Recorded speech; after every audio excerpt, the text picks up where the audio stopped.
When the only god-level player of all professions in Apocalypse crossed over to a world where the game and reality merged, he held in his hands the transformation system, which could turn active skills into perverse passives, starting with an SSS-level talent. Watch as he uses god-level operations and advanced cognition to turn the awakening assessment into a crushing personal showcase. Old Chen, wake up. The awakening assessment is tomorrow. How can you still be sleeping? His best friend Li Hong anxiously pushed Chen. Chen suddenly opened his eyes, the unfamiliar ceiling making him pause. Crossed over? Memories flooded in, and he understood. This was Blue Star, a world similar to Earth, where everyone could gain talents through the awakening trials. Awakeners were the elite, failures would toil for life. And this world's Apocalypse continent was actually the game Apocalypse that he had dominated in his previous life. He was the only god-level player of all professions in that game. Old Chen, I'm so nervous, if I fail tomorrow, my dad will kill me. Li Hong's wail interrupted his thoughts. Looking at this loyal but talentless friend, Chen felt warmth in his heart.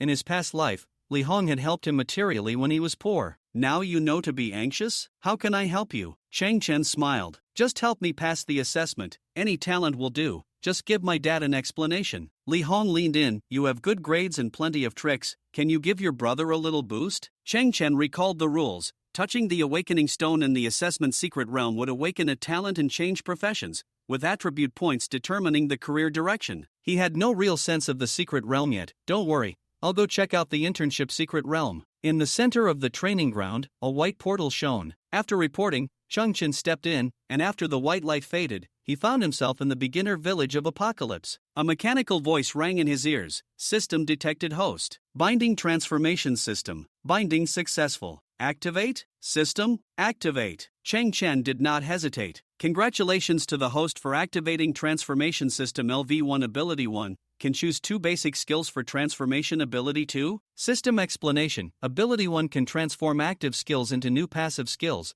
with power affected by the main attribute bonus. Chen's eyes lit up. Passives in Apocalypse were rare and powerful, and if he could transform them, the potential was limitless. He opened the skill panel. Familiar icons lined up: slide tackle, uppercut, fireball, wave slash. Just like in Apocalypse. First, wave slash. Wave slash, passive, LV1, 30% chance to release wave slash sword energy when attacking, damage increased by 1. 5 times strength, invincible for 0.2 seconds. Not only transformed, but optimized. Chen was delighted. The hidden invincibility effect was clearly marked. The attack method became a more flexible sword energy, and it was also affected by the main attribute bonus. This broke the fixed damage limitation of skills in Apocalypse. In that case, perhaps the regrets of my past life can be made up for. He immediately chose the second transformation skill, Weapon Switch. Weapon Switch, passive, LV1, all weapon switch cooldowns permanently reduced by 30%. The core issue is resolved. Chen satisfiedly opened the character panel. Name, Chen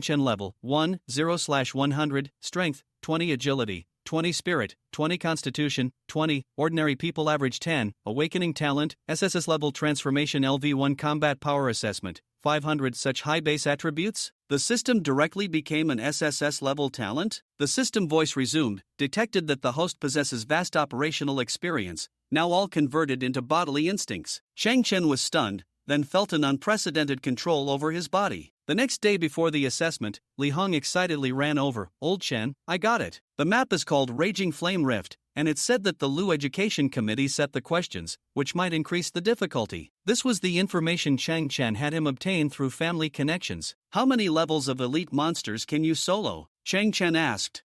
Probably level 5 with all my strength, Li Hong replied, feeling embarrassed. Chen rubbed his forehead. The strength was indeed concerning. To be clear, he had easily taken down a level 10 elite boss while familiarizing himself with the system yesterday. It seems I can only let you take a shortcut too, Chen whispered. A shortcut? As if you know the strategy, Li Hong was about to ask when a mocking voice came from the side. Li Hong, you still want to take a shortcut? Who do you think your dad is? The rich second-generation student, Mao Feng, approached with his entourage. His family was a business rival of the Li family and often bullied Li Hong. Li Hong was furious and wanted to fight back, but Chen stopped him. Mao Feng was even more smug. At least your lackey knows his place. Otherwise, if you get into a fight, you'll lose your qualification for the exam. Damn you! Li Hong completely lost his temper, especially since Mao Feng had even mocked his father. Mao Feng sneered, with your brain? Do you think I'd bother with you? Laughter erupted around them. As Mao Feng prepared to leave, Chen quietly extended his foot, tripping him. Chen, you're looking for death. Mao Feng got up awkwardly, wanting to retaliate but was stopped by his subordinates. Boss, don't be impulsive, the assessment is about to start. Fine, just you wait. Mao Feng spat out a harsh threat. Hey, you, Chen suddenly spoke up, dare to make a bet with me? Mao Feng stopped, looking disdainful. Bet on what? Do you think you're worthy? Are you scared? Chen smirked. Ridiculous. Scared you can't afford to lose. Speak. Let's bet that Li Hong's score will definitely be better than yours. Chen said astonishingly. The room fell silent, even the teacher looked over. Li Hong was known for being at the bottom, while Mao Feng was a top student. This bet seemed like a gift. Old Chen, are you crazy? Li Hong whispered anxiously. Mao Feng laughed heartily. Alright, I'll take this free bet. I'll set the stakes. The loser has to run naked around the playground 10 times, shouting dad 3 times. Dare you? Gasps filled the air. The stakes were too high. The teacher frowned, wanting to dissuade them. No problem, Chen replied calmly. Li Hong was almost in tears. Big brother, are you trying to get me killed? Chen patted his shoulder and whispered a few words. Li Hong's expression changed from panic to surprise, finally turning into immense excitement. Really? Chen nodded. Great, let's take down Mao Feng today. Li Hong was filled with fighting spirit. Everyone, including Mao Feng, was confused. What exactly did Chen say? The assessment began, and Li Hong was the first to rush into the secret realm. Mao Feng, passing by Chen, threw out a harsh remark and followed him in. Here I come, my journey to another world. Chen calmly stepped into the portal. As the white light flashed, Chen found himself in the fiery rift, a volcanic cave surrounded by scalding lava, feeling incredibly familiar. It's been a while since I've done a beginner dungeon. He followed the route from memory. 5 green-skinned orc cultists wielding daggers charged at him. Chen didn't draw his weapon, instead moving in a strange manner among the monsters,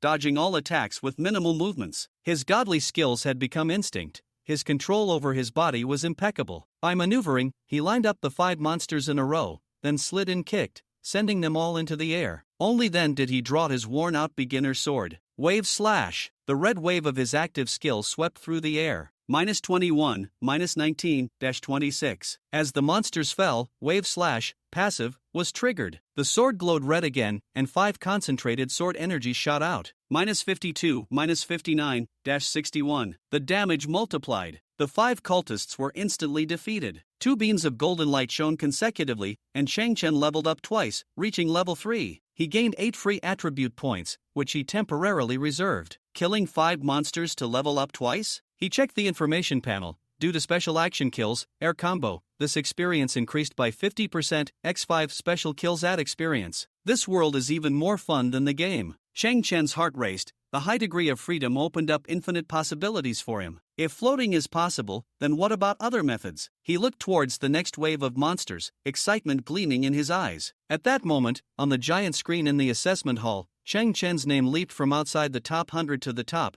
becoming the first student to reach level 3. Teacher Zhang outside noticed this name. Is it him? Zhang Lei is the grade director of Jiangcheng No. 1 High School, in charge of the senior graduating class. According to common sense, given his position in the school, he shouldn't have to personally maintain order on site. However, today a teacher fell ill and couldn't come at the last minute, and since he had nothing to do, he took on this task. Unexpectedly, he encountered the earlier betting incident between Mao Feng and Chen. He only had a vague impression of the name Chen. Chen's class 2 of the 3rd year, is an ordinary class at Jiangcheng No. 1 High School, with overall grades ranking in the lower middle of the entire grade. In past exams, Chen's scores have consistently placed him in the top 3 of his class and within the top 200 of the grade. Therefore, Zhang Lei had occasionally seen his name but hadn't paid much attention to it. The name Mao Feng just shouted seems to be Chen. He thought. Interesting, he leveled up to level 3 in less than 5 minutes. This speed is quite unexpected. Chen's series of unusual performances piqued Zhang Lei's interest. He took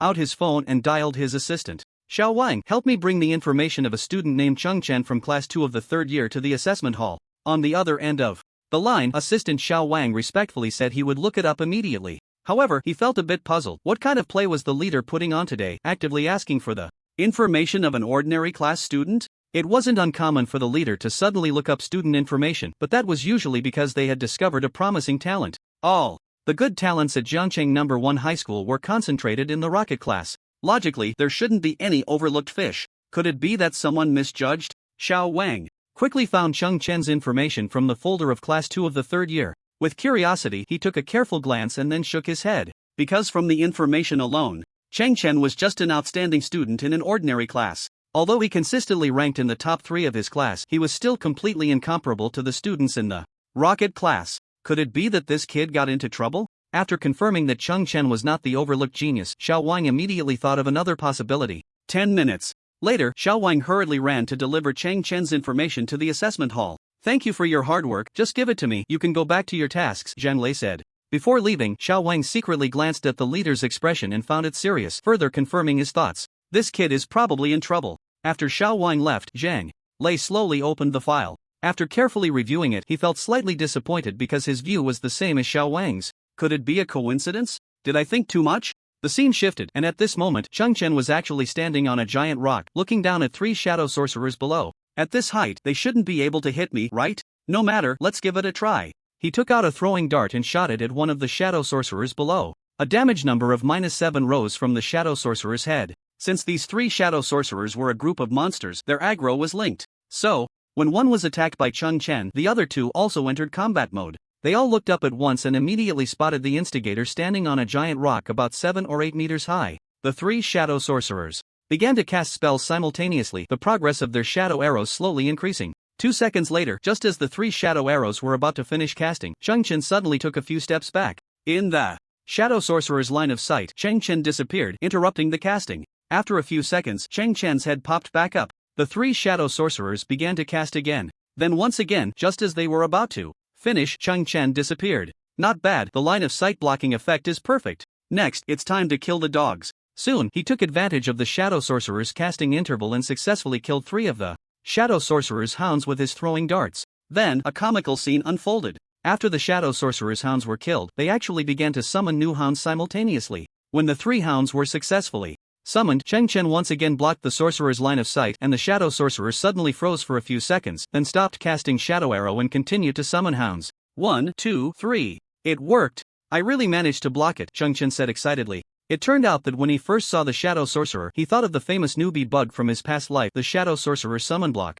The principle of this bug is quite simple. As a low-level monster, the shadow sorcerer only has 2 types of spells, shadow arrow and summon hound. Spells like Shadow Arrow, which require casting time, cannot target enemies outside of the caster's line of sight. So, after climbing up a giant rock about 7 or 8 meters high using his claw skill, Chen was able to move back and forth to block the Shadow Sorcerer's line of sight and avoid being attacked. He first entered combat with throwing darts to ensure he wouldn't be attacked by the Shadow Sorcerer, then killed its hounds. Because the priority of the Summon Hound skill is higher than that of Shadow Arrow, the Shadow Sorcerer would be forced to interrupt Shadow Arrow to summon hounds. Since the Shadow Sorcerer was unable to select a target to attack, a certain logical error occurred, which was also the reason for the sudden freeze a moment ago. After that, it would keep summoning hounds. If the mana ran out, they would also stop moving, waiting for mana to regenerate before continuing to summon. Thus, the bug was successfully blocked. In Apocalypse, any monster that has pets accumulates experience points, and both the master and the pets can gain experience when killed. Once this bug is discovered, it can produce a massive number of hounds.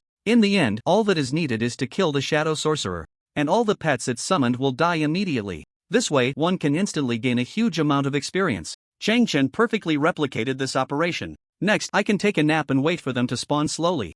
8 hours have passed since the talent assessment began. At this moment, the rankings on the screen in the assessment hall have changed dramatically. Many lower-grade students rushed over to watch after class. Look, the first place is indeed Senior Sun Kishua, who has already reached level 9 in just 8 hours. Senior Luo Jingjing in second place is not bad either, she's at level 8. It seems that this year's top 10 in the assessment is still dominated by the rocket class students. I haven't seen any students from other classes. I hope I can get into the rocket class next year. Dream on. The students chattered excitedly, while Zhang Lei in the distance looked at the big screen with a complex expression. He glanced over and found that Malphome had reached level 7, ranking tied for 18th, which was quite good. Li Hong, on the other hand, was only at level 4, ranking hundreds of places away, with no hope of winning at all. Even more disappointing was that Chen, who was the first to reach level 3, was still at level 3, ranking dead last. I really overthought this. But then again, with our insight, how could we overlook a genius? A true genius wouldn't still be undiscovered by the time they reached their senior year.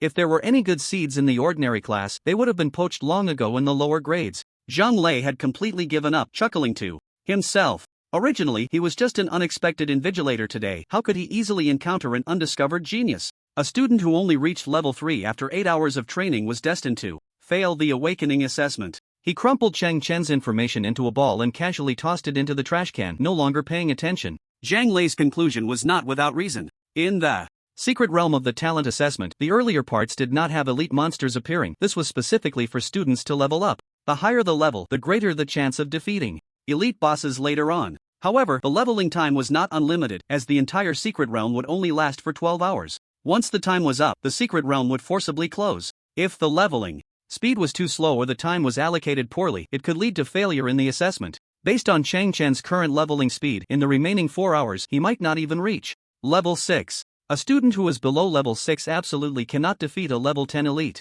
No matter how talented he is, it is impossible. The gap in attributes and damage cannot be compensated for by skill. Time passed second by second, and 3 hours remained before the assessment ended. Finally, someone reached level 10 first and successfully changed jobs. Look, Senior Jingjing, who was just in second place, has been surpassed and is the first to change jobs to a gunner. After a student shouted this, others began to exclaim in surprise. Senior Sun Keshue is not bad either, he just changed jobs to a swordsman. Within this half hour, several students reached level 10 and successfully changed jobs. Most of the rocket class students completed their job changes, and a few outstanding students from other classes also reached level 10. At this moment, Li Hong had just reached level 5, while Chong Chen was still at level 3. Now even the second to last student was at level 4. While the younger students were enthusiastically discussing, several teachers slowly walked into the assessment hall. They were all homeroom teachers of the senior year, having just finished the college entrance examination, mobilization meeting, and rushed over to see how their students were performing. The first to enter was a female teacher, full of vigor and confidence.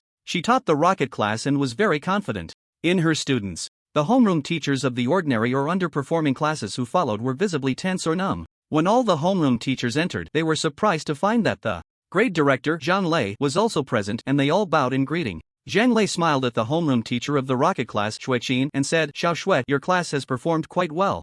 This year, it's very likely that you'll have an A-level awakener. Especially Luo Jingjing. I didn't expect her to advance her job before Sun Ku." Unlike before, Zhang Lei was quite familiar with the students of the rocket class. He publicly praised Shueqin, which made the other homeroom teachers envious and resentful. Unfortunately, she was in charge of the rocket class, and no amount of jealousy could compare. Shueqin glanced at the big screen and smiled. "Director Zhang, Jingjing has been smart since she was little. I've always had high hopes for her. Today, she has proven herself, hasn't she? It's truly a case of comparison makes one feel inferior." In contrast to Shueqin's spirited demeanor, the other teachers were either happy or sad. The most unfortunate was Zhao Erlong, the homeroom teacher of Class 2, Year 3, who was shocked to find that his top student was actually ranked last. He was almost driven mad with anger. "Old Zhao, weren't you bragging before? How come your class was in the top 3 and now is at the bottom? Is this what Class 2, Year 3 is like?" The homeroom teacher of the neighboring Class 1, Shen Bin, began to mock Zhao Erlong, who was also a homeroom teacher of an ordinary class. The two classes had always had similar results, but Class 1 had been slightly behind Class 2 due to the poor performance of the top students.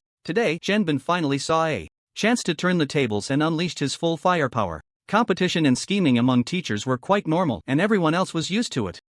Something interesting just happened between your two classes, Mao Feng and Chang Chen. After Zhang Lei briefly recounted what had happened earlier, Zhao Erlong's expression was quite spectacular as he saw the name ranked last and wished he could find a hole to hide in. The other teachers, except for Shueqin, were all trying hard not to laugh, with Chen Bin struggling the most. Shueqin had no reaction because, in her view, such bets among trash classes were really boring. However, at that moment, a student suddenly shouted, "Look, the last place is moving." Everyone glanced at the big screen, and their expressions changed dramatically.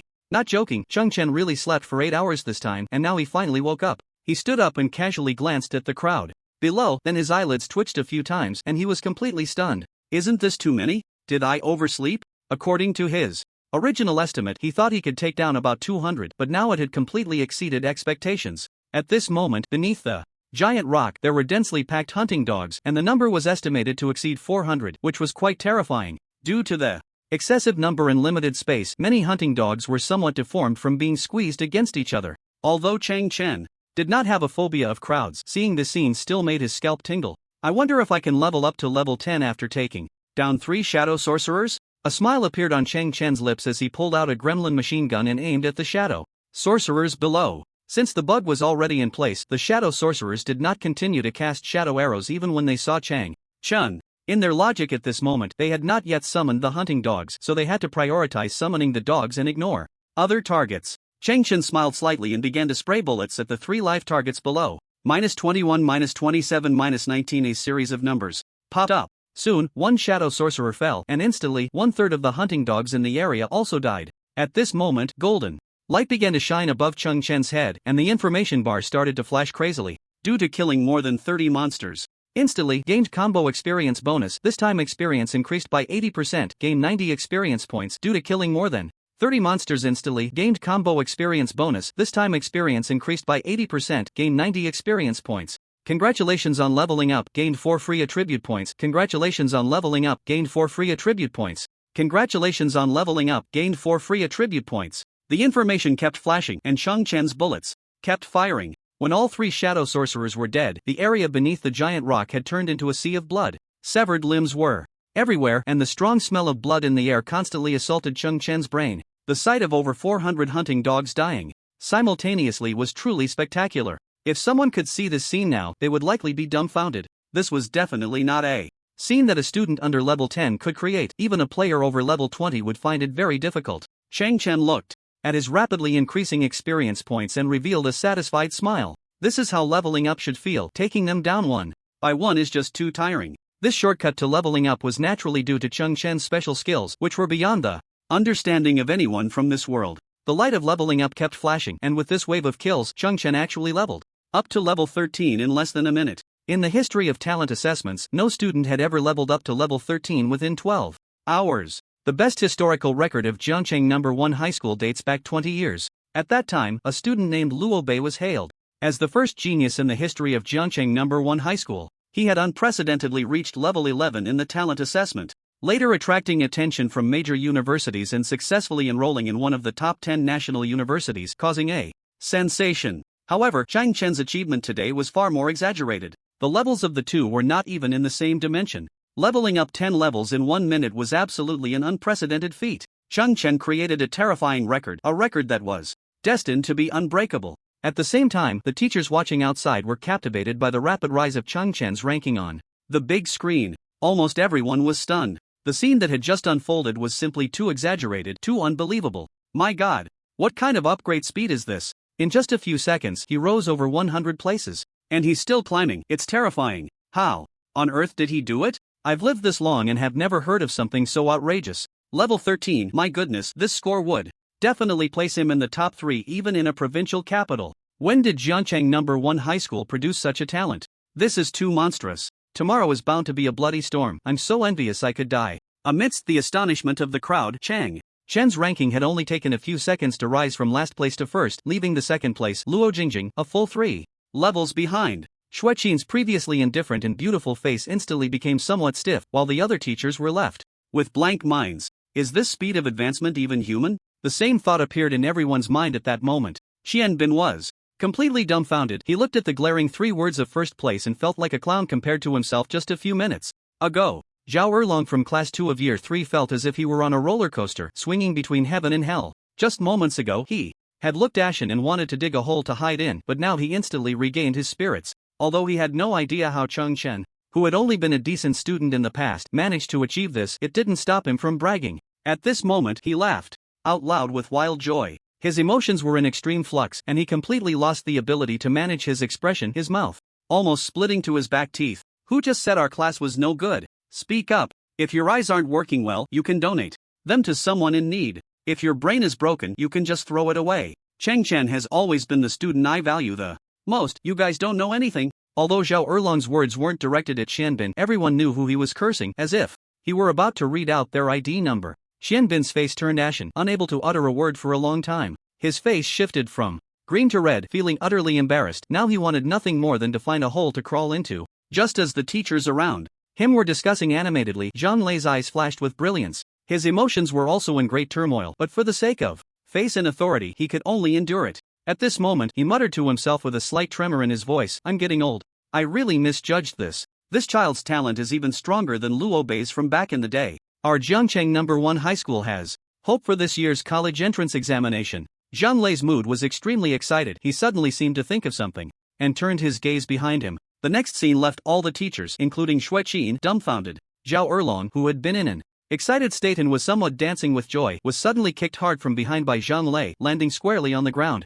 Ouch! Zhao Erlong immediately let out a cry of pain. At this moment, even many students couldn't help but laugh out loud. Sitting on the ground, Zhao Erlong felt a bit of discomfort in his backside, his face filled with confusion. Who just kicked him? Who the hell dared to kick him at this moment? My student has made history. I am his homeroom teacher. Who dares to kick me? Zhao Erlong's eyes widened. In anger, as he turned around, he saw Zhang Lei. It was clear that it was the great director who had just kicked him. At this moment, no matter how impressive he was, he didn't dare to act up in front of Zhang Lei. Zhao Erlong immediately performed a Sichuan opera face-changing act. One moment he was fuming with anger, and the next he was bowing and smiling. Although his face was full of smiles, he was very confused inside. Wait, my student has set a record by rising to 1.3. Director Zhang, not only do you not praise me or give me a bonus, but you also kick me in public? Is there no justice left? Zhang Lei, of course, had no idea what he was thinking and sternly said, "What do you usually do? Are you blind? Such a good seedling and you didn't notice?" Zhao Erlong's mind went blank in an instant. How can this be blamed on me? You are the great director, a level 30-second transformation powerhouse. You just noticed it now? Congratulations, Wave/Passive has been upgraded to LV2. There is a 35% chance to release Wave/ when attacking. Once triggered, Wave/ transforms into sword energy to attack enemies, dealing damage increased by 1.6 times based on strength attribute, and the body becomes invincible for 0.3 seconds. Congratulations, Weapon Switch Passive has been upgraded to LV2. The cooldown time for switching all weapons is permanently reduced by 40%. The mechanical voice of the system once again appeared in Chen's ears, followed by the corresponding information appearing before him. So it turns out that as my level increases, the passives can also level up. This passive has quite strong growth potential. I wonder if at higher levels there will be a passive that triggers 100% of the time. Clearly, the upgraded passive attributes were somewhat unexpected for Chen. To be able to learn a growth-type passive at such a low level is truly terrifying. Just taking the Wave/Passive alone, its damage can be enhanced by the strength attribute, and it comes with a short period of invincibility. This directly crushes all basic skills and it's a complete domination. The emergence of the new passive perfectly compensates for the damage deficiency of the free-spirited class. At this moment, it felt as if a brand new door was opening for Chen. Thinking of this, the corners of his mouth slightly lifted, revealing an excited expression. Just then, another information panel suddenly appeared before him. Congratulations on leveling up to level 13. Once your level exceeds 10, you can choose a first transfer class. Since you have not allocated any free attributes from level 1 until now, you can choose the only hidden class of the free-spirited binder. Would you like to choose? Clearly, the second piece of information came from the prompts of this other world. Chen was both surprised and delighted upon seeing the explanation. As I guessed, the previous rumor was true. So it really is possible to trigger a hidden class without allocating points to reach level 10. I just didn't expect that this hidden class would actually be the only hidden class for the free-spirited. Becoming a binder is the first step in fulfilling my regrets. The appearance of the hidden class binder made Chen, who usually had everything planned out, show a rare expression of surprise, because he had only heard some rumors about it in his past life but had never verified them. However, now that he was given a chance to try again, he decided to see if he could reach level 10 without allocating points, and to his surprise, he succeeded. Reaching level 10 without allocating points and even passing the assessment secret realm would probably be considered a fantasy for others. Even if he said it, no one would believe him. He would definitely be thought of as bragging. But for Chen, it was as simple as drinking water. The emergence of the binder class represented a brand new path for Chen, and without a moment's hesitation, he decisively chose to transfer. In his past life, although he stood at the pinnacle of apocalypse and obtained all the god-level titles of every class, there was one path he had never taken. That was the free-spirited class. This is a special gameplay that does not involve class transfer. Its advantages and disadvantages are both quite obvious. First, the advantage of the free-spirited class is that because there is no class transfer, it can use any equipment without being restricted by class. This way, the diversity of equipment attribute combinations is maximized. Since many equipment attribute distributions are very unreasonable, it often results in equipment with inflated values but poor practicality. For example, in his past life, the mainstream playstyle for assassins was attack speed and critical hit flow, with defense relying entirely on positioning or stealth skills. However, many of the top-tier equipment for assassins provided attributes like evasion and energy recovery, which were quite lacking. In contrast, many other classes equipment could provide decent attack speed and critical hit attributes, but those classes did not need those attributes, making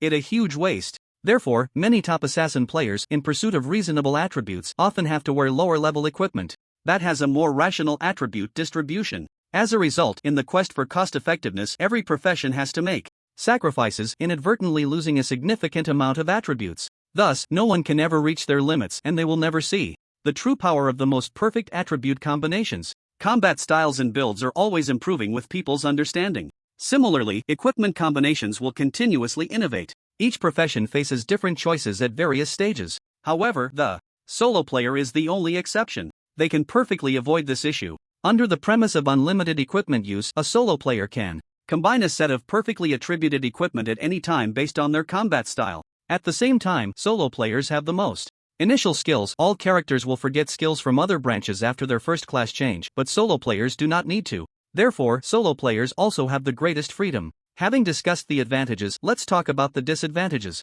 The reason why such a strong strategy for solo players has not developed is due to a fatal problem inherent to it. A problem that, in the environment of that year, no one could avoid. That is insufficient damage. Solo players have many skills, but because they do not change classes, almost all of them are basic skills. Their damage cannot compare to the skills of other professions after class changes. This makes it a very lackluster playstyle, only enjoyable in the early stages, while in the later stages, they will be easily defeated by others. This is not something that can be compensated for by skill. Even someone as strong as Chen cannot do it, now that he has arrived in another world and activated the transformation passive system. The fatal weakness of solo players has been resolved. Relying on his experience and skills, he can fully unleash the potential of solo players. His long-standing regret will finally be compensated. Congratulations! You have successfully changed to the unique hidden class of solo player. Binder cannot actively learn skills in the academy or other institutions, can only learn skills dropped by bosses, but gains an additional 2 attribute points per level.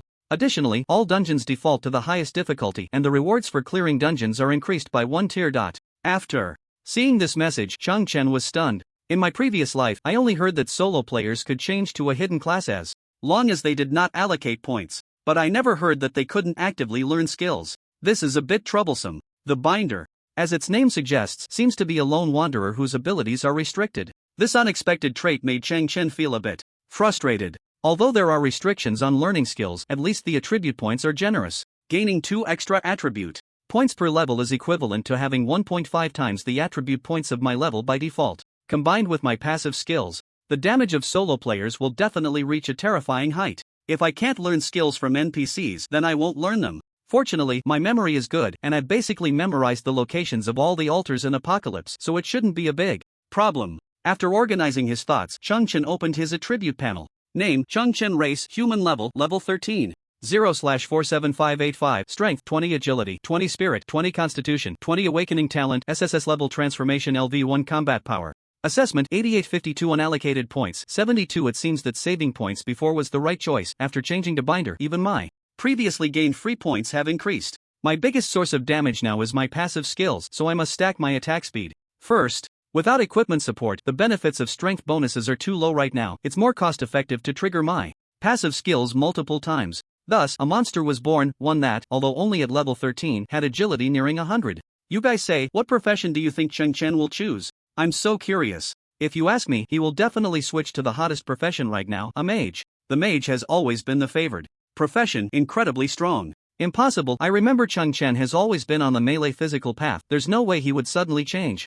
A real man should fight up close. What's a mage even good for? Exactly, melee is the romance of a man, the thrill of blood on the blade. Ranged professions will never understand. Stop arguing, he just broke through to level 10, he must be about to change professions. Let's just quietly watch the choice of the master. Just like the discussions among the lower grade students in the assessment hall, everyone had only one question in their hearts. What profession will Chen actually choose? Zhang Lei, as the head of the graduating class at Jiangcheng No. 1 High School, was naturally the most concerned about student performance and future development. Now that a rare genius had emerged, he was more invested than anyone in the direction of his future development. After all, the difficulty of developing in different professions varies, and choosing a good profession can save a lot of detours in the future. This world is filled with dangers. If one chooses the wrong profession, they might regret it for a lifetime. Therefore, before changing professions, all the teachers at the school would investigate the students' preferences in advance and then provide the most suitable advice based on the actual situation. Zhao Erlong, come over and talk.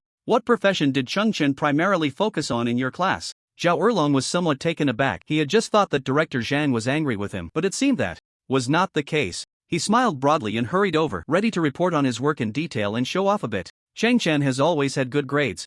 However, he was interrupted halfway through. Why are you rambling so much? Get to the point. Zhang Lei was a bit impatient. It was one thing to listen to bureaucratic talk on ordinary days, but this was a critical moment. If such a good seedling, like Chen chose the wrong profession, it would be a huge loss for Jiangcheng No. 1 High School. It would also be a serious dereliction of duty for the teacher responsible. Chen has always filled out Berserker as his preference. After hearing this, Zhang Lei's expression finally relaxed. He stroked his little mustache and nodded slightly. That's not bad. The Berserker is considered a strong profession in the melee physical category. With the potential he has shown so far, he should have no problem getting into a national top 10 school next month. The homeroom teachers around him were all taken aback upon hearing Zhang Lei's words. Knowing him, they understood that he rarely gave such high praise to a student. Such an evaluation was hard to come by, even for the top students in the advanced classes. With Zhang Lei's seasoned judgment, since he had reached such a conclusion, it was likely to be true. At this moment, many homeroom teachers in the senior year felt a pang of jealousy. They resented why a genius like Chen was not in their class but in that careless Zhao Erlong's class. The looks they cast at Zhao Erlong seemed to want to eat him alive. Zhao Erlong naturally sensed the hostility around him. He understood the feelings of the other teachers very well. He didn't dislike such gazes, on the contrary, he enjoyed them immensely. He never expected that after years of supervising the ordinary class, he would have such a glorious moment today, being envied by other teachers. This feeling was incredibly satisfying. He smiled brightly and said, "What the director said is true, your insight is much sharper than ours. If Chen can get into a national top 10 school, it would be an honor for our school." Although Jiangcheng No. 1 High School was a prestigious school, in Jiangcheng was just an inconspicuous prefecture-level city in the entire Xia country. No matter the source of students or resources, it is completely incomparable to other big cities. Even among the top students in the rocket class, those who can enter the national top 10 are extremely rare. If Chen can successfully enroll, it would indeed be a glory for Jiangcheng No. 1 High School. Such achievements are enough to be included in the school's archives as a positive image for promotion.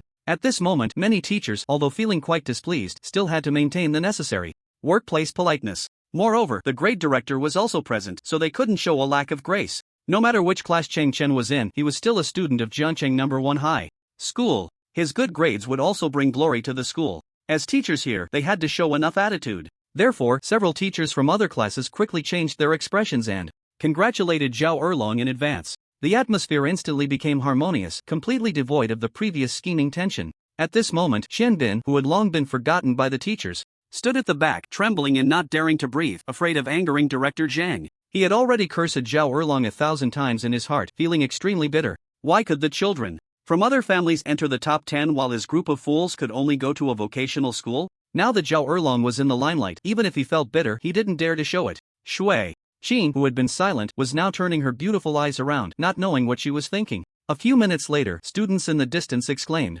This, my God. Heavens, I can't be seeing this wrong, someone punch me to check. Chen actually didn't change his profession, he wants to play as a free agent. Is this the mindset of a big shot? I can't figure it out at all. The free agent profession is truly a path no one ever considered. I'm impressed. Is he out of his mind? He has such a bright future and chooses to be a free agent? Whoa, how can he be so extravagant? If I were him, I would definitely choose the strongest profession. It's really infuriating. If I had this talent, I would wake up laughing in my sleep, and he just casually wastes it. In the big screen, Chen, ranked first, had the words free agent prominently written in the profession column. This caused an uproar in the audience, as it was an outcome no one had ever anticipated. Chen's unexpected choice instantly ignited the entire venue. Many students shared this explosive news with their friends and family. Today, they all witnessed this historic moment. It can be anticipated that tonight, all the newspapers and magazines in Jiangcheng would be overjoyed in work overtime. Tomorrow's front page would definitely feature Chen's name.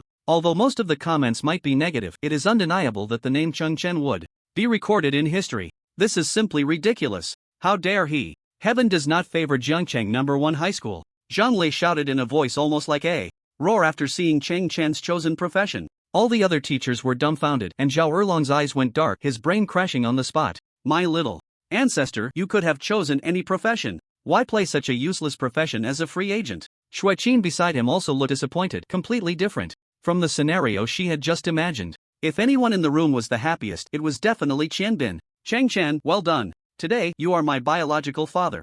This is simply nonsense. Zhao Erlong, how do you usually teach your students? Such a good seedling, and you actually allowed him to change to a free agent? Isn't this ridiculous? You must give me a reasonable explanation.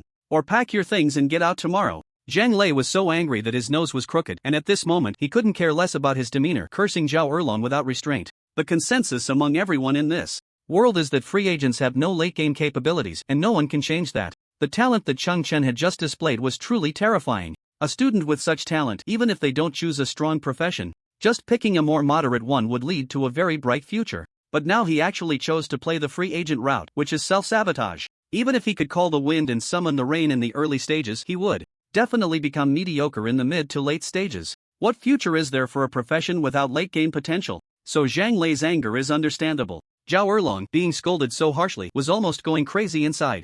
Was he not anxious? He was even more anxious than Zhang Lei. Chen was his student, and today he finally got a chance to shine, only to have it ruined like this. The dream of promotion and fame was instantly shattered. Now, not to mention promotion, even being able to keep his job was in question. If today's incident got out, no school would be willing to accept a teacher with such a reputation. Director Zhang, I'm wronged, I'm more wrong than Do.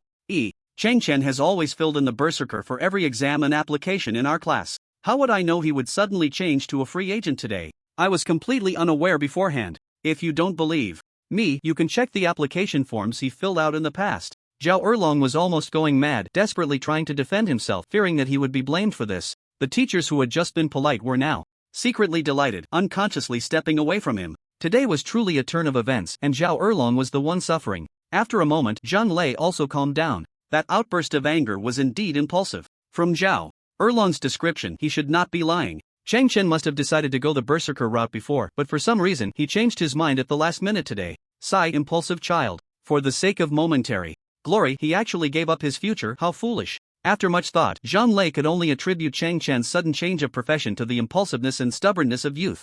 Based on his past performance, while it was decent, it was not top tier. An ordinary class student would never receive as much attention as those in the elite class. On this globally watched day, wanting to show off in front of the whole school was actually understandable. Who hasn't been young and impetuous? Zhang Lei had been through it too, and he understood that feeling of being suppressed for so long, then suddenly having the opportunity to burst forth, ultimately unable to hold back. But even if one bursts forth, they shouldn't lose sight of the bigger picture and give up their future. Zhang Lei was heartbroken, wishing he could turn back time. If he could have advised Chen a few more times before he entered the secret realm, perhaps this tragedy wouldn't have happened. But it was all too late. There was no such thing as a pill for regret in this world. The entire assessment venue was engulfed in endless shock and sorrow.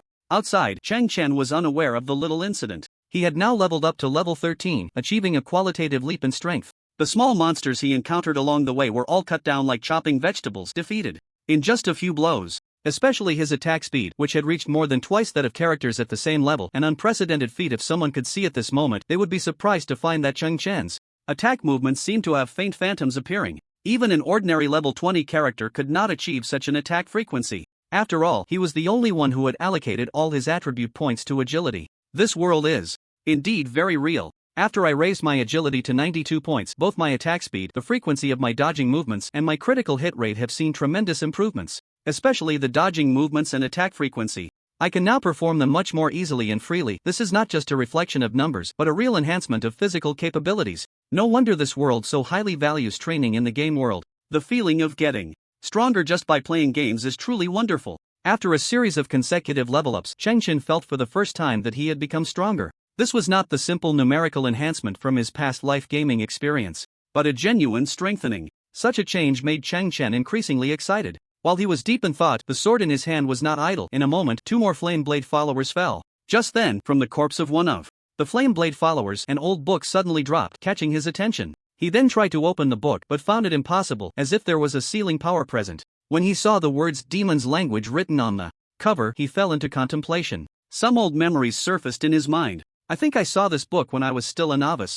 I remember that there seemed to be a hidden boss behind Baz Allen in the Fiery Rift. This old book should be one of the quest items to summon it. The book cannot be opened until all the items are collected. Chen was not mistaken. There indeed was a hidden boss behind Baz Allen. However, this boss required 6 different quest items to be gathered in order to summon it through a special method, and the final reward was quite ordinary. In the original world, novice books were used to help players familiarize themselves with the mechanics and processes, and the rewards were not high. Many players, in order to save time, would leave immediately after completing the quest. Very few would undertake this hidden quest, which was time-consuming and labor-intensive, with low cost-effectiveness. With that time, it would be better to level up more. Wouldn't it be more enjoyable to enter the next dungeon sooner? Forget it, there's still plenty of time. Since I'm here, I might as well fight. Who knows, there might be some surprises waiting for me. Let's go collect some other items first. After a series of surprises that had appeared earlier, Chen was filled with interest in this world. This sense of unknown exploration was something he hadn't experienced in many years. In his past life, he had already reached the pinnacle, knowing everything inside out, and naturally, there were fewer things that piqued his interest. Now, reborn, he was gradually regaining the feeling of being a novice once again. This feeling is really nice. The next item, I remember, is behind a wall up ahead, where there is an inconspicuous little path. Chen recalled the refresh location of the items while walking deeper into the narrow, winding corridor. The assessment was gradually approaching its end, and many students had reached level 10 one after another. With little time left, if they continued to level up, it would be difficult to defeat the final boss, Baz Allen. So, everyone decided to give up on leveling and prepare to challenge Baz Allen. Even many students who were leveling slowly and had not yet reached level 10 had to grit their teeth and start fighting. They could not force themselves to reach level 10 and end up without time to challenge Baz Allen. That would be counterproductive. Thus, this assessment reached its final stage, a moment of life and death. Defeating Baz Allen and successfully awakening would lead to a smooth future. If they failed, they would return home to farm and sell sweet potatoes, living a life dependent on others. Baz Allen was a level 10 elite boss with exceptionally strong attributes. He had huge horns on his head and his skin was blood red, a typical demon beast. Compared to the previous monsters, his skill damage was much higher. His main skill was Sacrifice, which could inflict continuous damage on enemy units. A typical level 10 student might lose a quarter of their health from just one hit, which was terrifying. In addition, he could randomly cast a weakness curse, which would lower the attacker's base attributes.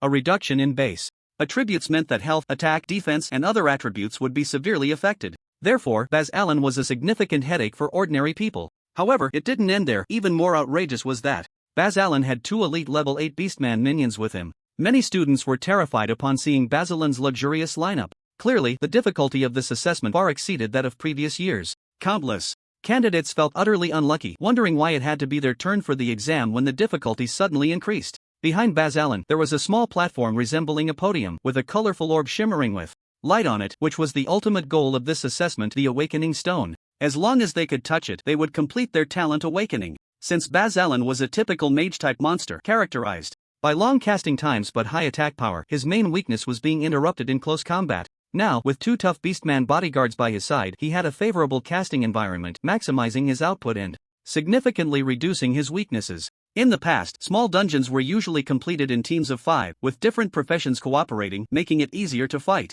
However, today's assessment was conducted in a solo format, making it very challenging for a single person to take on the Baz Allen trio. The students taking the exam had to possess a certain level of strength and combat skills to have a chance at soloing the final boss. Generally speaking, the awakening assessments in previous years were not this difficult. A level 10 elite boss was usually sufficient. This year, it was mainly because the education committee led by Lu personally set the questions, making it so extreme. Time passed second by second, and those outside the assessment hall anxiously watched the big screen. Suddenly, the screen changed, causing a stir. Look, someone has failed. His name just went black. Oh my god, that's Senior Wu Tong from class 7 of the 3rd year. How did he die? It shouldn't be. His strength is stable in the top 50 of the school. He couldn't possibly fail. Damn, another person has failed. This time it's Senior Liu. She was ranked 39th in the last mock test. With less than 2 hours left in this assessment, many outstanding students were engaged in fierce battles with Baz Allen. But what no one expected was that many of the usually outstanding seniors unexpectedly failed one after another. The Secret Realm's teleportation portal would flash a red light at intervals, forcibly teleporting the failures out.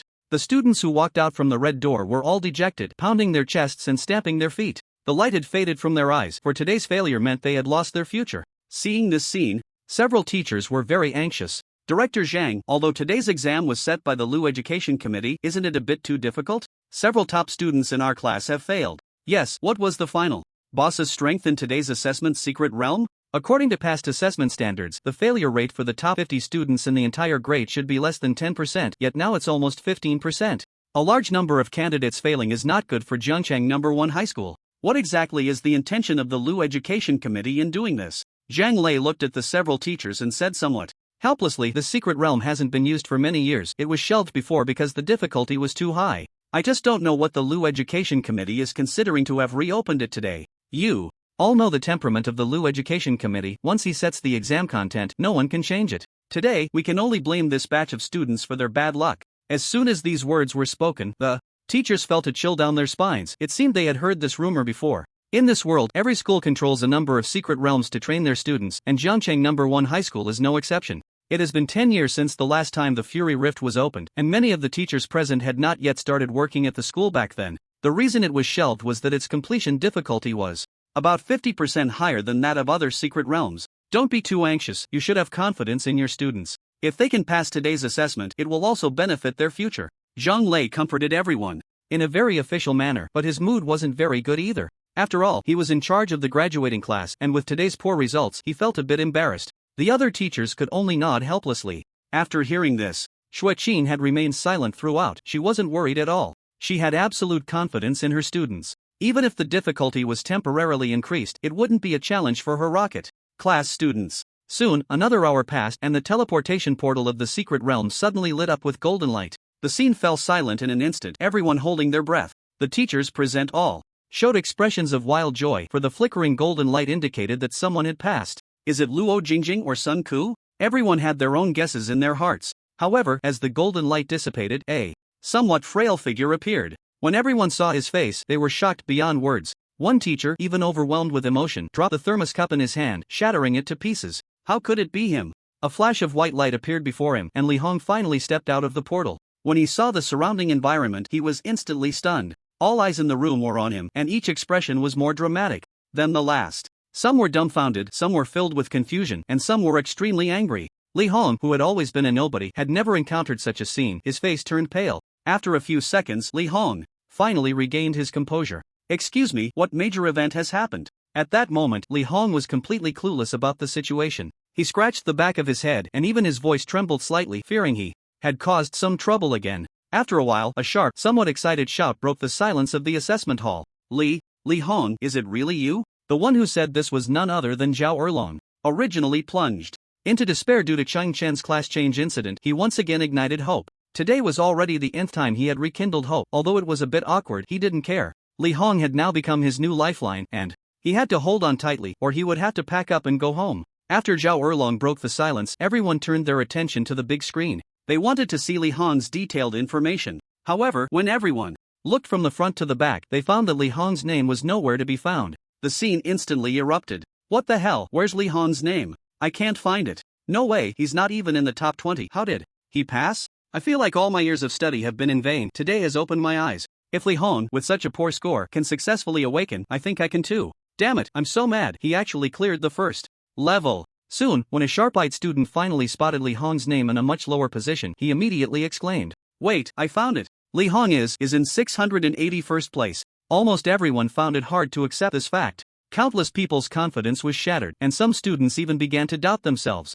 Within just a few minutes, many students started shouting that there was a problem, demanding a thorough investigation by the school, and the voices of condemnation grew louder. At that moment, Li Hong's ranking information began to rise rapidly. In less than a minute, he climbed from 681st to first place. What was even harder to accept was that in the personal information section, his level was marked with a 7. This meant that he had passed the assessment awakening as the first person, even though he had only reached level 7. This was even more outrageous than Chang Chen's case. This ranking turned the previously chaotic scene into something somewhat uncontrollable. Even though there were many teachers present, it was difficult to suppress this terrifying scene. Zhao Erlong initially thought that Li Hong had performed exceptionally well today, which was why he achieved first place. However, when he glanced at the screen, he felt as if he had fallen into an ice cave, and even his hands trembled slightly, because this result was simply too bizarre and absurd. How could Li Hong, with only level 7, pass such a difficult assessment? Many top students from the elite class had already reached level 10, and not a single one had come out yet. Moreover, how could someone with only level 7 single-handedly kill 3 elite monsters of level 8 or higher? Wasn't that ridiculous? Not to mention Jiangcheng No. 1 High School, even the entire Xia country could hardly find such an example. Li Hong's result definitely had issues.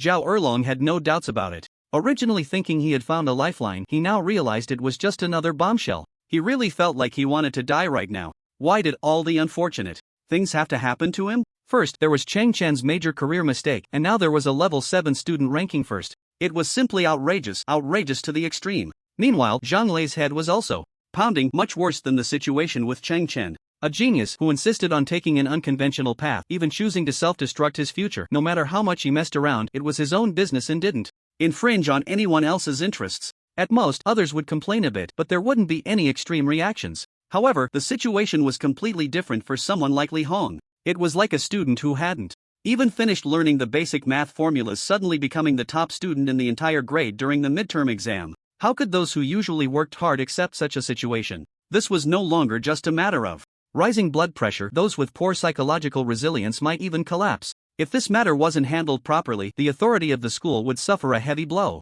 Who knows how many people would gossip behind the scenes, questioning whether Li Hong was the illegitimate child of some school leader, secretly given a backdoor pass. If such rumors spread, Jiangcheng No. 1 High School would face enormous public scrutiny. Even Zhang Lei didn't dare to bear all of this alone. At this moment, feeling a tingling sensation on his scalp, he quickly signaled for a more eloquent teacher to step forward and calm everyone down. Students, I can understand your feelings. After years of hard study, it's all for the sake of awakening a good talent. Please remain calm. We will find Li Hong to understand the situation. We will definitely provide you with a satisfactory answer later. This was an experienced teacher, and with just a few words, he temporarily resolved the dilemma. However, this was still a superficial solution. Li Hong had to provide a reasonable explanation, or else everyone would still cause a ruckus. Teacher Wang, I'm sorry to trouble you, but please take Li Hong to the conference room. Such a big incident happened today. I need to report to Director Liu. After Zhang Lei made the arrangements, he was no longer concerned about the grades and hurriedly left the examination hall. Li Hong was completely stunned.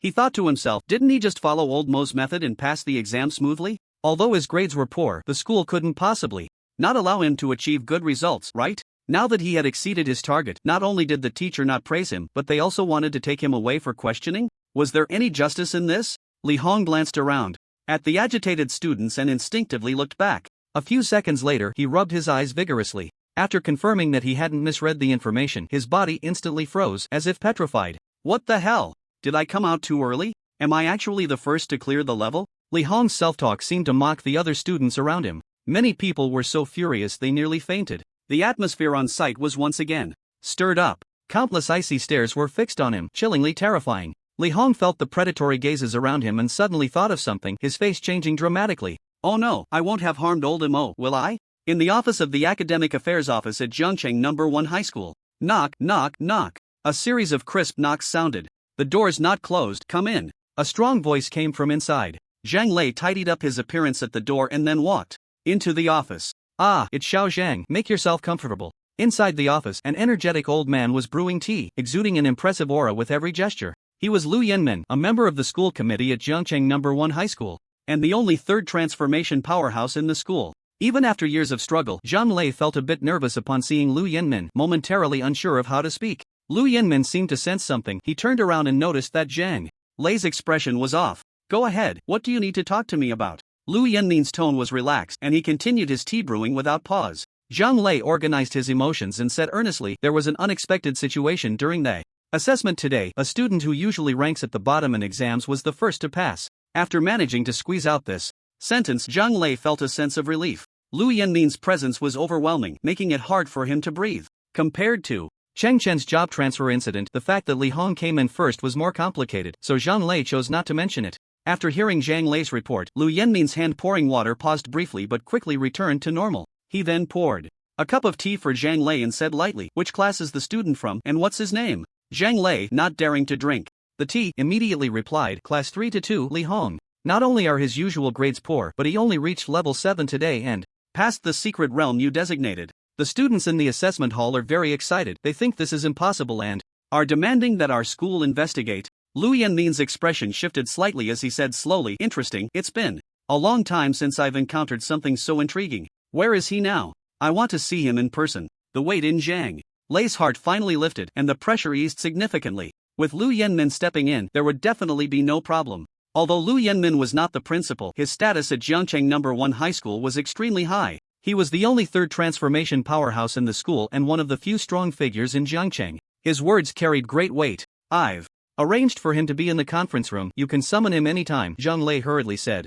Lu Yanmin shook his head and said lightly, at my age, I need to move around more. I deliberately chose the secret realm. It's truly surprising that someone could succeed in the challenge without even reaching level 10. Naturally, I want to see this for myself. Let's go. Lu Yanmin was always decisive, and the two quickly arrived at the conference room. Upon opening the door, there were only two people. Inside, Li Hong and his homeroom teacher, Zhao Ailong. Li Hong was carefree and felt no pressure at all. If he had any concerns, it was the fear of dragging his best friend Chen down with him. Fortunately, he had strong pressure resistance and would never give in. Zhao Ailong, on the other hand, was extremely anxious, feeling as if the sky was about to fall. He never expected that today's incident would escalate to such a degree, even alarming Lu Yinmin. Given his identity and status, he rarely had the opportunity to meet him. If it were any other time, Zhao Ailong would have been excitedly jumping around, seizing every opportunity to leave a good impression on Lu Yinmin. However, today he wished he could become invisible, because as Li Hong's teacher, he knew his student's strength all too well. The sudden excitement just now was entirely due to being caught in the crisis of Cheng Chen's job transfer incident, and upon suddenly seeing hope, it was an impulsive shout that came out without much thought. However, after calming down, Zhao Erlong felt an immense regret. He wished he could slap himself. How could he have been so reckless with his words? If anyone in the school doubted that he could be the first to clear the game, it would definitely be Zhao Erlong himself. Not to mention being the first to clear it, he wouldn't even believe he could clear it at all. Of course, at this moment, there was no turning back. He was destined to bear all of this. Just when the two of them were alone in the conference room, Zhao Erlong had asked Li Hong for a long time, but Li Hong stubbornly refused to say anything, which infuriated him. Just then, the door to the conference room was pushed open. When they saw Lu Yinmin and Zhang Lei come in, they quickly stood up to greet them. Lu Yinmin waved his hand, signaling them to be at ease and not to be too formal. The conference room fell into a brief silence, and the atmosphere was somewhat tense. Zhang Lei broke the silence first, speaking seriously. Li Hong, this is Commissioner Lu. You should have met him before. Today's secret realm was personally set by him, and everyone is well aware of your usual performance. Logically speaking, you shouldn't have been able to achieve your current results. I advise you to explain in detail what you did in the secret realm and what happened. Otherwise, Zhang Lei's words were very serious, even carrying a hint of threat at the end. If it were an ordinary student, they might have confessed immediately, but Li Hong was different. Although Li Hong was shameless, he was a person who valued gratitude and loyalty. Even if he were expelled, he would never betray Cheng Chen. After all, it was he who had shamelessly sought Cheng Chen's help, and now that the person had helped him, he certainly couldn't turn around and sell him out. Moreover, the things that old Mo had told him were simply too shocking. Although he didn't know how old Mo had done it, if he spoke about it publicly, it could very likely have a negative impact on Cheng Chen, so he absolutely couldn't say anything. Li Hong bowed respectfully and then replied neither humbly nor arrogantly, I didn't do anything. I just performed exceptionally. I've only heard of the school worrying about students' poor grades, but I've never heard of worrying about students' good grades. What, does Jiangcheng No. 1 High School not allow our regular class students to come in first, only allowing the rocket class to come in first? Li Hong's words were flawless, perfectly countering Zhang Lei's threat. He even subtly mocked the school's higher-ups. Zhao Erlong was dumbfounded after hearing this and quickly waved his hands to distance himself, indicating that it had nothing to do with him. He was afraid that two big shots would think it was his idea, putting such a big hat on the school. He never expected that Li Hong, this poor student, would not only be so bold today but also so eloquent. Zhang Lei frowned slightly. He hadn't expected Li Hong to be so tough. The atmosphere fell silent once again. At this moment, Lu Yinmin smiled and said with deep meaning, the school certainly does not have such classist thinking. Since you say you performed exceptionally, then let me ask you a question. Today was Li Hong's first close encounter with Commissioner Lu. He had only seen him speak at major events before. Naturally, he knew the legends about him. He just didn't expect that, in the capacity of Commissioner Lu, he would have no airs about him at all, and he even seemed a bit amiable, so he replied lightly, please, go ahead, I will answer truthfully. A barely noticeable smile appeared at the corner of Lu Yinmin's mouth, and then he asked, describe the final battle situation with the final boss, or talk about the skills and combat characteristics he possessed. Any of that will do. At this question, Li Hongzhi was stunned, his mind instantly blank. He thought to himself, how the hell would I know that? Seeing Li Hong's reaction, Zhang Lei and Zhao Erlong were somewhat puzzled, while Lu Yinmin's smile deepened. The final boss has a pair of horns and looks very fierce. Li Hong's forehead had already started to sweat, and after a long time, he still couldn't articulate anything. He had no idea about those key pieces of information, because he hadn't even fought with Basilin. Previously, Li Hong had rehearsed hundreds of excuses in his mind, but he never expected that Director Lu would ask him such a question. His stammering expression was noticed by Zhao Erlong. Suddenly, Zhao Erlong also began to sweat. He thought to himself, could it be that Li Hong cheated and brought some contraband in, which allowed him to pass the assessment smoothly? In fact, there were precedents for this, though not many. In the past, there had been wealthy kids who spent massive resources to acquire some powerful treasures and then used them to take the exam. However, such items were often quite valuable, and ordinary people could hardly obtain them easily. The school had strict prohibitions against such cheating. If discovered, one would be directly expelled. Tick-tock. Sweat dripped from Li Hong's forehead onto the floor. At this moment, he even regretted letting Cheng Chen give him special treatment. If he failed the test today, the worst he would face would be a scolding from his dad, and then he could go home to inherit The family fortune, living as a wealthy ordinary person, enjoying his old age. But now, he was very likely to become the first student in Jiangcheng No. 1 high school to be expelled in many years. If this got out, not only would his reputation be ruined, but even his father's business would be affected. This world was one that respected the strong. If someone resorted to underhanded methods, they would be scorned by all. Like father, like son, if the child cheated, one could only imagine what kind of person the father was. The thought of possibly dragging his father down filled Li Hong with immense regret. Zhang Lei observed Li Hong's reaction, his face turning ashen. It was clear from his earlier performance that he most likely hadn't fought Basilin. Therefore, being the first to pass the assessment must have involved other means, essentially confirming cheating. Li Hong, did you cheat? Hurry up and explain yourself clearly to Director Zhang and Director Lu. How have I taught you? Zhao Erlong, fearing he would take the blame, quickly urged Li Hong to confess for leniency, trying to minimize the negative impact.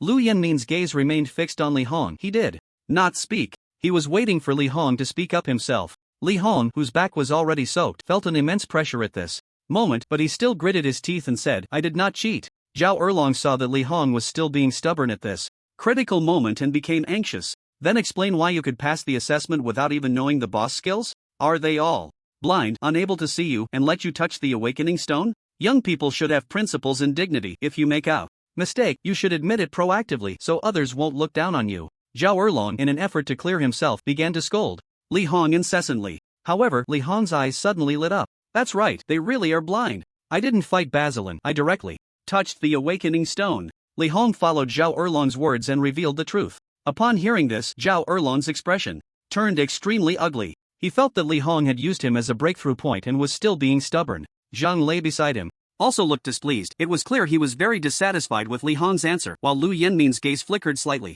Bullshit, do you take us for fools? You are only level 7, the boss can see you from far away, you don't even need to get close, you just directly enter combat mode. How could you touch the awakening stone without entering combat? Zhao Erlong felt a surge of blood rush to his head. He thought Li Hong was just a stubborn dead duck, refusing to give up until he hit the Yellow River. What he said was completely unrealistic. Zhang Lei, who was beside him, was also ready to reprimand, but was stopped by Lu Yanmin. Xiao Zhang, you are the temporary invigilator today, right? Describe the situation before the exam to me in detail. Zhang Lei was somewhat puzzled. He didn't understand why Director Lu wanted to hear about these trivial matters. Wasn't the fact already laid out before them? It was obvious that Li Hong was just making up a random excuse to escape responsibility. But since Director Lu had personally spoken, he had to clarify. After a brief recollection, he recounted everything he had seen and heard at that time, in great detail. When he mentioned the bet between Mao Feng and Cheng Chen, Lu Yanmin's eyes lit up. The key should be here. Zhang Lei and Zhao Erlong were even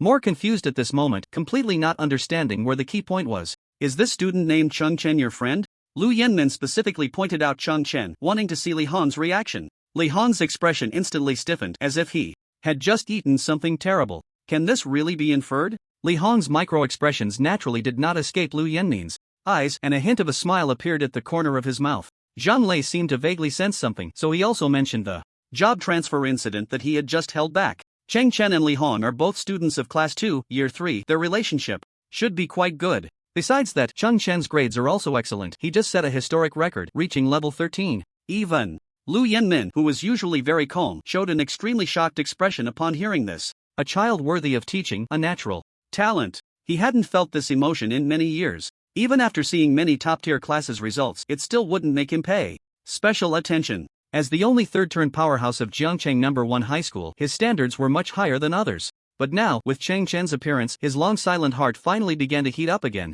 No one knew better than him how difficult the secret realm he chose was. To be able to smoothly advance to level 13 in today's assessment, such a student was definitely a once-in-a-lifetime talent. This child has limitless potential, the school must pay close attention. Lu Yanmin exceptionally gave a special directive. However, the expressions of Zhao Erlong and the others were quite interesting at this moment, especially Zhang Lei, who was clenching his fists, seemingly engaged in a difficult mental struggle. The reason he hadn't mentioned Cheng Chen when he reported the situation was that he was afraid of provoking Director Lu's anger. After all, a once-in-a-century genius like this, who ended up taking a rogue path, would be considered a major teaching accident in any school. But at this moment, due to the significant impact of the Li Hong incident, he felt he had to speak up. Director Lu, actually there's one more thing I haven't reported to you, Chang Chen. After Lu Yanmin listened to his report, an unusual expression appeared on his face. No one knew what he was thinking. What? A pity. Lu Yanmin thought for a moment and shook his head. The atmosphere became somewhat tense. Zhang Lei, wanting to save time, decided to take out his phone and contact his assistant, Xiao Wang, again. Xiao Wang, have someone bring over the surveillance footage. From that time, Director Lu wants to see it and do it quickly. On the other end of the line, Xiao Wang, upon hearing it was Director Lu's order, became extremely nervous and didn't dare to be slow. He decided to go in person. After hanging up the phone, Xiao Wang immediately headed to the monitoring room. What kind of day is it today? First, the students from the regular class were asked for materials by Director Zhang. Then, Commissioner Lu wants to check the surveillance footage. This is really strange. Xiao Wang arrived at the monitoring room and quickly glanced over the footage to ensure he hadn't picked the wrong one. After watching, he said with some confusion, "Isn't that person on the screen the one called Chen? My god, what kind of trouble has he gotten into to attract the attention of Commissioner Lu? This kid really knows how to court disaster. He's simply oblivious to the danger." In Jiangcheng No. 1 Middle School, the conference room, Xiao Wang rushed in, and when he opened the door, he was stunned. The four people inside had different expressions. Li Hong stood there in a daze. Zhao Erlong looked ashen. Director Zhang seemed to be deep in thought, while Commissioner Lu appeared calm and was smiling at him. This left Xiao Wang somewhat flattered and surprised. He quickly presented the USB drive with both hands and said, "Report to Commissioner Lu. I have already screened the content. The videos on the USB drive are all about Cheng Chen, Mao Feng, and Li Hong. I have cut out the other parts." Lu Yenmin nodded with a smile and then gestured for Xiao Wang to play it. After Xiao Wang adjusted the equipment, the large screen in the conference room quickly displayed the footage. The starting point of the video was exactly the moment when Mao Feng came to pick a fight. As time progressed, when the screen focused on Cheng Chen and Li Hong whispering to each other, Lu Yenmin called for a pause. "Pause, it's right here." Zhang Lei stared intently at the screen, as if he suddenly understood something. A flash of lightning seemed to cross his mind, and all his previous doubts were resolved. Could it be that Cheng Chen was behind this? How could that be? He was just an ordinary student. This was simply too absurd. This thought immediately crossed Zhang Lei's mind. But then he recalled a series of inhuman actions by Cheng Chen, and he felt that his earlier assessment seemed inappropriate. A student who could instantly rise from level 3 to level 13 could be an ordinary student? Even a typical genius could not be compared to him. He would rather give up his own powerful talent to take the path of an ordinary person. If Cheng Chen could pull off such astonishing feats, then if anything else bizarre happened, Zhang Lei wouldn't be too surprised. Meanwhile, Li Hong was completely panicking. When Lu Yenmin called for a stop, he knew the situation was dire. Cheng Chen was his behind-the-scenes instigator, and this matter could definitely not be hidden. "Li Hong, I want to know what Cheng Chen said to you," Lu Yenmin said meaningfully. Li Hong gritted his teeth, preparing for one last struggle. After all, what old Mo had told him was a whisper, and no one had heard it. He could say whatever he wanted.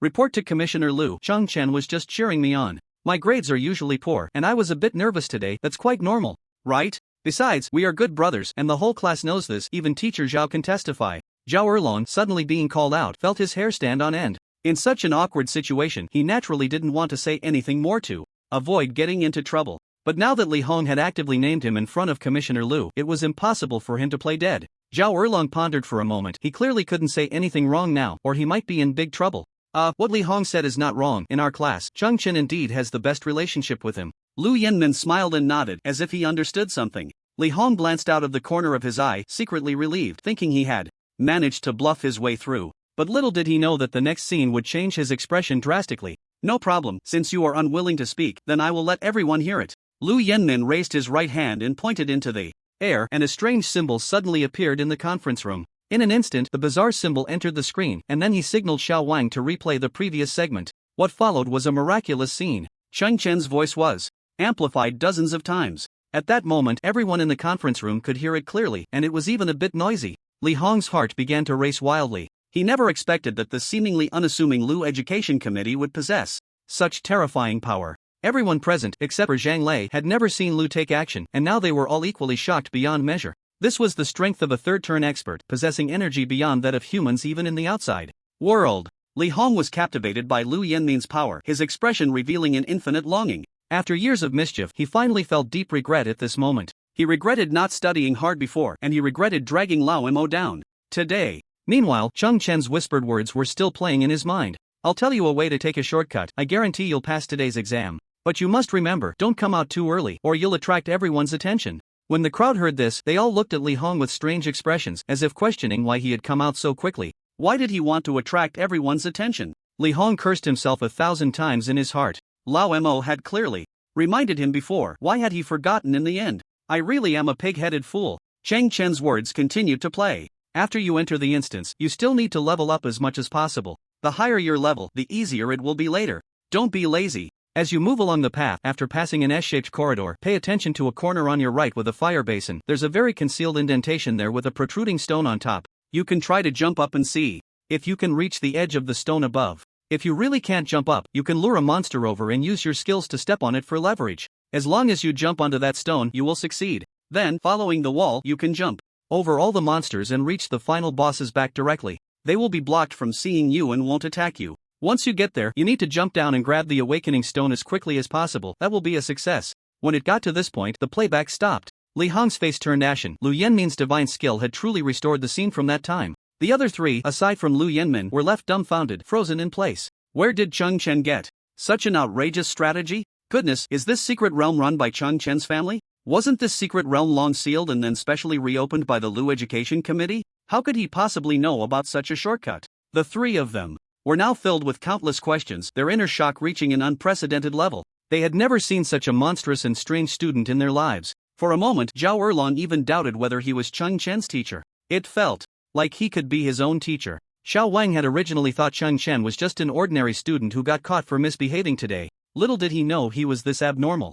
Zhang Lei's emotions had already fluctuated violently several times today because of Chen. At this moment, he was caught in a very complex emotional state. Although he was happy, there was more of a sense of loss. He saw boundless vitality in Chen, while he himself was aging and somewhat unable to keep up with the times. The conference room was so quiet that even a pin dropping could be heard clearly. Li Hong gritted his teeth and bowed to Lu Yenmin, saying, Lu Education Committee, everything started because I wanted to pass the exam, which is why I pestered Chen to give me special help. Chen only reluctantly agreed after being unable to bear my harassment. One person does the deed, one person bears the blame. I ask Lu Education Committee not to punish him. All responsibility lies with me. In order to save Chen, Li Hong went all out today, his attitude extremely humble. Lu Yenmin, seeing Li Hong's behavior, first showed a strange expression, then smiled. Why should I punish him? This boy is extraordinary.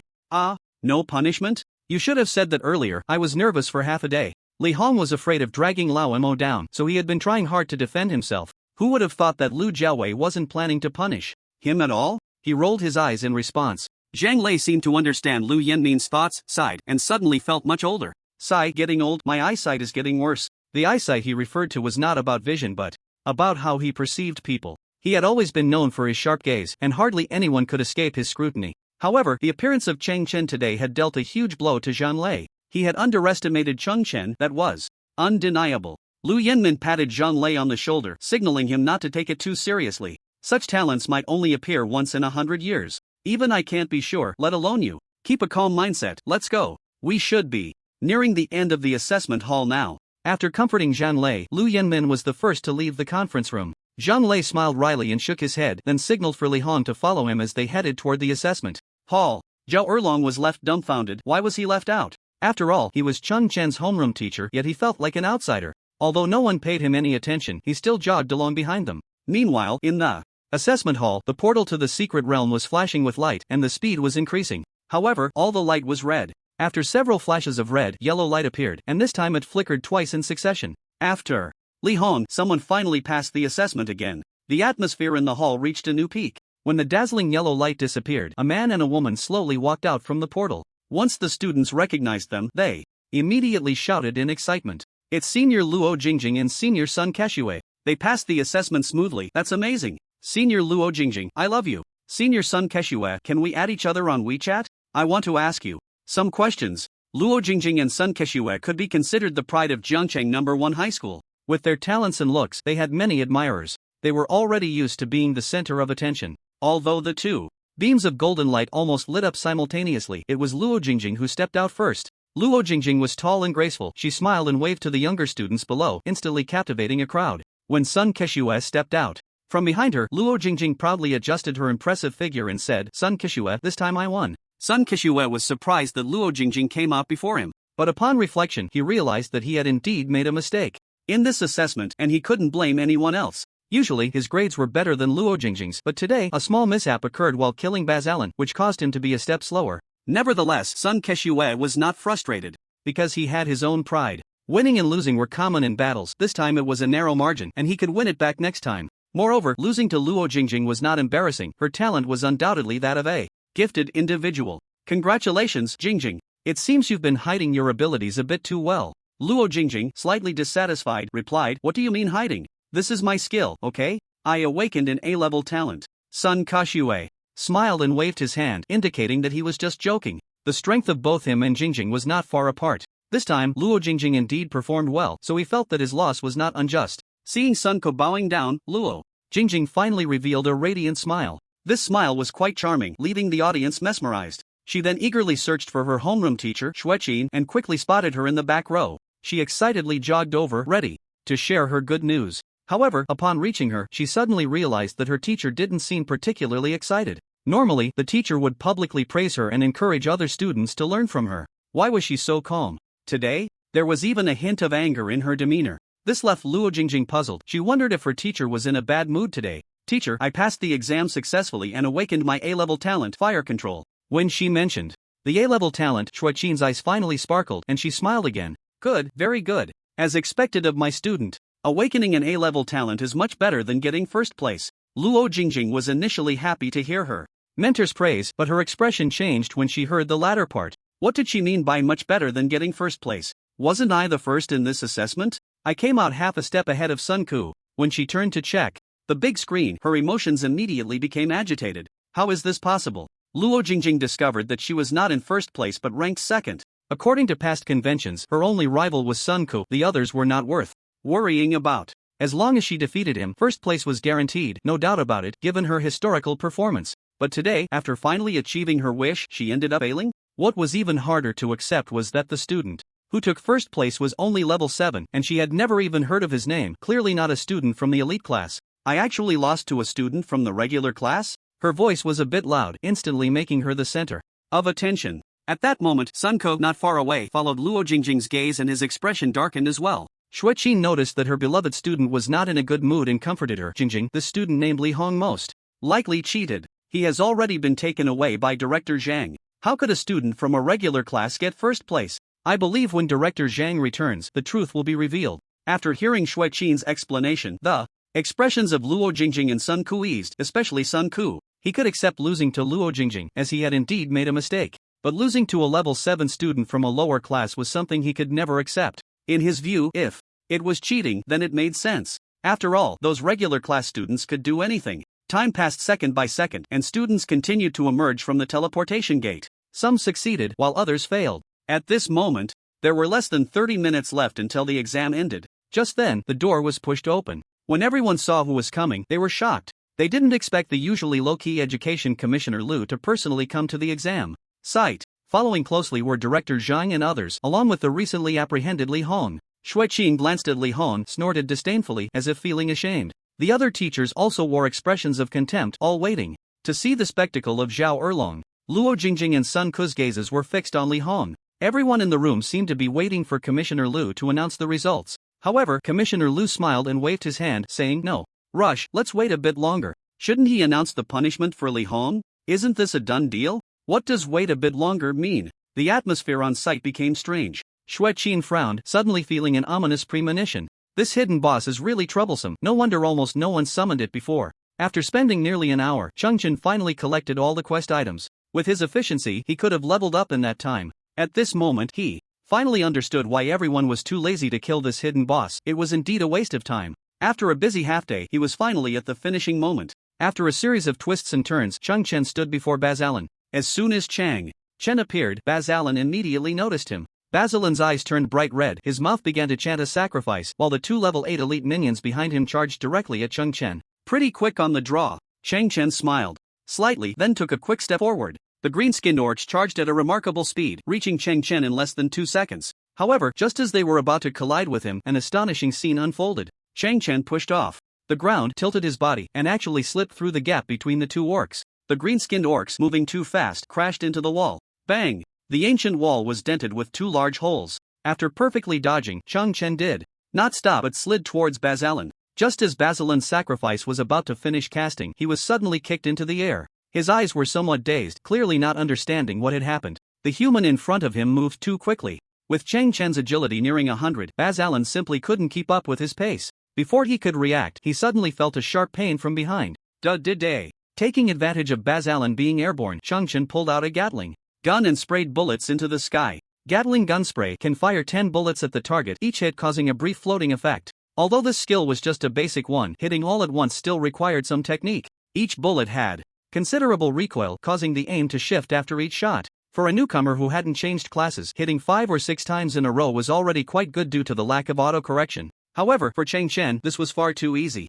In his past life, he had a nickname called Human Aimbot, and now with his significantly enhanced physical abilities, using the Gatling gun felt as easy as drinking water. With continuous fine-tuning, he effortlessly hit all 10 bullets. Even more terrifying was that all the bullets were aimed at Basilin's head. -192, -201, -211. A series of exaggerated damage numbers floated wildly. In this world, damage was not only related to the skill itself but also to the hit location. The more critical the area, the higher the damage. If someone outside saw Chen controlling the Gatling gun's trajectory so easily and consistently hitting Basilin's head, they would surely be astonished. Such operational ability clearly exceeded human comprehension. Basilin, who was just about to fall, was propelled back into the air by the force of the bullets. At this moment, blood was gushing from his head, and his expression was incredibly ferocious. The green-skinned orc minions in the distance, seeing their leader's painful expression, became enraged. Their green skin began to glow red, and all their movements doubled in speed, a sign of fury. However, just as they charged again, Chen switched weapons at an astonishing speed.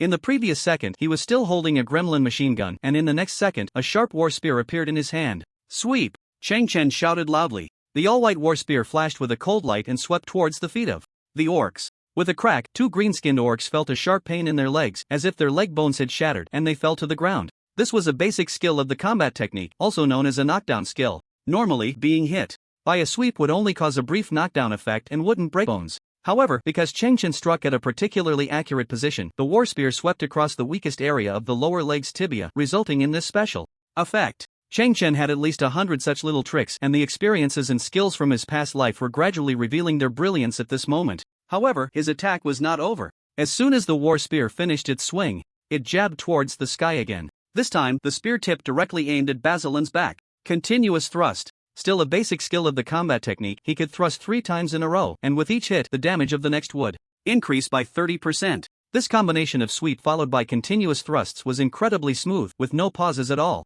Only someone like him, who had practiced over 10,000 times, could achieve such an exaggerated effect. Just then, a sudden flash of red light appeared, triggering the passive effect of the wave split slash. 5 holes instantly appeared on Basilin's body, and blood gushed out. However, this was only the first hit of the continuous thrust. The subsequent attack actions had not ended. Due to Chen's high agility, the intervals between his thrusts were very short. When the second thrust landed, the passive effect of the wave split slash triggered once again. -162, -129, -141. A row of numbers appeared above Basilin's head. Although this time the damage was slightly lower than the previous headshot, it was a free bonus from the passive effect, so why not take it? By the time the 3 continuous thrusts were finished, Basilin had already turned into a corpse and fell down. The entire process, from entering the battle to killing Basilin, took less than 30 seconds. If someone had seen Chen's exaggerated damage and combo, they would surely have fainted. It was simply too outrageous. Ironically, the leader had been killed in an instant, while his bodyguard, the green-skinned orcs, were now unable to stand due to their broken leg bones. They could only watch Chen's performance with their eyes wide open, filled with infinite fear. Chen revealed a hint of cruelty at the corner of his mouth, and the war spear transformed into a streak of light as he switched weapons once again. He pulled out a dagger and, in a single leap, shot forward. Just as he was about to collide with the green-skinned orc, he twisted his shoulder, and his figure transformed into a strange arc, actually circling behind the green-skinned orc. A backstab attack from behind the target would increase damage by 100% and guarantee a critical hit. Chen, holding the dagger, accurately struck the back of the green-skinned orc's head. -723, -741 with the double bonus of attacking a vital area plus a 100% critical hit. 2 extremely exaggerated numbers appeared. A single damage of 700 plus, something that characters over level 10 would never even dare to imagine. Yet, it was vividly brought to life by Chen. The 2 injured green-skinned orcs were directly killed. The entire battle lasted less than a minute from start to finish, which was terrifying. Basilin and his subordinates not only failed to touch Chen, but they didn't even cast a single spell before being completely wiped out. It was a crushing display of absolute power. It was also a perfect battle process. Warm-up is over, it's time to summon the hidden boss. Chen's lips curled slightly as he felt quite satisfied with his recent performance. He did not rush to touch the awakening stone, but instead took out 6 task items from his bag. After arranging them according to the pattern of the hexagram, a dazzling purple light suddenly emerged around him. An ancient voice echoed from the space. Who dares to disturb my slumber? At that moment, chaos erupted in the outside world. Now, only 10 minutes remain until the end of the exam. Almost 95% of the students, regardless of success or failure, have successively exited the assessment realm. Everyone in the assessment hall is puzzled about what Commissioner Lu is waiting for. Luo Jingjing and Sun Ku are feeling extremely uncomfortable at this moment. Once the pride of the heavens, they gradually sense that their brilliance seems to have dimmed. This feeling of falling from the clouds, where everyone adored them, to the depths of despair is hard for them to adapt to. Accustomed to being the center of attention, they now find that everyone's gaze is fixed on the big screen, making them feel irrelevant. Commissioner Lu's gaze is also looking into the distance, not having turned even once. The two have always performed well, so they had met Commissioner Lu before. At that time, he valued them highly, but now everything has changed. This stark contrast is more painful than killing them both. Meanwhile, Li Hong is also staring intently at the big screen. He feels anxious inside because the exam is about to end and Chen still hasn't come out. Old Mo, stop playing around and come out already. Previously, since no one had cleared the realm, the rankings were arranged according to their levels. Chen had reached level 1.3 and was once ranked first. However, when Li Hong and the others cleared the realm one after another, the ranking rules changed to be based on the order of clearing. So at this moment, Chen's name has been pushed further down the list by more and more people. Just as everyone is waiting, an astonishing change occurs in the rankings on the screen. Chen's name rapidly rises again, and within seconds, it reappears in first place. What's even more surprising is that the portal of the realm hasn't lit up. It's simply unbelievable. The previously tense atmosphere erupts once more. What happened? How did Chen suddenly jump to first place? Aren't the rankings arranged by the order of clearing? How can a latecomer surpass the others? Let's not mention anything else. Even if he's first, why hasn't he come out yet? Damn, today is just full of strange occurrences. First Li Hong, now Chen. What on earth is Class 2 doing? Almost everyone instinctively turns their gaze to Commissioner Lu, hoping to see his reaction. After all, today's exam questions were set by him personally. However, upon seeing Commissioner Lu's expression, everyone feels disappointed. He still wears a calm face, and there's even a hint of a smile in his eyes. No one knows what he is thinking. Director Zhang, I want to clarify in advance that I have no knowledge of everything that happened today. Zhao Erlong leans close to Zhang Lei, still trying to defend himself. Zhang Lei furrows his brow and whispers, of course, I know it has nothing to do with you. With you, how could you possibly teach out a student like Chen? Zhao Erlong awkwardly chuckles a couple of times and doesn't say much more. He feels very frustrated. On one hand, Chen is simply too outstanding, yet he hasn't contributed anything, making him feel incompetent. On the other hand, Chen has personally ruined his own future, and as the homeroom teacher, he seems to be taking the blame. These two complex emotions continuously clash in Zhao Erlong's mind, making him feel like he wants to die. Just as the crowd outside is in an uproar, Chen finally sees the true face of the hidden boss, the Hungerer Telegammon. This is a level 12 elite boss. Telegammon was a warrior of the demon race, standing over 2 meters tall, wielding a runic greatsword and clad in red and black metal armor, looking incredibly fierce. You interrupted my slumber, and you will pay the price. With a thunderous roar, Telegammon swung his sword at Chen. Chen smiled slightly and used a retreating step to easily dodge the attack. With such clumsy moves, you might as well go back and train some more. This was Chen's blatant mockery of Telegammon. In fact, with his current reaction speed, facing a warrior-type Telegammon was easier than defeating the Bazalan trio.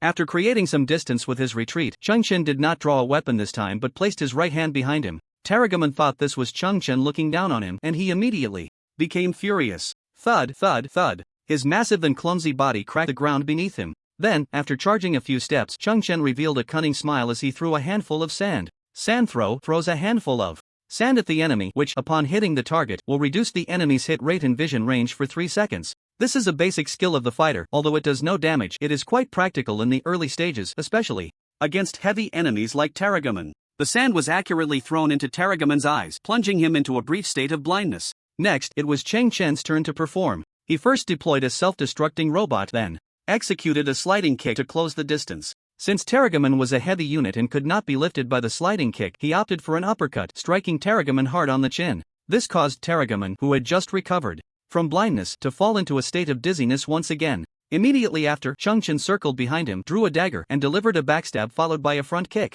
Telegammon was sent flying, blood gushing from his wounds. Just as he was about to counterattack after regaining his senses, 2 assassins throwing knives struck his left and right hands. The intense pain made him instinctively loosen his grip, and the runic greatsword crashed to the ground with a thud. Tap, tap, tap. The blue flame Grelin machine gun, this time, did not fire at the sky but directly opened fire on Telegammon's front. -51, -112, critical damage, -241, weak point critical, -39. A series of large and Small numbers erupted wildly. Tarragamon was utterly helpless against Chong Chen's perfect combo, remaining in a controlled state throughout. Even if he wanted to counterattack, he couldn't. Nothing was more despairing than this. A dignified level 12 elite boss was completely controlled and killed, which was incredibly frustrating. The moment Tarragamon fell, his eyes revealed infinite fear. He could not understand why the human before him was so powerful. However, a dead man had no right to know such things. In this battle, Chen executed an astonishingly perfect control chain. If there had been a live broadcast, everyone witnessing this scene would have gasped in disbelief,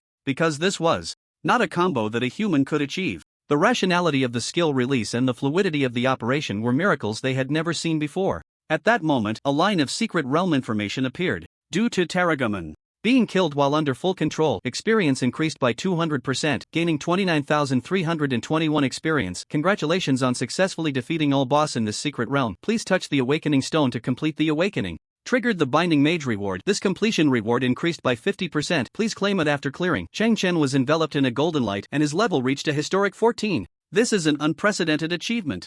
As everything settled, Chen presented a perfect score on this assessment. When he approached the awakening stone, he slowly said, "I've already activated the transformation system in advance. Is this stone still useful?" With a question in mind, he placed his right hand on the awakening stone. Immediately, a burst of light erupted, and countless runes flew from the stone into the sky. These obscure and difficult to understand runes suddenly unleashed an astonishing power, causing even the space around them to ripple slightly. Before Chen could react, the runes surged into his body at an incredible speed. Congratulations, you have successfully passed this assessment. Your awakened talent is. Then the information prompt cut off.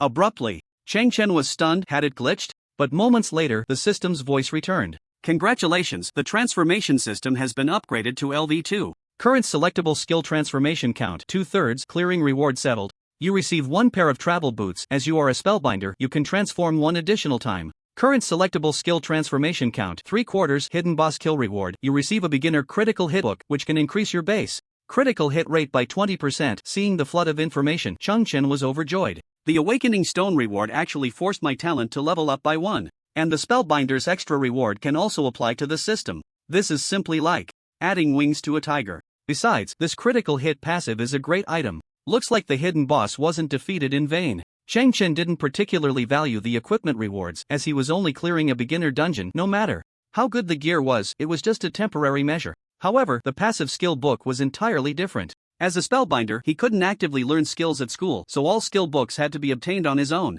For all new awakeners, rare attributes like critical hit bonuses were something they could only dream of. They often needed to reach levels 20 or 30 and have some luck to learn them. At this stage, everyone could only rely on their basic agility attribute to provide critical hits. For low-level players, critical hit attributes were almost non-existent. After all, everyone's agility was pitifully low, and it was impossible for them to be like Chong, who had invested all his points into agility. To deal high damage, they could only rely on special skills like backstab, which guaranteed critical hit damage. From the very beginning, Chong had already left everyone far behind. Moreover, this gap would only widen as he continued to improve. Now I have 2 more transformation slots. Let's transform a ranged skill first. In today's battles, the Gatling gun skill was the one Chen used the most. On one hand, it could accurately hit every bullet, making the Gatling gun a pretty decent damage output skill for him. On the other hand, the Gatling gun had a strong suppression effect, whether against air or ground targets, as evidenced by the 2 battles just fought. Without any hesitation, Chen decisively chose to prioritize transforming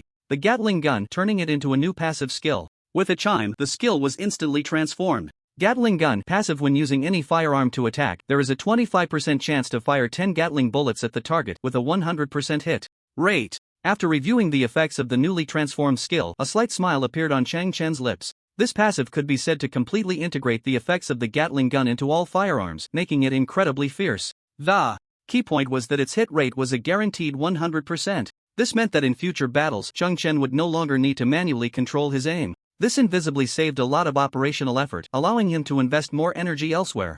In addition, the forced hit had another huge advantage. It gave him the possibility of fighting monsters above his level. It is important to know that low-level characters suffer attribute penalties when battling monsters that exceed their level. This penalty is often comprehensive, affecting hit rate, critical hit rate, personal defense, and so on. All these attributes would decline significantly, and the greater the level difference between oneself and the enemy, the greater the penalty. After Chen acquired this new skill, as long as he ensured his survival, he could completely rely on triggering the passive of the Gremlin machine gun to slowly wear down high-level bosses. This was an enormous advantage. Moreover, it was an advantage that others could not possibly possess. It was entirely unique to him. Chen was very satisfied with this passive. As for the other transformation slot, after careful consideration, he decided to reserve it for the sweeping attack of the warrior. Although both the floating and the knockdown skills were considered control skills, their actual effects were influenced by the power attribute. If the power was insufficient, it would be impossible to inflict special effects on heavy units.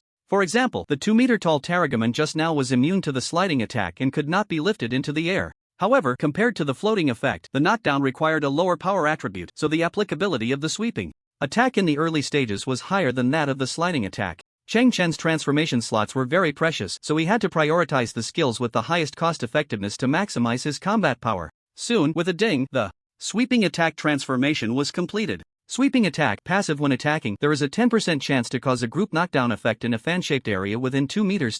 Not bad, it really fits the attack setting of the sweeping attack. This new passive is not a single target judgment but a range judgment. As the number of transformed skills increased, Chen had gradually grasped the general rules of the system's transformation. All skill transformations were not aimless. There were certain patterns to explore. The passives obtained through system transformation would definitely retain the advantages of the original skills, and there was also the possibility of improvement. Therefore, Chen could easily filter out what passives he needed most at the moment using this pattern. Now, with 4 skill passives and 1 attribute passive in hand, his strength had reached a new high once again. He then opened his character panel and allocated the 6 attribute points he had just gained from leveling up to agility once more. Name: Chen Race, Human Level 14, 0/68432, Strength 20, Agility 98, Spirit 20, Constitution 20, Awakening Talent, SSS Level Transformation LV2, Combat Power Assessment 9972, Unallocated points 0. At this moment, he was just 1 step away from breaking 100 in agility. Even more astonishing was that his combat power assessment had already approached the 10,000 point mark. This achievement was terrifying. It is important to know that even an average level 20 character might not exceed 8,000 points in combat power. Yet he was only level 14 and had far surpassed that level. If Chen's attributes were known to other universities, they would surely spare no effort to compete fiercely for him to join their institution. After all, throughout history, no student at this level had ever achieved such terrifying combat power. As long as they could recruit Chen, they would undoubtedly gain an extremely powerful awakener in the future. It's time to go out. Chen slowly walked toward the door leading out of the secret realm. However, at that moment, he was unaware that an unprecedented storm was waiting for him outside. Why hasn't this Chen come out yet? There are only 3 minutes left until the exam ends. I think he must have died in there. Even if he died in there, he would still be forcibly teleported out by the red gate. Or maybe he used some underhanded means to get first place and now doesn't dare to face anyone. That's quite possible, otherwise, it's hard to explain how he could still get the top spot after others have already cleared the exam. There are only a few minutes left, let's wait and see the show. Once the time is up, the secret realm will forcibly teleport all the candidates out. At this moment, many people in the audience were preparing to watch Chen's joke, while Li Hong was extremely anxious. Old Mo, you must not let anything happen. He was able to pass the assessment smoothly today entirely thanks to Chen's help. If he passed in the end but Chen didn't, he would feel guilty for a lifetime. So he was more anxious than anyone else. Beside him, Zhang Lei glanced at Commissioner Liu out of the corner of his eye and found him still calm and collected, as if he completely believed that Chen would come out on time. Why is Commissioner Liu so sure that Chen can come out? Just as Zhang Lei was pondering this, beside him, Luo Jingjing and Sun Ke were feeling very complicated. Even now, they still didn't believe that Chen was stronger than them. As the chosen ones, they had their own dignity and pride and absolutely would not allow an ordinary class student to trample on them. Both were looking forward to the final result, their eyes fixed on the teleportation gate. Time passed quickly, and the atmosphere in the venue gradually reached its peak. Just in the last minute before the end, the secret realm's teleportation gate finally erupted with dazzling golden light. This time, the brightness of the light was much stronger than when any previous candidate had come out. The assessment hall was instantly enveloped in golden light, and almost everyone, under this intense stimulus, instinctively closed their eyes. At this moment, only Lu Yenmin was unaffected. On the contrary, when he saw the sunlight dazzling light, a look of ecstasy appeared on his face. He really succeeded. This child has limitless potential. Moments later, the light gradually faded, and Chen's figure appeared in the assessment hall. Li Hong was the first to see him and immediately rushed over. He ran while excitedly shouting, "Old Mo, you finally came out." When Chen came to his senses, he found Li Hong standing right in front of him. He smiled and nodded, then asked, "Did you pass?" Li Hong was in a very good mood at this moment. Seeing Old Mo clear the exam smoothly and take first place made him happier than if he had passed himself. "Yes, thanks to you, Old Mo, I passed smoothly. But I didn't notice it before. You really are quite the hidden talent." To come up with such an outrageous way to clear the exam, the two of them started chatting. On the stage like this, the surrounding crowd was instantly in an uproar. Wow, is this the legendary Chen? He doesn't seem excited at all. If I had gotten first place, I would probably have fainted by now. Is this the demeanor of a big shot? He completely ignores us and just chats casually. Damn, this is really infuriating. He doesn't take us seriously at all. Don't rush, Commissioner Liu hasn't spoken yet. He still has questions for both of them. Exactly, who knows, he might get expelled publicly later. Chen and Li Hong chatted as if no one was around, which angered many students. They felt this was a slight against them. Clearly just two ordinary class students, yet today they had taken the top 2 spots. There must be something wrong with that. At this moment, the few teachers standing at a distance, seeing the scene before them, also had unsightly expressions. Although Chen had taken first place, regardless of whether he had any issues or not, he should at least show some basic courtesy. The teachers were all standing here, yet he didn't even glance their way. What does this mean? This not only disrespects the other students but also ignores the teachers altogether. What a brat, does he even see us teachers?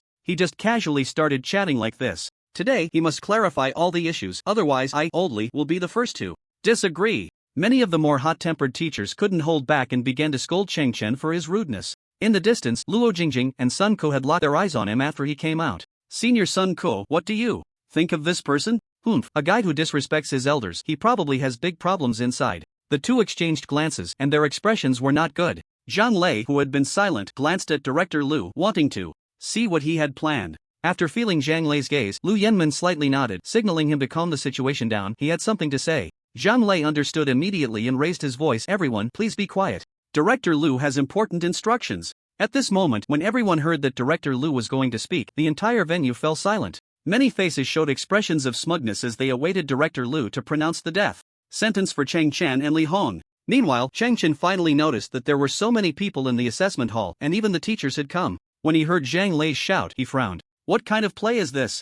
Wasn't the exam over? Why was there still a leader speaking? Li Hong whispered a few words to him, briefly explaining what had happened earlier. Chen's expression turned strange. Is this going to be a reckoning? Soon, the assessment hall was completely quiet, and Director Liu looked at Chen with a smile. Chen, did you really pass? This question left everyone puzzled, but it contained strong anticipation. Others couldn't understand, but Chen certainly could. Lu Yenmin's question clearly referred to whether he had successfully passed the hidden bosses test. After all, today's secret realm was devised by him personally, so he must know about the hidden boss's existence. I passed. Chen casually nodded. At this moment, everyone present, including many teachers, fell into a state of confusion. What were these two talking about? What did he really pass? And why did Director Liu look completely unfazed? He even looked at Chen with admiration. What on earth had happened? Countless question marks appeared in everyone's minds. The conversation between Chen and Lu Yenmin seemed like two riddles being exchanged, leaving everyone baffled. After receiving a positive answer, Lu Yenmin's expression became somewhat excited.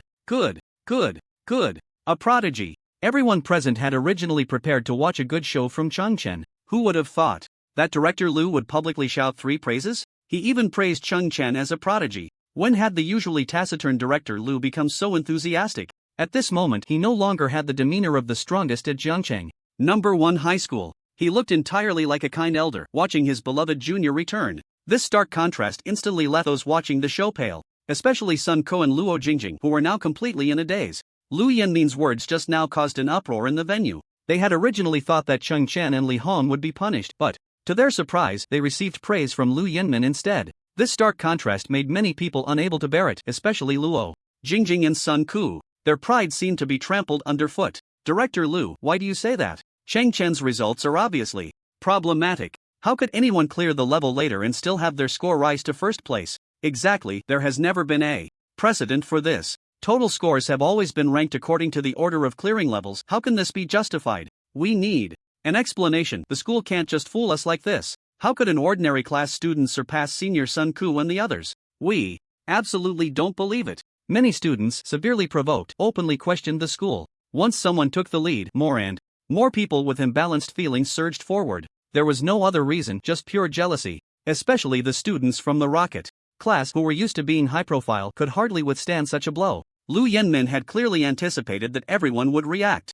this way. At this moment, his expression suddenly turned cold, and the aura of a third-tier powerhouse instantly spread throughout the venue. A bunch of frogs at the bottom of a well. Enough. Lu Yenmin actually had a bad temper, but after getting older, he rarely lost his cool. So much so that many had forgotten his nickname from his youth, the villain. His reprimand instantly silenced the entire hall. At that moment, everyone truly felt how terrifying it was when a third-tier powerhouse was angry. Lu Yenmin looked around, very satisfied with everyone's current performance. He then walked to the center of the assessment hall and said lightly, "Don't you want an explanation? Today, I will tell you. I hope you won't continue to be narrow-minded and arrogant in the future." His words were heavy, and many felt a burning sensation on their faces. This was a blatant disdain, as if he didn't regard them as human beings at all. If it had been another teacher saying this, perhaps there would have been some resistance. But at this moment, it was Director Lu reprimanding everyone, and they could only listen quietly, with no thought of arguing. The reason Chen could rise to first place is that he is the only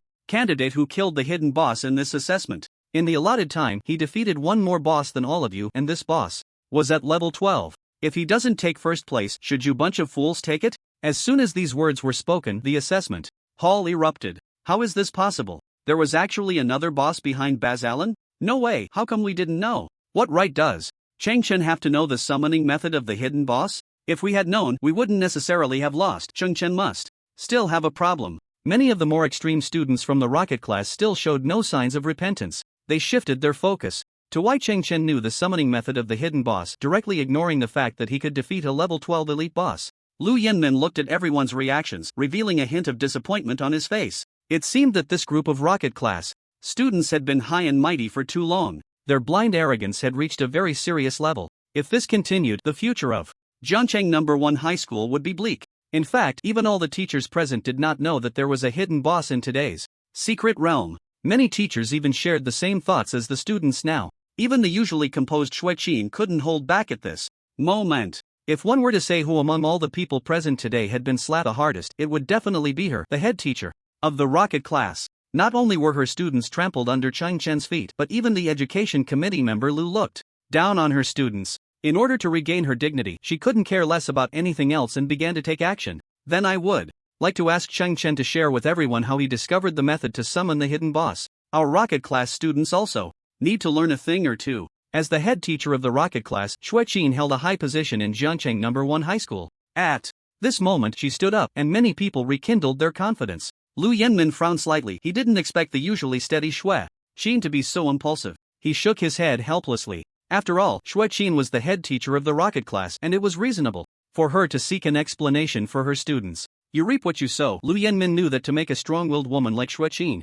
back down, one must possess overwhelming strength to convince her. Moreover, he was also curious about how this exceptionally talented young man would handle the situation. He wanted to see how he would deal with Xueqin, this beautiful yet difficult fox. Therefore, for various reasons, Lu Yenmin did not intervene but allowed Xueqin to hold Chen accountable. However, what followed was a shocking statement from Chen, who said coldly, "Why should I tell you?" Everyone was stunned. They had imagined 1,000 ways to respond, but they never expected Chen to be so disrespectful to Xueqin. This was Jiangcheng No. 1 High School, the youngest head teacher of the rocket class in history, and Chen spoke to her like this. Many began to gloat, ready to see him make a fool of himself. Given Xueqin's usual assertiveness, she would definitely not let this go easily. "Who do you think you are, daring to speak to our teacher like that?" Xueqin was momentarily taken aback, unable to react for a long time. How could she, the dignified head teacher of the rocket class, be publicly humiliated by a student? At that moment, Sun Ko, who had been silent for a long time, suddenly exploded with anger due to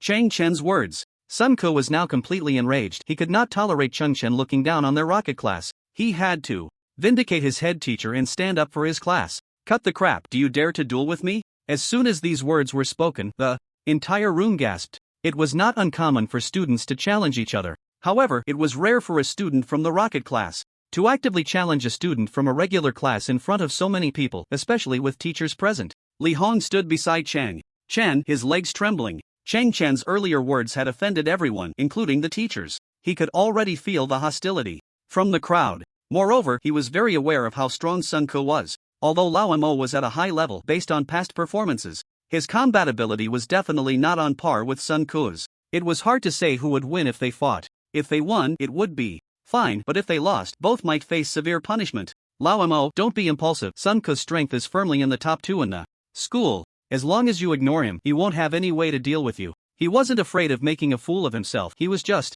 worried that if Chen failed, someone would take advantage of the situation. At this moment, all the students felt Sun Ko's determination, and they gradually became excited. Everyone could see Sun Ku's strength, and having him represent the righteous side to punish a reckless person like Chen was the best way to deflate his arrogance. Many began to cheer, supporting Sun Ku. At this moment, there was someone in the audience who was very eager for Chen to face off.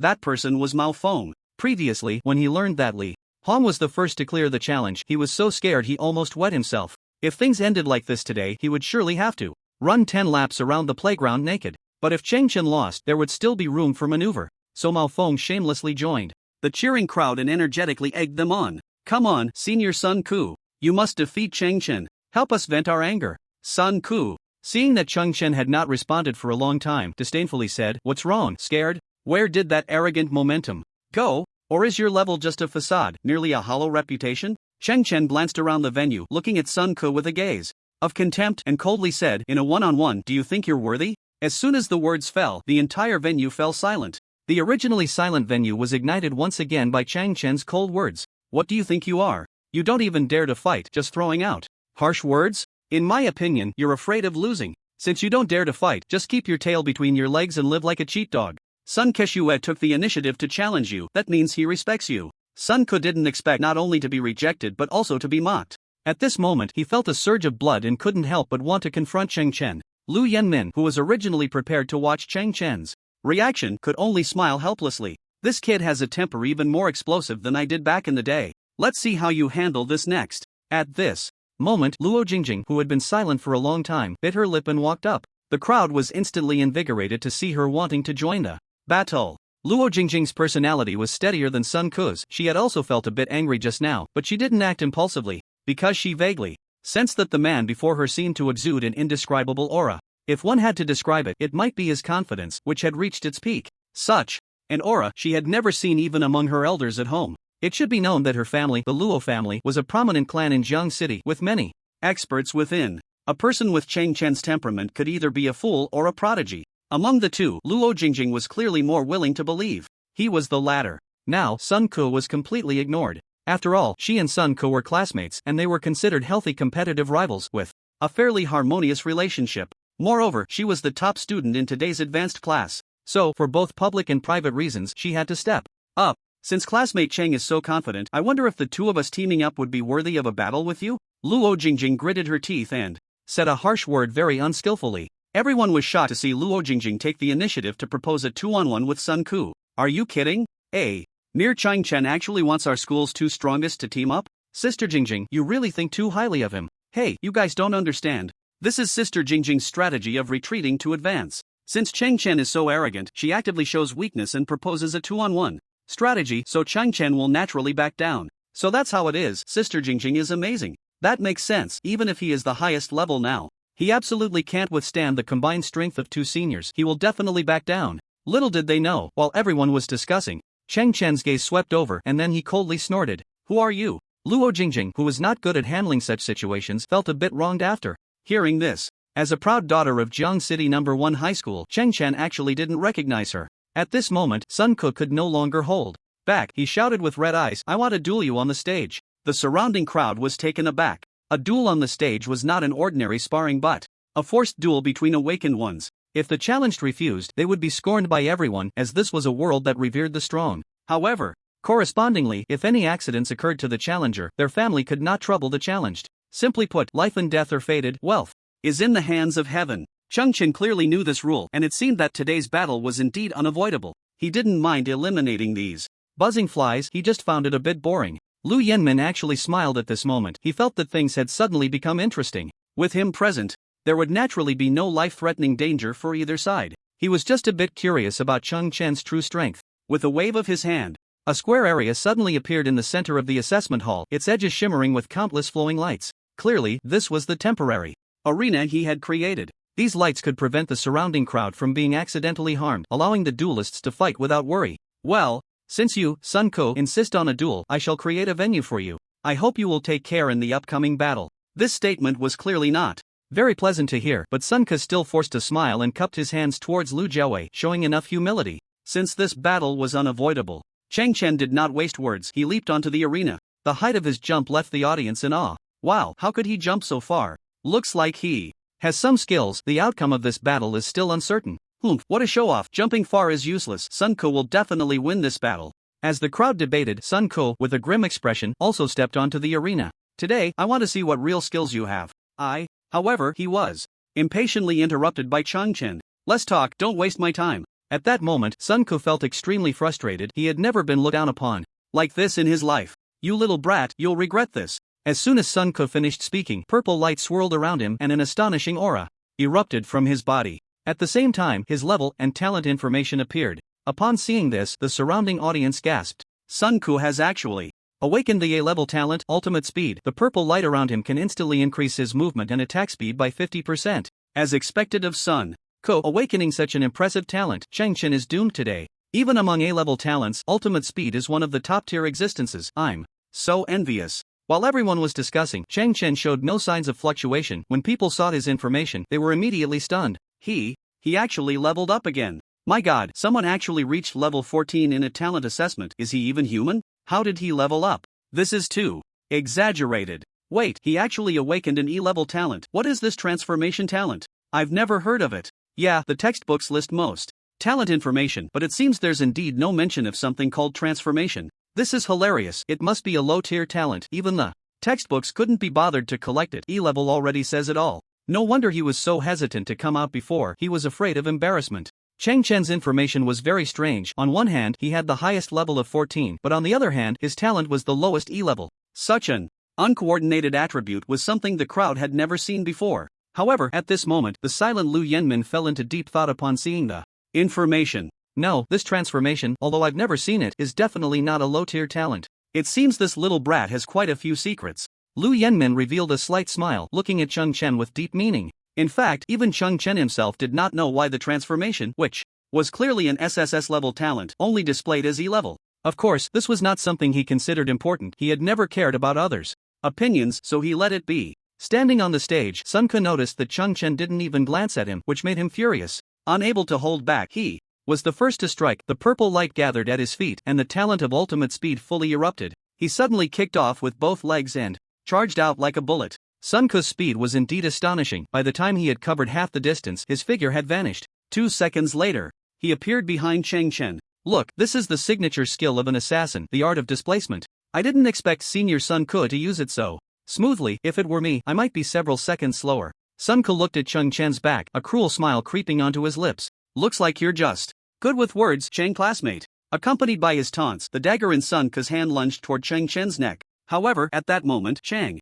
unexpectedly vanished from sight. In less than half a second, he appeared behind Sun Ko. The audience was stunned by this scene. Even Lu Yenmin showed a hint of surprise in his eyes. It seems I underestimated him. Of course, Chen didn't possess the assassin's exclusive skills. He merely used a common skill for free agents, retreat. However, with his nearly 100 agility boost, this retreat was even faster than the art of displacement. So fast that everyone didn't have time to react. Sun Ko was shocked when his target suddenly disappeared. But before he could process it, he felt a sharp pain in his neck. He instinctively touched his neck, and a warm, sticky sensation washed over him. Blood? Before he could comprehend what had happened, Chen followed up with a kick, sending him flying out of the arena. The entire battle lasted less than 30 seconds. The venue fell silent once again. But this time it wasn't due to Chen's taunts. Everyone was too shocked by his terrifying strength to speak. Even the teachers watching from a distance were left dumbfounded. Especially Zhao Erlong, whose mind went blank. Is this really the student I taught? Why do I feel like I can't beat him? Poor Sun Ko, who had no idea what Chen had done, was kicked out of the arena and fell heavily to the ground. At that moment, someone shouted, "Quick, call the school doctor.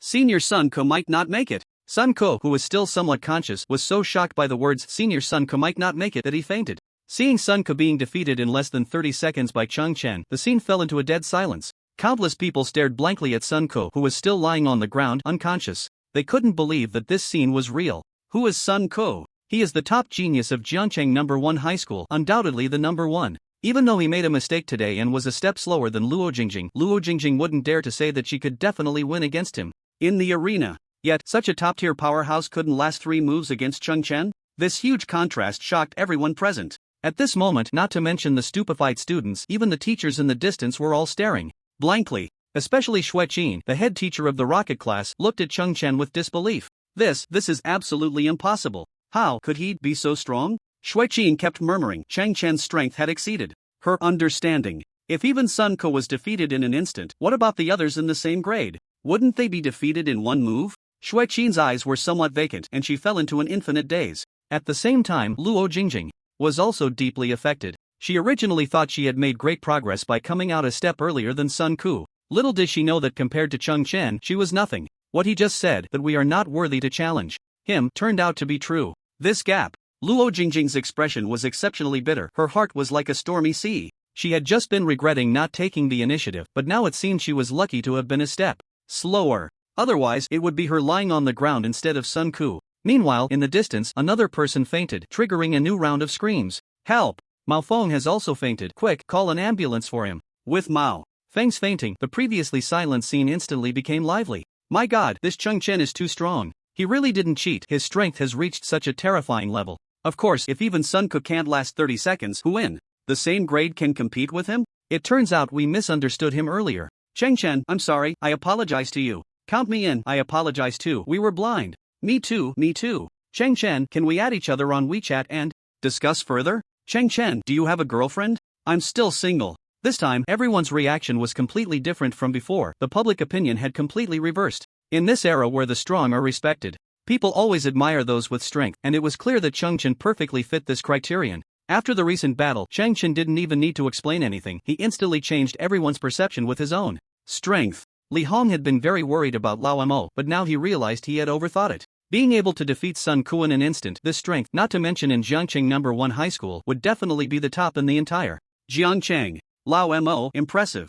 You were hiding pretty deep before. Li Hong smiled and patted his best friend's shoulder. Cheng Chen's lips curled slightly, and he didn't explain much. At that moment, Lu Yanmin, who had been silent, showed a look of surprise and relief. He had been focused on Cheng Chen the whole time, and he was the only one present who clearly saw what Cheng Chen had just done. This kid has such terrifying reflexes and speed. Could it be that he has greatly increased his agility? What a little monster, possessing such a terrifying awareness. His skill timing is simply perfectly boring, impeccable. Even when I was his age back then, I was far from being as good as him. Perhaps he really has a chance to reach that unattainable fourth transition. Even the legendary fifth transition isn't impossible. The more Lu Yanmin thought, the brighter his eyes became. Cheng Chen's potential had completely exceeded his imagination. As for his choice to become a free agent, it might be a huge problem for ordinary people or even ordinary geniuses. However, after Lu Yanmin's careful observation, he found that Cheng Chen's damage seemed unusually high. Perhaps this was the capital that allowed him to dare to take the free agent route. Of course, he only had a preliminary conclusion and wouldn't ask Cheng Chen for the specific reason. Everyone has their own secrets, and casually prying into others' cards is a very taboo thing. Unknowingly, Lu Yanmin had stopped viewing Cheng Chen from the perspective of a student and instead regarded him as a very promising awakener. This was also the recognition that Cheng Chen had earned with his terrifying talent. There is still a month until the college entrance examination. I need to keep a close eye on such a talent. I can't let other schools poach him. After much thought, Lu Yanmin prepared to make a shocking decision to win Cheng Chen's heart. Students, please be quiet. I have an announcement to make on behalf of the school. As soon as Lu Yanmin spoke, the venue instantly fell silent. Countless eyes turned to him, eager to see what important announcement he was about to make. I announce that Jiangcheng No. 1 High School will award Cheng Chen the honorary title of Outstanding Student. Additionally, he will receive 1 million Blue Star coins to ensure he can focus on preparing for the college entrance examination. The moment this reward was announced, the entire venue was in shock. At that moment, all the students, including other teachers, looked at Lu Yanmin in disbelief. They deeply understood how exaggerated and terrifying the rewards just given were. Among the two rewards, although 1 million Blue Star coins was a considerable amount, equivalent to a middle-class family's annual income, it couldn't compare to the title of Outstanding Student. It should be noted that this title hadn't been awarded in nearly 20 years. Any student who could receive this title was undoubtedly a peerless genius in the history of Jiangcheng No. 1 High School. The last person to receive this title was Luo Bei 20 years ago. It is said that he is about to step into the fourth transition now. For Cheng Chen to be awarded such a title by Lu Yanmin, didn't that mean he also had a chance to advance to the fourth transition? That was terrifying. Although Cheng Chen had accepted many memories of this world, he didn't know what outstanding student meant. He thought to himself, is this title really impressive?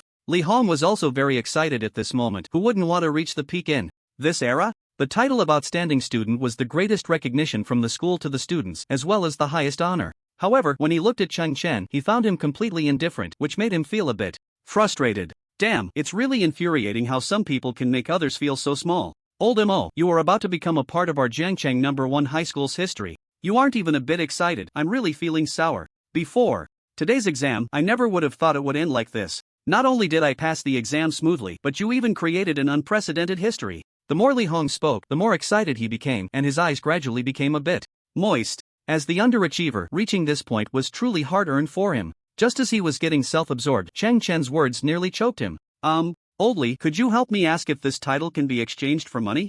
You brat, are you really trying to make me angry? I'm telling you seriously, you actually want to exchange such a precious title for money? You're so vulgar, why don't you just give it to me? Just let me have the title, and I guarantee you'll have a meal ticket for the rest of your life. Li Hong was already dizzy from Chang Chen's words. Not just him, all the students present were dreaming of obtaining this title. Yet Chang Chen seemed completely unconcerned. What is money? Can it be eaten? Vulgar, utterly vulgar. But can glory be eaten? Of course it can. In this perilous world, humanity faces the threat of death at any moment. In that catastrophe years ago, countless humans perished. So in the days that followed, humanity desperately researched awakening, striving to enhance their strength. It was all for that future day when calamity strikes again, to have the power to fight back, rather than become lambs to the slaughter. It was in this environment that the desire of the Blue Star people for strength and glory reached an extreme level. Chen, not being from this world, naturally couldn't understand this. After Li Hong's earnest persuasion, Chen finally reluctantly prepared to accept this honor. Amidst the cheers of the crowd, he approached Lu Yinmin. At this moment, many homeroom teachers were present. These teachers had mixed feelings about Chang Chen, love and hate. They loved his terrifying strength. As teachers of Zhongcheng #1 high school, they would have pride in saying Chang Chen was their student. They hated that such a genius was not in their class but under the incompetent Zhao Erlong. At this moment, many teachers were unusually amiable, praising Chang Chen. Truly, heroes emerge from youth. The younger generation is formidable. Student Cheng's future is simply limitless. Don't forget us teachers when you succeed. Yes, if you have any questions, feel free to ask us, don't be shy. Right, I'm Old Li, I teach combat skills.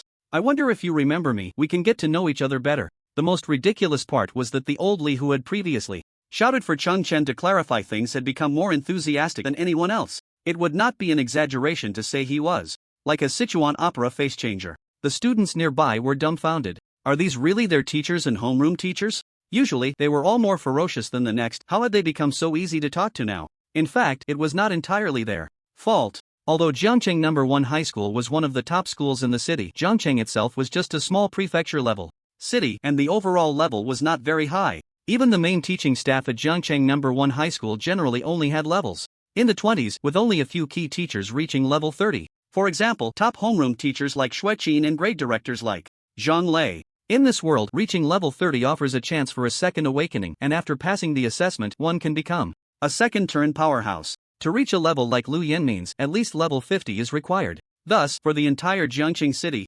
third-turn powerhouses are rare, which is why Lu Yinmin holds such a high status. Strong individuals are respected everywhere. In the eyes of these teachers, based on Chang Chen's potential displayed today, his future limit is definitely not a simple level 30. At the very least, he is aiming for the level of the education committee, and he is likely to become a third-turn powerhouse. If he is lucky.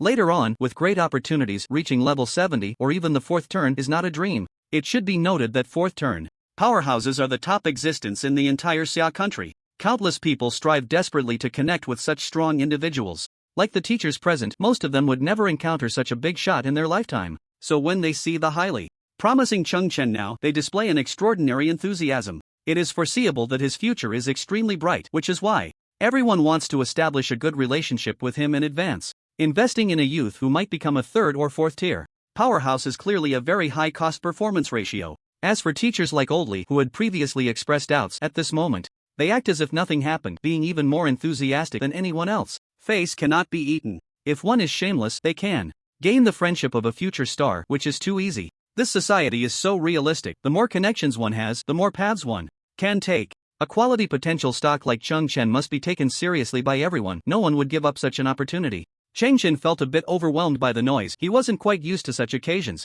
Just then, after a long silence, Xueqin came over with Luo Jingjing. Both of their expressions were very strange. Especially Luo Jingjing, after observing Chang Chen up close.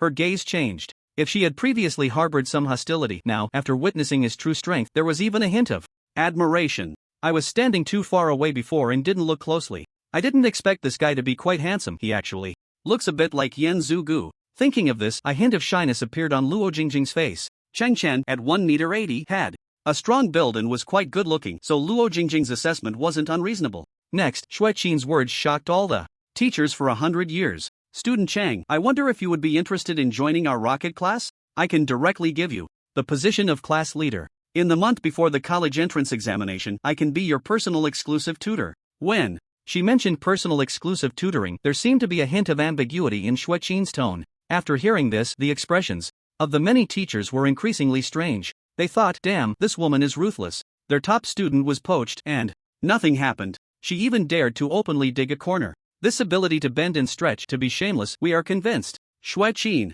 at just 30 years old, was able to reach the position of head teacher of the rocket class. Of course, it wasn't just because of her hot figure and beautiful looks. Besides her outstanding strength, her biggest reliance was two words: ruthless enough. When a woman gets ruthless, it can be unimaginable. As long as it benefits her, she will do everything possible, even at any cost. The opinions of others are completely unimportant to her. Just like the other teachers thought, their own student had just suffered a crushing defeat. If it were an ordinary person, they would probably be furious and would not give Cheng Chen a good face. But Xue Qin was completely different. She could calmly invite Cheng Chen to join her class because it was beneficial for her. She didn't feel embarrassed at all, as if nothing had happened. The students nearby, after hearing Xue Qin's words, all showed expressions of envy. My god, Teacher Xue is my goddess. Not only is she beautiful, but her level is high too. To be personally guided by her, I would be willing to die. Damn, one-on-one guidance from Teacher Xue. I can't even dare to think about such a thing. It's killing me with envy. This kid has hit the jackpot today, going from an ordinary class directly into the rocket class. Even more outrageous, isn't he directly made class leader? The previous class leader was Sun Ku. It seems Cheng Chen's status in Teacher Xue's heart has completely surpassed Sun Ku. Feeling sorry for Sun Keshue for a second, this is just too pitiful. At this moment, Xue Qin's delicate oval face was adorned with a charming smile, radiating an astonishing allure. The people around couldn't help but gasp, instinctively swallowing hard because she was simply too beautiful. Xue Qin looked at Cheng Chen with soft eyes, waiting for his response, confident in her own appeal. In Jiangqing No. 1 High School, no one would be able to refuse the condition she had just proposed. She was very sure of this. However, just when everyone thought Cheng Chen would immediately agree, something unexpected happened. Cheng Chen glanced at Xue Qin and coldly said, "You can't teach me." Everyone was instantly frozen in place, and Xue Qin's originally smiling face immediately stiffened. Cheng Chen is truly impressive. He actually turned down Teacher Xue Qin's invitation. Wow, that's too much. He actually doesn't want such a good opportunity. I'm going to be so mad. Maybe this is the mindset of a big shot. We can't compare at all. Everyone was stunned by Cheng Chen's decision. Meanwhile, Xue Qin, whose face was completely stiff, felt a surge of blood rush to her head. I was actually rejected? Someone actually turned down my invitation? Xue Qin found it hard to believe, but the fact had occurred. Just as she was about to explode and say something, she was interrupted by Lu Yanmin. Xiao Xue, forget it. Chang is actually right. You probably can't teach him. Not just you, even I would find it hard to teach him anything particularly useful. No one expected that Lu would say such outrageous things. Even if Cheng Chen was a genius, he was just a student at a little over level 10. Which teacher present wasn't at a higher level than him? How could they not teach him? Impossible. Lu Yanmin clearly knew that after saying this, everyone would be puzzled. Xue Qin had originally prepared to give Cheng Chen a good scolding, but unfortunately, Lu had spoken up, so she could only suppress her anger and quietly wait for Lu's explanation. Lu Yanmin shook his head with a bitter smile and continued to explain. Cheng is following the free-spirited path. Who among you has experience? This statement hit the nail on the head. Not only the teachers present, but in the entire Xia country, there wasn't a single teacher specializing in the free-spirited profession. No matter how impressive you are in your own profession, can you cross over to teach others? Clearly not. The gap between professions is enormous. Right now, in high school, all students are either unclassed or just transitioned, so the teachers can still take turns teaching. But once they enter university, the education system changes completely. At that point, there won't be any divisions by grade or class. Instead, classes will be organized directly by corresponding professions. All students will be taught skills by top teachers in their respective fields. This also means that Cheng Chen's future is destined to be faced alone. In the entire Xia country, there won't be a teacher who can systematically teach him the skills of a free spirit. In fact, this can be considered another fatal flaw of the free-spirited path, aside from insufficient damage. Without a teacher, how far can you go relying solely on self-study? The outcome is obvious. Yet no one knows that in this life, Cheng Chen doesn't need a teacher's guidance. He himself is the textbook for all professions. In this world, no one is qualified to teach him. It would be more appropriate for him to teach others. He just might not have that interest. Xue Qin's previously agitated heart gradually calmed down. She had initially wanted to argue for herself, but after thinking it over, she decided against it. She truly had no research on the free-spirited profession and indeed couldn't teach Chen anything. Others also grasped the key point, so they no longer resisted what Lu had just said. Seeing everyone's reaction, Lu Yenmin was very satisfied. He then turned to Chen and said, "Since you aspire to be a free spirit, I won't advise you any further. I just want you to understand one thing. No one in our Xia country has ever succeeded on this path from ancient times to the present. If you want to be the first to take the plunge, then keep striving towards your goal. If you give up halfway, we will only look down on you. If you are fortunate enough to reach the pinnacle of the free-spirited profession in the future and create a brand new school, we will sincerely bless you. Our Jiangcheng No. 1 high school will also commemorate you with a monument." Lu Yenmin's words were delivered with great passion. The words were filled with encouragement and expectations for Chen. Even many students were influenced and felt a surge of passion at this moment. Creating a brand new school of thought is such an honor. Who wouldn't want to become a master of a generation? Unfortunately, they no longer had that opportunity and could only hope for Chen's success. Chen was also moved after hearing these words. His past regret was on the path of the wanderer. Since he now had the chance to make history, he certainly wouldn't give up. Chen nodded slightly and said to Lu Yenmin, "Director Lu, please rest assured, I will never regret taking this path." From Chen's gaze, Lu Yenmin read an unwavering belief, and he was very satisfied. "Good. Very good. This child can be taught. Our Jiangcheng No. 1 High School is proud to have a student like you. I hope you will give our school an opportunity to erect a monument in the future." Chen's lips curled up slightly as he confidently nodded. Now there is 1 month left until the college entrance examination. Since no one can teach you, I will specially allow you to self-study. In this last month, make the most of your time to improve your strength and strive to reach level 20 before the exam. During this time, if you have any questions, you can come to me or any other teachers at any time. They will definitely share their knowledge with you.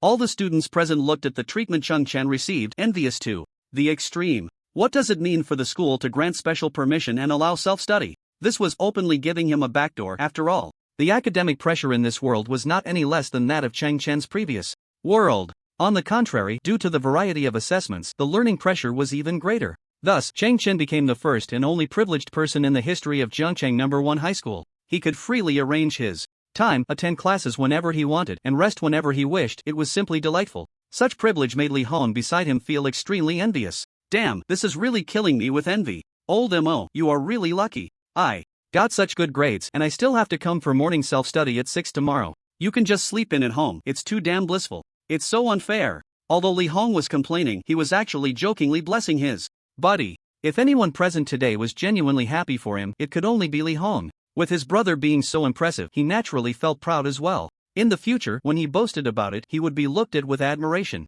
That feeling was incredibly satisfying. Lu Yenmin's arrangement was very much to Chen's liking. In fact, he had long since lost interest in attending classes. The things taught in school, he had practiced thousands of times already, so there was no need to listen. Rather than waste time here, he would prefer to enter the main world of the Apocalypse continent as soon as possible. Only there was the place he truly wanted to go. "Thank you for the arrangement, Director Lu." Chen nodded slightly in acknowledgement. The more Lu Yenmin looked at the young man before him, the more he found him pleasing to the eye, and at this moment, his eyes were already smiling like crescent moons. Next, Chen said something that would shock him for 100 years. "Director Lu, I would also like to ask, when will the 1 million blue star coins mentioned earlier be credited?" The entire room fell into a moment of stunned silence.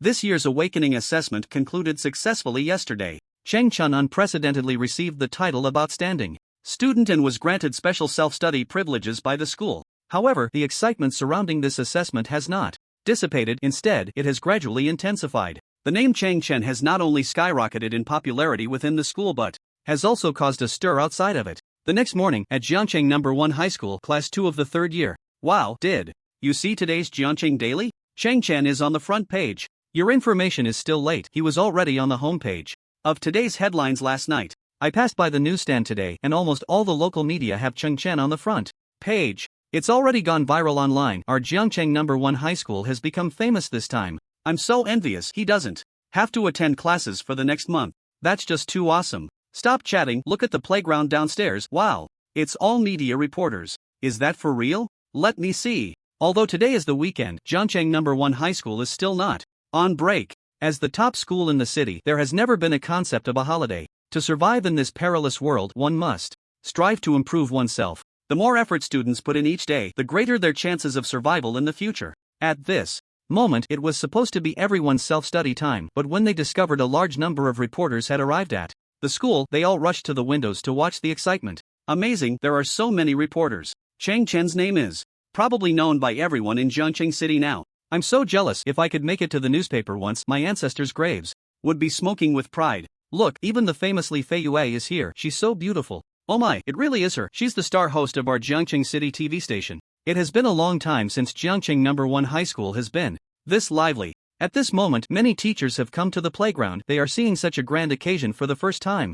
Leading the welcoming team is Zhang Lei. As the head of the graduating class, he naturally has to lead the team to welcome the media. Friends, good morning to all the friends in front of the television. This is Jiangcheng City TV and I am host Li Feiyue.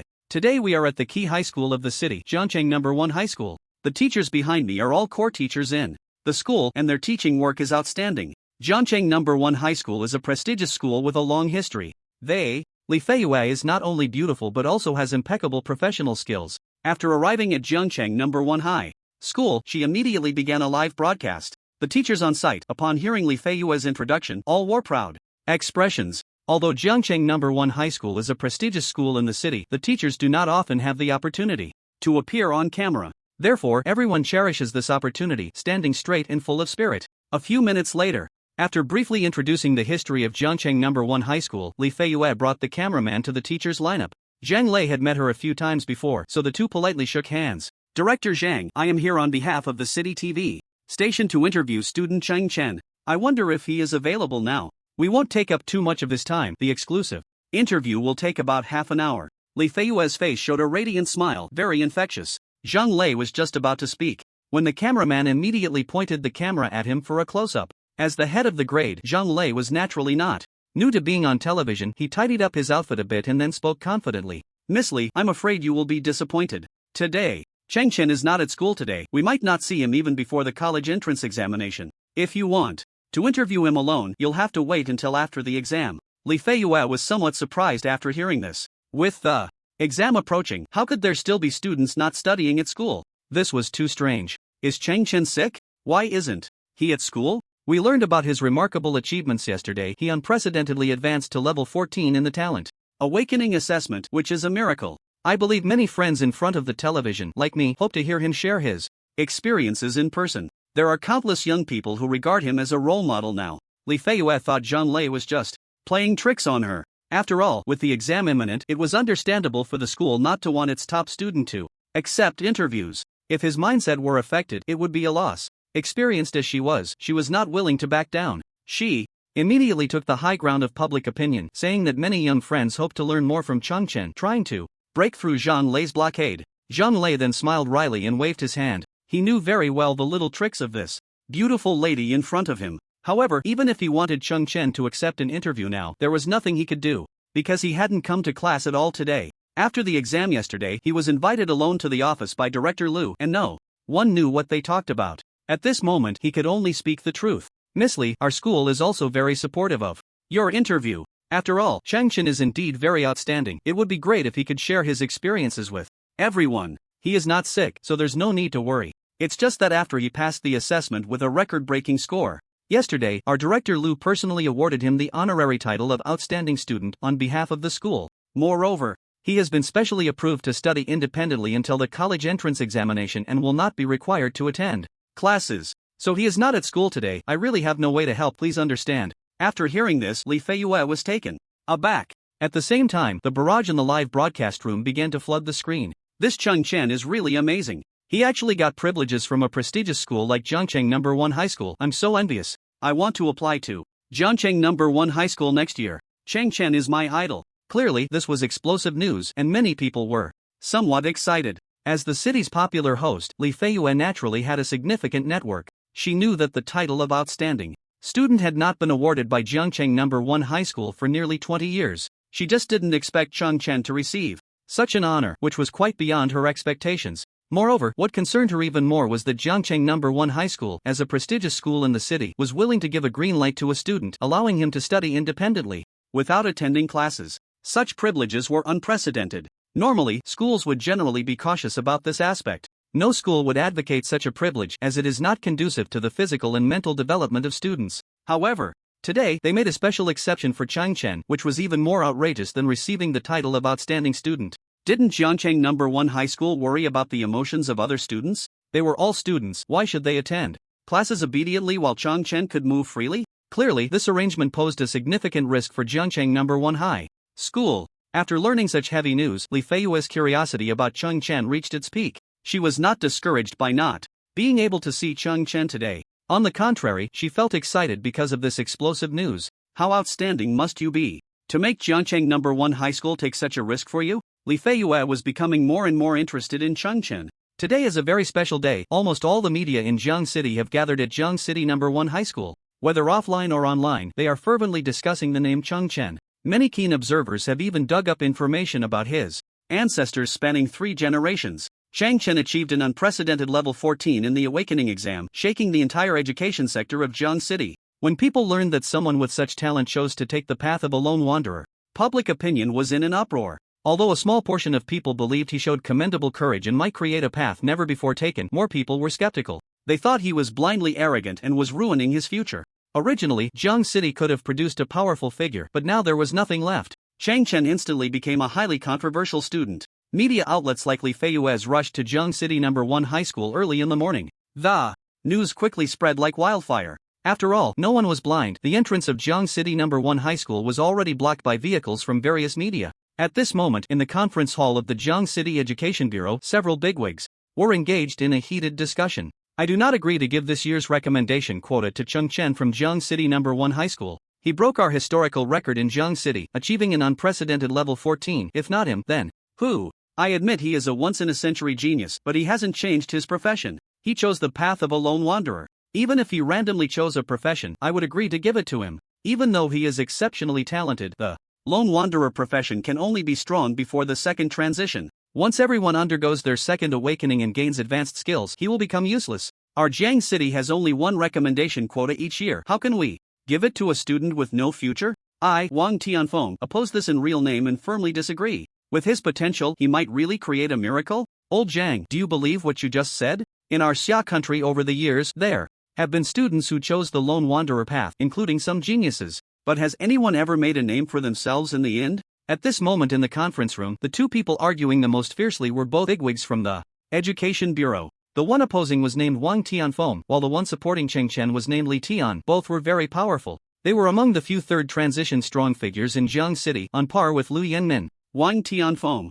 firmly opposed recommending Chen because he had past grievances with Lu Yanmin and was slightly weaker than him. Li Tian, on the other hand, liked to go against Wang Tianfeng, so he actively supported Chen's recommendation. As a relatively unknown prefecture-level city, Jiang City has one recommendation quota each year. Recommended students can be selected by the top 10 universities in Xia country. Once selected, they can be admitted directly without taking exams, avoiding the cruel path of thousands of people crossing the same bridge. Therefore, every year, schools in Jiang City go all out to compete for this quota. After all, relying solely on their own student sources, it is very difficult to independently enter the national top 10. Li Tian and Wang Tianfeng had roughly equal influence in the Education Bureau. Thus, the current discussion had reached a deadlock, with neither able to persuade the other. Just as the two were at an impasse, a middle-aged man wearing glasses suddenly stood up. Actually, handling this matter is very simple. Originally, the previous discussion had already decided to give the recommendation quota to Li Daoyu from Fenghua High School. His assessment results were also very good, breaking records with a level of 12. It was only because Chen emerged that everyone sat down to discuss again. Why not let the two of them have a duel? The winner will directly obtain the guaranteed admission spot and the problem will be solved, right? Wang Tianfeng and Li Tian's eyes lit up upon hearing this. Yes, isn't this the best solution? In this world, there is nothing that can't be resolved with a fight. If it can't be resolved, then just fight again. This is the universal value of the Blue Star world. All resources will always tilt towards the strong or the most promising newcomers. The mediocre need not even think about it. Such a precious thing as a guaranteed admission spot must be given to the strongest student of Jiangcheng this year, so that no one will have any objections. The two had been so caught up in their argument that they hadn't thought of such a simple solution. Wang Tianfeng's face showed joy. He had once been a student at Fenghua High School.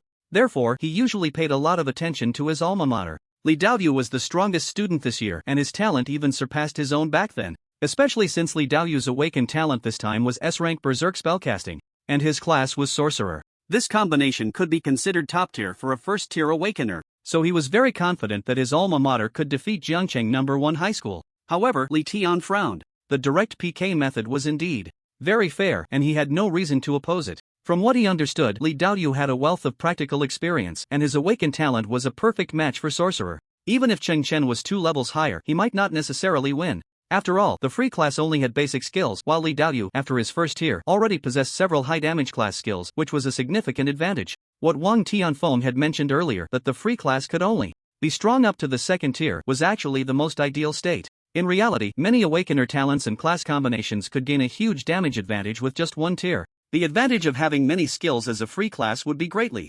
diminished when facing such individuals. There is an old saying, one force can overcome 10 skills. In the face of absolute damage, all sorts of flashy tricks are meaningless. For the free class, they represent those flashy tricks. Li Tian sighed softly and shook his head inwardly. It seems this time Wang Tianfeng will be pleased. Since Li Tian did not voice any objections, the outcome of the meeting was directly decided. After unanimous discussion, the Education Bureau decided to hold an exchange meeting between the two schools in 3 days. The participating parties would naturally be Jiangcheng No. 1 High School and Fenghua High School. This battle would directly determine the allocation of this year's guaranteed admission spots in Jiangcheng. Seeing that the situation was settled, Wang Tianfeng cheerfully said, "Our Jiangcheng hasn't had any excitement in a long time. As far as I know, at this very moment, almost all the major media in the city have gone to Jiangcheng No. 1 High School for interviews. Since everyone's enthusiasm is so high, why not invite these media to participate in the exchange match in 3 days? This can be considered a grand event for our Jiangcheng." After hearing this, the other bigwigs in the Education Bureau secretly cursed him as an old fox. Wang Tianfeng was trying to create momentum for his alma mater. And by the way, he was seeking revenge on his old rival, Lu Yanmen, for the grudge from years ago. Wang Tianfeng was notorious for holding grudges and being petty, so everyone was not surprised by his behavior. Li Tian shook his head helplessly, feeling a hint of regret. Did I just argue for this student and end up harming Jiangcheng No. 1 High School instead? Chen worked hard all day yesterday and fell asleep as soon as he got home. He slept very comfortably. At this moment, he had just woken up and was washing up. Just then, he suddenly heard the notification sound of a mobile transfer, which startled him. "Congratulations, your account with card number ending in 0143 has just received 1 million blue star coins. Please check your account. The school's transfer efficiency is quite good. They sent me 1 million blue star coins in less than a day." Chen had crossed over to this world and had no family. According to the memories in his mind, his parents had died in a car accident a year ago. They left him a house and a few tens of thousands in savings, so life was still a bit tight, especially since he was still a student. Therefore, Li Hong had helped him a lot in daily life. Today, through his own efforts, he had obtained a huge sum of 1 million, which was like a timely help. I never expected that after crossing over, I would end up in a situation with a car, a house, and no parents. Isn't this the standard template for a novel protagonist? Chen wiped the water off his face and smiled self-deprecatingly. It was now 9 in the morning, just the time for students to attend their first class. However, Chen did not plan to go to class as it was purely a waste of time. After having a simple breakfast, he went out. Today's destination was the Tianqi Management Association in Jiang City. The Tianqi Management Association is one of the largest organizations in this world. In Blue Star, every country has a similar organization, because there is a portal to enter the main world of the Tianqi continent. Speaking of the main world of the Tianqi continent, one must mention the catastrophe that humanity faced a century ago. At that time, Blue Star and the Earth where Chen was located were not much different. Then one day, a huge spatial rift appeared in the sky. The length of this rift was so vast that it seemed endless. Immediately after, a horrifying scene unfolded. Countless ferocious beasts flew out of the rift, beginning to slaughter the people of Blue Star. Infinite fear and wails enveloped the entire planet. This catastrophe lasted for a week, causing heavy losses to countries on Blue Star. These ferocious beasts seemed to have come out just to enjoy a delicious feast. After they had eaten their fill, they retreated on their own, leaving the void space behind. Countless humans hated these beasts to the bone. Thus, for the first time, all the countries on Blue Star abandoned their mutual hatred and reached a historic consensus. The top scientists of all humanity were gathered together. They had only one task: to study the remaining spatial rift. After years of dedicated research, although progress was very slow, hard work paid off, and humanity gradually grasped some of the secrets. The greatest achievement of this research was that humanity finally mastered the method to freely enter and exit the void space. When the first batch of pioneers entered the void space, they were astonished to find that one could cultivate there, and there were various skills and professions. Thus, they became the initial awakeners of Blue Star. Moreover, there was even more exciting news. After these awakeners emerged, they discovered astonishing changes. The growth and improvements they gained in the void space could all be brought back to the outside world. This news drove all humanity crazy. They did not want the tragedy of a century ago to happen again. Therefore, all countries on Blue Star began to train awakeners. with all their might. Consequently, all traditional schools underwent significant reforms. The focus shifted from cultural studies to the current model. The so-called main world of the Tianqi continent is a gigantic world discovered by human scientists from the void space. After estimation, people were surprised to find that its area was not smaller than the Blue Planet, and in fact, it was much larger. Countries sought to plunder the resources of the Apocalypse continent as much as possible to enhance their national strength. Therefore, areas were divided within it, each with corresponding teleportation portals for their citizens to pass through. Each country could claim different sizes of territory based on its strength. In this world, the Summer Kingdom was far weaker than the Earth that Chen had known before, at most considered a medium power. However, the education level in the Summer Kingdom was quite good, and in recent years, there had been a trend of gradual catching up. The Apocalypse Management Association that Chen was heading to today was the institution responsible for managing the teleportation portal from the Summer Kingdom to the main world of the Apocalypse continent. They also regularly organized data and reported it to higher authorities to help the country further formulate future development plans. Thus, the Apocalypse Management Association held significant power on the Blue Planet. Although Chen's current residence was not large, it was conveniently located. It was only about a 15-minute walk from the Apocalypse Management Association. Soon, he arrived at the entrance of the association. Looking at the magnificent and resplendent building before him, he couldn't help but exclaim, "What a grand scale! I didn't expect the Apocalypse Management Association to be so wealthy." According to his memory, every citizen of the Summer Kingdom had the right to enter the Apocalypse continent. However, ordinary people who had not awakened their talents could at most do some menial work inside. Without combat abilities, they could not survive independently in this continent and had to rely on awakened individuals. Only those ordinary people with some special talents could carve out a niche for themselves by learning secondary professions. The so-called secondary professions referred to life-related jobs such as forging, alchemy, herbalism, tailoring, and so on. These were different from combat professions and could be learned regardless of whether one had awakened a talent. Therefore, students who were eliminated in the talent awakening exams often turned to develop secondary professions. Although there was a huge gap between the two, it was a way to survive. As long as one could live, what did it matter what they did? Typically, awakened individuals would not waste too much time on secondary professions in order to fully enhance their own strength. If they needed something in that regard, they could directly seek out the corresponding people. Thus, transitioning to life-related professions was also a viable path. Chen came here today to prepare for the college entrance examination. There were many things he could do in the Apocalypse continent. After all, this had once been his favorite game. "Hello, I would like to apply to enter the Apocalypse continent. What procedures do I need?" Chen approached the reception desk and asked softly. The person in charge of reception today was a woman in her late 20s named Zhang Li. She wore gold-rimmed glasses and had a professional beauty about her. At that moment, Zhang Li was writing a report and was feeling quite flustered when her train of thought was suddenly interrupted by Chong, which made her somewhat displeased. When she looked up and glanced at the young man before her, she found him somewhat handsome, but his attire was too ordinary, which immediately dampened her interest. Zhang Li, eager to finish her work, impatiently said, "Fill out this form. Not a single word should be filled out incorrectly, or it will be sent back for a rewrite." Chen frowned slightly, thinking that he hadn't offended her, had he? She seemed as if she had eaten explosives. He took the form and saw that there was quite a bit of information to fill out. Besides basic information, there were also details, like the school attended, whether one had awakened, relevant professions, current level, and so on. It seems that those who want to enter the Apocalypse continent must provide clear information. Chong sighed. Due to the special nature of the Apocalypse continent, no country could allow individuals with questionable identities to enter freely, so the control was relatively strict.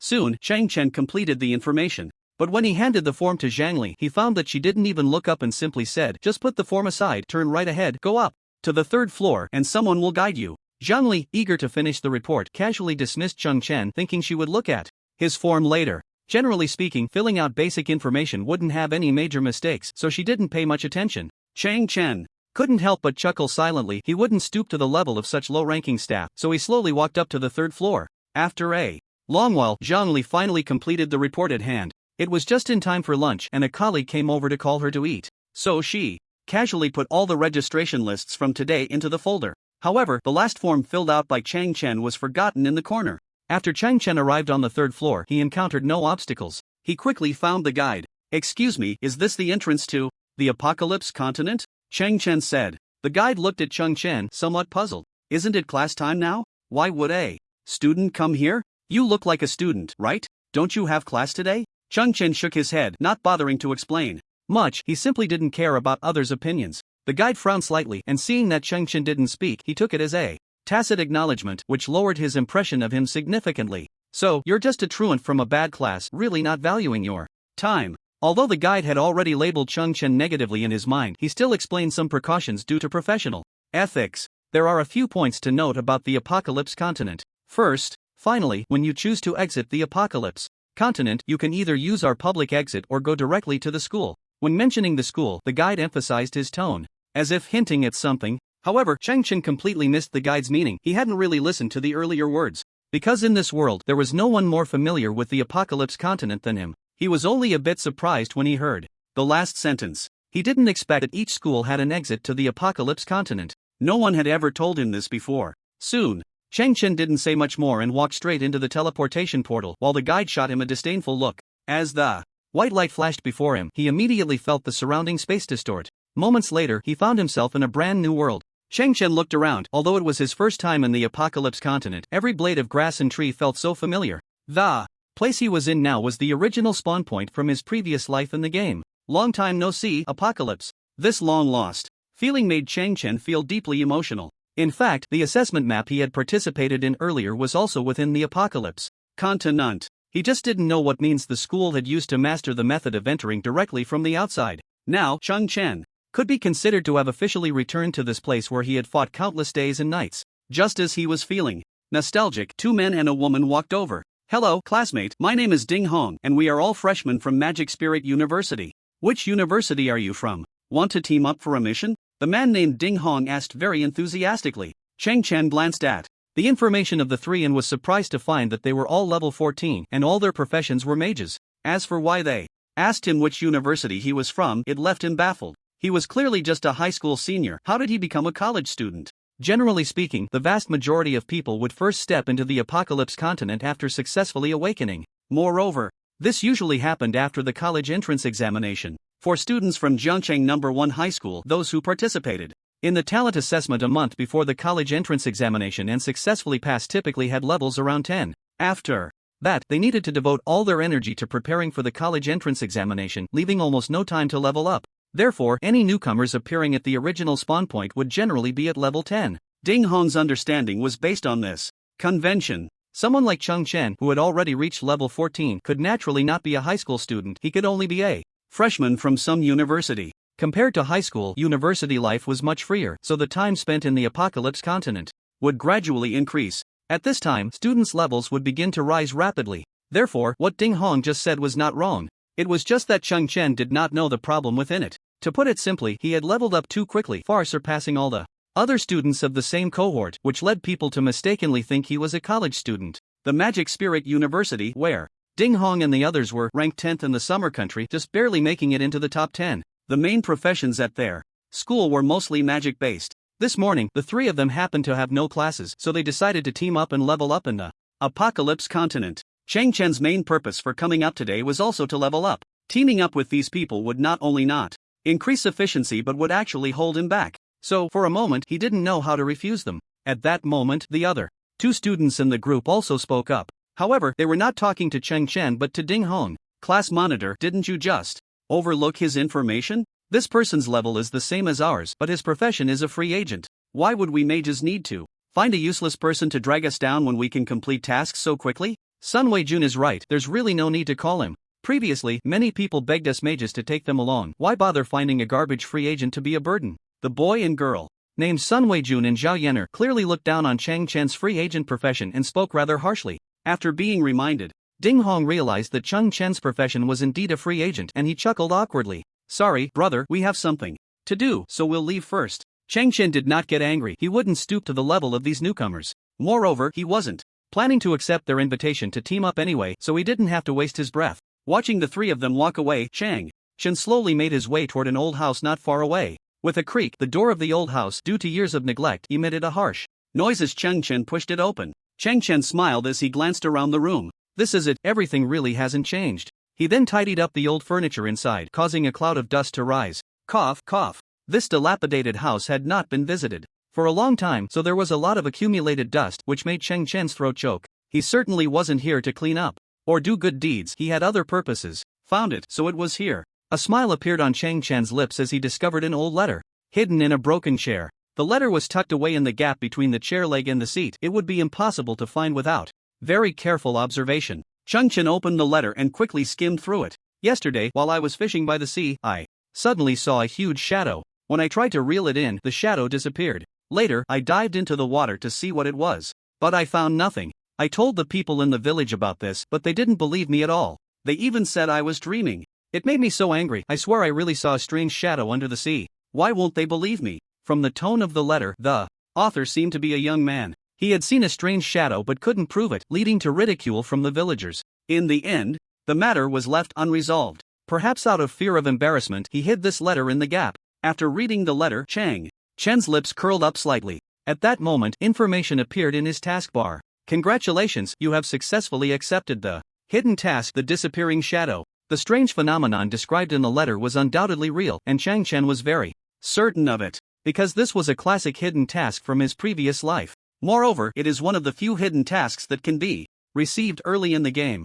With such a concealed location for the hidden letter and the somewhat extravagant content of the letter, the difficulty of obtaining this task is extremely high. Furthermore, this dilapidated house is right next to the spawn point. Very few people would think that there is a hidden task here. So, for various reasons combined, no one in this world has taken on this task yet. However, for Chen, none of this is a problem. He is a living encyclopedia and he knows this information by heart. I remember this task. Not only does it give a lot of experience, but it also rewards that item in the end. With this thought, Chen's eyes lit up. Ding Hong, what era are we in? There are still idiots playing solo. Exactly, I wonder if that guy just now had water in his brain. It was my bad eyesight earlier. I saw his level was the same as ours and just went up to greet him. I was wondering why you pulled a solo player into the team. Isn't that a drag? My bad.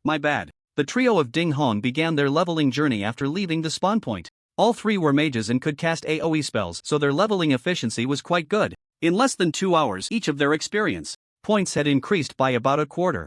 On the way, they encountered many newcomers who were envious of their monster-killing efficiency and wanted to join their team. However, they were ruthlessly rejected. The mage class is now referred to as the favored child, and it's not an exaggeration. With outstanding AoE capabilities and decent attack power, their leveling efficiency was basically at the top among all classes. While other classes were still hacking away at monsters one by one, they had already killed several and moved on to the next location. Thus, the trio made their way from the spawn point to the beach. The beach was home to a large number of flatback sea turtles. The average level of flatback sea turtles was around level 14. Although they had high defense, their movement speed was quite slow. For mages, this was a treasure trove of experience. The trio had often come here to level up. After a few rounds of blizzards, a bunch of flatback sea turtles would be dead, making it very easy. Ding Hong and the others arrived at the beach with ease. When they saw the flatback sea turtles everywhere, their eyes lit up. The number of spawns today is quite good. Everyone put in some effort and let's aim to reach level 15, Ding Hong said excitedly. In the Apocalypse continent, monster spawns have a time interval.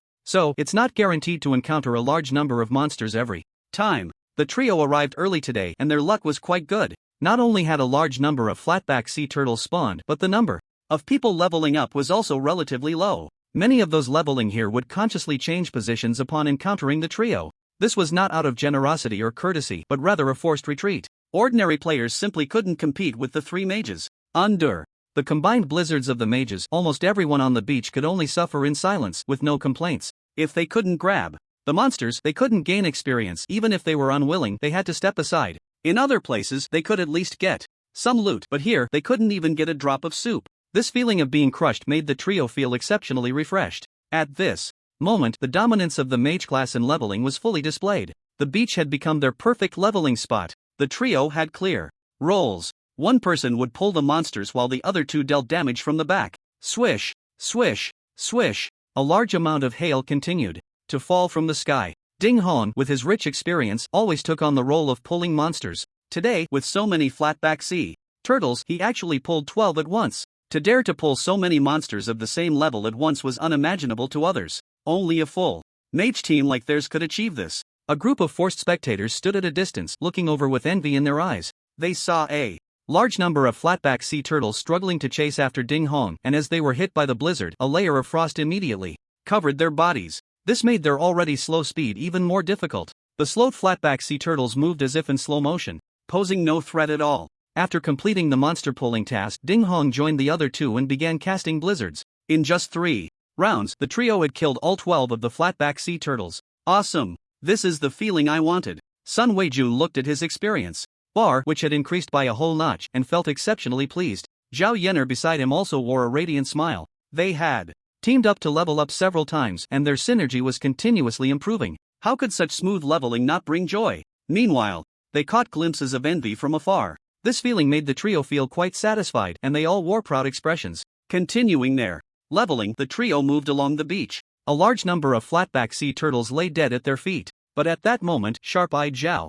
Yenner noticed someone in the distance and immediately became alert. Look over there, isn't there someone? I can't be mistaken, right? The other two followed Zhao Yenner's gaze and indeed spotted a figure. Zhang Lei, known for his quick temper, instantly darkened his expression. Seeing us here, and they still won't leave. Just wait, I'll show you what cruelty is. The trio maintained a state of vigilance as they advanced. When they finally saw the figure clearly, they were stunned. It turned out that the figure was none other than Chen, whom they had just met. He had just finished killing a batch of flatback sea turtles and was collecting materials. Upon seeing the trio, Chen frowned, thinking it was truly unfortunate. They had clearly parted ways for so long, yet they encountered each other here. What a narrow road for enemies. He was not leveling up by the beach but gathering materials. He needed 400 flatback sea turtle tails, so he had come here early. Little did he expect to run into some monster stealers after only getting 1/5 of the amount. Monster stealing was a common phenomenon, both in his past life and in the current apocalypse continent. After all, anyone could kill monsters in the wild leveling maps without any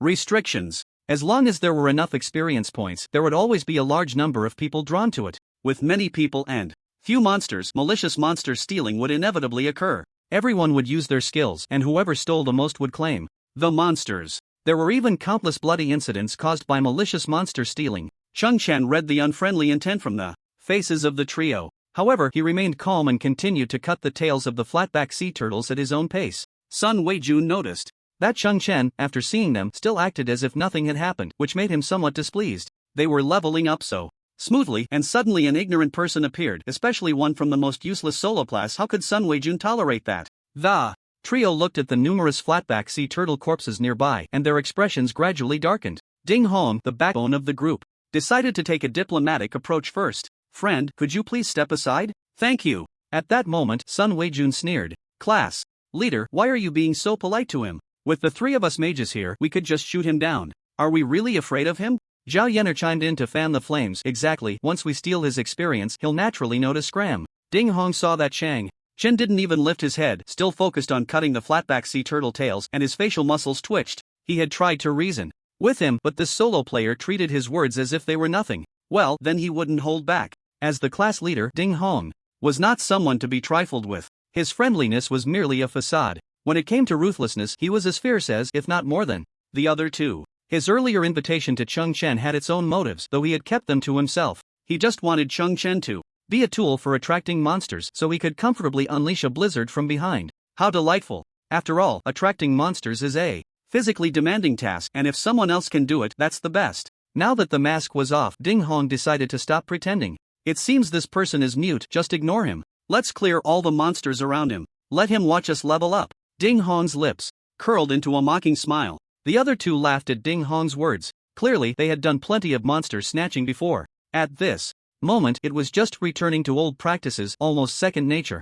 Ding Hong took a quick step towards Chen. He planned to pull away all the flatback sea turtles in a circle around him, making sure Chen couldn't hit a single one, although it might be a bit tiring. With so many, he was clearly more than happy to engage in such antics. At that moment, Chen finally collected the flatback sea turtle tails in his hands. He looked at Ding Hong, who was desperately attracting monsters, with a gaze of pity. Fool, thank you for your gift. Ding Hong skillfully led the monsters while mockingly watching Chen. After circling around, he was surprised to find that the number of flatback turtles here was even greater than in other places. The location chosen by Chen was naturally a treasure trove of good fortune. The area they were in was the most concentrated spot for monster respawns on the entire beach. That's why Chen prioritized coming here to collect materials. However, they had just encountered a swarm of flies. Ding Hong was overjoyed, feeling like he had discovered a treasure, and a refreshing expression appeared on his face. In this round, he had drawn in 23 flatback turtles into combat. The intensity had nearly doubled compared to before.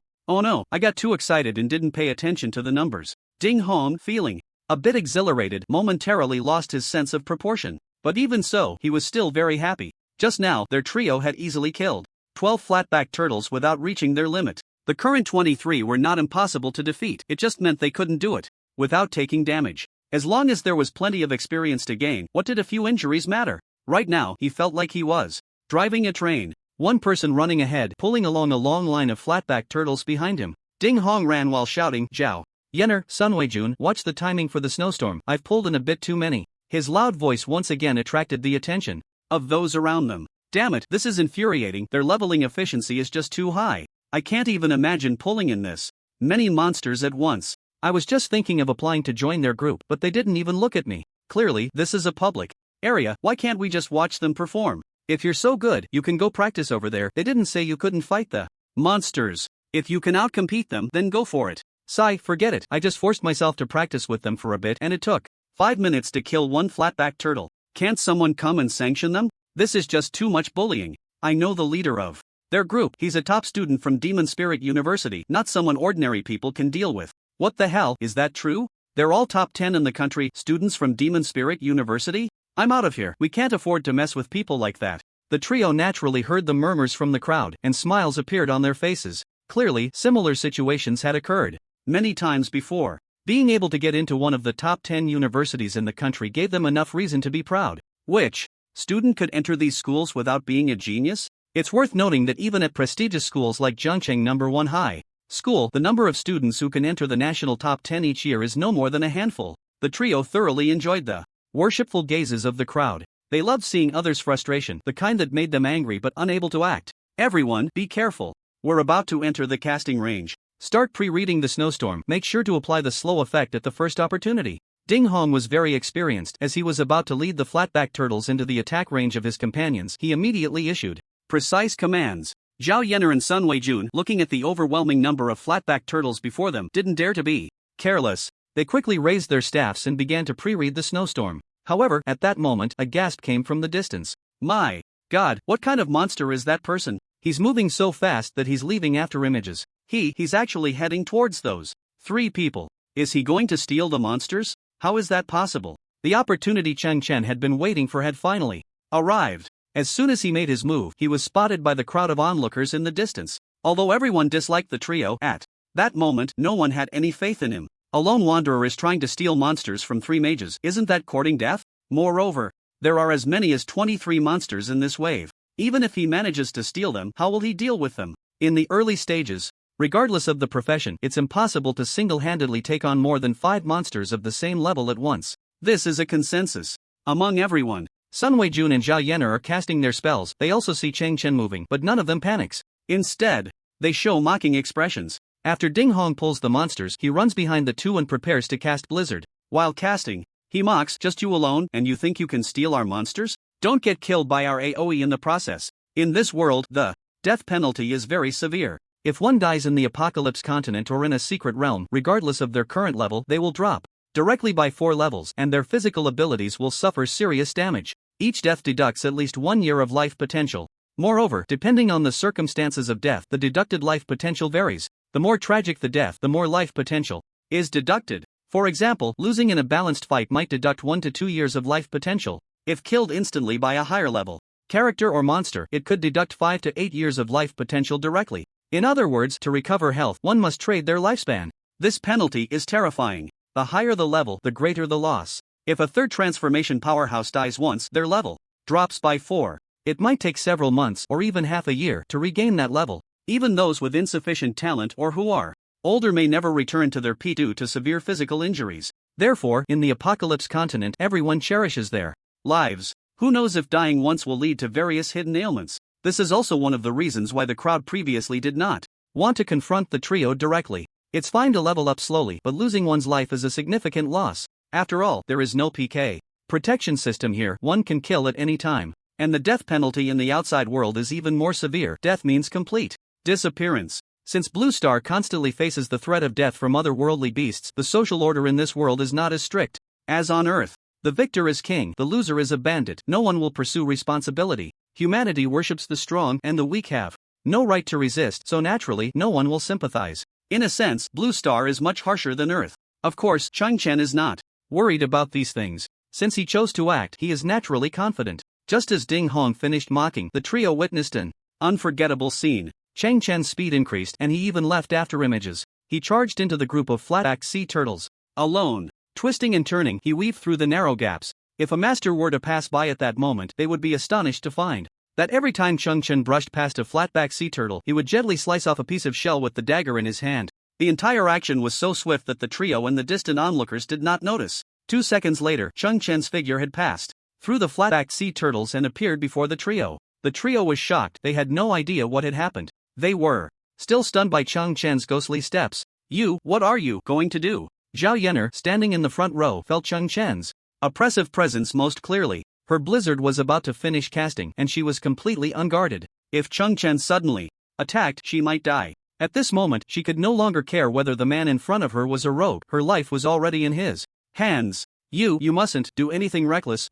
We are students of Magic Spirit University. Zhao Yener was so frightened that she was almost dumbfounded, even stuttering as she spoke, her body feeling weak. Her heart had risen to her throat, fearing that Chen would kill someone. However, Chen revealed a playful expression, snapping his fingers in front of the trio. The timing is just right. At that moment, the blizzard finally completed its casting and countless hailstones fell from the sky, crashing down on the flat-backed turtle group. Moments later, the trio finally realized what was happening. Their faces instantly turned pale. The trio suddenly discovered that as the blizzard was about to strike the flat-backed turtles, the names of the more than 20 turtles in front of them had turned gray. At that moment, the faces of the three turned ashen. The gray names of the monsters indicated that the current ownership no longer belonged to them. Although they had not seen clearly what Chen had done while weaving through the group of flat-backed turtles, there was no doubt that he had quietly attacked each one at that time. This was why, despite Ding Hong being the one to lure the monsters, the ownership had now shifted to Chen. After all, Ding Hong was a mage and luring monsters was relatively disadvantageous compared to other professions. At their current level, mages did not have instant cast skills. Therefore, they could only attract the monsters' attention with their physical presence, drawing them into combat to achieve the goal of luring. Chen had precisely seized on this point and devised this tactic. He had just used a dagger to lightly slice off fragments of each flatback turtle's shell, all to secure ownership first and achieve the effect of stealing the monsters. Due to his incredibly fast attack speed and discreet technique, the trio had not noticed at the time. Thus, they fell into Chen's trap as the blizzard rained down from above. Bang! Bang! Bang! At this moment, the first round of the blizzard heavily struck the group of turtles. Ding Hong suddenly thought of something and said fiercely, "Everyone, put in some effort and take back the ownership." Although he just obtained the initial ownership of the flatback turtles, his damage must be very low. Otherwise, the aggro of the turtle group wouldn't still be on us. As long as our subsequent damage is sufficient, we can reclaim the ownership. Sun Weijun and Zhao Yener brightened up upon hearing this. They had just been too shocked to remember such a basic point. In the Apocalypse continent, although the initial ownership was obtained by the first person to deal damage, it did not mean that it couldn't change later. If before the monster's death, other individuals or groups dealt total damage exceeding 3 times that of the initial owner, they could take the ownership. The flatback turtles had high defense, and even if Ding Hong and the others exerted their full power, it would take about 3 rounds of the blizzard to kill them. The number of turtles in front of them was also very large, so the time to kill would be even longer. This gave the trio ample time to steal damage from Chen. The onlookers in the distance had initially been impressed by Chen's flashy moves. However, after hearing Ding Hong's explanation, they shook their heads. His words made a lot of sense. Chen's current situation was also the sorrow of leveling alone in the wild. 2 fists could not fight 4 hands. One person's damage could never compare to that of many. Moreover, Chen's opponents were 3 other mages, all at level 14 like him. In a pure damage comparison, he would definitely be at a disadvantage. This was something that solo players could empathize with the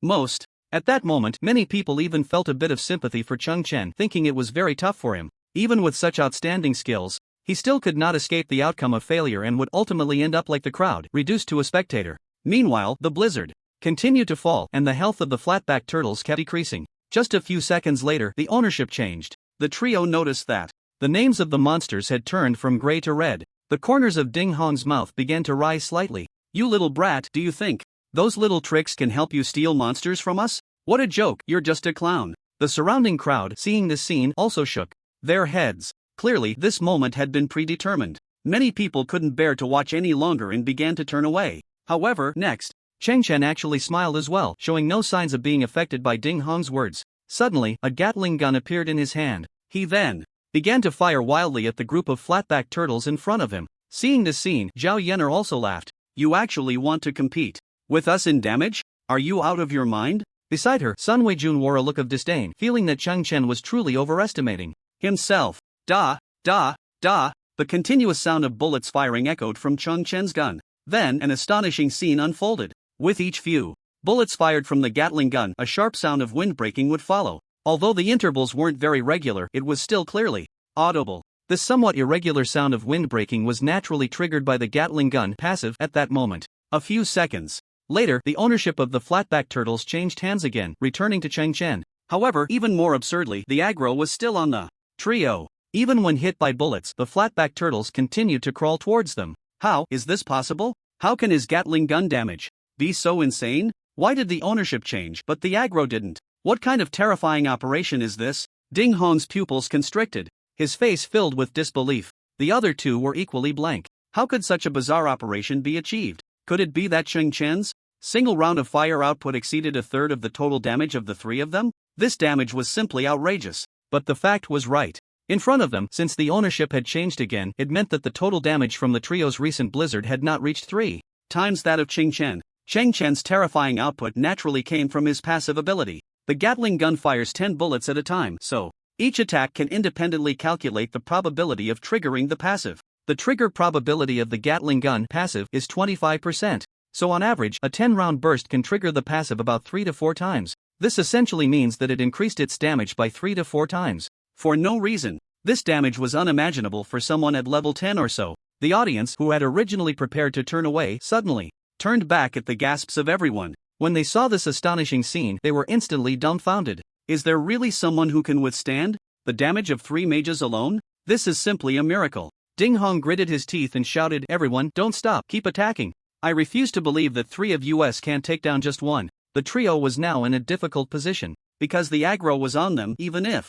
they stopped attacking, the flatback turtles wouldn't change targets. This not only meant they wouldn't gain any experience but could also lead to their demise at Chen's hands. Their only way out now was to kill these flatback turtles, regardless of whether they could seize ownership or not. If they could take it, everyone would be happy. Even if they couldn't, at least they could save their lives. Ding Hong now deeply understood what it meant to lose a chicken and end up with a handful of rice. If he hadn't been so excited earlier and pulled so many monsters, he wouldn't have ended up in such a predicament. But ultimately, the root of it all stemmed from the man named Chen in front of them. The onlookers felt an unusual sense of relief at this moment. The group of villains who had just bullied them was finally getting their comeuppance. At the same time, they were in awe of Chen's strength, admiring him to the core. If it weren't for his extremely precise judgment of damage and aggro, he would never have achieved such an effect. Relying on his astonishing skills and familiarity with the monsters, he manipulated their behavior in an almost impossible way. He kept the damage caused to the flatback turtle group by the trio within 3 times his own damage, while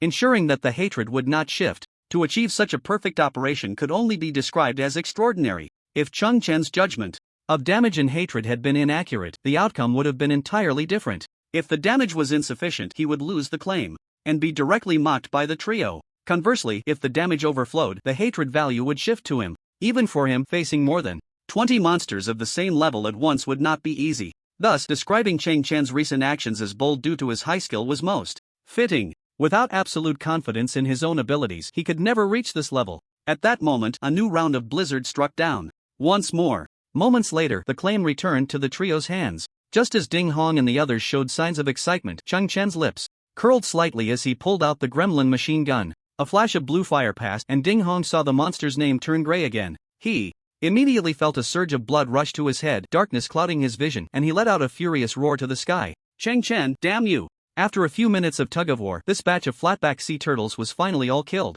At this moment, the 3-person team was drenched in sweat, their faces ashen. They had gained no experience points at all. All the flatback sea turtles belonged to Chen. They had become mere tools helping someone else to score. This outcome was something they had never anticipated. Meanwhile, among the onlookers, some couldn't help but laugh out loud. Ha ha ha, today's show is just too entertaining. I didn't expect these 3 to also face retribution one day. Stealing monsters is fun for a moment, but their whole family ends up in a crematorium. These 3 deserve it. A bunch of frogs at the bottom of a well. They used to bully us with their numbers and job advantages, but today they've finally hit a wall. Chen, you're my idol. Thank you for helping us vent our anger. Which school is the great god from? Can I add you as a friend? The 3-person team, hearing the mockery from the crowd, looked extremely grim. Especially Sun Wei-jun, whose right hand was clenched into a fist, the joints cracking from the force. Zhao Yenner was still in shock, unable to comprehend what had just happened. How did Cheng Chen do all that? Was he cheating? Why did these flatback sea turtles obey him so completely, their hatred directed solely at her?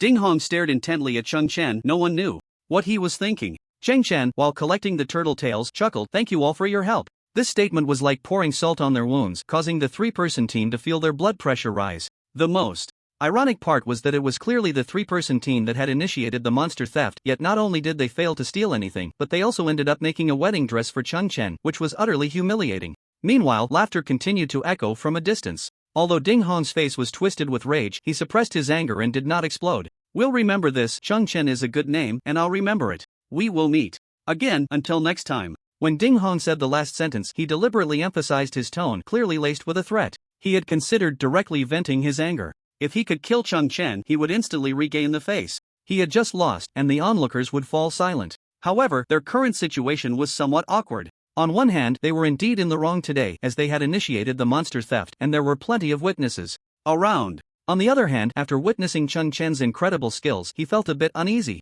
In his life, whether at school or outside, he had never seen someone with such impressive skills. If a fight broke out, the other side would be in high spirits, and there were so many supporters around, while they only had 3 people. If they were surrounded, the consequences would be unimaginable. So after weighing the options, he decided to retreat for now and plan slowly afterward. Anyway, he had remembered the name Cheng Chen today. There would be plenty of opportunities for revenge later. Just as the three-person team was about to leave in disgrace amidst the crowd's ridicule, they suddenly felt a chill behind them. "Did I let you go?" Cheng Chen wore a smile on his face, but his voice was icy, creating a stark contrast. The onlookers felt a shiver run down their spines, goosebumps rising on their skin. The three-person team turned around sharply, Zhao Yenner looking frustrated. Sun Weijun couldn't hold back any longer and shouted angrily, "What do you think you are? Do I need your approval to leave?" Ding Hong was so angry he almost laughed. He suppressed his rage and said, "Bro, that's a bit too much. Robbing monsters is nothing unusual in the Apocalypse continent. Today, you were better than us, we admit defeat. Now that the place is yours, can we not leave?"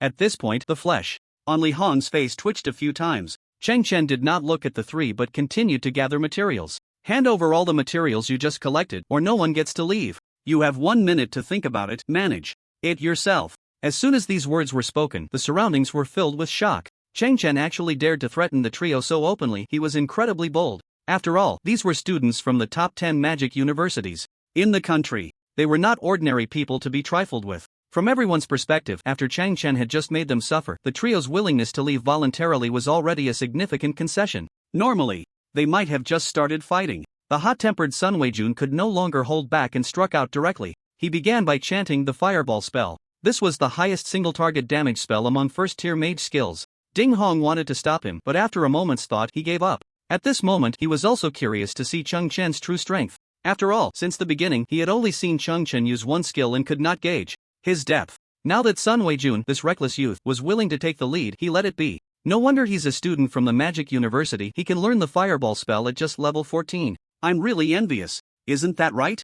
The stronger the university, the more advanced skills they master. Otherwise, why do so many people want to get into prestigious schools every year? This Sun Weijun is really ruthless. He starts with a killing move. I wonder if Cheng Chen can withstand it. Of course he can. I believe in my idol. That's not certain. Just now, Cheng Chen used a trick, but now it's a matter of raw strength. Hearing the compliments around him, Sun Weijun wore a proud smile. As a student of the Magic University, he indeed had many advantages. Being able to learn the fireball spell now was one of those advantages. If he were a student from an ordinary university's mage department, he might still be practicing the fireball spell. However, his pride did not last long. Even before his casting was halfway through, it was suddenly interrupted. He had just felt a shadow flash before his eyes, and then a sharp pain shot through his abdomen. Cough. Sun Weijun's stomach churned violently, and due to the intense pain, he actually vomited up his breakfast. Immediately after, he felt a sharp pain in his backside as a powerful force kicked him away. Everyone present was stunned. Chen had been a few meters away, collecting materials from the flatback sea turtle's corpse, and in the next second he appeared right in front of Sun Weijun. A fighter's universal skill, Explosive Fist, struck heavily at Sun Weijun's stomach. Then, with a rogue's universal skill, Dodge, he instantly appeared behind him. Finally, a sharpshooter's flying kick sent Sun Weijun flying 5 meters away. The seamless connection of 3 basic skills from different classes was simply astonishingly smooth. The entire process took less than 2 seconds, and Sun Weijun was already lying on the ground. Ding Hong could hardly believe what was happening before his eyes, as if struck by lightning. Zhao Yenner screamed in fright. The feeling was just like when Cheng Chen had charged at her earlier. The pressure was truly terrifying. Amidst everyone's shock, Chen said with a mocking expression, "There are still 20 seconds left. I'll give you all the materials I just got." Zhao Yener almost cried out in a pleading tone. As a girl, her ability to withstand pressure was much lower than that of boys. Moreover, she was a pampered rich girl, so she had never experienced such a shock and instantly lost her composure. Ding Hong looked complexly at Sun Wei-jun, who lay on the ground like a dead pig, unable to say a word for a long time. Although his strength was the highest among the three, it was only slightly stronger than Sun Wei-jun's. Ding Hong knew very well that if he were to fight Sun Wei-jun one-on-one, he definitely wouldn't achieve such a crushing effect. After a moment, Sun Wei-jun painfully got up. The look he gave Chang Chen was filled with resentment. "You dare to humiliate me. I won't let this go." Due to his extreme agitation, Sun Wei-jun pulled at his wand and let out a few more cries of pain. Ding Hong glanced at the people around him and found that they were all watching him with glee. The timing isn't right, a wise man doesn't suffer immediate losses. I'll settle the score with him later. Ding Hong was a very calculating person and was good at adapting to the situation. Now the momentum was on Chang Chen's side, and confronting him head-on would bring no benefits. After making up his mind, he gritted his teeth and said, "Classmate Chang, you have good skills, we admire you. We were reckless just now, I have some materials here, consider it an apology." This statement was delivered without a hitch, quite elegantly. The onlookers gasped in surprise. Wow, I didn't expect the people from Demon Spirit University to actually back down. Today is really strange. In the past, they were always the ones bullying others, and now it's their turn to apologize.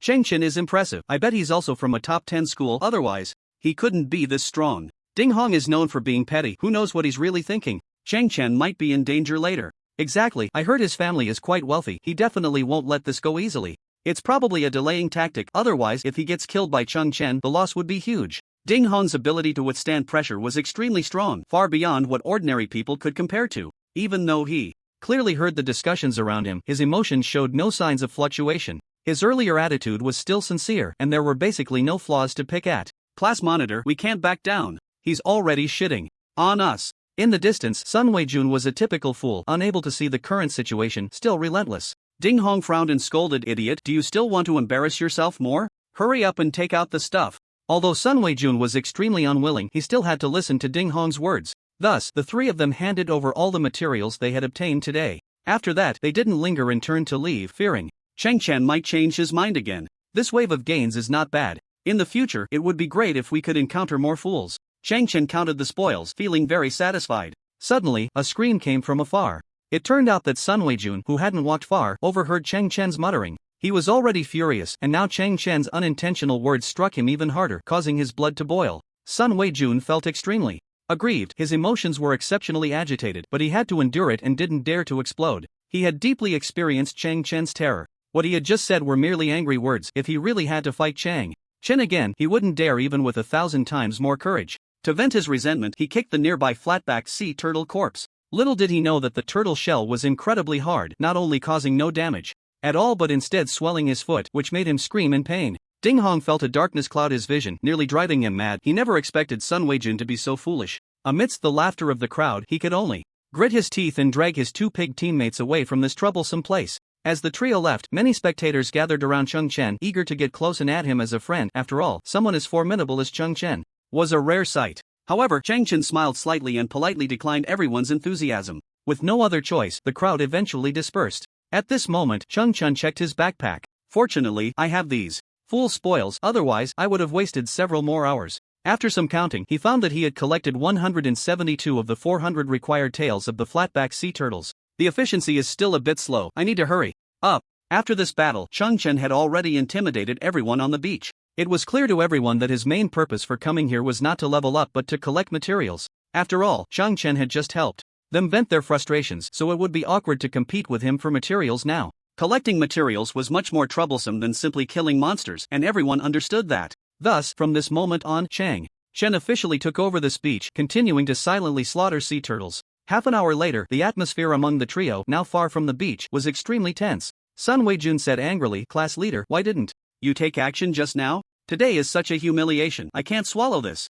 Zhao Yener nodded repeatedly beside him. Used to being spoiled, she had never endured such grievances. She had originally planned to use her free time to reach level 15. Instead, not only was the leveling Holy Land gone, but she had also almost been killed by Cheng Chen. Zhao Yener felt utterly wronged. Ding Hong's expression was grim as he snorted coldly. "Are you two really stupid?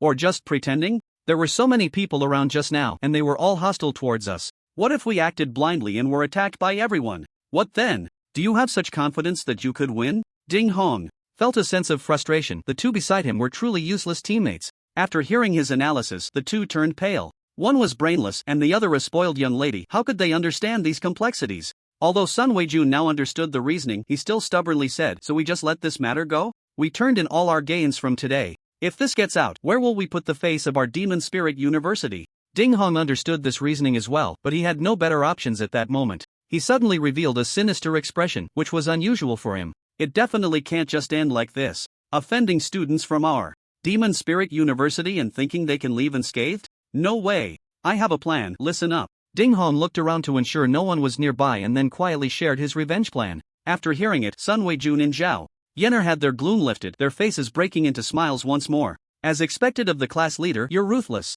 Impressive, impressive." The three then burst into laughter together. Thus, a revenge plan was born. When the sunlight of the next day shone on Cheng Chen's face, he slowly opened his eyes. He walked out of a cave by the beach, stretched lazily, and felt the rare tranquility. This lazy sleep was quite comfortable. "After toiling all night yesterday, I finally managed to collect all 400 of the flat-backed sea turtles' severed tails while there were fewer people around. Since the trio had left yesterday, Chong Chen had been diligently hunting flat-backed sea turtles. Now, this beach had not a single turtle shell left. He had nearly wiped them out. If he wanted to restore their previous numbers, it would probably take several days for them to respawn. A day and night of hard work had also allowed him to successfully level up to level 15, and he was not far from leveling up to 16. Cheng Chen glanced at his attribute panel. Name, Cheng Chen. Race, human, level 15, 75548/83324, strength 20, agility 104, spirit 20, constitution 20, awakened talent, SSS level transformation. LV2 combat power assessment 10255, unallocated points 0. After leveling up to 15, he followed the old routine and allocated the latest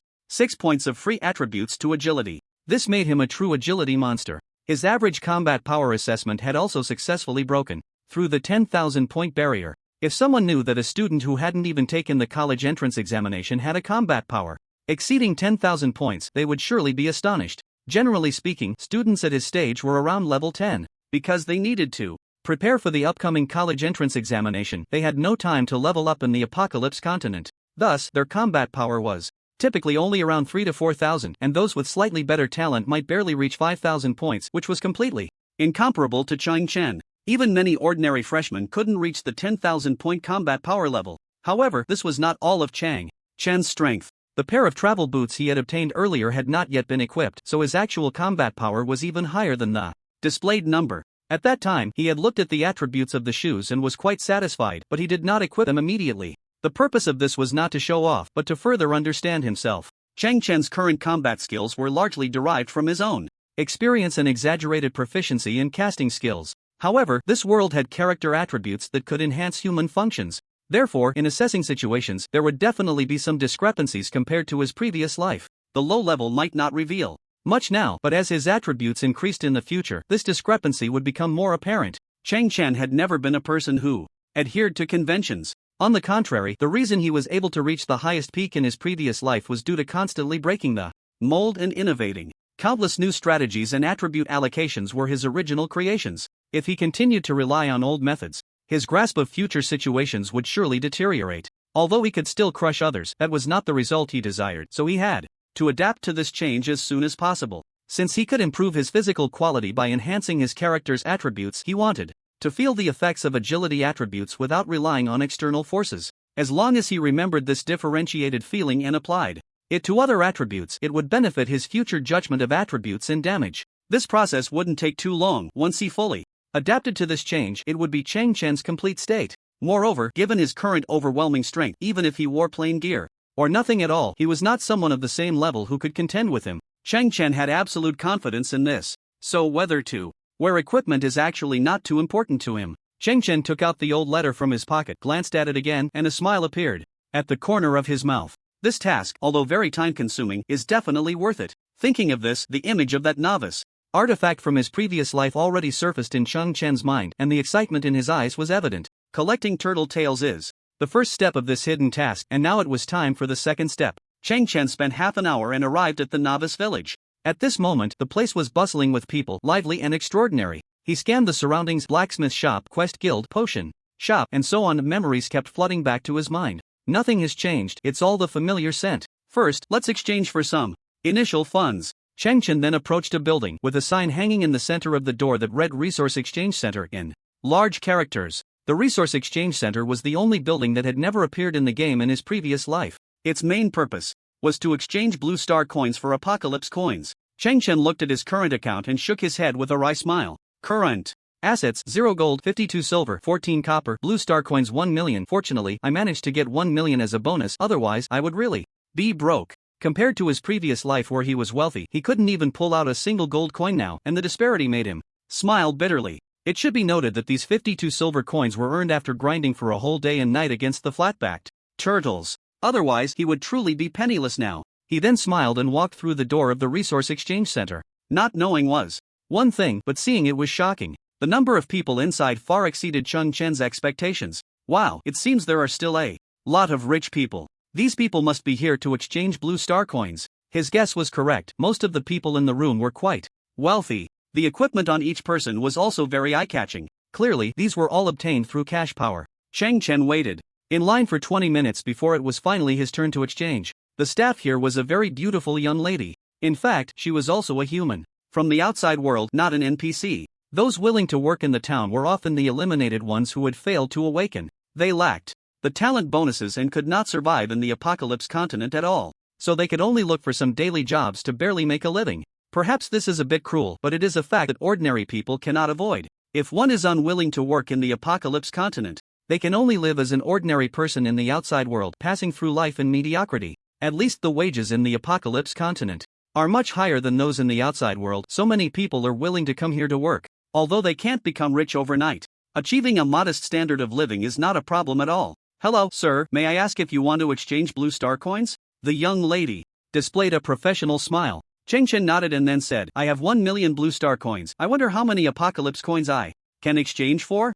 The young lady politely replied, the exchange rate for blue star coins to apocalypse coins is 10,000 to 1. Chen gasped in surprise. Wow, 1 million blue star coins is equivalent to several years of income for an ordinary family in the outside world. However, in the apocalypse continent, it could only be exchanged for 100 gold coins. This ratio is too ridiculous. Although he knew that blue star coins could be exchanged, he didn't expect the exchange rate to be so outrageous. From this point, it can also be seen that if one could find a job in the apocalypse continent, even if it was just an ordinary employee, it would definitely be more comfortable than struggling in the outside world. Hello, I would like to exchange everything for apocalypse coins, thank you. Although it felt a bit extravagant, Chen did not hesitate and decisively chose to exchange everything. After all, he still had a house and tens of thousands in savings in the outside world, so he wasn't short on money in the short term. However, in the apocalypse continent, he wanted to develop rapidly and needed his first pot of gold. Although 100 gold coins wasn't much, it was completely sufficient as his startup capital.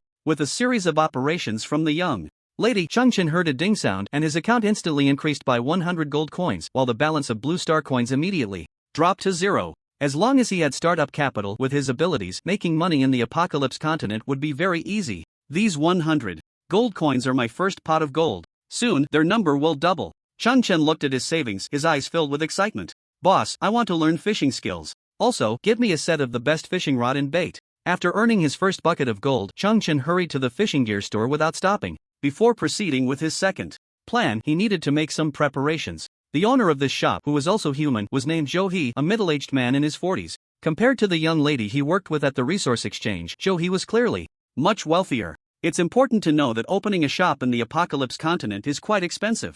Zhou He was, at the very least, a person with a net worth of over 100 million. According to the exaggerated exchange rate between apocalypse coins and blue star coins, doing business in the apocalypse continent was evidently much more cost-effective than in the outside world. Moreover, working here was not tiring and there was no need for scheming against each other, so why not? This could also be considered a way for merchants to make a living in this world. However, the threshold for this line of work was somewhat high, requiring a substantial amount of capital to support it. Zhou He looked the young man up and down and found him to be a low-level newcomer. So he cheerfully said, learning fishing skills costs 1 gold coin. And the things you want aren't cheap either. Here's the price list, take a look. Zhou He had been running the fishing gear store in the novice village for many years. He had seen too many newcomers who came in boasting about needing the most expensive materials and equipment. Generally, those who said such things were complete novices who didn't understand fishing at all. They aimed too high, thinking fishing was simple, which was a common flaw among newcomers. Fishing is a field with great knowledge. What bait to use in what waters is a big deal. It's not as simple as just hanging a bait and tossing the line into the water, expecting the fish to bite automatically. It's not that easy. Moreover, a full set of top-notch equipment isn't cheap and is far beyond what a newcomer could imagine. Many newcomers would be dumbfounded after seeing the prices. He had seen this too many times. Clearly, the young man in front of him was a fresh student, completely unaware of the intricacies involved. His tone was also like that of most newcomers. So, to avoid wasting time, he directly handed over the price list. At the same time, he was observing in secret. However, he was soon surprised to find that after glancing at the price list, the young man showed no signs of shock on his face but instead remained very calm. This reaction was somewhat unexpected for He. Boss, the fishing gear and bait you sell aren't of very high quality, they can only be considered passable. Then I'll take a refined purple bamboo fishing rod plus 10 units of premium redworms. After hearing this, He felt a jolt in his heart and displayed a strange expression. The goods he sold, even in other novice villages, were considered high quality. How could they be looked down upon by this young man? What surprised him even more was that Chen actually understood fishing. Because although he had just shouted that he wanted to buy the most expensive, after selection, he had chosen the most practical set of equipment. If he weren't a fishing expert, he certainly wouldn't have made such a judgment. He, who had been running the store for many years, had never encountered such a strange situation. No matter how he looked at it, this young man was just a level 15 student. A student who hadn't graduated. Should be spending all his time studying and leveling up. How could he possibly have such rich fishing knowledge? This was simply unbelievable. Chen noticed that the boss hadn't responded for a long time and felt a bit puzzled. Boss, is there no stock? Only then did Joey come back to his senses, clearing his throat a few times to cover up his earlier lapse. He then slowly said, "You have a bit of skill, huh? Is your family a fishing family? The things you just asked for are still in stock. Are you sure you need them?" Joey suddenly asked Chong if he was from a fishing family, which left him momentarily speechless. After thinking for a moment, he realized that the boss must have misunderstood something. The reason he could quickly select the best combination was not because he had fishing experts in his family, but because this set of equipment was originally the best beginner's set in his past life. Basically everyone had one. Chen didn't explain much, smiling and shaking his head, then said, "I'm not from a fishing family, fishing is just a personal hobby of mine. I just calculated the price. The whole set is 15 gold coins, which is quite fair." Chen thought to himself, "I don't even have family, where would I have a fishing family?" He then took out 15 gold coins from his pocket, ready to hand them to He. Seeing Chen so readily pay, He was even more surprised. He had just observed that Chen didn't have a single piece of equipment on him and currently looked like he was in everyday clothes. Judging by his attire, he should come from a modest background, not like someone wealthy. This was a typical characteristic of a poor kid. One should know that children from ordinary families definitely wouldn't have money to exchange blue star coins for gold coins. So where did a level 15 newbie get so many gold coins? He pulled out 15 coins in one go, and he didn't even seem to feel any pain. This was too strange. Normally, someone in Chen's situation would be doing well to have 2 or 3 gold coins on them. Such a stark contrast left He completely puzzled. Although he was full of doubts, since Chen had already taken out the gold coins, business had to be done. He thought for a while, suddenly came up with an idea, and then smiled as he said, "Young man, I see you have a good eye. How about this? I'll give you a discount on the things you want, only charging you 10 gold coins. If you catch any quality fish later, you can sell them to me. As long as the quality is right, I definitely won't let you suffer." Chen thought, is there such a good deal? A third off the price in one go, this is not an ordinary discount. He could tell that the fishing gear boss was trying to befriend him. This was not a bad thing for him. If there's a bargain, one should take it, so he gladly accepted. A few minutes later, Chen left the fishing gear shop with his items, feeling very satisfied. He watched his departing figure, and the smile on his face grew deeper. For He, losing 5 gold coins was not a big deal at all. But if he could befriend a fishing expert through this, it would naturally be very worthwhile. Although He was well off, he unfortunately had no talent for cultivation and couldn't follow the path of an awakener. He loved fishing, so he opened this fishing gear shop in the novice village to pass the time. It allowed him to make money and meet many people with similar interests, so why not? Let me see if you really are an expert. He's face was filled with anticipation. Magic Spirit University, Mage Department Class 03 classroom. Ding Hong and his group of 3 were sitting in the last row of the classroom, chatting. "Have you taken care of the matters I entrusted to you?" Ding Hong asked. Sun Weijun patted his chest and said proudly, "Class leader, you can rest assured. I've already contacted the top 30 students from our first year. I estimate that, considering your reputation, at least half of them will show up." Zhao Yenner, sitting beside him, also smiled and said, "I've hired someone to keep an eye on that Chen. We can track his movements at any time." After hearing this, Ding Hong nodded. After suffering humiliation from Chen, the trio immediately took action upon returning to school. Sun Weijun was responsible for contacting experts and persuading them using Ding Hong's family influence.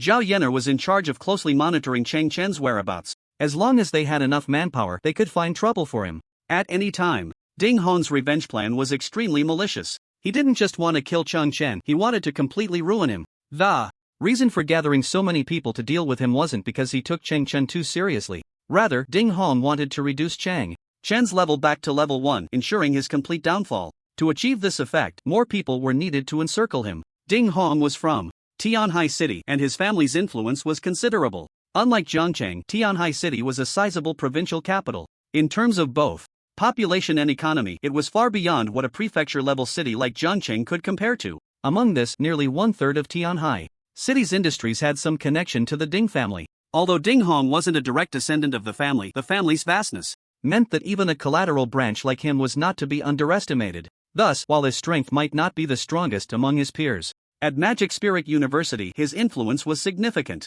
Many people, whether they wanted to join this operation or not, needed to give him face. Just as Sun Weijun had said, among the top 30 in the entire grade, hearing his name would ensure that at least half would come. Ding Hong was very confident about this. Very good, well done. Next, we just need the last person. After saying this, Ding Hong left the classroom alone. Zhao Yener frowned slightly and said to Sun Weijun, "Can the class leader really invite that person? From what I know, that person is very unconventional and basically doesn't give face to anyone." Sun Weijun snorted coldly. "That's because the money hasn't arrived. As long as the chips are sufficient, there's no one in this world who can't be invited. Just wait and see, the class leader will definitely succeed." The person they mentioned was named Gu Yunfei, the strongest freshman at Magic Spirit University. Last year, he entered the university as the provincial champion. In just a year, his level had risen to level 21. He was a rare student with S-level talent, magic abundance, and his strength was terrifying. He had now become the undisputed strongest among the first-year students at Magic Spirit University.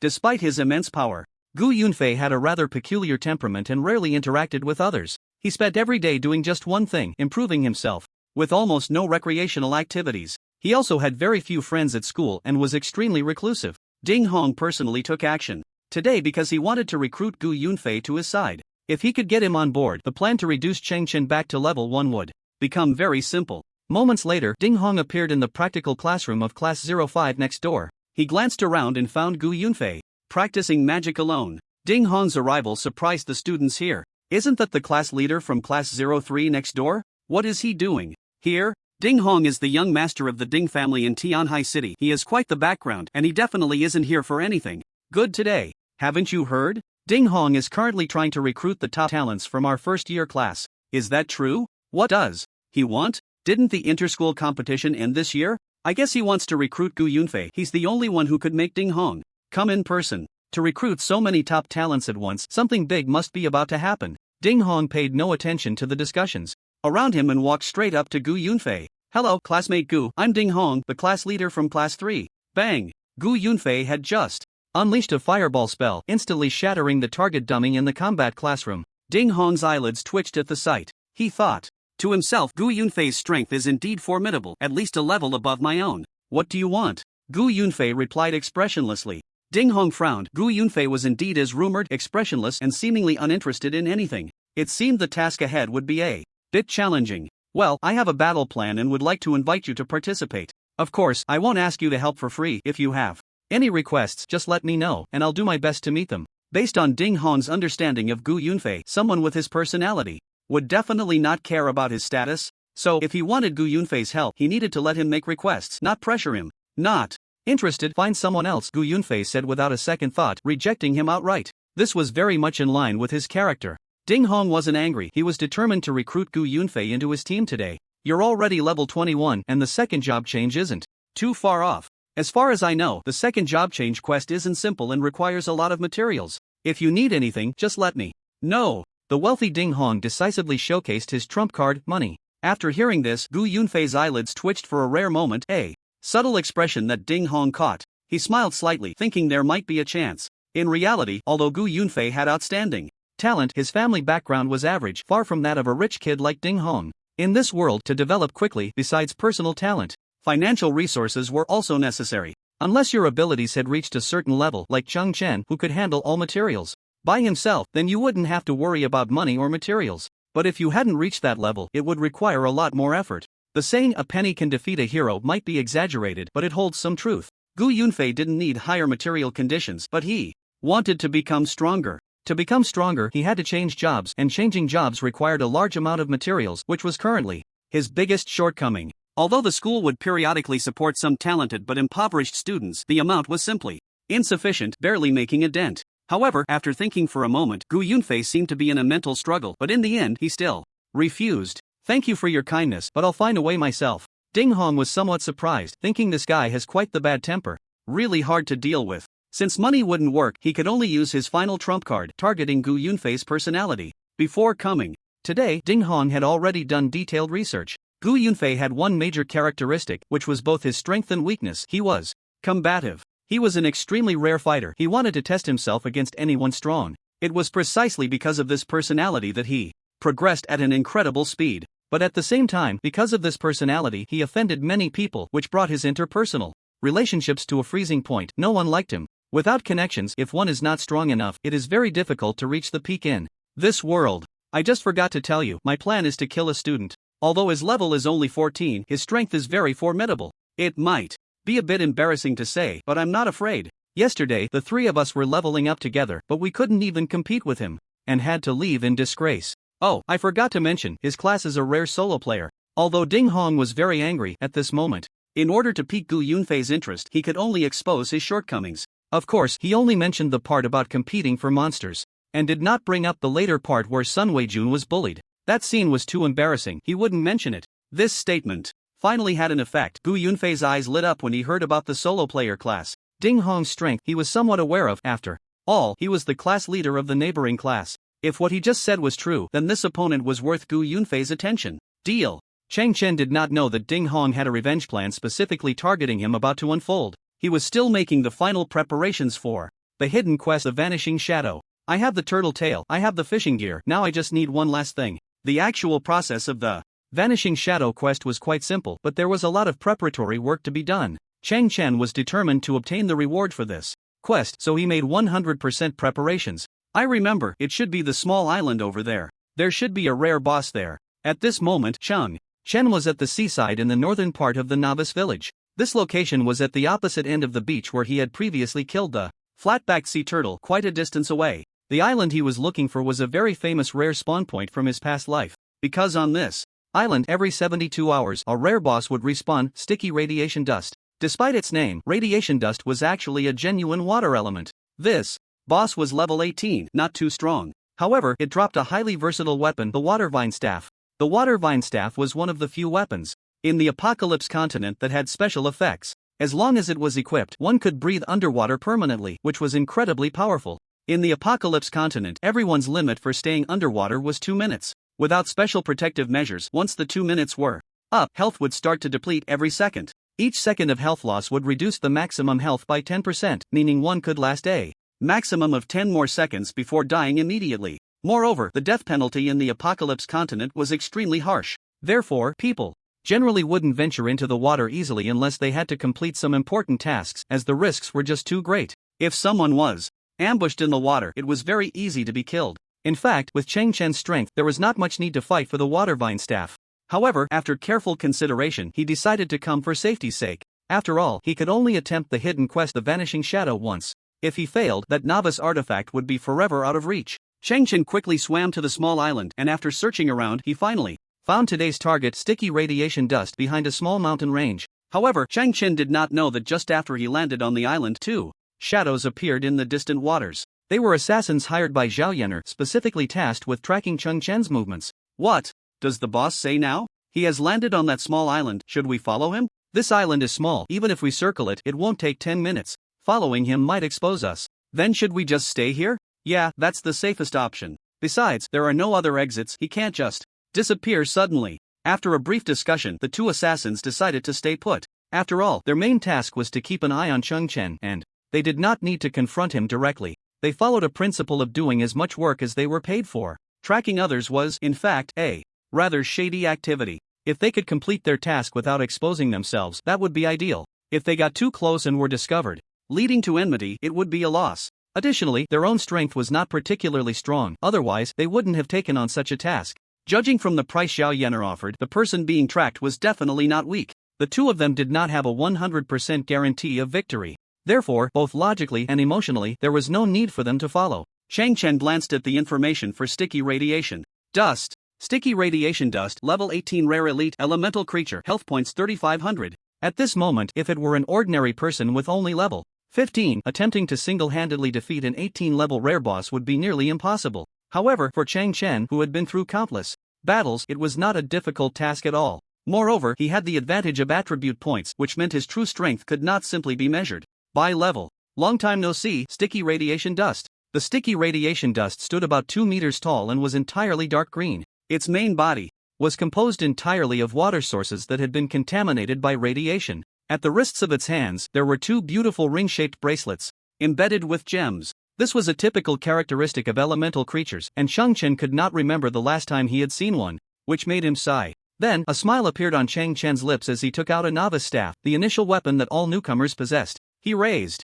the staff high and began to chant a spell. 2 seconds later, a fireball engulfed in flames flew towards the sticky radiation dust. Bang! The sticky radiation dust was hit, and flames erupted everywhere. At the same time, a damage number appeared above its head. -439. A single hit of over 400 points of damage was quite a decent output skill. This is also why most main output skills for mage-type professions require casting time. If high damage were instant, everyone would switch to being a mage and other professions would become obsolete. The sticky radiation dust quickly identified its attacker and its body began to shake violently. Moments later, more than 10 clumps of mud shot out. It used the skill Corrosive Sludge. Anyone hit by the corrosive sludge would be slowed by 30% and have all physical damage reduced by 50 points, lasting a total of 6 seconds. 50 points of physical damage was a deadly reduction for melee professions below level 20. It should be noted that Chen's current single physical damage, without triggering passives, was just over 100 points. If he were hit by the corrosive sludge, it would be equivalent to having his physical damage.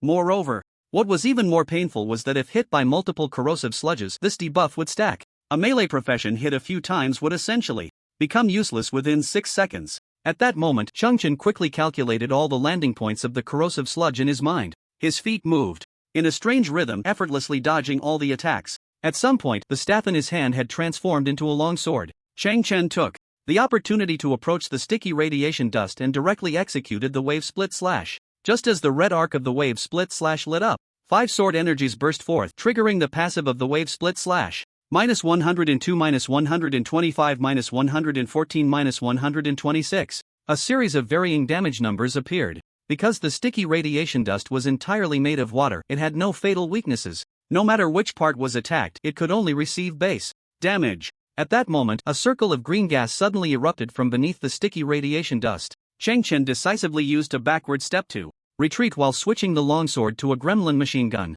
This green gas was another skill of the sticky radiation dust radiation cloud. The radiation cloud contained deadly poison, and anyone contaminated would continuously lose health every second. Fortunately, Chen had anticipated this in advance, so he was not hit. At this time, he picked up the heavy gremlin machine gun and aimed at the rocks behind the sticky radiation dust. In an instant, a torrent of bullets poured out wildly. Bang! Bang! Bang! After being swept by the bullets, the rocks instantly shattered into 3 large boulders, crashing down heavily. The sticky radiation dust was still continuously releasing clouds of radiation, completely unresponsive, and was directly struck by these giant rocks. -872 environmental damage, -799 environmental damage, -1021 environmental damage. 3 astonishing damage numbers popped up. The sticky radiation dust was actually crushed to death, instantly turning into a puddle of sewage. Chen successfully utilized environmental damage to complete the slaughter. At this moment, in the sewage, a staff embedded with white gems was shining brightly. It was the water vine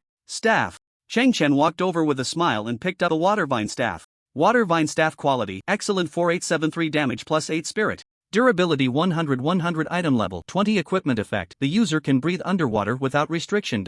Looking at the attributes of the water vine staff, Chen nodded slightly. The item level refers to the quality assessment of the equipment itself, not the character's equipment level. The basic attributes of the water vine staff are not particularly impressive, but the item level has reached 20, entirely relying on the underwater breathing effect. Not bad, just what I needed. Now that all preparations are complete, it's time to complete the disappearing shadow. Chen holding the water vine staff prepared to leave. When he reached the edge of the small island, he suddenly felt something. In the nearby water, the surface ripples seemed a bit strange. Could it be that I'm being followed? Instinct told Chen that the strange water ripples just now were not an accident. After some thought, he had a guess in his mind. You can just wait slowly. Then he plunged into the water, holding the water vine staff.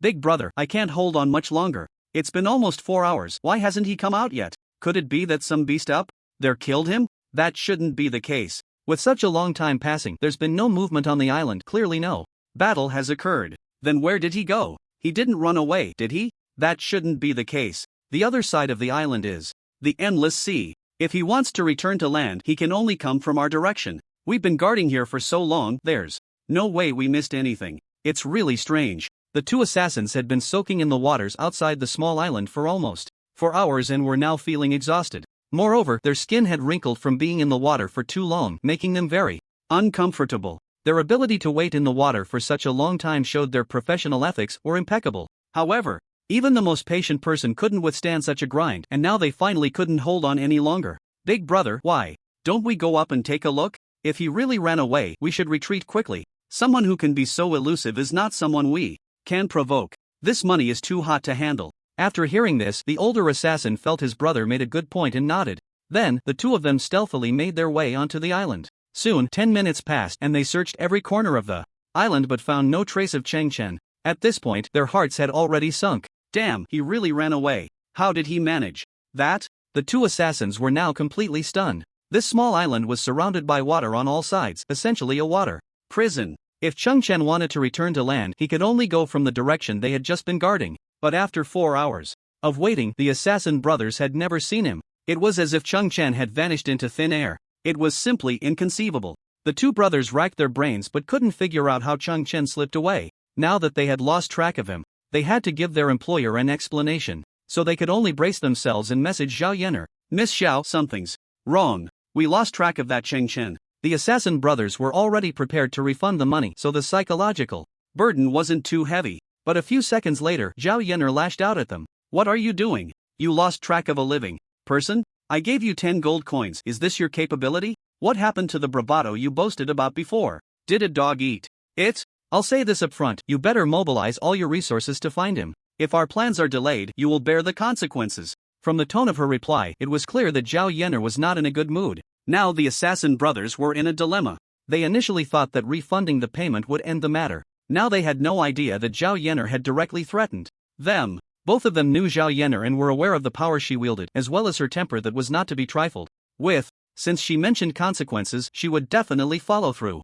Sigh, this deal is a loss. Let's just say we were unlucky. And quickly find more people to help. Fortunately, the novice area isn't very large, and Chen's level isn't too high. He definitely won't have gone far. In the future, let's avoid dealing with that crazy woman. The two could only swallow their grievances. Due to Zhao Yener's influence, even if they had to lose money hiring people, they had to find Chen again. However, at this moment, Chen had already left the small island far behind. When he left the island, he had already sensed danger. So he directly held the water vine staff and dived away. During his dive, he also noticed the traces of the assassin brothers. At that moment, he smiled slightly, mockingly gliding past the two brothers, leaving them to soak for another 4 hours. I wonder if those two fools have caught a cold by now. Chen, holding a delicate purple bamboo fishing rod, walked along the beach with a smile on his face. With all preparations complete, he was finally ready to start his task. The first step of the task, fishing. Just as the letter had said, he had to fish to trigger the subsequent tasks. When Chen arrived at the fishing spot, relying on his memory, he suddenly realized that someone had already taken the place. Upon closer inspection, he found an old man fishing there. What surprised him even more was that the old man's information was just a series of question marks. Who is this person? I can't see his attributes. Chen was somewhat astonished. He hadn't expected to encounter a top-tier expert here. In the Apocalypse continent, if there is a significant level difference, the lower-level party cannot view the information of the higher-level individual. Just like the question marks Chen had just seen, it was clear that this old man was not an ordinary person. Just as he was puzzled, the old man seemed to notice someone had arrived. He turned to Chen and cheerfully asked, "Young friend, are you here to fish too?" For a moment, Chen couldn't tell whether the old man was friend or foe, so he could only nod perfunctorily. It's rare to have someone accompany this old man for fishing today. Come on, I'll make some room for you. After the old man said this, he stood up and shifted his position slightly. Cheng Chen frowned. He clearly didn't fully trust the old man and didn't move. The old man seemed to see through Cheng Chen's doubts and smiled. It's good for young people to be cautious. But with your current strength, I could easily kill you. If you want a fish, just sit over here. Cheng Chen thought for a moment. He had already prepared everything, and he definitely couldn't return empty-handed today, so he sat down. As he set up his fishing rod and took out some high-quality red worms, just as he was about to bait the hook, the old man's eyes flickered, somewhat surprised. He could see Cheng Chen's level, so he thought, like the fishing gear owner Zhou He, that Cheng Chen was a novice. But little did he know, as Cheng Chen laid out his tools, he was clearly acting like a seasoned pro. Interesting, he actually looks quite skilled. Although the old man was surprised, he didn't say much and continued to fish on his own. Cheng Chen was baiting the hook while contemplating. I still can't gauge the old man's background. I can't rush into the task yet. I'll just fish casually for now and wait until he leaves before I act. Cheng Chen made up his mind and cast the hook into the sea. The two sat in silence, fishing side by side. A few minutes later, Cheng Chen's hook showed some movement. Relying on his experience as a top fishing master in his past life, he quickly made a catch. Congratulations, successfully caught an 8-pound grass carp. After pulling the grass carp out of the water, the old man's eyelids twitched. Not bad luck, the first one weighs 8 pounds. Cheng Chen held the grass carp and muttered to himself. Since he had decided to fish first, he fully entered a serious state. In his past life, he might not have been the best at fishing, but he was definitely among the top tier. Now, returning to his old profession was simply easy and enjoyable. A few minutes later, the second fish was also hooked. Congratulations, successfully caught a 9.5-pound red maple fish. At this point, the old man's expression became somewhat unnatural, as he hadn't even caught a single hair. However, this was just the beginning of Cheng Chen's crazy performance. Congratulations, successfully caught an 8.2-pound grass carp. Congratulations, successfully caught a 10.5-pound grass carp. Congratulations, successfully caught an 11.1-pound red maple fish. In just half an hour, Cheng Chen had caught 5 fish, averaging 6 minutes per fish. Moreover, 2 of them weighed over 10 pounds. This efficiency left the old man beside him dumbfounded. In half an hour, he had only caught 1 fish, which weighed just a little over 6 pounds, completely incomparable to Cheng Chen. At this moment, the old man's expression was extremely strange, and he couldn't help but think, this guy must have been a fisherman in his past life, right? Where did you learn, young friend? I admire your fishing skills. The old man was clearly impressed by Cheng Chen's recent performance and took the initiative to ask. Cheng Chen smiled and shook his head. After half an hour of interaction, he found that the old man didn't seem bad, and his guard was gradually lowering. Senior, you flatter me. I have no formal training, I just learned to fish for fun. Cheng Chen wasn't lying, his fishing skills were indeed self-taught from guides he had seen in his past life, with no one teaching him. After hearing this, the old man's eyes brightened even more. I never expected that after many years in the fishing world, I would encounter such a talent here. Actually, Cheng Chen had long wanted to complain. After hearing this, he finally couldn't hold back. After years in the fishing world, and this is your level? Your fishing skills are even worse than those of a talented novice. In my past life, perhaps this is what it means to be a poor player with a big appetite. The way he spoke was like a fishing master, but when he actually tried, he immediately showed his weakness. Of course, Cheng Chen only voiced these complaints in his heart and didn't say them out loud. In the following time, the old man surprisingly began to ask Cheng Chen for fishing techniques like a student. A complete novice asking a level 15 newcomer for advice? What kind of routine is this? The old man showed no signs of being a master, completely placing himself in the position of a student. He even used respectful language when asking. Although Cheng Chen was a bit surprised, he couldn't resist the old man's earnest request and had to agree. The principle of learning knows no age, and the capable take precedence was vividly embodied in the old man at this moment. This question was a bit overwhelming. Cheng Chen felt helpless. He was hoping the old man would leave soon so he could complete his tasks alone. But now, he had become a volunteer instructor. Fortunately, the old man's attitude was indeed humble, with no airs about him, so Cheng Chen didn't mind. Since he wanted to learn, it was fine to teach him a bit more. Whenever Cheng Chen explained some key points, the old man's expression grew more excited. Cheng Chen fished while explaining, making the old man listen with rapt attention. Time flew by, and this session lasted over an hour. Young friend, you truly are a remarkable person. At such a young age, to have so many insights in the field of fishing, I admire you. Cheng Chen smiled and shook his head. He felt he had done justice to the old man. He had basically covered all the fishing techniques from beginner to advanced. As for master-level techniques, the old man might not be able to digest them at his current level, so he didn't mention them. After finishing, the old man actually clasped his hands in thanks, showing a sense of ancient courtesy towards Cheng Chen. Cheng Chen didn't shy away. What he had just taught was solid knowledge, and he could accept this bow. After a brief interaction, the relationship between the two had already grown much closer, even taking on a flavor of a friendship across generations. Young friend, I have actually been observing you for quite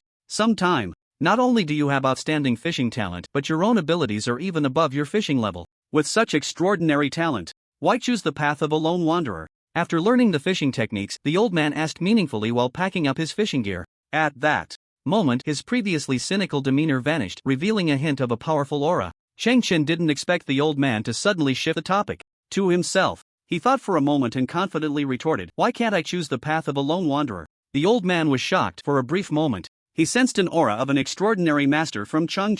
These were the words of a mere level 15 student? Which university produced such a prodigy? Chen's response was neither humble nor arrogant, completely beyond the old man's expectations. He originally admired Chong and wanted to kindly persuade him, but he didn't expect to be stumped by a simple question. Indeed, no one has stipulated that those with talent cannot choose the path of a lone wanderer. It's just that this path is too arduous, and no one has successfully walked it to this day. The old man pondered for a moment, then suddenly struck out with his right hand towards Chong. Chen's eyes instantly narrowed, and he quickly stepped back, his figure retreating explosively, while a gremlin machine gun appeared in his hand. The entire movement was incredibly smooth, without a hint of hesitation. The old man was taken aback, a glimmer of brilliance flashing in his eyes. His sudden attack was not meant to harm. He had controlled the power to the minimum range, merely wanting to test Chen's depth. However, he did not expect Chen's reaction to be so swift, and his speed was astonishing, completely beyond the old man's imagination. The old man had traversed the Apocalypse continent for many years and had seen lone wanderer professions before, but someone like Chong was a first for him. His reaction was purely instinctual, and every movement was perfectly reasonable. This talent was terrifyingly strong, with a natural feel to it. It had been a long time since the old man had seen such an interesting young person. "It seems I underestimated you, young friend. Which university are you from?" The old man surprisingly smiled and asked the same question as Ding Hong, which gave Chen a strange feeling. "I'm still just a high school senior. I'll be taking the college entrance exam next month." The old man was greatly shocked upon hearing this, his surprise now 100 times greater than before. A high school senior not only reached level 15 but also possessed such exaggerated combat talent. What kind of monster is this? Given time, if he were to enter a top university, how terrifying would he grow? For the first time, the old man felt the impact of the waves of the Yangtze River pushing forward. He initially wanted to ask for more detailed information, but after a moment's thought, he decided against it, and a look of approval appeared in his eyes. Chong had not introduced himself, seemingly wanting to hide something. This behavior made the old man very appreciative. In his view, Chong clearly sensed his own strength exceeding his expectations, yet he could still remain humble and true to himself in front of him, which was truly rare. If it were another young person with potential, they would probably be eager for others to know about their talent. They might immediately introduce themselves and try to get close. In this world, no one would pass up the opportunity to befriend a peerless powerhouse. However, Chen was an exception. This was also the point the old man admired most about him. Only those who constantly recognize themselves and maintain their original intentions have the possibility of reaching the pinnacle. Clearly, Chong possessed such qualities of a strong person, and his talent was not something an ordinary genius could compare to. This outstanding young man made the old man consider taking him as a disciple for the first time. "Young friend, would you be willing to be my disciple?" Chen frowned slightly, not expecting this turn of events. His small gesture was immediately caught by the old man. The old man thought, what kind of expression is this? In the entire Xia country, those wanting to be my disciple could line up for hundreds of kilometers. Today, I am in a rare good mood and want to take you as my disciple, yet you frown at me? Do you know who I am? Chen naturally did not know the old man's identity. He simply frowned because he was unwilling. The old man's strength, in his view, was indeed very high, even stronger than Lu Jiawei. However, he still couldn't teach him anything. What he lacked most at the moment was time. As long as he was given enough time to grow, with a god-level passive system and rich experience beyond this world, no one can stop him from reaching the peak. "Thank you for your kindness, but I want to walk this path of a wanderer on my own." Chen declined with neither humility nor arrogance. The old man was visibly excited. He was not angry at being rejected, but because he had just seen absolute confidence in Chen's eyes. That was the gaze of a top-tier expert, a trust in one's own strength that could only be possessed by the strongest. To see such a gaze in a young man was simply unimaginable. Yet it had truly happened. If at first the old man had merely been inspired to take Chen as his disciple, there might have been a sense of repaying the favor for teaching him fishing skills. But now, after witnessing Chen's inhuman talent and unwavering belief, the old man genuinely wanted to take him as a disciple. Unfortunately, a forced relationship bears no sweetness, and the old man was very clear about this. He could only give up for now. The old man then took a ring from his pocket and handed it to Chong. Since you have made up your mind, I will not insist any longer. If you change your mind one day, my door will always be open for you. Take this ring. If you encounter any problems in the future, you can come to the Management Association to find me. After the old man finished speaking, he vanished in an instant. Before Chen could refuse, Chen was astonished. How terrifying must the old man's strength be to disappear so suddenly? He looked at the ring in his hand and noticed the character Chen on it, feeling a mix of amusement and exasperation. What era is it now, still sending tokens like this? Miss Xiao, we have finally found Chen's whereabouts. His current coordinates are 3873.4522 and he is leisurely fishing at the moment. The assassin brothers have really lost a lot this time. They spent 20 gold coins themselves and called in 6 or 7 peers, searching the novice area thoroughly. Finally, the next day at noon, they discovered Chen's trace. This back and forth not only earned them nothing but instead cost them 10 gold coins. This left the two brothers feeling utterly despondent. After receiving the information from the assassin brothers, Zhao Yenner immediately forwarded the news to a small group. The group's name was Hunting Chen, and the number of members had surprisingly reached 21. Group announcement: everyone, set off quickly, gather at the Tianhai City Management Association in 10 minutes. Ding Hong's face lit up upon receiving Zhao Yenner's message, and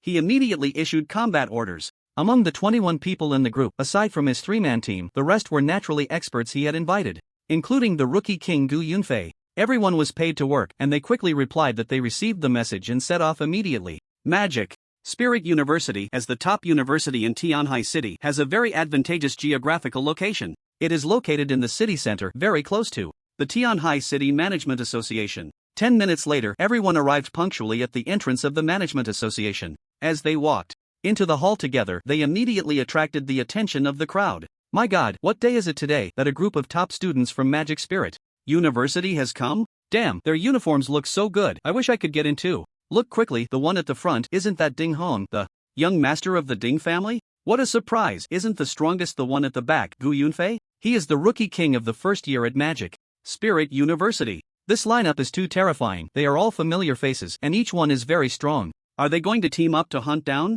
some powerful outdoor boss? Students from Magic Spirit University hold a high status in Tianhai City, so when everyone saw such an exaggerated lineup, they all showed expressions of surprise and admiration. Ding Hong was walking at the front, looking quite pleased with himself. He felt the worshipful gazes of the crowd and smiled slightly. Today is your death day, Chen. Gu Yunfei silently walked at the back, not saying a word, his expression still indifferent. However, inside, he was gradually boiling with excitement. I hope you are as powerful as Ding Hong says, otherwise it will be too boring. In Gu Yunfei's eyes, there was only Chen at this moment. His purpose for coming today was to duel with Chen. Just as Ding Hong and the others stepped into the teleportation portal to the Apocalypse continent, a staff member hurriedly called to report to the leader. Wu Tu, just now, Ding Hong brought about 20 people into the Apocalypse continent. They are all students from Magic Spirit University, and each one is a top expert. The most outrageous thing is that the rookie king Gu Yunfei is among them. Could something major happen? The Wu Tu mentioned on the phone was named Wu Zhonglei, a mid-level cadre of the Tianhai City Management Association. Upon receiving the call, he frowned. He was very clear about Ding Hong's character. Usually, he relied on his family's power and had done many bad things. Today, making such a big fuss likely meant trouble. Xiao Zhang, hurry and follow them in. If anything major happens, report to me immediately. Xiao Zhang, as a staff member of the Management Association, was certainly not an ordinary person. Although his talent was average, he was a second-turn expert, reaching level 34. It was not difficult for him to monitor this group of students who were all under level 20. After receiving the order from Wu Zhonglei, he immediately set off and walked into the teleportation portal to the Apocalypse continent. Wu Zhonglei said helplessly, "This guy causes trouble every day. He better not stir up any big mess today. These are all students from Demon Spirit University. If something happens, it will definitely cause a stir in the city." As a mid-level official in the Management Association, Wu Zhonglei was not afraid of the power of Demon Spirit University. It was because of the university's high status in Tianhai City. If anything happened to their top students, the teachers from Demon Spirit University would surely come knocking, and he wouldn't have a good rebuttal when they accused the association of poor management. The main issue was that he had no reason to prevent Ding Hong and the others from entering the Apocalypse continent, so he could only send Xiao Zhang to keep an eye on them. Today was the third day since Chen arrived at the Apocalypse continent. After parting ways with the mysterious old man yesterday, he began his real fishing work. Based on his past experience, to catch the strange black shadow, he needed to use the tail of a flatback sea turtle as bait. This was also why he had collected so many materials beforehand. However, from yesterday until now, he had been fishing for almost 7 or 8 hours. During this time, even with the various fish he caught as bycatch, the total weight had already exceeded 700 pounds, yet he still hadn't seen the black shadow appear. It shouldn't be like this, I only have 39 tails left. The usually lucky me can't suddenly turn into an unlucky one, right? Catching the black shadow with 400 tails was the maximum number recorded in his past life. If luck was on his side, he might only need a few dozen to catch it. However, today, Chen seemed to belong to the category of extremely unlucky. Just as he lamented his misfortune, he suddenly heard the sound of stones shifting in the distance. Is someone coming? Chen immediately focused, sensing the changes around him. At the same time, he did not put down the fishing rod in his hand. After a while, a somewhat familiar laughter came from afar. Chen, long time no see. You seem to be in a leisurely mood. Fishing here today? Chen turned his head and saw that annoying face. At this moment, Ding Hong was slowly approaching with a group of people, and in the last row, Gu Yunfei was staring intently at Chen. He is that rogue. Interesting. The first glance at Chen piqued Gu Yunfei's interest. He had fought many people before, but most of them were magic-type professions. After all, Demon Spirit University was famous for its magic-type professions, so the vast majority of new students were primarily magic-oriented. Now that a different opponent had finally arrived, how could Gu Yunfei not be excited? Chen, holding the fishing rod, remained calm and unhurried. He glanced at the crowd and found that there were quite a few of them, and their levels were not low. The people Ding Hong had called today had an average level of 15, with the strongest being Gu Yunfei at level 21. At this moment, Ding Hong suddenly realized that Chen had already reached level 15, which made him even angrier. If it weren't for his interference back then, he should have been the one reaching level 15, not Chen. Are you here to cause trouble? Chen said without turning his head, focusing on the fish float in the water, his tone indifferent. Seeing Chen's pretense of calmness, Ding Hong felt that he was on the brink of death yet still putting on a brave front, and he couldn't help but laugh. That's right, we are here to cause trouble. But this time it's not a small trouble, it's a huge one. Today, I'm going to kill you back to level 1. His tone was filled with extreme arrogance and his voice was loud.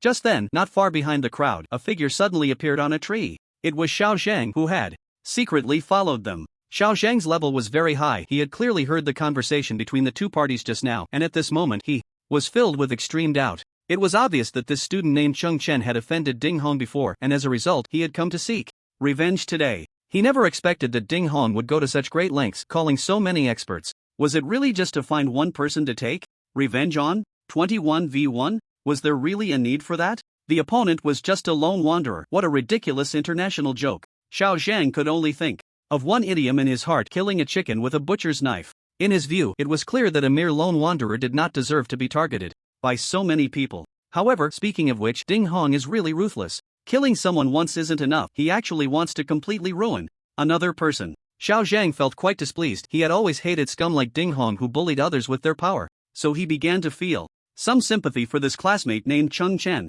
Ah, poor child. Why provoke anyone, but go and provoke this guy? Just then, Chen suddenly felt the fishing rod in his hand start to sink violently. This force was stronger than any he had felt before. His eyes finally lit up. It's finally here.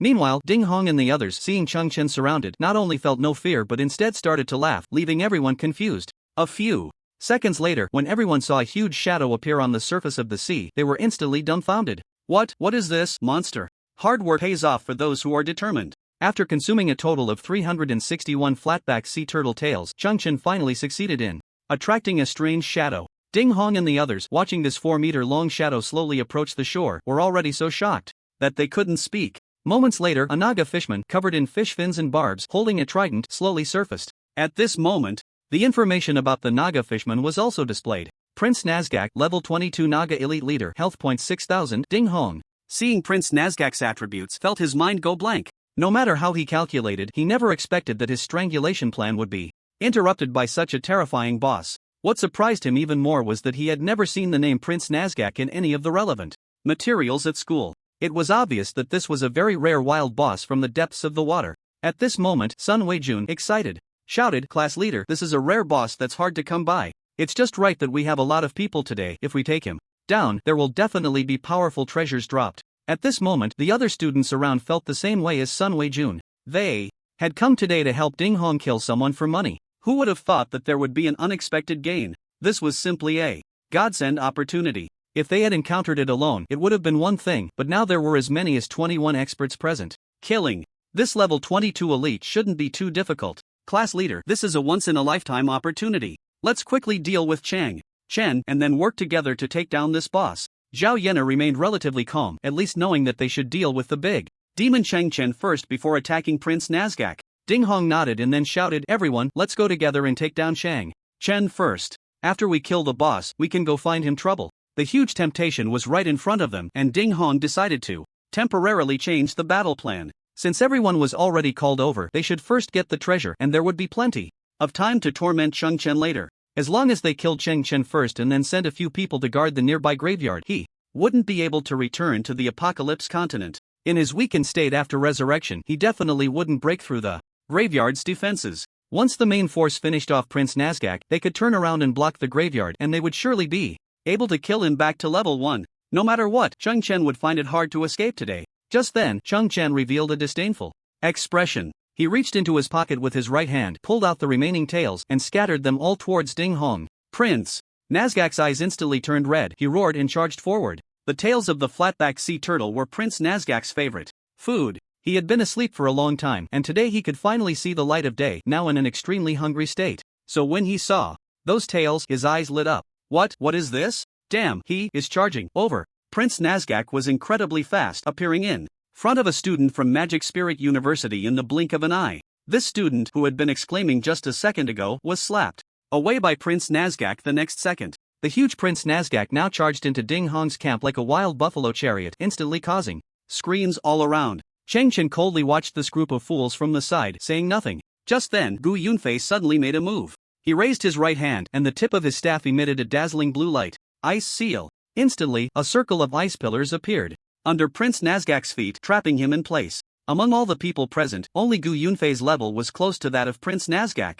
Therefore, only his magic would have a higher hit rate. Ding Hong was overjoyed at this sight, and he quickly regained his composure. "You 5 follow me to kill Cheng Chen first. The rest all listen to Gu Yunfei's command and hold back Prince Nazgak. Once we take care of him, we'll come back to help you." Although Ding Hong was ruthless, he was not foolish. He immediately made the most correct judgment. Soon, he led the other 5 towards Cheng Chen. "You little brat, today is your day to die." Among the 5 he shouted to, 3 were among the few magic swordsmen from the Magic Spirit University. He had previously suffered from being forced into close combat by Cheng Chen, so he specifically called for the magic swordsmen to help today. Magic swordsmen were one of the few dual cultivation professions in the first transition. As long as the 3 of them could hold Cheng Chen back, he and the other 2 mages could unleash their full power. The 3 magic swordsmen were not slow either, quickly reaching Cheng Chen's side. Just as the blades in their hands were about to touch Cheng Chen, he suddenly pulled out a battle spear and executed a sweeping strike. The center of gravity of the 3 magic swordsmen was instantly disrupted, and they fell to the ground. Immediately after, Cheng Chen used the fighter's basic skill Eagle Stomp, heavily stepping on the 3 of them. The 3 magic swordsmen seemed to hear the sound of their ribs breaking, screaming in agony. At this moment, Ding Hong and the 3 mages' explosive fireball spells were almost complete. Suddenly, Cheng Chen flicked out 3 throwing knives from his sleeve using the assassin's basic skill, Shuriken. The 3 shurikens accurately hit the hands of the 3 mages holding their staffs. Instantly, the nearly completed explosive fireball spell was interrupted. This scene was fully witnessed by Xiao Zhang in the distance. At this moment, his eyes were filled with shock. What kind of monster is this rogue? The combo just released was too smooth, too gorgeous. When did the rogue profession become so terrifying? However, Cheng Chen's slaughter was not over yet. After interrupting the 3 spellcasting, he slid in close, kicking all 3 into the air. Then, he instantly switched his battle spear to a one-handed sword. The blade traced a beautiful arc in the air, executing the ghost swordsman's moon slash. The 3 were completely suspended in the air, unable to make any defensive moves. They could only let the sword tip pierce their bodies. Cough. Ding Hong and the others instantly coughed up a mouthful of blood. At this time, the magic swordsmen in the distance had already gotten back up, their long swords glowing red. Demonic slash. The signature skill of the magic swordsman, a phantasmal sword formed by gathering magical energy, immediately swept towards Cheng Chen, who was still in the air. However, Cheng Chen reacted very quickly. He actually used a rogue skill, Claw, on the rock beneath him while falling. Because Claw had a pulling function, he landed at an extremely fast speed, dodging the 3 demonic slashes. This dazzling series of maneuvers left everyone present in shock. The 3 magic swordsmen stared blankly. Clearly, the nearly godlike combo they had just witnessed had exceeded their understanding. Why is his weapon switching speed so fast? Even for a rogue profession, it shouldn't be possible to switch so smoothly. I've seen rogue professions before, their weapon change intervals are at least twice as slow as Cheng Chen's. How on earth is he doing this? The 3 magic swordsmen instantly fell into endless self-doubt. Their hearts were filled with infinite fear, and the three even began to regret why they had come to stir up this trouble today. And what's even more ironic is that, until now, they still have no idea where Chang Chen is. They only see him operating chaotically, unable to comprehend how he is doing it. Nothing is more frustrating than this. Just then, not far away, Prince Nazgak suddenly roared, "Damn humans, fall into an endless cage." As soon as he finished speaking, he thrust the trident in his hand heavily into the ground. Instantly, the earth shook, and huge cracks began to appear on the surface. Moments later, countless seawater surged forth. The beach where everyone stood instantly merged with the nearby sea. At this moment, everyone, including Chang Chen, fell into the water. And after entering the water, Prince Nazgak erupted with an astonishing brilliance. This is his domain. Only in the water is he the true king. Almost everyone fell into infinite panic. Only Chang Chen wore a smile on his face. Finally entering the second stage? No problem, the water is also my domain. At this moment, he had unknowingly acquired a blue staff in his hand. As Chang Chen said, Prince Nazgak has taken enough damage and has now entered the second phase. He forcibly altered the terrain with the trident in his hand, dragging everyone into the ICC. On land, Prince Nazgak could only exert half of his strength. Now submerged in the water, it was his moment to unleash his full power. Xiao Zhang, who was watching the show from the tree, never expected such a terrifying event to occur suddenly. He was too far from the shore, and even if he wanted to save someone, it would be too late. Moreover, his own level wasn't very high, and whether he could defeat Prince Nazgak after entering the water was still a question. So, he could only hurry to leave and seek reinforcements. On Ding Hong's side, he was starting to panic. Most of their group were mages, with only a few being magic swordsmen. The main skills of mages generally required casting time. On land, a good output environment was necessary to exert their abilities. Now that they had fallen into the water, it was extremely uncomfortable. If they forced themselves to cast spells in the water, they wouldn't even have a way to retreat. The immense resistance of the seawater would drastically reduce everyone's movement speed to a terrifying degree. In addition, there was a bigger problem. No one could stay underwater for too long. They had to surface for air every 2 minutes. This would greatly increase their combat difficulty. In such a terrifying environment, a slight misstep could lead to death. Ding Hong, what should we do now? The terrain here is too unsuitable for us mages. Yeah, I feel terrible all over. Even moving is exhausting. Why not just give up? Leaving Chang Chen here alone, Prince Nazgak will definitely kill him. Many people were starting to back out. After all, no one would willingly risk their life to help someone else. Even though they had all benefited from Ding Hong, it wasn't worth the risk. The team that was supposed to eliminate Chang Chen was already facing the risk of falling apart. Ding Hong was feeling a bit overwhelmed. He knew how difficult their situation was. How unlucky. I finally gathered so many people to encounter such a freakish boss. Is heaven really helping Chang Chen? This isn't fair. Ding Hong's heart was raging. He thought today was just his bad luck, accidentally running into a wild boss. However, he had no idea that Prince Nazgak was summoned by Chang Chen himself. If he knew the truth, he would probably spit blood on the spot. At that moment, Gu Yunfei suddenly spoke up. If you want to leave, go ahead. I want to have a go at that lone player. Gu Yunfei was the only one who wasn't afraid at that moment. Instead, his fighting spirit was rising. Many teammates were secretly cursing him as a martial madman. Ding Hong was overjoyed to see someone finally stepping up. He certainly didn't want his investment to go to waste. After today's incident, it would be difficult to gather such a team again. Chang Chen must not be let go. Everyone, I will double the conditions I promised you before. We're uncomfortable now, and so is Chang Chen. Now, let's give up on killing Prince Nazgak and prioritize attacking Chang Chen. As long as we can kill him, my promise still stands. Ding Hong had to raise the stakes again to boost everyone's morale. After hearing this, everyone's eyes lit up. What Ding Hong said made sense. Chang Chen was indeed facing the same difficulties of underwater combat as they were. Moreover, compared to killing the boss, it was much easier to take down Chang Chen. They exchanged glances and decided to stay, kill. Ding Hong let out a loud roar and launched the second round of the battle charge. This time, everyone's attack target was completely switched to Chang Chen. In an instant, countless spells were conjured. The bottomless sea was suddenly illuminated by various lights. A truly spectacular sight. However, Chang Chen showed no fear, a mocking smile appearing at the corner of his mouth. You bunch of fools. Do you really think you can kill me? With the water vine staff in hand, Chang Chen swiftly swam deeper into the sea. In no time, he had escaped the range of everyone's attacks. Ding Hong was shocked. He never expected Chang Chen would dare to swim deeper. Is he looking for death? He can only hold his breath for 2 minutes. How will he come back up after going so deep? It seems we won't even need to lift a finger. He'll easily kill himself. This guy is simply seeking his own demise. Many people had already sentenced Chang Chen to death upon seeing his actions. Indeed, by normal logic, Chang Chen was undoubtedly doomed. but they could never have imagined that what Chen held in his hand was a divine artifact. At that moment, Prince Nazgak launched another attack. His tail rapidly grew larger and then swung violently towards the crowd. Instantly, several powerful water tornadoes appeared out of thin air. This was one of Prince Nazgak's signature skills, Deep Sea Whirlwind. Seconds later, these water tornadoes sucked the surrounding crowd down to the seabed. What kind of monstrous strength is this? I can't control my body. Help! I don't want to die. With this strike, Prince Nazgak instantly pulled 8 students into the deep sea. Without any other skills, their fate was sealed death. It was only at this moment that everyone finally understood one thing. In this deep sea, the most terrifying presence was not Chen, but the Prince Nazgak before them. They had completely misjudged the situation due to Ding Hong's incitement. Gu Yunfei, filled with fighting spirit, launched a bursting fireball towards Prince Nazgak. Bang! -298. Everyone was shocked by the damage. As a level 21 Gu Yunfei, his full-powered bursting fireball spell didn't even deal 300 points of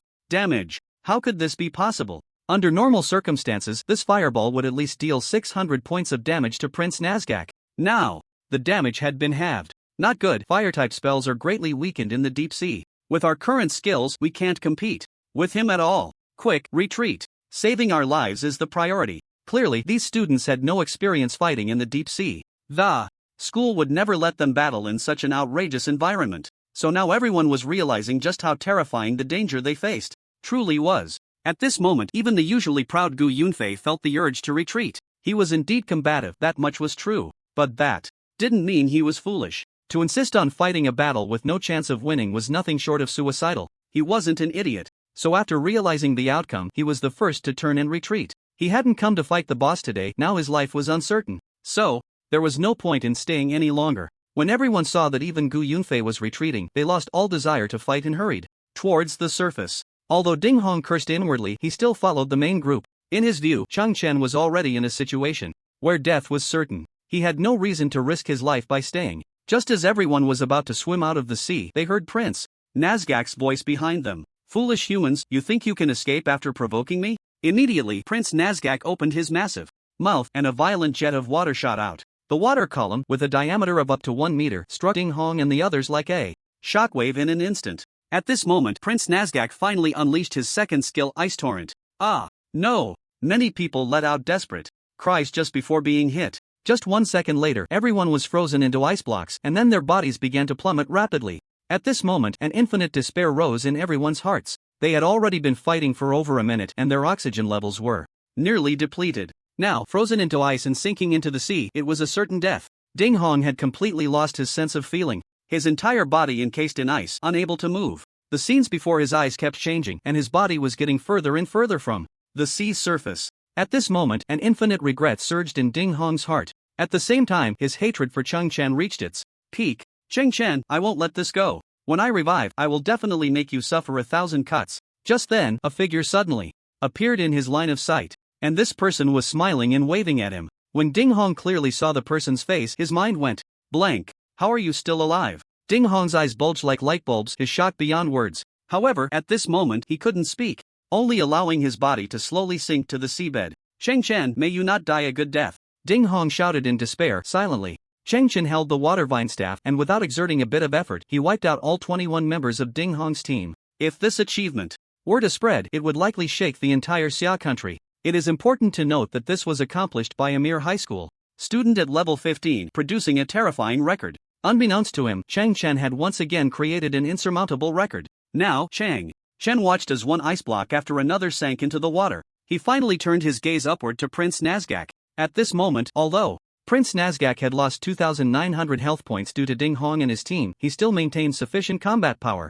Most of the health he had lost was inflicted on land. Once he entered the water, only Gu Yunfei's explosive fireball spell had dealt him less than 300 points of damage. Such a vast difference was enough to demonstrate that Prince Nazgak was truly a beast in the water. Now, having lost all his attack targets, Prince Nazgak also noticed Chen beneath him. His eyes turned crimson, and he unleashed another icy torrent, intending to take Chen down in the same manner. However, Chen was not like the previous group of fools. He extended his fists, shouted loudly, and the water around him rippled. In an instant, a golden protective shield appeared around his body. This was the initial skill of a psionic master, Psychic Shield. The effect of the Psychic Shield was to block any attack once before it disappeared, which was quite formidable. Of course, such a Sharp skill had a long cooldown time. If Chen wanted to use it again, he would have to wait 5 minutes. The icy torrent crashed violently against the golden shield and instantly dissipated. At the same time, the psychic shield transformed into specks of starlight. Prince Nazgak's body paused for a second, clearly shaken by Chen's astonishing technique. However, in that brief moment of hesitation, Chen put on the traveling boots for the first time. Traveling boots quality: excellent equipment type, cloth armor 20 armor plus 5 agility, plus 5 strength durability 50-50 item level 15 equipment effect, can actively release skill, speed boost, increasing movement or swimming. Speed by 200% for 5 seconds, cooldown time 2 minutes. The traveling boots were the final reward for Chen defeating the hidden boss, so their attributes were naturally impressive. An item level of 15 was enough to indicate their quality. After all, the final boss during the assessment was only level 12. From the equipment data, just the active skill alone was already powerful enough. Additionally, it provided an extra 5 points of strength and agility, which was equivalent to an increase of nearly 2 levels in attribute points. Now, as Chen fought in the water, every movement faced considerable resistance. The same actions performed on land and in the sea had entirely different effects. Therefore, continuing to feel the enhancement of his attributes had little significance. Faced with the formidable Prince Nazgak, he decided to wear the traveling boots. As soon as Chen put on the new shoes, he immediately felt his body strengthen a bit more. It seems that the main attributes are indeed king. The effect is immediate. Although he was only level 15, after putting on the shoes, the 10 points of attributes brought an enhancement that was roughly equivalent to level 17. Even so, he still had a 5-level gap with Prince Nazgak. But let's not forget, Chen was the only solitary hidden classbinder, which came with a 1.5 times attribute point bonus. Thus, his level 17 attributes were completely equivalent to those of an ordinary person at around level 25. Now, when he used skills against Prince Nazgak, not only was there no additional penalty, but due to his level and attribute advantage, he had a crushing bonus. At this moment, the immense attribute advantage brought by the binder finally manifested. Chen was not stingy and directly activated the rapid effect. Instantly, a white halo appeared beneath his feet. Following that, his movement speed began to surge, and with a flash, he appeared directly above Prince Nazgak. The path of his movement created a violent whirlpool in the water, which was enough to demonstrate just how fast he was. At this moment, the weapon in Chen's hand had already switched to a one-handed sword. In an instant, the long sword plunged fiercely into Prince Nazgak's head. Fortunately, this was in the water, allowing him to move freely to any position. Otherwise, on land, facing the 4-meter-tall Prince Nazgak, he definitely wouldn't have been able to jump that high. Damn human bug. I will kill you. Prince Nazgak roared in anger as he felt a sharp pain, and his reaction was affected. Since his body was completely covered in scales, and the weapon in Chen's hand was a starting weapon with limited sharpness, this strike, although it hit a vital area, did not penetrate deeply. Moreover, this attack did not trigger the passive effect of the wave split slash, which was indeed a stroke of bad luck. If he could have switched to a better weapon, this strike could have dealt a fatal blow that would have instantly killed Prince Nazgak, who was left with only half health. However, there were no ifs. After all, Chen was just a level 15 high school senior. Such a sharp weapon was not something he could possess at this moment. Minus 988. Crushing bonus, a bright red number floated from Prince Nazgak's head. Although Chen did not have a good weapon, this damage was enough to be proud of. If it were someone else, they probably wouldn't even dare to think about it. At this moment, due to the intense pain sweeping through his body, Prince Nazgak began to thrash wildly. Chen was thrown out by a tremendous force. Fortunately, the resistance in the water was quite significant, so he wasn't thrown too far. Taking advantage of Prince Nazgak's struggle, Chen switched weapons again. He took out his current main output weapon, the Gatling gun. The muzzle of the Gatling gun erupted with blue flames. 10 bullets were fired violently. During this time, 2 more passives were triggered, so this attack totaled 30 bullets fired simultaneously. However, due to the resistance in the water, the speed of the bullets decreased sharply. Fortunately, the passive of the Gatling gun had a guaranteed hit attribute, completely ignoring the water's resistance at this moment. Chen's underwater barrage actually hit 27 shots. Calling him an underwater sharpshooter was no exaggeration. If other sharpshooter classes saw the scene, they would probably faint from shock.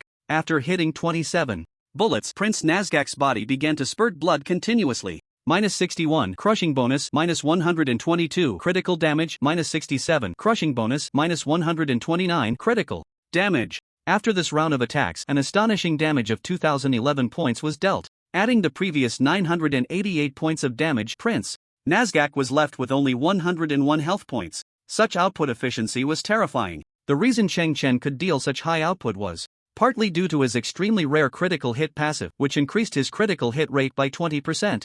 Among the 27 bullets just fired, at least 5 were critical hits, greatly enhancing the output. On the other hand, after putting on the travel boots, his own high base attributes had a crushing effect on Prince Nazgak, further increasing the damage. These two aspects either one were unique advantages that others wouldn't even dare to imagine. Yet he could possess both. This was his brand new path as a solo player, the binder. This is also a profession that completely subverts everyone's perception. Now, with only 101 health points left, Prince Nazgak has become a dying ember. His body is covered in bullet holes, and blood has turned the nearby sea a deep crimson. It's time to end this. Chen's face was expressionless as he flicked 3 shurikens from his sleeve, completely ending Prince Nazgak's life. At the same time, information appeared on the taskbar. Congratulations on completing the hidden task, the Vanished Shadow. This task rewards 97,588 experience points. After the information disappeared, 2 golden blows erupted from Chen's body. This task actually allowed him to level up twice, reaching an exaggerated level 17. Chen's lips curled slightly. He was very satisfied with such an experience reward. It was worth all the effort he had put in. After all, he had killed so many flatback turtles before, and his experience bar was already close to level 16. Now, gaining nearly 100,000 experience points all at once and leveling up twice was not unreasonable. In his joy, Chen glanced into the distance, where his ultimate goal for the day lay. When he saw a golden treasure chest appear on Prince Nazgak's corpse, he immediately revealed a look of ecstasy. Finally in my hands. After Chen returned to the shore, he immediately opened the treasure chest. Suddenly, a dazzling light shone on his face. Congratulations on obtaining an epic level accessory. Title charm, quality, epic, plus 10 strength, plus 10 constitution, durability, never wears out. Item level 60. Note, item level is not the required level for wearing, but a value that measures the equipment's level. The higher the number, the better the quality. Equipment without a marked wearing level has no wearing restrictions. Equipment effect can actively release the skill Soul Impact, which can cast a soul shockwave on the current target, forcing it to be stunned for 4 seconds. Cooldown time 2 minutes. Seeing the familiar attributes, Chen was overjoyed. Today he had a bountiful harvest. He not only gained a large amount of experience, raising his level to 17, but also obtained the title charm he had longed for. He also sent Ding Hong and the others back home. Nothing could make him feel more exhilarated than this. With the title charm, I now have another trump card. Chen's eyes sparkled with excitement. The reason the title charm was called a beginner's artifact in his previous life was mainly due to its outrageous effects and decent attribute bonuses. First, the total attribute bonus of 20 points is equivalent to the attribute points gained by an ordinary person leveling up 5 times, a simple and brutal enhancement. Secondly, the skill Soul Impact has a very domineering forced stun effect. This effect ignores all restrictions, including level, monsters, and humans. This means that even when facing monsters with levels far above his own, Chen could force them to be stunned and escape calmly. This put him in an invincible position. If used in PvP, it would be a dimensional strike. With his current terrifying output against some squishy classes, the battle might end before the 4 seconds of stun were even up. With this artifact, Chen's future combat flow would have more unexpected killing moves. More importantly, his cooldown time is only 2 minutes, allowing for quick reuse. As for the never wears out durability, compared to the previous attributes, it can only be considered a bonus, merely saving some repair costs. All these factors combined explain why the item level of the title charm is as high as 60 points. As a product of the beginner area, the cost-performance ratio of the title charm is comparable to ordinary level 60 equipment, making it terrifyingly strong.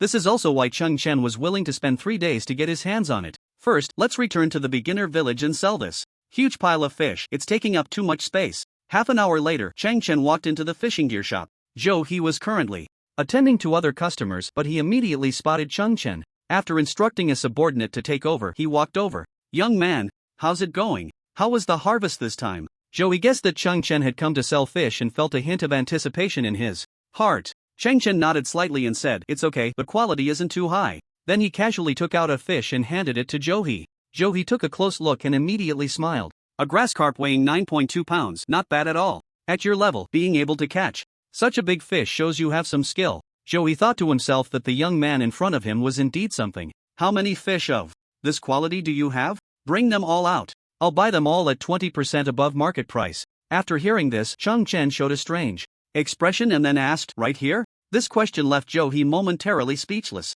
Right, where else would they trade? Chen understood his meaning from Joe-hee's expression. He then began to continuously pull fish out of his backpack. Grass carp, red maple fish, black hatfish, 8.2 pounds, 9.3 pounds, 10.1 pounds, 11.4 pounds, The fish Chang Chen pulled out were not only diverse in species but also increasingly heavier. As he kept pulling more and more, soon the hall of the fishing tackle shop was filled with lively fish. The strong smell of fish instantly permeated the entire room. What the hell? Go stock the warehouse. Why are you piling them up in the front hall? Many customers frowned, covered their mouths, muttered a few words, and then turned to leave because it was just too smelly here. He was dumbfounded. The business that had come to his door had run away. He looked at the fish that were constantly jumping around in front of him, his mind shaken. He originally thought it would be great if Chong Chen could catch 7 or 8 fish. Who would have thought that just the fish on the floor would exceed 20? And seeing his serious expression, it seemed there were still many more in stock. Good heavens, did you go fishing with a net? Are you trying to put everyone out of business? Such a terrifying quantity completely exceeded Joey's understanding. After a moment, he finally came to his senses and quickly said, "Young man, you better stop showing off. Come, follow me to the back room. If you keep pulling fish out, I won't be able to do business in this room." Chang Chen thought, "Didn't I ask you in advance? You told me to leave the fish here for trading. Now you're blaming me for making your shop smell? Ridiculous." Seeing Chang Chen's displeased expression, he quickly smoothed things over. My bad. I was just thinking too small. How about this? I'll raise the purchase price to 30%. Chang Chen nodded slightly after hearing this. That was more like it. Then he had the staff move all the fish from the hall to the back room. Chang Chen then continued to pull out fish. 10 minutes later, the staff finally finished counting. They were now sweating profusely, their faces showing disbelief, because the total weight of the fish Chang Chen was selling this time reached an astonishing 734 pounds. These staff members had worked for many years and had never seen anyone catch so many fish at once. More importantly, Chong Chen had caught these fish in less than 2 days. What kind of terrifying fishing skills were these? The staff, with complex expressions, said to Joey, "Boss, we've finished counting. There are a total of 7 species of fish, 72 in total, with a combined weight of 734 pounds. He had already mentally prepared himself while observing the staff count. Who would have thought that the actual figures would far exceed his expectations? 72 fish, a total weight of 734 pounds. This meant that the average weight of the fish Chang Chen caught was an astonishing 10.2 pounds. What kind of monster was this? Most newcomers would be lucky to sell fish averaging 5 or 6 pounds. Chang Chen's achievement was more than double that, a complete dimensionality reduction attack. He looked incredulously at the young man in front of him and murmured, "Is this a reincarnation of a fishing immortal?" At this moment, countless thoughts flashed through his mind. After a moment, he composed himself, restrained his emotions, and smiled as he said, "It seems I really underestimated you. Your fishing skills have far exceeded my imagination. Currently, fish in the 8 to 9 pound range are priced at 40 silver coins each. You have very few fish around 8 pounds, so I'll just buy them all at the price for those over 9 pounds. He had completely recognized Chong Chen's strength at this point, so he chose to give a little more. Although it wasn't much, it was his way of expressing goodwill. If he could cooperate with such a genius angler for a long time, he could earn even more money. He was never stingy when it came to attracting such talent. Chang Chen nodded slightly. Since others were willing to pay more, there was no reason for him to refuse. After some calculations, he rounded off the small change and directly took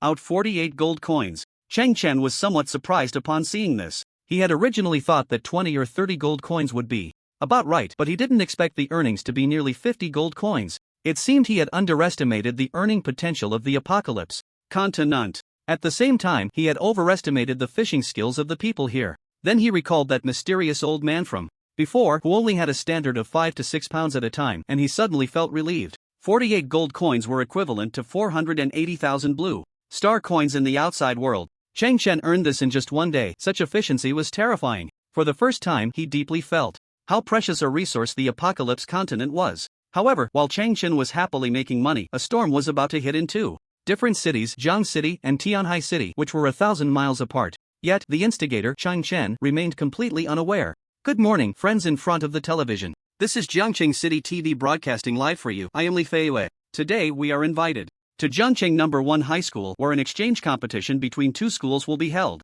The school that ultimately wins will receive the only guaranteed admission spot for this year in Jiangcheng City. More reports will follow. Today finally marks the competition day set by the Jiangcheng Education Bureau, and the beautiful host Li Feiyue arrived at Jiangcheng No. 1 High School early to see the legendary Chang Chen. In addition to the television station she represents, many other media outlets were also invited to Jiangcheng No. 1 High School to witness this historic moment. The number of vehicles visiting today is several times more than the last time the media interviewed Chang Chen. Not only media friends but even relevant leaders from the Education Bureau have come. The largest group is the student delegation from Manhwa High School. To ensure that today's grand event runs smoothly, even the traffic management department has dispatched staff to maintain order on the roads. All nearby roads have been temporarily controlled. It is no exaggeration to say that the public interest today is destined to be recorded in history. Since many heavyweight guests are present today, Lu Yenmin also rarely appeared in the welcoming team. At this moment, the exchange team from Manhwa High School marched into the gates of Jiangcheng No. 1 High School. Behind them were countless media reporters. Flashing lights and the sound of shutters echoed. Along with the large group came several leaders from the Education Bureau. Leading them were naturally Wang Tianfeng and Li Tian. The fact that 3 third-tier strong practitioners could gather at Jiangcheng No. 1 High School today speaks volumes about the importance of this event. Long time no see, Commissioner Lu. Although Wang Tianfeng had personal grievances with Lu Yenmin, he still had to say some polite words at this moment. Lu Yenmin nodded in acknowledgement and then said, "The last time we met was probably 7 or 8 years ago. I remember it was during a competition in the Tianqi continent." Upon hearing this, Wang Tianfeng's facial muscles twitched slightly and his expression became somewhat unnatural. He had previously lost to Lu Yenmin in that competition, which had led to his resentment. He did not expect that Lu Yenmin, this old man, would not give him face, and his expression darkened immediately. Li Tian noticed that the atmosphere was a bit off and quickly stepped in to smooth things over. The past is the past. Today we have more important matters to attend to, so let's not dwell on that. Old Lu, there are quite a few media friends present today, so Jiangcheng No. 1 High School needs to step up. As far as I know, Manhwa High School's strength this year is quite formidable, so you need to be careful. Li Tian had conducted a detailed investigation into Manhwa High School's strength in recent days. From what he knew, Manhwa High School had made rapid progress in strength over the past few years. Especially this year, they had produced a talented student like Li Daoyu, which made him somewhat worried about today's competition. He had a good relationship with Lu Yenmin, and since today's competition was initiated because he recommended Chen, he felt it necessary to remind him. Over the years, Manhwa High School had always been suppressed by Jiangcheng No. 1 High School, not because their students were inferior, but entirely due to Lu Yenmin's presence. After all, having an additional third-tier strong practitioner would tilt the resources in favor of the school. Manhwa High School had previously suffered from not having a top-tier strong practitioner in residence. However, with Wang Tianfeng personally stepping in today, that issue was resolved. Wang Tianfeng originally came from Manhwa High School, so it was not a problem for him to lead the team in place of the school teachers. That's only natural. Our students at Jiangcheng No. 1 High School are not as bad as outsiders think. Lu Yenmin stroked his beard and smiled as he spoke. I heard that your school has produced a genius this year. In the Secret Realm assessment, being able to reach level 14 is indeed impressive, even stronger than we were back in the day. What a pity, though. He didn't choose to change jobs. A lone player is destined to have no future. Wang Tianfeng's sarcastic remarks seemed to be praising Jiangcheng No. 1 High School, but in reality he was just making fun of them. Beside him, Li Tian also felt quite helpless. Although Wang Tianfeng was subtly praising and criticizing, he wasn't entirely wrong. Lu Yenmin shook his head and said, "After all these years, your skill in talking has indeed improved a lot." "Alright, enough of that. The media friends are all here. Everyone, please follow me in." Wang Tianfeng wanted to retort, but unfortunately, Lu Yenmin didn't give him the chance. Instead, he directly led everyone into the school.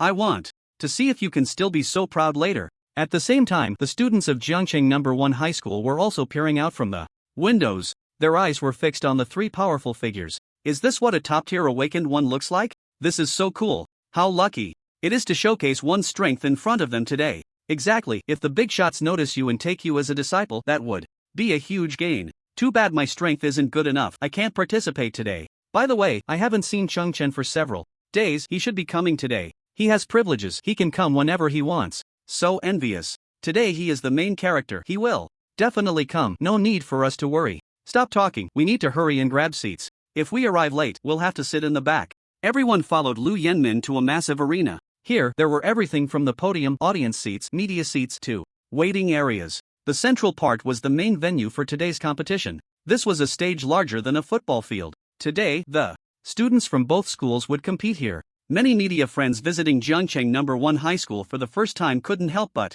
marvel at the scale of the arena. This is Jiangcheng No. 1 High School, one of the top 3 financially in Jiangcheng. Today was a rare exchange competition, so all students from Jiangcheng No. 1 High School could take half a day off to observe and learn. At this moment, the audience area was already filled with people. Soon, media reporters and leaders from the Education Bureau also took their seats. Meanwhile, the students from both competing sides began to appear one after another. Today's competition was divided into a wheel battle and a team match. This competition not only determined winners and losers but also served as training. After all, the college entrance examination was approaching, and it was beneficial for the school's top students to accumulate some practical experience. Therefore, to allow more students to practice, the wheel battle consisted of 20 rounds. The scoring rule for the wheel battle was simple. The school with students remaining on the field at the end would directly earn 20 points. The team match only had one round, a 5v5 free-for-all, with the winning side earning 10 points. In the end, the side with the highest score between the two schools would win and also receive a guaranteed admission spot for this year's Zhangcheng. Zhangcheng No. 1 High School was fighting on their home turf, so the audience was almost entirely made up of their own students. Thus, when their students took the stage, the cheers were deafening. In contrast, when Fenghua High School appeared, there were boos. There was no helping it. This was the advantage of playing at home. Wang Tianfeng looked at the scene before him, a slight smile curling at the corners of his mouth. What does home advantage matter? The competition isn't just about cheers. Soon enough, you'll have your moment to cry. Since Fenghua High School dared to challenge them, they naturally had confidence. After all, this exchange competition was somewhat akin to a challenge match. Without a bit of skill, who would dare to take the initiative to come? The main competitors from Zhangcheng No. 1 High School are naturally the students from the rocket class led by Luo Jingjing. On the other side of the venue, the representative from Fenghua High School is, of course, the newly emerged genius Li Daoyu. At this moment, Li Daoyu scans the opposite side with a blank expression. Noticing that Chen is not present, he says somewhat disdainfully, "What's the matter? Too scared to come today?"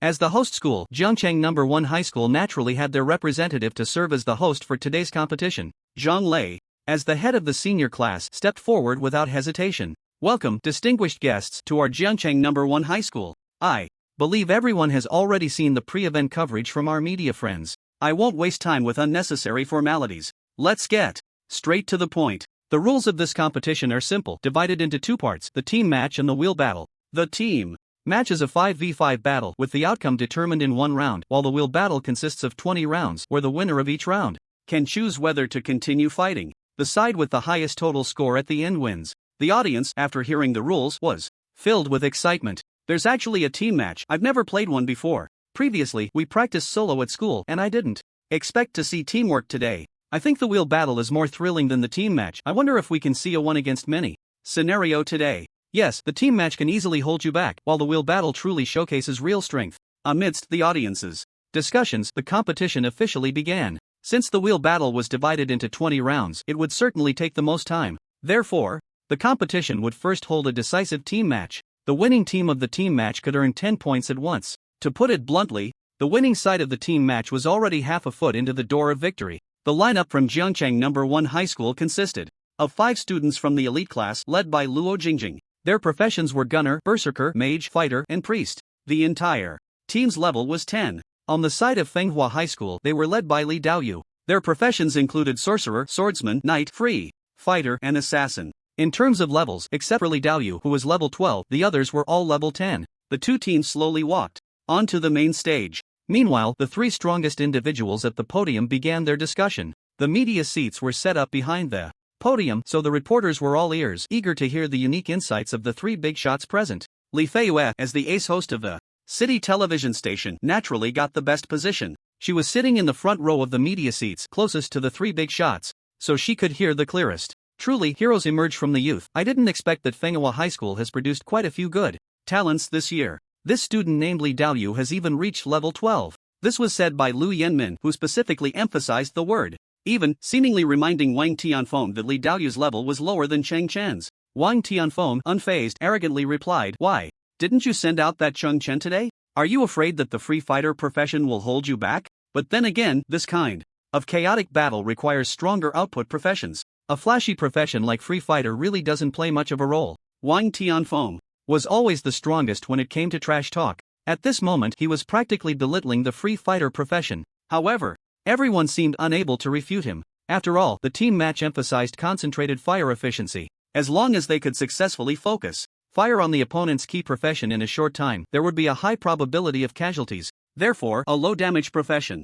like free fighter indeed struggled to keep up with the output rhythm. Lu Yanmin smiled after hearing this but did not speak. Li Tian sat between the two, feeling very uncomfortable. He somewhat regretted coming today. Originally, he leaned towards Zhangcheng No. 1 High School, but now Lu Yanmin and Wang Tianfeng were directly at odds. As a third party, he could only try to remain neutral. Otherwise, if word got out, others might gossip. A person as shrewd as Li Tian would naturally not give anyone a handle to criticize him. At this moment he quickly stepped in to say, the strength of your two schools is at the top in our Jiang city. Who can predict what will happen on the battlefield? Why don't we quiet down and quietly watch these kids perform? Since Li Tian had spoken and there were so many reporters behind him, Lu Yanmin and Wang Tianfeng had no choice but to back down. The reporters in the media area had thought the two big shots would argue and perhaps spill some juicy details with their pens and paper ready. Little did they know, they were completely suppressed by Li Tian, leaving them somewhat disappointed. Since the last time she interviewed Cheng Chen and was turned away, Li Feiyue had privately investigated his related information. She had hoped to see him today, but once again her expectations were dashed. Where have you been? Is your alma mater having such a significant event that you are unwilling to show up? A hint of disappointment appeared in Li Feiyue's eyes. She felt Cheng Chen was a bit selfish. Even if he had extraordinary talent, he lacked a sense of humanity. If it were any other student, they would surely be the first to stand up and fight for honor. Li Feiyue's values also represented the views of ordinary people in Blue Star. The people here had a desire for honor that Cheng Chen could not understand. 5 minutes later, the warm-up ended. At Zhang Lei's command, the team competition officially began. Since Sunko had not fully recovered from being beaten by Chang Chen last time, today, Luo Jingjing would serve as the captain for Jiangchang No. 1 High School. The lineup for Jiangchang No. 1 High School was very balanced, with close combat, ranged attacks, magic, physical, and healing all included. On the other hand, Fenghua High School had a configuration of 1 ranged and 4 close combat fighters, resembling a 4 protect 1-inch strategy. The opposing lineup doesn't have a healing class, they must be hoping for full output and a quick victory. There. For close combat fighters paired with 1 ranged, Li Daoyu is their main damage dealer. We have a healing class, so their priority target for focused fire will definitely be our priest. Later, the fighter should charge straight at Li Daoyu, don't let him cast comfortably. The Berserker will be the first line of defense. I'll provide fire support from the back to cover you. The mage and priest will stay at the back. Mage, make sure to protect the priest, don't let their assassin cut through our backline. Luo Jingjing had now taken on the demeanor of a senior. Her arranged tactics were quite reasonable. Go! The fighter rushed out immediately, while Luo Jingjing, holding a heavy machine gun, began to spray fire wildly ahead. Her awakened talent was A-level fire control, which could increase all firearm skills' firepower by 25%, so the suppression effect was particularly strong. The swordsman and free fighter in the front row of the opposing team were instantly suppressed. Meanwhile, the berserker stood firmly in front of everyone. Under the influence of his rage, he fought against Fenghua's swordsman and free fighter without losing ground, exuding an impressive aura of one man holding back 1,000. Seizing this opportunity, the mage began to cast Blizzard from the back, preparing to slow down the entire opposing team. Jiangchang No. 1 High School's formation was well structured, with clear layers. It seemed the opening was going quite smoothly. Under Luo Jingjing's fire cover, the fighter successfully approached Li Daoyu. However, just as the fighter was about to get close to the spellcaster Li Daoyu, the opposing knight executed a protective move aimed at Li Daoyu. The fighter was instantly knocked away by the knight. At this moment, Luo Jingjing suddenly noticed that the opposing assassin had disappeared. While continuing to output, she shouted towards the back, "The enemy assassin has vanished. Mage, pay attention to the ice ring to protect the priest." The mage nodded and heightened their focus to the maximum. The ice ring is one of the few instant cast skills of a mage. Although it doesn't deal much damage, it can freeze nearby enemies, effectively preventing them from getting close. However, at that moment, a shadow appeared. To everyone's surprise, the assassin from Fenghua chose not to attack the priest but instead appeared behind Luo Jingjing. He revealed a triumphant expression and plunged his dagger heavily into Luo Jingjing's back.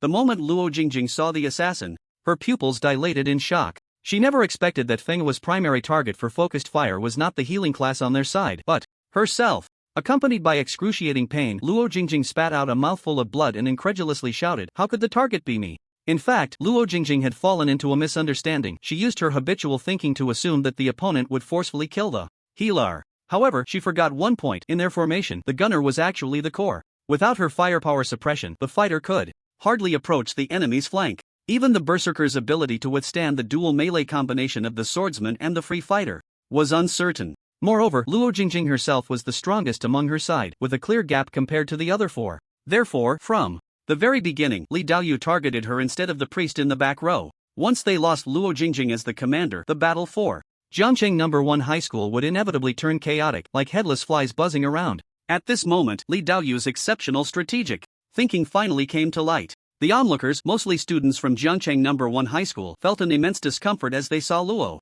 Jingjing spitting blood. This was their home ground, and the previous scene had severely dampened their morale. Sitting on the sidelines, Xue Qin wore a dejected expression. She never expected that her proud disciple would be completely defeated on the strategic level by Li Daoyu. This made her, who is usually so proud, feel a mix of emotions. Is there something wrong with my teaching method? For the first time, Xue Qin began to doubt herself. On the podium, Wang Tianfeng was now laughing heartily. Old Lu, your students don't seem that impressive. They actually made such a serious mistake. It seems this 10 points will be taken by Fenghua High School. Li Tian frowned slightly, feeling that Wang Tianfeng's reaction was rather exaggerated. He glanced at Lu Yanmin on his right and found him showing no emotional fluctuations, still quietly watching the front. Is old Lu confident, or has he strategically given up? On the main stage, Luo Jingjing was ambushed by Fenghua's assassin and staggered back several steps. Fortunately, she reacted quickly and immediately used a spinning kick to send the assassin flying, thus avoiding a second injury. At this moment, she felt a bit short of breath and looked at Li Daoyu with a complex expression.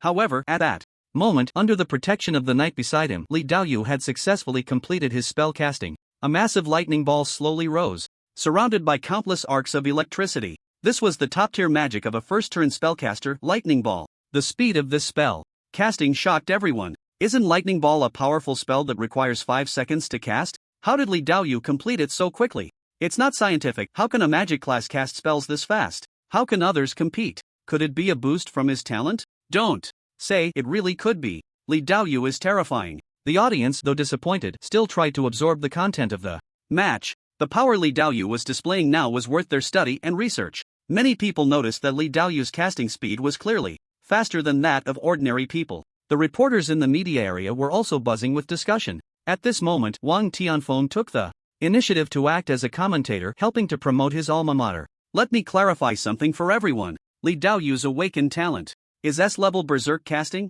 When the reporters heard about the S-level talent, their eyes lit up. It seemed today's news was finally going to be substantial. The special effect of berserk casting is that it can directly increase all spell casting speeds by 30%. That's why Li Daoyu could complete Lightning Ball so quickly. After hearing this, the reporters nodded in agreement and began to take notes on the key points. Although Li Feiyue was also taking notes, she seemed somewhat distracted. It looks like Jiangcheng No. 1 High School is going to lose this battle. After gathering the power of lightning, Li Daoyu's lightning ball shot rapidly towards Luo Jingjing's position. Sister, be careful. The priest in the back row quickly cast a healing spell on Luo Jingjing, then layered a shield spell on her, which would help absorb some of the damage. Although Luo Jingjing reacted quickly and retreated to the side at the first moment, the lightning bolt seemed to follow her like a homing missile. Li Daoyu disdainfully said, "Don't run, my lightning bolt has locked onto the target." Just as Li Daoyu said, moments later, the lightning bolt struck Luo Jingjing. The shield that her priest teammate had just cast was utterly ineffective against the massive damage of the lightning bolt, collapsing instantly. Luo Jingjing was knocked to the ground, her abdomen starting to bleed profusely. The healing spell from the priest was like a drop in the bucket compared to the damage she was now taking. At this moment, her health was like a candle in the wind. If she took another serious hit, she would be declared defeated. The other members were now frantic. The berserker's rage effect had just ended, and now facing two opponents, he was gradually struggling. Although the mage's blizzard effectively restricted the enemy's movement speed, the enemy's main force, Li Daoyu, was a spellcaster who didn't need to move at all. As for the fighter who had been knocked away earlier, he was now targeted by the knight from Fenghua and couldn't escape at all. Just as the priest was about to cast a major healing spell, he was interrupted by the reappearing assassin. Now that Luo Jingjing was severely injured, the assassin only needed to restrict the priest's healing to complete the task. The team from Jiangcheng No. 1 High School had completely fallen into a desperate situation. Luo Jingjing struggled to get up, her eyes revealing an unprecedented determination. "Even if I fail, I won't let you have it easy." She aimed her heavy machine gun at the ground, firing a round of armor-piercing rounds. Her body was propelled towards the enemy's backline due to the immense recoil. Luo Jingjing traced a beautiful arc in the air, suddenly appearing next to Li Daoyu. Li Daoyu was shocked, not expecting Luo Jingjing to approach him in such a manner. "Come with me." Luo Jingjing gritted her teeth, pulled out a C4 bomb, and set it to explode in 2 seconds. At the same moment, she tightly embraced Li Daoyu, wanting to take him down with her. "You crazy woman, you actually want to self-destruct with me?" For the first time, Li Daoyu felt panic. At that moment, the knight teammate not far away immediately sensed the situation. He used his support ability again, but this time his target was not Li Daoyu but Luo Jingjing. He rushed towards the two and knocked Li Daoyu away. In that instant, the C4 bomb detonated. Boom! With a loud bang, Luo Jingjing and the knight from Fenghua fell into a state of unconsciousness, losing their combat ability. Luo Jingjing's self-destruct tactic almost succeeded, but unfortunately, it was just a step short. Li Daoyu sat on the ground, still feeling a lingering fear. He never expected that Luo Jingjing, who looked like a weak woman, would be so crazy at a critical moment. It seems I underestimated you, but unfortunately, you still lost this time. Although the final result was a 1-for-1 exchange, Li Daoyu was still on the field, and the remaining time had completely turned into garbage time. Just 5 minutes later, Jiangcheng No. 1 High School not only declared defeat but also suffered heavy injuries, basically losing the ability to continue participating in the wheel battle. The 4 from Fenghua High School stood on the main stage, their gazes sweeping across the audience. The students from Jiangcheng No. 1 High School had fallen into despair. Senior Luo Jingjing was severely injured and would definitely be unable to participate in the upcoming wheel battle. Although Li Daoyu had some stamina loss, it was not a major issue. Who could stop him in the next battle? Looking at the Jiangcheng No. 1 High School students, who looked like they were dead inside, Li Daoyu wore a wildly arrogant smile. Your commander has already been defeated. Today, Jiangcheng No. 1 High School is destined to be trampled underfoot by us Fenghua High School. Who can stop me? Ha ha ha. The students of Fenghua High School, after hearing Li Daoyu's astonishing declaration, also burst into laughter. Such laughter was as jarring as noise. At this moment, everyone from Jiangcheng No. 1 High School could no longer bear to watch. Li Daoyu was right, the upcoming battle was already of little significance. Wang Tianfeng on the stage was equally delighted. He turned to Lu Yenmin and mocked, in my opinion, you might as well admit defeat. So that more students won't get hurt and you can still save some face. However, Lu Yenmin remained calm and composed, taking a sip from his teacup. Then, he uttered that phrase, which all the students from Jiangcheng No. 1 High School were very familiar with. Not yet, let's wait a bit longer.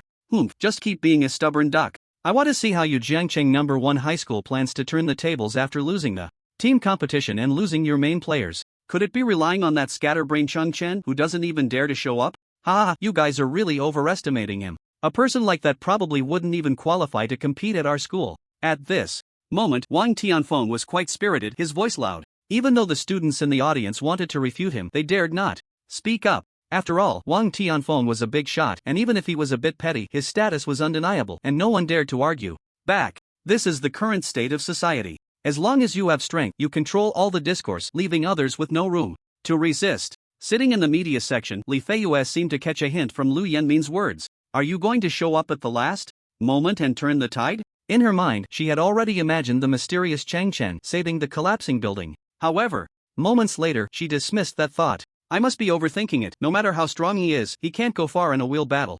Jiangcheng No. 1 High School is probably done for today. In fact, according to common sense, Li Feiyue's conclusion wasn't wrong. The wheel battle not only tests the absolute strength of the contestants but also their endurance and stamina. After all, a wheel battle lasting 20 rounds is something almost no one can handle. Zhang Lei, as the host, looked at the student being carried off feeling a mix of emotions. His gaze instinctively searched for someone. However, after scanning for a long time, he still couldn't find that familiar figure. Are you really not coming? Sigh. A light sigh expressed all the loneliness. At that moment, Zhang Lei felt as if he had aged 10 years. He never expected that his students would suffer such a crushing defeat today. Fenghua High School had always been steady, not showing any signs of weakness. How did they suddenly become so formidable? Zhang Lei was puzzled. As he watched Jiangcheng No. 1 High School approaching a dead end, his sighs grew louder. After a brief 10-minute break, the competition resumed. The specific rules of the wheel battle are that both schools need to determine the order of their players in advance. Once the list is confirmed, it cannot be changed. Students take turns to challenge each other in a fixed order. After 2 people determine the winner, the loser exits, and the winner has the right to decide whether to continue challenging. If they feel they can't continue, they can safely exit and let another player come up. If they feel they can still fight, they keep going until they lose or give up. The first side to lose all its players is deemed defeated, and the winning side directly receives a reward of 20 points. Although the rules are simple and easy to understand, the pressure of the wheel battle is quite significant. No one wants to be eliminated in the first round and embarrass themselves in front of so many teachers and classmates. Moreover, there are so many media present today. If they win, they bring glory to their family. If they lose, they become infamous. Next, both schools have 5 minutes to determine the order of appearance. Once the list is submitted, it cannot be changed, so please choose carefully. As Zhang Lei finished announcing the rules, he walked into the waiting area of Jiangcheng No. 1 High School to discuss the list with the teachers. Moments later, he turned his gaze to the podium, where Lu Jiawei was seated. He was currently troubled by a question: should he write Cheng Chen's name down? In his view, regardless of whether Cheng Chen shows up or not, as long as his name is on the list, there is still hope. If he doesn't write it down, then Jiangcheng No. 1 High School would truly be surrendering. At this moment, even Zhang Lei himself didn't have much faith in his students being able to achieve final victory. He turned his gaze to Lu Jiawei, wanting to see his opinion. When Zhang Lei saw Lu Jiawei nod slightly at him, his heart settled and his previously low spirits gradually lifted. Lu Jiawei's nod meant that Cheng Chen's name could be written down. Although Zhang Lei didn't quite understand why Lu Jiawei was so certain that Cheng Chen would return today, after all, he had been missing for 3 days since the end of the Secret Realm assessment and no one had seen him since. However, in his eyes, Lu Jiawei was the guardian deity of Jiangcheng No. 1 High School and he had to believe in him unconditionally. Zhang Lei gritted his teeth and decisively wrote Cheng Chen's name in the last column of the battle list. Doing so carried great risk. Jiangcheng No. 1 High School was betting its reputation. If it came to the final round and announced Cheng Chen's appearance but he didn't show up, then the century-old reputation of Jiangcheng No. 1 High School would be instantly ruined and in the future it would become a laughingstock. After all, many people present already knew that Cheng Chen had the right to not attend classes and study independently. Moreover, this right was granted by Jiangcheng No. 1 High School itself. If he was out and didn't know about today's match, it would be understandable if he didn't make it back. However, if Jiangcheng No. 1 High School wrote down his name without being sure he could appear, it would seem a bit like putting on a facade while selling dog meat. Such behavior would be seen as a desperate attempt to save face, a self-inflicted wound. Jiangcheng No. 1 High School absolutely could not afford such consequences. When Zhang Lei was writing the name, he even felt his right hand tremble a bit. You little brat, you have to come today. Otherwise, our Jiangcheng No. 1 High School will really sink. As the head of the grade, Zhang Lei had worked at Jiangcheng No. 1 High School for nearly 20 years. His feelings for the school were very deep. If Jiangcheng No. 1 High School lost today, he would never forgive himself. After all, it was he who had written down Cheng Chen's name. The agonizing 5 minutes quickly passed and Zhang Lei returned to the main stage. He calmed his emotions and said solemnly, "Please have both sides send representatives to hand me the battle list. I will then announce it on the big screen." The representative from Fenghua High School was naturally the spirited Li Daoyu. On Jiangcheng No. 1 High School's side, after losing 2 key players, Luo Jingjing and Sun Ku, they could only send a relatively unknown student to the stage. At this moment, the students in the audience felt very uncomfortable. As students from a prestigious school, when had they ever felt so constrained? But falling behind means getting hit. This principle holds true everywhere. Clearly, Jiangcheng No. 1 High School was the one falling behind. Now, and everyone could only bury this humiliation in their hearts. Soon, the big screen displayed the battle lists of both sides. To everyone's surprise, Fenghua High School had placed Li Daoyu's name in the first position. The scene erupted in an uproar and many people saw Fenghua High School's ambition in this list. This Fenghua High School is too disgusting, putting Li Daoyu first. Are they trying to crush our morale directly? Damn it, they actually look down on our school this much. Do they think Li Daoyu can take us all down? I'm so frustrated, I can't take it anymore. I want to go up and fight him. Don't be impulsive, going up there is just asking for trouble. Sigh, today our Jiangcheng No. 1 High School is destined to be disgraced. Just as everyone was filled with indignation, Jiangcheng No. 1 High School's battle list also appeared. Many people immediately noticed Cheng Chen's name and the crowd erupted. Again. Look, it's Senior Cheng Chen. He's really going to compete. Great, as long as he comes, we still have hope. Li Daoyu is just a level 12. He definitely can't be a match for Senior Cheng Chen. Everyone must cheer for Senior Cheng Chen later. Whoever slacks off, I won't let him off the hook. The students of Jiangcheng No. 1 High School, upon seeing Cheng Chen's name, felt as if they had found a lifeline. This was their last hope. Zhang Lei, seeing the reactions of the many students, felt an extreme sense of anxiety. You must come. Don't let these juniors and sisters who have regained their confidence because of you fall into the abyss again. Wu Tu, something big has happened. Xiao Zhang had just returned from the Tianqi continent and rushed into Wu Zhanglei's office. Hearing Xiao Zhang's anxious tone, Wu Zhanglei frowned slightly, immediately sensing something was wrong. Did that brat Ding Hong get into trouble again? Wu Zhanglei had previously asked Xiao Zhan to keep an eye on Ding Hong, and seeing his panicked expression, he had a strong feeling he was right. No, it's not that. Ding Hong and the others are in danger now, and they might be completely wiped out. I came back to get reinforcements. Xiao Zhan was out of breath from running, and spoke in short gasps. What? Wu Zhanglei stood up immediately after hearing this. There were more than 20 people who had entered the Tianqi continent today, all top students from the Magic Spirit University. If they all faced disaster, it would surely provoke the school's wrath. Where are they now? What kind of danger have they encountered? Hurry up and tell me. Xiao Zhang felt the urgency and briefly recounted what he had just seen. Wu Zhanglei, who initially intended to rush to their rescue, sighed after hearing it. If what you say is true, it's already too late. Indeed, as Wu Zhanglei said, if Ding Hong and the others had really been dragged into the deep sea by some strange boss, it would be impossible for even a deity to save them now. Wait, you just mentioned that they went with so many people today, just to find a rogue for revenge? Are you sure you didn't see it wrong? Wu Zhonglei seemed to have discovered the crux of the problem. Xiao Zhang nodded repeatedly. He initially shared Wu Tu's view completely. Was a rogue worth Ding Hong going to such lengths? Clearly, it was impossible. But after witnessing Cheng Chen's crazy performance, his thoughts changed immediately. For a moment, he even felt that Ding Hong had called fewer people. Such an exaggerated thought indeed crossed his mind. Now that Wu Tu had concluded that Ding Hong and the others were beyond saving, Xiao Zhang had no choice but to continue describing the details he hadn't clarified earlier. The more Wu Zhonglei listened, the more alarmed he became, even feeling a tingling sensation on his scalp. Is this kid named Cheng Chen really a rogue? Xiao Zhang nodded slightly, indicating that he could not have misread the information. Xiao Zhang, check the registration lists of all the new students from the top 10 universities in the past year. See if there's any information related to Cheng Chen. Alright, we can exclude Magic Spirit University. Ding Hong clearly doesn't know him. He must be a student from another school. From Xiao Zhang's description, Cheng Chen should be a newcomer from some top university. As long as he was a newcomer, he would have to register information to enter the Tianqi continent. By searching the registration records of all top universities in the past year, they would surely be able to find him. Xiao Zhang nodded and immediately left the office. There are only 10 top universities in the entire Xia country. It's really strange. With such a terrifying genius around, I should have some impression of him. Why is the name Cheng Chen so unfamiliar to me? Wu Zhonglei stood by the office window, gazing into the distance, puzzled. Meanwhile, Ding Hong and the other 21 people had just resurrected in a nearby graveyard. Everyone looked exhausted. They had just experienced a collective death. And many were casting unfriendly glances at Ding Hong.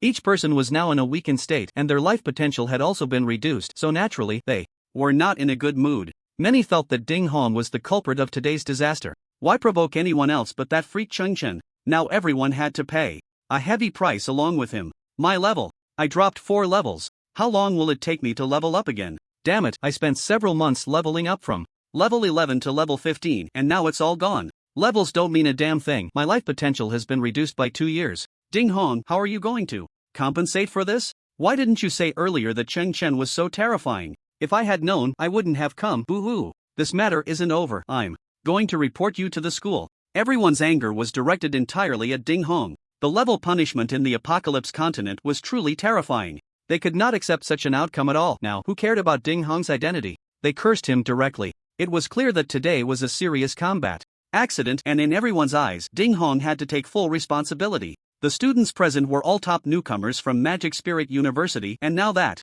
they had been collectively killed, the school's dynamics would surely undergo a tremendous change. Those who did not participate in this ambush would probably wake up laughing in their sleep, rising in rank while lying down. Hearing everyone's complaints, Ding Hong was completely panicked. It could be said without reservation that all the students he had invited to join the battle now hated him to the core. Even more terrifying was that among them was the new king of magic Spirit University, Gu Yunfei. He was a future star favored by many teachers. Now, with only level 17 left, when he returned, it would definitely provoke the teacher's fury. Such consequences were something even Ding Hong could not bear. At this moment, Gu Yunfei was terrifyingly silent. He had not spoken a word. He was indeed the most miserable person today. After all, he had the highest level. As someone who had already reached level 21, the death penalty he faced was on a completely different level compared to others. It took Gu Yunfei a full 7 months to rise from level 17 to level 21. Now, just like that, it was gone. Ding Hong might not take the others' accusations particularly seriously, but Gu Yunfei, as the pride of the first-year students at Magic Spirit University, held an absolutely transcendent status in the school. His attitude was something Ding Hong had to take seriously. Gu Yunfei, today's battle plan was my oversight. You. Just as Ding Hong was about to explain, he was immediately interrupted by Gu Yunfei. This was my own decision. I don't blame you. Farewell. Gu Yunfei had no mood to listen to him finish, casually brushed him off, and left with a cold expression. At this moment, no one knew what he was thinking. Good for you, Ding Hong. So Gu Yunfei is a person, and we are not, right, favoring one over the other. Very good. Just wait. The others around him became even angrier after seeing Ding Hong's behavior. They would definitely not let today's incident go easily. Watching everyone leave in a huff, Ding Hong slumped helplessly to the ground. His heart was on the verge of collapse. How could this happen? His level had now dropped to level 11, almost like a freshly graduated high school student. At this moment, even his 2 little followers, Sun Weijun and Zhao Yener, left one after another. This was the cruelty of the world today. Those who lost their power would no longer have anyone to flatter them. In Sun Weijun and Zhao Yener's eyes, even if Ding Hong's energy was powerful, after today's incident spread, he would definitely face severe punishment from Magic Spirit University. After all, today's event could already be considered a private brawl. If they Had one, it would have been fine, the school might have turned a blind eye. Even if we take a step back, if today was just Ding Hong's personal defeat, it wouldn't be a big deal. But today, the ones who suffered a crushing defeat were nearly half of the elite newcomers from Magic Spirit University, and among them was the new king, Gu Yunfei. This had almost severely injured the new student strength of Magic Spirit University. Causing such a huge loss, Ding Hong would surely face harsh punishment from the school. So the two of them had no need to continue following him, lest they be implicated. Damn Chen, I regret it. At this moment, only Ding Hong was weeping bitterly in the cemetery. Beside him, there was already no one left, a stark contrast to the scene just moments ago when he was surrounded by people. It was foreseeable that an accountability investigation regarding today's incident would soon unfold at Magic Spirit University, on the continent of Apocalypse, by the seaside of the novice village. After successfully killing Prince Nazgak yesterday, Chen casually found a place to spend the night. When he woke from his sleep, he suddenly remembered something. What? It's almost 11 o'clock and I've actually overslept. Chen glanced at his watch and realized that the sun was already high in the sky. Today marked the 4th day since he entered the continent of Apocalypse, and it was also a very important day. On the day he left school, Lu Yenmin had invited him to the office. At that time, he learned that 3 days later, which is today, Jiangcheng No. 1 High School would have an exchange match with Fenghua High School. He also knew that the stakes of the match were the guaranteed admission spots for this year's Jiangcheng City. Although he had no interest in that spot, Lu Yenmin had granted him the right to self-study, saving him a lot of time. So when Lu Yenmin asked him to participate in the competition, Chen didn't want to owe anyone a favor and agreed. Moreover, Chen wasn't heartless. Jiangcheng No. 1 High School was his alma mater, and he wanted to help if he could. However, he had actually overslept. Today, I should still make it in time. Chen immediately got up and ran towards the direction of the teleportation portal. In the office of the director at the Tianhai City Management Association. Director Wu, I've checked the list of new students from the past year, and there is no new student named Chen. Xiao Zhan looked exhausted, clearly having put in a lot of effort to find Chen. However, after checking twice from the top 10 universities' new student registration lists, he couldn't find Chen, which made him very frustrated. Wu Zhonglei showed a look of surprise. After hearing this, he trusted Xiao Zhang's ability to get things done, otherwise, he wouldn't have assigned him such an important task. Since he said he couldn't find him, then Chen must not be a student of a top 10 university. Could he be a student from another ordinary university? If that were the case, finding Chen would be quite difficult. Previously, limiting the search to the top 10 nationwide meant the number wasn't too large, as there weren't many students who could get in each year. But if the search expanded to the entire country, with Xia country's population base, there are thousands of universities nationwide, making it incredibly hard to find a single student. Moreover, there are people with the same name, making it feel like searching for a needle in a haystack, far too difficult. At this moment, the atmosphere in the office was somewhat awkward. Xiao Zhang suddenly thought of something and said excitedly, Director Wu, don't you have the authority to check regional data streams? You can check the data from the beach area. Near the novice zone today, there must be relevant data about him there. Wu Zhonglei was taken aback for a moment after hearing this, then slapped his forehead. Right, how did I forget about this? Xiao Zhang, you really think quickly. The so-called regional data stream is a special authority owned by the Xia Country Management Association. It allows them to check the combat power data of all characters or monsters on a specific map within the last day. This was established to maintain stability in the areas belonging to Xia Country within the continent of Apocalypse. According to years of research by many scientists in Xia Country, all known maps currently have relevant data assessments. If there are abnormal combat power data on a map during a certain time period, the Management Association needs to take notice, because on that map either a shocking monster might have suddenly appeared or a high-level character might have shown up in a low-level map, posing a risk of killing low-level characters. In this world, humans are in an absolutely disadvantaged position, and one never knows when bloodthirsty monsters might reappear. Therefore, humans must use all means to enhance their strength and prevent meaningless internal strife. Behaviors like killing low-level characters fall into this category. Therefore, all countries around the world strictly prohibit the act of killing low-level players. At critical moments, having more combat power means a greater chance of victory. As long as the number of awakened individuals continues to grow globally, it will surely be beneficial. Of course, among individuals of similar levels, mutual combat is not regulated. After all, the gap between both sides is not significant, and it is not malicious bullying of the weak. Everyone understands the principle that the victor is king and the loser is a bandit. This also helps to enhance human strength, as there is motivation to improve oneself through conflict. The act of killing low-level players does not mean that one cannot kill those of a lower level. That would be too harsh. Broadly speaking, it is prohibited to kill those who are more than 20 levels lower. Because the disparity in strength is too great, there is no point in fighting, and it does not achieve the goal of improving either side. Therefore, such behavior will be deemed as meaningless retaliatory actions and is absolutely not allowed. The management associations of various countries will take on the role of supervisors. Once someone violates the rules, experts will directly intervene to punish them as a warning. This is how human strength can continue to grow. What Xiao Zhang meant just now was for Wu Zhonglei to check all the combat data that appeared on the beach today. This data will directly reflect the names of the characters and the starting areas they entered in the apocalypse continent, so it will be easy to find the city where Chen is located, as long as they know the specific city with the capabilities of the management association. Finding a talented student is still very easy. Neither of them expected that the authority used to monitor anomalies in the apocalypse continent would one day be used to find a student. Wu Zhonglei took Xiao Zhang and immediately went to the data center. After verifying his identity, he began to check the data stream regarding the beach area today. A few minutes later, Xiao Zhang suddenly exclaimed in disbelief.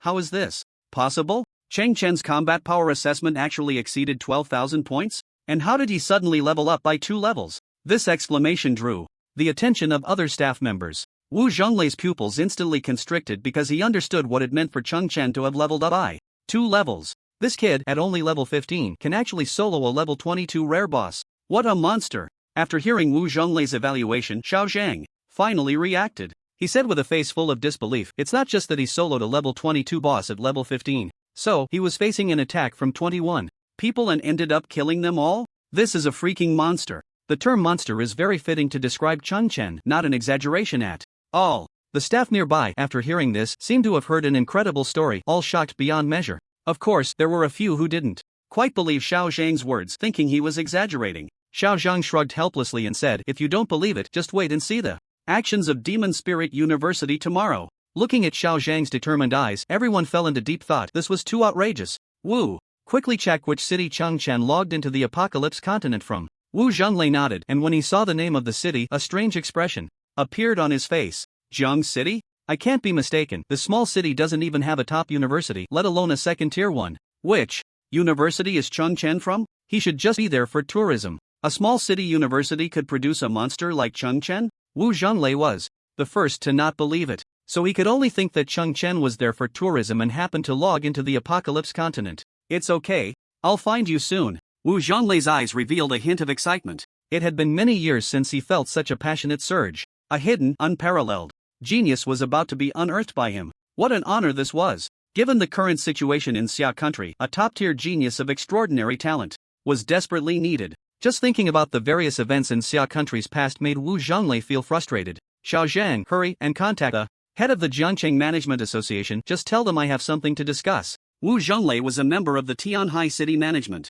Association, and naturally, his rank was higher than that of the Jiangcheng Management Association at the prefecture level. It was a simple matter for him to reach out to them. However, at that moment, Xiao Zhang let out another scream, and this time it was even louder than before. There used to be a question mark level combat power here. My god, could this be an unparalleled powerhouse? In his panic, Xiao Zhang had started to stutter. Upon hearing this, Wu Zhonglei was instantly alarmed. He quickly checked and found that it was indeed true. He had been so focused on finding Chen that he hadn't noticed. With his current status and authority, he was already in the upper echelons of the Management Association. If even he couldn't see the data, it must belong to some big shot. At this moment, Wu Zhonglei's heart was churning like a stormy sea. Why would a big shot be with Chen? Li Daoyu is too strong, isn't he? He's won 7 matches in a row, just one more and he'll break the winning streak record. Why has Feng Huahai suddenly become so powerful? Weren't they all under our feet before? Exactly, last year they couldn't even compete with us. How did they change so suddenly? If this keeps up, I estimate that even Chen won't be able to save us at Ijon. Stop talking, I haven't seen him at all. Is he not coming? If even he doesn't come, today will probably be a day of shame for us at Ijon. The students of Jiangcheng Ijon watched as their seniors were taken down one by Li Daoyu, their hearts filled with mixed emotions. The confidence they once had was gradually worn away. Zhang Lei watched this scene, feeling as anxious as an ant on a hot pan. Failure is not terrifying, but losing confidence and fighting spirit would be a disaster. He scanned the entrance repeatedly, but still did not see that familiar figure. Let another one come up. If you break our Jiangcheng winning streak record, I'll go take a break. It's really getting a bit boring to fight against weaklings. Li Daoyu stood in the center of the main stage, issuing arrogant taunts. However, with his current momentum, no one dared to refute him. He had already won 7 matches, just one away from breaking the record. What could the students of Jiangcheng Ijon say in response? The venue fell silent. The home advantage of Zheng had long been obliterated by Li Daoyu. The 8th match, still without suspense. The newly entered student from Zheng did not last 5 minutes before being defeated. Zhang Lei announced Li Daoyu's victory in a gritted voice, congratulating him on successfully breaking the long-standing winning streak record of Zheng. There were no cheers, no applause. The scene was as silent as death. Li Daoyu's lips curled slightly, revealing a look of pride. He thoroughly enjoyed this silence of the defeated. The less anyone dared to speak, the stronger his image became in the hearts of the crowd. The psychological shadow he left on these students grew stronger. Today, he not only wanted victory but also to completely destroy the pride of Zheng. The strongest school in Jiangcheng in the future could only be Manhwa High. Alright, mission accomplished, I'm going to take a break now. You all keep it up, try to get a few wins. If you end up bald, it'll be embarrassing. Li Daoyu mocked as he left the main stage. At this moment, the reporters in the media section were frantically taking notes. Li Daoyu's performance today had completely exceeded their expectations. His recent arrogant remarks were the best news material, and the media would not miss this hot topic. One could imagine that tomorrow's front page would prominently feature the crushing defeat of Zheng. At the same time, Li Daoyu, as the hottest student, would rise to the pinnacle of Jiangcheng. Old Lu, it's still okay to admit defeat now. I can still give you a bit of face. Wang Tianfeng was in an exceptionally good mood. Nothing made him happier than crushing his rival Lu Yanmin's school. Li Tian frowned slightly, feeling that Wang Tianfeng was going a bit too far. Today was originally a crushing victory for Manhwa High. One should spare others when possible. Why make it so rigid? You should say less. There are so many people here. Why make everyone feel so awkward? Wang Tianfeng was immediately displeased. After hearing Li Tian's words, what do you mean by awkward? Isn't the current situation something that Manhwa High has created with our own hands? To the victor goes the spoils. If you lose, you have to take the beating and still want to save face? What a joke. Looking at Lu Yanmin, who ignored him, Wang Tianfeng had no choice but to take out his frustration on Li Tian. Just as Li Tian was about to explode, he was suddenly stopped by Lu Yanmin beside him. No rush, let's enjoy the wonderful performance of Manhwa High School. Today's opportunity is indeed rare, everyone shouldn't miss it. Lu Yanmin's words left everyone astonished. Had Lu given up on himself? Why was there not a shred of fighting spirit left? Was Jiangcheng #1 high school destined to sink like this in the future? Countless people had such thoughts in their hearts. Wang Tianfeng smiled smugly, feeling that Lu Yanmin had finally softened. What you said makes sense. I didn't expect you, old Lu, to have a day of admitting defeat. Wait, I'll make sure my students go easy on you, haha. For a moment, Wang Tianfeng finally felt a sense of satisfaction in avenging his grievances. However, Lu Yanmin remained calm, sipping his tea without a hint of emotional fluctuation. Was he really showing weakness just now? Of course not. Time passed second by second. In the following showdown, the two schools were almost evenly matched. Of course, the advantage still belonged to Manhwa High School. The current state of the match could only be described as unbearable to watch. At this moment, Manhwa High School still had 11 students left, while Jiangcheng #1 High School was down to just 2. This was a complete rout for Jiangcheng #1 High School, a tremendous humiliation. Even the strongest Li Daoyu had been eliminated, and in the battles between the elite classes of the two schools, they were still at an absolute disadvantage. This result made Zhang Lei's face turn ashen. Is today cursed? It's one thing for Li Daoyu to lose, but how are we at a disadvantage against ordinary students? Now even Zhang Lei was caught in self-doubt. At this moment, Chen in the audience seemed to have turned into a wooden figure. Her mind was completely numb. Is this still the student I take pride in? Did I teach too poorly? Or is the enemy too strong? As a teacher, Chen's mindset was in turmoil, let alone the students in the waiting area. They were all downcast like eggplants hit by frost. Without stepping onto the field themselves, they couldn't truly grasp the gap between the two schools. These losers were painfully aware of their own incompetence. Their confidence was gradually being shattered. The second-to-last student about to take the stage was even trembling. As a student from the elite class, being scared to the point of shaking by the enemy was utterly humiliating. The students from Jiangcheng #1 High School in the audience could no longer bear to watch. Many began to leave early. Moreover, this phenomenon was becoming increasingly severe. As expected, the previously demoralized Jiangcheng contestant was defeated in less than 3 minutes. At this moment, Jiangcheng #1 High School was in a dire situation. They were down to their last person. However, this person had yet to appear in the venue. Wang Tianfeng saw this and the corners of his mouth lifted slightly, revealing a look of enjoyment. His goal for today had been completely achieved. If I were Chen, even if I arrived at the school now, I would absolutely not enter the venue. In such a situation, regardless of winning or losing, he would become the most embarrassing person. Knowing there's no hope for a comeback, yet still jumping in, isn't that foolish? What Wang Tianfeng had just said, in the eyes of the vast majority, made perfect sense. Now even the students of Jiangcheng #1 High School themselves did not believe they could turn the tide. so more and more people were preparing to leave early.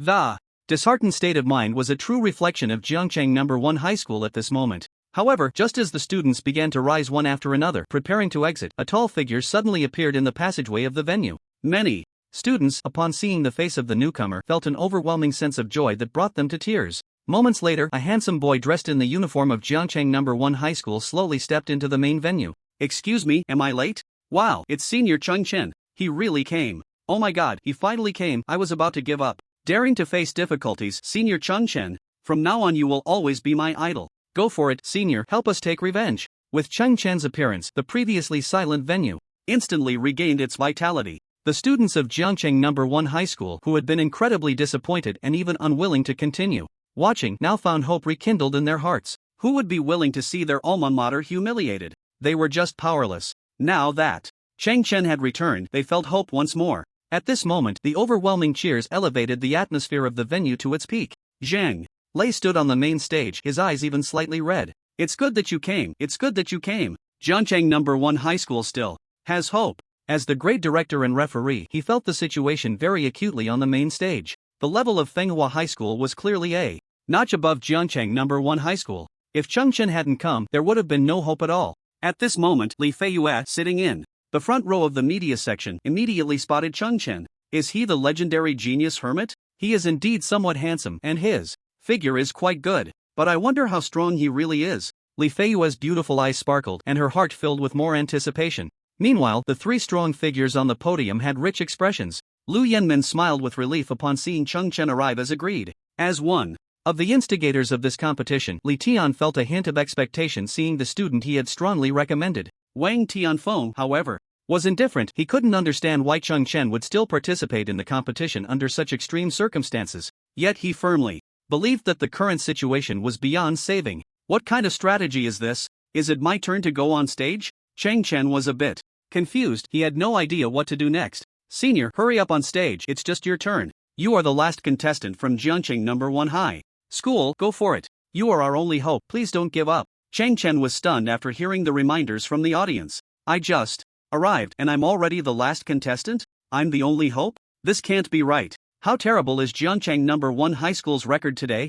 Zhang Lei, on stage, noticed Chen's confusion and quickly pulled him to his side. "The situation is very urgent. You're all we have left." Zhang Lei briefly explained the current situation and record, as well as the past performance of Manhwa High School, to Chen. After listening, Chen frowned slightly. From Zhang Lei's description, it seemed that Manhwa High School's performance had improved too quickly. His sixth sense told him that something was off. Is there some secret behind this? While he was pondering, Zhang Lei, still not at ease, reminded him a few more times. "Although we are at a huge disadvantage now, don't feel too much psychological pressure. Fight as many matches as you can. Don't carry the burden of the school's honor. If you get hurt because of this, it would be a pity. If you're too exhausted, just step down. We will still be proud of you." Zhang Lei was already very moved that Chen dared to step onto the stage in this situation. He absolutely did not want Chen to have any accidents because of this competition. At this moment, he could only remind him a bit more, although he also wanted to win. The reality was that even if Chen participated, there was basically no hope left. So, he now only hoped that Chen could win a few more matches and regain some face for Jiangcheng No. 1 High School. As for turning the tide and achieving an outrageous comeback, he didn't even dare to think about it. Chen listened, his expression strange. "Am I carrying a burden for the school's honor? I don't want to force myself? Am I mistaken? I just came back today to return a favor." Chen didn't explain much and walked straight onto the main stage. At this moment, the students from Manhwa High School were already ready. His name was Wang Dalai, a top student from the elite class. "You are the ace rogue that Jiangcheng No. 1 High School has been boasting about? Unfortunately, today you will be trampled underfoot by me." Chen smiled and ignored him. Wang Dalai, seeing himself being ignored, instantly burned with anger. With Zhang Lei's command, the competition officially began. In an instant, both sides' information appeared simultaneously. Wang Dalai was level 10, a berserker, nothing particularly special. But when everyone present saw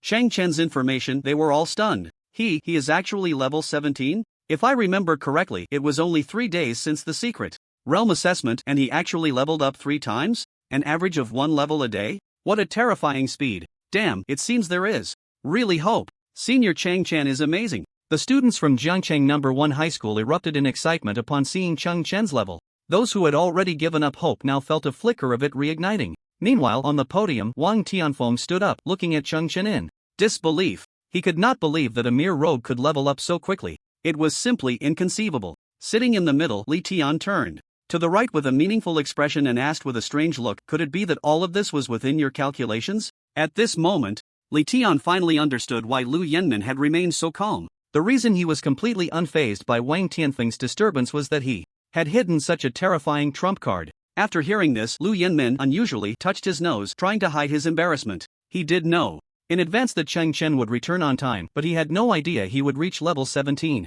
Such an outrageous thing, how could anyone know in advance? But now that Li Tian had brought it up, he couldn't refute it, so he could only pretend to be profound. Li Tian completely misunderstood the meaning of Lu Yenmin's earlier small gesture, thinking he had guessed correctly. "You really can endure, old Lu." Holding a king bomb, seeing all sorts of straits and plains on the other side, too lazy to blow it up, right? Only coming out when the other side calls the police? Li Tian vividly summarized the current situation using terms from the card game Do Di Zhu. Many reporters in the media seats behind him were amused by his humor. His strange metaphor was indeed very vivid. Straits and plains riding faces were like the previous team competition, a disastrous defeat in a wheel battle. And calling the police referred to Jiangqing No. 1 High School having only one last chance left. If they didn't act soon, Fenghua High School would finish playing their cards. Unlike the cheerful atmosphere below, the atmosphere on the main stage was quite awkward, forming a stark contrast. Wang Dalei, who had just boasted, was now in a daze. Who am I? Where am I? What am I going to do?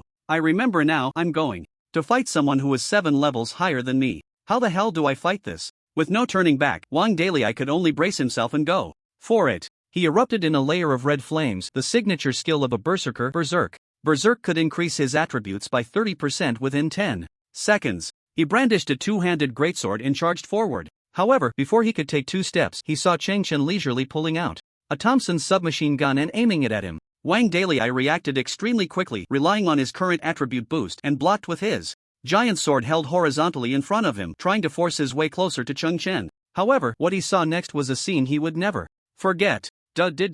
The sound of the bullets from the Grelin machine gun was like a vengeful spirit demanding a life, exceptionally piercing. After being hit by several bullets, the giant sword shattered instantly. Without protection, Wang Dalei was struck by a violent wave of air, continuously retreating. With each bullet that hit him, his health rapidly decreased. After 10 consecutive shots, he collapsed to the ground. Cheng Chen had used just one skill to take down Wang Dalei in an instant. This time, there wasn't even a passive trigger. Who could he complain to? Everyone present was shocked at that moment. What kind of terrifying damage was this? Due to Cheng Chen's attributes, they were simply too high compared to these students. Every one of his attacks carried a severe crushing bonus. Thus, Wang Dalei couldn't withstand even a single skill. Just one bullet shattering his giant sword was the best proof. As the saying goes, one force can overcome 10 skills. In the face of Cheng Chen's absolute damage, it was a cure for all sorts of flashy tricks. Originally, this phrase belonged to the Wanderers, but now it had completely reversed. At this moment, Wang Tianfeng felt as if he had been punched hard in the chest. He murmured, somewhat incredulously, "What kind of monster is this Wanderer? Who's next?" At this moment, Cheng Chen stood on the stage, an overwhelming aura instantly sweeping across the venue. With this move, he directly changed the atmosphere. His earlier question felt like the Grim Reaper demanding a soul, causing many to feel a chill run down their spines. After a brief silence, countless students began to cheer wildly for him. Many even lost their voices but continued to shout with all their might. They had been holding back for too long, and now that they finally had a chance to release it, how could they not cherish it? The previous feelings of frustration, humiliation, and powerlessness were all swept away with Cheng Chen's domineering "Who's next?" Although no one knew how far Cheng Chen would ultimately go, there was no doubt that his appearance proved one thing for Jiangqing No. 1 High School. They were definitely not soft persimmons to be squeezed at will. Amidst the cheers, as the next challenger was about to take the stage, he found his legs trembling. The audience certainly noticed the scene. It truly confirmed the old saying, 30 years on the east bank of the river, 30 years on the west bank, do not bully the young and poor. Now, the side feeling fear had turned into Fenghua High School. I'm Zhou Luoqi, please give me your guidance. The contestant, named Zhou Luoqi, was nearly going mad. Watching his classmates dominate the main stage with such flair, he wondered why he had to face the monster Cheng Chen when it was his turn. It was utterly unfair. Cheng Chen nodded slightly and said indifferently, "Hurry up, I'm in a rush." Zhou Luoqi could no longer care about anything else and had to launch his attack. He held his breath and focused, his figure gradually disappearing. His profession was an assassin known for speed and stealth. Now he could only hope for a surprise move.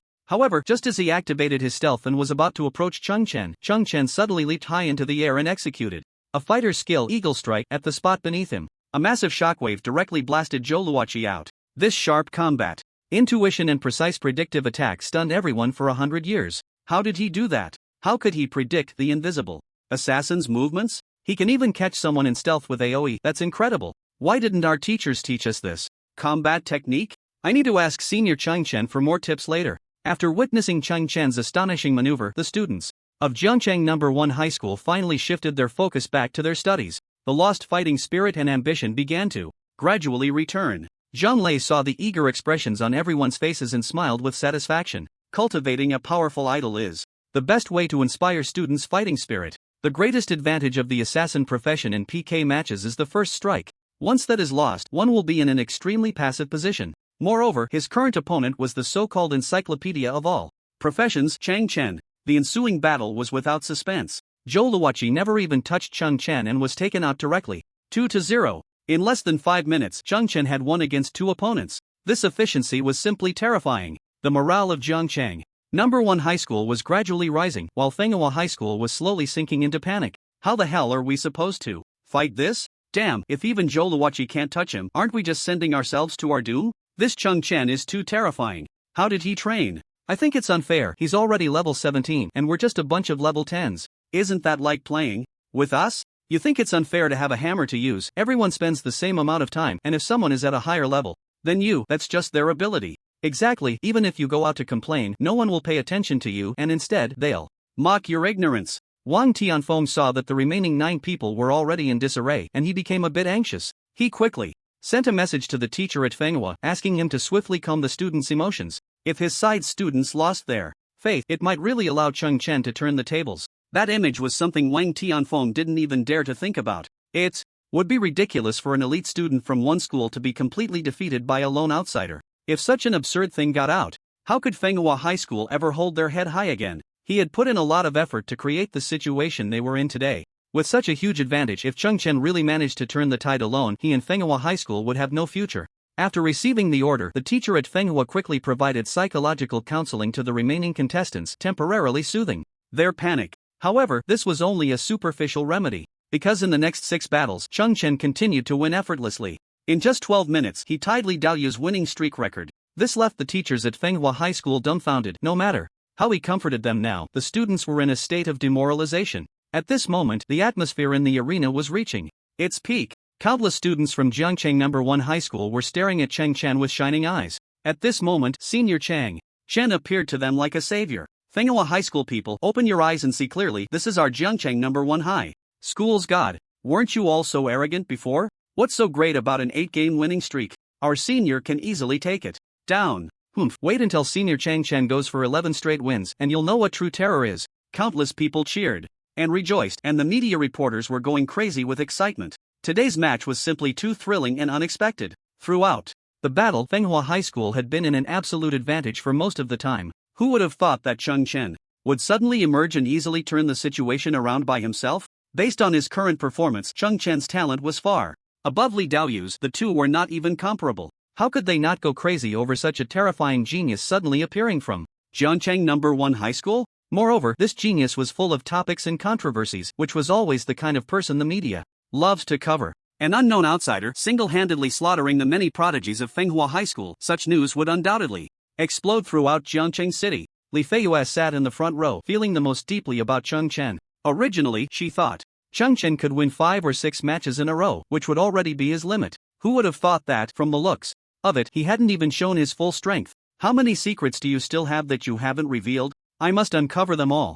Li Feiyue's beautiful eyes sparkled, and at this moment, there was only Cheng Chen in her gaze, her face revealing a very charming smile. Meanwhile, in the lounge outside the venue, Li Daoyu was resting. Suddenly, a student from Fenghua High School rushed in. Senior Li Daoyu, something bad has happened. After successfully breaking the record with 8 consecutive wins, Li Daoyu had left the arena. In his view, the opponents from Jiangcheng No. 1 High School were simply no match for him, and there was no need to continue watching. Fenghua High School had already scored 10 points through the team competition, and after he single-handedly defeated 8 opponents, the outcome had basically lost its suspense. Their ultimate victory was just a matter of time, so he had left the arena. Li Daoyu was currently resting with his eyes closed. Upon hearing the call, he opened his eyes, a hint of displeasure between his brows. Can't you see I'm resting? What's the matter that requires such a commotion? Li Daoyu had a bad temper, and everyone at Fenghua High knew it. But now the situation was urgent, and the student delivering the message had to rush over. Senior, that Chong Chen actually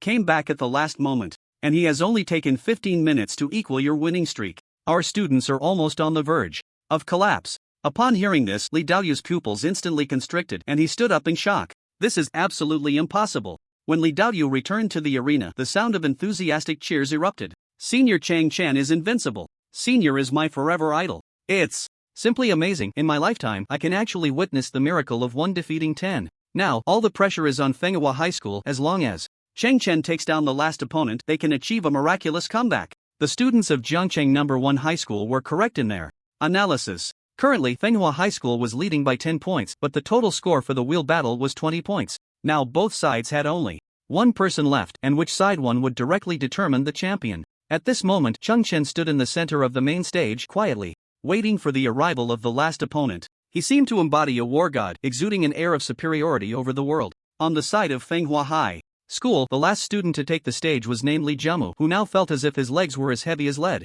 bearing the burden of victory or defeat for Fenghua High School alone was far too heavy for him. Li Jiamu walked slowly onto the stage like a wooden puppet, sweat pouring down his forehead uncontrollably. The teachers of Fenghua High School saw the scene but were powerless to help. The list had long been decided, and according to the rules, substitutions were not allowed. Even if the last student from their side was dispirited, they could only grit their teeth and go on.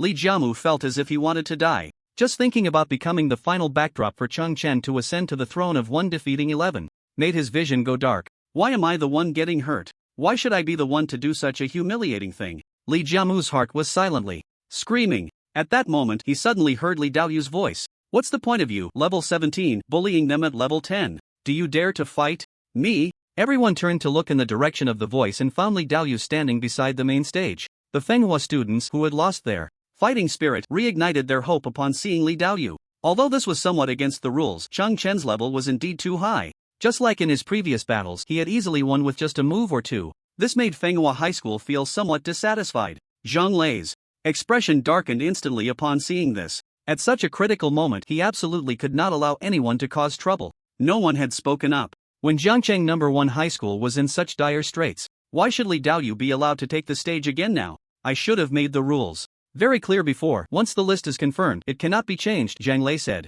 Li Daoyu seemed not to hear Zhang Lei's words and continued to stare intently at Chong Chen. I'm only level 12, what are you afraid of? In the final match, do you dare to compete with me? Chang Chen looked coldly at the audience, not understanding where this confidence of Li Daoyu came from. Does he have some hidden trump card he hasn't used yet? Suddenly, Chong Chen smiled. He had always welcomed challenges. In his past life, he had never feared any provocation. He was a battle maniac. Nothing excited him more than a heated fight. This was also one of the reasons he could stand at the pinnacle. In his previous battles, he indeed hadn't fought to his heart's content. Now, with someone who seemed interesting coming along, he decided to accept the challenge. He had had a strange feeling that something was off with Fenghua High School. He would take this opportunity to experience it. In that case, you two can go up together. As soon as Chang Chen's words fell, the scene erupted in an uproar. The students of Jiangcheng No. 1 High School were somewhat confused. Victory was almost within their grasp. Why allow Li Daoyu's unreasonable request? Due to the recent oppressive atmosphere, the students of Jiangcheng No. 1 High School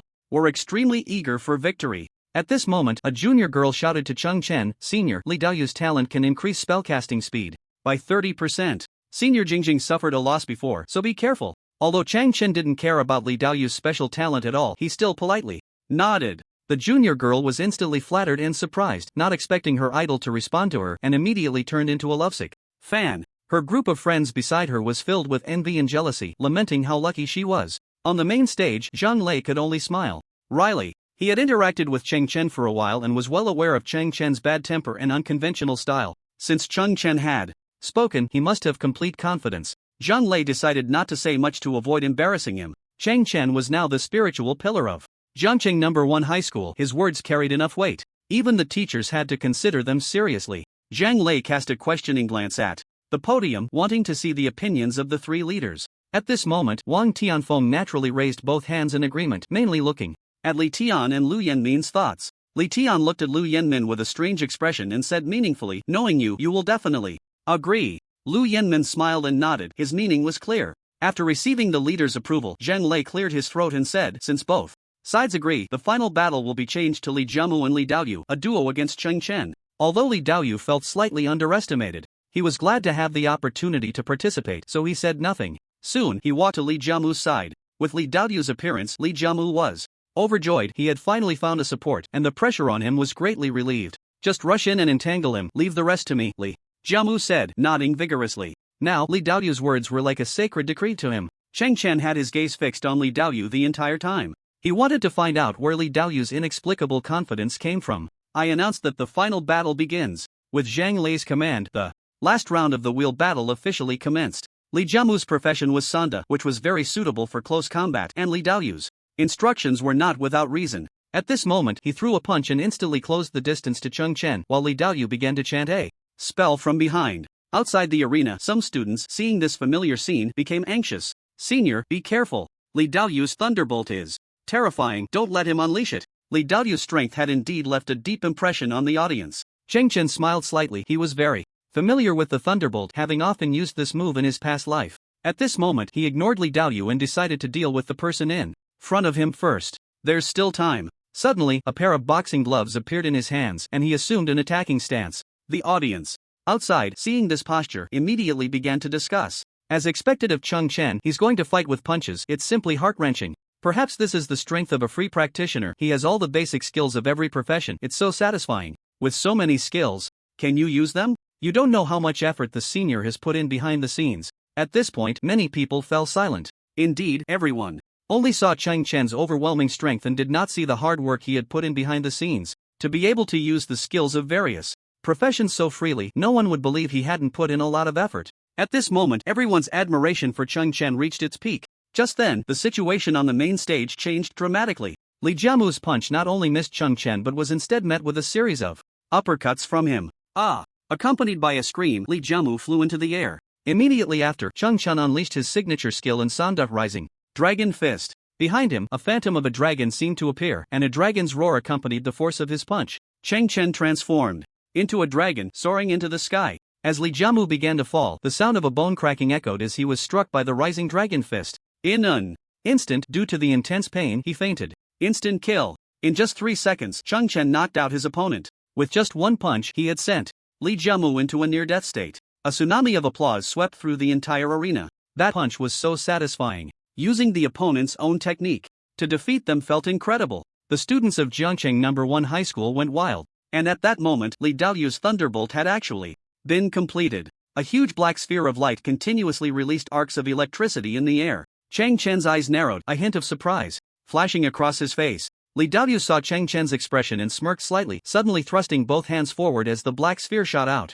rapidly. Isn't it a bit late to be surprised now? Die. Ha ha ha. However, Li Daoyu completely misunderstood. He thought Chen was surprised by his killing move, but that was not the case, he was overthinking it. He really has a problem. Chen seemed to have discovered the issue. In his previous life, Chen often used thunderbolt spells for output. He clearly remembered that the chant time for the thunderbolt was 5 seconds. And he had just knocked out Li Jiamu with a single punch, taking at most 3 seconds. Even if Li Daoyu had a 30% acceleration, it would still take at least 3.5 seconds to complete the casting. Yet, he had almost completed the chant for the thunderbolt the moment he took down Li Jiamu. This speed was clearly problematic. Li Daoyu's casting speed boost was obviously more than 30%. Although Chen couldn't figure out why, he still took action. He assumed a horse stance, his fists clashing, and instantly unleashed the psychic shield of a Chi master. The psychic shield was a domineering skill with a long cooldown, capable of immunizing any attack once, so it was perfect to counter Li Daoyu's thunderbolt. The pitch-black energy ball collided with the golden protective shield, and both dissipated simultaneously. Li Daoyu's eyes widened in disbelief. He never expected that Chen could react so perfectly in just a fraction of a second. The reaction and hand speed were exaggerated. It was simply inhuman. When he released the thunderbolt, he had already felt victory was within reach. Little did he know, all of this was just his delusion. Chen sneered, looking at Li Daoyu with a gaze that seemed to say he was an idiot. From the expression on Li Daoyu's face just now, he must have thought that as long as the thunderbolt hit him, he would win. However, he could never have imagined that even if he hadn't used the psychic shield to block that attack, with his current level and attributes, he definitely wouldn't die even if he took it head-on. Li Daoyu's perspective was still too narrow. He had no idea what kind of monster he was fighting against. Relying on his S-class talent to try to bridge the gap between him and Chen was simply too naive. The difference in strength between the two was like a chasm. I don't know what means you used to accelerate your casting time again, but to think you could defeat me relying on such petty tricks is simply childish. As soon as these words were spoken, the audience erupted in an uproar. What did Chen just say? What did he mean by accelerating the casting time again? Didn't Li Daoyu only have one S-class talent that could shorten the time by 30%? Was there another hidden method? Everyone was puzzled and didn't understand what Chen meant. However, Li Daoyu's expression suddenly changed as if a secret had been exposed. What nonsense are you talking about? What problem is there with my spell just now? Chen hadn't fully grasped the reason. He had merely voiced his doubts. He didn't expect Li Daoyu's reaction to be so intense. He seemed genuinely a bit flustered. Chen accurately caught Li Daoyu's micro-expression. For a brief moment he appeared very unnatural. Could there really be a problem? Li Daoyu's loud rebuttal instantly sparked speculation among the crowd. This guy, could there be a problem? I actually always felt that his casting speed seemed a bit abnormal. I said, how did Manhwa High suddenly become so powerful? Turns out there's something fishy going on. The students from Jiangcheng No. 1 High School didn't care what was happening. Now that they had a chance to counterattack, they wouldn't waste it. In an instant, various voices of doubt emerged. Meanwhile, the three powerful figures on the podium had strange expressions. Li Tianda said meaningfully, "Old Lu, did you notice anything just now?" Lu Yanmin's eyes flashed with brilliance as he replied, if it weren't for Chen's reminder, it would have been really hard to notice. You're right, old Wang. Wang Tianfun's expression was also quite unnatural at that moment. He forced a laugh and pretended to be calm as he said, what problem? How come I didn't notice it? Li Tian snorted coldly and said, you tell me the truth, did the students of Manhwa High School violate the rules and receive the baptism of the second level of the primary secret realm? The reporters in the media seats behind seemed to catch a whiff of a big scoop and immediately perked up their ears. How is that possible? Li Tian, don't slander me. Wang Tianfun's expression was extremely subtle at that moment. Lu Yanmin and Li Tian had already gotten the answer from his expression. Both shook their heads. The so-called secret realm baptism actually refers to a special buff from the school's secret realm. Currently, all schools in Xia country, whether high schools or universities, possess a certain number of secret realm projections. The stronger the school, the more secret realm projections it controls. The known secret realm projections are roughly divided into 4 levels: primary, intermediate, advanced, and top level. They correspond to the awakening tasks from the first to the 4th turn. For instance, Jiangcheng No. 1 High School, as the top-level high school in Jiangcheng, controls 5 primary secret realm projections. The secret realm they were assessed on this year was the most difficult among these 5, which could be considered quite unfortunate. The secret realm projection, as the name suggests, is merely a projected entrance from the external teleportation portal. In reality, the essence of the secret realm still resides within the Apocalypse continent. This technology, which allows direct entry into the secret realm from the outside, is the result of years of research by scientists from Blue Star. This technology greatly reduces the complexity of human job transitions. Awakeners no longer need to delve deep into the perilous Apocalypse continent and can have the opportunity to transition directly. The secret realms in the Apocalypse continent can be broadly divided into 2 categories. One is fixed-level secret realms, and the other is growth-type secret realms. Fixed-level secret realms mean that the monster levels inside will always remain fixed within a certain range and will not change. The levels of these secret realms are generally high, with the most difficult known secret realm even containing LV-100 monsters. Growth-type secret realms, on the other hand, are completely different. The monster levels inside will increase with the rising difficulty of the opening. Moreover, the level cap for awakeners entering this type of secret realm will also be restricted. Taking the Fiery Rift as an example, its level is a primary secret realm, so the difficulty cap is not high. It has only 2 difficulty levels, 1 to 10 levels for easy difficulty and 10 to 20 levels for normal difficulty. Since the 1 to 10 levels are used to assess awakeners, there are no baptism rewards. However, rewards will appear after clearing the difficulty beyond level 10. The baptism rewards will also vary between different secret realms. Theoretically, the more difficult the secret realm, the more generous the rewards. As long as students clear the school's secret realm, they can obtain these rewards. Currently, all secret realm projections developed by Blue Star scientists belong to this category. Because these types of secret realm projections may contain job transition tasks and also have baptism rewards that can enhance students' strength, secret realm projections have always been fiercely contested by major institutions. The more secret realm projections one possesses, the greater the chance of attracting good students, and the stronger the school's strength will be. This creates a virtuous cycle. If one wants to gain control over a certain secret realm projection, they must achieve the highest difficulty dungeon clearance record for the current secret realm. Therefore, schools often compete for the ownership of secret realms through racing. What Li Tian just mentioned about Fenghua High School violating the rules and receiving the baptism of the second level of the primary secret realm refers to the fact that all the students participating in today's competition cleared the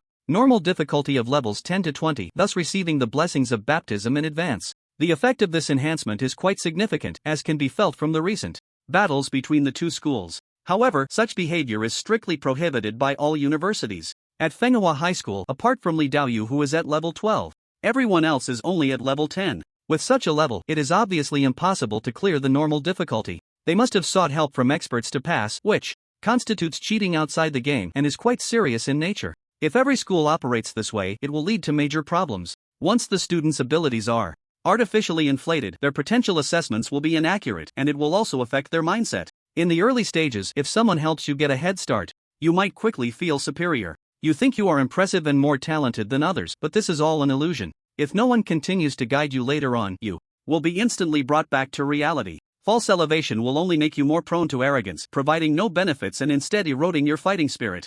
Relying on improper external forces to enhance your strength is ultimately a crooked path. In this world of the survival of the fittest, all actions that hinder human strength will be prohibited. The previously mentioned killing the small accounts is one such case, and today's violation of the baptism is another. I suggest we terminate the competition. Continuing like this is meaningless, Li Tian said, unusually showing a serious expression. Lu Yanmin beside him also nodded. He naturally disapproved of such cheating behavior. There are 3 third transformation experts present, and now 2 have agreed to terminate the competition, setting the tone. Wang Tianfeng said in a panic, on what basis do you make decisions without authorization? What evidence do you have to say we violated the rules and accepted the baptism? Wang Tianfeng knew how serious the consequences would be if this matter were investigated. Even if he is a third transformation expert, he would likely face severe repercussions. So he was still making a final stand at this moment. Just then, Li Tian slammed the table and shouted, Wang Tianfeng, how long are you going to remain stubborn? Do you need me to take your students to the Management Association to check the attribute data before you will admit it? Previously, the 3 had only discussed this privately, and no one except the reporters at the media seats had heard. Now, Li Tian was furious, and everyone heard his words. Instantly, the venue erupted. God, what explosive news did I just hear? The Li Tian Education Committee just said they will take the students from Fenghua to undergo an inspection by the Management Association? Damn, I was wondering how they suddenly got so strong. Turns out they really cheated. Support the Li Education Committee. We must thoroughly investigate Fenghua High School. Yes, we must give Jiangcheng No. 1 High School justice. The Jiangcheng No. 1 High School contestants, who had lost all confidence, seemed to suddenly realize something after hearing Li Tian's words. At this moment, they all looked grimly at the waiting area across from them. So it wasn't our problem. The already numb Xueqin also caught the key information from the earlier conversation. Her eyes regained their sparkle. At this time, all the Fenghua students, including Li Daoyu on the main stage, had their expressions changed dramatically. Li Daoyu couldn't understand how Chen had discovered that there was an issue with his casting speed. The difference between 3 seconds and 3.5 seconds was actually very small. A normal person wouldn't be able to notice it unless they were consciously thinking about it. Moreover, they had just been in the midst of a fierce battle, so Chen's attention must have been divided. He couldn't comprehend how Chen had such terrifying insight, as if he were a reincarnated timer or some kind of monster. Just by seeing him cast a lightning ball once, he had pinpointed the problem. What kind of terrifying insight was this? It should be noted that even the big shots on stage hadn't noticed this detail in the previous matches. Could it be that your vision is sharper than those third transformation powerhouses? That's impossible. Li Daoyu looked at Chen in shock, his heart racing. Sweat appeared on his forehead for the first time. Initially, he had some resistance to such cheating behavior, but later, when he heard that Jiangcheng No. 1 High School had produced a peerless genius even more powerful than himself, he felt unbalanced. Vanity ultimately triumphed over reason, and in order to secure this precious recommendation spot, he compromised like the other students.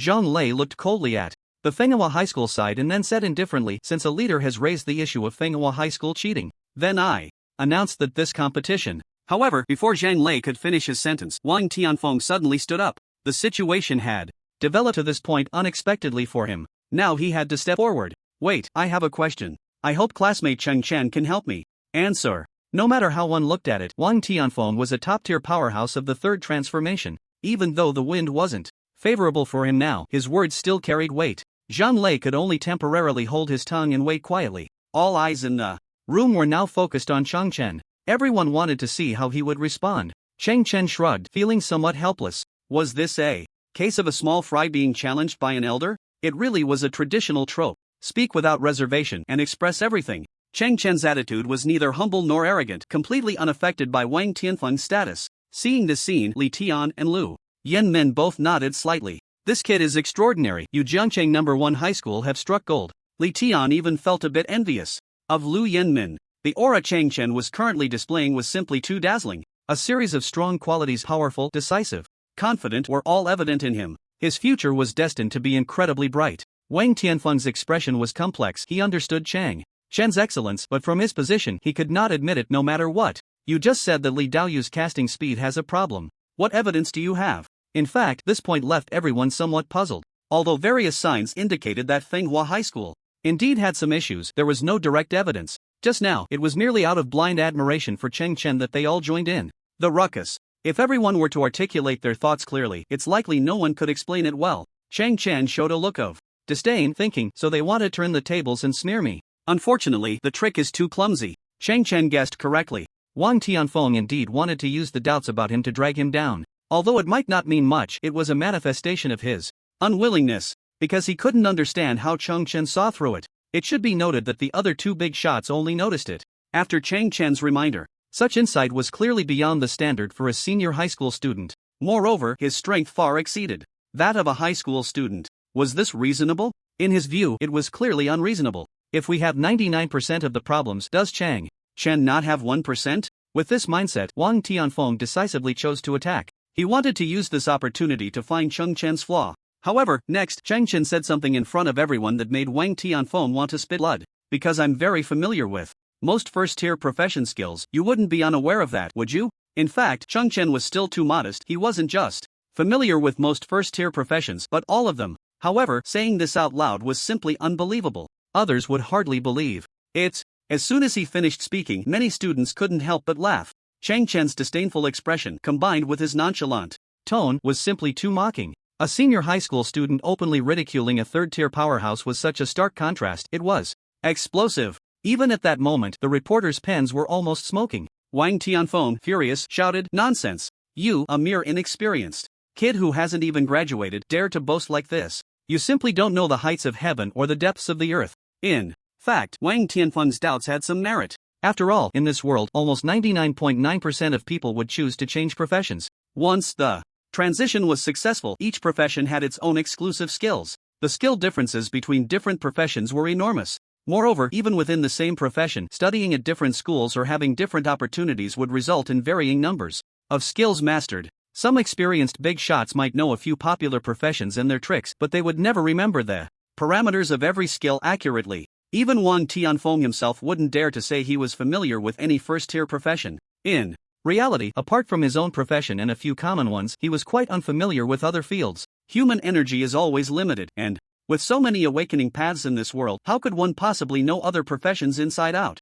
Seeing Chen's calm expression, Wang Tianfeng became increasingly agitated. He felt as if he was being looked down upon by a high school student. "You speak so boldly. Since you dare to say that, then I'll test you. If you get it wrong, don't blame me for being rude. First, tell me, what is the specific attribute of the Blue Fist Saint's intent drive?" Upon hearing this, everyone gasped. The Blue Fist Saint was far too obscure. It was one of the infamous 3 champions of the sewers. Perhaps among 10,000 students, there might not even be one willing to change to the Blue Fist Saint. Even in schools, they wouldn't teach related courses now because it was simply too useless. Learning it was a waste of time. Precisely because it was so obscure, many felt that Wang Tianfeng was deliberately making things difficult for Chen. They, as students, had never learned it, so how could Chen possibly know? At this moment, Wang Tianfeng seemed to ignore the protests around him, and the corners of his mouth began to rise slightly. When he was young, he once encountered a formidable blue fist, so he had collected information on this subject. Who would have thought it would come in handy today?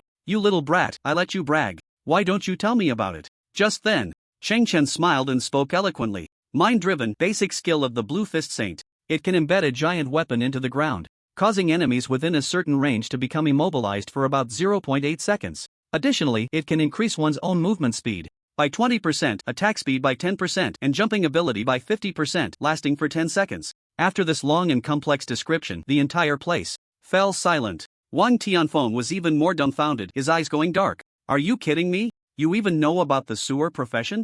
Chen didn't even think about it and described the skills of the Blue Fist Saint in detail. Although everyone couldn't be completely sure if what he said was correct, just based on his composure and calmness, they knew he was likely spot on. As expected of my idol, even such a niche profession can be recited like a treasured book. It seems we haven't been working hard enough. Not only do we lack talent compared to him, but now our studies are also falling behind. It's really embarrassing. Look at the expression on Wang Jiaowei's face. It's worse than eating shit. It's so satisfying. What do you think Chen's brain is like? Just remembering the characteristics of some popular professions is almost blowing my mind. A big shot is a big shot. Such talent is something we ordinary people can only envy. From the expression on Wang Tianfeng's face, everyone already knew the answer. Countless students from Jiangcheng No. 1 High School were cheering for Chen's astonishing performance just now. Since Zhang Lei's interruption of the match was cut off by Wang Tianfeng, Li Daoyu was now somewhat at a loss. He had no idea whether he should step down. The focus of the entire venue was on Chen, and he seemed to have turned into a passerby, completely ignored. At this moment, Li Daoyu's face alternated between green and white, utterly humiliated. As the pride of the heavens, he had never imagined that there would be a day when he would be overlooked by everyone. Such a stark contrast instantly made him furious. Just a lucky cat stumbling upon a dead mouse. You just said you understood my sorcerer profession, so let me ask you. As everyone saw, Li Daoyu still holding on, a chorus of boos erupted. At this moment, Jiangcheng No. 1 High School showcased the power of the host for the first time. This intense booing would have scared the wits out of an ordinary person. However, Li Daoyu had a strong ability to withstand pressure. He forced himself to ask, what hidden characteristics do our sorcerer's skills have? Can you tell me? As soon as Li Daoyu's question came out, it was met with a wave of insults. Asking about skill effects is one thing, but asking about hidden characteristics? Are you trying to make things difficult for others? Come on. Who would know such core issues if they aren't from this profession? Even if they did know, they wouldn't be able to say it so easily. This is core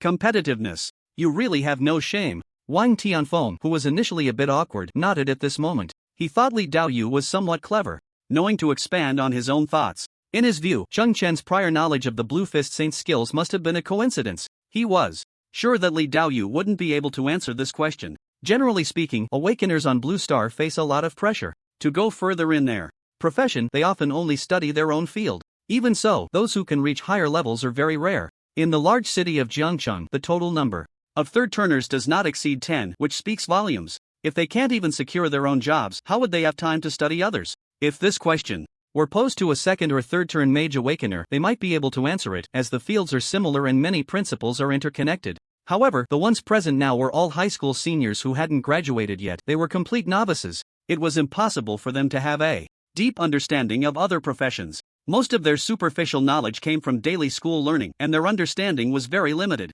Even if Chen's profession was a free agent, which is a relatively balanced development type, he would at most know a few more skills than the average person. There was absolutely no way he could know the core competitiveness of someone else's profession. The schools had different secret realms, and the professions students could turn into were also different. In this world, some schools resembled the sects in cultivation novels. The transfer professions and skill secrets are the core wealth of these sect organizations and will not be easily shared. Therefore, Li Daoyu was very confident about the question he had just raised. As far as he knew, Jiangcheng No. 1 High School did not have any spellcasters. However, Chen smiled slightly. Such questions were far too simple for him. In this world, to fully understand a profession, one would need a lifetime of study. In fact, the vast majority of people, after exhausting their entire lives, have never even seen what the final awakening of their profession looks like. Yet in his previous life, it only took him a few days to practice a new profession. The learning costs of the two were not even on the same level. The hidden characteristic of a spellcaster is that after learning the charms, they can imbue them into magic, right?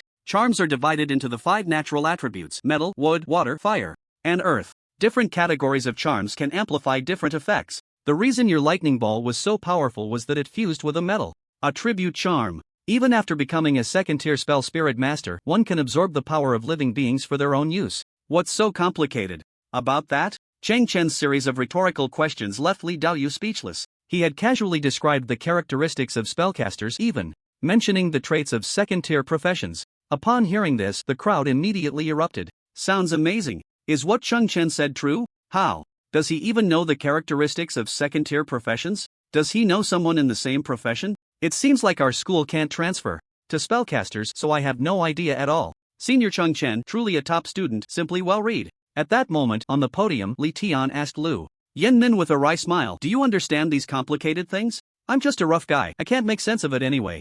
Lu Yanmin's expression was very strange, and he shook his head helplessly. The professions of the two, one being a third-tier shadow dancer and the other a dark warrior, all belonged to the physical system, and they had no understanding of the characteristics of the mage system. From their reactions, it also confirmed the fact that awakeners on Blue Star generally only delve into their own fields. The path of promotion for awakeners is indeed too difficult for people like Lu Yanmin. They had almost fought their entire lives to promote to third tier. Now, at over 50 years old, they had exhausted their potential. They would never see the threshold of fourth tier in their lifetime. Why you know this so clearly? Impossible, I don't believe it. Li Daoyu showed an expression of disbelief, shouting as he stepped back, completely unable to accept such a fact. Due to the intense shock, he didn't even notice the steps behind him and rolled off the main stage. Laughter erupted from the crowd outside. At that moment, Li Daoyu seemed to hear some shattering sound, and his confidence was instantly shattered. Chen not only perfectly summarized the characteristics of spellcasters, but even the second-tier content he mentioned was something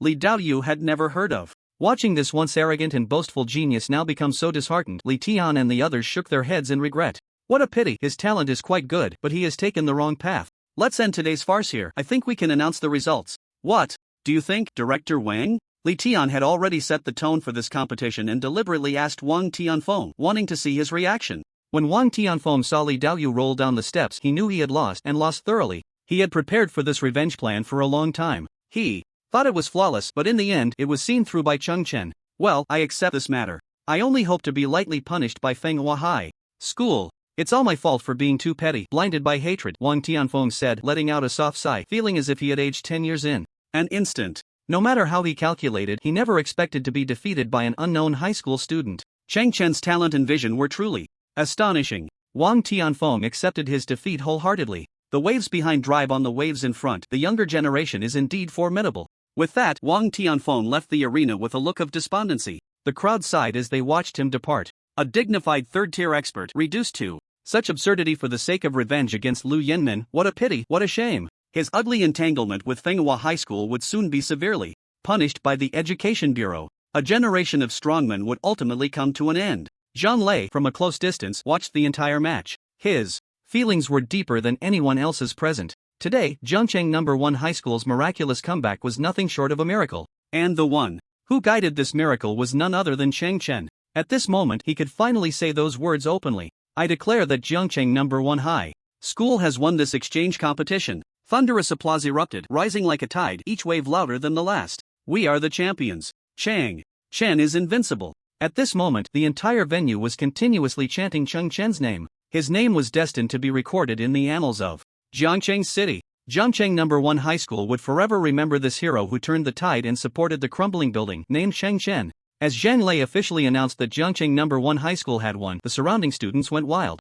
Many younger girls even shed tears of joy due to their overwhelming excitement. Today's match was incredibly tough for Jiangcheng No. 1 High School. From being completely crushed throughout the game, to Chen emerging as a savior, and finally to Fenghua High School's cheating being exposed, this series of events had continuously tormented Jiangcheng No. 1 High School. What was supposed to be a friendly exchange match unexpectedly turned into a scandal, something no one had anticipated. In stark contrast to the dead silence in Fenghua High School's waiting area, the reporters in the media section were ecstatic. They had hit the jackpot with today's match. The explosive news came one after another. They would likely be working through the night to get their articles out, and tomorrow Chen would surely be famous throughout the city. Li Feiyue's gaze was fixed on Chen, and no one knew what she was thinking. At this moment, only Li Tian and Lu Yanmin remained on the podium. They slowly made their way to the main stage. With a smile, Lu Yanmin said to Chen, "Thank you for your hard work today. It's thanks to you that we were able to preserve Jiangcheng No. 1 High School's century-old reputation." Chen nodded slightly, indicating that it was no big deal. Li Tian, however, looked at Chen with a sense of wonder. You say you're just a person with 2 hands and a head, but how come you're so much stronger than others? Li Tian's good-natured teasing immediately drew laughter from the audience, making Chen feel a bit embarrassed. Not bad, you're a good talent. When you go out in the future, you must bring glory to our Jiangcheng. Li Tian's words came from the heart, with no pretense. With Chen's talent, he would soon reach greater heights. A small place like Jiangcheng could not contain him. He was a potential dragon yet to fully awaken, destined to soar in the skies. Even if Chen chose a free-spirited profession, Li Tian was still very confident. At this moment, the players and teachers from Jiangcheng No. 1 High School also gathered around. They wanted to express their gratitude to Chen. After all, without him, the team would have been doomed today. Xueqin walked at the forefront, her expression somewhat unnatural. Since Chen had emerged, he had repeatedly shattered her perceptions. His terrifying strength completely surpassed that of all high school students. Even the proud Chen had to admit that he was exceptional, so exceptional that she truly could not teach him.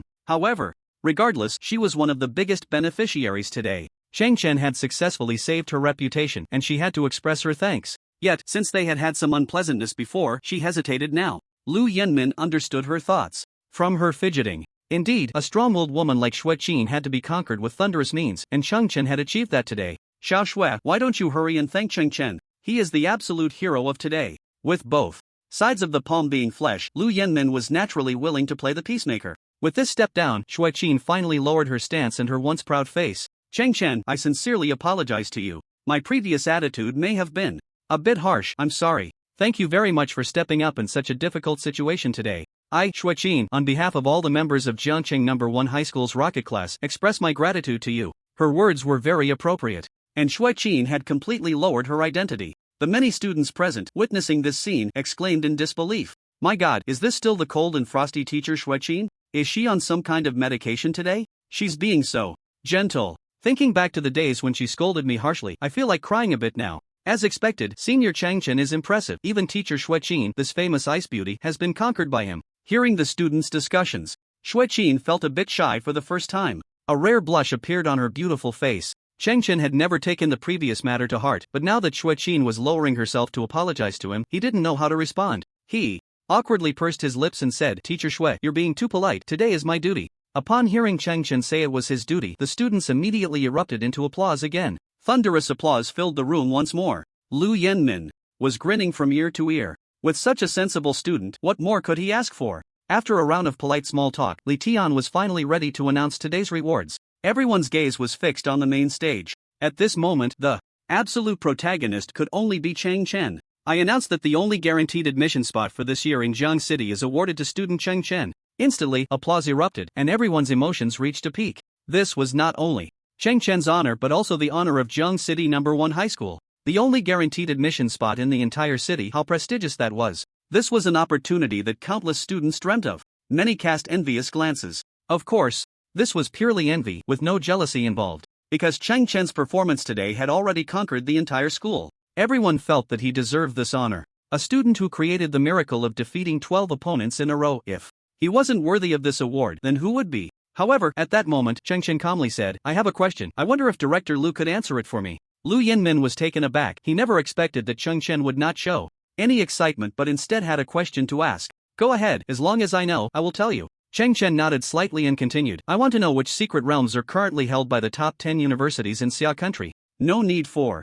particularly detailed information, just the names will do. This left even Li Tian confused. He didn't understand why Chen suddenly wanted to ask this. The list of secret realms was considered sensitive information. After all, it pertained to the attractiveness and future development potential of each school. It's hard for ordinary people to know this kind of information. However, fortunately, Lu Yenmin was a third-tier expert and had also come from the academy. As the director of Jiang City No. 1 High School, he naturally needed to gather this information for his students' good prospects. If Chen wanted detailed information about each secret realm, he might not actually have it. After all, top universities rarely disclose such core content. This involves their core competitiveness, which they certainly wouldn't share easily. But just the names, he still knew. Those prestigious schools always had to come up with some gimmicks when recruiting students each year. Please wait a moment. He then made a phone call, instructing his assistant to bring him a document from his safe. This document contained not only information about the top 10 universities in Xia country but also the top 20, and it was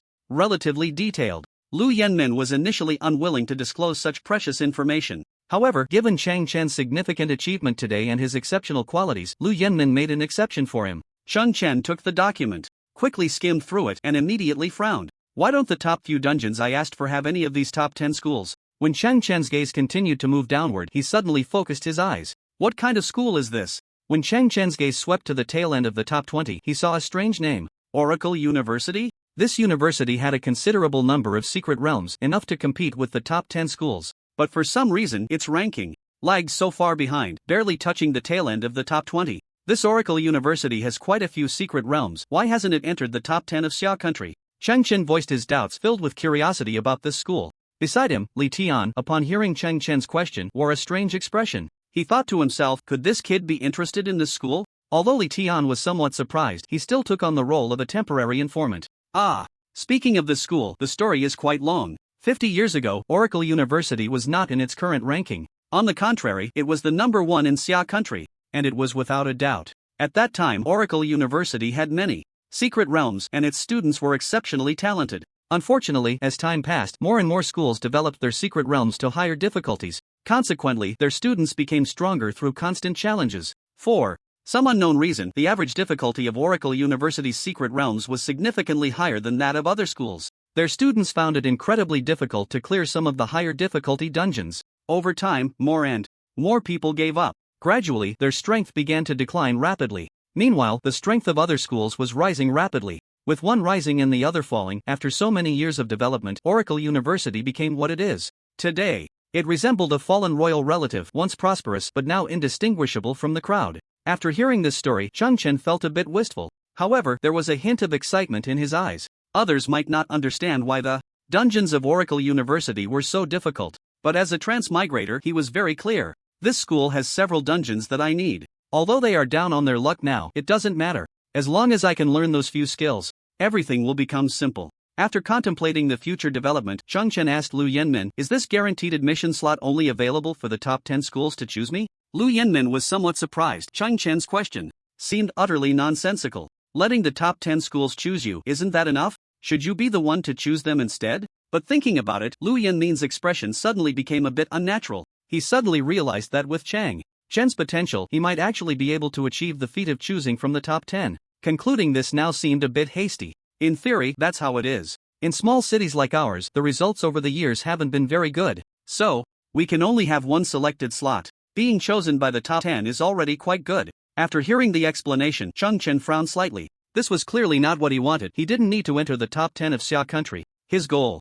was the Oracle University, ranked at the tail end of the top 20. Then I'll give this slot to the school. I want to take the college entrance examination myself and choose the school I like. Upon hearing this, everyone present was shocked, and the students in the audience were in an uproar. Wow, the big shot doesn't even want the slot that's being given away for free. That's too extravagant. Whoa, I've dreamed of entering the top 10, but Senior Chen actually looks down on it. This is such a waste. That's the top university in Xia country. Senior, don't be impulsive. Think it over a bit more. At this moment, even these students were more anxious than Chen, because what he had just said was simply too outrageous. Lu Yanmin and Li Tian were equally stunned. They could never have imagined that Chen would make such a bizarre choice. Chen, I know your style is quite unconventional, but such an opportunity only comes once in a lifetime. If you give it up, there won't be any regret medicine to take. Li Tian still had high hopes for Chen. Although he didn't understand why Chen was giving it up, it was definitely not a wise choice. He didn't want such a good seedling to fade into the crowd because of a single choice. In the Blue Star world, choosing a good school was incredibly important. Top-tier institutions, whether in terms of cultivation resources or the number of secret realms, were incomparable to ordinary schools. As long as one could get into such a school, they could avoid many detours. This was an opportunity that countless students from the Xia country dreamed of. However, Chen was giving it up so easily, which took everyone by surprise. What the education committee said is right, you need to think it through. Lu Yanmin said seriously at this moment, not wanting Chen to be so rash. Chen smiled and nodded, then said, I've thought it through clearly. I have my own plans for the future, so there's no need for everyone to worry. Lu Yanmin understood Chen's character and knew he was always resolute. Since he had made a decision, he would definitely not change it. He sighed lightly and shook his head helplessly. Well, the school respects your decision. However, since you are willing to give this spot to the school, we certainly can't let you suffer a loss. If you have any requests, feel free to mention them. We at Jiangcheng number 1 high school will do our best to accommodate. Chen simply felt that this spot was of no use to him, so he let it go. He didn't expect there would be compensation, so he wouldn't be polite about it. After recalling some things from his past life, he stated his request. I need some materials. I wonder if the school can provide them. Lu Yanmin was taken aback, not expecting Chen's request to be so modest. He had been prepared for a big expense, but now it seemed much easier. You want to learn a secondary profession, right? Your talent is quite good, you should spend more energy on your main profession. The secondary profession can actually be handled by someone else. If money is tight, we can provide you with some support. However, Lu Yanmin completely misunderstood. He thought Chen was short on money, so he had to practice the secondary profession himself. In the Tamchi continent, secondary professions were a route that consumed both money and time. Those who couldn't awaken had to spend countless time and money to practice a secondary profession to live better. Such hard work, in Lu Yinmin's view, was clearly not suitable for Chen. His time was very precious and should be used in more useful ways. Chen also sensed that Lu Yinmin misunderstood his meaning and felt a bit helpless. He thought to himself, becoming a forging master is a matter of minutes as long as I have enough materials. Why waste time? Of course, he couldn't say these words out loud. He can only explain, I don't lack money, I just lack some materials. Rest assured, I won't spend too much energy practicing the secondary profession. Upon hearing this, Lu Yinmin nodded slightly, his expression easing a bit. Go ahead, tell me what materials you need, and I'll do my best to gather them for you. After listening, Chen's lips curled up slightly. He took out paper and pen and began to write vigorously. Lu Yinmin originally thought this matter was very simple. How many materials could a senior student need for practicing a secondary profession? However, when he saw Chen's list getting longer and longer, his expression instantly became fascinating. You came here to stock up? Chen wanted not only a lot of things, but also very difficult ones to obtain. Lu Yinmin exerted tremendous effort, yet he could only gather 1/3 of the materials for him. Moreover, it would take a week for them to arrive. Chen was somewhat speechless. At that moment, he never expected that what he needed would be so hard to come by in this world. Jiangcheng No. 1 High School was, after all, the top school in Jiangcheng, and after the battle yesterday, it had directly risen to the top. With such connections and resources, they couldn't even handle a small list he provided. It was simply absurd. Helpless, he could only wait patiently. The recent series of battles had also left him somewhat fatigued. After returning home, he buried his head in sleep. The next morning, the Jiangcheng Management Association was holding an emergency meeting. In a conference room, a middle-aged man in a black suit sat at the head of the table, flanked by 7 or 8 others. The expression on the middle-aged man's face was somewhat angry. I gave you a day, and you still haven't found this person named Chen. What are you all doing with your high salaries? The middle-aged man slammed the table, clearly dissatisfied with his subordinate's efficiency. His name was Dong Ao, the president of the Jiangcheng Management Association. After receiving a call from the Tianhai City Management Association yesterday, he accepted a task. The task was to use all available resources to find a person named Chen. This posed a dilemma for him. Jiangcheng had a population of 15 million, and the number of people with the same name was countless. Where could he find him? Moreover, the other party specifically mentioned that this Chen must be a student from a prestigious university. However, they did not specify which school. Dong Ao's mind was in turmoil. Where were the prestigious universities in Jiangcheng? There weren't even any first-rate ones. If what the other party said was true, then this person must be a transient from another province who had come to Jiangcheng. It was ridiculous, they could barely handle the local people, and now the scope had expanded. Where was he supposed to investigate? Unfortunately, he had to accept such a frustrating task. After all, it was a provincial-level association, and administratively, it was above him. Everyone, share your thoughts, don't just sit there in silence. Dong Ao calmed himself slightly and decided to continue discussing the issue. The group fell silent for a moment before gradually opening up. One man wearing black-framed glasses spoke first. President Dong, the higher-ups require us to investigate the login list from the past 3 months. Actually, we have already checked 3 times, and there are 2 people with the same name. However, they are both older and do not meet the requirements. Do you think there might have been a mistake from above? After hearing this, Dong Ao frowned slightly. He had indeed suspected whether there was an issue with the information provided from above. Even if his subordinates were incompetent, they should at least be able to read names on a list. Anyone who had logged into the Apocalypse continent in Jiangcheng would definitely leave behind information. Yet, they just couldn't find a person who met the criteria. It was truly strange. Even if he had doubts, he couldn't dare to question it, as higher authority could easily suppress him. So now they were stuck in a deadlock. Just when everyone was at a loss, the conference room door suddenly swung open. A secretary dressed in a white OL outfit rushed in, her face showing a hint of excitement. President, all the major media outlets have just updated today's news. The news says that our city's Jiangcheng No. 1 High School successfully defeated Manhwa High School yesterday and secured this year's guaranteed admission quota. Upon hearing this, Dong Ao's expression turned somewhat displeased. At that moment, a sharp-eyed official immediately caught onto this information. Do you really need to come here just to report this kind of news?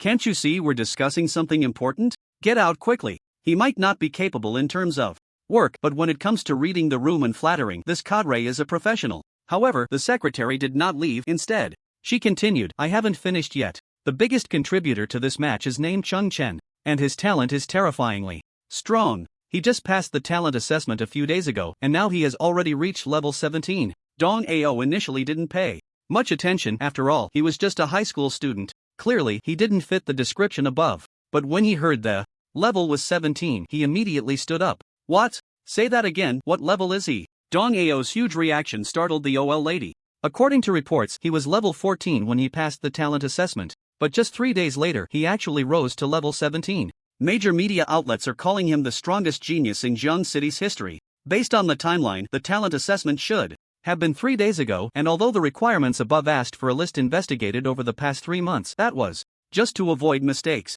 In reality, the accurate description was to find a college student who logged in within these 3 days. Could it really be such a coincidence? No, it couldn't be. After Dong Ao figured it out, he suddenly showed an excited expression. Quick, turn on the big screen and switch to today's news. Everyone was a bit confused, not understanding why President Dong was suddenly making such a fuss. However, when a lot of information about Chen appeared on the screen, everyone present was stunned. Miracle Day. Jiang City No. 1 High School miraculously reverses against Fenghua High School. Chen, the strongest newcomer in Jiang City's history. The free agent profession seems to have a future? Chen teaches you how to play as a free agent. Miracle of 1. Defeating 12. Chen creates history. A series of exaggerated headlines kept rolling. Genius, newcomer, strongest, free agent, and other terms were wildly impacting everyone's minds. They were completely shocked by Chen's brilliant achievements. They had even forgotten the task at hand. It had been a long time since Jiang City had seen such a terrifying genius. The last time might have been 20 years ago. The most outstanding genius back then was also a student of Jiang City No. 1 High School, and his name was Luo Bei. However, even his talent could not compare to this free agent named Chen, because his achievements and strength were simply too exaggerated. So exaggerated that it didn't even seem like the level of a high school student. At that moment, everyone had a startling thought simultaneously. Dong Ao said excitedly, "It must be him. This Chen, who is so strong he doesn't seem like a high school student, is definitely the person we are looking for. Quick, call in the front desk staff from the last 3 days." Everyone had been busy all day and finally saw hope. The work efficiency was extremely high at this moment. In just 5 minutes, 3 girls arrived in the conference room. When they saw all the big shots in the room, they were extremely nervous. "I ask you, in the last 3 days, have you seen this young man?" Dong Ao asked seriously, pointing at Chen's photo on the big screen. The 3 front desk staff were a bit confused. They didn't know why the president had called them to identify someone. They were just the lowest level employees. How could they have seen such a scene? The first 2 front desk ladies glanced at the screen and shook their heads, indicating they hadn't seen him. Dong Ao felt a bit disappointed upon seeing their reaction. However, when the third receptionist looked at the screen, a look of surprise appeared on her face. Isn't this the rustic boy from before? As soon as she finished speaking, the entire room was in shock. It turned out that Chen had really been here. After hearing this, Dong Ao was instantly furious, slamming the table and loudly reprimanding, "What nonsense! If he has been here, why is there no record?" The third receptionist's mind went blank in an instant and her face turned pale with fear. She was Zhang Li, whom Chen had encountered before. "President, I was wrong, I really didn't mean to. That day, just before mealtime, a young man dressed in a shabby manner came in. I had him fill out some information, but then someone called me to eat and I might have just forgotten. I was wrong, I truly know I was wrong, please forgive me this once." After Zhang Li finished watching the news on the big screen, she was already terrified to the extreme. At this moment, she felt that she had made a huge mistake and she immediately cried like a weeping willow. At that time, Chen was dressed so inconspicuously, who would have known he was so twisted? Zhang Li had a hard time relying on her family's connections to get into the management association. The benefits and treatment here were quite good in every aspect. She didn't want to lose this superior job. However, Dong Ao's face was now ashen and the anger on his face was uncontrollable. Usually, these people were lazy, but at such a critical moment, they were still like this. This made him extremely angry. "You don't need to come in tomorrow, we don't need blind people here." Upon hearing this, Zhang Li's expression changed drastically. No matter how much she cried and wailed, she ultimately could not avoid being kicked out. This little episode quickly came to an end. Dismissing a front desk clerk was just a trivial matter. There were more important things to do now. Dong Ao's emotions gradually calmed down. "You all send someone to Jiangcheng No. 1 High School to understand the situation. See what kind of person Chen really is and judge whether the media has exaggerated. This time, no one is allowed to let me down, otherwise, you'll end up like that woman just now." Dong Ao had made up his mind to reorganize the association's discipline, so his expression at this moment was quite terrifying. After hearing this, everyone felt a chill run down their backs and hurriedly went out to investigate. Once the conference room door closed, Dong Ao took out his phone and dialed the number for the Tianhai City Management Association. After several transfers, he finally got in touch with Wu Zhanglei. "Hello, leader, I have some latest news to report to you. Wu Zhonglei had been waiting for a long time, and at this moment he finally received Dong Ao's call, his eyes filled with a hint of anticipation. It's like this: the Chang Chen you were looking for, we have screened many times, but we haven't found the university student Chang Chen you mentioned. However, we do have a student who just finished his third year of high school this year, and he seems to fit your description better. When Wu Zhonglei heard the words third-year student, his expression became very interesting. He had imagined 1,000 possibilities for Chang Chen's identity, but he never expected that he would actually be a high school student. Such an absurd answer made it difficult for him to accept for a moment. Dong Ao, hearing silence on the other end of the phone, thought Wu Zhonglei didn't believe him, so he quickly explained. Leader, what I'm saying is absolutely true. This Chang Chen's talent is quite terrifying. Yesterday, in order to make Wu Zhonglei believe his inference, Dong Ao revealed all the information he had just learned. Wu Zhonglei was originally a very calm person, but after hearing a series of exaggerated achievements, he also showed an expression of disbelief, especially when he heard that this third-year student Chang Chen's profession was a free agent. He completely believed Dong Ao's words. Wu Zhonglei tried hard to adjust his emotions, not wanting Dong Ao to notice his earlier loss of composure. After a moment, he slowly said, "You send me a detailed report on him. Then you go meet him in person for me. Have him contact me later." After hearing Wu Zhonglei's instructions, Dong Ao was taken aback. What kind of absurd treatment is it for the president of the Zhangcheng City Management Association to personally visit a senior high school student? After hanging up the phone, Dong Ao's mind began to race. Who on earth is he? How could he be treated with such importance from above? Not good. Those idiots have probably already set off. I need to hurry over. Even though Dong Ao had a million reasons to be unwilling, he still had to obey Wu Zhonglei's orders. However, just as he was rushing to Jiangcheng Number 1 High School, someone entered Wu Zhonglei's office. Wu, it's bad. You guessed it right, someone from Magic Spirit University has come. At this moment, Xiao Zhang rushed in, looking excited. Wu Zhonglei frowned slightly, although he had mentally prepared himself. He didn't expect Magic Spirit University's response to be so swift. How many people have they sent, and where are they now? Xiao Zhang recalled the aggressive faces he had just seen and still felt a lingering fear. A group of people came, led by the first-year director Chang Yuansheng from Magic Spirit University. They are all in the reception room. I've already sent someone to calm them down. Wu Zhonglei sighed and then walked out of the office. Magic Spirit University had suffered heavy losses in this new student incident and would inevitably come looking for trouble. This was a hurdle they had to face. 5 minutes later, Wu Zhonglei entered the reception room. As soon as he opened the door, he found it filled with people. Not only were there students, but also parents. This made him feel a bit of a headache. What could have been a straightforward matter was complicated by the involvement of parents. As soon as everyone saw Wu Zhonglei enter, they immediately surrounded him. Committee member Wu, you finally made it. Today, we ask you to uphold justice for us parents. Our children were originally at the top of their class and now they've inexplicably dropped. For levels, this is a huge loss. That villain named Cheng Chen, we are all students of Xia country, yet he was so ruthless, it's simply despicable. Please tell us his information, we want to confront him. Yes, our children were misled by Ding Han's slander, which is why they participated in that event. They are usually very well behaved and would never engage in private fights. This time, we must find him. The parents spoke one after another, nearly overwhelming Wu Zhonglei's mind. At this moment, Chang Yuanshan walked over. Committee member Wu, long time no see. I believe you heard everyone's demands just now. This is the voice of the people. So please, hand over Chang Chen's information to us. After hearing this, Wu Zhonglei couldn't help but sneer inwardly. He could see that these parents were clearly being instigated by Magic Spirit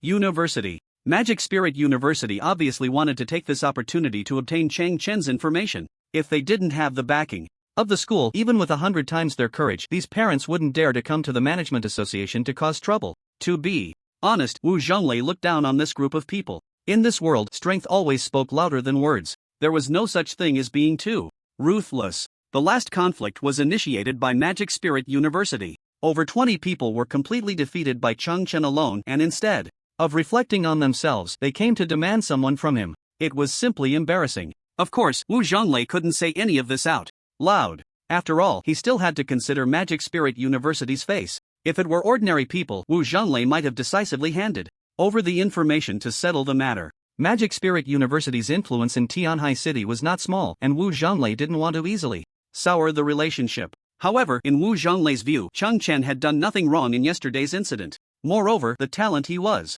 currently displaying was truly terrifying. In the future, he will definitely be able to reach the peak. Such a good seedling, Wu Zhonglei does not want to see him destroyed. Xiaoguotai needs fresh blood. Director Chang, I think this matter still needs to be considered carefully. As far as I know, Cheng Chen has done nothing wrong. The origin of the matter was also initiated by your school. I cannot casually hand over someone else's information to you. That would be an invasion of personal privacy. As soon as he finished speaking, the parents present erupted. They never expected that Wu Zhonglei would actually want to protect Chen. It was not uncommon for the management association to disclose certain people's identity information in the past. What does it mean to invade personal privacy? Wu Zhonglei's recent behavior seemed very double-standard to them. At the same time, it was also quite strange. Wu Zhonglei was actually willing to offend Magic Spirit University just to protect a student. That was too strange. Chang Yuesheng's eyelids twitched. He also did not expect Wu Zhonglei to be so tough and not give him any face, and his anger immediately surged. What if we at Magic Spirit University insist on pursuing this? At this point, the atmosphere had already begun to turn confrontational. However, Wu Zhonglei was not a soft persimmon to be squeezed. His expression darkened and a powerful aura erupted. Then I must protect him.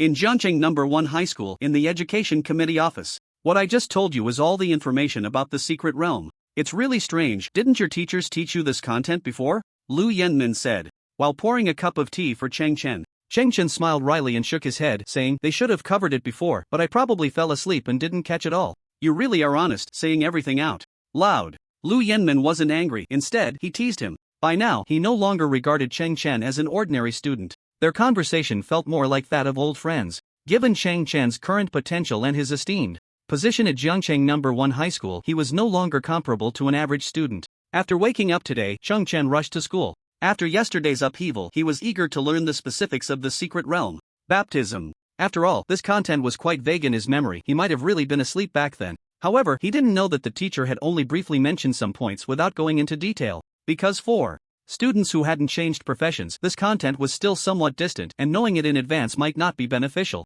Manhwa High School was a cautionary tale. So the secret realm baptism is just like the difficulty rewards of dungeons in my past life. It's just that in this world, the dungeons have a system of ownership. Interesting. After some thought, Cheng Chen understood some of the changes between this world and his past life. In his past life, anyone could freely farm dungeons, and as long as they cleared them, they would receive corresponding rewards. In this world, for a secret realm with ownership, you must have the corresponding permissions to receive rewards upon clearing it, otherwise, you only have the right to challenge. Until you break the record and obtain ownership, no matter how many times you clear the secret realm, you won't receive any rewards. A simple example would be if Cheng Chen, without the permission of Manhwa High School, rashly attempted to challenge the secret realm they controlled, he would receive no rewards, unless he broke the highest clearance record of that secret realm and obtained ownership. This is the technical barrier between schools. The projection of secret realms is fundamental to each school. Without permission, challenging someone else's secret realm would be seen as a battle for ownership. The competition for secret realms has always been determined in this racing manner.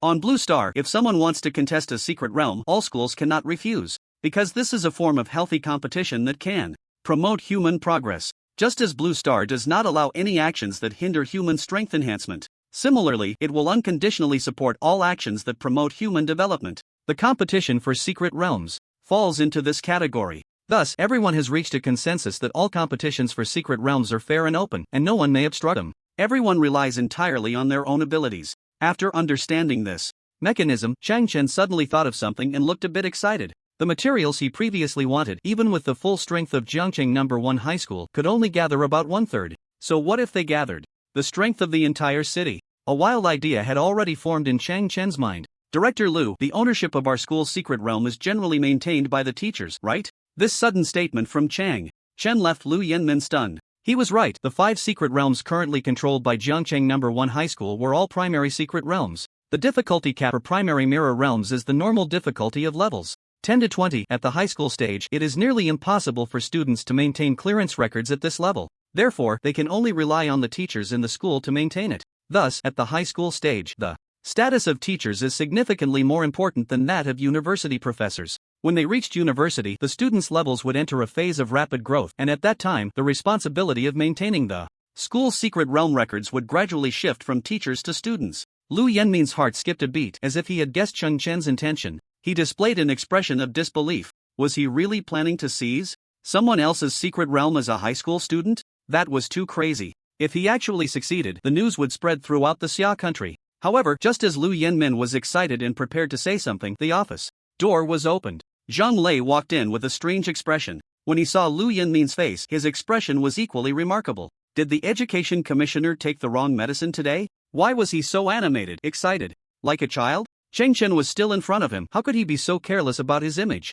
Of course, these thoughts were only internal complaints he dared not voice. Ahem, what happened? Why didn't you knock before coming in? What kind of manners are these? Lu Yenmin seemed to realize he had just lost his composure, and since Zhang Lei happened to see it, he felt a bit angry out of shame. Zhang Lei protested his innocence. He hadn't knocked every time he came to report work. Why didn't he say anything before? Cheng Chen observed all this with a smile, shaking his head, looking as if he had lost to the two of them. Commissioner Lu, I apologize. Someone is looking for Cheng Chen outside. It's urgent, so I didn't have time to knock. Zhang Lei still needed to explain. Oh, who is it? Upon hearing this, Lu Yenmin had a bad feeling. It's our Jiangcheng City Management Association's president, Dong Ao. I don't know what he wants with Cheng Chen, so I arranged for him to wait in the VIP room. At this moment, Cheng Chen furrowed his brows. He seemed to already know why. Could it be because of that incident?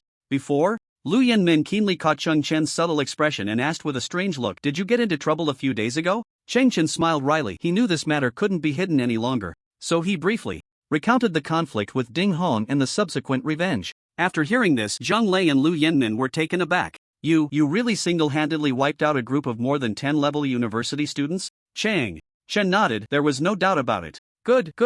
No wonder you're from Jiangcheng No. 1 High School. Such a feat is truly satisfying. You don't need to worry. If they come looking for trouble, Jiangcheng No. 1 High School will definitely support you. Lu Yenmin was very happy at this moment, and he felt gratified. It had been a long time since Jiangcheng No. 1 High School had seen such a remarkable talent. Cheng Chen's appearance had stirred up the stagnant waters of Jiangcheng City. He did not reject such matters. On the contrary, he greatly appreciated them. How could young people reach greater heights without vitality and ambition? Let's go, let's meet him. After receiving the order from Wu Zhonglei, Dong Ao immediately caught up with the main force and drove them all back. Now, he sat alone in the VIP room, waiting for Cheng Chen's arrival. What kind of person is he, really? Just as Dong Ao was pondering this, the door to the VIP room opened. When he saw Cheng Chen's appearance, he nodded to himself. He really is quite a talented individual. It's no wonder he caught the attention of the higher-ups. At that moment, Lu Yenmin pretended to be enthusiastic and said, everyone, please take a seat. Let's chat slowly about whatever matters we have.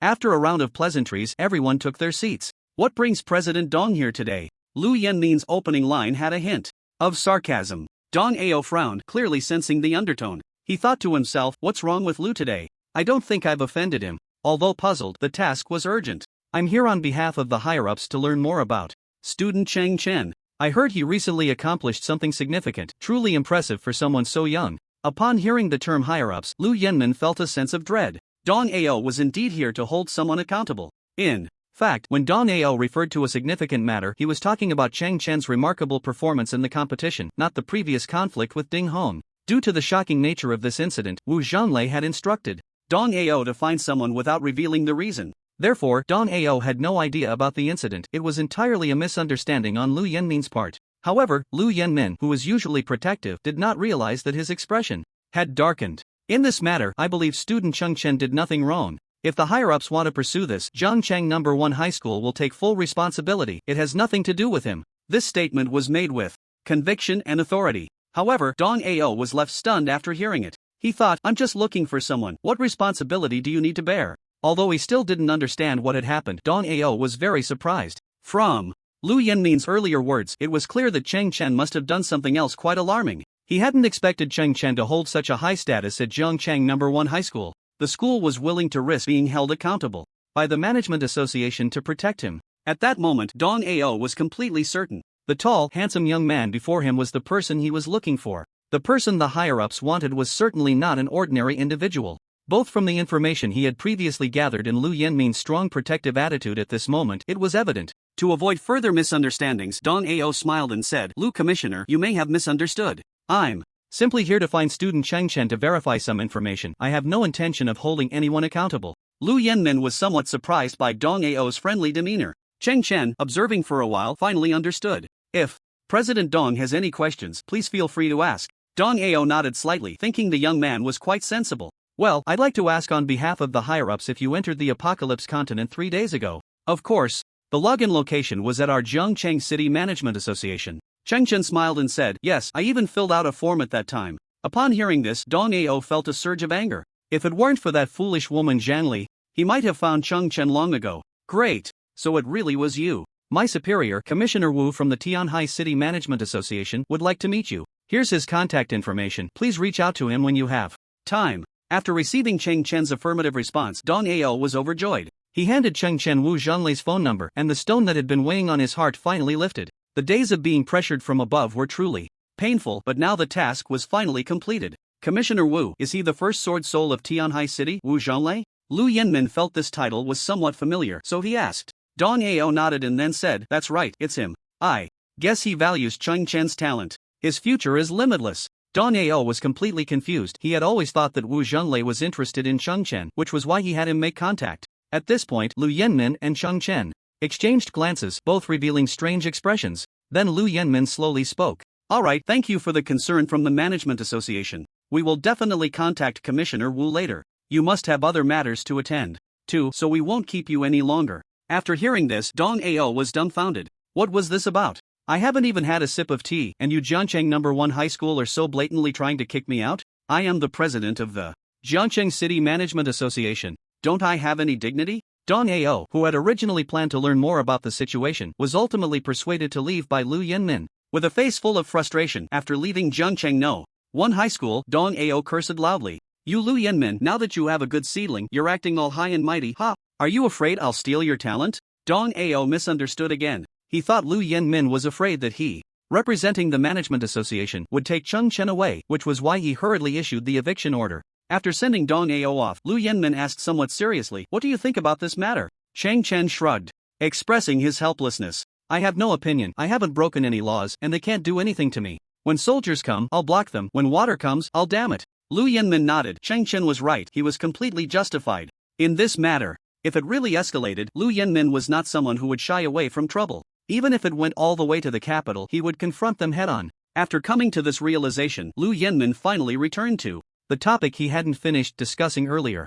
From the way you just asked me about the secret realm, are you planning to challenge the school? Lu Yanmin's expression was somewhat excited, his eyes revealing a sense of anticipation. If Chen could really do it, then the landscape of Jiangcheng would undergo a tremendous change. At that time, Jiangcheng No. 1 High School would become the only king, a giant school integrating all the resources of the city. If Lu Yanmin could witness this scene in his lifetime, he would be willing to pay any price. Cheng Chen thought for a moment and replied, I do have this idea at the moment. Because the materials I need, I haven't gathered them all yet. Upon hearing this, Lu Yanmin's eyes widened in disbelief as he asked, are you saying that your reason for challenging the school is just for these materials? Cheng Chen's audacity was too great, he dared to make such bold claims just to gather some materials. Lu Yanmin was somewhat speechless now. He felt Cheng Chen was truly a monster. Just for such a trivial matter, he wanted to dismantle someone else's home. It was simply outrageous. Suddenly, he thought of something and asked with deep meaning, what do you need so many materials for? What kind of equipment are you planning to make?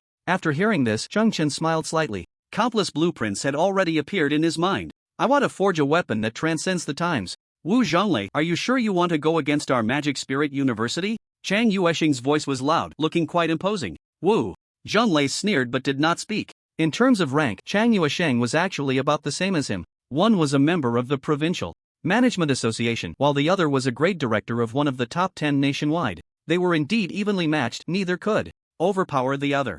However, in terms of strength, Wu Zhanlei was the number 1 sword soul in Tianhai City, with a level of 61 in the third transition. Although Chang Yuesheng was also a third transition powerhouse, he was only a level 59 evil spirit mage, so he was still a bit weaker. In the Blue Star world, the best way to solve problems was often through duels. If the two really fought, Wu Zhanlei would not be afraid at all. Right now, it was just that Chang Yuesheng had a few more people on his side, giving him a bit more momentum, but it was of no real use. As long as Wu Zhanlei did not back down today, no one would get their hands on Cheng Chen's information. Wu Zhanlei was a very patriotic and honest man. If Cheng Chen ultimately fell into the hands of this group of trash, he would feel very guilty. The current strength of Xia country was quite average, and it desperately needed a savior to step forward. Cheng Chen's appearance gave Wu Zhanlei a glimmer of hope. Even if the chance was slim, he was willing to give it a try. Got the guts to duel? Wu Zhanlei provocatively said with a half-smile. As soon as these words came out, Chang Yuesheng was immediately furious but did not dare to respond. He knew he was no match for Wu Zhanlei,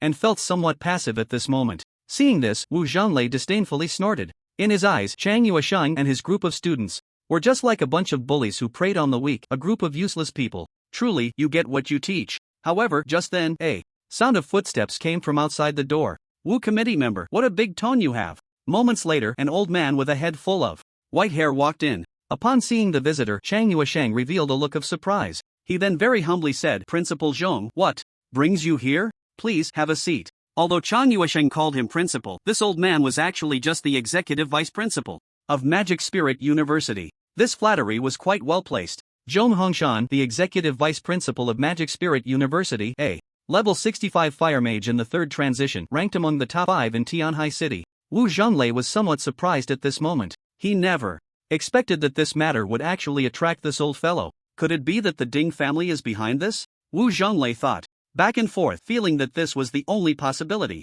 To have a powerhouse like Zhong Hongshan intervene, the Ding family must have paid a considerable price. Vice Principal Zhong is joking. I have not given you a proper welcome. Wu Zhonglei was not that much of a flatterer. He could not bring himself to say Principal Zhong. Upon hearing this, Zhong Hongshan frowned slightly. He hated being called vice principal more than anything, and an unhappy expression immediately appeared on his face. Chang Yuesheng saw everything and quickly jumped in to fan the flames. Principal Zhong, we just negotiated with Wu Zhonglei, but he refused to provide Cheng Chen's information on the grounds of invading student privacy. Today, it wasn't just Zhong Hongshan who had received benefits from the Ding family. Chang Yuesheng was also quite eager for revenge, naturally having received his share. However, this matter was initiated by Ding Hong, and he had suffered a crushing defeat. So today, the Ding family was not in a position to intervene personally. After all, this matter was somewhat embarrassing. After listening, Zhong Hongshan deliberately raised his voice and said, I just heard outside that Wu committee member wants to duel. Young man, quite confident, aren't you?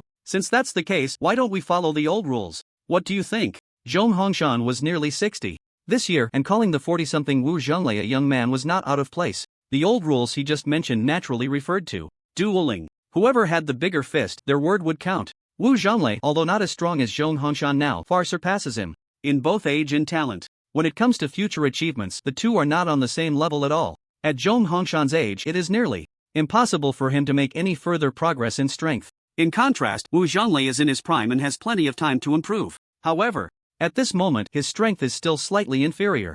At this moment, Wu Zhonglei silently cursed himself for the trouble. If he had known that this old man would come, he definitely wouldn't have said what he just did. He is usually quite proud, so he tends to speak without thinking. Today, he has truly shot himself in the foot. Vice Principal Zhong, you flatter me. Your strength ranks among the top 5 in Tianhai City, and everyone knows that. I'm just barely in 8th place. How could I possibly be your opponent? What I said just now was merely a joke, no need to take it seriously. In front of an established powerhouse like Zhong Hongshan, regardless of age or strength, Wu Zhonglei still had to show some respect. His previous words, seemingly submissive, were actually meant to deter Zhong Hongshan from using force to resolve the matter. However, Zhong Hongshan was not buying it and continued, not at all. Comrade Wu is a rare talent, achieving level 61 at such a young age. If the two of us were to really fight, the outcome would still be uncertain. Why belittle yourself? Wu Zhonglei cursed him for being shameless. Zhong Hongshan was a full 4 levels above him, and that gap was no joke. The higher the level, the more pronounced the difference between levels becomes.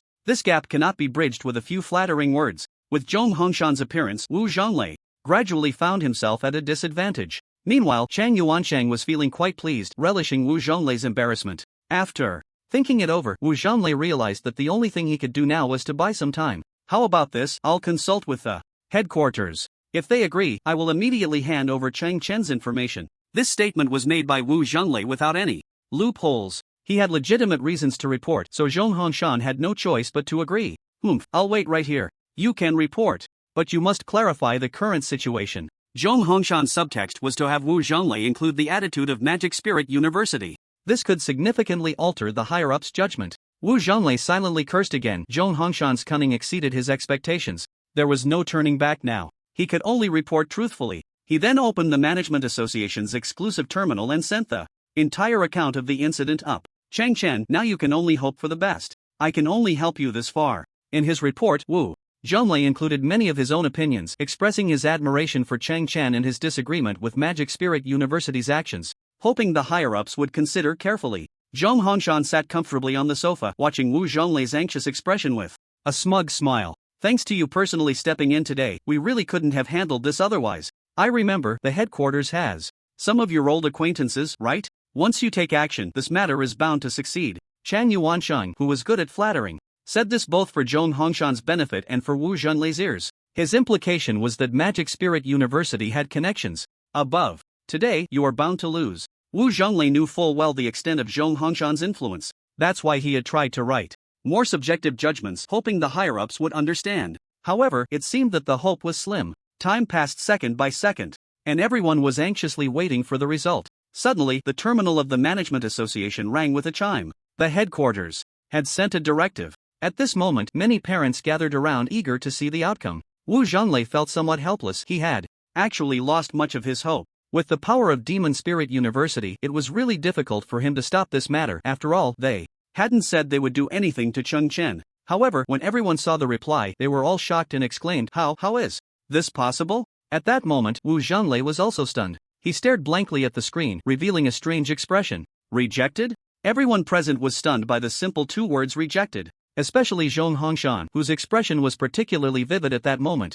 He couldn't understand how, given his status, he could be denied access to a mere student's information. This was simply outrageous. Moreover, usually, if a request was rejected, there would at least be an explanation. But today, there were only those two words, nothing else written. This left Zhong Hongshan utterly perplexed. On the side, Wu Zhonglei's mind began to race. Although he was also surprised, it seemed he had caught a hint of important information. Could it be related to that mysterious powerhouse? Is this expert someone significant within our management association? As he thought of this, Wu Zhonglei couldn't help but feel a chill run down his spine. He had no idea how Chen had come to know such a formidable figure. However, given the unusual circumstances today, his guess was likely correct. A self-deprecating smile appeared on his face. Humph, you little brat, your background is quite deep, huh? I just worked so hard to help you out. Of course, he would never tell Zhong Hongshan these thoughts. Enjoying the sight of his shock and embarrassment, Wu Zhonglei felt quite pleased. Vice Principal Zhong, I sincerely apologize. It seems that the higher-ups share my view. Casually checking someone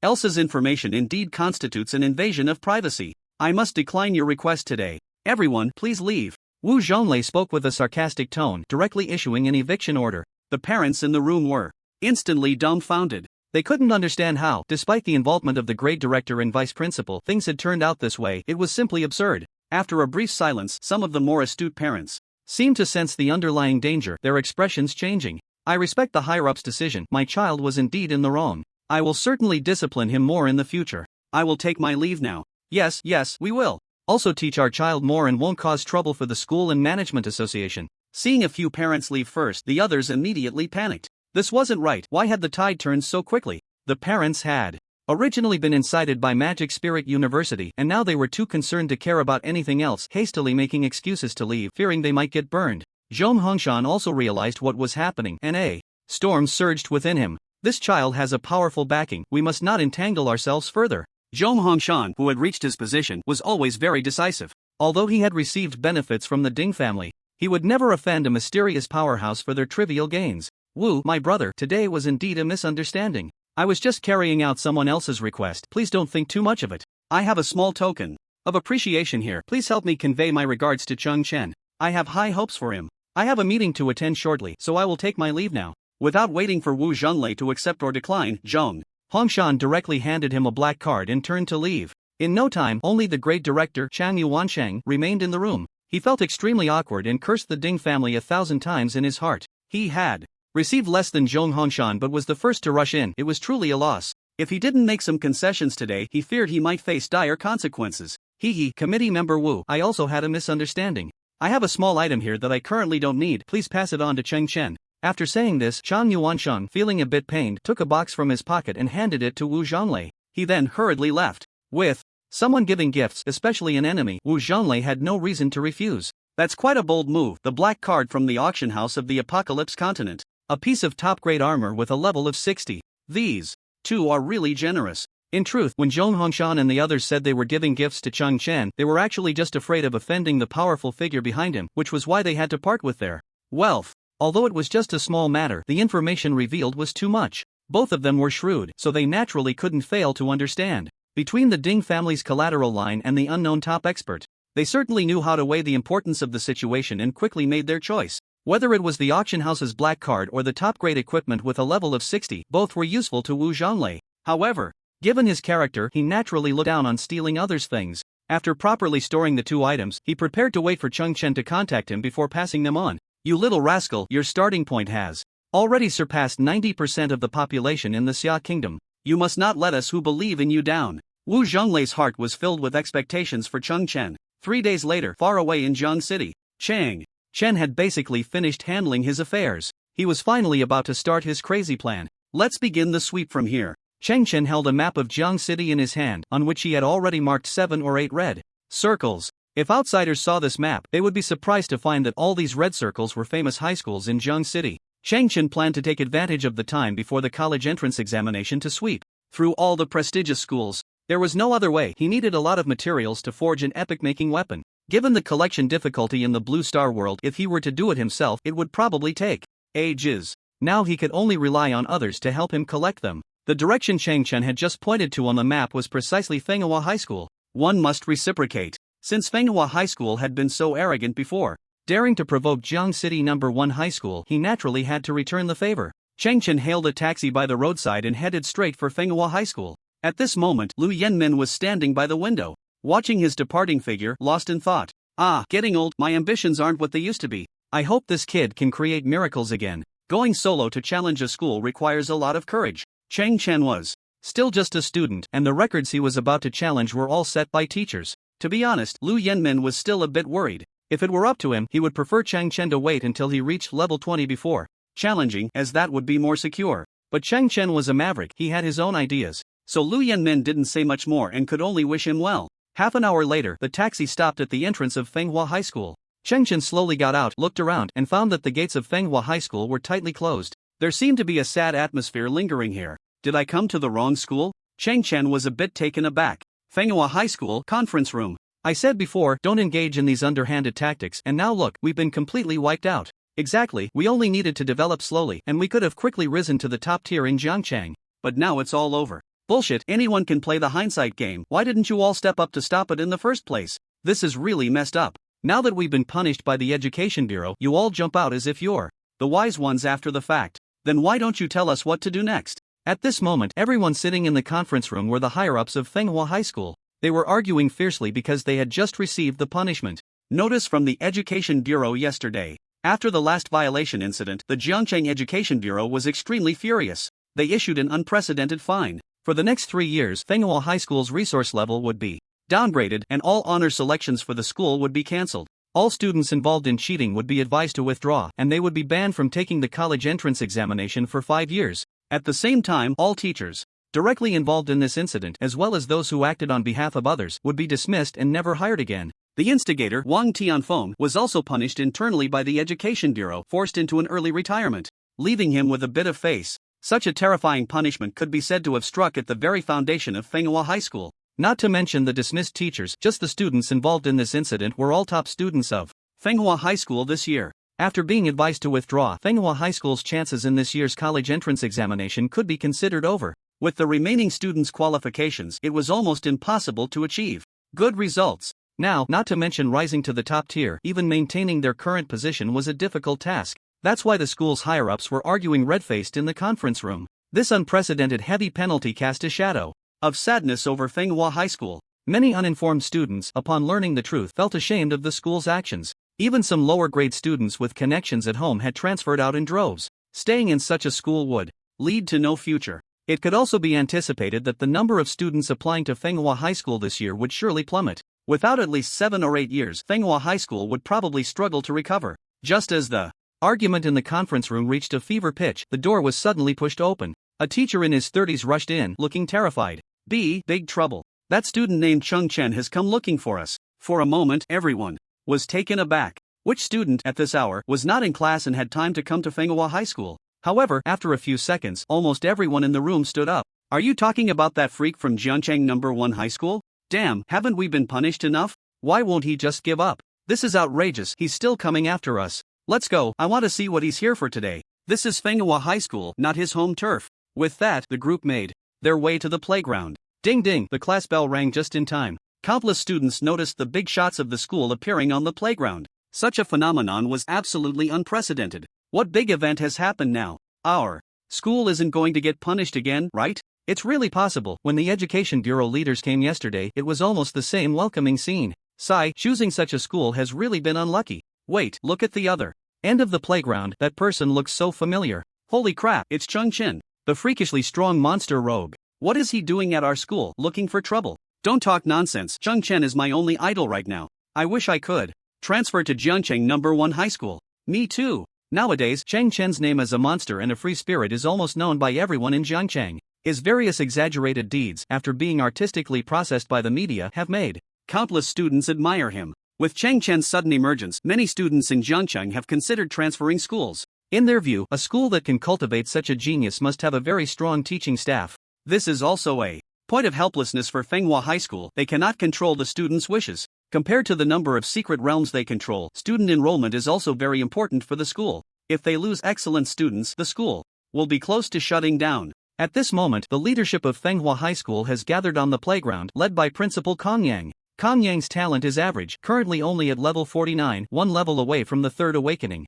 Despite the one-level gap, given his current age, he is unlikely to complete the Third Awakening in this lifetime. This is also why Wang Tianfun's plan was adopted. Ultimately, it is because Fenghua High School lacks a third-level powerhouse, which is a hard flaw. Kong Yang looked at the vibrant young people before him, feeling a mix of emotions. Why isn't such a genius at my Fenghua High School? What Lu Yanmin can offer, I can offer too. If Chen were at our school, I could even double it. Although Kong Yang felt infinite regret, this world does not have so many what-ifs. With only over 20 days until the college entrance examination, it is impossible for Chen to transfer schools. I, Kong Yang, am the principal of Fenghua High School. You must be Chen, right? Did you come to our school today to watch a joke? When Kong Yang said this, his heart was bleeding. The teachers behind him also clenched their fists, looking at the front with unfriendly expressions. Chen shook his head. He wasn't that bored. I'm not here to watch a joke, I'm here to initiate a secret realm competition. Upon hearing this, all the teachers were shocked. What are you joking about? You, a high school student, want to initiate a secret realm competition?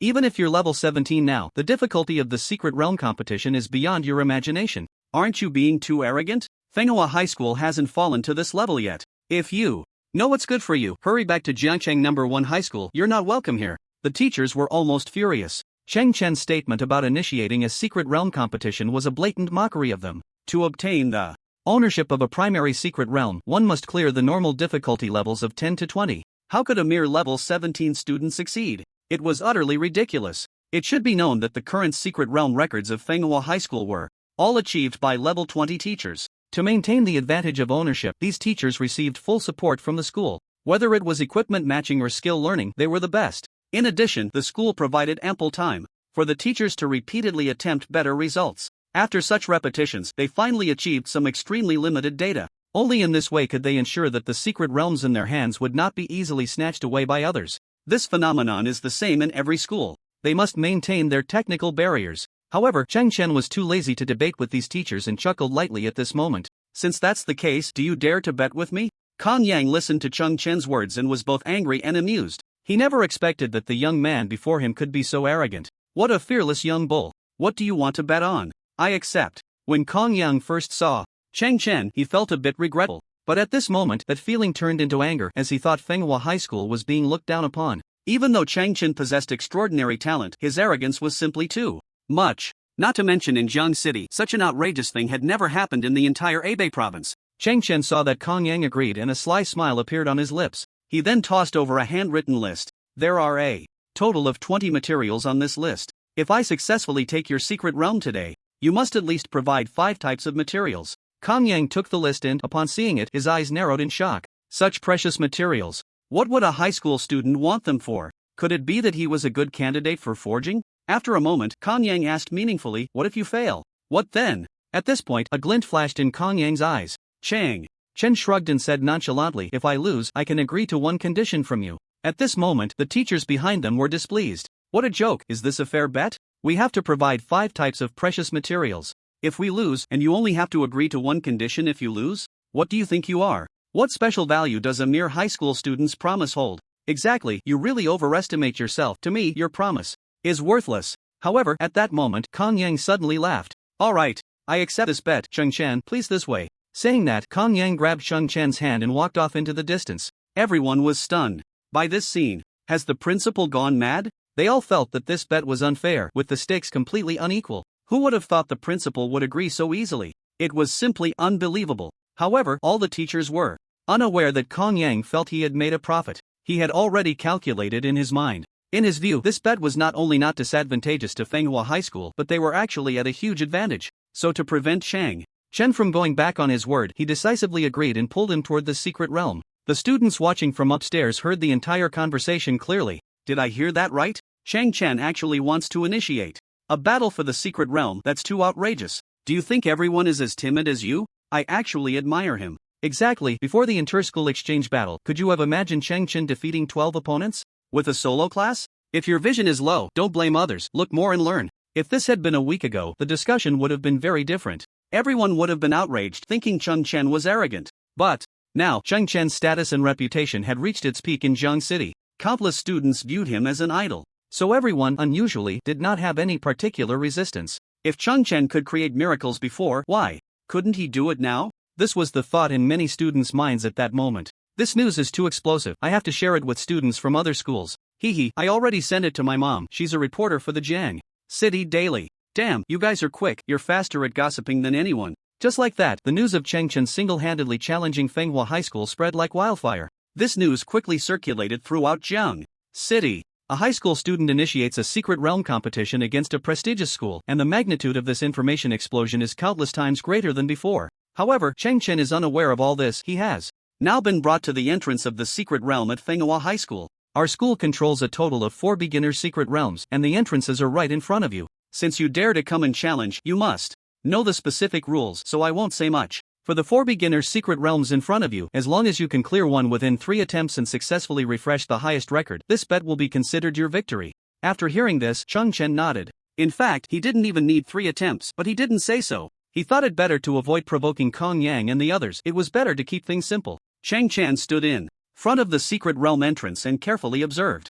Immediately, relevant information about the secret realms appeared. Death Mine, easy difficulty levels 1 to 10, recommended entry level 8, normal difficulty levels 10 to 20, recommended. Entry difficulty level 16, current fastest clearance record 2 hours 43 minutes 21 seconds. Record holder, Luo Yong, ownership, Fenghua High School. Wailing Cave, easy difficulty levels 1 to 10, recommended entry level 8, normal. Difficulty levels 10 to 20, recommended entry difficulty level 17, current fastest clearance record 2 hours 58 minutes 56 seconds. Record holder, Li Pei, ownership, Fenghua High School. Shadowfan Castle, easy difficulty levels 1 to 10. Recommended entry level 9, normal difficulty levels 10 to 20, recommended entry difficulty level 18, current fastest clearance record 3 hours 21 minutes 44 seconds. Record holder, Li Pei, ownership, Fenghua High School. Dark Abyss. Easy difficulty levels 1 to 10, recommended entry level 10, normal difficulty levels 10 to 20, recommended entry difficulty level 20, current fastest clearance record 4 hours 2 minutes 19 seconds. Record holder, Luo Yong, ownership, Fenghua High School. At this moment, the teachers from Fenghua behind him were not idle. They were quietly discussing which one Chen would choose. If you ask me, he will definitely choose the easiest death mine. After all, the recommended level is 1 level lower than his. Indeed, if I were him, I would definitely choose this. Even if he chooses this easiest one, the record of 2 hours 43 minutes 21 seconds is definitely something he can't surpass. Teacher Luo Yong deliberately kept his level down to set such an insane record. Teacher Li Pei is not bad either. She is now over level 30, and both of their talents are very strong. The Luo Yong and Li Pei mentioned by these leaders are currently the 2 most talented teachers at Fenghua High School. They had deliberately suppressed their levels for nearly 2 months to set the current records. In reality, due to the level restrictions of the secret realms, suppressing levels to set records is very common in many schools. It is precisely because of this phenomenon that the difficulty of the secret realm competition has increased. It cannot be exaggerated to say that the secret realm records of each school are in a very extreme state. This ensures sufficient pressure and prevents others from easily harboring ill intentions. Just as everyone was quietly discussing, Chen suddenly smiled. He turned to Kong Yang and said, "I've made my choice, I'll choose the Dark Abyss." As soon as these words came out, all the teachers including Kong Yang showed expressions of disbelief. He chose the hardest one instead of the easy one? Has Chen gone mad? Youth, don't say that our Fenghua High School is bullying you. The terrain of this Dark Abyss is quite complex. It's nearly impossible to set a record at your level. After seeing Chen make his choice, Kong Yang, out of conscience, kindly reminded him. However, Chen was unconcerned and confidently said, "This is it, I'm sure of it." To the other teachers, since he chose to court death, they decided to let him be. Looking at Chen's determined gaze, Kong Yang said no more. He then waved his hand and opened the portal to the Dark Abyss. "I'm off, everyone, goodbye." Chen smiled slightly and leaped into the secret realm. Moments later, a burst of light dissipated. He had finally arrived in the map of the Dark Abyss. At that moment, outside, Kong Yang immediately said, "Classes are cancelled for today, all classrooms will open their screens. I will start Chen's challenge broadcast." Upon hearing this, the teachers exclaimed that the principal was wise. Principal Kong is amazing, he knows how to use this opportunity to boost the students' morale. Yes, as long as the students see Chen's failure, his reputation will greatly decline. We really need such an opportunity right now, I'll arrange it immediately. In fact, the teachers were only half right. On one hand, Kong Yang did have the idea of boosting student morale, and on the other hand, he hoped that Fenghua's students could learn something from Chen. Whether it was Chen's combat skills or his strong confidence, these were what Fenghua currently lacked. At this moment, the students who were originally in class were ecstatic upon hearing the announcement. "Today is so great, we don't have to attend class and can watch our idol fight. I've been looking forward to this for a long time. I wonder how strong Chen really is. Hee, we might be the first group to watch him live. Today we are blessed. Wow, look, Chen actually chose the Dark Abyss. That's too difficult. Our secret realm exam this year is on this map, but only at a simple difficulty. We got lost in there back then. Don't mention it, the monsters inside are even scarier. I don't want to recall it." As the students watched, Chen officially began his challenge. The Dark Abyss was actually a relatively obscure dungeon in his previous life. It was an underground reservoir maze. The terrain here was quite complex, and the dungeon monsters were mainly of the fishman race. In front of Chen was a narrow passage, and at the end was a huge reservoir with several diving platforms above it. The gaps between the platforms were quite large, and one could easily fall into the water if not careful. Chen moved forward and immediately encountered 4 level 16 blind fishmen. Wa la la, you la la. A sound that seemed to come from a throat filled with phlegm rang out.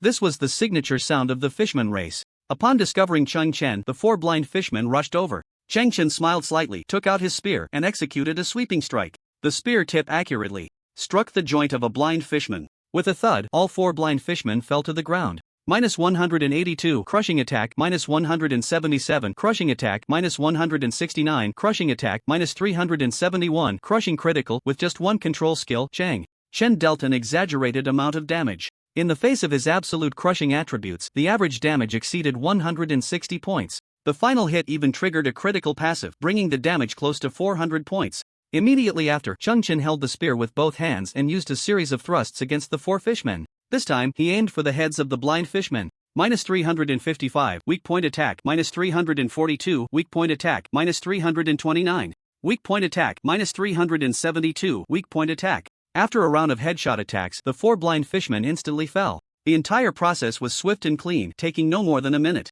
This exaggerated damage left the onlookers baffled. What the hell? What kind of terrifying damage is this? Even if Chen leveled up, it shouldn't be this overwhelming. I'm crying, I was chased around by these 4 fishmen back then. This damage is truly impressive. Chen didn't waste any time and continued moving forward. Soon, a vast underground reservoir came into view. This is the first challenge. If I don't jump well from the high platform, it will waste a lot of time. Chen glanced underwater and noticed many black eyes seemingly staring at him. Fortunately, I'm currently a solo class. Getting through here is very simple. Suddenly, a golden airflow appeared beneath his feet, propelling him swiftly towards the water's surface. This was a universal skill available to all classes, Leap. It could increase one's jumping ability by 20% within 10 seconds. As Chen's toes touched the water's surface, he leaped high, taking a large step forward. Then another step, skimming the water. He surprisingly did not sink. Relying solely on his jumping ability and the reaction force at the moment of contact with the water, Chen executed the water walking maneuver.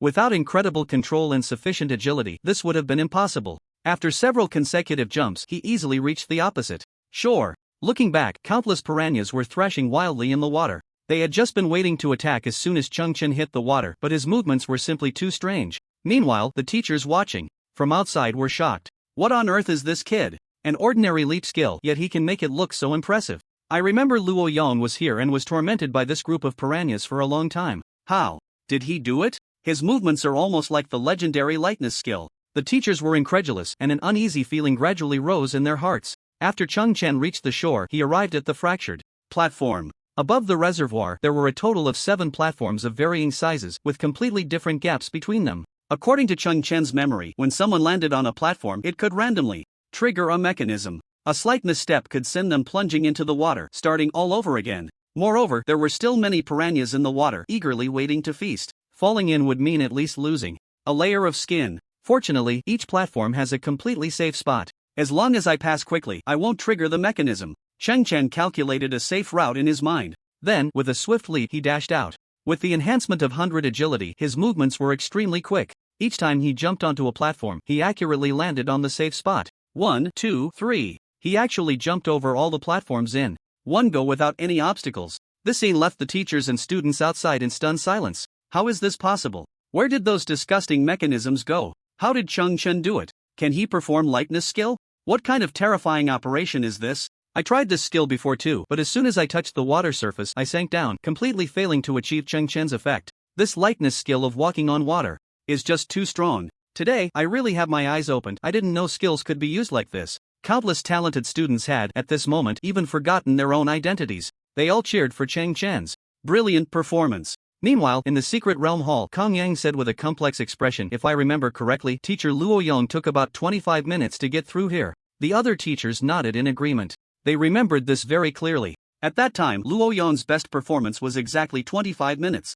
However, in comparison, Chen took only 12 minutes to pass the first challenge. Such a result made everyone present look extremely grim. Completing the first part in less than half the time was indeed quite terrifying. Time passed second by second, and after Chen went through a tunnel, he arrived at a cave. Here, there was a huge platform, surrounded by water, and on it was a giant turtle boss Gamora. Gamora, level 16 Sea Turtle Elite Boss, health 3000 points. Upon seeing Gamora's attributes, Chen smiled. This boss's attributes were even lower than the sticky radiation dust he had killed before, hardly worth mentioning. He recalled Gamora's skills and suddenly had an interesting idea. As per usual, before entering battle, he preemptively cast a fireball to steal damage. Moments later, a fireball blazing with flames hit Gamora. Minus 634 critical hit. Seeing the number that floated up, Chen was somewhat surprised. He didn't expect that a casual fireball would actually land a critical hit. Over 600 damage directly reduced Gamora's health by 1/5. However, Chen surprisingly did not continue to attack but stood still.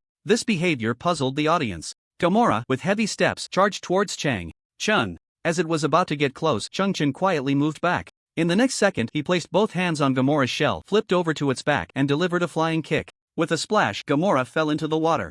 At that moment, Chen took a running leap and jumped directly onto Gamora's back. Gamora's main attack relied on its massive biting power. Now that the enemy was on its back, no matter how hard it tried, it couldn't hurt Chen at all. Enraged, Gamora began to swim wildly in the water. On land, it moved at a normal speed, but now in the water, it took off instantly. In a flurry of thrashing, it attempted to shake Chen off. However, at this moment, Chen calmly took out his gauntlets. He thrust his right hand sharply into the turtle shell, and his fingers actually pierced right in. With a crack, some cracks appeared on Gamora's shell. The immense pain made it dizzy, and it began to thrash even more. However, after Chen's fingers entered the shell, he used it as a support point. No matter how Gamora pulled, he remained steadfast. The students outside initially laughed at this scene because Gamora looked utterly ridiculous. However, when they saw Chen's subsequent actions, many fell silent. Such a clever idea, such a technique, was not something an ordinary person could come up with. Chen's outstanding response upon facing Gamora for the first time was truly frightening. At this moment, Gamora was almost going crazy.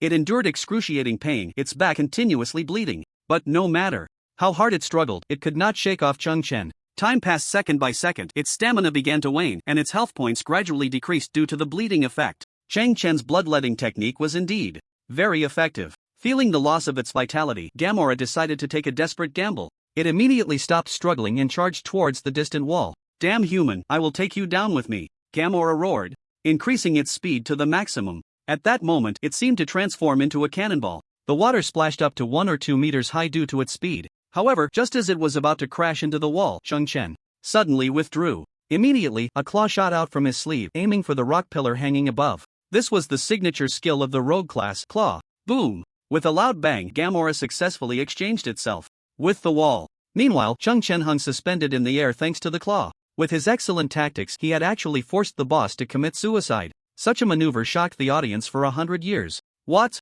is he thinking? How could he come up with such a method? Gamora's greatest strength is its insane defense. Now, Chen has effortlessly completed the kill. This is too terrifying. The teachers watching were now stirred with tumultuous emotions. Chen's combat level had completely surpassed their understanding. Is this really a high school student? Kong Yang was in a daze, feeling that everything before him was somewhat unreal. He murmured instinctively. After successfully killing Gamora, Chen's journey through the dark abyss was 1/3 complete. The next phase was to move forward through this intricate environment. Along the way, countless fishmen and naga monsters met their gruesome end at his hands. The onlookers, as they watched, made a shocking discovery. Chen seemed to be very familiar with the map of the dark abyss. In this underground reservoir, where dead ends were as numerous as hair, it was as if Chen had activated navigation. The routes he chose had no errors whatsoever. Every time he faced a fork in the road, he always selected the shortest path. This left the teachers from Manhwa High School in disbelief. Some even suspected he was cheating. This is absolutely impossible. How could a student challenging the dark abyss for the first time not get lost? You must know. Although the secret realm has the highest difficulty, the most significant factor affecting the speed of clearing is the maze-like terrain. Teacher Luo Yong has attempted it no less than 20 times and gradually memorized the best route. How could Chen possibly know? I even saw that in some places, his route choices seem to be better than teacher Luo Yong's. Has he been here before? But when these teachers excitedly voiced their thoughts, they suddenly fell silent. Kan Yang, with a complex expression, said, "Don't deceive yourselves. The ownership of the Dark Abyss has always been in our hands. Today is Chen's first time here, that is beyond doubt. He absolutely could not have known the route in advance. Even if someone had given him information, could an outsider be more familiar with the map than Luo Yong?" Kan Yang's words left all the teachers feeling ashamed. They had indeed lost their composure due to their excitement. The facts proved that this was Chen's ability. Is Manhwa High School really going to fall to a high school student? A sense of sorrow rose within Kan Yang. Chen naturally did not know that his progress was being live-streamed. Right now, he just wanted to clear the secret realm as quickly as possible because there were many things waiting for him to do afterward. To everyone, Chen could be considered the most special college entrance examination candidate in Xia country. With the exam approaching, he not only wasn't preparing for it but was busy grinding through other people's dungeon records, which was simply impressive. The time now was 1 hour and 32 minutes. Chen had swept through the challenges, defeating 2 mini-bosses and countless small monsters along the way. Although he received no loot from the bosses, he still gained experience, and it was quite substantial. After all, he was currently level 17, tackling a normal difficulty secret realm recommended for level 20. He was only about 30,000 experience points away from leveling up to 18. Just one last boss, and this secret realm will be cleared. His current clearing time had far surpassed Luo Yong's record. As long as he could clear it smoothly, he would secure the ownership of the Dark Abyss. 10 minutes later, Chen finally arrived at the entrance of a massive underwater cave. There was a narrow passageway here, surrounded by seaweed and coral. The walls on both sides were adorned with purple swirling light patterns that flickered continuously. Many students, upon seeing the scene through the live stream, began to exclaim, "Chen is way too fast, right? In less than 2 hours, he's at the final boss's door." Indeed, I remember those purple light patterns very well. I was in agony here back then. Yeah, I thought there wouldn't be any surprises facing the final boss until I reached this corridor. Many students recognized the environment Chen was in at that moment. As long as he passed through the corridor in front of him, he would face the final boss, Akumair. Level 20 Hydra Elite Boss, health points 4800. Although Akumair belonged to the Hydra clan, due to the impure bloodline, it only had 3 heads. Calling it a 3-headed snake might be more fitting. At this moment, the teachers from Manhwa High School were feeling somewhat desperate. They certainly knew that Chen only had one last boss left to defeat. As long as he successfully killed Akumair, given his current pace, he would surely set a new record. Moreover, this new record would be nearly impossible to break in a short time. The speed was a full double. Such a record was not something an ordinary person could achieve. We won't end up shooting ourselves in the foot today, will we? We originally thought that the live stream would allow students to see Chen's struggles, thus boosting everyone's confidence. Now it has instead made everyone admire him even more. What can we do about this? Who would have thought Chen was so abnormal? Only level 17 yet possesses such exaggerated combat power? He's simply not human. Don't panic, Akumair is still quite powerful. I admit he was fast earlier, but that doesn't mean he can easily get through this level. Right.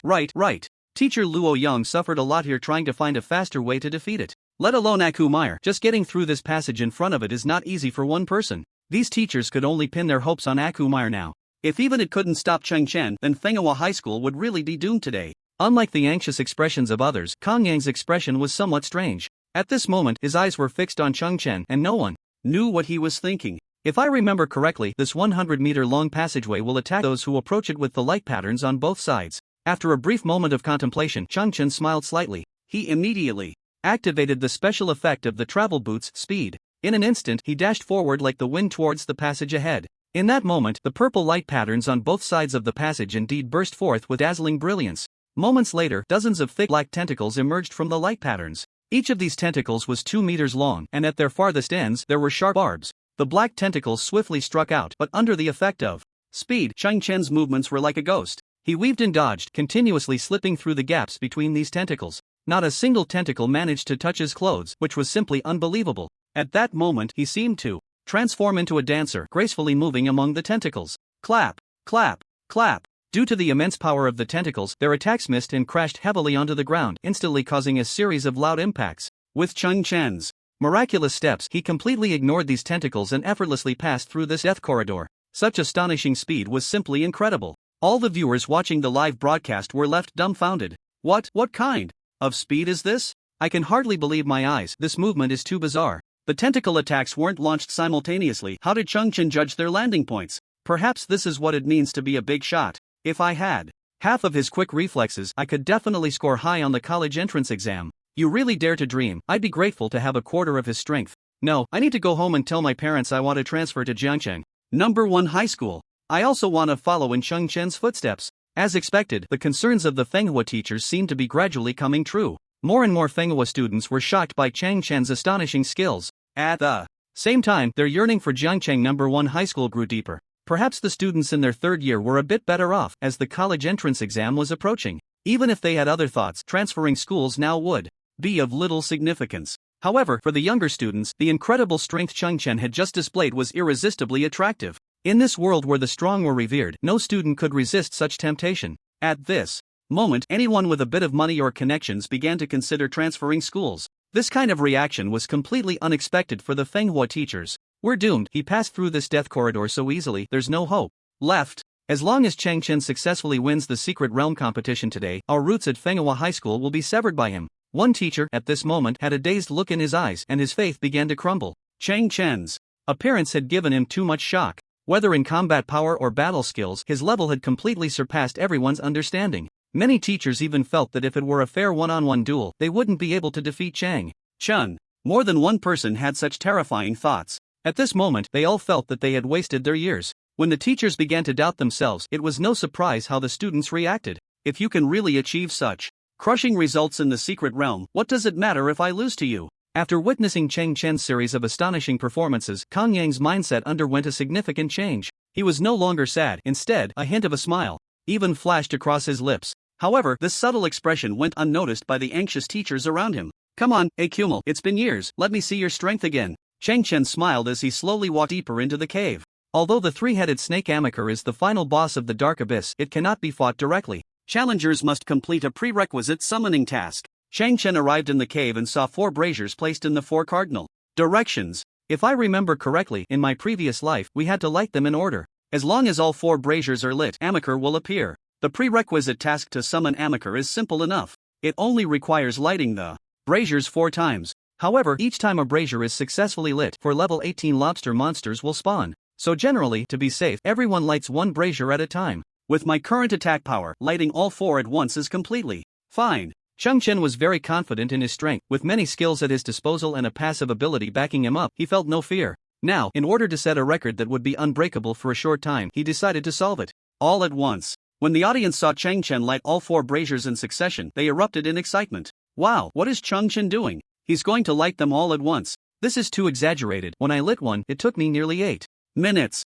Lighting all 4 braziers at the same time means facing 16 level 18 monsters at once. Does he dare to do that? Today, I'm impressed. If the god can clear this smoothly, I'll apply to transfer schools tomorrow. Count me in. At this moment, the teachers of Manhwa, like the students, also showed disbelief. They thought Chong Chen was being a bit too arrogant. But then they reconsidered, wasn't this a good thing? If Chong Chen failed here, then Manhwa High School would be saved. Thinking of this, many teachers revealed smiles, with a hint of mockery on their faces. Kang Yang silently watched the screen, not saying a word. Is he a genius? Or a fool? The actions of geniuses and fools often lie on a thin line. The probability of becoming the latter is far greater than the former. Boom! When all 4 braziers were lit simultaneously, the cave emitted a tremendous sound. Moments later, monsters appeared from all 4 directions. Chong Chen's lips curled slightly, and then he began to kite the monsters in a clockwise direction. His movements were extremely swift, and with the enhancement of 100 sensitivity, these freshly spawned lobster monsters couldn't even touch his sleeves. After some fancy maneuvering, after circling the area 4 or 5 times, Chong Chen successfully gathered all 18 lobster monsters together.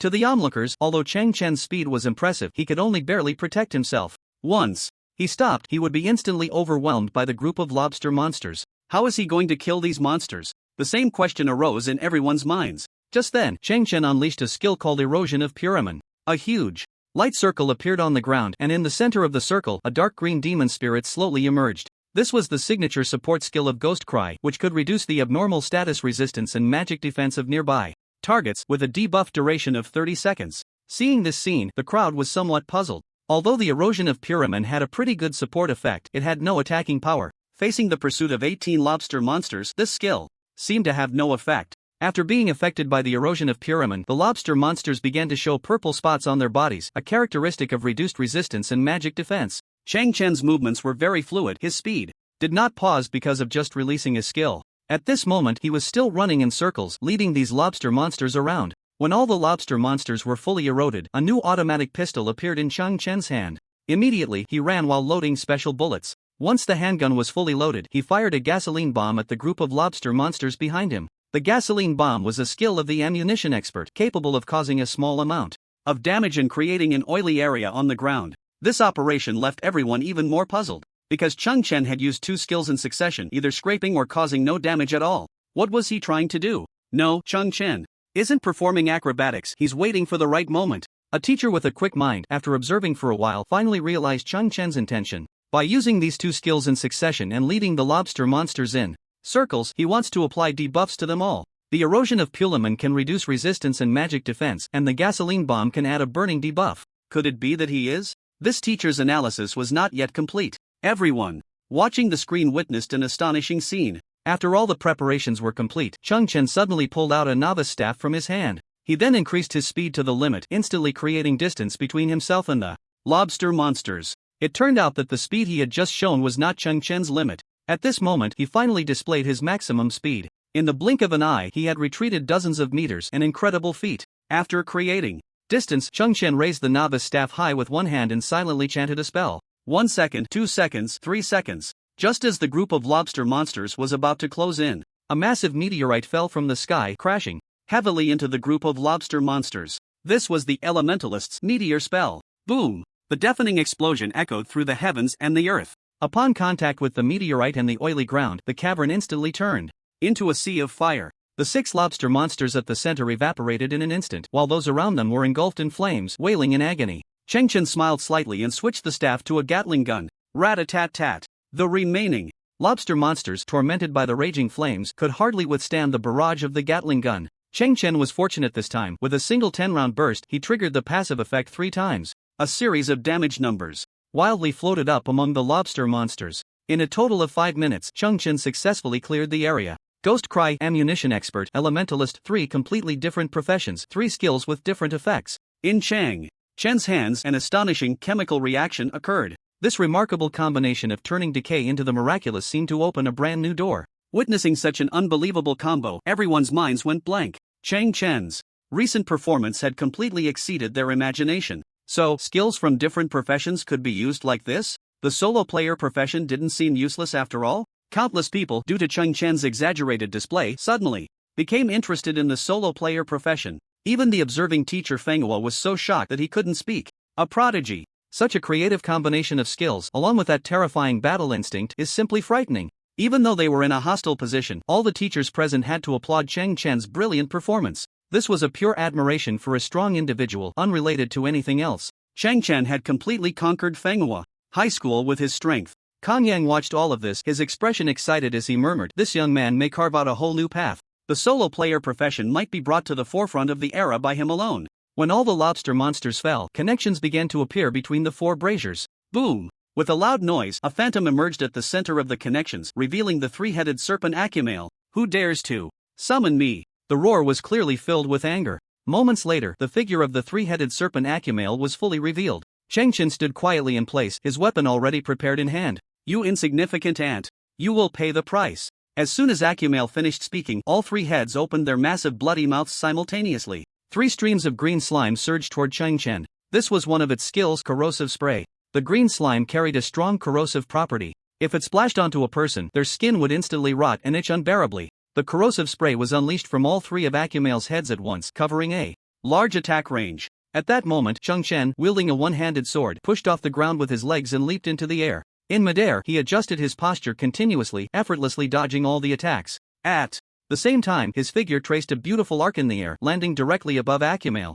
At that moment he faced upward with his back to Akumale and thrust his sword downward with a swift motion. Rift Wave Slash! Chang! Chen shouted. In that instant his passive ability also triggered. A red light slash cut through the air accompanied by 5 sword energies striking the rightmost head of Akumale causing blood to splatter. -153 crushing. Attack. When the first number appeared it seemed normal. However, when the subsequent 5 instances of passive damage emerged it became a bit exaggerated. -288 passive trigger, -285 passive trigger, -298 passive trigger, -277 passive trigger, -601 passive critical hit, especially the last passive critical hit, which dealt over 600 damage. After all the damage was calculated, the already bloodied right head of Akumale instantly drooped down. Chen's simple Rift Wave Slash had surprisingly taken out one of Akumale's heads in an instant, which was terrifying. Akumale's total health was 4,800 points, evenly distributed across 3 heads, meaning 1,600 points each.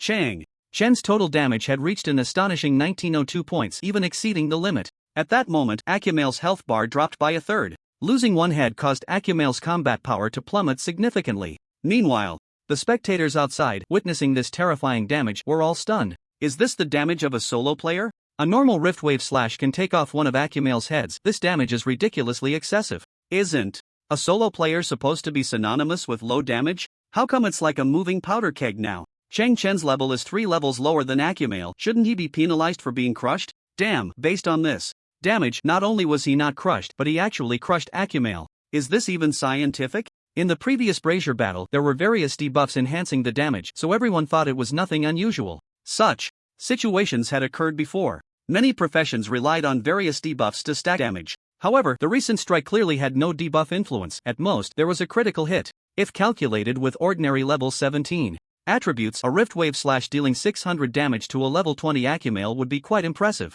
Yet, Chen's damage had astonishingly exceeded 3 times that amount. This completely surpassed everyone's understanding. Principal Chong, there's something wrong with Chen's damage, right? This kid's attributes must be suspicious. How could it be so outrageous? We demand a thorough investigation of his attributes. The teachers of Manhwa were nearly going mad, because Chen's damage was too exaggerated, not to mention those of the same level. Even some teachers in their 20s were completely outmatched by him. In fact, that last strike was the terrifying passive of Chen, revealed for the first time in front of everyone. Since Chen was a hidden class binder, he had a built-in 1.5 times attribute point bonus. His level 17 attributes were basically equivalent to an ordinary person's level 25. So when facing the level 20 Akumale, he could achieve an anti-suppression effect. The specific rule of suppression is that for every level lower than the target, all damage dealt is reduced by 5%, and hit rate is also affected. If it's the other way around, it becomes a damage bonus. With Chen's current strength, fighting Akumale allowed him to permanently enjoy a 25% damage bonus.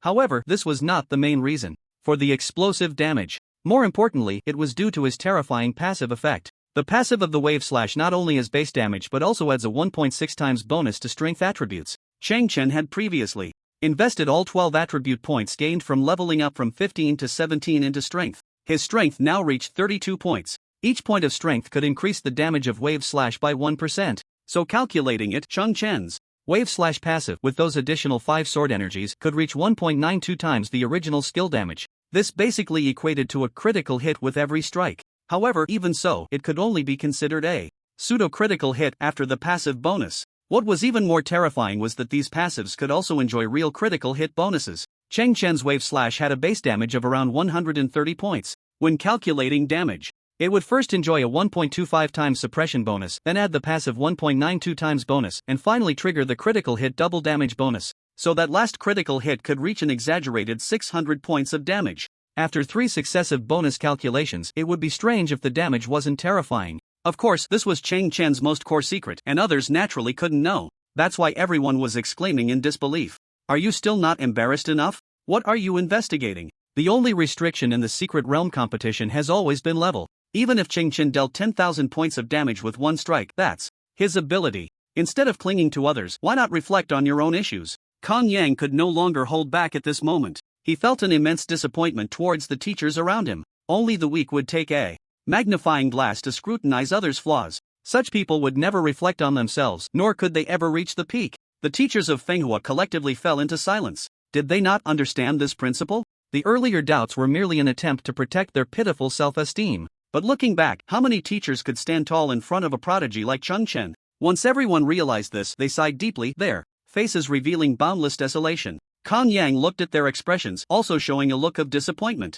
He shook his head helplessly. If only Cheng Chen were a student of Manhwa, how wonderful would that be? In the next battle, there was no suspense at all. Akamai, who had already lost a head, was no match for Cheng Chen. 10 minutes later, the invincible Akamai finally fell. Congratulations to Cheng Chen for successfully refreshing the highest clearance record of the Dark Abyss, with a total clearance time of 1 hour, 56 minutes, and 32 seconds. The ownership of the Dark Abyss has been changed to Cheng Chen. You can set challenger permissions at your discretion. As you have successfully broken the record, you can choose one of the following 3 rewards. Reward 1, Beginner Material Pack X1. Reward 2, Beginner Weapon Box X1. Reward 3, Beginner Armor Box X1. After a long string of screen messages, a golden light appeared above Cheng Chen's head. Successfully killed Akamai, gained 34,578 experience points. Congratulations, you have successfully leveled up to level 18, gaining 6 free attribute points. Cheng Chen smiled slightly and opened his attribute panel, decisively adding all 6 points to strength. Name, Cheng Chen, race, human, level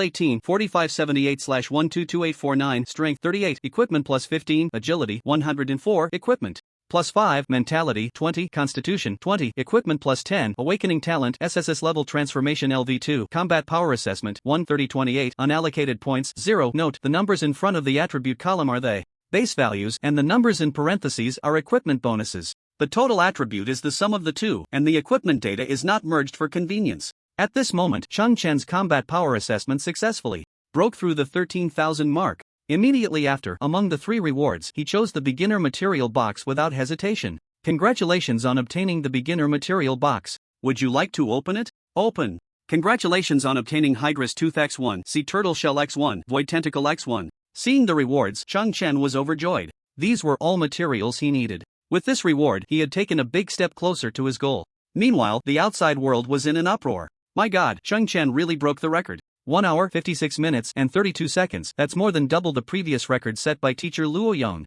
I estimate that for the next 10 years, no, 20 years, it will be hard for anyone to break it again. Unlike the students who were boiling with excitement, the teachers of Manhwa were now plunged into infinite silence. Faced with this cruel and exaggerated record, everyone was at a loss for words for a long time. In the past, when teachers broke records, they would be grateful if they could improve by a minute or two. Now, Cheng Chen had only tried once and had more than doubled the clearance record. Such a stark contrast directly robbed everyone of their spirits. Almost every teacher present felt shaken inside. What have we been doing all these years? The records we painstakingly set are so fragile? Do we still deserve to be teachers? The deadly 3 questions echoed in everyone's minds. It is no exaggeration to say that Cheng Chen, with his own strength, shattered the confidence of all the teachers at Manhwa High School. Now, the only one still able to maintain emotional stability in the room was Kang Yang. Although he looked at this exaggerated record, he was also extremely excited. However, in his mind, there was a plan that had been brewing for a long time. A few minutes later, the secret realm hall erupted with dazzling light and Cheng Chen finally emerged.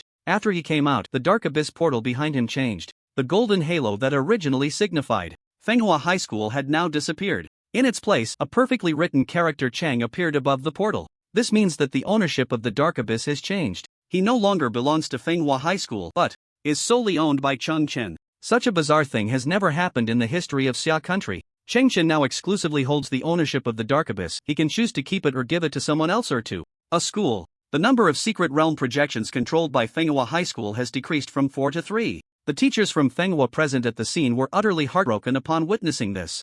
Manhwa High School has been established for over 60 years. During this time, they have experienced dozens of battles for secret realms, and in the end, they only managed to secure 4 secret realm projections. Now, in less than 2 hours, Cheng Chen has brazenly snatched one away. Such a huge loss is naturally unbearable. What's even more frustrating is that Cheng Chen is not a teacher but a student about to take the college entrance examination. This blow has plunged everyone into despair. At this moment, Cheng Chen slowly walked over to Kang Yang's side. I've taken the Dark Abyss, it's time to fulfill your promise. He then took out the list, made a few simple modifications, and handed it to Kang Yang. He had just obtained 3 rare materials, so he naturally needed to remove them to avoid collecting duplicates. Kang Yang's mouth twitched slightly. He was well aware of how difficult the items on the list were to obtain. However, willing to take the gamble, Kang Yang was not a man of empty words. Don't worry, the things you want, I guarantee I will get them for you within a week. Cheng Chen nodded. After hearing this, he found that this principal was quite easy to talk to. However, his next sentence infuriated the teachers nearby.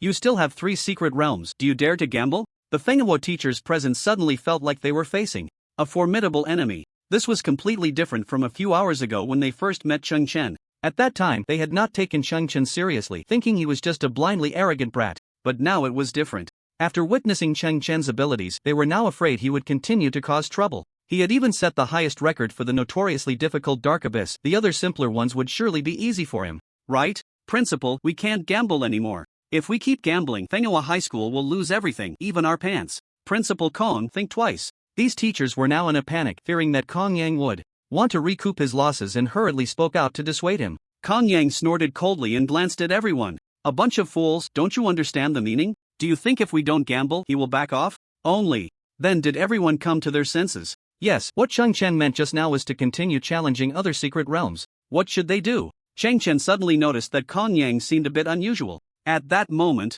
Kong Yang, breaking from his usual demeanor, smiled and said, "Gamble. Of course, we must gamble. But this time, I want to change the rules. If you can take all 3 remaining secret realms, I promise to give you the materials without a single item missing. But I have an additional condition. Manhwa High School requires to merge with Jiangcheng No. 1 High School. Do you dare to gamble?" At this statement, the entire room was stunned. Chen was stunned after hearing Kong Yang's request. "I won, and you want Manhwa to merge with Jiangcheng No. 1 High School? If you can't win, you join? What kind of bet is this? Who is at a loss, you or me? This is completely a gamble without punishment. If Chen wins, he can get the materials, and if he loses, there is no punishment at all. Is there such a good deal in the world?" At that moment, the other teachers were taken aback. They did not expect that the usually composed principal would make such an outrageous request. This is a complete sign of capitulation. Principal, this is absolutely unacceptable. Manhwa High School has been established for over 60 years. How can we merge so hastily? No, we cannot. Become the eternal sinners of history.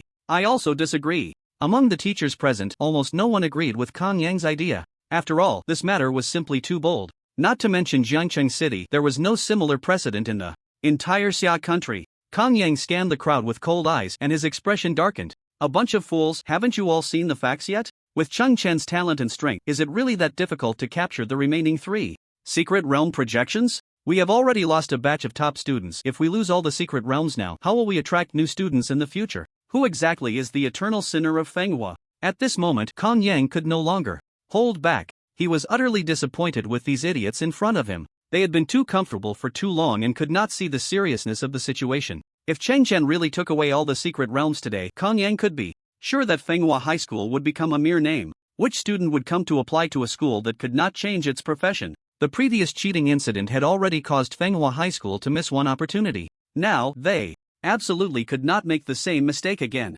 Although his idea of merging schools was very bold, if it could ensure the continuation of Manhwa High School, what did it matter if he, Kong Yang, became an eternal sinner? This year, Manhwa High School had over 3,000 students taking the college entrance examination. Kong Yang did not want them to waste a year because the school's secret realms were taken away. Moreover, the students of Manhwa already regarded Chen as a deity. What was wrong with having them follow in the footsteps of their idol? Kong Yang's mindset had changed several times today. At first, he was angry because Chen had indeed been very arrogant when he proposed the secret realm competition. But then, a series of inhumane actions completely changed Kong Yang's perspective. He had lamented more than once why Chen was not a student of Manhwa. Now, Manhwa High School had been firmly trampled under his feet, and continuing to struggle was meaningless. In this era of the survival of the fittest, to swim upstream, one must follow the trend of development. With the emergence of Chen's free-spirited profession, this was a new trend. Joining Jiangcheng No. 1 High School could not only secure the future of this batch of seniors but also gain more resources. What could be wrong with that?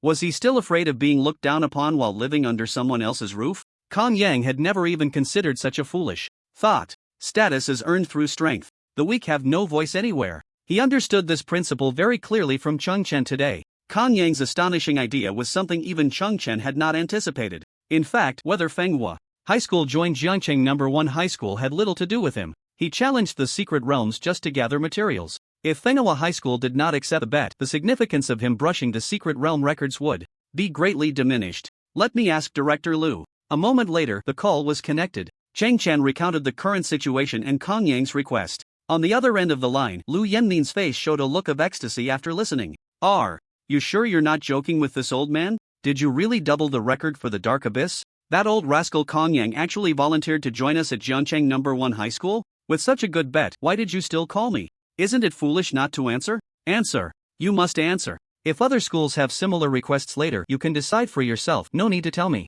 At this moment, Lu Yenmin was in a meeting and the other teachers were puzzled by the excitement on his face. After the call ended, Lu Yenmin announced the astonishing news. The expressions of many teachers at Zhangcheng No. 1 High School became very interesting. Chen actually succeeded, he really is a freak. At this moment, all the teachers had only this one thought in their minds. Chen felt a bit helpless. He didn't expect Lu Yenmin's reaction to be so intense. It was just breaking a record, after all. How did it turn into such a big deal? It was too complicated. Fighting was still more suitable for him. Kang Yang had seen Chen's reaction clearly. His eyes were filled with admiration, with no hint of concealment. Perhaps only someone so pure can reach the pinnacle of the continent of revelation. With the matter settled, the battle continued. Chen immediately threw himself into the challenges of the other three secret realms, the Death Mine, the Wailing Cave, and the Shadowfang Castle. The difficulty was significantly lower compared to the Dark Abyss. Now at level 18, Chen found it very easy to grind through. The students of Fenghua High School watched through the livestream time and again as they saw his graceful movements and artistic combat skills, each one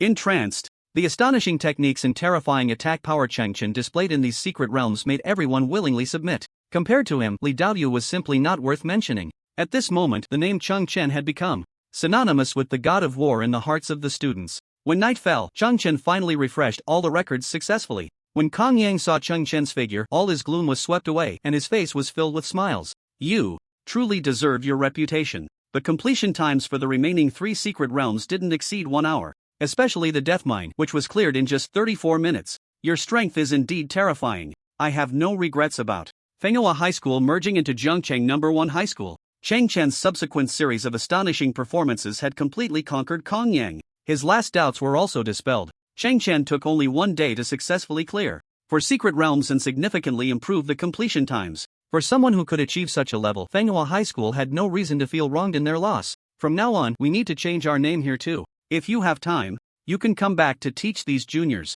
We're all family, so don't be too formal. Kang Yang's swift change in identity exceeded Chen's imagination. Half a day ago, they were mortal enemies. Half a day later, they had become family. Such thick skin truly impressed Chen. If I have time, I will come back to take a look. If there's nothing else, I'll take my leave. Chen casually said a few polite words and turned to leave. Now, he was getting closer to the materials he needed. Kang Yang watched Chen's departing figure, a smile appearing on his face. This young man will change the entire landscape of Jiangqing City. He will surely ascend to the highest point of the continent of revelation one day. Chen, with the strength of one person, seized the news of the 4 secret realms of Fenghua High School, which exploded throughout Jiang City the next day. In addition, there was another even more explosive news that day. Kang Yang and Lu Yenmin jointly issued a statement in the morning. They prepared to hold a press conference to officially announce the merger of Fenghua High School into Zhangcheng No. 1 High School. These 2 astonishing pieces of news drove the media reporters in Jiang City crazy. That afternoon, all local media units gathered at Zhangcheng No. 1 High School. Many reporters from surrounding cities also rushed over to join the excitement. After all, such explosive news is extremely rare. At the press conference, many reporters were asking whether this merger event was related to student Chen. However, Lu Yenmin and Kang Yang, both cunning and experienced, exchanged knowing smiles and remained non-committal. This subtle reaction immediately made everyone even more curious. Could it be that this unprecedented merger event was indeed prompted by this high school student, Chen? That would be too exaggerated. Before today, school mergers were not unheard of, but they were quite dated. At that time, the research on secret realms in the Blue Star world was far from thorough compared to now. Therefore, the barriers between schools were not very deep. However, with the development of technology and the importance of secret realms becoming evident, more and more schools have built their own technological barriers. Thus, the main relationship now is one of mutually beneficial cooperation to maintain connections between schools. After all, every school has its own history and dignity, and no one is willing to easily submit to others. Merging schools requires immense courage, so today's press conference holds great significance. Li Feiyue, as the ace host, was naturally present at the scene. From the expressions of the 2 big shots, she had already read the answer. I didn't expect you to be this strong. I have underestimated you time and again. It turns out you haven't reached your limit yet. What kind of person are you? Li Feiyue's beautiful eyes sparkled, and her smile was unreserved. She now had a very special feeling towards Chen. It was a mix of admiration, curiosity, and perhaps even infatuation. He's clearly just a wet behind the ears brat. Why am I so excited? Li Feiyue seemed to realize her own anomaly, her oval face slightly flushed. Ever since she learned of Chen's existence, she couldn't help but pay attention to all news about him. There seemed to be a magical charm about Chen that continuously attracted her. Gradually, Li Feiyue could no longer distinguish whether this was a professional need or a personal desire. Just then, a reporter beside her suddenly stood up, interrupting her train of thought. Commissioner Liu, I have a question. Is this merger event already over, or is it just beginning? This was a very seasoned reporter, and his question was somewhat sensitive. But at the same time, he voiced the thoughts of everyone present. The atmosphere at the press conference reached its peak, with everyone waiting for an answer. If today was just a coincidence, that would be one thing. But if today's merger event is just the beginning, then the implications could be significant. This would mean that the future educational landscape of Jiang City could undergo major changes. If Jiangcheng No. 1 High School can maintain its current momentum, it is very likely that an unprecedented giant school will emerge in Jiang City in the near future. The newly formed Jiangcheng No. 1 High School currently controls 9 secret realm projections. This number leaves other schools far behind. As time goes by, the students here will gradually pull ahead of those in other schools. Moreover, the options for career transitions will also become increasingly abundant. In this way, more and more students will apply to Jiangcheng No. 1 High School or transfer directly. Jiangcheng No. 1 High School has already met all the qualifications to become this giant school. Lu Yanmin seemed to have anticipated that the press conference would raise this question. He smiled and slowly said, "Please be patient with this question. Perhaps it won't be long before everyone knows the answer." The reporters' appetites were whetted. Lu Yanmin's words seemed to say everything, yet also nothing at all. After the press conference ended, the media reporters felt both love and hate. They loved that they wouldn't have to worry about recent news materials. They hated that Lu Yanmin had piqued everyone's curiosity to the extreme, only to suddenly fall silent. This feeling was very uncomfortable. It was like having an hour of foreplay only to find out that Aunt Flo had arrived, leaving one utterly disappointed. At this moment, Chen was completely uninterested in the press conference. He had already arrived at his next target, Tianhe High School. As soon as Chen's figure appeared on the outskirts of the school, he was captured by Tianhe High School's cameras. "This is bad, the Calamity Star has come to our school. Everyone, get ready." Ever since Chen's news spread throughout Jiangcheng City yesterday, other schools had been on edge. They feared becoming the next Fenghua High School. After all, not every school principal had the courage of Kongyang, so everyone remained very worried. Unfortunately for Tianhe High School, they were chosen as the next victim by Chen. They knew of Chen's prowess and immediately arranged for a teacher to monitor the surveillance room 24/7. He didn't even need to attend classes, he just had to keep an eye on Chen. This way, as soon as Chen appeared, Tianhe High School would be immediately informed. This also facilitated the implementation of their battle plan. A few minutes later, a group of teachers gathered in Tianhe High School's conference room. At this moment, an elderly man nearing 60 spoke with a serious expression. "Everyone, please act according to the plan. We must not let Chen reach the secret realm hall smoothly. Our survival at Tianhe High School depends on today." This elderly man was naturally the principal of Tianhe High School, named Zhang Chongyu.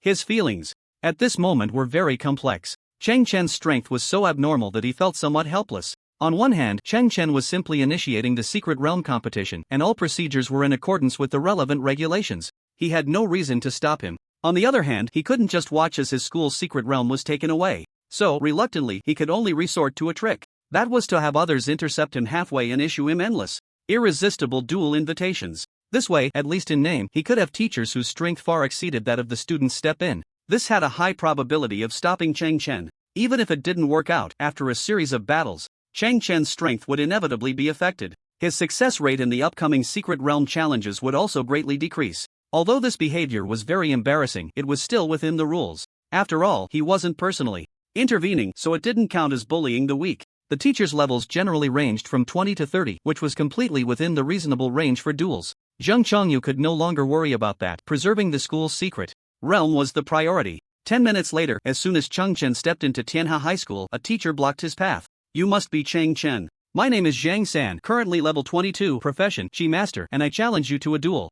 Zhang San and Chen were now at the entrance of Tianhe High School. He had just issued a duel challenge, immediately attracting the attention of passers-by. What's going on today? This teacher is so old and shameless, actually challenging a student to a duel. Tianhe High School is really something. Even the teachers are bullying the students. Even if the student made a mistake, they should educate him rationally. Is it really necessary to go this far? A duel is no joke. If something happens to the student, the school will have to take responsibility. Zhang San's outrageous behavior quickly drew criticism from the crowd. In fact, he was only 31 this year, but due to working day and night, he had lost a lot of hair, making him look a bit older. His current image was similar to that of a 20-something programmer from Chen's previous life, with a bit of a receding hairline. In contrast, Chen was in his youth, full of vitality. Given the comparison, it was understandable that people had such thoughts. At this moment, Zhang San felt like he wanted to die. After all, this was a task assigned by the principal. Even if he didn't want to come, he had to, or he would lose his job. Moreover, this matter was indeed disgraceful, so he couldn't blame the passers-by for pointing fingers.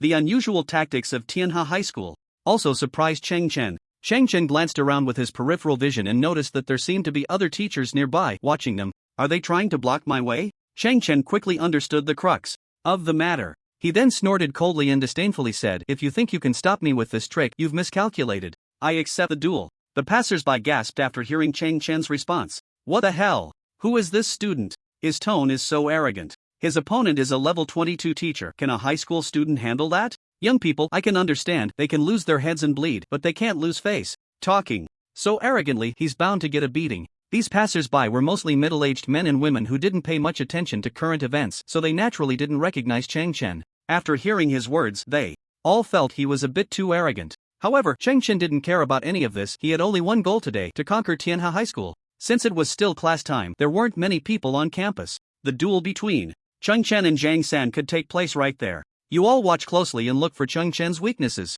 Zheng Chongyu and a group of teachers were gathered in a conference room, their eyes fixed on the screen. As soon as the duel began, Zhang San immediately launched an attack. He took a deep breath, and arcs of electricity appeared around his feet. This was the Chi Master's Thunder Step. Thunder Step infuses the power of lightning into the legs, and upon hitting the target, it releases a bolt of lightning, dealing additional light attribute damage to the enemy and putting them in an electrified state. Those in the electrified state would take 20% more damage.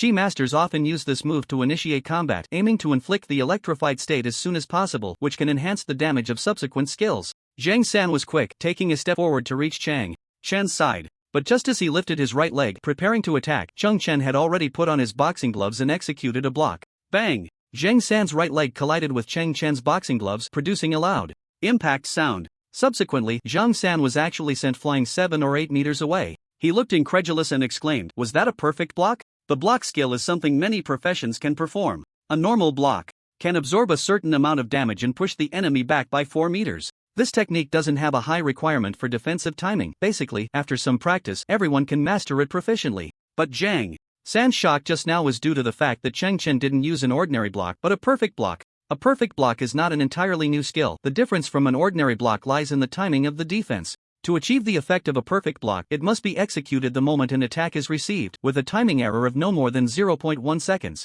As long as a perfect block occurs, it can nullify all damage and accompanying effects and increase the distance the enemy is knocked back. This effect is quite domineering, but using it in actual combat is extremely difficult. For such a move to be executed by a high school student, Zhang San was naturally very shocked. It might have just been a coincidence. No, it must be a coincidence. Zhang San found it hard to accept this fact, muttering to himself as he launched another attack. He bent his lower body slightly, leaned forward, and then struck out with his right fist. Chi wave. Suddenly, a white energy wave shot towards Cheng Chen. The Chi wave can materialize the energy and launch it at the enemy ahead. When the Chi wave hits the enemy, it causes an explosion and deals light attribute magical damage to surrounding enemies, with a certain chance of stunning them. At this moment, a smile appeared on Zhang San's face. The speed of the Chi wave was incredibly fast, much quicker than his previous close-range attacks. If you have the ability, show me another perfect block. Clang! Another crisp sound of a block echoed. The Chi wave instantly dissipated upon hitting Cheng Chen's gauntlet.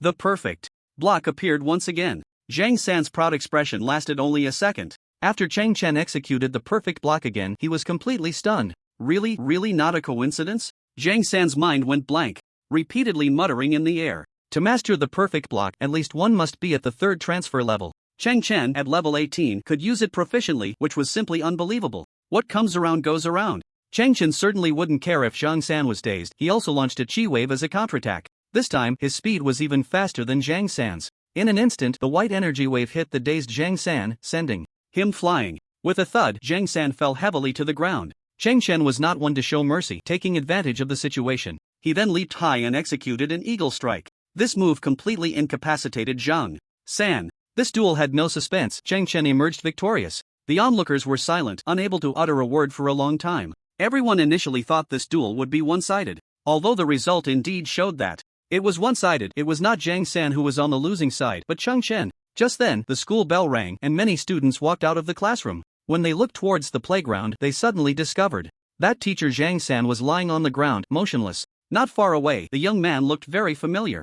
Moments later, someone finally recognized Chang Chen's appearance. Holy crap, the boss Chang Chen is coming. Truly worthy of being my idol. Even teacher Zhang San is no match for him. Boss Chang Chen is amazing, defeating opponents even at level 4, so strong. If I could have half of his level, at least I could get into a top university. There's everything in dreams, hurry up and sleep. Damn, another person has come, this time it's teacher Suli Kun at level 24. Damn it, I don't even want to go to class anymore. Watching the duel is so much more interesting. Ding ling. Soon, the class bell rang again, and the students, whether they wanted to or not, had to reluctantly leave the window. At this moment, Suli Kun, as the second representative of Tianhe High School, stood in front of Cheng Chen. He had witnessed the previous battle. Besides shock, he felt no other emotions. Suli Kun, feeling uneasy, had no confidence in being able to retreat unscathed. He was only 2 levels higher than Zhang San, and if Zhang San was crushed like that, what good could he expect? The atmosphere on the playground was somewhat awkward. Suli Kun and Cheng Chen locked eyes, neither of them speaking. Cheng Chen suddenly felt a bit irritated. He thought the tactics of Tianhe High School were somewhat boring. Coming up one by one like this was a complete waste of his time. Don't you think it's embarrassing to line up like this just to stop me from challenging the secret realm? Suli Kun felt like crying without tears. After all, he was a level 24 teacher, yet he was being scolded by a student like this. But sadly, he had no way to retort. Today's will battle was indeed very inappropriate. Tianhe High School had no better way to protect their secret realm. The teachers of Tianhe High School were also feeling frustrated. Who, at this stage of high school, wouldn't feel defeated when encountering a monster like Chong Chen? High-level leaders couldn't intervene due to the rules, and low-level teachers couldn't win. Wasn't it just a matter of coming up one by one to be a punching bag? Even if they could wear Cheng Chen down a little, that would be good. After all, today was a life-and-death battle for Tianhe High School. Even the most shameless tactics had to be used. No matter how frustrated Suli Kun felt, he still had to say what needed to be said. Cheng Chen, don't think you're invincible. Today, we are going to wear you down one by one. I don't believe that after fighting for more than 10 rounds, you'll still have the strength to challenge the secret realm. After hearing this, Cheng Chen's expression darkened. He was quite disgusted by such shameless tactics. If that's the case, then let's end this quickly. He slightly closed his eyes, and then a massive soul shock surged towards Suli Kun. Since obtaining the title Curse Talisman, this was the first time he used it. The soul shock from the title Curse Talisman was extremely domineering, instantly stunning Suli Kun. In those 4 seconds of forced unconsciousness, Suli Kun completely became a live target. Cheng Chen pulled out a gremlin machine gun and began to fire wildly at the front. With passive enhancements, dozens of bullets poured out. A few seconds later, Suli Kun was already on the ground. Watching the surveillance video, many teachers instantly stood up. What kind of skill is this? Why is teacher Suli Kun standing there in a daze? Has he been forced into unconsciousness? How can he fight like this? Everyone present was shocked by Cheng Chen's recent actions. At that moment, everyone noticed that Cheng Chen's face suddenly turned towards the monitor. Who's next? Hurry up and come over, don't waste my time. As soon as he finished speaking, the screen turned to static, clearly indicating that Cheng Chen had destroyed the camera. What do we do now? How outrageous! Cheng Chen actually doesn't take us seriously at all. It's infuriating. What else can we do? Let's all go down together. Are we a group of people afraid of a little brat? Just like that, the remaining group came to the playground together. At this moment, Cheng Chen stood in the center of the playground, exuding a terrifying chill. Many teachers were startled by this scene. Which side was the teacher? They were actually intimidated by a student's aura. Since you're all here, line up and come over one by one, Cheng Chen said, his tone unusually cold, his patience completely exhausted. This is outrageous. I'm here to challenge you, said a level 27 berserker teacher. However, as soon as he appeared, a soul shock hit again. The familiar scene reappeared once more. Cheng Chen, holding a gremlin machine gun, swept it wildly, and the level 27 teacher fell in response. No more than 3 seconds had passed. Next, Chen's indifferent voice was like a death warrant, constantly assaulting everyone's minds. The bud-like effect of the Tide Curse symbol was finally fully displayed today. With only a 2-minute cooldown, it could completely support him in every duel. With his current attack power, under full firepower, none of the teachers in front of him could survive 4 seconds. A moment of forced dizziness guaranteed that one would die for everyone that came, without exception. Previously, the crowd felt it wasn't too intense on the screen. Now, experiencing Cheng Chen's terror in person, many felt goosebumps all over. At this moment, the teachers suddenly realized that Cheng Chen was not arrogant. He had every reason to be proud. The situation at Tianhe High School was dire. They had 4 high-ranking members, all above level 40. But such levels were still 20 levels below Cheng Chen. According to the rules of the Blue Star World, they were absolutely not allowed to participate. The remaining teachers had a maximum level of only 31. Given Cheng Chen's terrifying methods displayed so far, even the strongest teacher would likely be useless. It was a joke. Who could withstand 4 seconds of dizziness? Now, if Tianhe High School wanted to win, they could only gang up on Cheng Chen. However, the rigid requirement for forced duels was 1v1 challenges. If Tianhe wanted to do multiple against one, Chen could completely refuse. The current situation was exceptionally awkward for Tianhe High School. The strong couldn't participate, the weak couldn't win, group challenges were invalid, and one-on-one was a guaranteed loss. It seemed that all favorable rules stood on Chen's side. His existence felt like a bug. And this bug had no flaws, completely unfixable. At this moment, the teachers of Tianhe High School were utterly frustrated yet helpless. Faced with such an unsolvable dilemma, Zheng Chongyu felt a murderous intent for the first time. But as his killing intent began to rise, he suddenly felt himself locked onto by a gaze. He actually has such a powerful guardian behind him? What exactly is his background? Zheng Chongyu's eyes narrowed. That gaze was too terrifying. At this moment, he finally understood how powerful Chen's background was. A prodigy like Chen would not be outdone even if compared to the entire Xia country. How could his astonishing talent not attract the attention of powerful forces? If he forced a move today, the only outcome would be death. Not to mention this mysterious expert, even the currently dominant Jiangcheng No. 1 High School and the Jiangcheng Management Association would not allow him to survive. In this perilous world, no one would risk their life, and Zheng Chongyu was no exception. Zheng Chongyu sighed lightly, the murderous intent on him dissipating instantly, revealing an expression of infinite desolation. Chen, please come in. This please represented Tianhe High School's compromise. As Chen walked into Tianhe High School, a black figure not far outside the school gradually disappeared. Zheng Chongyu looked into the distance with a complex expression, letting out a sigh of relief. Unknowingly, his back was already soaked. Tianhe High School's current strength ranks 5th in Jiang City and possesses 4 secret realms. After they completely gave up resistance, Chen only took half a day to successfully obtain ownership of all the secret realms. The teachers watched as their school's secret realms dimmed one after another, feeling a mix of emotions. Although Tianhe High School's history cannot compare to Jiang City No. 1 High School, it is not short either. Unexpectedly, in just one day, they were about to be submerged in the long river of history. What should our school do next? Are we really going to hand over materials to seek peace? Absolutely not. Why should we use our own materials to exchange for our own secret realms? Now that we don't have a single secret realm left, how will we attract students in the future? I never expected Tianhe High School would end up like this. It seems Jiang City No. 1 High School is really going to dominate our Jiang City, leaving no room for other schools. This is too much. They show no mercy, not even offering a sip of soup. Jiang City is not the backyard of Jiang City No. 1 High School. The teachers were now extremely anxious, not knowing how to respond. At the same time, they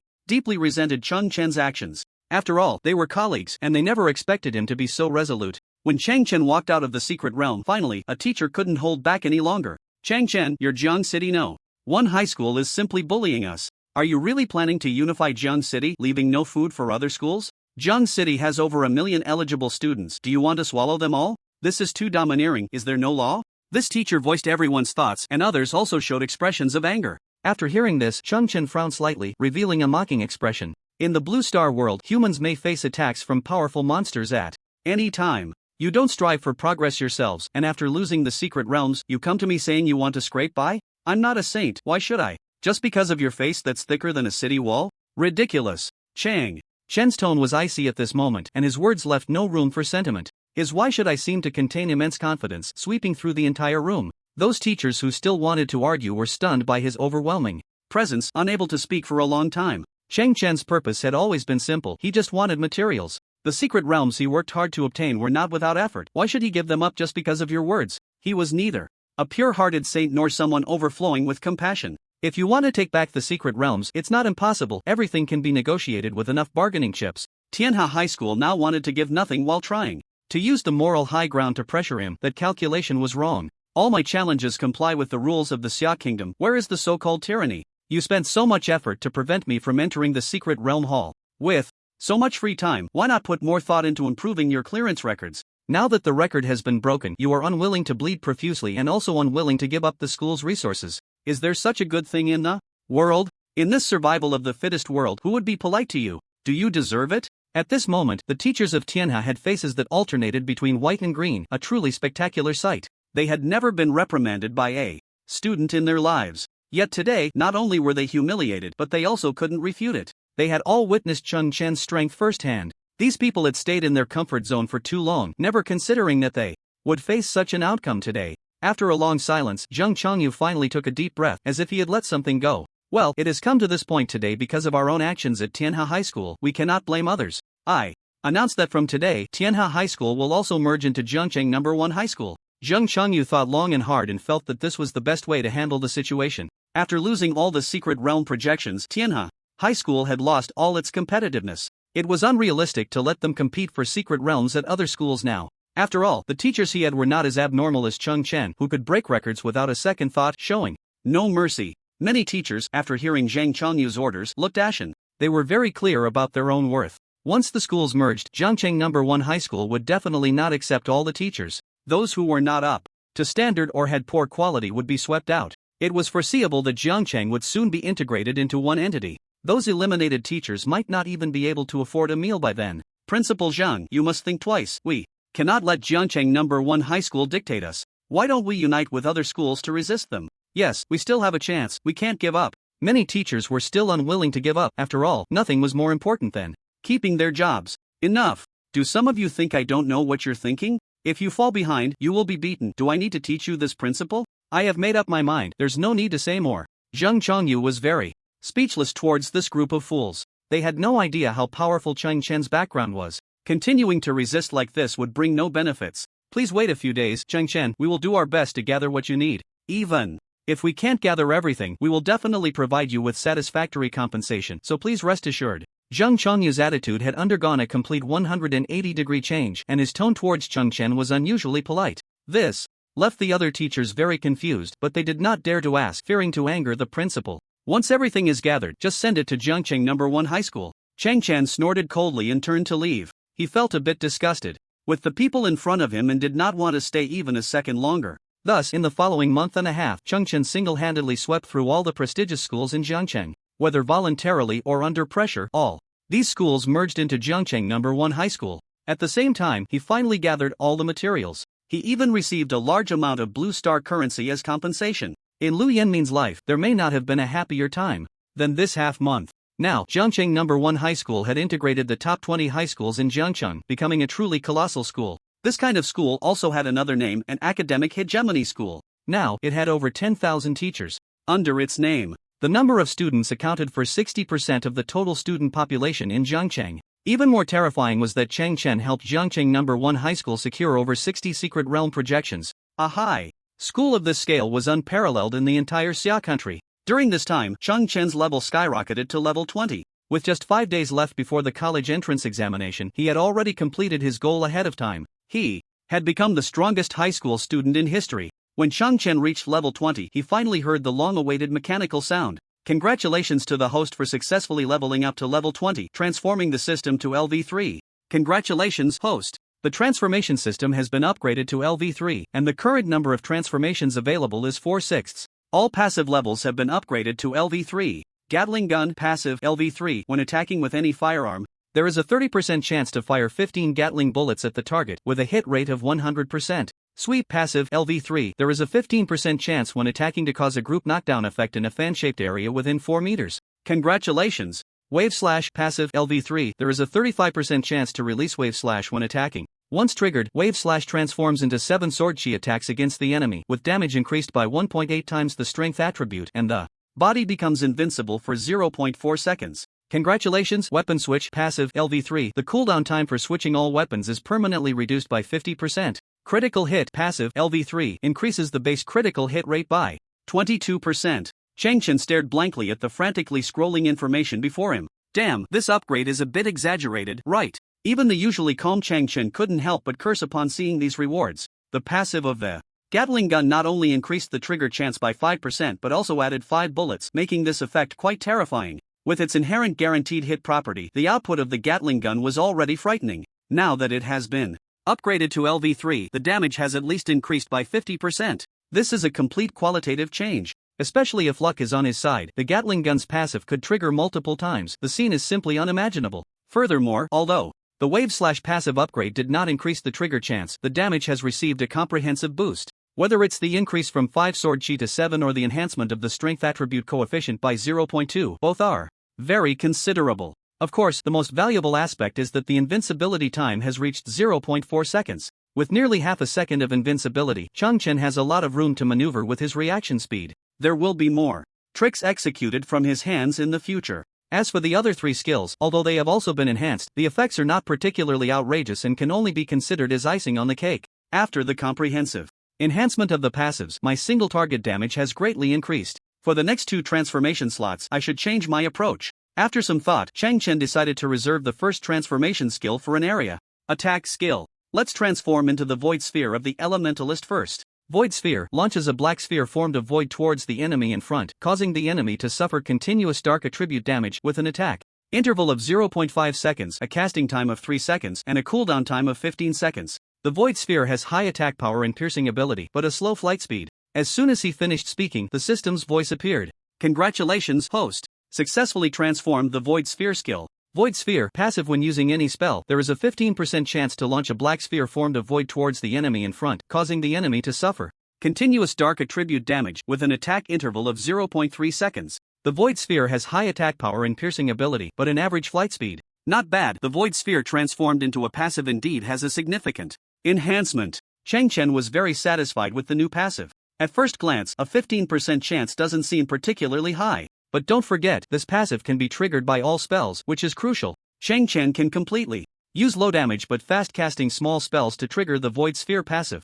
For example, the Magic Missile, a common skill shared by mage-type professions, has very low damage but a casting time of only 1 second. As long as Chen's luck isn't too bad, within the 15 seconds of the Void Sphere's cooldown, he can at least trigger 2 to 3 passives. In this way, the damage becomes very objective. It should be noted that the main spells of the mage class have long cooldowns and high outputs. Additionally, the new passive has a significant improvement over the original base attributes. Whether it's reducing the attack interval to 0.3 seconds or increasing the flight speed from slow to average, this can greatly enhance the output. It is not an exaggeration to say that the passive of the Void Sphere can completely serve as Chen's new main output skill. More importantly, it is an area attack skill which can compensate for Chen's current shortcomings. As the level increases, the number of monsters faced will continue to rise, and Chen is very clear about this. That's why he would leave the precious transformation slot for the Void Sphere. Next, I want to reserve the second transformation slot for a status skill. I just don't know if the system can transform it. Let's give it a try.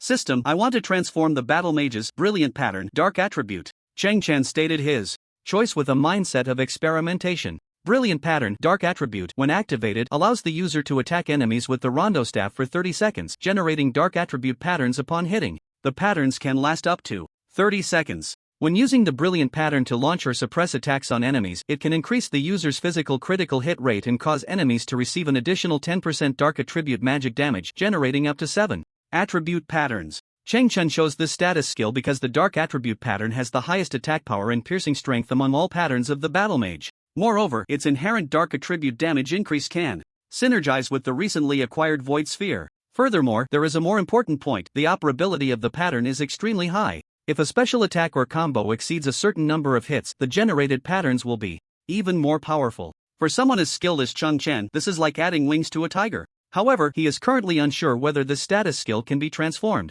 But soon, the system provided a response. Congratulations, host. You have successfully transformed the Brilliant Pattern Dark Attribute skill. Brilliant Pattern Dark Attribute passive, when activated, allows the user to attack enemies with the Battle Spear and generate dark attribute patterns upon hitting, lasting up to 2 minutes. When using the Brilliant Pattern to launch or suppress attacks on enemies, it can increase the user's physical critical hit rate and cause enemies to receive an additional 10% dark attribute magic damage, generating up to 9 attribute patterns. Chen was stunned when he saw the brand new Brilliant Pattern passive. The status skill transformed into a passive directly cancels the duration, and it doesn't require a specific skill to trigger. If in the future I transform all attribute patterns into passives, wouldn't that mean that as long as I attack with the Battle Spear, I can directly generate 5 types of patterns with one thrust? Isn't that too overpowered? The brand new Brilliant Pattern passive completely exceeded Chen's imagination. At the same time, the ability to transform status skills into passives opened a whole new door for him. A previously unseen violent class was born. With only 5 days left until the college entrance examination, Chen finally gathered all the materials he needed. Today, he returned to Jiangcheng No. 1 High School, preparing to take the materials and make a trip to the Tianqi continent. The current Jiangcheng No. 1 High School was no longer what it used to be. The number of students had surged from the original 30,000 to 50,000. Now, all the classrooms were packed and many additional desks and chairs had been added. To accommodate even more students in the future, Lu Yenmin had already ordered the expansion of the school. By next year, the scale of Jiangcheng No. 1 High School would be beyond imagination. Since Chen swept through Jiangcheng City in just over half a month, the educational landscape here had undergone a tremendous change. All the top 20 schools in the city had been merged into Jiangcheng No. 1 High School. Moreover, all the teachers and students had undergone systematic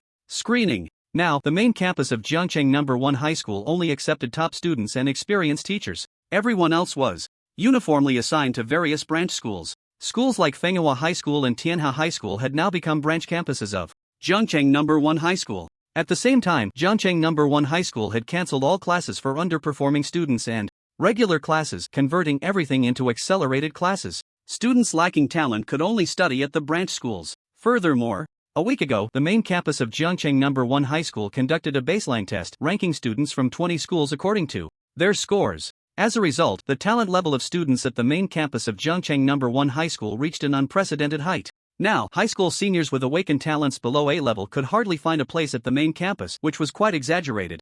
After this large-scale merger, the strength of Jiangcheng No. 1 High School had completely surpassed that of ordinary high schools. This was akin to Cheng Chen's level, which was far beyond that of a high school student. Even if Jiangcheng No. 1 High School were compared to the entire Xia country, it could still firmly secure a spot in the top 3. I never expected that Jiangcheng No. 1 High School would have such a powerful day. Lu Yanmin looked at these students, practically beaming with joy. At this moment, many of those standing beside him were old acquaintances of Cheng Chen. People like Kong Yang and Zhang Changyu were now working at the main campus. There were only 9 third-turn powerhouses in Jiangcheng City. Now, the upper management of Jiangcheng No. 1 High School accounted for 6 of them. This strength was even greater than that of the Jiangcheng City Management Association. Kong Yang and Zhang Changyu, seeing the completely transformed Jiangcheng No. 1 High School, were equally filled with emotion. They never imagined that Cheng Chen's appearance would lead to the birth of such a monstrous school. Initially, they might have felt a bit apprehensive, fearing that the merger would cause major problems.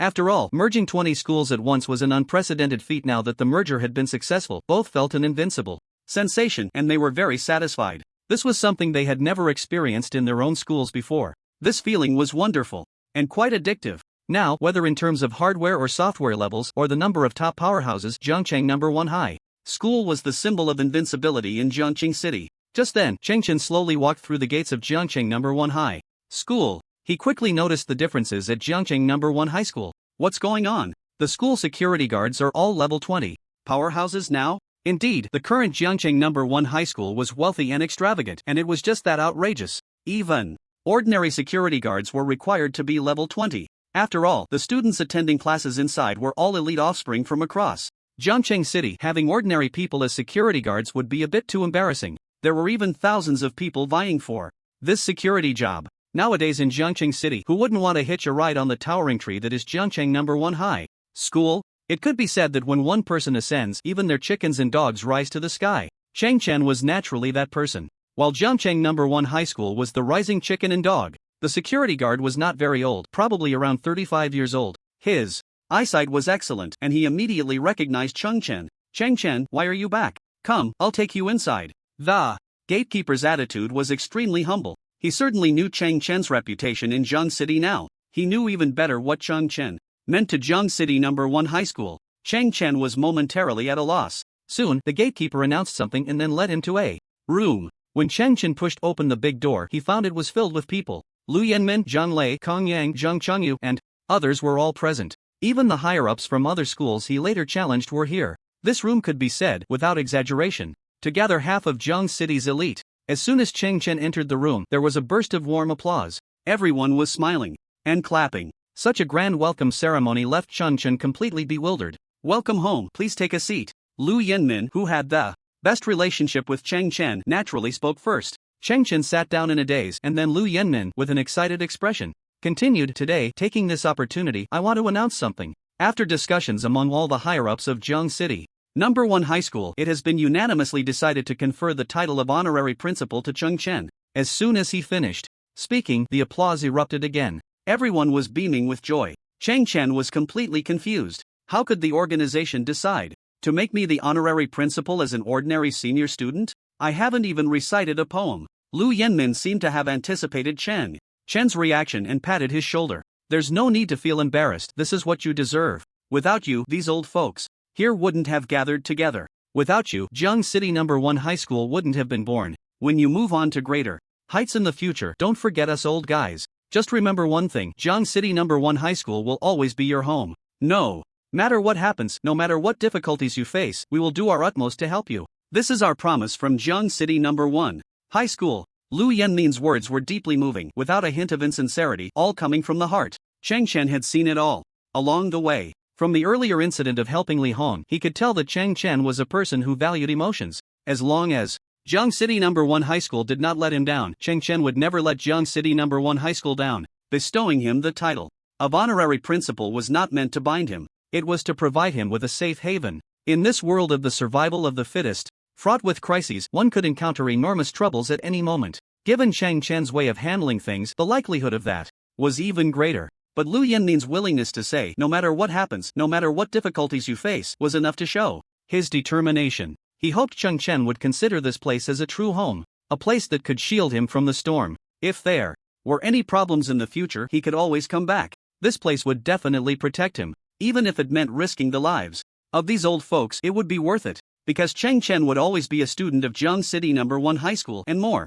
importantly, a child of Jiang City. Their own child would never be allowed to be bullied by outsiders. This was always the bottom line. The significance of this promise far exceeded the empty title of honorary principal. After hearing this, Cheng Chen felt a stir in his heart. As a traveler who had come to this world, he could be considered a true loner. He had never thought that there would be a sense of home here, but he had just read all of this from Lu Yenmin's sincere eyes. This feeling was precious for a lonely person. Good. A single word expressed everything. Today was the first time since Cheng Chen's arrival that he smiled sincerely. His smile was incredibly radiant. Excuse me, can I learn forging and equipment crafting here? Cheng Chen entered a somewhat dilapidated room. Although he saw iron sheets scattered everywhere, he was quite puzzled. The place was too quiet, in stark contrast to the bustling scene at the fishing tackle shop he had visited earlier. Shouldn't a blacksmith shop be lively? After all, forging has always been among the top-eyed most popular secondary professions. Cheng Chen tried to recall some classroom knowledge. However, he found that reality seemed to differ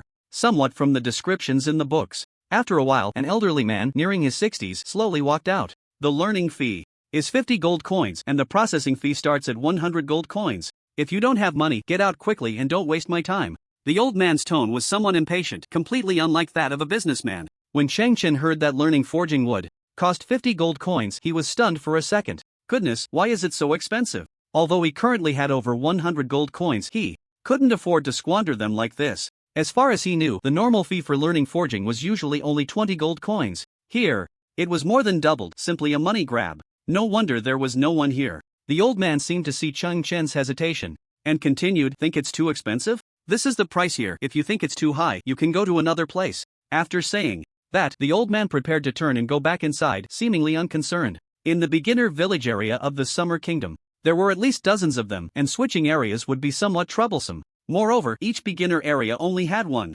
blacksmith shop. Perhaps that was the old man's confidence. Cheng Chen thought for a moment and felt that this old man was definitely not simple. Then he said with a half-smile, I can pay, but you may not have the ability to take this money. The old man's foot, which had just stepped forward, stopped. He turned back, a hint of disdain on his face. I've been forging for over 30 years, and it's the first time someone has dared to speak to me like that. It was clear that this old man was also human, not an NPC, and his skills were very high. There are generally 3 types of work for blacksmiths. First, they provide forging books, and the service fee increases with the level of forging. Second, they sell various forging blueprints. Most people obtain blueprints from blacksmiths unless they can create their own. Third, they directly process the crafting of various weapons or equipment, charging different processing fees based on the difficulty of the grade. Cheng Chen's earlier provocation naturally referred to the third situation. He was very confident about what he was asking for. The old man, having immersed himself in forging for decades, naturally did not believe his nonsense, which was why he looked so disdainful.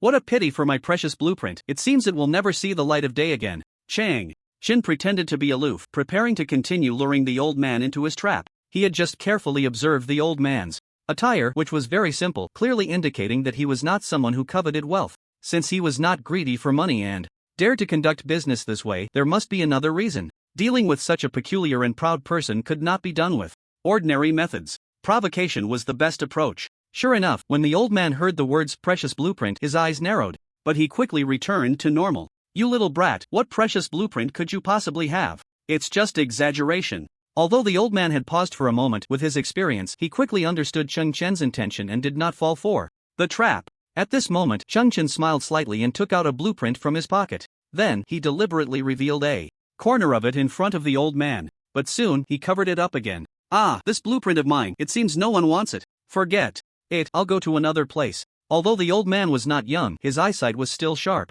He could tell at a glance that the blueprint in Chang Chen's hand was extraordinary, and his eyes lit up immediately. Wait, where did you get this blueprint? The old man's tone had changed, filled with desire. Chang Chen watched the old man's reaction, a slight smile appearing on his lips. Is this it? He was already falling into the trap. I came across it by chance when I met a big shot. He took a liking to me and gifted it to me. The big shot Chang Chen referred to was none other than himself. He said this to avoid some trouble. Quick, let me see it. The old man seemed unable to wait even a moment longer, his eyes bursting with fervent light. Chang Chen revealed a triumphant expression and continued, I can show it to you, but there's a forging study fee. At this point, Chang Chen paused. The old man, somewhat impatient, said, what study fee? There's a beginner's forging book on the shelf to your right. Go look for yourself. Hurry up and let me study this blueprint. Goodness, he was charging 50 gold coins before, and now he was giving it away for free. The old man's temperament was truly hard to fathom. Chang Chen handed over the blueprint and then walked over to the shelf. When he picked up the beginner's forging book, he closed his eyes slightly. Instantly, a wealth of beginner blueprints and forging experience flooded into his mind. Congratulations, you have successfully learned beginner forging. The lowest quality you can forge is excellent green, but to advance to intermediate forging, you need 10,000 points of forging experience. Please work hard. All Chang Chen needed was the qualification to forge. As for those beginner blueprints, he didn't really need them. The person who researched this blueprint is truly a genius. I've been blacksmithing for so many years, yet I can't understand it. After looking at the blueprint, the old man actually sighed to the heavens, a look of sorrow on his face. The intricacy of this blueprint completely exceeded the old man's imagination. A weapon could actually transform into various forms at will without any conflict. It was simply a miracle. In fact, this blueprint was a masterpiece that Chang Chen had improved based on the collaboration of the masters Yi and Su from his previous life, tailored to the characteristics of the Blue Star world. The finished weapon was an umbrella in its normal state. It could seamlessly connect to various weapon forms, far superior to Chang Chen's current weapon switch passive. The reason Chang Chen had put so much effort into challenging various schools was to optimize the material configuration for the first stage. Since you can't understand it, let's forget it. Chang Chen prepared to take back the blueprint, but the old man clutched it tightly, unwilling to let go. He now understood that the young man before him was not an ordinary person. He had come to fish on purpose. No. Although I can't fully understand it, I can grasp the basic principles. Please allow me to participate in the production. I will provide all auxiliary materials for free. Additionally, you can browse through the intermediate to advanced forging books at will. Is that all right? The old man had long lost his previous arrogance. All he could see now was this epic-making blueprint. The allure of this extraordinary blueprint was simply too great for him to refuse. As long as he could participate in the production, he would have no regrets in this life. Therefore, his previous words were spoken in an almost pleading tone. Chang Chen thought for a moment. The auxiliary materials for forging were also quite expensive, and since someone was willing to provide them for free, it wasn't a bad deal. Moreover, having this old man assist would significantly increase the success rate. However, the remaining value, whatever could be squeezed out, still needed to be squeezed. It's not impossible, but I still don't know your level. If you want to participate in the production, you must first pass my test. Chang Chen's lips curled up slightly, while the old man nodded frantically after listening, showing no sign of refusal. Just like that, Chang Chen successfully turned the tables, transforming the buyer's market into a seller's market. Chang Chen went through a selection process and picked out 4 blueprints. They were for a helmet, clothes, pants, and gloves. He then tossed the blueprints to the old man and said, here are the blueprints for 4 parts. You make them all. I want to see the quality. If the attributes are good, I'll allow you to participate in the crafting. Chang Chen said this without a change in his expression, exuding a bit of the demeanor of a success coach. The old man just wanted to quickly gain Chang Chen's approval, completely disregarding other matters. He took a look at the blueprints and hurriedly said, is that it? It's quite simple. Give me a few hours and I'll have them ready. Without a doubt, the old man ran to the back room with the blueprints. A smile appeared on Chang Chen's lips as he thought, this little old man seems quite interesting. I couldn't tell before, but he is actually so obsessed with the field of forging. Although Chang Chen did not know the old man's true identity, he could tell that his skills were definitely not ordinary. He was certainly not just an average blacksmith shop owner from a beginner village. In his previous life, he had also maxed out his forging skills. However, since his interest lay in combat professions, he couldn't fully understand the old man's feelings at this moment. After a few hours of waiting, when the sun had set, the old man finally came out. He was holding 4 pieces of equipment, shining brightly. You check them first. I put all my effort into forging these 4 pieces. The old man had spared no expense in this forging work to gain Chang Chen's approval. He had stuffed various rare materials into the process. for high-quality blueprints each with an average item level of only around 15 had been forcefully upgraded to level 25 excellent quality. Note, item level is not the required level for wearing, it refers to the numerical value that measures the equipment's level, with higher numbers indicating better quality. Chen took the equipment and immediately beamed with joy. Wolf Claw Gloves quality, excellent armor type, leather armor 40 armor points plus 6 agility plus 5 strength plus 6 spirit durability 50-50 item level 25 required. Level 16 restricted profession, brawler, silver scale chestplate quality, excellent armor type, chain armor 100 armor points plus 14 strength plus 6 stamina durability 80-80 item level 25 required level 18. Restricted profession, paladin, brotherhood hood quality, excellent armor type, leather armor 20 armor points plus 6 agility plus 3 strength durability 50-50 item level 25 required level 16 restricted. Profession, assassin troll slayer leggings quality, excellent armor type, leather armor 60 armor points plus 9 agility plus 5 strength plus 4 spirit durability 50-50 item level 25 required level 16 restricted. Profession, druid. These 4 pieces of equipment were carefully selected by Chen based on key attributes. Aside from the main protective piece, the chestplate, the main attributes of the other 3 pieces were all agility, strength, and spirit. These 3 attributes were all related to the damage of Chen's passive skills. Agility increased the chance of critical hit evasion, strength increased the damage of the wave slash passive, and spirit improved mana recovery speed as well as the damage of the void sphere and radiant pattern. With new weapons, his skill switching frequency would greatly increase, so maintaining a certain mana recovery speed was also very necessary. Moreover, to ensure that speed was not affected, he chose leather armor for all parts except for the chestplate, which was made of chainmail. This way, he could guarantee a certain level of defense while maximizing various attributes, achieving 2 goals at once. Only he, as a free class, could make such a combination. Other classes were envious but constrained by their profession. After all, he had no equipment restrictions and could choose the most suitable attributes at any time. Furthermore, as his equipment improved, this advantage would only grow. Chen looked at the attributes of these items, feeling very satisfied. At the same time, he deeply appreciated the old man's forging skills, which were indeed impressive. Today, he had originally planned to get 4 excellent green items around level 15 for free. Who would have thought the old man invested heavily and directly produced high-quality blue items at level 25 for him? This was truly an unexpected delight. In hindsight, Chen's vision was still limited. He should have also picked out blueprints for the belt, necklace, cloak, and other parts. Perhaps the old man could have crafted those for him as well. Unfortunately, there was no taking back what was done in this world, and the current equipment was already sufficient. Soon, Chen donned all the equipment and his aura immediately changed. Previously, he only had a pair of shoes and a piece of jewelry, looking quite ordinary. Now, fully equipped, he felt like he had upgraded from a bird gun to a cannon. Chen glanced at his attributes. Name, Chen race, human level 20, 2144/208874, strength 44, equipment plus 42, agility 104, equipment plus 26, spirit 26, equipment plus 10, constitution 20. Equipment plus 16, armor value 240, 20% physical damage reduction at the same level, awakening talent, SSS level transformation LV3 combat power assessment, 16002 unallocated points, 0 gold, 133 gold, 52 silver, 14 copper. Previously, when he leveled up from 18 to 20, Chen allocated 12 free attribute points evenly between strength and spirit. Now, after equipping the full set, his main attributes had directly stepped up a level.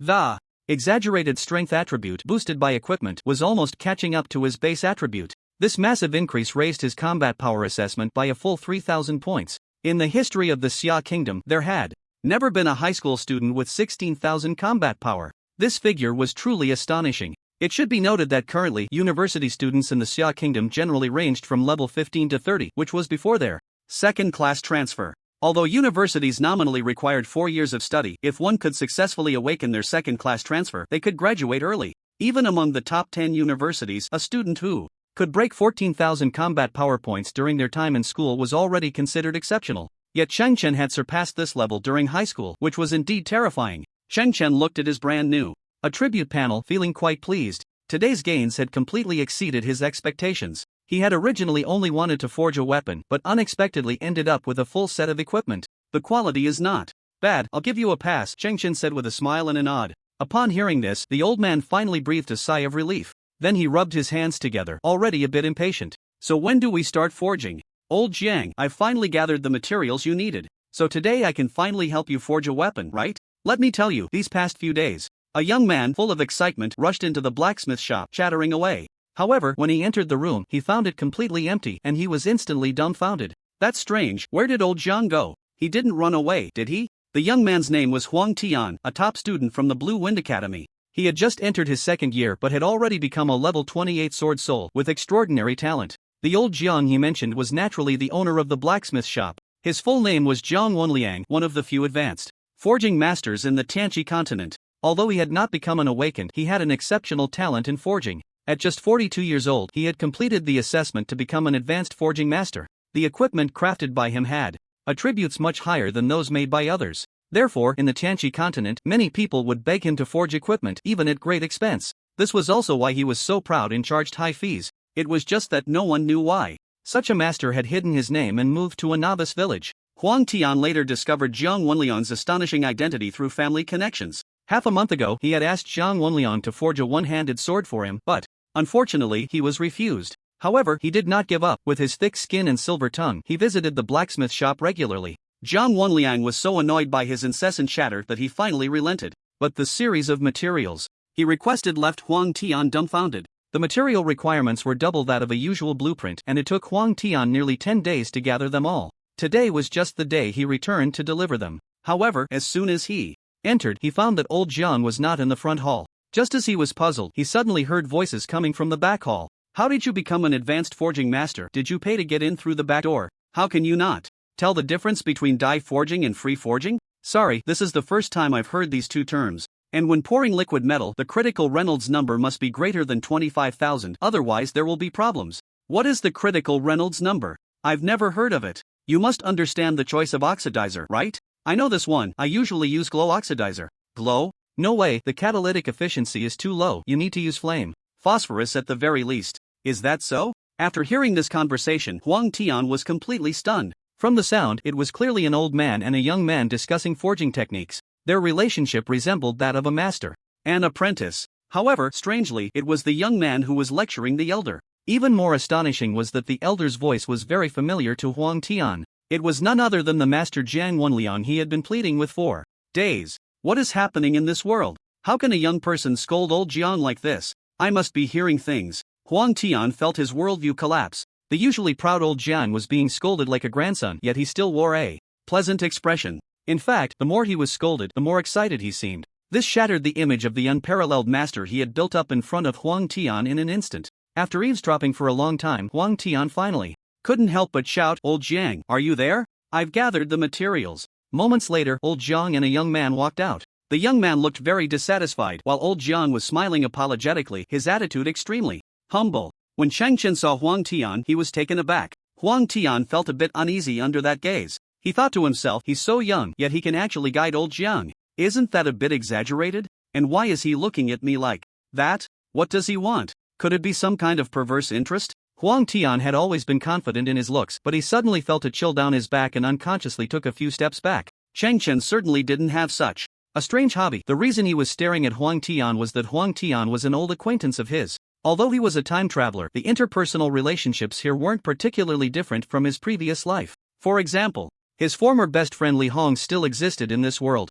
and Huang Tian was one of his teammates from his past life. In his previous life, Huang Tian was the first soul sword god of Apocalypse, with a level as high as 98. The soul sword god was the ultimate awakened profession of the sword soul's fifth transformation, and his strength was incredibly powerful. Huang Tian was renowned for his extraordinary swordsmanship, known throughout the world. He was meticulous, calm, and had an astonishing judgment of battle situations. His ability to seize opportunities was terrifyingly acute. Chen never expected that his reunion with an old friend would happen here. Meeting an old acquaintance in a foreign land, nothing could be more marvelous than this. Come back another day, I have important matters to attend to today. At this moment, Jiang Wenliang suddenly changed his demeanor, returning to his arrogant expression, unlike the amiable attitude he had shown Chen. Huang Tian was anxious. He had gone through great effort to gather the materials. How long would he have to wait now? Just as Huang Tian was about to speak, he was interrupted by Chen. Is he going to forge a weapon? The old man was taken aback by this sudden question. He didn't know what Chen was up to. He then nodded and said, he asked me to forge a one-handed sword some time ago.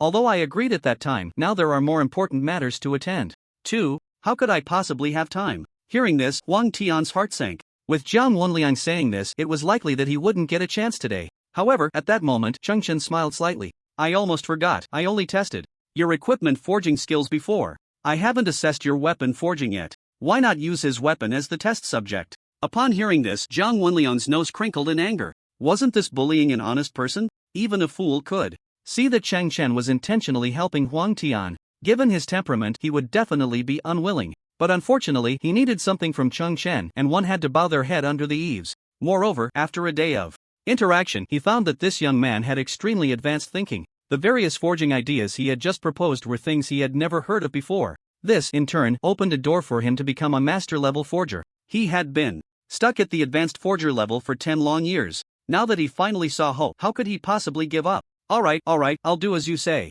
As long as I can participate in making that divine artifact, it's all good. Upon hearing the words divine artifact, Huang Tian instantly got goosebumps. He thought to himself that this man, who was slightly younger than him, was indeed a hidden big shot. But thinking about how this big shot, who was a stranger to him, would actively lend a helping hand made him feel a bit apprehensive. Could he be some kind of ageless, unparalleled powerhouse? He can't possibly be attracted to my looks, right? Huang Tian, who was narcissistic to the extreme, thought to himself. A few hours later, Zhang Wenliang handed the crafted weapon to Huang Tian. This time, he had added quite a bit of material after all. This was Chen's test for him. Huang Tian took the weapon and, upon seeing it, was instantly overjoyed. As expected of old Jiang, you actually crafted a fine weapon of item level 24 Cruel Hook. This weapon has high damage. The damage per second exceeds 100 points. The attack speed is even more outrageous, only 2.1. The main attributes have also increased significantly. It's perfect. And the weapon he originally wanted to craft had a base damage of only 60 points, and now it had directly turned into 100 points. How could he not be excited? Logically, Zhang Wenliang should have been very happy to hear others' praise. However, there was not a trace of joy on his face. Because in helping Chen and Huang Tian craft weapons and equipment, the extra materials he added were worth a fortune. In this world, who could be happy about being taken advantage of? Zhang Wenliang was no fool. Alright, I've completed what I promised you. Hurry up and leave, I have important matters to attend to. Zhang Wenliang issued the eviction order again. After spending so much time and materials, he just wanted to quickly participate in the creation of that artifact. Huang Tian was not dazed by joy. He rolled his eyes and said with a smile, I'm not leaving. You all can continue with your work. Isn't the front desk unattended? I'll take care of it. When the artifact is done, can you show it to me? Zhang Wenliang immediately frowned, feeling that this kid was too difficult to deal with. Just as he was about to refuse, Chen spoke up. Alright, then you can wait a bit. Zhang Wenliang was somewhat surprised. He didn't expect Chen to be so generous. Generally speaking, such precious things were not easily shown to others. After thinking it over, he felt that this might be the reason why Chen, at such a young age, could achieve so much. Absolute confidence and generosity were the true craftsman spirit. With this thought, Zhang Wenliang couldn't help but look at him with a bit more respect, filled with admiration. However, Huang Tian's thoughts were completely different. He was already in the late stages of narcissism. This big shot really values my beauty. I need to be careful later. Chen naturally had no idea that Huang Tian had such a bizarre thought at that moment. He then returned to the back hall with Zhang Wenliang, while Huang Tian stayed in the front hall to help keep watch. The process of making the new weapon was very lengthy, and in the blink of an eye, the sky had darkened. Is this really just the first stage? This idea is terrifying. I've been forging for decades, and I am fortunate enough to witness the birth of this weapon. No regrets in this life. With Zhang Wenliang's exclamation, a parasol-shaped weapon suddenly erupted with dazzling light. The epic-making weapon that Chen had been longing for was finally crafted successfully. Flowing Light 1000-Blade Umbrella, Stage 1, Quality, Unique, Silver, Weapon Type, One-Handed. Base Damage, 150 Attack Speed, 1.8. The smaller the number, the faster. Plus 8 Strength, plus 8 Agility, plus 8 Spirit, plus 8 Constitution. Durability, never wears out. Item level. Equipment Effect 1, can seamlessly switch between 4 forms: One-Handed Sword, Grease Gun, War Spear, Staff. Equipment Effect 2, not activated. The basic form of the Flowing Light 1000-Blade Umbrella is about 2 meters long. It is made entirely of a special metal unique to the Blue Star world. This special metal possesses the toughness of solid metal and the plasticity of liquid metal, giving it an extraordinary ability to transform. To fully utilize the advantages of this metal, Chen modified the legendary top-tier silver weapon from his past life. Let it have faster and more convenient transformation abilities. The complete form of the Flowing Light 1000-Blade Umbrella can perfectly and seamlessly transform into all basic class weapons of the apocalypse. However, due to insufficient level and materials, only a first stage can be crafted for now, so there are temporarily only 4 forms that can be transformed. As the weapon upgrades, the number of transformable forms will increase. The main color scheme of the Flowing Light 1000-Blade Umbrella is a mix of platinum with a white canopy and golden ribs. At the connection point of the rib at the tip of the umbrella, There are some red accents, making it look very beautiful overall. At the tip of the umbrella, there is a protruding golden spear tip that can extend with the umbrella handle to transform into a war spear.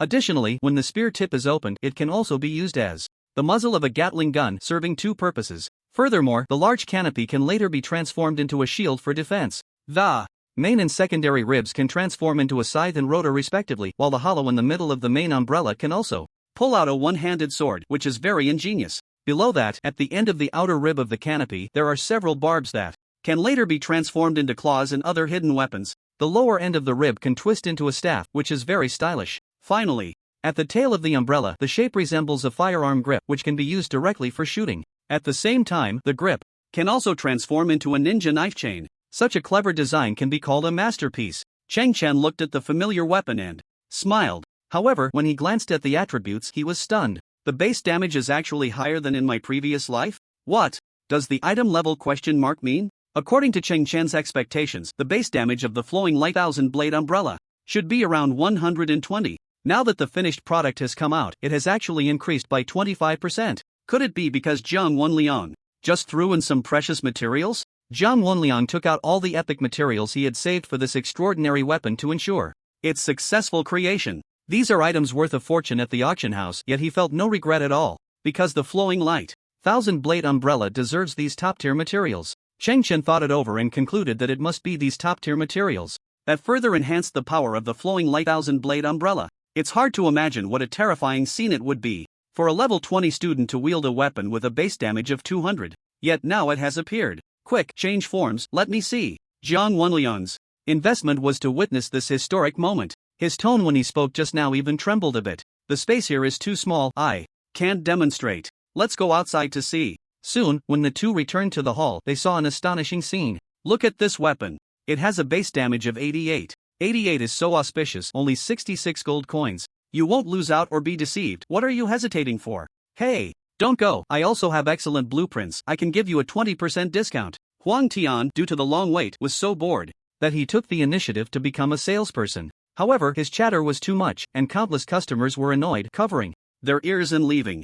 Zhang Wenliang had only asked him to check the place, but he didn't expect him to start selling things. Moreover, the results were not ideal at all. Throughout the entire afternoon, Huang Tian didn't make a single sale. Sorry, Jiang Lao, I originally wanted to help you generate some income. The prices are all based on your marked prices. Unfortunately, this group of people has no appreciation for quality, and not a single person is willing to buy. It's so frustrating. Huang Tian helplessly waved his hand, indicating that he had tried his best. Chen couldn't help but laugh and cry at the same time. Even selling something could scare the customers away. Truly, you haven't changed at all. It was already evening, and there were no customers left in the blacksmith shop. Jiang Wenliang pouted and said with some disdain, "You go close the shop door." Huang Tian was a clever man and immediately understood the implication. Closing the door meant it was time to reveal the treasure. He certainly understood the principle of not showing off wealth. After cheerfully closing the shop, both Zhang Wenliang and Huang Tian looked at Chen with eager anticipation. "Pay close attention," Chen said.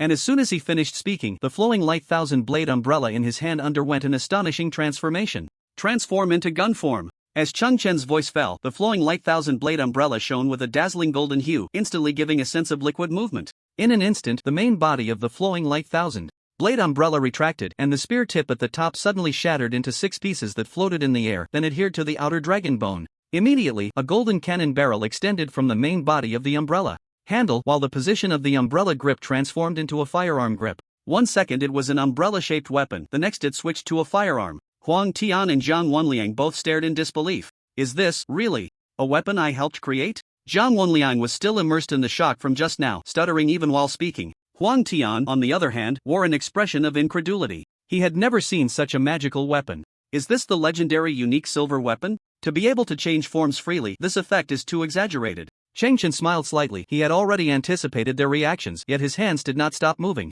Spear. Form. In an instant, the flowing light 1000 blade umbrella emitted a dazzling light again. The spear tip that had adhered to the outer dragon bone immediately detached. After spinning in the air, it reassembled into the tip of a spear. At this moment, the firearm grip also transformed into a long pole. The fluidity of the transformation was simply unfathomable. Just then, Chen suddenly felt a surge of power from the flowing light 1000 blade umbrella rushing towards his heart. He felt as if he had merged with the flowing light 1000 blade umbrella. Congratulations, successfully bound the soul with the S-rank silver weapon flowing like thousand-blade umbrella. Weapons that have undergone soul binding will not drop upon death, and others cannot use them. The current weapon is in an unsharpened state. All attributes will temporarily decrease by 50%. To sharpen it, it needs to be soaked in the blood of a level 25 or higher boss-level creature to unlock all abilities. Chen was astonished. He hadn't expected such a setting. In his previous life, all self-made weapons belonged to the category of silver weapons with no distinction in rank. However, from the information just received, it was clear that in the Blue Star world, silver weapons were ranked.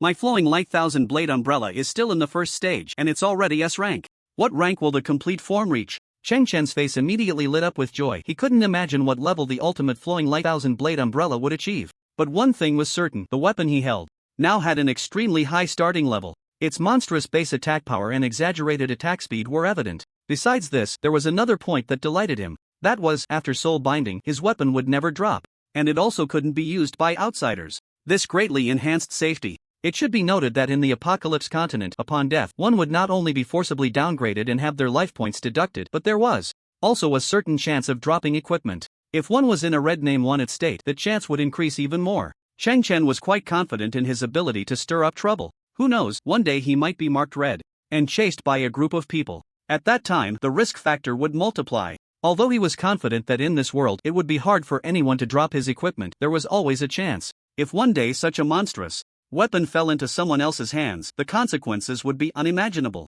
Now that there was this anti-drop mechanism in place, it was 100% secure. This sharpening setting is quite interesting. It actually requires the blood of a boss-level monster to soak. Just as Chen was pondering, Huang Tian interrupted his thoughts. Master, let's spar a bit. My name is Huang Tian, a level 28 sword soul, and I'm a sophomore at Blue Wind Academy. I should still be quite impressive. Once upon a time, Huang Tian's talkative nature kicked in again. He began to wildly showcase his glorious achievements. But after a while, when he saw Chen's information, he was stunned. Wait, you're only level 20? And a solo player? My goodness.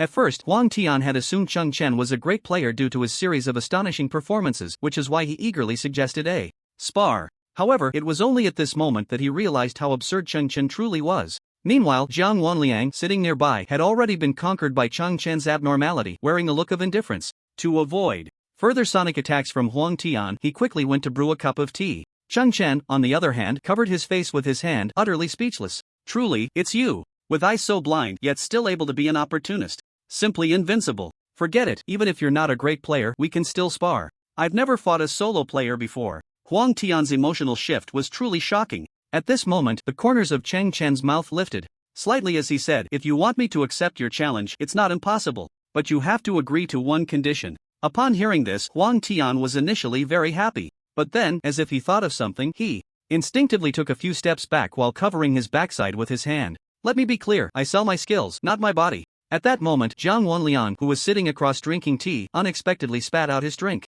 Cough. This nearly choked him to death. You little brat, what on earth is in your head? Why is it all such random stuff? Jiang Wanliang couldn't hold back any longer and finally spoke up. Chen's expression, however, became extremely strange. He finally understood why Huang Tian always seemed to dodge him a bit. Did he take me for that? Damn. Chen's heart couldn't help but curse. He never expected that his kind gesture would be misunderstood by Huang Tian, making him think he had some special XP. You can rest assured, I'm not interested in men. The first reunion with an old friend sparked such bizarre fireworks which Chen had not anticipated. Upon hearing Chen's response, Huang Tian suddenly realized, finally understanding his misunderstanding. Sorry, I thought wrong. I saw you taking the initiative to help me and thought you were after my good looks. At this point, Jiang Wanliang once again spat out a mouthful of tea. He was completely stunned, then burst into laughter. The young people nowadays really know how to have fun. Looks like I'm really getting old. After hearing this, Chen's face darkened. It seemed that this world's Huang Tian was indeed different from his previous life. He had a bit more of a hidden flirtation and then countless times more narcissism. Tomorrow morning at 8, let's meet at the entrance of Razor Swamp. After Chen finished speaking, he turned and left. Huang Tian seemed to understand something. So it turns out you want me to take you to farm dungeons. What's there to be embarrassed about? Just say it directly. The next day, at 7:50 a.m., there were still 10 minutes left until the time agreed upon yesterday. Chen had already arrived at the entrance of the Razor Swamp, but Huang Tian's figure had yet to appear. You little brat. If you dare to stand me up today, just wait and see how I deal with you when I turn back. Chen recalled some past events. Although he was speaking harshly, there was a smile on his face. He knew Huang Tian's style of doing things all too well. He would definitely come today, but most likely right on the dot. Chen was currently located in a dense thicket of brambles in the northwest direction of the novice village. Deep within this thicket lay a mid-level secret realm fixed at level 26, the Razor Swamp. Fixed-level secret realms do not have secret realm projections. Therefore, to challenge this type of secret realm, one must enter from the wild map of the Apocalypse continent. Moreover, the difficulty here is generally higher than that of the secret realms in school. Chen followed a small path and arrived at the entrance of the secret realm. He noticed that there were quite a few people waiting to challenge the secret realm. Strong team forming, level 27 warrior leading, looking for a 25 plus healer, definitely an efficient team, bring gear level M. Big shot leading, team has a level 32. Second transformation 1000 hand Arhat, any cloth armor class is welcome. Captain distribution mode, Nightwalker's bow not divided, come on M. I'm a level 22 experience baby, looking for a carry team, no gear needed, just want experience to level up. I'm a level 27 mage, looking for an AA team. Level 35 second transformation archmage, carrying through Razor Swamp, all monsters cleared, 8 gold per run, absolutely fair price. Damn, just.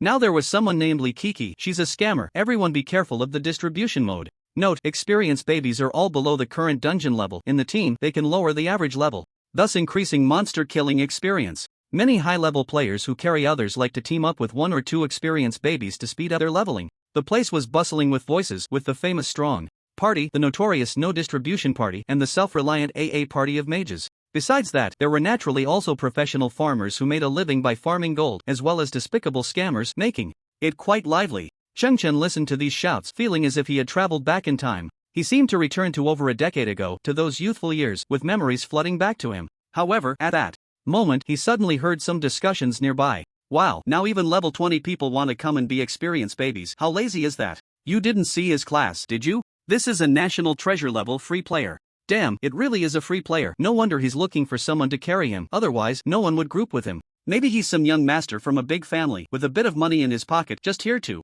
spend. Sigh, what a waste. If I had money, I would have taken off long ago. With Chen's current level of 20, he was indeed too eye-catching here. It should be noted that the Razor Swamp was a level 26 dungeon, and the final boss inside was as high as level 29. Even if he wanted to come and be an experienced baby, he would at least need to be above level 22 to get grouped. Otherwise, being too low level would mean being spotted by monsters from a distance in the secret realm, which would severely slow down the team's progress. Naturally, Chen would not stoop to the level of these people. His class was seen as a free player by outsiders, but in reality, it should be called Killing Machine. At this moment, he found a quiet spot and closed his eyes to rest. There were only a few minutes left until 8 o'clock. Huang Tian should be arriving soon. Damn, I'm not seeing things. Huang Tian from Blue Wind Academy actually came. He's so handsome, my goodness. Achieving level 28 at such a young age, it seems he can graduate early by next year. Did he come to Razor Swamp today to grind for dungeon records? Master Huang Tian, can you take me along? I'm your super fan. Could you give me an autograph? My sister is also your fan. As expected, Chen was not surprised. Huang Tian really did arrive right on time. The moment he appeared, it immediately caused a stir. Huang Tian smiled and greeted everyone, extremely calm, clearly having experienced the same scene countless times before. Whether in looks, physique, or strength, he was outstanding among his peers. It was not difficult for a star student like him to have numerous fans. Huang Tian shook hands with the fans around him, showing no airs. A few girls even fainted from excessive excitement. The scene became quite chaotic. Seeing this, even the usually composed Chen was a bit taken aback. This guy, are the female fans really this exaggerated? Since entering the Blue Star world, Chen had been either fighting or grinding dungeons, living a life that revolved around a straight line every day. He had no idea how terrifying his current fame and status were in Zheng City. If one day he walked down the streets of Zheng City, those infatuated girls might instantly overwhelm him, even more terrifying than now. He completely underestimated the fighting power of female fans. Meanwhile, Huang Tian, as one of the top 10 students from Blue Sky Academy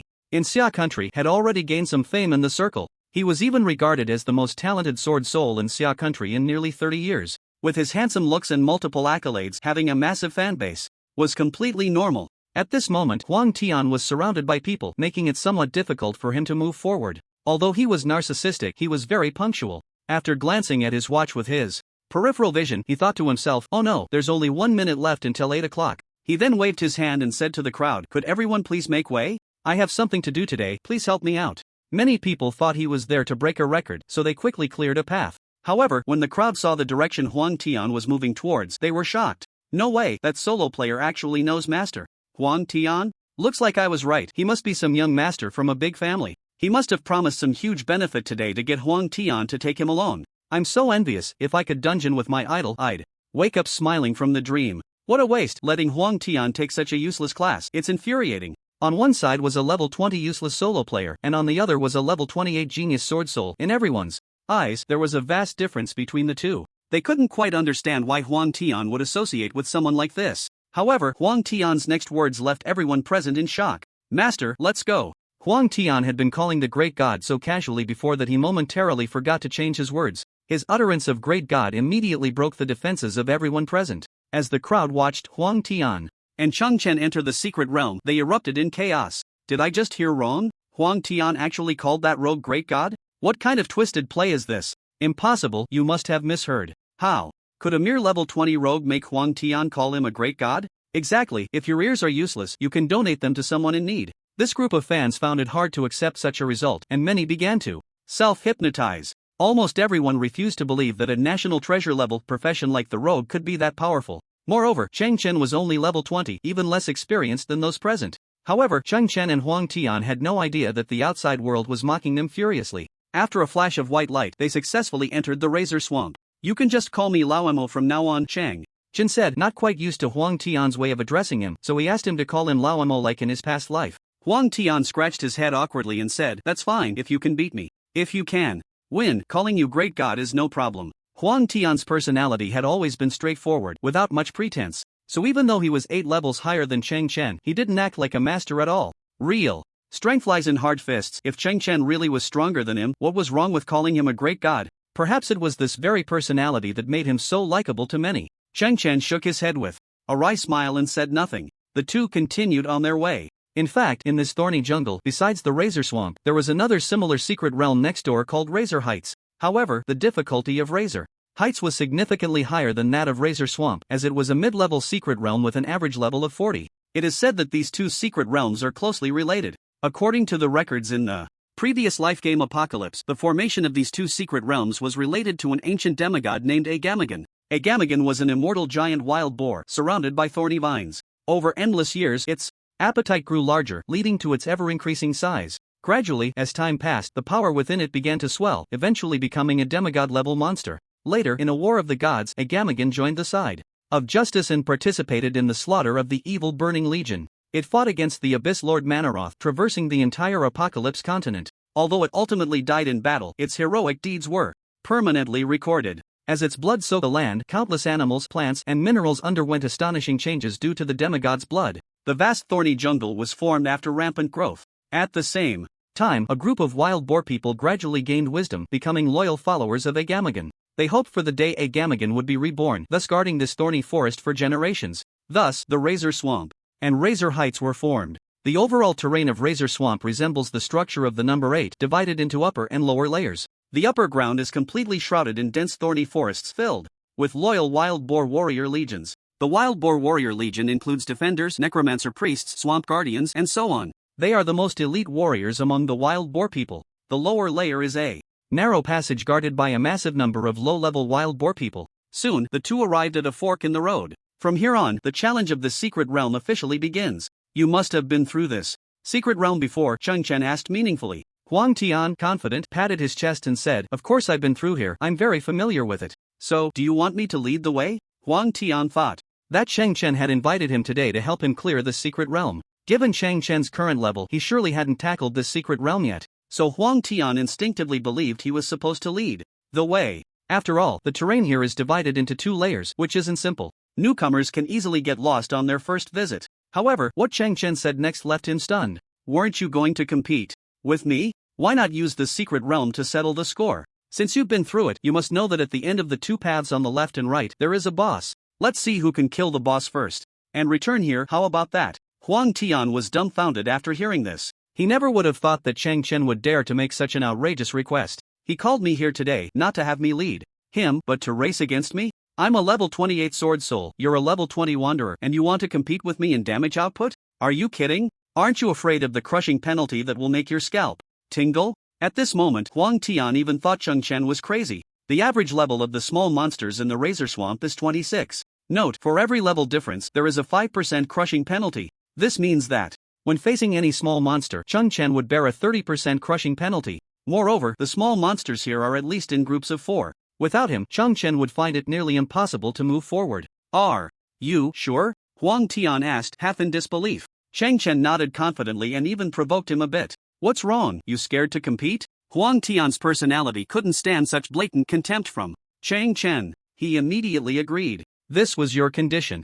If you die later, don't blame me. Thus, the race officially began. Overall, the difficulty of the two paths is about the same. If one had to choose, the number of monsters on the left is slightly more than on the right. Although Huang Tian agreed to the competition, he still worried about Chen's safety, so he prepared to choose the left path. However, just as he was about to speak, Chen dashed directly to the left. Hey, why are you stealing my route? Seeing that Chen had already set off, Huang Tian had no choice but to reluctantly choose the right path. Who exactly is he? Why does it seem like he knows me so well? As Huang Tian ran, he pondered. He kept recalling the moments he spent with Chen. He felt that Chen seemed to understand him very well. They had only just met not long ago. How could there be such a strange feeling? Chen's series of actions completely piqued Huang Tian's curiosity. Are you bold because of your skills or fearless because of your ignorance? Huang Tian truly deserves to be called the top-tier sword soul. His strength far surpasses that of these level 26 wild boar warriors. All the way, it was like cutting through vegetables, extremely easy. Breaking army rising dragon strike. Huang Tian, wielding the freshly forged cruel hook, rushed forward, and instantly phantoms appeared behind him like ghosts. Following that, the sword tip drew a half-moon arc upwards, and countless sword energies swept across the 4 wild boar guardians in front.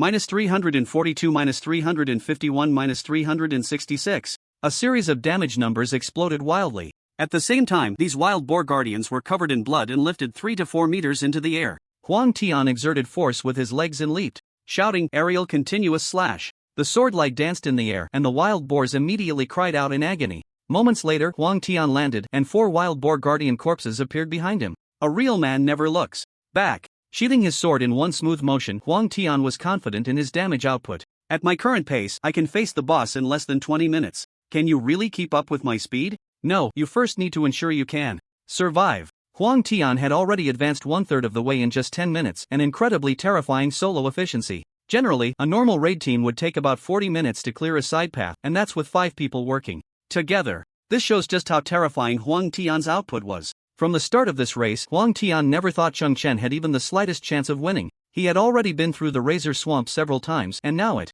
was like a walk in the park. Chen's damage was not as high as his, and he was less familiar with the route. At most, he had a weapon that could change forms, but what good was that? In the face of absolute damage, all the flashy tricks were meaningless. However, at the same moment, if someone could see Chen's position, they would probably faint from shock, because in the same 10 minutes, he had already traversed 2/3 of the left side path. This pace was simply inhuman. Huang Tian could never have imagined that Chen was not fighting one group of monsters at a time. Instead, he was pulling 3 to 4 groups of monsters at once and then taking them all down in one go. With his current level 20 attributes, not only was he not crushed by this group of wild boar warriors, but he even crushed them back by 20%. This was the huge attribute advantage brought by the only hidden class of a solo player, the Binder. His level 20 was equivalent to an ordinary person's level 30, even surpassing Huang Tian by 2 levels. Therefore, these level 26 wild boars posed no threat to him at all. Now equipped with excellent gear and wielding the flowing light 1000-blade umbrella, Chen's damage was simply unimaginable. He pulled another 4 groups of monsters, totaling 17 elite wild boars. Let you taste the power of my new weapon. In an instant, the flowing light 1000-blade umbrella radiated dazzling light. Almost in a moment, it switched to machine gun form, Gatling gun fire. As soon as the words left his mouth, the cannon at the top of the umbrella suddenly erupted with brilliant red light. The passive of the Gatling gun triggered 3 times in a row. 45 guaranteed hit bullets, mixed with the bullets from the main skill, rushed towards the wild boar crowd ahead. At the same time as the Gatling gun fired continuously, Chen was surprised to find that the recoil was actually less than before. Originally, he needed to constantly adjust the aiming angle to ensure more bullets hit vital spots, but now it was much easier. Even if the passive skill has a guaranteed hit attribute to deal higher damage, one still needs to adjust the trajectory. Therefore, the size of the recoil directly affects Chen's operational accuracy. When using the original weapon, with his skill level, the probability of hitting a critical area was about 30%. Now, after switching to the flowing light 1000-blade umbrella, the recoil has decreased by at least 20%, significantly improving his operational accuracy. At the same time, he also felt that the flight speed of the bullets from the Gatling gun was faster than before. -171. Critical attack minus 215, fatal attack minus 342, critical hit minus 143, crushing attack minus 214, fatal attack. A series of astonishing numbers wildly floated above the elite wild boars. Moments later, 17 elite wild boars fell one after another. The damage calculation method in the Apocalypse continent is not very complicated. Final damage equals skill damage x main attribute bonus plus weapon damage x crushing coefficient x special area multiplier enemy defense. In this formula, the crushing coefficient has a base value of 1, and for every 1 point increase in the main attribute, it increases the corresponding skill's damage by 1%. If currently in a positive crush, it increases by a coefficient of 0.05, otherwise it decreases. The special area multiplier is divided into critical attacks and fatal attacks. The former has a coefficient of 1.2, while the latter is 1.5. In other words, it's a difference of 20% and 50% bonus. Of course, this is just a general value and not entirely fixed. After all, there are many unique monsters in the Apocalypse continent, and their weaknesses can vary widely, leading to significant differences in multipliers. In simpler terms, the final damage is positively correlated with skill level, character main attributes, weapon damage per second, character level, and attack area. As long as any one of these values is increased, damage can be enhanced. However, it is worth mentioning that the Flowing Light 1000 Blade Umbrella has a special ability to change forms, so the weapon damage in different forms will incur certain penalties. This aligns with the principle that the base damage of different weapons varies. Taking the current spear, one-handed sword, Gatling gun, and staff as examples, their penalty coefficients are 0.8, 0.7, 0.3, and 0, respectively. It can be seen that the heavier melee weapons incur lower penalties, as these weapons have slower attack speeds. If their damage is too low, no one would use them. For instance, in Gatling gun mode, most skills are multi-hit attacks and have a faster attack speed, so the damage penalty is relatively high. Otherwise, firing dozens of bullets at once would lead to explosive damage. The staff is a special case because spell damage does not account for the weapon's own damage per second. To increase magical damage, one must carry equipment with additional spell damage increase attributes. After all, compared to physical damage, the base value of magical damage is much higher, so there must be certain limitations, otherwise physical classes would be obsolete. Yet, even under the multiple restrictions of Gatling gun mode, Chen still dealt over 150 ordinary crushing damage when facing these level 26 wild boars. This is already an extremely exaggerated number. One should know that with one Gatling gun, as long as a few passives are triggered, it easily fires over 30 bullets. The cumulative damage is terrifying, far exceeding Huang Tian's single hit of over 300 damage. If he successfully activates the Flowing Light 1000 Blade Umbrella later, this damage will continue to increase. However, even more terrifying is that, in addition to this, Chen also possesses an independent passive damage increase system. This is something others find hard to reach. It was worth all the effort I put into crafting you. This damage has a bit of an external aid. Li Gui swordsmanship. With a flash of blades, Huang Tian struck down, completely slaying the level 27 mini-boss, Whaler Jijiba. Today feels pretty good. It only took me 27 minutes to reach the boss, faster than last time. Overall, I've improved by almost 4 minutes. It seems I've gotten quite a bit stronger. At this time, I bet Chen is still struggling to clear the small monsters. Of course, he's more likely already dead. And back at the graveyard. Due to the efficiency of this battle, which broke his previous record, Huang Tian was in a great mood. He could deeply feel that his strength had increased. This also made him cherish the cruel hook in his hand even more. If it weren't for it today, he definitely wouldn't have achieved this result. On his way back, Huang Tian looked at the corpses of wild boar men scattered everywhere, raising his eyebrows in pride. These are all his military achievements. At this moment, he even hummed Jay Chou's nunchucks to express his joy. But the good times didn't last long. His smug state only lasted a few minutes. When he returned to the original fork in the road, he suddenly discovered that Chen had actually arrived. Did he not go kill monsters? There's no way he could be faster than me. From Huang Tian's perspective, there were only two possibilities for Chen returning before him. Either he rushed out at the first moment, fought for a while, realized he couldn't win, and then retreated. Or his progress speed was faster than his own, meaning he lost this race.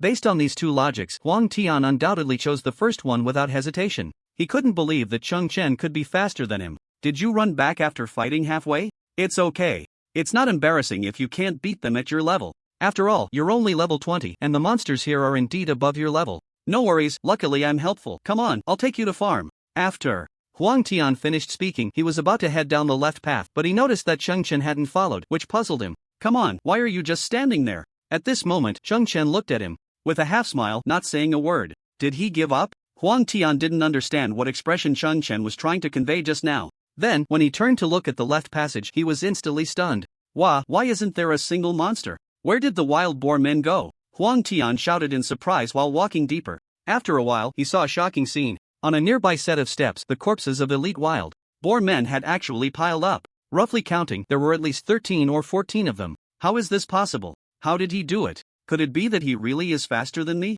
Huang Tian looked at the mountain of corpses before him, and a storm surged in his heart. He never expected that Cheng Chen, a level 20 free player, could possess such terrifying strength. To get an accurate answer, Huang Tian quickened his pace and moved forward. Sure enough, every so often there would be a small pile of wild boar men corpses. Such regular appearances of monster piles could only mean one thing: Cheng Chen actually chose to mass kill. What terrifying strength is this? Huang Tian now felt a bit of a tingling sensation on his scalp. Aren't free players supposed to have low attack power? Then what do these corpses in front of him count as? Cheng Chen, at level 20, had higher output than his own level 28. What would happen later? As a standout at Blue Sky Academy, Huang Tian had naturally seen many top-tier experts. Those people would not be inferior even if compared to the entire Xia country. However, he had never seen such a freakish person before. The appearance of Cheng Chen completely shattered his understanding of harm. Could a lone wanderer really be that strong? This question kept swirling in Huang Tian's mind. When he arrived at the small boss room, he suddenly realized that there was no boss corpse here.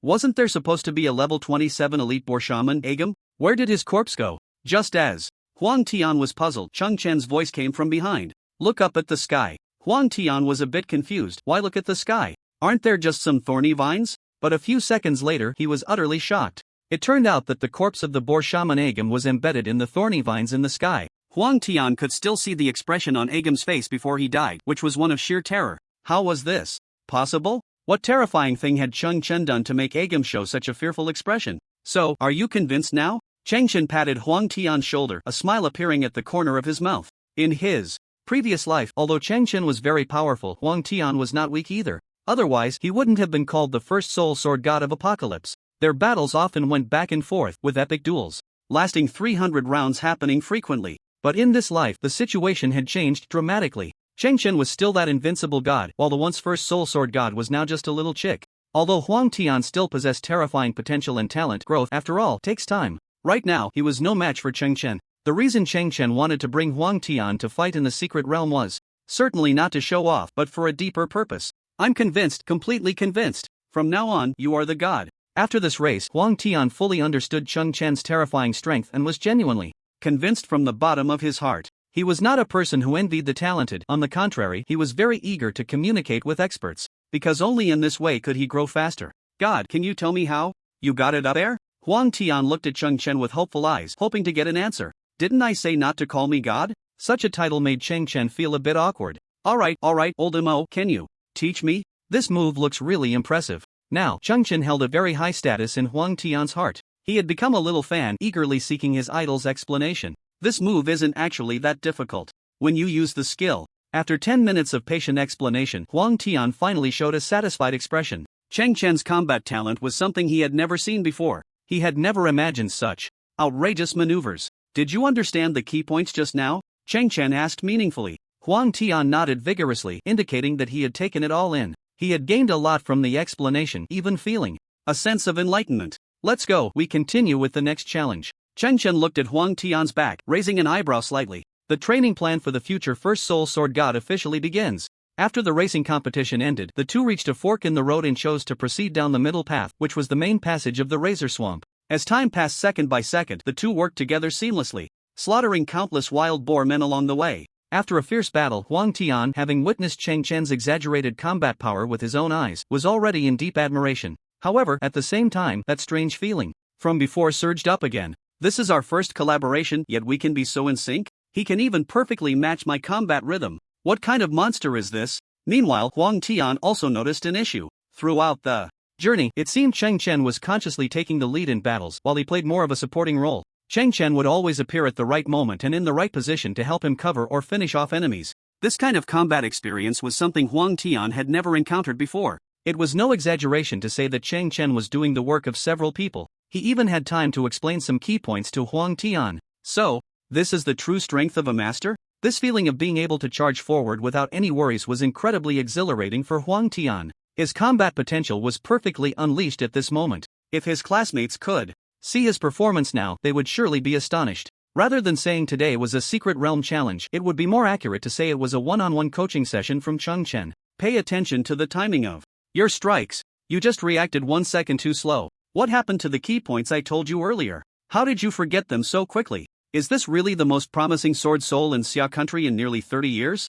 Are you trying to make me laugh to death? In order to help Huang Tian grow faster, Chen was truly worried sick. His painstaking guidance of Huang Tian was not only because he was once his teammate and good brother, but also to cultivate his own power in advance. As his level and strength increased, he would inevitably face various large organizations. At that time, if he was still a lone wolf, it would be very awkward. The growth trajectory of humanity in Blue Star is generally divided into 3 stages: high school, university, and guild. The high school stage is a critical period for whether humans can awaken. The university stage is a period of rapid strength improvement. During this stage, university students can enjoy various resources from their schools to enhance their own strength. At the same time, if they encounter trouble, the school will provide support. For example, in the previous Ding Hong incident, although Demon Spirit University completely failed, it was also because of Chen's astonishing background. If it had been an ordinary person, they would likely have paid a painful price. Therefore, the university period is relatively safe and stable. Students only need to focus on improving themselves without worrying about other matters. However, once students successfully transition to the second tier and graduate from university, they enter the final stage, which is also the longest period of their lives, the guild stage. During this period, if one does not join a guild, there will be no one to unconditionally protect them. Solo players find it very difficult to survive in the later stages on the Apocalypse continent. They could easily provoke someone and end up being hunted by an entire guild. Thus, at this stage, having a good guild will greatly aid future growth. Naturally, Chen could not join someone else's guild, so he had to have his own power. Therefore, he began to lay the groundwork in advance, striving to gather more prodigies to join his ranks. Only then would he have the capital to dominate the world. And Huang Tian, this former genius teammate, was his first target. With Huang Tian's potential and talent under his guidance, he would soon soar to great heights. Chen was very certain that in this life, Huang Tian would definitely not stop at level 98. He would reach the pinnacle of the sword soul profession. This was precisely Chen's monster cultivation plan. Old Mo, your demands are too exaggerated. You just threw out so many knowledge points at once. How could I possibly master them immediately? Do you think everyone is as abnormal as you? In just half an hour, Huang Tian had been scolded by Chen dozens of times and was now feeling somewhat overwhelmed. He was a well-known genius outside, but in front of Chen, he felt utterly useless. This stark contrast made him somewhat uncomfortable. Chen had seen through Huang Tian's thoughts and decided to administer the next dose of strong medicine. Do you want to become the #1 soul sword god of the Tianqi continent? This sentence seemed to possess infinite magic, instantly capturing all of Huang Tian's attention. Of course I want to, how could I not? Chen kicked Huang Tian, saying irritably, if you want it, then hurry up and practice. Huang Tian stumbled, almost losing his balance. He thought Chen was playing tricks on him and was about to curse him out. However, at that moment, Chen continued with an unusually serious tone, if you practice with me, you will definitely become the #1 soul sword god of Tianqi. Suddenly, a tremendous aura erupted from Chen. At that moment, Huang Tian felt his heart start to race. Chen's terrifying pressure and absolute confidence deeply etched themselves into his mind. I will definitely become the #1 soul sword god of Tianqi. From that moment on, Huang Tian finally had a clear goal. Previously, due to his personality and high talent, he had never put in his full effort into anything. Now, under Chen's stimulation, he finally adjusted his mindset. Up ahead is the ruler Ramutas, and he has 2 little brothers with him. Your previous battles were too casual, and you often took unnecessary damage. For the next test, I want you to kill this trio without taking any damage. As soon as Huang Tian heard this, goosebumps instantly rose on his skin. Chen's words hit the nail on the head. He indeed often neglected to dodge minor injuries due to his overwhelming strength. As long as he could win, it didn't matter if he took a little damage, it was completely inconsequential. Okay, I will work hard. Huang Tian charged out, holding the cruel hook. This time, he was extremely focused. Even while attacking the boss, he kept an eye on the movements of the other 2 wild boar men. Upward thrust, ghost/aerial/silver light falling blade. A series of sword soul skills were unleashed from Huang Tian's hands. For the first time, he felt the thrill of walking a tightrope. The concept of needing to think ahead. For every move and technique took shape in his mind for the first time. Slowly, he even became somewhat addicted to this feeling. So fighting can be this exhilarating? Huang Tian's potential was gradually being developed by Chen. His movements and steps became increasingly agile, and his timing for attacks became more precise. Seeing this scene, Chen smiled with satisfaction. The strongest sword soul of Tianqi is finally beginning to awaken. Old Mo, how are you so amazing? Which university are you a student of? How do you know so much? Do you have a top expert in sword spirit at home, which is why you understand this profession so well? Without your guidance, I really wouldn't have thought I could be this strong, Now that we've finished the secret realm, shall we continue to grind other secret realms? Hey, old MO, why aren't you talking? Old MO, wait for me. After successfully defeating the boss Ramtas without taking any damage, Huang Tian fell into a state of ecstasy. He suddenly realized how strong he was, truly achieving a complete no-damage run. This was completely unimaginable before. Now, his admiration for Chen was like the endless flow of a river. All the way, his mouth was like a machine gun, never stopping for a second. Huang Tian was great at everything except his terrifying chatter. He always had endless things to say. Chen couldn't take it anymore, so he chose to rush out and kill monsters. His figure moved constantly among the hordes of monsters. The flowing light thousand-blade umbrella in his hand transformed from a machine gun form 1 second to a spear the next, with various combos emerging one after another. This exaggerated display left everyone in awe. Not far away, Huang Tian was stunned by the scene. Did old Mo take some spring medicine, or did these little monsters anger him? Why is his attack speed getting faster and faster? What is his limit? A few minutes later, Chen finally retracted the flowing light thousand-blade umbrella, and the monster corpses behind him had piled up like a mountain. After watching my recent performance, what do you think? Chen patted his clothes and asked. Fast. Huang Tian almost blurted out. Chen nearly spat out a mouthful of old blood after hearing that. You're fast, your whole family is fast. Huang Tian realized that what he just said was somewhat ambiguous and quickly added, the key is in controlling the rhythm of the attack. Upon hearing this, Chen's expression eased slightly, and he retracted the flowing light thousand-blade umbrella that was about to strike. Huang Tian's comprehension was indeed very strong, just from Chen's recent demonstration. He immediately grasped the key point. One of your great advantages lies in your grasp of battle opportunities. In the future on the battlefield, if you catch a perfect opportunity, you must pay attention to the timing of your attack. Blindly attacking will only disrupt your own formation. Don't rush to strike just because you found an opportunity. Many times, striking later can achieve the effect of striking first. Chen's words were actually a warning to Huang Tian. Because in the past, Huang Tian had a significant flaw: he struck too quickly. For someone like him, an opportunist, it was hard to resist the urge to attack immediately in the face of a perfect opportunity. So in his previous life, many people would deliberately expose flaws to lure him into attacking. He had suffered a lot in this regard. Now, Huang Tian was still in the little chick stage, so Chen hoped to correct this bad habit in advance. To help him quickly improve his strength, Chen had exhausted quite a few brain cells. After listening, Huang Tian seemed to have an epiphany, as if something had exploded in his mind. And suddenly a spark of brilliance flashed in his eyes. Chen's words were like a sudden enlightenment, making him see clearly. Timing of the attack, rhythm of the attack, striking later to strike first. Huang Tian kept repeating these phrases, falling into a wonderful state. Not bad, the child can be taught. Chen did not interrupt Huang Tian but continued to clear the small monsters alone. He couldn't always follow Huang Tian to grow. He had to rely on himself. Half an hour later, when he finished clearing all the small monsters and arrived in front of the final boss, Huang Tian finally caught up. Old Mo, I finally understand. You are really amazing. With your teaching level, you could at least be a grade director at our Blue Sky Academy. Huang Tian ran over with an excited expression. His earlier words were not exaggerated at all. With Chen's strength and experience, if he really taught students, there would probably be a large number of prodigies emerging. The content he had just taught Huang Tian was something that could not be learned in any top school in Xia country. The techniques I taught you today, as long as you can absorb half of them, it won't be in vain for my efforts. Chen certainly did not expect Huang Tian to quickly become that invincible sword soul. One cannot become a fat man in one breath. He understood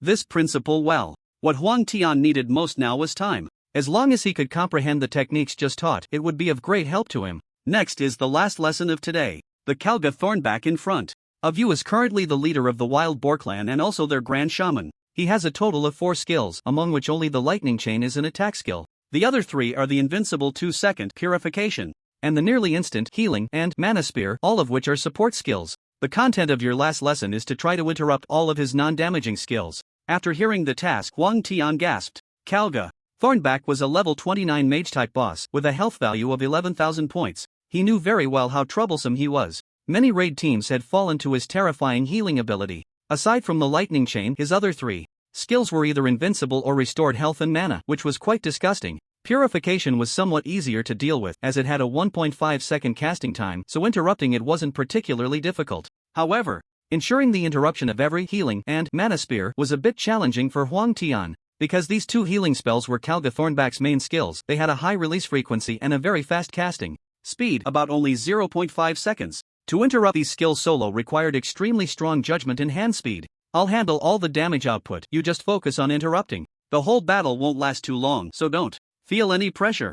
As soon as Chen finished speaking, he took out the flowing light thousand blade umbrella to engage the monster. He switched to staff form and precast a fireball spell. Minus 421 crushing damage since Kalga Thornback was a mage-type boss. His magic defense was very high. At the same time, his level reached 29, so Chong Chen's crushing bonus was only 5%. Therefore, the effect of this magical engagement was not very ideal. However, Chen was not surprised. He had anticipated this in advance. After all, the damage from the fireball spell was considered stolen damage before the battle began. A little more was better than none. He then switched the flowing light thousand blade umbrella to spear form. In this battle, he was finally ready to use his new passive skill. Today, let your blood sharpen my weapon. Chen Chen's figure flashed as he charged out with the spear in hand. Due to Karga the Thorn being a mage-type boss with extremely strong recovery abilities, it was clearly not a good idea to engage him in a long-range battle with a Gatling gun. Therefore, for this fight, Chong Chen prepared to use a new technique. He held the flowing light thousand blades umbrella and executed a series of thrusts aimed at Karga the Thorn's abdomen. Once in battle mode, Karga the Thorn shouted, "Despicable humans, I will eradicate you on behalf of the great Agamigan." Just as the spear struck Karga the Thorn, a small dark purple orb suddenly appeared on Chen Chen's back. This was the Dark Attribute Radiance. Dark Attribute Radiance, maximum duration of 2 minutes. Up to 9 Attribute Radiances can exist simultaneously. Can use Radiance to launch, firing all Radiances at once to deal Dark Attribute damage to the enemy while inflicting a Shadow Vulnerability debuff. Each Dark Attribute Radiance will deal 100 points of Dark Attribute damage, and each explosion can stack a 10% Shadow Vulnerability for 10 seconds. Additionally, each time a Radiance is detonated, the user gains a buff that increases critical hit rate by 1.5%, lasting 30 seconds. After system conversion, the new Radiance passive can accumulate up to 9 Attribute Radiances. This means that if Chen detonates all Dark Attribute Radiances at once, he can stack a 90% Shadow Vulnerability on the enemy, resulting in massive Dark Attribute damage. At the same time, he can increase his own critical hit rate by 13.5%. Such an effect is terrifying. It should be noted that Chen himself has a 22% critical hit passive, which adds up to nearly 35% critical hit rate. Having a 35% critical hit rate at level 20 is beyond what an ordinary person can comprehend. For an average person at this level, having even 10% is a question. Moreover, the Radiance has hidden attributes, which are very important for Chen. 1, 2, 3, 4. The 4 consecutive thrusts all hit the target. Minus 183 crushing attack. Minus 219 critical attack. Minus 366 crushing critical. Minus 221 critical attack. To quickly stack the Dark Attribute Radiances, Chen chose an aggressive opening tactic. Taking advantage of Karga the Thorn's momentary unawareness, he used the 4 consecutive thrusts to instantly generate 4 Dark Attribute Radiances, achieving high efficiency. At the same time, the spear form is currently the form of the flowing light thousand blades umbrella with the lowest attack penalty, so this attack also dealt considerable damage. A wave of consecutive thrusts directly took away nearly 1/10 of Karga the Thorn's health, which was quite exaggerated. At that moment, Karga the Thorn finally became enraged and began chanting the disgusting healing spell. With only a 0.5 second casting time, the chant speed was very fast. Huang Tian, who had been waiting for a long time, was highly focused, waiting for this moment. He suddenly unleashed the Ghost Slash, and a beautiful sword flower was drawn from the cruel hook, stabbing towards Karga the Thorn. Karga the Thorn's healing spell was successfully interrupted. Huang Tian showed an excited expression. He really did it. However, before he could be happy for a second, Karga the Thorn surprisingly began to chant healing spell again. This time, Huang Tian did not react in time and failed to interrupt it. Karga the Thorn instantly recovered 500 health points, bringing his life back to 10087. Wow, he can continuously cast spells. How shameless is that? Damn it, I was so stupid to get carried away. Again. Huang Tian was very dissatisfied with his recent performance and scolded himself. Don't get distracted, focus a bit. Chen shouted as he continued his attack. In order to help Huang Tian quickly regain his rhythm, he unleashed a sweeping strike. Minus 162 crushing attack. The damage from the sweep was not high, but it could knock Karga the Stabber down for 3 seconds. This bought Huang Tian valuable time. At the same time, Chen seized the opportunity to launch a series of thrusts again. Minus 183 crushing attack. Minus 219 critical attack. Minus 366 crushing critical. Minus 359 crushing critical. This time luck was on his side, with 4 attacks, 2 of which were critical hits. Karga the Stabber's health was reduced to 8,798 points, while Chen also accumulated 8 Dark Attribute Dazzling Patterns. At this moment, Huang Tian understood the importance of his task. If he couldn't interrupt most of Karga the Stabber's skills, this battle would take a long time. After getting up, Karga the Stabber indeed began to cast the annoying healing spell. However, Huang Tian would not fall in the same place. Twice, the brutal hook accurately hit Karga the Stabber's right hand. Karga the Stabber's healing spell was successfully interrupted. This time, Huang Tian did not let his guard down, his focus remained highly concentrated. Sure enough, just after being interrupted, Karga the Stabber attempted to cast again. Since the cooldown for Ghost Slash was not yet over, Huang Tian chose to use an uppercut to interrupt the casting by launching him into the air. As a mage-type boss, Karga the Stabber was small and easily lifted into the air. At that moment, Chen also seized the opportunity to coordinate. The flowing light 1000-blade umbrella instantly switched to machine gun form and began to fire wildly at Karga the Stabber in midair. This was a once-in-a-lifetime opportunity for output, and Chen certainly would not miss it. The bullets from the green machine gun poured out from the muzzle of the flowing light 1000-blade umbrella. This time, unfortunately, only one passive was triggered. Since Karga the Stabber was completely defenseless in the floating state, Chen aimed all his shots at his head. -428 fatal critical, -214 fatal attack, -425 fatal critical, -171 critical attack, -143 crushing attack. Under Chen's terrifying microcontrol, a total of 25 bullets hit, with 9 hitting critical areas and 5 being critical hits. The overall probability of hitting critical areas reached an astonishing 35%. It was precisely because the flowing light 1000-blade umbrella reduced recoil that Chen's accuracy improved again. This time, Chen dealt tons of damage, with a total damage of 5,288 points. Karga the Stabber, who originally had 8,798 health, saw his health drop below 4,000 points in an instant. After landing, Karga the Stabber prepared to chant the invincible 2-second purification spell to buy himself time to heal. At this moment, Huang Tian's Ghost Slash had finished its cooldown and he interrupted the casting of the purification spell again. Chen was very satisfied with Huang Tian's performance now, feeling that he had finally gotten the hang of it. Next, watch closely. I'll show you a trick to make the health bar disappear. As soon as Chen's voice fell, the 8 dark attribute dazzling patterns behind him suddenly burst forth with dazzling brilliance. Dazzling pattern launch. 8 dark purple orbs flew rapidly towards Karga the Stabber. 8 dark purple orbs of light struck Karga's blade fist, erupting in a blinding flash. Boom! Boom! Boom! 1, 2, 3, -210 crushing attack causes shadow vulnerability 10%, increases critical hit rate by 1.5% as the first dark attribute dazzling pattern exploded. Dark purple magic runes appeared on Karga's blade fist, indicating the effect of shadow vulnerability. At the same time, a ripple of red spread across Chen, a state buff that increased his critical hit rate. -277, Vital Strike causes shadow vulnerability 2%, increases critical hit rate by 3%, -756, Fatal Critical Hit causes shadow vulnerability 30%, increases critical hit rate by 4.5%, -273, Crushing Attack causes shadow vulnerability 40%, increases critical hit rate by 6%, -705, Vital Critical Hit causes shadow vulnerability 50%, increases critical hit rate by 7.5%. As the shadow vulnerability debuff stacked higher, the damage from the subsequent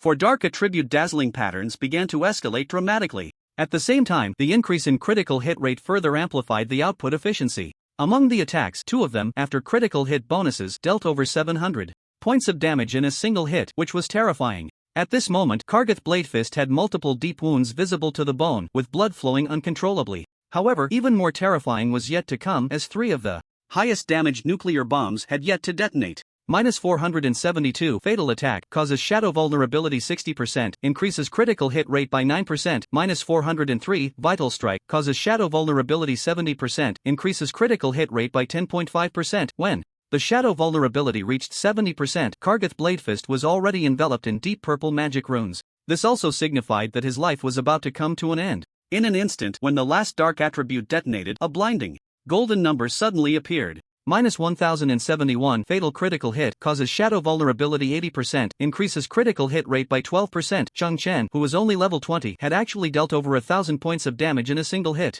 This was an unprecedented feat. Huang Tian, standing nearby, was stunned by this astonishing number. Single hit damage over 1,000. This is the damage dealt by a level 20 solo player? Such outrageous damage had completely surpassed Huang Tian's understanding. Now he finally understood what Chen meant by health bar vanishing technique. A normal combat skill had dealt 4,167 points of damage in Chen's hands. If other battle mages saw this scene, they would probably cry out loud. They knew that accumulating 8 dark attribute dazzling patterns was extremely difficult. They had to use Walt's staff to successfully hit the target to generate a dark attribute dazzling pattern. Moreover, their dazzling pattern dark attribute was merely a state buff with an effective duration of only 30 seconds. If their attack efficiency was not high, they simply couldn't produce that many dazzling patterns. Yet Chen could instantly create 8 dazzling patterns with just 2 quick thrusts. The efficiency between the two was not even in the same dimension. To take a step back, even if they successfully accumulated 8 dark attribute dazzling patterns, the total damage from detonating all of them might not even match Chong Chen's final critical hit. Chong Chen, at this moment, had completely crushed everyone at the same stage, whether in terms of his own mental attributes or equipment bonuses. Not to mention his understanding of skills and the terrifying success rate of fatal attacks, which were beyond the reach of ordinary people. All these factors combined ultimately created such an outrageous gap. In today's world, calling Chong Chen a moving cannon is not an exaggeration at all. No, I can't die. I still have to wait for the Great A Gamagan to descend upon the world again. With only 3,509 health points left, Kalga the Thorn was instantly taken down after suffering Chong Chen's terrifying output. The final total damage even overflowed by 658 points. In his last moments, Kalga the Thorn could only let out a desperate scream. His unwillingness faded away along with his life. In fact, such astonishing damage was somewhat beyond Chong Chen's expectations. Initially, when it passively appeared, he only roughly estimated it in his mind, and the concept wasn't very clear. He only knew that if he successfully detonated a large number of dark attribute patterns, the damage would definitely not be low. However, after personally operating it just now, he finally understood how incredible his damage was. Old MO, what on earth did you grow up eating? If every free class player were as powerful as you, other classes would be out of business. I dare say, if the footage of that battle gets out, tomorrow there will be thousands of people wanting to take you as their master. And the number of people choosing the free class in next year's awakening exam will increase significantly. Good thing you and I are not enemies, otherwise it would be terrifying. You really are an old monster. Huang Tian now completely regarded Chong Chen as one of his own, and he was quite unreserved in his teasing. Chong Chen looked at Huang Tian, who was chattering nonstop, and many memories floated in his mind. Once, every time he executed sharp maneuvers, Huang Tian would tease him like this. It felt good. I wonder where the other old friends are now. Are you all doing well? At this moment, Chong Chen had a grand wish. If in the near future he could gather those old friends who once fought alongside him, how wonderful would it be for everyone to traverse the Apocalypse continent once again and ascend to the highest throne together. Chong Chen's lips curled up slightly. He was already looking forward to the future. Old MO, I just checked the time. I didn't expect that since we entered the Razor Swamp, only 2 hours and 3 minutes have passed. The current record for clearing this place is 2 hours and 51 minutes. Next, we just need to complete the escort task in the lower level within 48 minutes to break the record.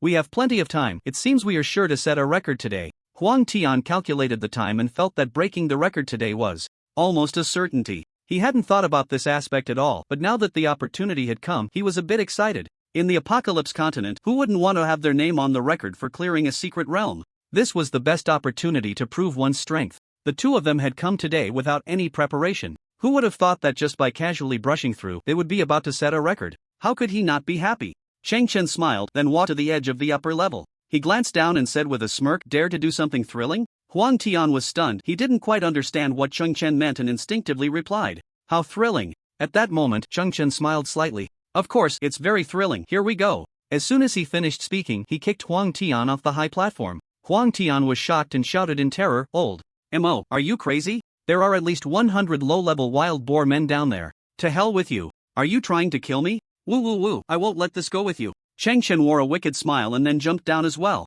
After Chong Chen kicked Huang Tian off the high platform, he jumped down himself. During the fall, he used his left hand to hook his claws around Huang Tian's waist. Meanwhile, he opened the flowing light thousand blades umbrella with his right hand to cushion the impact. Soon, he landed safely on a patch of thorny vines, while Huang Tian landed clumsily, sitting down hard on the vine branches. Huang Tian rubbed his backside and struggled to get up. Still shaken from Chong Chen's sudden attack, he took a while to catch his breath before slowly speaking. "Damn it, next time you want to do something thrilling, give me a heads up, okay? I almost had a heart attack just now." Chen chuckled and teased, "So our famous genius sword soul has such little courage, huh? My bad.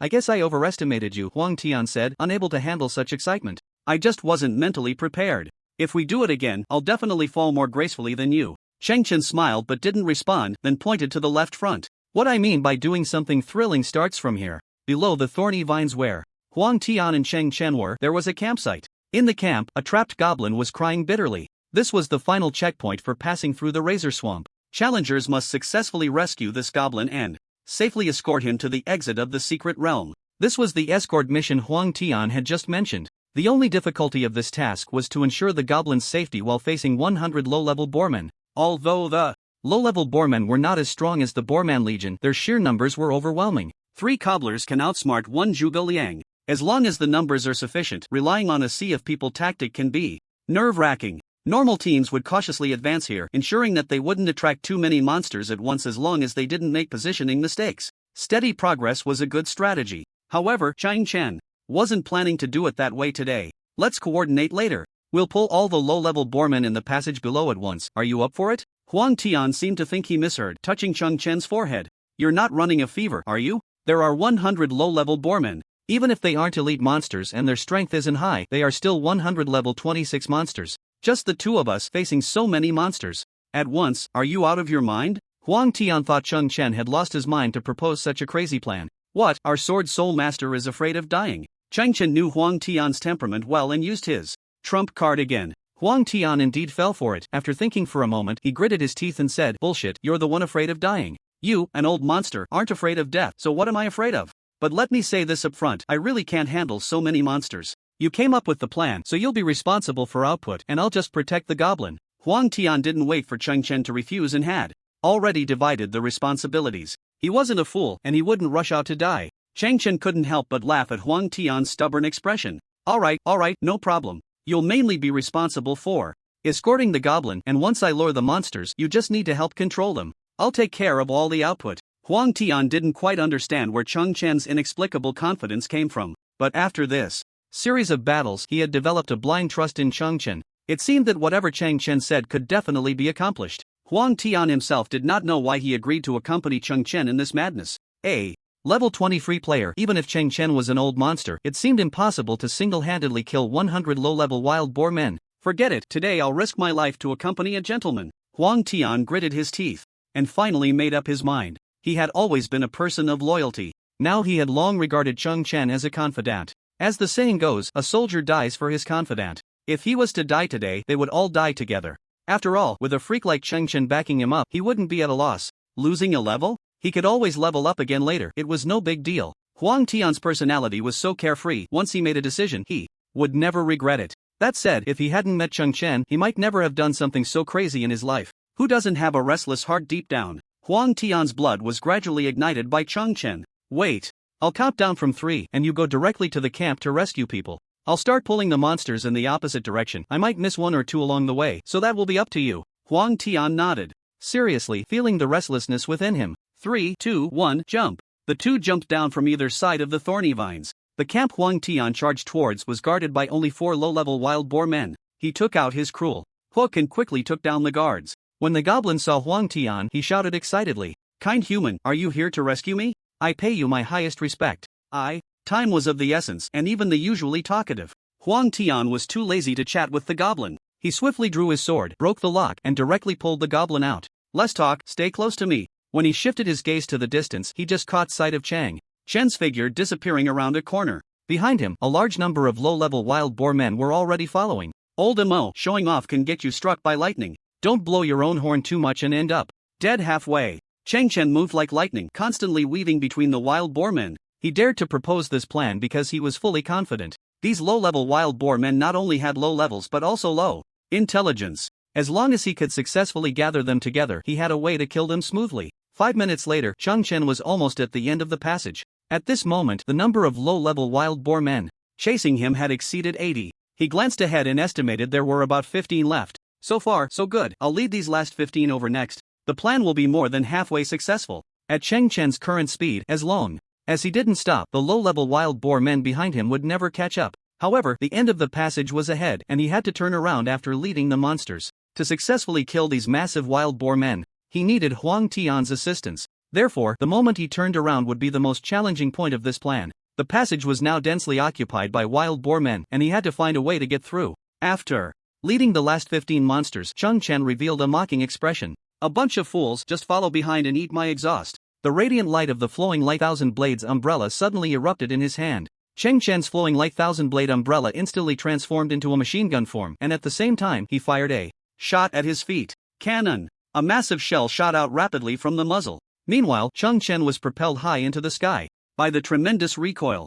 The cannon was a basic skill of the gunner. Although it had immense power, it had a long cooldown time and significant recoil. Chen took advantage of this characteristic to soar above the wild boar crowd. Unfortunately, the recoil was limited, and after a few seconds of flight, his altitude began to drop. "It's a pity I can't use my rotor form right now.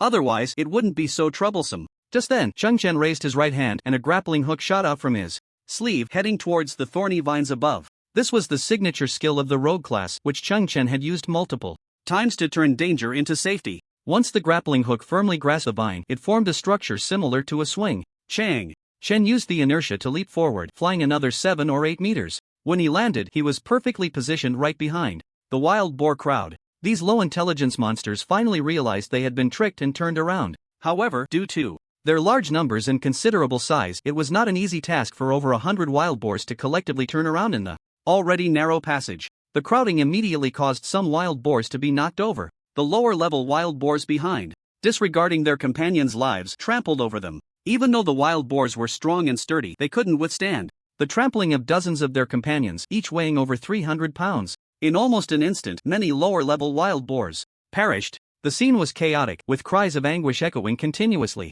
This scene had long been part of Chen's plan. As expected, they are brainless pigs. The effect seems pretty good so far. By merely inducing the wild boar crowd to turn around, Chen had instantly killed over 20 of them. His tactic was a great success. After a batch of companions died, the passage became much wider, allowing the wild boar army to pursue once again. Chen, bold and skilled, surprisingly did not flee immediately. Instead, he calmly set down a freezing trap. The freezing trap was a special skill of the hunter, capable of inflicting a 50% slow effect on all targets within a 4-meter radius for 6 seconds, with a cooldown time of 15 seconds. Although this skill had no attack power, it served Chen's purpose in this situation. Based on my speed estimate, it will take about 3 minutes to run from my current position to Huang Tian's side. In 3 minutes, I can set down 12 freezing traps. The wild boar army is advancing in this passage, and since the width is only 8 meters, their formation length is about 6 meters. This means that when the first freezing trap is triggered, roughly 1/3 of the wild boars will be slowed.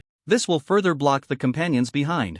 After 12 successive slowdowns, the gaps between their formations will become smaller and smaller. The denser they gather, the higher my damage will be later. After revealing a triumphant expression, Chen began to run. Just as he had planned, when the wild boar army triggered the freezing traps, their overall speed was indeed severely affected. Due to their teammates blocking the way ahead, the wild boars behind desperately pushed forward, and the gaps between them grew smaller. Chen ran wildly, setting down a new freezing trap every 15 seconds. Thus, the wild boar army continued to cluster together, everything proceeding according to his script. 3 minutes later, when Huang Tian saw Chen's figure again, he excitedly waved his hand. "Old Mo, you really did it. You actually pulled it off." Before, Huang Tian was very worried that Chen would fail, but now that he could see him, he was naturally very happy. However, this feeling did not last long, because he soon saw the dense mass of wild boar people behind Chen. Damn, that's a terrifying number. Are you really going to handle this? Wait, how did you get them to pile up like that? Although he had mentally prepared himself in advance, seeing the vast army of wild boar people up close still made Huang Tian's scalp tingle. At the same time, he was incredibly shocked by Chen's monster gathering skills. Gathering hundreds of monsters at once, this skill could only be described as miraculous. At this moment, the goblin NPC beside him was also dumbfounded. What do you mean you're not here to save me? With so many wild boar people, how am I supposed to get out? The sheer number of wild boar people even left the goblin NPC in despair. He began to doubt whether the two humans in front of him had any good intentions. This was not saving him, it was clearly pushing him into a pit of fire. Huang Tian, you grab the goblin first.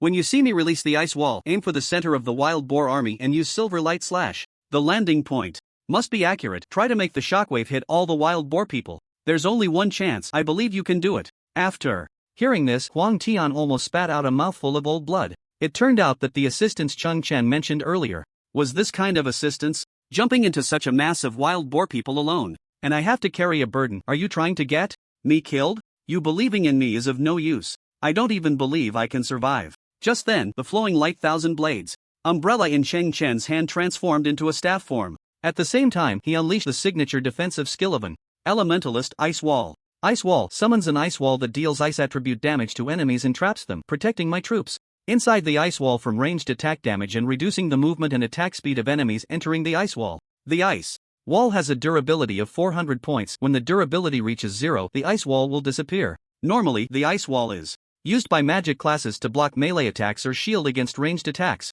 However, Chen went against the grain and smashed the ice wall directly into the wild boar army. Instantly, all the wild boar people were trapped inside. The next second, the flowing light thousand blades umbrella transformed into a machine gun form, and Chen unleashed the cannon again. Now, in mid-air, Chang Chen shouted, and Huang Tian gritted his teeth, using silver light slash against the wild boar army. Although he had just been cursing, he never faltered at a critical moment. Since he had promised, he had to follow through, even if it meant death. The ice wall with 400 points of durability could only hold back the wild boar people for a maximum of 1 second, so Huang Tian had to act decisively. Just as he held the goblin and flew into the pig herd, the ice wall shattered instantly. However, at that moment, the shockwave from silver light slash knocked all the wild boar people down. At this moment, Huang Tian felt a bit desperate. He was already prepared to face death. The shockwave from silver light slash could only immobilize the wild boar people for 1 second. At most, he had no time to run out. Just then, he felt something wrap around his waist. It turned out that at this critical moment, Chang Chen had already flown up into the air on the thorny vine branches and was now using his claws to pull Huang Tian up. Old Mo, you really are something. This move of shedding the golden cicada is amazing. Huang Tian, who had narrowly escaped death, was overjoyed. But the next second he realized the problem. Although the two of them were temporarily safe now, how are they going to deal with the wild boar people below? Wasn't this just going back to square one? I can't let the goblin go out. Everything I've just done will be meaningless. Watch closely, I'm going to show you a black ball stew of wild boar. As soon as the words fell, Chang Chen began to chant the spell. Moments later, a huge black sphere of light appeared right in front of the wild boar army. This enormous black sphere of light is naturally Chang Chen's void sphere. After gathering the monsters, the current formation of the wild boar army is approximately a rectangle measuring 8 meters long and 6 meters wide. The diameter of the void sphere is 4 meters, lasting for 4 seconds, and its movement speed is 1 meter per second. Chang Chen deliberately adjusted the launch angle, allowing the void sphere to fly in from the longer side. Thus, it can almost traverse 2/3 of the distance. At this moment, the void sphere has begun to slowly fly backward from the front of the wild boars. Suddenly, an earth-shattering sound of pig slaughter erupted. Almost every wild boar was tormented to the brink of death by the shadow energy carried by the void sphere. After being hit by the void sphere, there is about 0.5 seconds of stiffness, and with its flying speed being 1 meter per second, once stuck, there is no way to escape in a short time, only able to watch as they are attacked repeatedly by the shadow energy. -504 crushing attack. -508 crushing attack. -1016 crushing critical hit. -511 crushing attack. A series of exaggerated numbers kept popping up. One by one, the wild boars fell down. With the void sphere lasting for 4 seconds and the attack interval being 0.5 seconds, it could attack exactly 8 times. Although the area attack magic has no weak point attacks, with Chang Chen's attributes, there is a crushing bonus of up to 20% against this group of level 26 weaklings. The 300 base damage of the void sphere, after the intelligence attribute bonus, can exceed 1000 damage just from the critical hit effect, which is terrifying. Huang Tian stared at the scene before him like a hell on earth, in shock. Could it be that you planned all of this beforehand? Is such computational ability really something a human can achieve? It was only now that Huang Tian understood that from the very beginning of this pig slaughter plan, Chang Chen had calculated every step. Whether it was luring monsters, gathering them, the recent collective control, or the final group kill, every step was within his calculations. This terrifying tactical acumen was truly exaggerated. But at that moment, he suddenly thought of a problem. The cooldown time of the void sphere is as long as 15 seconds, and he was very clear about this. Although this wave of damage was explosive, it was still not enough to kill all the wild boars. There were still at least 50 wild boars left underfoot, and one shot of the void sphere's damage was clearly insufficient. Once the void sphere ended and the stiffness effect disappeared, the wild boars that had finally gathered would definitely scatter and flee. At that time, it would be impossible to achieve such a high kill efficiency again. What are you going to do next? At this moment, Huang Tian no longer doubted Chang Chen's abilities. He just wanted to know what other trump cards Chang Chen had not yet revealed. After all, Chang Chen still looked confident. Just then, Chang Chen smiled slightly and began his subsequent actions. Huang Tian looked and thought, indeed, there was still a big move not yet unleashed, truly worthy of you. However, just as he praised Chang Chen in his heart, the next second he was almost furious enough to spit blood. At this critical moment, Chang Chen actually threw the most basic spell of the mage class magic missile downward. My brother, time is tight. If you have a big move, hurry up and use it. What good is throwing a magic missile? The void sphere is about to disappear. Huang Tian was already anxious. He didn't want to waste such a good situation. However, Chang Chen smiled and said, even a magic missile has its uses. The magic missile is the most basic spell. Although its damage is extremely low, the casting time is only 1 second. This is the key. 1, 2, 3. Chang Chen did not explain anything, but leisurely tossed out magic orbs. However, just as Huang Tian was going crazy, the situation on the battlefield suddenly changed. The previous void sphere had just disappeared, and the wild boars thought they were saved. But at that moment, right in front of them, 2 more void spheres appeared. Moreover, this time, their movement speed was even faster than before. Chen's passive ability finally triggered. The new void spheres moved at a speed of 1.5 meters per second, while the attack interval was reduced to 0.3 seconds. Therefore, the total damage dealt in a unit of time would see a significant increase. With the addition of the two brand new void spheres to the battle, a series of numbers began to flood the screen. -1009 crushing critical hit, -511 crushing attack, -508 crushing attack, -1019 crushing critical hit. Because both the movement speed and attack interval had increased, the efficiency of this attack was much faster than before. Just the reduction of the attack interval by 0.2 seconds alone resulted in a damage increase of over 60%. Not to mention that with the increased movement speed, more targets could be attacked. The new void spheres were far more terrifying than the previous ones. With the appearance of the two new void spheres, the wild boars were utterly despaired. After a chorus of screams, the remaining 50 or so wild boars all fell down. How is this possible? Where did these two new void spheres come from? What exactly did you do? Huang Tian felt his worldview had been overturned. Chen's recent actions could only be described as miraculous. In this world, how could there be a skill that refreshes two void spheres at once? Is this reasonable? At this moment, Huang Tian recalled Chen's series of performances. Whether it was his invincible maneuvers, unexpected tactics, or the absurdly high damage, it seemed there was not a single aspect of him that was reasonable. Besides that, he also possessed forging knowledge that surpassed Jiang Wenliang. Is this what a prodigy is? Huang Tian's mind went blank, unable to utter a word for a long time. Follow me, and you will create more miracles. Chen did not explain much, but patted Huang Tian on the shoulder and jumped down from the thorny vines. I can also create miracles? Chen's words just now echoed in Huang Tian's ears, deeply etched into his heart. It seemed that from the moment he met Chen, the trajectory of his life had undergone a tremendous change. Alright, I will definitely work hard to keep up with your pace. In the future, we will create more miracles. A flash of brilliance appeared in Huang Tian's eyes. He had made the most important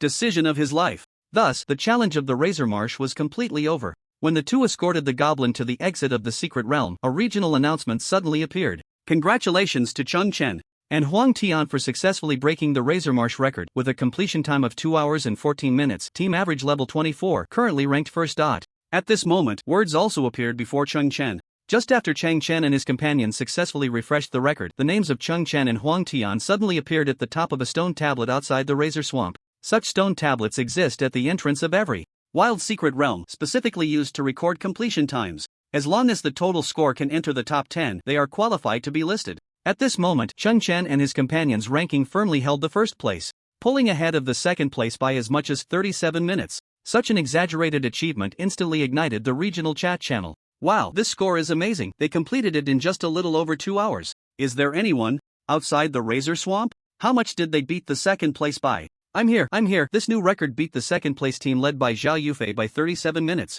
As expected of the great Huang Tian, even with a dead weight, he can still set a record. Dead weight? What do you mean by that, brother? You might not understand if you weren't there, but today the great Huang Tian brought a level 20 solo player to grind the secret realm. Even so, he still achieved such an outrageous score. It's simply terrifying. Damn, I was wondering why an unfamiliar name appeared in the regional announcement. Turns out it's a boss account. Isn't that right? I guess he paid Huang Tian to help him set a record. So shameless. TSK. I'm so jealous. If I could make the list, I could brag for years when I go back to school. In this world that infinitely reveres the strong, being on the secret realm leaderboard is a very glorious thing. Many people rack their brains to climb the ranks. This is a coveted opportunity for fame that countless people dream of. Those who make the list not only gain fame but also receive rewards from their school. The higher the rank, the richer the rewards. After all, students who can make the list are treasures of the school, and their fame benefits the school as well. Therefore, the rewards offered by the school are never stingy. Given the vast population of Xia country, even making the list in a mid-level secret realm is not a simple task. After all, with so many people under various forms of competition, records often develop in a perverse direction. In the past, refreshing records by 1 or 2 minutes was already quite good. Like today's new record in the Razor Swamp, which improved by 37 minutes all at once, can be said to be extremely outrageous. It is precisely because of this that the new record caused such a huge reaction in the regional chat channel. It should be noted that not everyone can participate in refreshing records. The Apocalypse continent has strict requirements for the levels of those who climb the ranks. If the average level of the team exceeds the current secret realm level by 3 levels, no matter how fast they are, the score is invalid. Despite such harsh conditions, there are still many people who tirelessly grind records. After all, being on the golden list once is a dream for countless people. At this moment, in another secret realm in this area, Zhao Yufei also saw the regional announcement. He is one of the top 10 in Xia country, a top student from Tianling University, now at level 29, even higher than Huang Tian.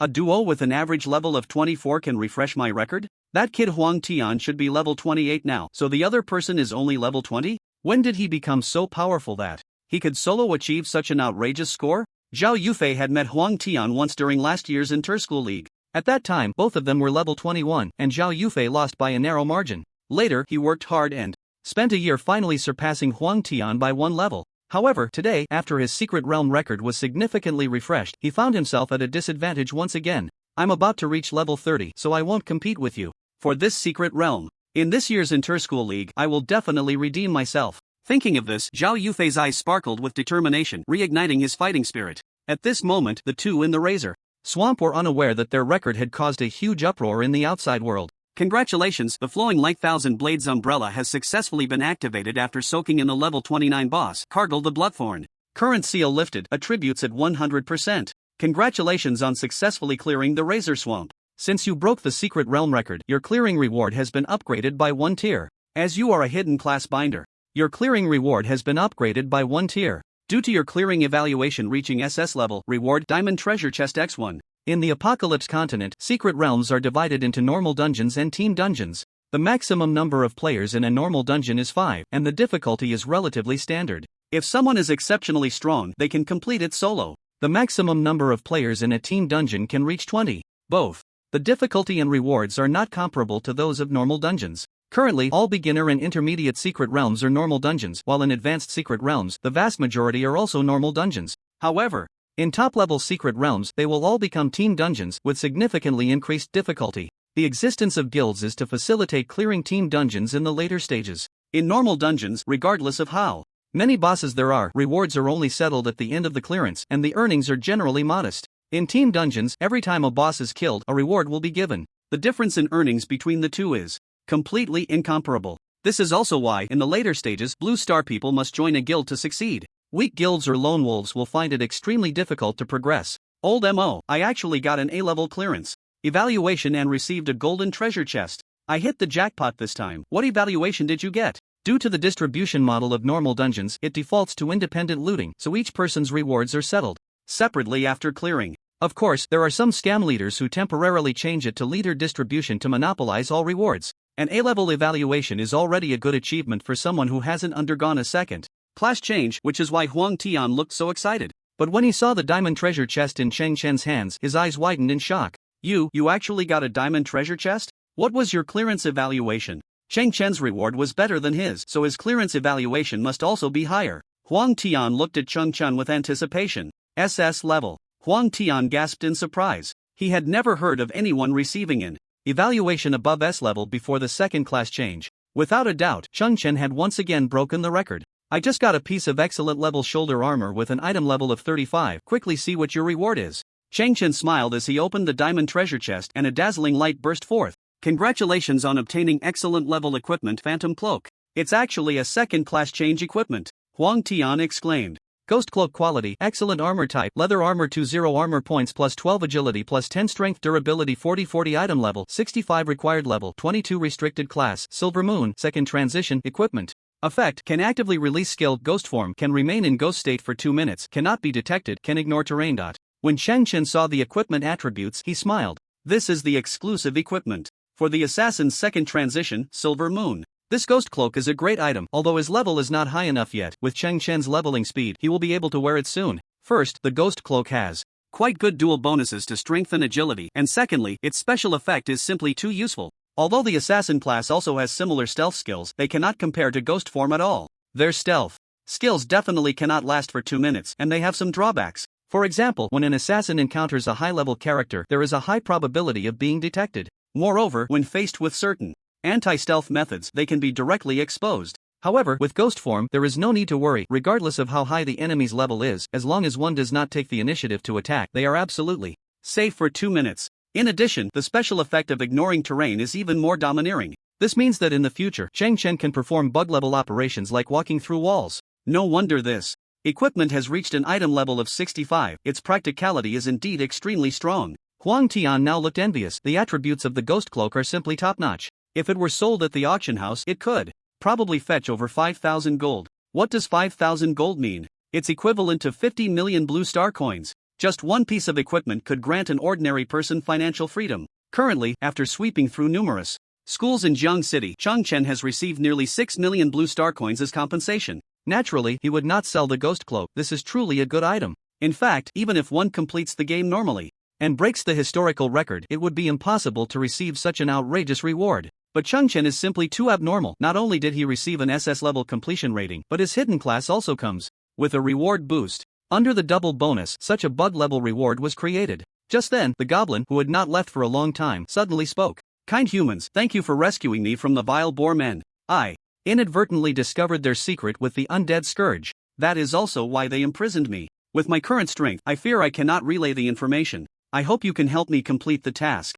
I have recorded the content in a sealed letter, which is now buried at the coordinates 3844, 6922. There is a huge pine tree nearby, so you should be able to find it easily. Thank you again. I must return home to recuperate. After the goblin finished speaking, he left the Razor Marsh. Huang Tian, after hearing this, was somewhat excited. Could this be the legendary hidden quest? I have completed the game several times before, and this goblin didn't say a word and just ran away. Why did it suddenly give a task today? Chen's mouth curled up slightly. He certainly knew this was a hidden quest. To trigger it, one must escort the goblin to the secret realm exit within 10 minutes. Generally, a normal team, if they proceed cautiously, would not be able to meet this condition at all. The reason Chen wanted to take them all out just now was for this task. This task points to the Razor Highlands secret realm. We're not at the right level yet, so let's put it aside for now. We'll talk about it after your second awakening. Chen didn't provide a detailed explanation, just briefly mentioned the future plans. You knew about it? Is this task also part of your calculations?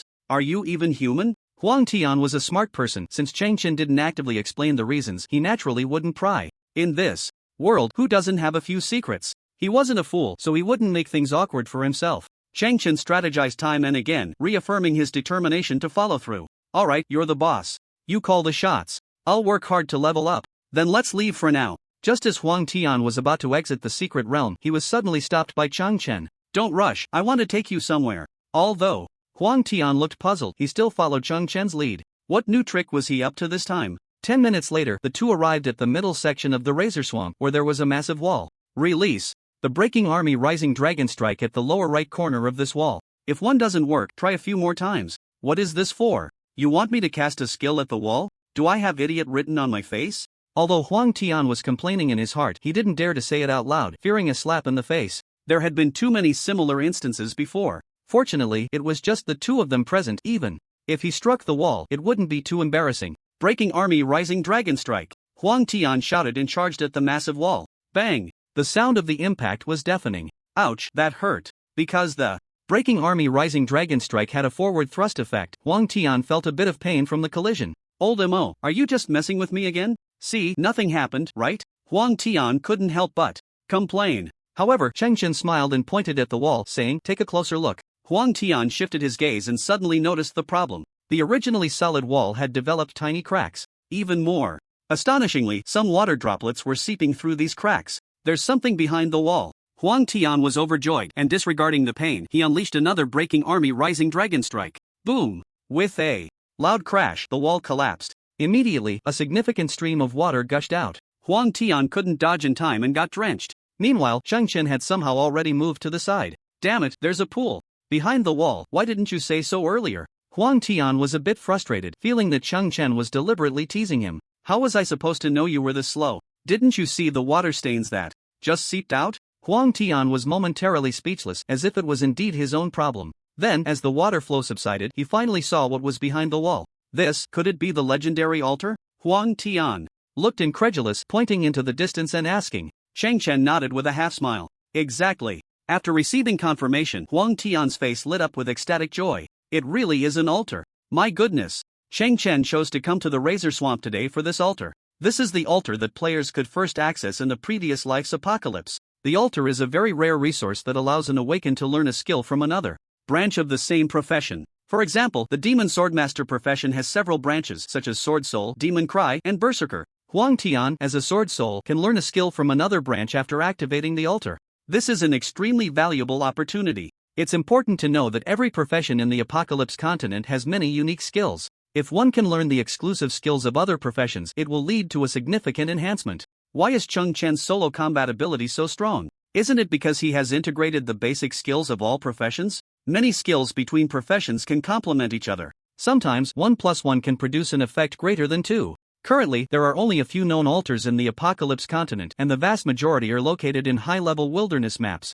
Moreover, due to the cooldown time of the altar, a maximum of 5 people can activate it at a time, after which it will enter a cooldown period of up to a month. Therefore, maps with altars are often guarded for long periods. Such maps are hotly contested by major guilds in the mid to late game. People like Huang Tian, who haven't even undergone a second-class change, absolutely cannot access the altars in the early stages. However, he never expected that today, in this level 26 secret realm, there would actually be a hidden altar. Huang Tian was naturally overjoyed. Old Mo, you're amazing. How did you find this altar? In Huang Tian's heart, Chong Chen was like a deity. To discover such a tricky altar location was simply outrageous. Who would randomly bump into a huge wall? If it weren't for trusting Cheng Chen, Huang Tian would never have discovered this altar in his lifetime. I received a hidden quest before, which gave me a map. The location marked on this map is right here. Of course, Chong Chen couldn't directly say that he knew all the altar locations in the Apocalypse continent. He could only shift the blame to the hidden quest. After all, given the current low exploration level of humanity in the Apocalypse continent, anything unknown could be attributed to hidden quests. Upon hearing this, Huang Tian felt a warmth rise in his heart.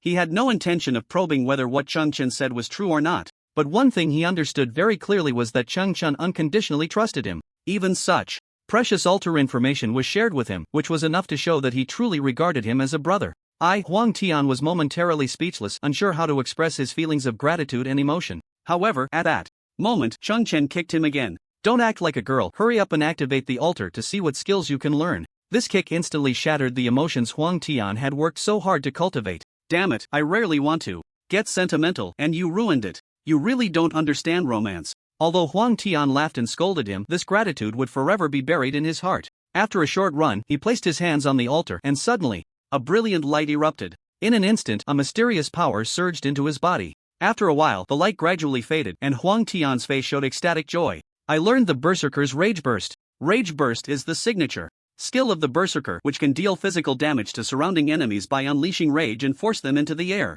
This skill has high damage and a short cooldown, making it highly coveted by other branch professions of the demon sword master. Now that Huang Tian's sword soul has learned this skill, it was like adding wings to a tiger. I'm done learning, old Mo. You go quickly. Now I look forward to what you can learn. Huang Tian looked at Chong Chen with anticipation, wanting to know what skills a free spirit could learn by activating the altar. In fact, Chong Chen was also uncertain at this moment. After all, he had never played as a free spirit in his past life, and besides, a free spirit was originally proficient in all basic skills of every profession. If he were to learn skills by stealing, whose skills could he steal? There were no professions for him to steal from. Cheng Chen took a deep breath and slowly walked towards the altar. This was his first time facing an unknown situation. When he placed his right hand on the altar, a massive amount of skill information flooded into his mind. So that's how it is. Cheng Chen was overjoyed after seeing the skill information.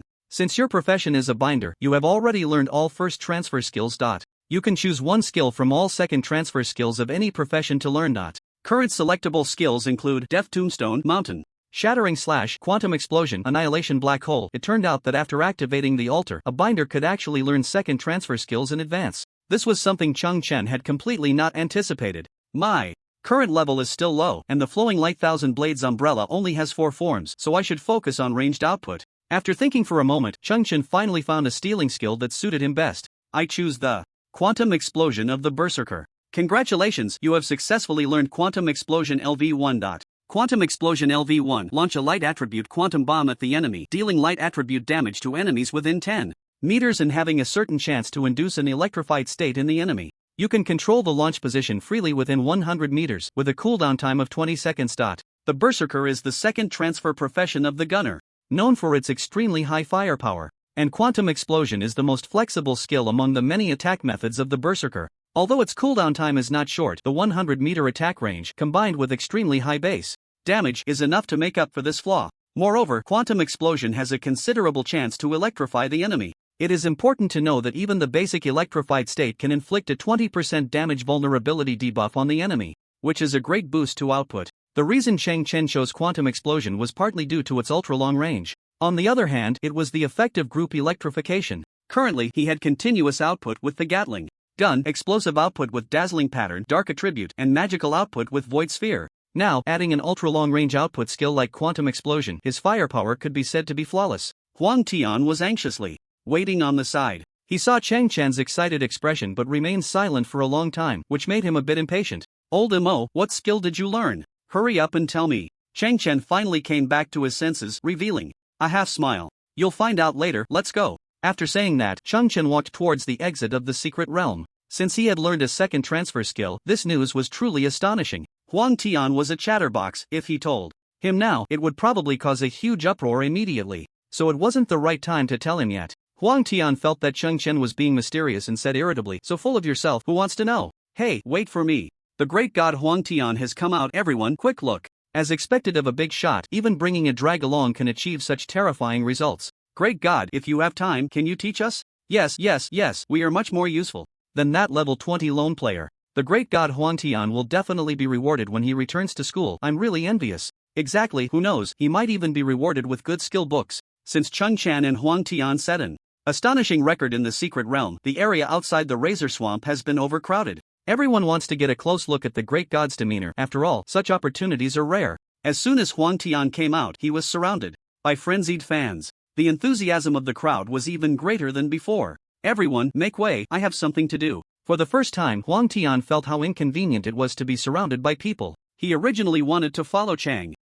but in the blink of an eye, he was gone. Oh no, I'm going to be suffocated by these people. I still don't even know which school Lao Mo is from, and he just ran away. Chen really disliked such scenes, so he slipped away as soon as he came out. At that moment, he stood at a distance, turned back and smiled. This is all I can teach you for now. Believe me, you'll soar to great heights soon. Next time we meet, don't let me down. With that, Cheng Chen's figure disappeared into the crowd. A few hours later, Cheng Chen appeared at the blacksmith shop in the novice village. Jiang Wenliang was busy forging, but as soon as he saw him, he immediately stopped his work. Young friend, what brings you here? Do you have any new blueprints? You two are quite impressive, actually refreshing the record for the Razor Swamp. Jiang Wenliang had just seen the regional announcement and now wore a face full of approval. Cheng Chen smiled and shook his head, saying, who do you think is the owner of the blacksmith shop? Do you think my blueprints come from the wind? Don't worry, I won't forget you when I have something in the future. Jiang Wenliang certainly knew that rare blueprints like the flowing light Thousand Blades umbrella wouldn't be so easy to obtain. He had just asked casually, just in case there was one. After all, in his eyes, Cheng Chen had already become synonymous with extraordinary abilities. Now that he received a promise, he immediately beamed with joy. Alright, I'm honored that you think so highly of me. I will do my utmost, hee. Just then, Cheng Chen glanced around the blacksmith shop and then asked, Old Jiang, can I borrow your iron mat and furnace for a few days? Such a small matter. Jiang Wenliang didn't think twice and immediately agreed. He was just a bit puzzled, not knowing what Cheng Chen was up to. Are you going to forge equipment? Do you need my help? Cheng Chen waved his hand, rolled up his sleeves, and walked to the forge. No need, I just want to level up my forging to intermediate a few days before the college entrance examination. Jiang Wenliang was taken aback. College entrance examination? Could he still be a high school student? There were only 4 days left until the exam, and he wanted to level up from beginner to intermediate in 4 days? Wasn't that a fantasy? Cheng Chen had learned beginner forging from him, and he was very clear about the current situation. 10,000 points of forging experience, let alone 4 days, even 40 days would be tough. Even someone as strong as Jiang Wenliang took 16 days to reach intermediate blacksmith. The college entrance examination is just around the corner, aren't you going back to prepare? Jiang Wenliang tentatively asked. After all, he didn't want such a rare genius to be delayed by forging. Although he was a top-notch blacksmith, he always had a knot in his heart, which was that he had never successfully awakened back then. If he had the talent to cultivate, how could he have time to study forging? In this world, the status of a blacksmith master would never compare to that of a high-level awakener. As long as one can awaken, then the combat profession will always be at the forefront, this is beyond doubt. From the fact that Cheng Chen had just set a new record in the secret realm, Jiang Wenliang knew that his talent must be extraordinary. Naturally, he did not want Cheng Chen to follow in his footsteps. Cheng Chen took out a blood red ore from his pocket and said, Don't worry, old Jiang, I know what I'm doing. Since the conversation had reached this point, Jiang Wenliang felt it was inappropriate to say more. However, when his gaze turned to the blood red ore that Cheng Chen had pulled out, he was stunned. This is all a Gamagan bloodstone? Cheng Chen smiled slightly and nodded. My goodness, how did you get so many? There must be at least 50 units here. You can get this much from one run of Razor Marsh? A Gamagan bloodstone is a drop from the minor monsters in Razor Marsh and is also an excellent forging material. However, due to its low drop rate in a fully cleared secret realm, it's considered good if each person can get 3 or 4 units. The mountain man has his own clever plans. Chen didn't explain much, this was a little secret. There is a method to increase the drop rate of a Gamagan bloodstone, which is to kill the Wild Boar Legion in large combos, significantly increasing its drop rate. This is also why Chen had tried to use the Grelin machine gun or the Void Sphere for output in the secret realm earlier. The combo count for these two skills is very high. Huang Tian is a combat fanatic and knows nothing about forging. So, Chen took the opportunity to graciously accept all the Agamagan bloodstone. All of this was done quietly, and Huang Tian, being an outsider, was completely unaware. Chen just considered it as collecting his one-on-one teaching fee. Jiang Wenliang was not a foolish person. He knew Chen was unwilling to speak, so he did not ask further. If you have so much Agamagan bloodstone, you might really create a miracle. Besides improving the quality of forged products, Agamagan bloodstone has another significant effect. Using it to forge equipment grants experience points that are 3 times that of ordinary ores. This was also the main reason. Jiang Wenliang had just been astonished. I can't use the products I forge, so just put them here for consignment, Chen said as he began to forge. Jiang Wenliang nodded. It is quite normal to consign forged products at a blacksmith's shop in the Apocalypse continent. After all, the novice village does not have an auction house, and only upon reaching the first main city can one put equipment up for auction. No problem, since we are so familiar, I won't charge you a consignment fee. Although my place is not as good as the auction house, I have 40 consignment spots. Considering the failure and loss rates, my spots will definitely be enough for your materials. After hearing this, Chen gave Jiang Wenliang a meaningful glance and did not say much. Jiang Wenliang felt a bit uncomfortable under his gaze. Did I say something wrong again? However, a few hours later, the blacksmith's shop would occasionally be filled with Jiang Wenliang's exclamations. Are you the reincarnation of a hammer? The first piece of equipment was successfully forged, and it even broke through the excellent grade limit. Wow, why is your material loss so small? What is the principle behind this? Can you teach me? My little ancestor, at this exaggerated success rate, it won't be long before my blacksmith shop is filled to the brim. No, your efficiency is too monstrous. I want to share too. How about 37 to 63? No? Then 28 to 72 is fine.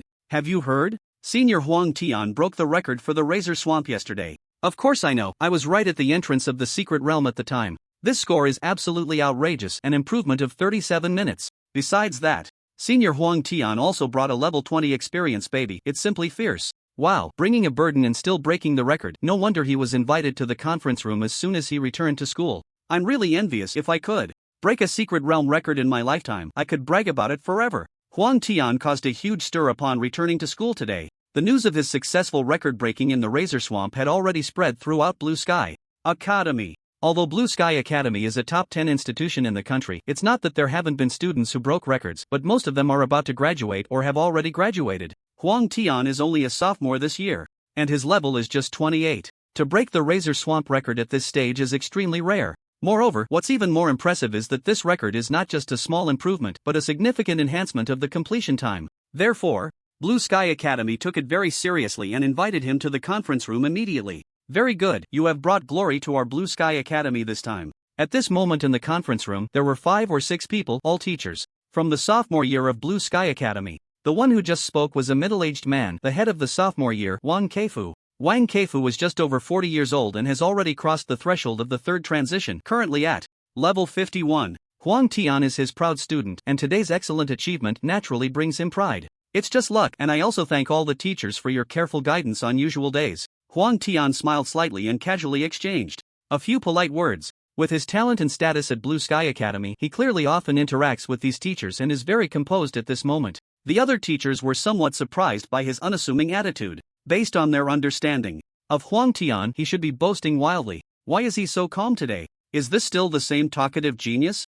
A glint of brilliance flashed in Wang Keifu's eyes. He knows Huang Tian the best among the teachers present. His student is so calm today, which is very unexpected. Has this kid changed his character? Although he doesn't understand why Huang Tian is acting so unusually today, it's ultimately a good change, so he showed a relieved smile. In light of your outstanding performance, this time, we teachers have unanimously decided to reward you with an A-level skill book for Sword Soul. As soon as the words fell, all the teachers stood up and applauded, which was an encouragement and affirmation for the student. However, Huang Tian just smiled and nodded, casually being polite. After all, he gained a lot from this secret realm trip. Not only did he receive VIP-level guidance from Chen, but he also secretly learned the Berserker's Rage Burst. From his current perspective, an A-level skill book is really nothing. It should be noted that in terms of quality, Rage Burst is an S-level skill of the Berserker branch, far beyond the reward given by the teachers today. Fighting alongside Chong, Chen, Huang Tian has made significant growth in both temperament and vision. Huang Tian's composure once again raised the teacher's suspicions.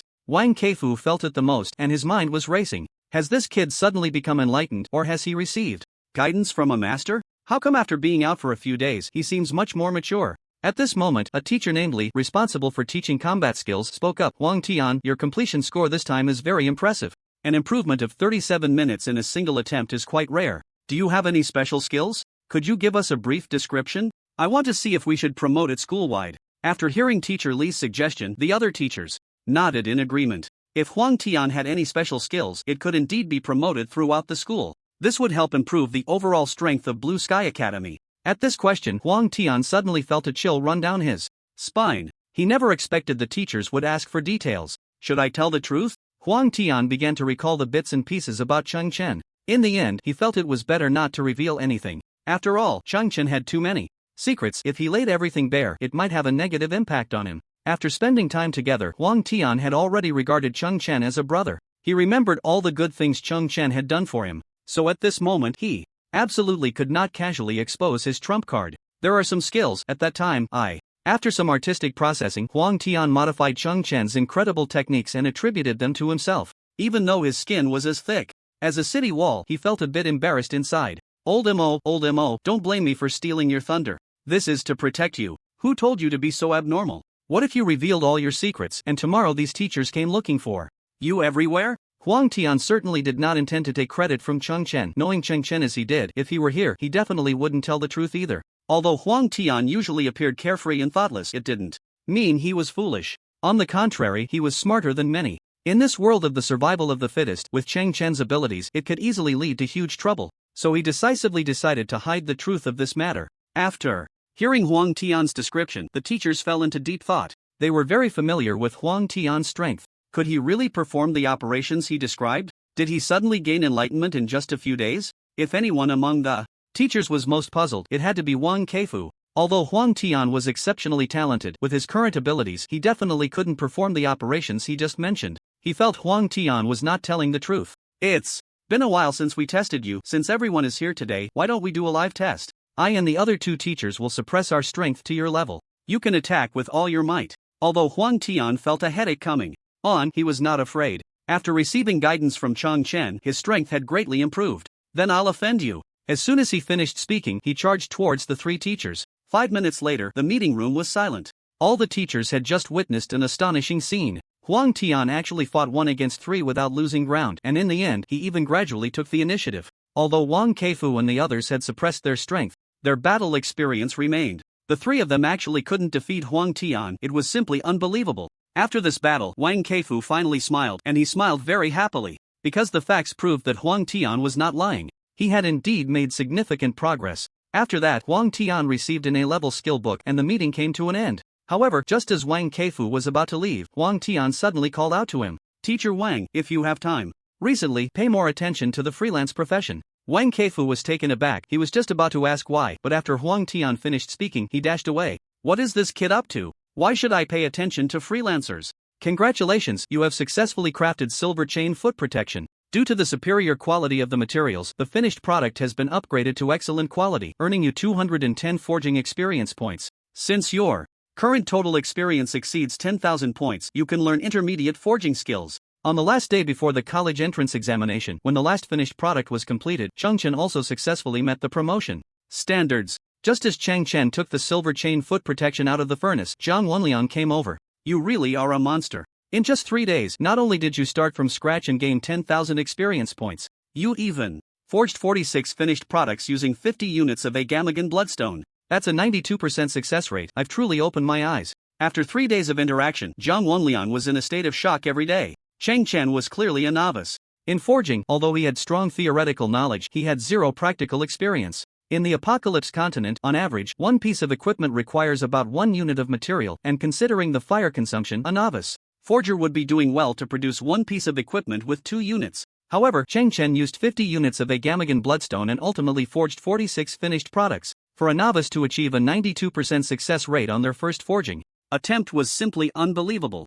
Jiang Wenliang now regarded Cheng Chen as a deity. His own forging talent was already considerable enough to rank among the top in the Apocalypse continent. However, compared to Cheng Chen, it was hardly worth mentioning. After meeting the promotion conditions, Cheng Chen immediately looked for a skill book for intermediate forgers. A massive amount of information then flooded into his mind. Congratulations, you have successfully learned intermediate forging. The minimum quality you can now forge is excellent blue. To advanced forging, you still need 100,000 forging experience points and recognition from the Forging Association. Please work hard. When Chen opened his eyes, he was somewhat surprised. He hadn't expected that to advance to an advanced forger, not only would the required experience points increase tenfold, but he would also need recognition from the Forging Association. This setting did not exist in his previous life in Apocalypse. It was only at this moment that he understood why forging masters held such a high status in the Apocalypse continent. 100,000 experience points were a lot of money. Every forging master was built up with gold coins.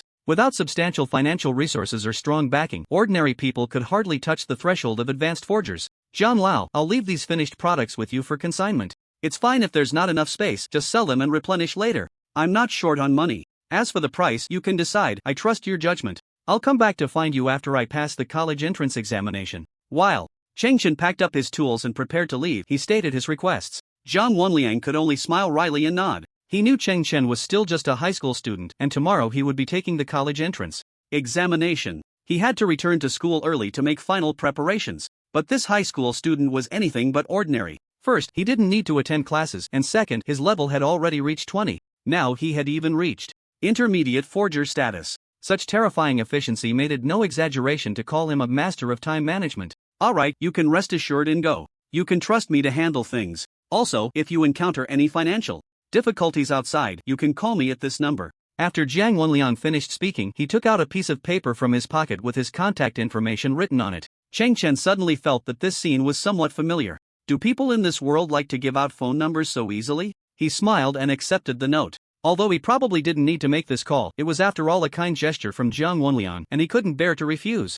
Alright, then I'll be leaving now. Goodbye. Cheng Chen packed his belongings and prepared to leave. Just as he was about to walk out of the blacksmith shop, he heard Jiang Wenliang's voice behind him. Young friend, where are you from? Cheng Chen smiled and waved his hand, saying, I'm from Jiangcheng. After hearing this, Jiang Wenliang fell into thought and fell silent. An hour later, Cheng Chen finally returned to the outside world. Not long after he stepped out of the portal, a middle-aged man rushed over. My ancestor, why did it take you so long to come out? Jiangcheng No. 1 High School has been asking for you every day lately. They're about to go crazy. As soon as the middle-aged man finished speaking, it immediately drew the attention of the surrounding crowd. Moments later, everyone erupted in excitement because someone recognized Cheng Chen. Oh my god, did we win the lottery today? We actually get to see our idol in person. Chen, we are all your fans. The college entrance examination is tomorrow. Please do your best. The honor of Jiangcheng City relies on you to protect it. Please take our blessings and become the top scorer. This time, Cheng Chen finally felt the treatment that Huang Tian once received. The crowd's enthusiasm was even more intense than before.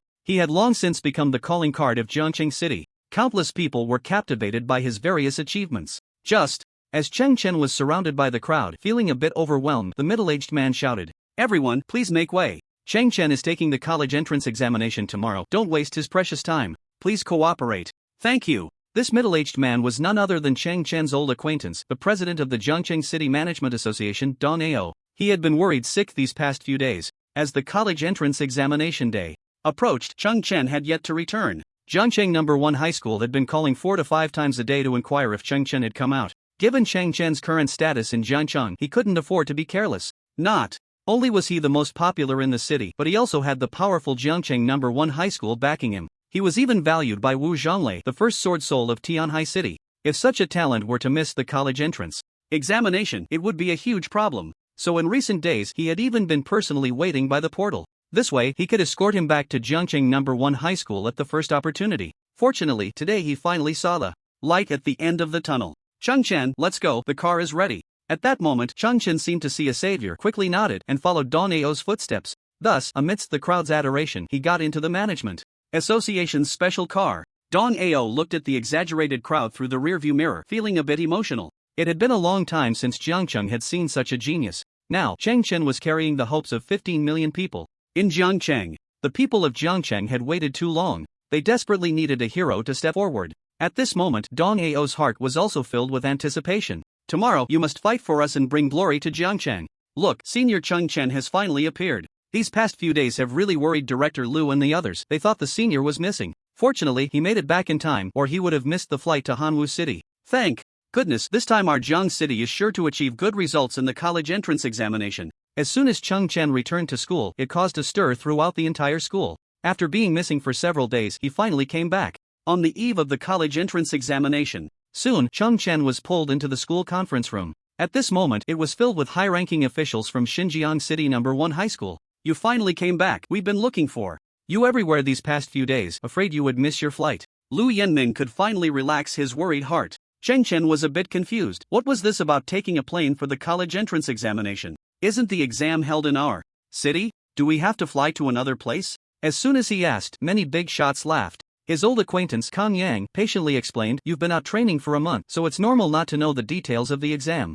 Our Jiang City is just a small prefecture-level city in Hebei province, and we don't have the qualifications to serve as an examination venue. For years, the college entrance examination in Hebei province has required all candidates to go to the provincial capital, Hanwu City. There's a huge examination secret realm there that can accommodate up to 400,000 people for the assessment. In 3 hours, the graduating students from Xinjiang City No. 1 High School will set off together." After hearing this, Chung Chen nodded slightly. So that was the case. No wonder Don Ao was almost going crazy. If he had returned late and missed the flight, he would have likely missed this college entrance examination. Next, Lu Yanmin hurriedly explained the relevant regulations of the college entrance examination. After all, Chung Chen hadn't attended classes, and this information was supposed to be shared in the last 2 weeks. Xia country has 32 provinces, and every year the Provincial Education Bureau sets the exam questions, followed by a unified examination across the province. Jiang City, being just a prefecture-level city, has very limited resources in all aspects. Therefore, the historical college entrance examination results have been quite average, ranking in the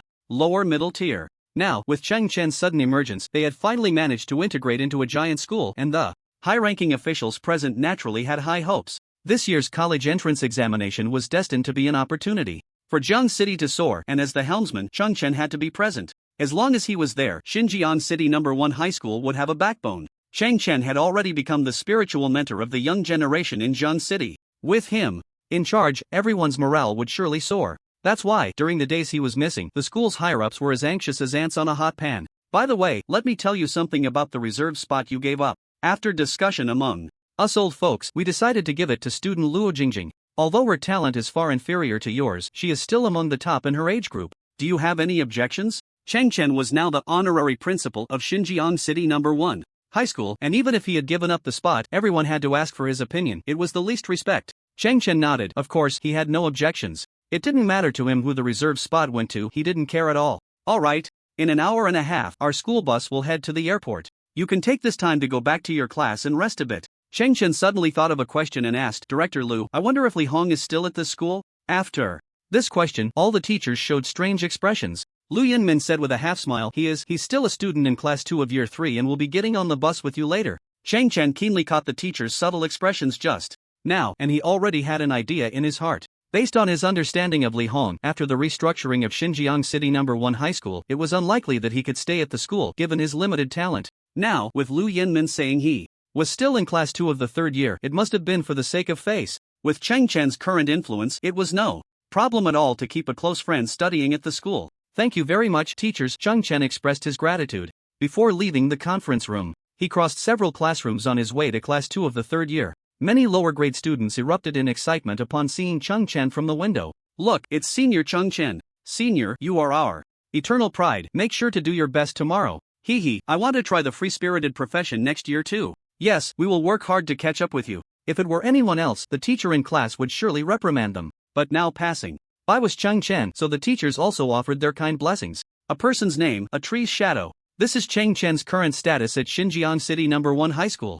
To be honest, after hearing the words of these younger students, Cheng Chen felt a bit helpless. It wasn't easy to walk the path of a free spirit, and he didn't know whether his leading the way was good or bad for everyone. In the end, he could only smile and nod, indicating that he received everyone's blessings. When he arrived at class 2 of the 3rd year, it caused another stir. Now, Xinjiang City No. 1 High School was all rocket classes, so almost everyone in the class had changed except for Li Hong. However, this did not affect the fact that everyone recognized Cheng Chen at a glance. "Old Mo, you finally decided to come back." Li Hong, who hadn't seen Cheng Chen for days, rushed over first and playfully punched him in the chest. Everyone knew about the close relationship between him and Chen. Li Hong's ability to maintain such a close relationship with his idol made everyone envious. Yeah, I'm back. You should have successfully changed to a paladin by now. Have you finished reading the manual I left for you? Li Hong confidently patted his chest, indicating that he had thoroughly studied it. Although Chen had been traveling for nearly a month, he hadn't forgotten to take care of his close friend. Before he left last time, he wrote a manual on the key points of being a paladin and gave it to Li Hong.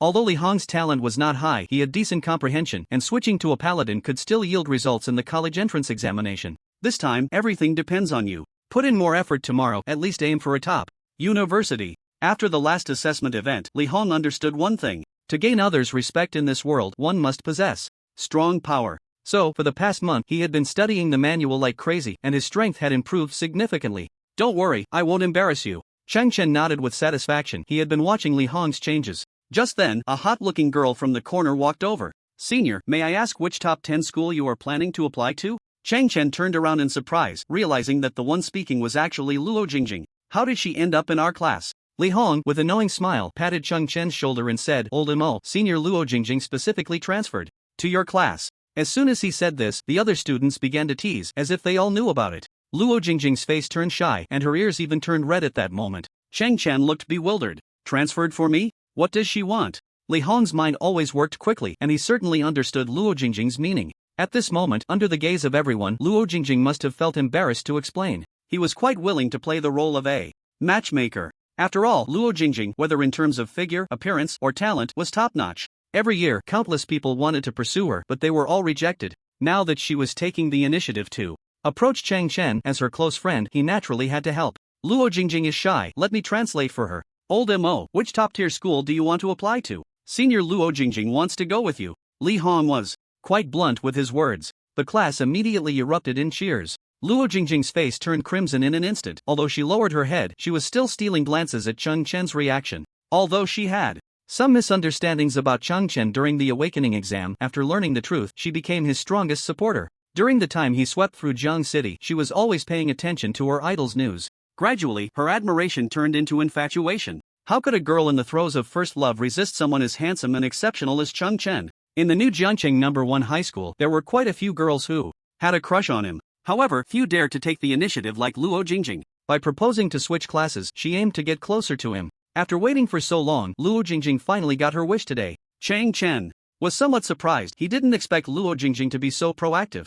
This caught him off guard. Since his arrival in this world, he had been focused on how to improve his strength and had no interest in this aspect for the time being. At the same time, he could see that Luo Jingjing's ambition was to attend one of the top 10 schools in Xia country, which was completely different from his own choice. To avoid hindering her future, Chen straightforwardly said, I haven't thought about it yet. You have a guaranteed admission spot, you should consider yourself more. This statement could be considered quite blunt. After hearing this, Luo Jingjing felt her heart momentarily stop. But soon, she revealed a smile again. Thank you for your concern, senior. I will work hard. She then returned to her seat as if nothing had happened. Li Hong, watching this scene, secretly sighed that this girl was indeed tough. Being rejected yet not giving up was truly impressive. At the same time, he admired his close friend for his incredible composure. The expressions of the onlookers were also quite entertaining. Countless boys in the class were in awe of Chen's performance. A beauty like Luo Jingjing was offered to him on a silver platter, and he turned it down, simply amazing. This was what a man should be like. His vision was too broad.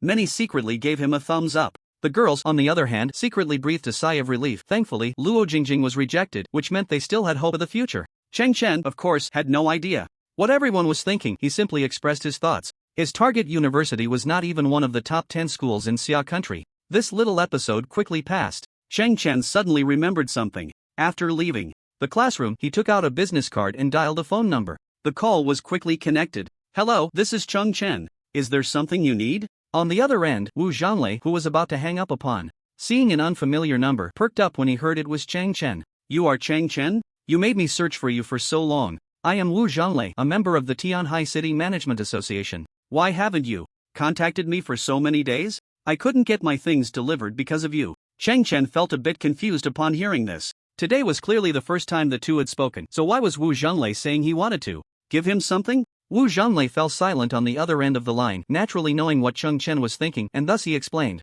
It's like this. 10 minutes later, Chen finally understood the whole story. It turned out this gift was an apology from Magic Spirit University. At the same time, a huge question arose in his heart. When did he get to know the higher-ups of the management association? Why would they help him? For no reason? Just then, an image of an old man suddenly appeared in Chang Chen's mind. Could it be him? That mysterious old man he met by the seaside, could he be a high-ranking member of the management association? Thinking of this, Chang Chen unconsciously touched the ring on his right hand. This ring, engraved with the character Chen, was something the old man had insisted on giving him. It seemed that his identity was certainly not ordinary.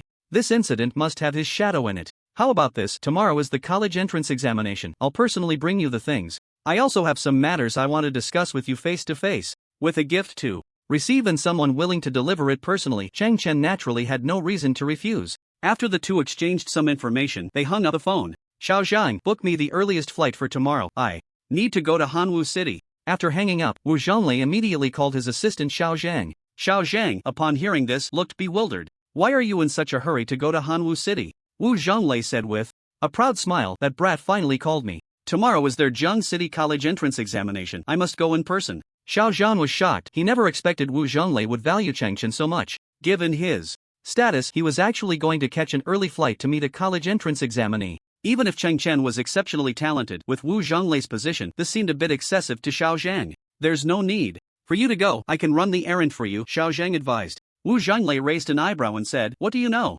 Haven't you figured out the last rejection incident yet? Chang Chen's identity is definitely not ordinary. Xiao Zhang suddenly recalled previous events, and after a moment, his expression turned to one of surprise. Are you saying he knows people up there? Wu Zhonglei replied irritably, what else could it be? If he were just an ordinary high school student, do you think they would reject Magic Spirit University's request? What a ridiculous international joke. The more Xiao Zhang thought about it, the more sense it made. He finally understood Wu Zhonglei's intentions, and his back became drenched in sweat. If Chang Chen really knew people up there, then his background could be extraordinary. Alright, I'll take care of it right away, you can rest assured. Wu Zhonglei watched Xiao Zhang's departing figure and murmured, tomorrow, let me see who exactly you are. At such a young age, to have such achievements. I hope this college entrance examination will give me a surprise.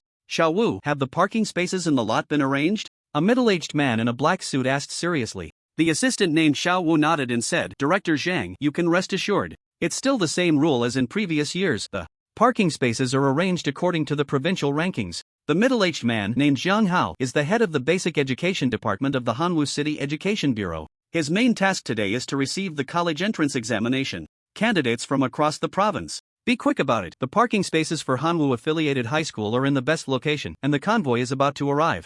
Hanwu-affiliated high school is undoubtedly the strongest high school in Hebei province, so Zhang Hao cannot afford to be negligent. Of course, it's all arranged. The parking spaces for Hanwu-affiliated high school are the closest to the examination hall. I've taken care of everything. Zhang Hao glanced at the massive parking lot in front of him and nodded slightly. Hanwu City's overall strength ranks 9th in Xiagua, making it a relatively strong provincial capital. Today's examination point is a gigantic building, with a total cost exceeding 50 billion blue star coins, which is quite extravagant. To accommodate over 400,000 college entrance examination candidates from the province, there are nearly 20,000 parking spaces. Because of the vast area, the parking arrangements for school convoys are very important. Each year, schools with good parking spaces can quickly enter the main building to take the exam, while those with poor locations have to walk a long distance. In Hanwu City, there is an unwritten rule that the parking arrangements for the college entrance examination each year are based on the previous year's provincial results. The top 20 schools in the province also enjoy a special channel for direct entry. As the undisputed top school in Hebei province for nearly a decade, Hanwu-affiliated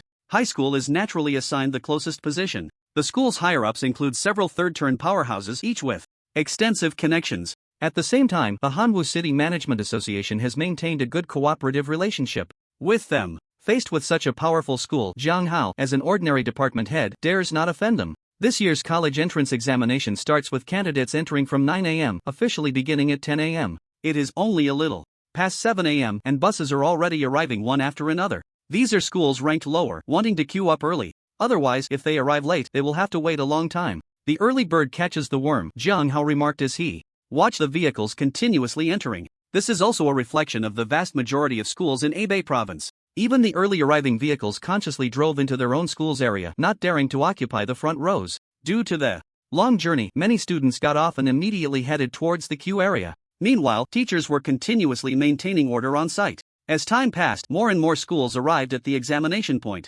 Although there are 200 queue entrances, a long line has still formed. The later it gets, the stronger the arriving schools are. especially the top 20 schools in the province, which tend to arrive the latest because they don't have to worry about parking spaces or queuing issues.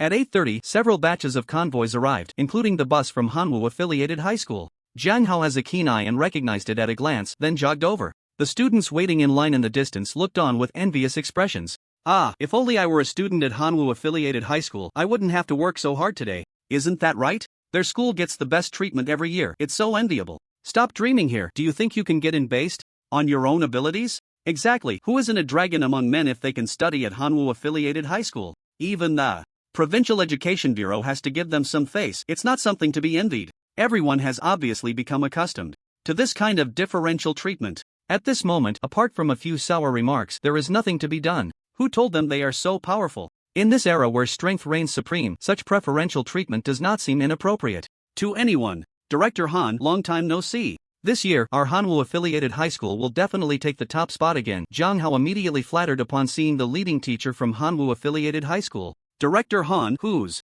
real name is Han Yafeng, is the director of Hanwoo-affiliated high school and also a third-tier powerhouse from the class of 52. Just a director is already a third-tier powerhouse, which shows how strong Hanwoo-affiliated high school is. Of course, isn't the result the same every year? Han Yafeng was not polite at all and declared Hanwoo-affiliated high school's determination before the exam even started. Jiang Hao quickly nodded in agreement and exchanged a few pleasantries. However, at that moment, his assistant Xiao Wu rushed over in a hurry. Section Chief Jiang, it seems there's a bit of a problem. You should go take a look. Jiang Hao frowned. This was a great opportunity to build connections. How could he be interrupted?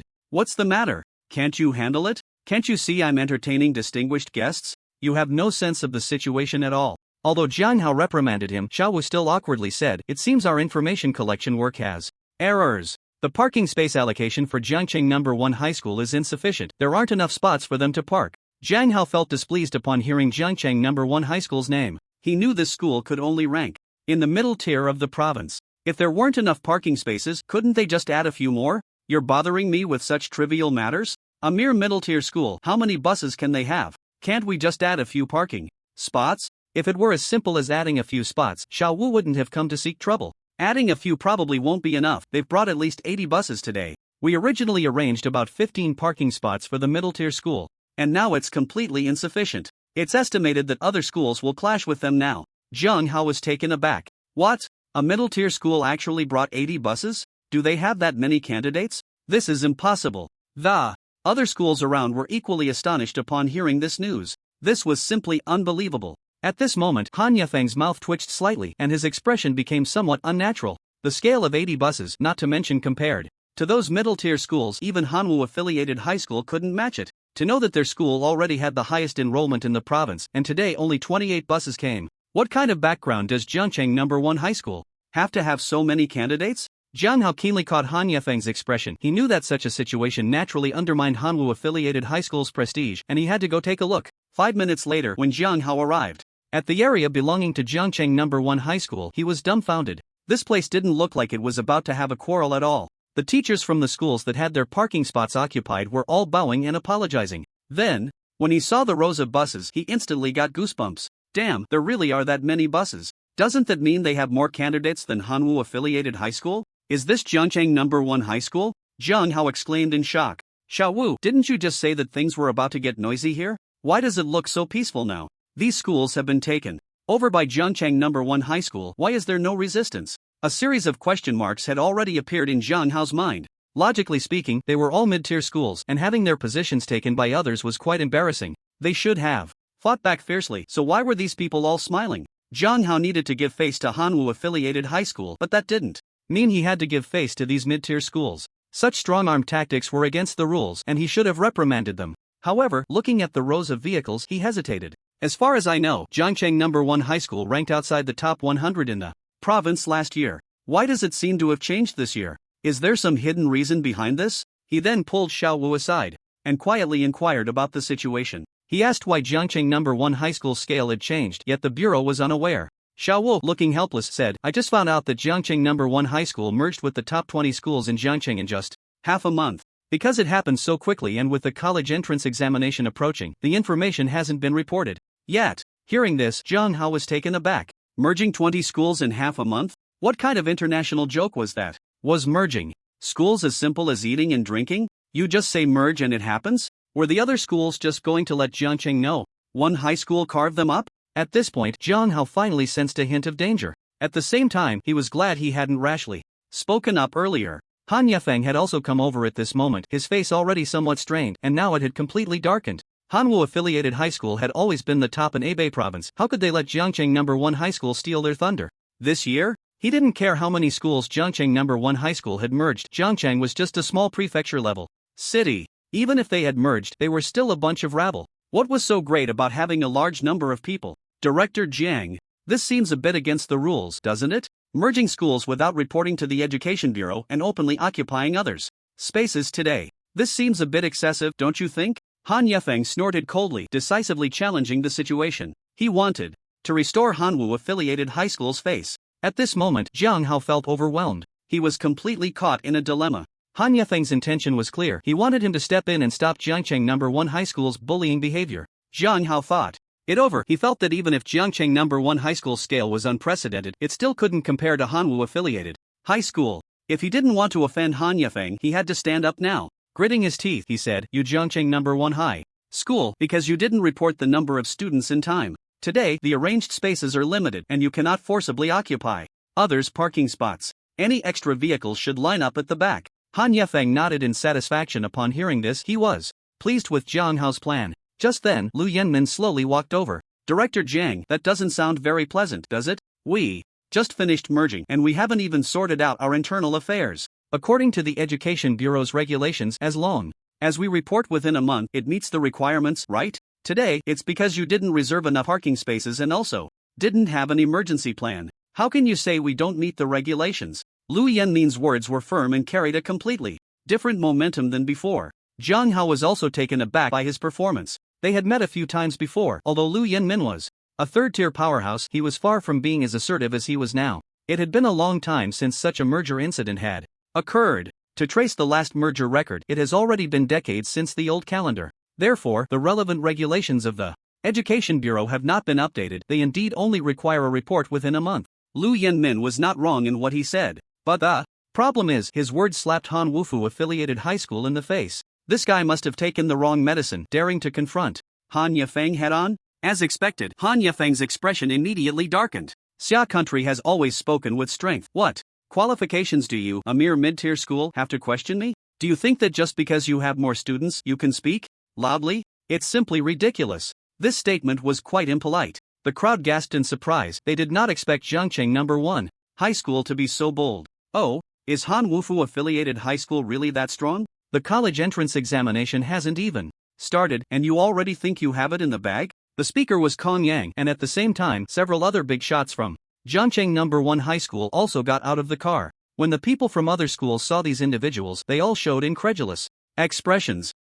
How is this possible? Jiangcheng No. 1 high school actually has 6 third-tier powerhouses? Is this still the same Jiangcheng No. 1 high school? Han Yefeng's expression also changed dramatically upon seeing this scene. It should be noted that Han Wufu-affiliated high school only had 8 third-tier powerhouses. By this calculation, isn't Jiangcheng No. 1 high school firmly in second place in the province? Merging 20 schools at once was already outrageous. Now even the third-tier powerhouses from the losing side have come under their banner. This is a big problem. How did they manage to do this? It should be known that third-tier powerhouses all have their own dignity. Even if they are not in the school system, there are plenty of positions that would invite them. Why would they need to rely on others? The current situation has exceeded Han Yefeng's imagination, making it difficult for him to back down. If he concedes now, Han Wufu-affiliated high school will have no place to stand in the future. As the undisputed top name in the province, they naturally have their pride. No matter how strong Jiangcheng No. 1 high school is, in his eyes, they are merely nouveau riche.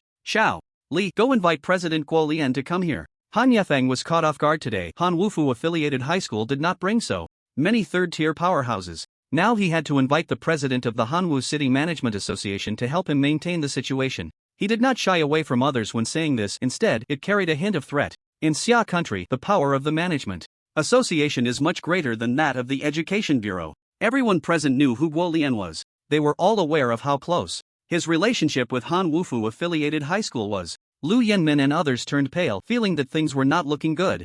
They clearly just wanted to reclaim their rightful interests, but unexpectedly, they were targeted by Han Wufu-affiliated high school. The principle that a tree that stands out will be blown down by the wind was well understood by Lu Yenmin. After witnessing the potential of Jiangcheng No. 1 High School, Han Yufeng felt threatened. He wanted to take this opportunity to suppress Jiangcheng No. 1 High School's momentum. If he succeeded, his side would always be beneath Han Wufu affiliated high school. A few minutes later, Guo Lian understood the situation and walked over with a gloomy expression. With the college entrance examination approaching, Jiangcheng No. 1 High School are still disturbing the examination order. Everyone disperse, all excess vehicles must go to the back. Otherwise, don't blame me for being rude. Guo Lian's tone was very strong. He left no face for Jiangcheng No. 1 High School at all. The onlookers sighed. They originally thought they would witness a comet colliding with the earth. But now that Guo Lian has made his stance, this matter can only end with the victory of Han Wufu affiliated high school. Just as everyone was preparing to disperse, a heavy voice came from a distance.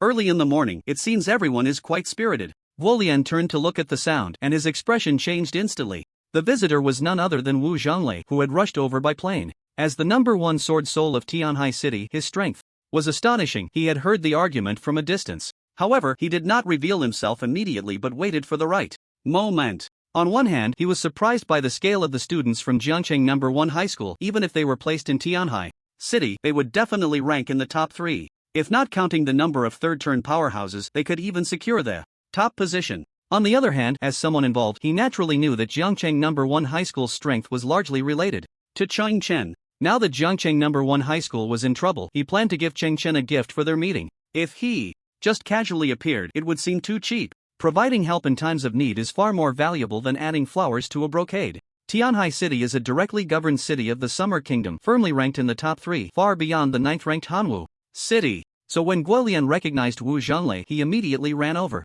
Committee member Wu, what brings you here? It must have been a tough journey. Do you need me to arrange accommodation for you? This fawning demeanor sharply contrasted with his earlier assertiveness. In the Summer Kingdom, the Management Association holds an annual meeting, and Wu Zhonglei had naturally met Guo Lian a few times, but their relationship was not deep. His visit to Hanwu City today was entirely a last-minute decision, and the Hanwu City Management Association had not received any news. Guo Lian was deeply afraid it might be a surprise inspection, so he was very cautious. I happened to be on a business trip, and since today is the college entrance examination, I stopped by to take a look. Wu Zhonglei chuckled casually, as he certainly could not say he was there to find Chen. Upon hearing this, Guo Lian felt a bit more at ease. He then explained, we had a small issue here, and I just made you laugh. Rest assured, I will handle this matter quickly and arrange the best viewing position for you. Wu Zhonglei and Chen had only communicated over the phone and did not know each other's appearances. At this moment, Chen was sitting on the bus, finally recognizing his appearance. I didn't expect this guy to be quite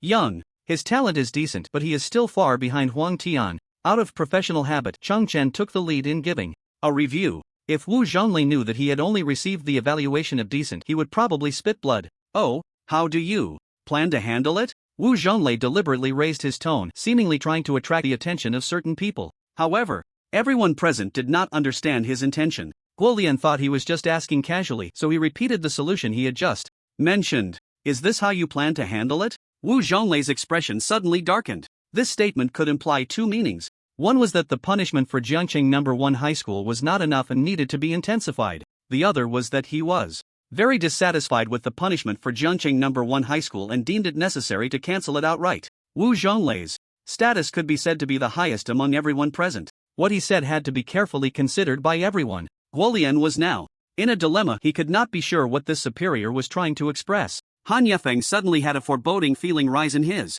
heart. The situation seemed to be developing in an unfavorable direction. If anyone besides Chen could immediately understand Wu Zhonglei's meaning, it could only be Lu Yenmin. He certainly knew the relationship between Wu Zhonglei and Chen, so he was well aware that Wu Zhonglei was an ally. Committee member Wu has traveled a long way. It is a loss not to welcome you properly. Lu Yenmin was a clever person. With just a simple greeting, he declared the relationship between Jiangcheng No. 1 High School and Wu Zhonglei. Wu Zhonglei inwardly cursed the old fox and then nodded slightly, saying, Jiangcheng No. 1 High School truly continues to open my eyes time and again. As soon as these words were spoken, the entire audience was stunned. If anyone still thought Lu Yenmin was trying to get close on purpose, then Wu Zhonglei's reaction directly indicated that his relationship with Jiangcheng No. 1 High School was not ordinary. How could a mere prefecture-level city's high school climb up to such a big tree like Wu Zhonglei? How is that possible? Why? Countless people felt their worldview collapsing. With the appearance of Jiangcheng No. 1 High School today, it Seemed that everything was incredibly absurd. Han Yefeng's expression was now extremely grim. He couldn't understand, no matter how hard he tried, why Wu Zhonglei would have any connection with a school like Jiangcheng No. 1 High School. Moreover, what was even more terrifying was that from his earlier words, it could be concluded that their relationship was not ordinary.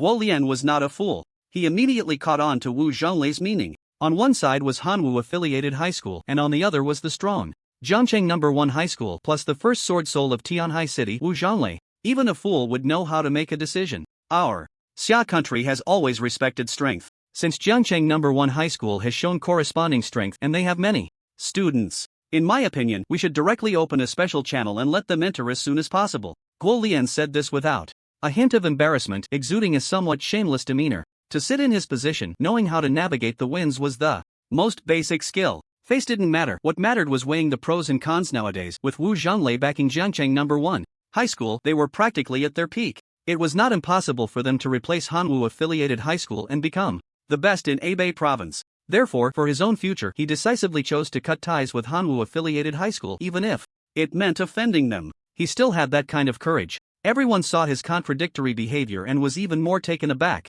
But no one laughed at him. This world is just that realistic. As long as you have strength and background, no matter how absurd others' actions are, they are considered normal. Guo Lian was merely a wise man who knew how to adapt to the times. Han Yefeng suddenly felt as if the sky was about to collapse. He never expected the power behind Jiangcheng No. 1 High School to be so formidable. Watching the crowd's whispers and pointing, he wanted nothing more than to find a crack to hide in. Now, if he wanted to regain his standing, he could only prove himself in the college entrance examination. Let's go, Han Yefeng commanded, quickly leading the students away. Wu Zhonglei was very satisfied with Guo Lian's reaction, nodding slightly. Seeing this, Guo Lian hurriedly smiled, feeling relieved. It seemed his judgment was correct. I wonder who his classmate Chen. Wu Zhonglei's timely intervention finally got to the point. Lu Yanmin also secretly thought of him as an old fox and then called for Chen. Chen had just witnessed everything from the car and already had an idea in his heart. When he got out of the car, Wu Zhonglei finally saw the legendary genius and his smile grew even wider. Heroes emerge from youth. Good, very good. His praise was completely unreserved. This left the other onlookers even more puzzled. Who is he? He actually knows committee member Wu? Could he be the child of some high-ranking official? Countless people became interested in Chen's identity. After getting out of the car, Chen nodded slightly in greeting and didn't say much, as their relationship wasn't very close. Wu Zhonglei wasn't angry. He then took out 2 items from his pocket. These 2 are gifts from Magic Spirit University to you.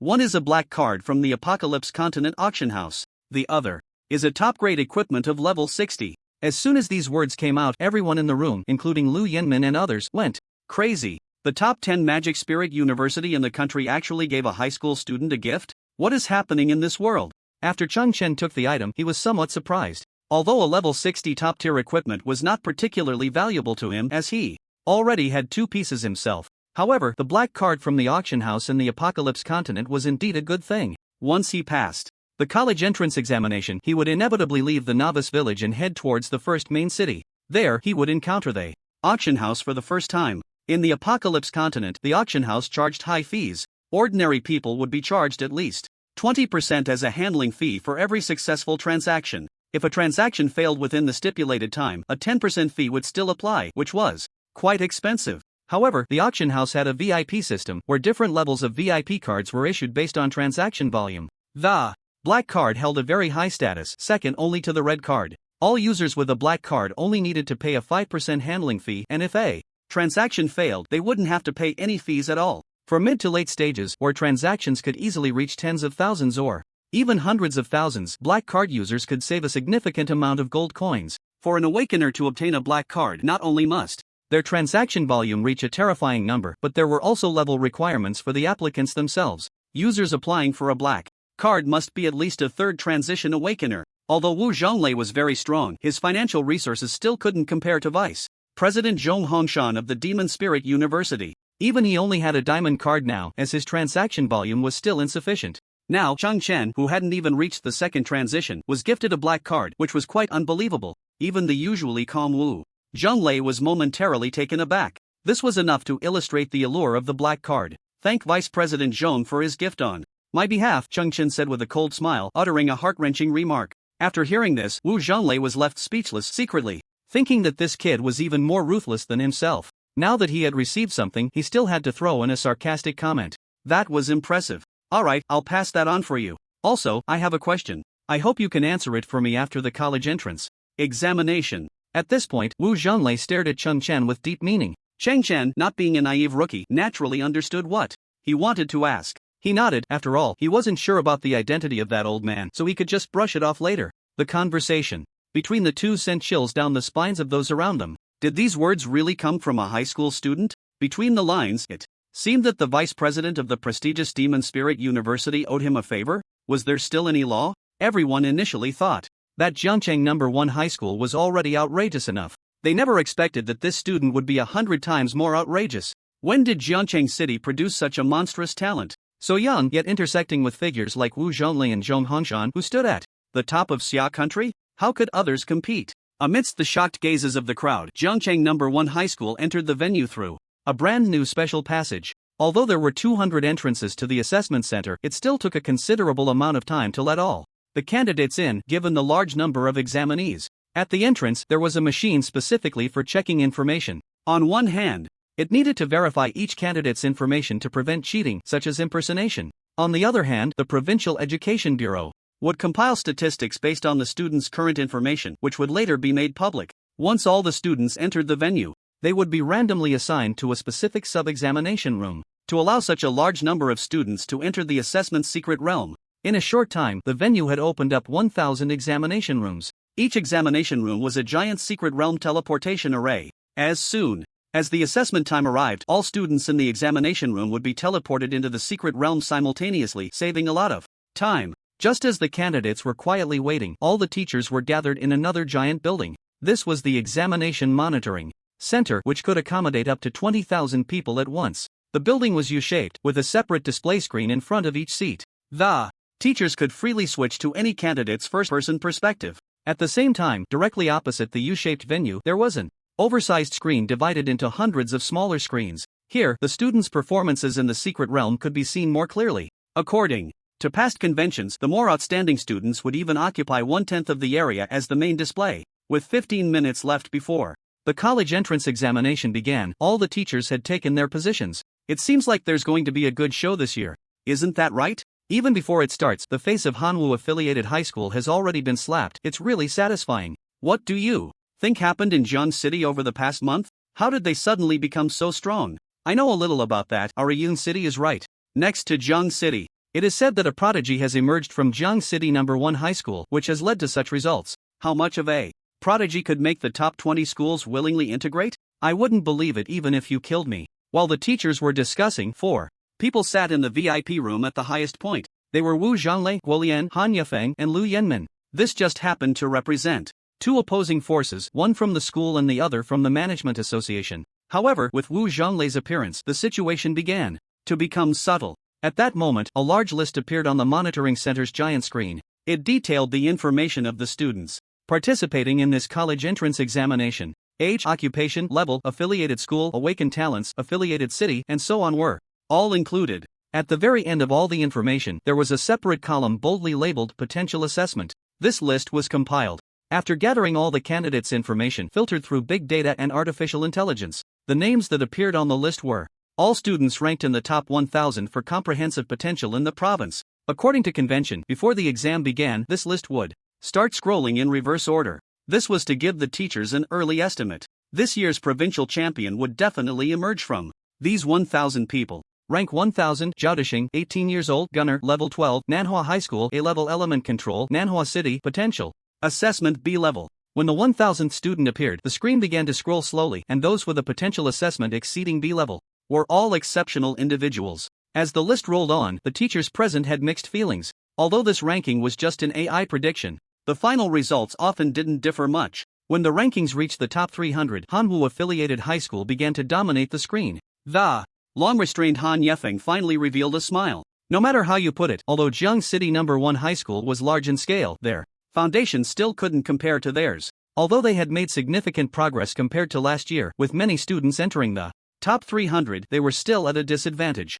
It seems that having more people doesn't help. The students are still useless. Han Yefeng seized the rare opportunity to counterattack and naturally wouldn't let it go. Lu Yanmin remained very calm and did not speak. Wu Zhonglei even felt like laughing, but fortunately he held it back. Guo Lian was extremely puzzled by this scene. Wasn't Han Yafeng in an absolute advantage? Now, why were the two of them so calm, even confident? As time passed, the subsequent lists were gradually released. Second place, Ma Xiao, 18 years old, Battle Mage, level 15, Hanwoo Affiliated High School, S-Class Strength Amplification, Hanwoo City, Potential Assessment A+ level. When Ma Xiao's name appeared in second place, Han Yafeng's long-held smile vanished. Ma Xiao isn't first? Ma Xiao was the strongest ace of Hanwoo Affiliated High School this year, with a level of 15, which was enough to speak for itself. However, the one who was highly anticipated only ranked second. This was completely unexpected for Han Yafeng. The next moment, when the first place was revealed, both Guo Lian and Han Yafeng's expressions became exceptionally vivid.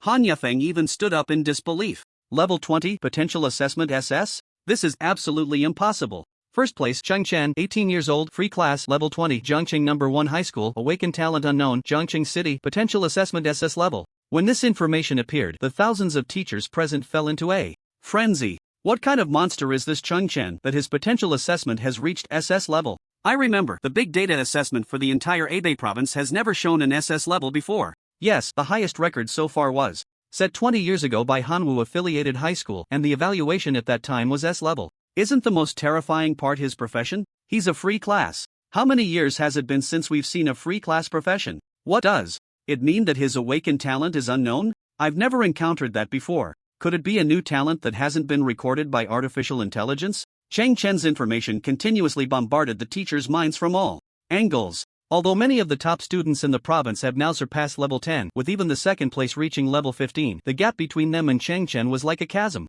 Level, awakened talent, profession, potential assessment, on any of these counts, Chen ruthlessly trampled the others beneath his feet. Guo Lian finally understood the confidence of Lu Yanmin, and he also realized why Wu Zhonglei was so close to Zhongqing No. 1 High School. The root of it all lay in this student named Chen. Just thinking about the earlier incident made Guo Lian's hair stand on end. He almost ruined his own future. At this moment, Han Yafeng was still in a state of shock, even feeling a bit desperate. Why would a monster like Chen appear in such a small place as Zhongqing City? It left him utterly perplexed. Today, the dream of Hanwoo Affiliated High School's 11 consecutive championships might just shatter. Lu Education Committee, you Zhongqing No. 1 High School are hiding deep. With such a genius, you only reveal him now. It seems this year you are aiming for the top spot. To make up for his previous blunder, Guo Lian quickly began to flatter, no longer caring about Han Yafeng's feelings. He had deeply realized that today, the heavens of Hebei province were about to change. The candidates today, of course, had no idea about the uproar outside. As soon as the clock struck 10, everyone was transported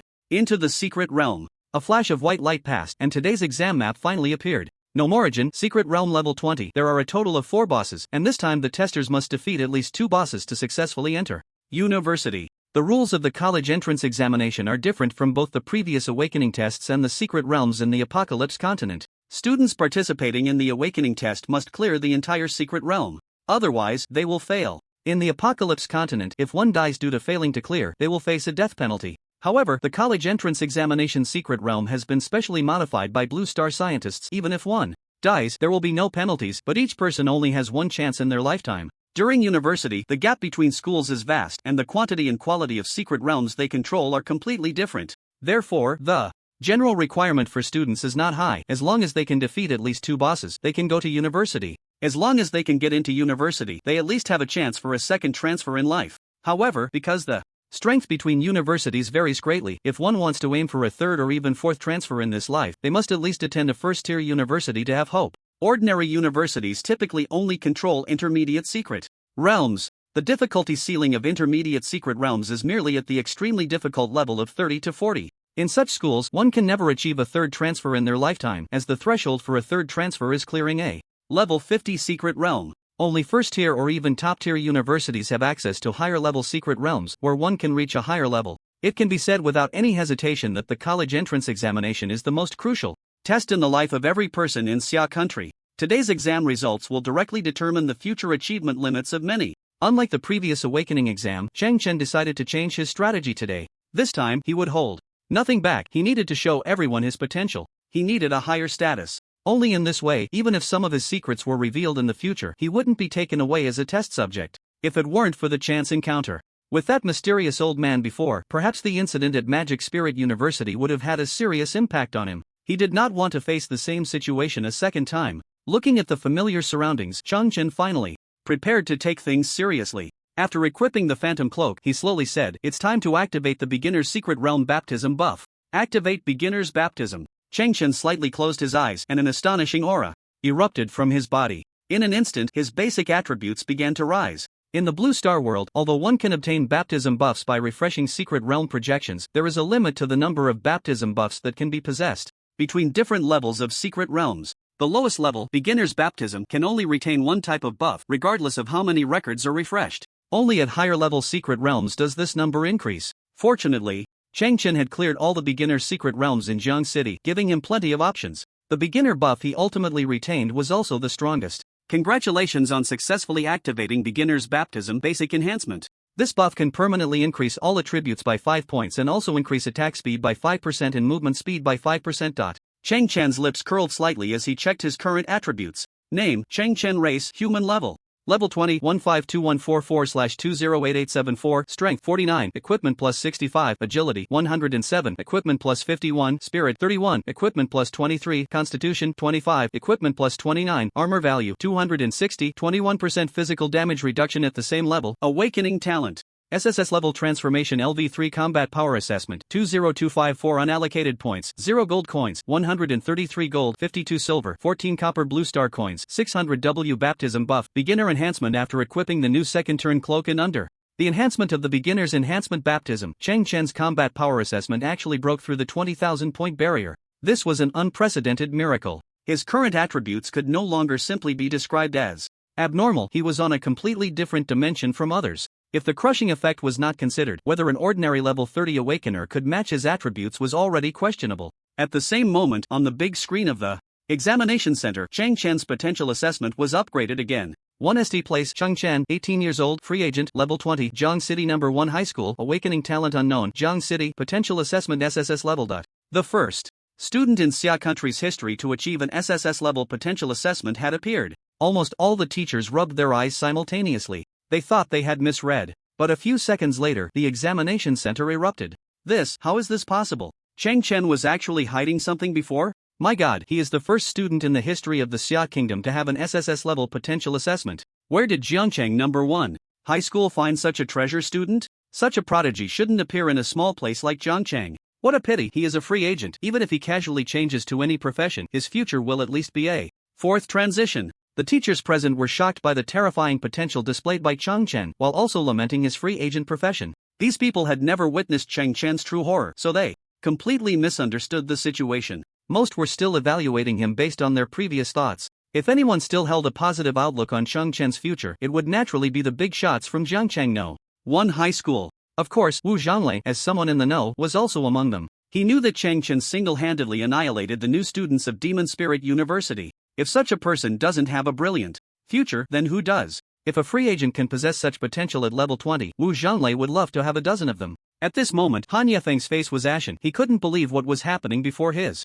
eyes. What kind of monster is this from another dimension? Is he a creature from our Blue Star? As an observer, Guo Lian's mood today could be described as a roller coaster. Damn it, am I out of touch with the times? Is it because I've been too long in the dark to understand? Are the new talents this terrifying now? Fortunately, I hit the brakes just in time, otherwise, the consequences would be unimaginable. Thinking of this, Guo Lian felt a wave of fear. If he had offended such a peerless genius, his career would probably be over. After Chen unleashed his full power, he naturally had no idea of the outside reactions. He was now like the wind, beginning the challenge of this secret realm. His only goal today was absolute domination. He aimed to create an unprecedented college entrance examination score. Today was destined to be the day when the name Chen would be recorded in history. Namorigan was once a symbol of known wisdom and industrial technology, known by the grand nickname City of Miracles. For generations, it had been the main city of the known race. However, long ago, a group of evil mutated stone jaws invaded this technologically advanced city. The greatest craftsman of the known race, Emekatok, ordered his subordinates to open the emergency radiation water tanks in the city, preparing for a desperate fight. Unfortunately, although the stone jaws were infected with toxins after exposure to radiation, their attacks did not stop and showed no signs of weakening. Those gnomes who were not killed by the radiation were forced to flee. They could only seek refuge nearby and vowed to return and reclaim their homeland. The great craftsman Mekatok formed a think tank to discuss how to take back their beloved city.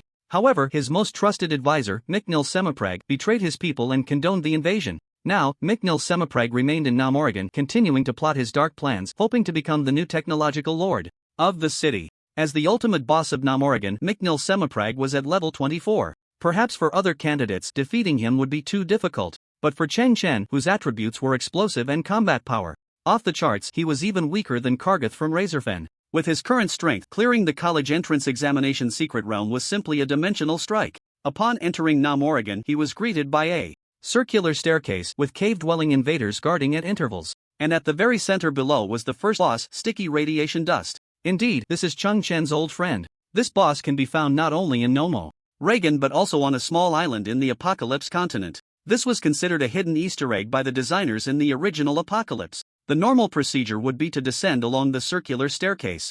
However, with the flowing light thousand blade umbrella in hand, Chen didn't need to waste time like that. Upon reaching the edge of the steps, he directly opened the umbrella and jumped down. On the circular platform below, there was a giant gear embedded in the ground. This was just right for a landing point. Within just 2 minutes of entering the secret realm, Chen faced the first boss. Sticky Radiation Dust, level 20 rare elite. Elemental creature, 4000 HP. The sticky radiation dust here was slightly stronger than the one outside. Not only was its level increased by 2, but its health was also boosted by 500 points. However, Chen was no longer the same as before. With his current level and base attributes, he had a 50% crushing bonus against this level 20 rare elite. Without a second thought, he switched to machine gun form and aimed the barrel at the sticky radiation dust. Gatling gun. With Chen's loud shout, the passive ability triggered twice this time. A total of 45 bullets poured out like a storm. Moments later, exaggerated numbers began to float wildly.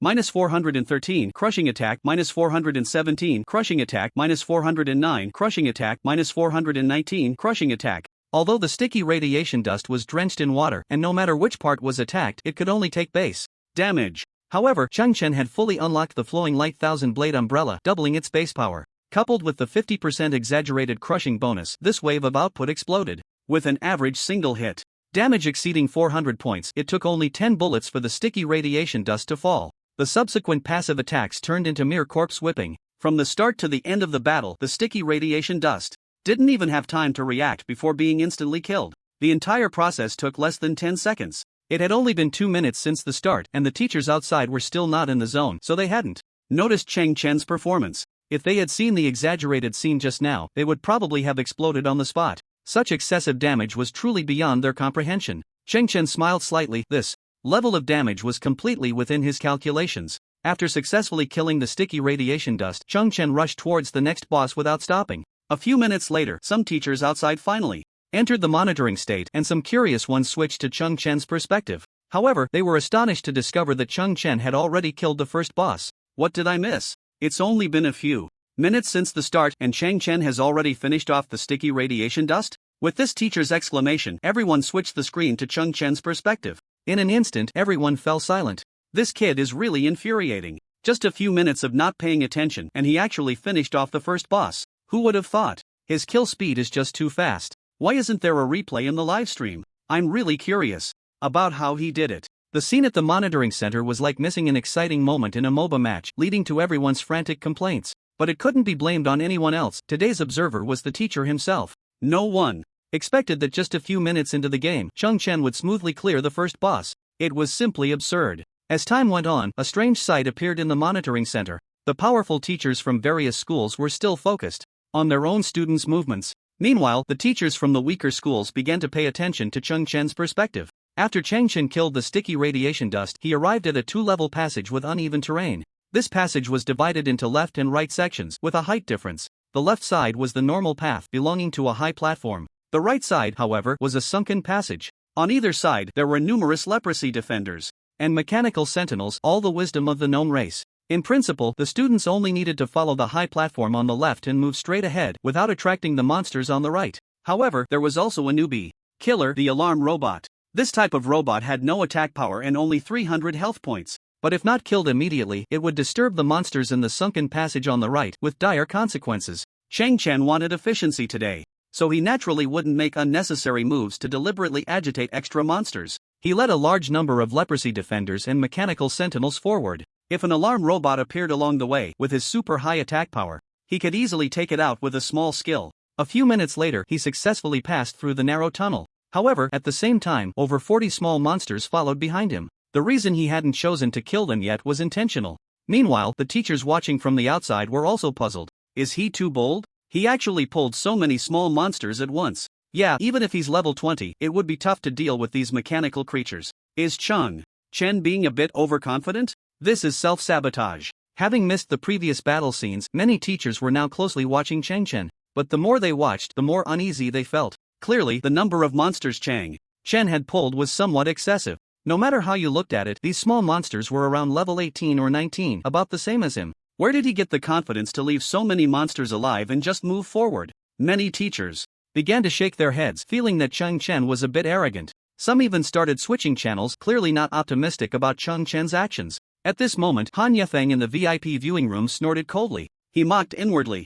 This kid is just too showy. Pulling so many monsters at once is probably just to attract the attention of the outside teachers. It seems that a student rated SSS for potential isn't all that impressive. Just a reckless fool. Han Yefeng sarcastically teased Lu Yenmin, trying to regain some face. However, Lu Yenmin remained unfazed. He had seen similar scenes too many times. This was completely Chen's usual style. Outsiders might not understand, but didn't he know? Wu Zhonglei was witnessing Chen's combat ability for the first time today, filled with anticipation. He certainly didn't believe Chen would mess up here, but he was still very curious. What are you planning to do next? At that moment, a teacher suddenly shouted, "Look, he hasn't stopped even after reaching the next circular platform. Is he really going to charge at the next batch of monsters?" Just as this teacher was puzzled, Chen really charged in. On the second circular platform, there were a large number of non-elite monsters, leprosy technicians. Don't be fooled by the fact that these gnomes are weak and have low health. However, their numbers are numerous, with at least 8 to 10 of them in each wave.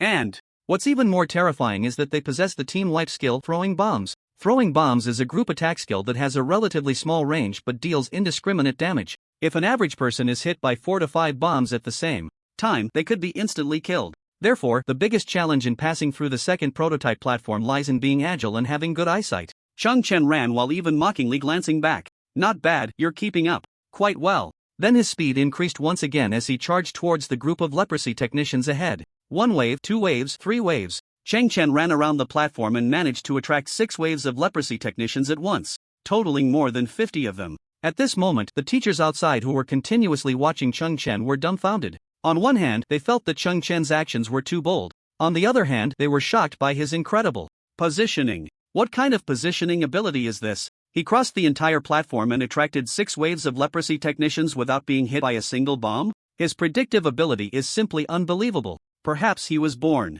with a strong combat instinct. Is this what it means to have a potential rating of SSS level? Wait, damn, he's actually leading all the monsters towards the second boss in the center of the platform. Is he crazy? Is he going to challenge the Electric Torturer 6000 model along with over 100 monsters at the same time? Many teachers couldn't help but curse after seeing Chen's subsequent actions. The Electric Torturer 6000 model is located in the central area of the second prototype platform in a separate arena. As the second boss of Nomo Reagan, it is a spider-like mechanical creature. Although its level is only 20 compared to the previous sticky radiation dust, it possesses quite impressive group attack capabilities, and its health reaches 4,500 points. In the eyes of many teachers, it was absolutely impossible for Chen to defeat the Electric Torturer 6000 model with such a massive number of monsters. Now, not to mention the boss, even if Chen's movements were delayed by a second, he would be instantly devoured by the monsters behind him. How is he planning to handle this situation? This thought crossed the minds of every teacher. When Chen successfully attracted the attention of the Electric Torturer 6000 model, a hint of mockery flashed across his face. Then he leaped and jumped onto the Electric Torturer 6000 model. Once the Electric Torturer 6000 model entered battle mode, it immediately unleashed an astonishing arc of electricity. Electric Torture. Overload Attack. Overload Attack is one of the main skills of the Electric Torturer 6000 model, capable of dealing massive lightning damage to all creatures within a 5-meter radius and forcibly triggering an electric shock effect. At the same moment as Chen stopped moving, over 50 leprosy technicians behind him began to throw bombs simultaneously. The earliest attracted leprosy defenders and mechanical sentinels, being melee monsters, charged directly forward. With the combination of overload attack, bomb throwing, and close-range impact, he seemed to have fallen into a desperate situation. However, at that moment, Chen smiled slightly. The killing moment begins. Although in the next second, Chen would be hit by a triple attack, he was not the least bit flustered. The overload attack that was about to finish casting, the massive throwing bombs flying towards him, and the monsters closing in, everything seemed to be heading in the worst possible direction. At this critical moment, the shimmering thousand-blade umbrella in Cheng Chen's hand transformed into a staff, and at the same time, his figure began to become ethereal. In the next second, he actually swapped places with the farthest pestilence technician. He used the mage's signature skill, teleportation. However, before his movement was complete, he immediately executed a basic skill of free fighting, the Iron Mountain Lean. The Iron Mountain Lean can utilize shoulder strength to generate a tremendous impact in a fan-shaped area in front, capable of knocking enemies back up to 6 meters. The fan-shaped area and knockback distance are affected by strength bonuses. With Chen's current strength attribute, including equipment bonuses, it reached as high as 109 points. His Iron Mountain Lean range could hardly be described as fan-shaped, it was already infinitely close to a semicircle. At that moment, the remaining 49 pestilence technicians were all knocked away, and the direction they flew was right towards the location of the electric torturer 6000. Boom! Zzz! Boom! Boom! Accompanied by the thunderous sound of the overload attack and the simultaneous detonation of 50 throwing bombs. On the second circular platform, a deafening explosion erupted. A massive cloud of smoke instantly enveloped the entire area. Half a minute later, as the smoke gradually dissipated, the watching teachers all stared blankly, because Cheng Chen's figure had already vanished, and the location of the second boss, the electric torturer 6000, was in complete disarray. He actually used just 2 small skills to take out the boss and over 100 minions in one go? A teacher stared at the screen in a daze, muttering continuously. The scene that had just unfolded had caused him severe psychological shock. Almost everyone had not expected much from Cheng Chen, yet he had so casually resolved an almost insurmountable situation. Such terrifying adaptability and outstanding tactical execution had shattered this teacher's psychological defenses. A few seconds later, more and more people came to their senses, and the monitoring center erupted in chaos. Is this child a god or a demon? How can such operations be executed? A genius, an absolute genius. I have taught for a lifetime and seen countless people, but I have never encountered a student with such combat talent. Our Xia country is saved. Heaven bless our Xia country. Many elderly gentlemen, witnessing this astonishing scene, even shed tears of excitement. Cheng Chen was almost a hexagonal warrior. He seemed to possess incredible talent in every aspect. It had been a long time since such a terrifying genius had appeared in Xia country. In the Blue Star world, Xia country's overall strength had always been lacking, constantly suppressed by other major powers. Xia country had endured for over 100 years, desperately needing a savior. Countless people fantasized about the day when a prodigy would rise to bring Xia country to prominence. But this wait had lasted 100 years. Such a person had never appeared. Now, with Cheng Chen's sudden emergence, it seemed to reignite hope among the older generation of awakeners. Hence, the earlier scene of excitement occurred. ILV formally request the Education Bureau to allocate more positions on the main stage for Cheng Chen to showcase his first-person perspective deserves such treatment. Our Xia country is about to give birth to a dragon among men. When an elderly man with gray hair firmly expressed his thoughts, more and more people began to agree with him. I second that. The screen in front is so small, what can we even see? Agreed. We need to carefully study Cheng Chen's operations. We must have a bigger screen. Ah, yes, count me in. Gradually, more and more people joined in, and the voices grew louder. In the end, it turned into a synchronized protest. At this moment, Han Yefeng in the VIP viewing room looked worse than someone who had eaten feces. Before this, he could never have imagined that the protagonist today would be an obscure student. Moreover, this student came from a backward prefecture-level city in Hebei province. Meanwhile, the Hanwu-affiliated high school, which was supposed to be the main character, hadn't even made a splash. Cheng Chen had consecutively killed 2 bosses, taking less than 10 minutes in total. Now, even the fastest other students had just barely encountered the old sticky radiation dust. How could such a chasm-like gap be compared? Cheng Chen seemed like someone from another dimension, completely out of place here. At the same time, Jiang Hao hurriedly ran into a huge office.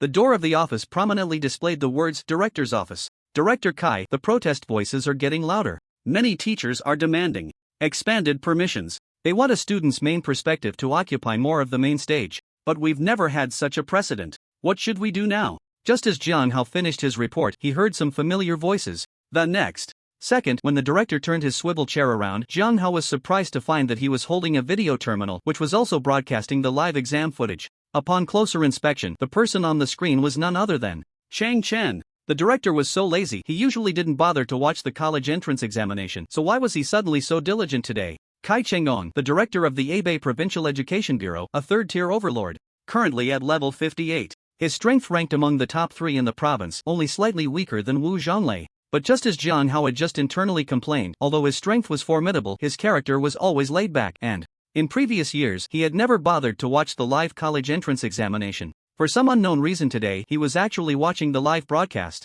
Moreover, the focus of his attention was today's rising star, Chen. Who are the ones causing the disturbance? Kai Chenggong's voice was filled with absolute authority, even making Jiang Hao feel a bit breathless. The ringleaders are a few old scholars from mid to lower tier schools. Now, more and more teachers are responding to them. Jiang Hao came directly to the director without informing Guo Lian and Wu Zhonglei, as he had his own selfish motives. Just outside, he had already chosen the wrong side, and now he could hardly turn back. If he didn't suppress Chen soon, the consequences would be unimaginable. Based on his understanding of the director's laid-back personality, this matter would surely be dismissed. Jiang Hao certainly didn't want all the limelight to be stolen by Chen. His future days would definitely be difficult. He had already sensed some undertones from the director's questioning tone. What if your talent is strong? The director will absolutely not approve of this matter. Thinking of this, Jiang Hao even felt a bit smug. Why should you be given special privileges? This is Hanwu City, not your hometown. Unfortunately, the next second, Jiang Hao's smug expression vanished, replaced by disbelief. There are still a few old folks with good taste. Approved. Give the main stage perspective entirely to this student. As soon as Director Kai finished speaking, Jiang Hao's expression became exceptionally vivid. The entire main stage was given to Chen? How could this be possible? When Kai successfully issued the order and went to the technical department for adjustments, it was already more than 10 minutes later. While everyone in the monitoring center was discussing, the big screen suddenly switched images. In the next second, everyone was stunned. What's going on? Why has the entire screen turned into Chen's first-person perspective? Director Kai is bold, going for full screen. Today is an eye-opener. Who would have thought the Education Bureau would give the green light? Is this appropriate? Over 10,000 teachers watching Chen's personal show? Since when did the Provincial Education Bureau become his family business? This isn't fair. The highlights of other kids will go unnoticed. Do others even compare to Chen? Just look at where he is now. Wow, he reached the third boss in less than 20 minutes after entering the secret realm? If you hadn't been watching him before, you've missed an amazing performance. Although many teachers from top-ranking schools had objections, Chen silenced them completely with his absolute strength. In less than 20 minutes, he had advanced to the entrance of the third boss. Such speed and strength were simply incomparable to other students. Why watch such a peerless genius when you could see the poor performances of other students? Thus, Chen became the absolute protagonist of today's college entrance examination. At the same time, he also became the only student in the history of Xia country to dominate the entire main stage. What can we do now? Just watch. If anyone wants to see their own school students, they can watch on the small screen in front of them. The momentum was on Chen's side. Even if someone wanted to oppose, it wouldn't stir any waves. Han Yafeng, whose face was already ashen, sneered at this moment. Now you're under the gaze of thousands of eyes. A slight mistake will be caught. I want to see if you can still avoid mistakes under the watch of all the teachers. In fact, Han Yafeng was not wrong. After all, not every teacher present supported Chen. Now that everyone was watching him, any flaw would be magnified infinitely. Many would make a fuss over this, even impeaching Kai Chenggong afterward. That's why someone said Director Kai was very bold today. Since he dared to go against the tide and make such an outrageous change, he would inevitably bear enough pressure. The large province of Hebei was not solely decided by him. As long as Chen had a problem, someone would always stand up to criticize him. However, at this moment, Kai Chenggong saw the reactions of many teachers through the monitor. He disdainfully said, "These short-sighted fools think they can catch me off guard? Simply laughable." Next to him, Jiang Hao felt a chill rise behind him. Upon seeing the director's reaction, the director's response was too confident and too strong. This was in stark contrast to his usual laid-back image. Was there some inside story, or was my vision too short-sighted? Jiang Hao even fell into self-doubt. Just as displayed on the main stage, after successfully killing the second boss, Chen quickly advanced to the third boss. Group Striker 996, Level 22 Mechanical Elite Leader, 5000 HP. Group Striker 996 was a mechanical creature standing 2 meters tall. It was once the ace killing machine of the gnome race, possessing strong melee capabilities. In addition, it had a ridiculous debuff aura aging. Aging aura, a periodic debuff that releases every 5 seconds, causing all enemies within 50 meters to suffer a cumulative 5% physical vulnerability. As the second-to-last boss in this college entrance examination, Group Striker 996 certainly had its reasons. The aging aura of light can block 90% of the awakened at the gates of top-tier universities. It's important to know that this skill has no duration. This means that if the challenger's damage is too low, within just 1 minute, they will bear a 60% physical vulnerability. This will greatly increase the probability of sudden death. According to past conventions, as long as one can successfully kill this boss, they can secure a spot in the top 10 universities of Xia country. This boss should no longer be able to be dealt with by skipping class tactics. The aura effect is indiscriminate. As long as you are within the range, you will definitely be affected. Now everyone is watching you. I want to see how you will handle this boss. At this moment, many dissatisfied teachers began to mock. They referred to Chen's previous method of killing the second boss as skipping class tactics. Clearly, they looked down on his unwillingness to engage in direct combat. With a 50-meter radius aura in play, he, as a solo player, had no ranged skills that could exceed this range. So in their eyes, Chen had to show some real skills, otherwise he would face annihilation. However, at that moment, Chen suddenly spoke up on the screen. Damage deepening. Aura? Just a trivial skill. Chen was unaware that his first-person perspective was being live-streamed, and this instinctive remark instantly caused an uproar outside. This kid is too pretentious. Who? Can't brag? Just a trivial skill. Ignorance breeds fearlessness. The next second, Chen charged out with the flowing light 1000 blades umbrella. Continuous thrust. -271 crushing attack, -274 crushing attack, -269 crushing attack, -279 crushing attack. Although the group attacker 996, being a mechanical race, had no weaknesses and strong defenses, under Chen's powerful attack, a continuous thrust still dealt 1093 points of damage, while also accumulating 4 dark attribute dazzling patterns. This caused his overall health to drop by 1/5 instantly. Although the teachers outside were shocked by this terrifying damage, Chen's next move made them burst into laughter. Just as the timer hit the 5th second, Chen unexpectedly performed a back throw on the gigantic boss. Clang! Clearly, due to the weight issue, the back throw failed. Ha! Is this kid stupid, trying to back throw a heavy unit? He doesn't think he can just throw out skills randomly because he's a solo player, does he? It seems he hasn't even grasped some basic knowledge. With thousands of eyes watching, someone finally found a breakthrough and began to mock wildly. And Han Yafeng, seeing the scene, also smiled. Utterly foolish. However, at that moment, someone suddenly exclaimed, "Look at his status. Damn, he actually wasn't affected by the aging aura. The physical vulnerability debuff didn't take effect? How is this possible?" The scene instantly erupted into chaos, and no one knew what Chen had done. At that moment, in the director's office, Kai Changdong revealed an incredulous expression. This kid actually managed to seize that 0.1 seconds of invincibility from the back throw?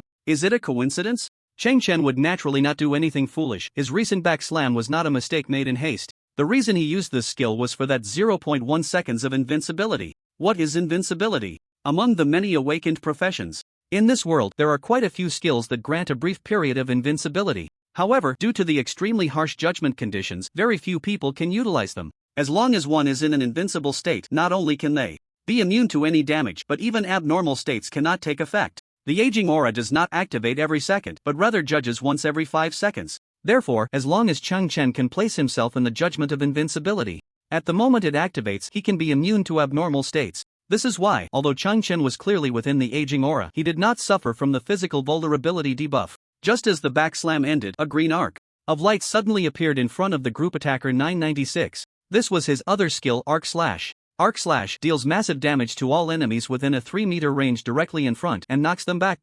Unfortunately, Chen's reaction was extremely quick. He had already predicted this move. The moment the green arc of light appeared, he activated the psychic shield of the Chi Master. This skill inherently has the effect of nullifying one attack, making it perfectly timed. When the green arc of light collided with the golden protective shield, it erupted in a dazzling brilliance. Seizing this opportunity, Chen immediately followed up with a series of thrusts, causing the tip of his spear to pierce through the air. -275 crushing attack, -272 crushing attack, -268 crushing attack, -279 crushing attack. With his powerful attack, the life value of group attacker 996 dropped by another fifth, leaving only 2,813 points of health. When the final thrust ended, the second 5-second interval arrived once again. Chen's flowing light 1000 blades umbrella in his hand emitted a brilliant glow, instantly transforming into a one-handed sword form. This scene once again caused a stir in the outside world. Is this a unique grade silver weapon? How could he possess such a divine artifact at level 20? Isn't that a bit too exaggerated? His background must be extraordinary. This child's talent is terrifying, and his techniques are exquisite. I have never seen anything like it in my life. Wait, how is he not affected by the aging aura? I understand now. He used the momentary invincibility from the back slam and the wave split slash to avoid the effects of physical vulnerability. Can humans really achieve such predictive ability? After 2 successful skill dodges, a teacher finally saw the truth. If the back slam, a skill unique to free fighting, had only a moment of invincibility and some had not researched it thoroughly, that could be excused. However, the wave split slash inherently has a 0.3 second invincibility effect, which is common knowledge. If anyone still couldn't see it now, they would be unworthy of being a teacher. I fear I could never perform such operations in my lifetime. How embarrassing. No wonder his potential rating is SSS. It truly is terrifying. To think of using momentary Invincibility to dodge debuffs. This child is indeed a madman. What's even more frightening is that there is a world of difference between being able to think of something and being able to do it. The teachers who previously had objections to Chen monopolizing the entire screen were now collectively silenced. They were all left speechless by Chen's invincible maneuvers. However, just as everyone was discussing, Chen in the screen revealed a hint of a mocking expression. The preparations are complete. It's time to end this. Radiant pattern launch. He saw 8 dark attribute radiant patterns behind him simultaneously erupt with violent shadow energy. The next second, these dark attribute radiant patterns flew towards group attacker 996. -208 crushing attack causes shadow vulnerability 10%, increases critical hit rate by 1.5%. -229 crushing attack causes shadow vulnerability 2%, increases critical hit rate by 3%. -498 crushing critical hit causes shadow vulnerability 30%, increases critical hit rate by 4.5%. -665 crushing critical hit causes shadow vulnerability 60%, increases critical hit rate by 9%. -354 crushing attack causes shadow vulnerability 70%, increases critical hit rate by 10.5%. After the first dark attribute dazzling pattern exploded, the shadow vulnerability debuff began to stack continuously. Even though mechanical creatures have no weaknesses, Chen relied on the dark attribute dazzling pattern's overwhelming explosive power to still deal massive damage. A series of high damage numbers floated out, and the health of the group attacker 996 instantly dropped to 0. Bang! The body of group attacker 996 suddenly exploded, scattering countless parts everywhere. Thus, Chen successfully took down the third boss without being affected by the aging aura. In today's college entrance examination, he only had the final boss left, McNeil's Semiplague. And from the moment he entered the secret realm until now, only 24 minutes had passed. This record is extremely terrifying. It should be noted that the current best historical record for Nomo Reagan is a completion time of 2 hours and 31 minutes. Moreover, this was achieved without anyone defeating the final boss. To expect these new students, whose average level does not exceed 15, to kill the level 24 McNeil Semiplague is indeed a bit difficult for them. However, this was not a problem for Chen at all. With the fall of group attacker 996, Chen continued to head towards the lowest level of Nomo Reagan. Meanwhile, the teachers outside began to argue. What a pity, how heartbreaking. If this child becomes a battle mage, with the talent he just displayed, he could definitely become a fourth transitionist to battle spirit in the future. Nonsense, just based on his ability to easily utilize the invincibility time from a back throw. He is definitely a genius of our free fighter lineage, at the very least a supreme martial saint. You all can stop it. His terrifying damage calculation ability clearly should lead him to our gunner's door. Isn't the fourth transition Storm Cavalry appealing? Whether it's Ista Battle Spirit, Supreme Martial Saint, or Storm Cavalry, they are all renowned fourth transition professions. Many people have already begun to fantasize about another future for Chen, given the astonishing potential he is currently displaying. If it were an ordinary genius, there would still be a gap of 50 levels to reach level 70 for the fourth transition, and everyone would definitely not be so certain. However, Chen's performance is simply too perfect, so perfect that even teachers from opposing sides have to admit it. These teachers are really interesting. They actually started arguing over Chen's future.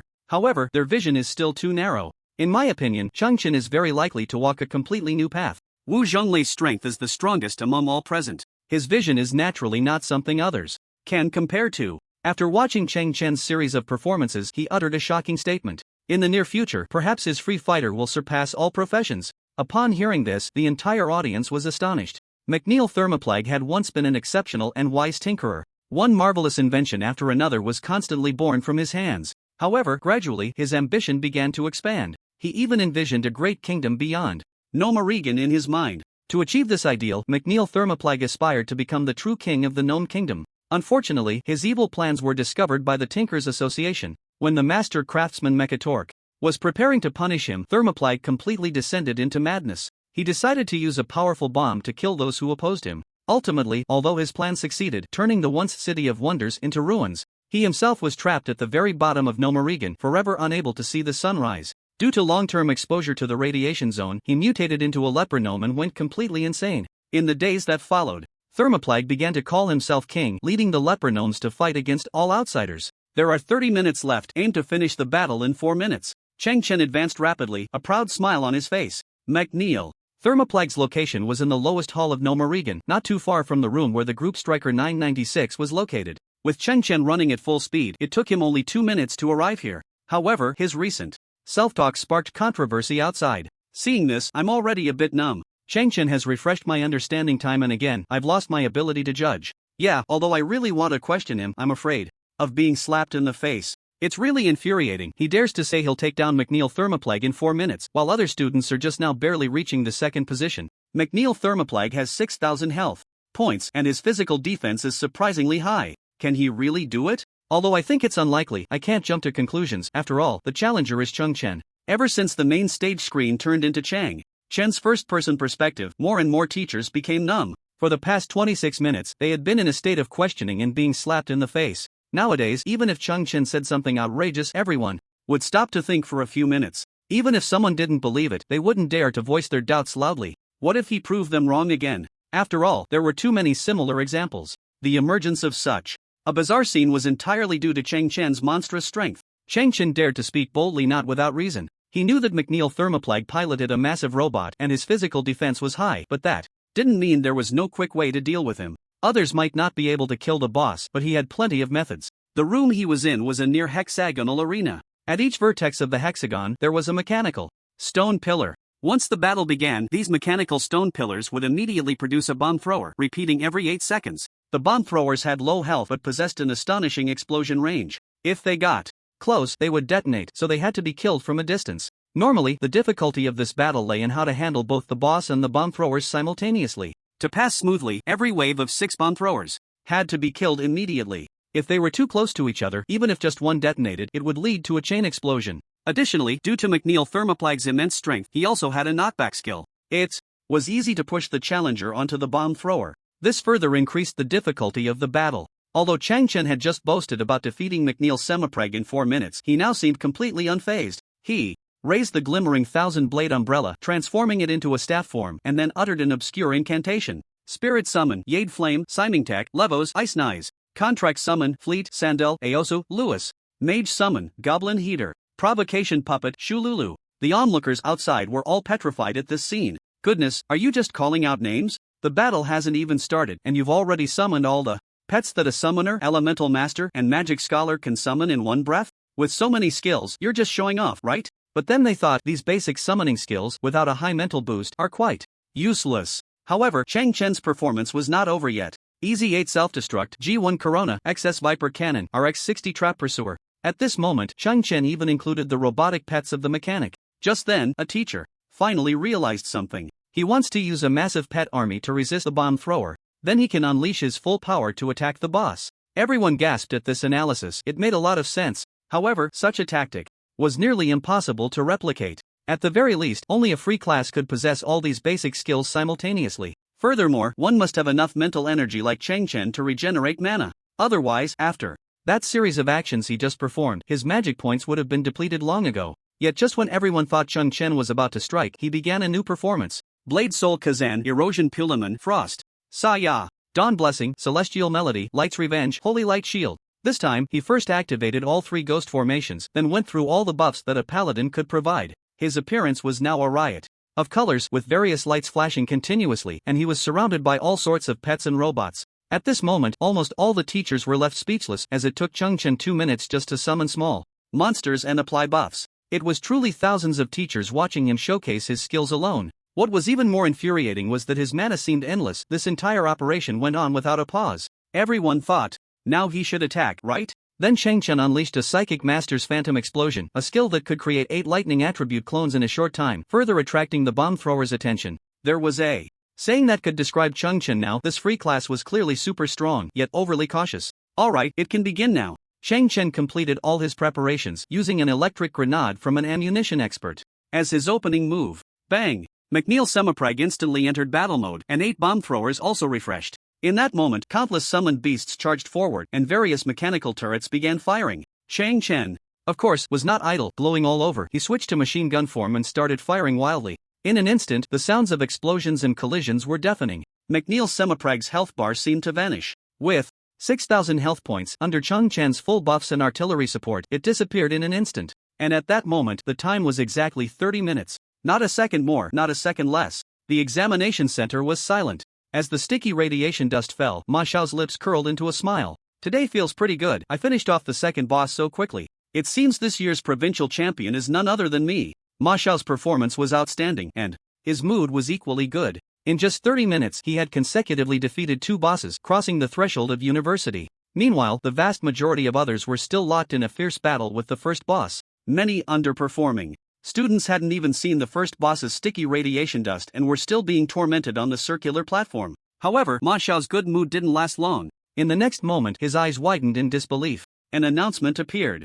Congratulations to Chen from Jiangcheng No. 1 High School for successfully passing the college entrance examination and becoming this year's provincial champion of Hebei Province. This challenge took 30 minutes with an SSS rating for completion. This record is the best in history and will be permanently preserved. As soon as this announcement appeared, all the students in the college entrance examination secret realm were completely shaken. Are you kidding? Completing the college entrance examination secret realm in 30 minutes, what does that even mean? It was a full 2 hours faster than the previous record. This achievement was like an adult easily defeating a child. At that moment, no matter how excellent the students were, none could remain calm. Ma Xiao, who was originally the top seed this year and had high expectations placed on him, even spat out a mouthful of old blood upon seeing this result. Many other top-ranking students, feeling a strong shock, made all sorts of bizarre mistakes, and some were even eliminated as a result. After Chen successfully completed the challenge, the big screen returned to its original state. The teachers, whose gazes had been forcibly plundered, also returned to normal. But just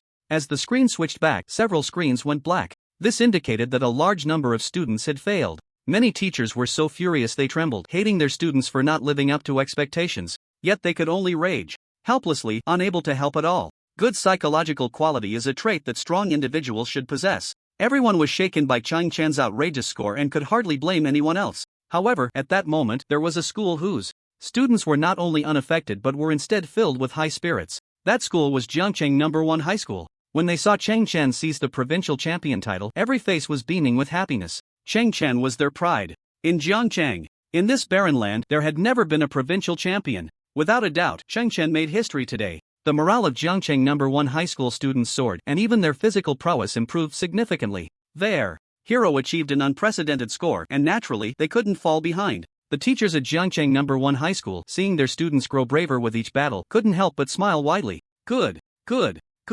It was worth my trip here today to witness such an exaggerated achievement. Heaven bless our Xia country. Wu Zhonglei's patriotism was always beyond doubt. His mood was exceptionally pleasant, and he repeated good 3 times. Initially, he had a slight doubt when he came here. After all, he had never witnessed Chen's true potential, which remained a mystery. Now, his anxious heart finally settled. It was a blessing for Xia country to have such a dragon among men. Chen repaid his previous insistence with a perfect score. The fact proved that he, the first sword soul of Tianhai City, had a sharp eye. He hadn't misjudged. At the same time, he understood one thing. There must be an extraordinary powerhouse behind Chen, someone of great importance given his talent. Moreover, this extraordinary powerhouse was within the management association at the very top level. Beside him, Guo Lian was equally taken aback. Chen's practical combat level completely exceeded his expectations. He truly couldn't understand why Jiangcheng No. 1 High School, clearly possessing such a trump card, could remain so composed. Today, Jiangcheng No. 1 High School really taught Hanwu-affiliated high school a good lesson.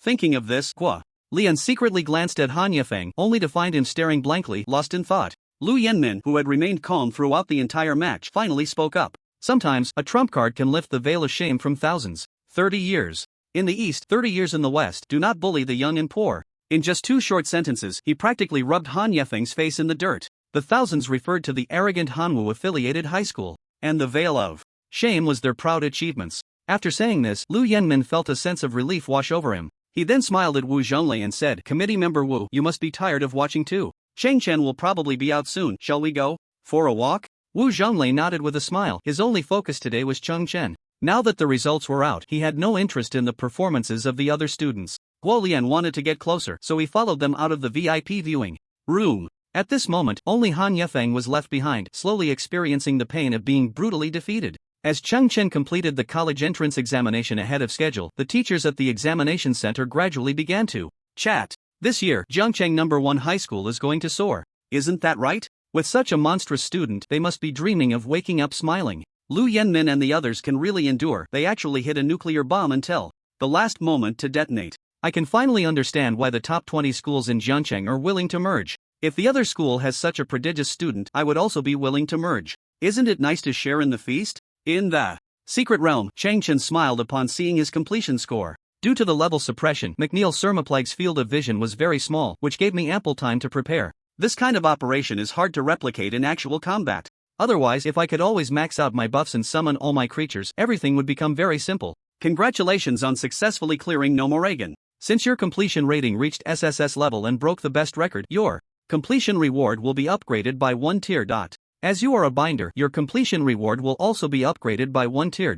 This time in the Secret Realm, you gained 182,933 experience points and received a Diamond Treasure Chest X1. After receiving the reward information, a golden light flashed around Chen, and his level rose to 21. I didn't expect the experience from the college entrance examination Secret Realm to be so high. Moreover, a mere level 20 Secret Realm can also reward a Diamond Treasure Chest? Is the college entrance examination Secret Realm particularly special? Chen's guess was correct. Today, he was able to obtain a Diamond Treasure Chest not only because of his hidden profession but also because the rewards of the college entrance examination Secret Realm had inherent bonuses. After all, this is the most important exam in the lives of all Blue Star people, so it makes sense for the rewards to be generous. However, even if others cleared all the Secret Realms, they wouldn't receive a Diamond Treasure Chest. After all, not everyone is as abnormal as he is. Let me see what other surprises await. The moment the Diamond Treasure Chest was opened, it burst forth with dazzling brilliance. Congratulations on obtaining the S-level skill book Beginner Attack Speed. Chen revealed an excited smile after seeing the reward. What luck to actually get an S-level passive here. Goodness, it's like finding something. After searching everywhere without any effort, I was just worried that the benefits of agility would start to decline, and this book is truly a timely help. Chen, being a hidden class binder, could not learn skills from schools or other external institutions. However, he could learn skill books obtained through special means like Secret Realm rewards or wild bosses. Now, although he had 102 points in base agility and his equipment bonuses reached 51 points, his attributes had already left all his peers far behind. However, due to the marginal utility of attribute stacking, if he continued to invest attribute points in agility, the benefits would gradually decline. It's important to know that 10 points of agility only increase attack speed by 1%, which is really not very cost-effective. Marginal utility refers to the phenomenon where, when other inputs remain constant, the additional output or benefit from continuously increasing a certain input will gradually decrease. In simpler terms, once the added input exceeds a certain level, the output gained from each additional unit of input will decline. Marginal utility manifests in many areas. Therefore, to maximize his strength, Chen allocated the skill points he gained later to strength and spirit. His ultimate goal was to become a hexagonal warrior. Now that he had obtained the attack speed passive, he finally had a direct means to increase his attack speed, which was a brand new approach. It was similar to the previous beginner baptism buff, but the effect was much stronger. Simply adding values, straightforward and crude, could ignore marginal utility, making it far superior to slowly stacking agility attributes. This was a qualitative leap. Congratulations on successfully learning the passive Beginner Attack Speed, which can increase attack speed by 15%, current attack speed bonus 32.8%. A 15% increase in attack speed was at least equivalent to the benefits of 180 points in agility. This was a direct takeoff. Chen's current attack speed completely crushed that of his peers, even surpassing many level 30 players. He then glanced at his current attributes. Name: Chen race, human level 21, 86203/208874, strength 55, equipment plus 65, agility 107, equipment plus 51, spirit 31, equipment plus 23, constitution 25, equipment plus 29, armor value 260, 21% physical damage reduction at the same level, attack speed bonus 32.8%, critical hit bonus 29.6%, awakening talent, SSS level transformation. LV3 Combat Power Assessment 22354, unallocated points 0 gold, 133 gold, 52 silver, 14 copper, blue star coins, 600 W. Baptism buff, basic amplification. After successfully learning the attack speed passive, he allocated the new 6 attribute points to strength, and his combat power smoothly broke through the 22,000 mark. Now that his attack speed had also increased, he could fully focus on output, which was a significant advantage. As for constitution, a defensive attribute, it was currently not on his radar. If anyone knew that Chen had never added points to constitution, they would probably be shocked. This was undoubtedly the most extreme and boldest way to allocate points. With Chen's strength, there was no need to increase his health points at all. Since entering the Blue Star world, he hadn't lost a single drop of blood. In fact, no one had even seen his health bar. It's important to know that in this world, not losing health means you cannot display your health points. Only a prodigy like Chen would dare to allocate points this way. Offense is the best defense. Perhaps additional attributes will be needed in the future, but definitely not now. Chen felt the changes in his body and casually cast a few small skills, immediately sensing the difference. With the increase in attack speed, both skill connections and casting speed saw significant improvements. Fortunately, the live stream was already off, and no one witnessed the scene just now. Otherwise, it would have caused quite a stir. In the Apocalypse continent, all skills have a set of precast and postcast animations determined by the moves themselves. Many skills are often overlooked simply because their pre- and postcast times are too long, making them prone to exposing flaws. Even a master like Chen cannot significantly reduce this negative impact. The attribute of attack speed not only enhances the agility of actions but also reduces pre- and postcast times to a certain extent. Simply put, it allows for smoother combos. The current smoothness is barely acceptable, but it's still far from my requirements. There's a long road ahead, and the burden is heavy. If an outsider heard this, they would probably faint from shock. With attributes that far outstrip others, Chen was still not satisfied. It wasn't arrogance, after all. In his past life, he stood at the pinnacle of Apocalypse with explosive stats that were incomparable to now. Before going out, I remember there's something I can grab. Chen then walked straight towards the radiation zone outside. Soon, he returned with a cup of green, unidentifiable liquid. This green stuff was the irradiated water source. If I remember correctly, pouring this disgusting thing on McNeil Thermoplag's face will get me a leprosy mask. The leprosy mask was a small toy in his past life. Wearing it would allow him to transform into the appearance of a leprosy gnome for the next half hour. At first glance, its actual effect didn't seem very significant. But one must know that the height of a leprosy gnome is much shorter than that of an average person, only about 80 centimeters. So, wearing the leprosy mask would also shrink his own stature. What Chen valued was this special function. It would be very useful in the future. Sizzle. As the irradiated water drenched McNeil Thermoplag, a mask suddenly appeared. Congratulations, you have obtained a hidden item, leprosy mask. Leprosy mask. After wearing it, you can transform into the appearance of a gnome for the next half hour, and your height and weight will also change, with a cooldown time of 12 hours. After picking up the leprosy mask, Chen tried it on. In an instant, his original height of 1.8 meters shrank to about 70 or 80 centimeters, turning him into a little dwarf. At the same time, his appearance and voice also changed to that of a leprosy gnome. So, after becoming shorter, it seems like everything suddenly got bigger. Interesting. At this moment, Chen's voice was very sharp, completely unlike a human. In his past life, he merely controlled a game character, and changes in appearance had no special feelings. Now, after experiencing it firsthand, Chen finally understood what the perspective of a gnome was like. Once everything settled, Chen put away the leprosy mask and transformed back into his human form. He then slowly walked out of Gnomeregan, marking the official end of his college entrance journey. Next up is entering university. 10 minutes later, as Chen stepped out of the gate of the secret realm, he found a crowd waiting for him at the entrance. At the same time, warm applause erupted. Most of these people were teachers from various universities in Hebei province, including many who had just opposed Chen. After witnessing the miracle he created today, they had completely changed their tune. In an effort to get close to him, their actions were even faster than those of the teachers from Jiangcheng No. 1 High School. Chen, congratulations on becoming this year's provincial champion. I always believed in you, and today you have indeed secured the top spot.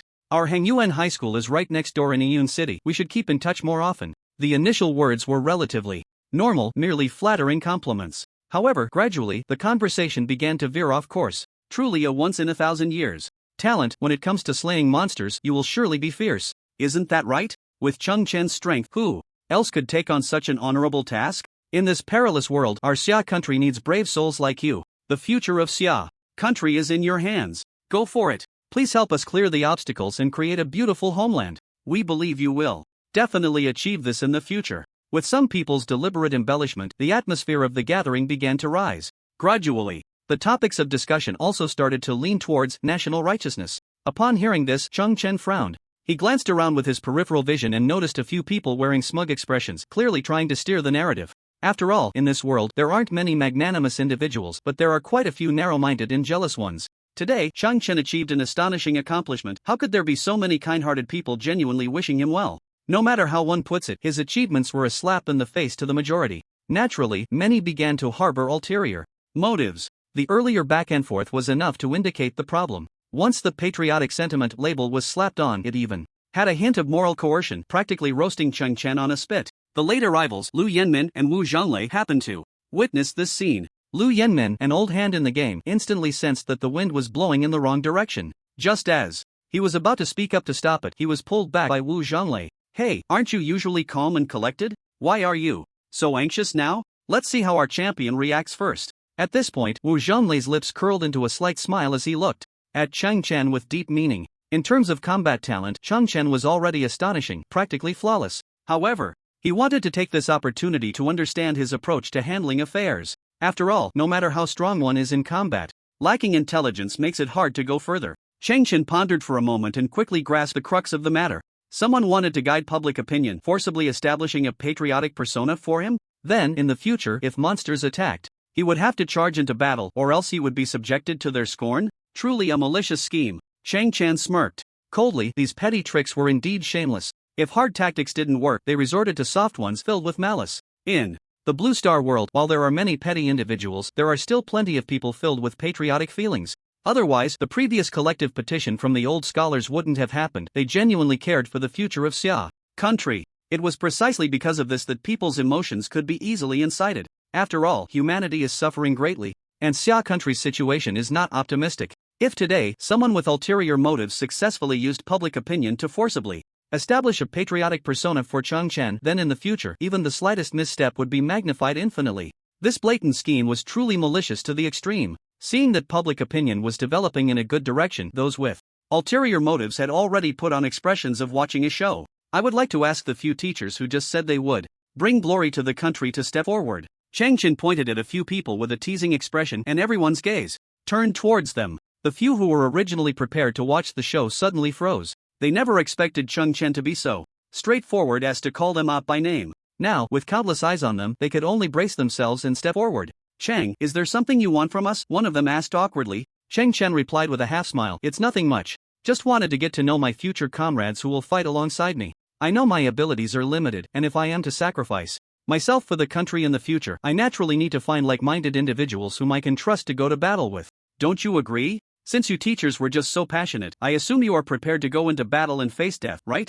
Chen particularly emphasized the phrase go into battle and face death. In an instant, many people understood the malicious intent of these small-minded individuals and showed expressions of anger, realizing they had just been used as pawns. The 6 individuals singled out felt a chill run down their spines, as if they had lifted a stone only to drop it on their own feet. They had thought they could easily manipulate Chong Chen through public opinion and moral high ground. After all, no matter how capable Chen was, he was just a high school student. At this age, it was impossible for him to have much experience, and their blatant schemes were hard to detect. They even thought that in a moment of impulsiveness, they could spout various grandiose statements and dig themselves deeper. They played the patriotism card quite skillfully, but little did they know, Chong Chen not only saw through their schemes at a glance but had now turned the tables on them. They were well aware of their own limitations. What a joke, asking them to go to battle together was no different from sending them to their deaths. Chang, you're joking. Our abilities are limited.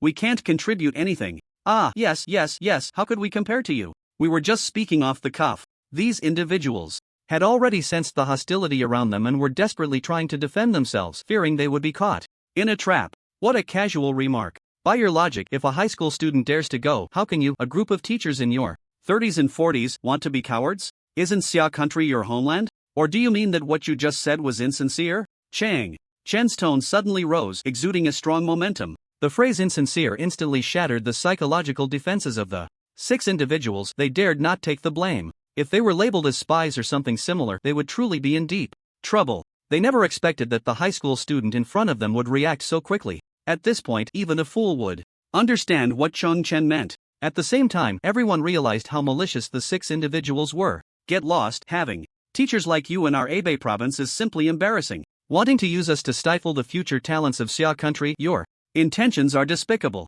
I will report this to the Education Bureau right away. However, just as everyone was filled with righteous indignation, a middle-aged man with a big belly walked over from a distance. No need to report, I just heard everything. All 6 of you are stripped of your teaching qualifications and will never be employed again. The school you belong to will have its evaluation lowered by 2 levels for the next 5 years. The 6 teachers turned pale as they recognized the visitor. Meanwhile, Wu Zhonglei, who was watching the show, had a strange expression on his face. This lazy bum wants to steal my people? The visitor is none other than Kai Chenggong, the director of the Education Bureau of Hebei Province. Upon hearing the order just issued by Kai Chenggong, everyone present gasped in shock. In just a few words, he directly dismissed 6 public school teachers, putting immense pressure on everyone in the room. Such occurrences were rare in previous years. Everyone was not foolish. Such a severe punishment must be due to Chong Chen's actions. Director Kai is mighty. Today he has rid us of a scourge. Such teachers have no right to continue educating others. We disdain to associate with such people. The crowd was filled with righteous indignation, expressing their stance to distance themselves from the recently disgraced individuals.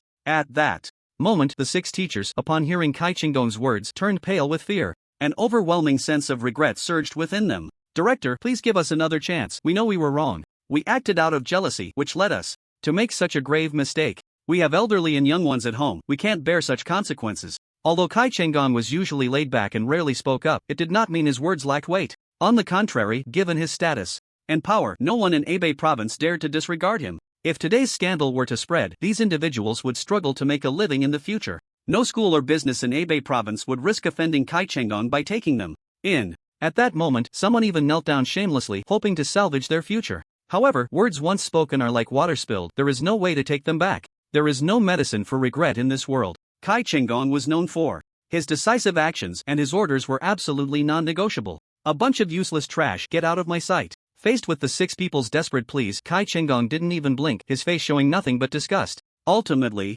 amidst the cries, the six were escorted out of the venue by security. Simultaneously, their names were about to be sent to the Education Bureau, even landing them on the blacklist of the entire Hebei province industry. Their lives were effectively over. Meanwhile, Wu Zhonglei, who had been watching the show, could no longer sit still. Kai Cheng-gong had just done a huge favor for Cheng Chen. If he didn't act now, it would be too late. Old Kai, it's been a few days, and your methods have become so impressive? Wu Zhonglei's sarcastic voice came from afar. The crowd turned to look, only to realize that committee member Wu had also arrived. What was going on today? Two extraordinary masters had gathered in one place? Upon seeing Wu Zhonglei, Kai Cheng-gong's eyelid twitched, sensing trouble. This guy suddenly showing up can't be for anything good. In fact, Wu Zhonglei's earlier speculation was half correct. Kai Cheng-gong had just employed his thunderous methods to establish a good relationship with Cheng Chen. But that was only because he admired Cheng Chen's abilities and character. He was unaware that behind Cheng Chen lay a vast power. Wu Zhonglei had hurried to Hanwu City today to understand this matter. He couldn't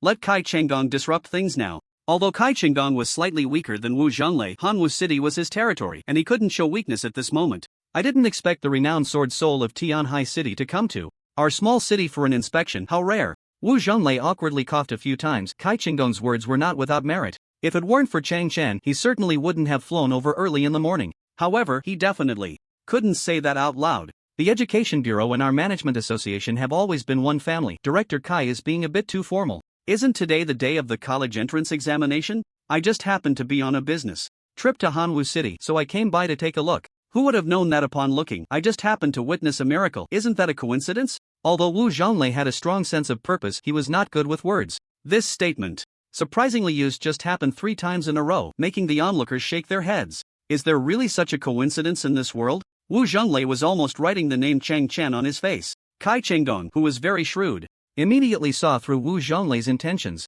At the same time, he began to feel puzzled. This guy actually traveled thousands of miles to find a student in our Hanwu City? What is the reasoning behind this? No, there must be a bigger secret behind this matter. After realizing this, a sly smile flashed across Kai Cheng-gong's face. He wanted to see what kind of scheme Wu Zhonglei was up to. So he pretended to be casual, nodded, and said no more. Wu Zhonglei felt relieved when he saw that Kai Cheng-gong did not pursue the matter further. He then turned to Cheng Chen and said, I came to give you some guidance. Cheng Chen had been watching their comical performance for a long time and now felt quite helpless. He knew what Wu Zhonglei wanted to find out, but he didn't expect him to come up with such a ridiculous reason. What do you want to guide me on? Just as Wu Zhonglei was about to pull him away, Kai Cheng-gong jumped out again. Since you two want to communicate, I just happen to have a quiet meeting room. Why don't you come with me? The onlookers were stunned at this moment. Both big shots were actually here for Cheng Chen? What other secrets was he hiding that could make the two confront each other so directly? Although Wu Zhonglei had cursed Kai Cheng-gong 1,000 times in his heart, he could only nod in agreement.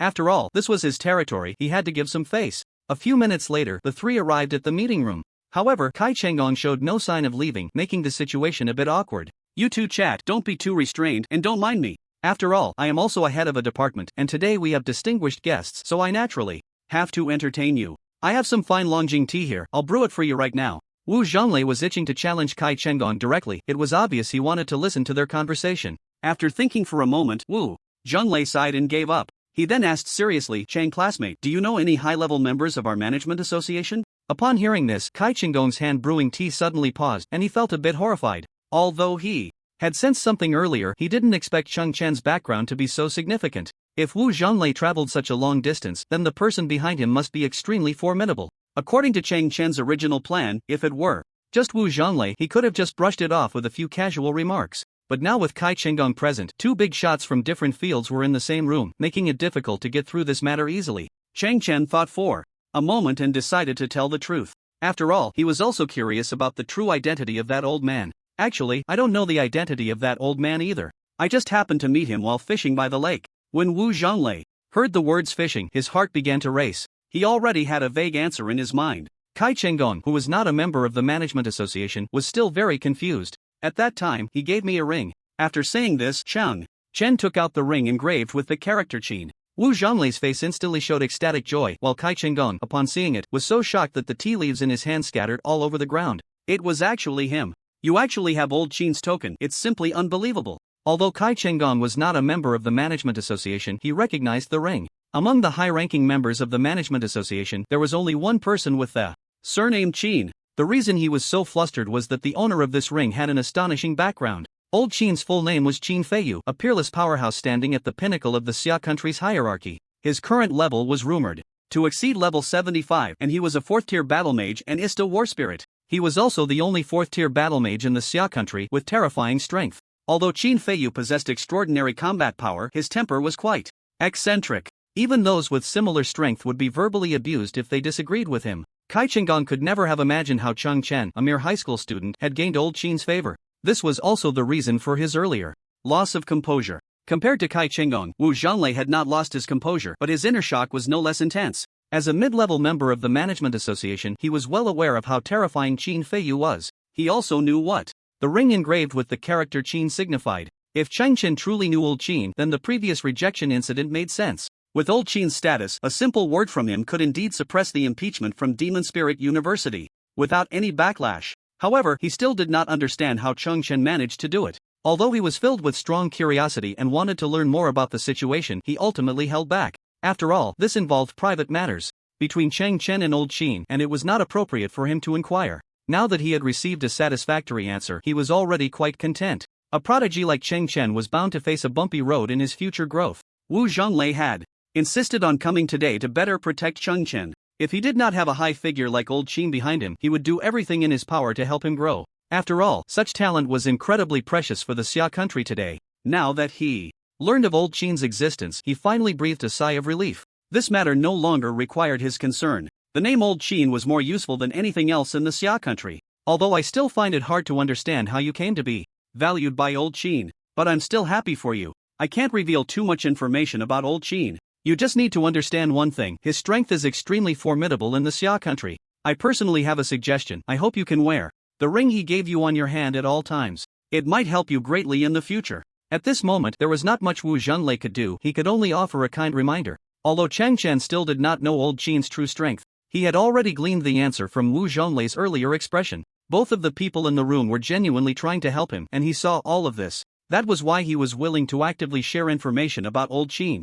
He also remembered Wu Zhonglei's earlier suggestion. At this moment, even the usually cynical Kai Chenggong said seriously, "With the terrifying potential you have shown so far, there are probably countless eyes watching you. The recent incident was just a small episode. Greater difficulties await you ahead, so I hope you can be more cautious and not be overly confident." However, as he said this, Kai Chenggong's expression suddenly became a bit strange. He seemed to be afraid of being slapped in the face in the future. After all, while Cheng Chen was confident, he could indeed deliver real results. If he had Cheng Chen's abilities when he was young, he might have been even more arrogant. Forget it, just consider the last sentence as if I never said it. Just pay attention to yourself. Wu Zhonglei watched Kai Chenggong slap himself in the face, almost bursting into laughter, but he held it back. No matter how confrontational the two had just been, their purpose was the same. Everything was for Cheng Chen's better development, and everything was also for the rise of Xia country. Therefore, he still recognized Kai Chenggong. In the following conversation, the relationship among the three gradually became harmonious. The topic slowly shifted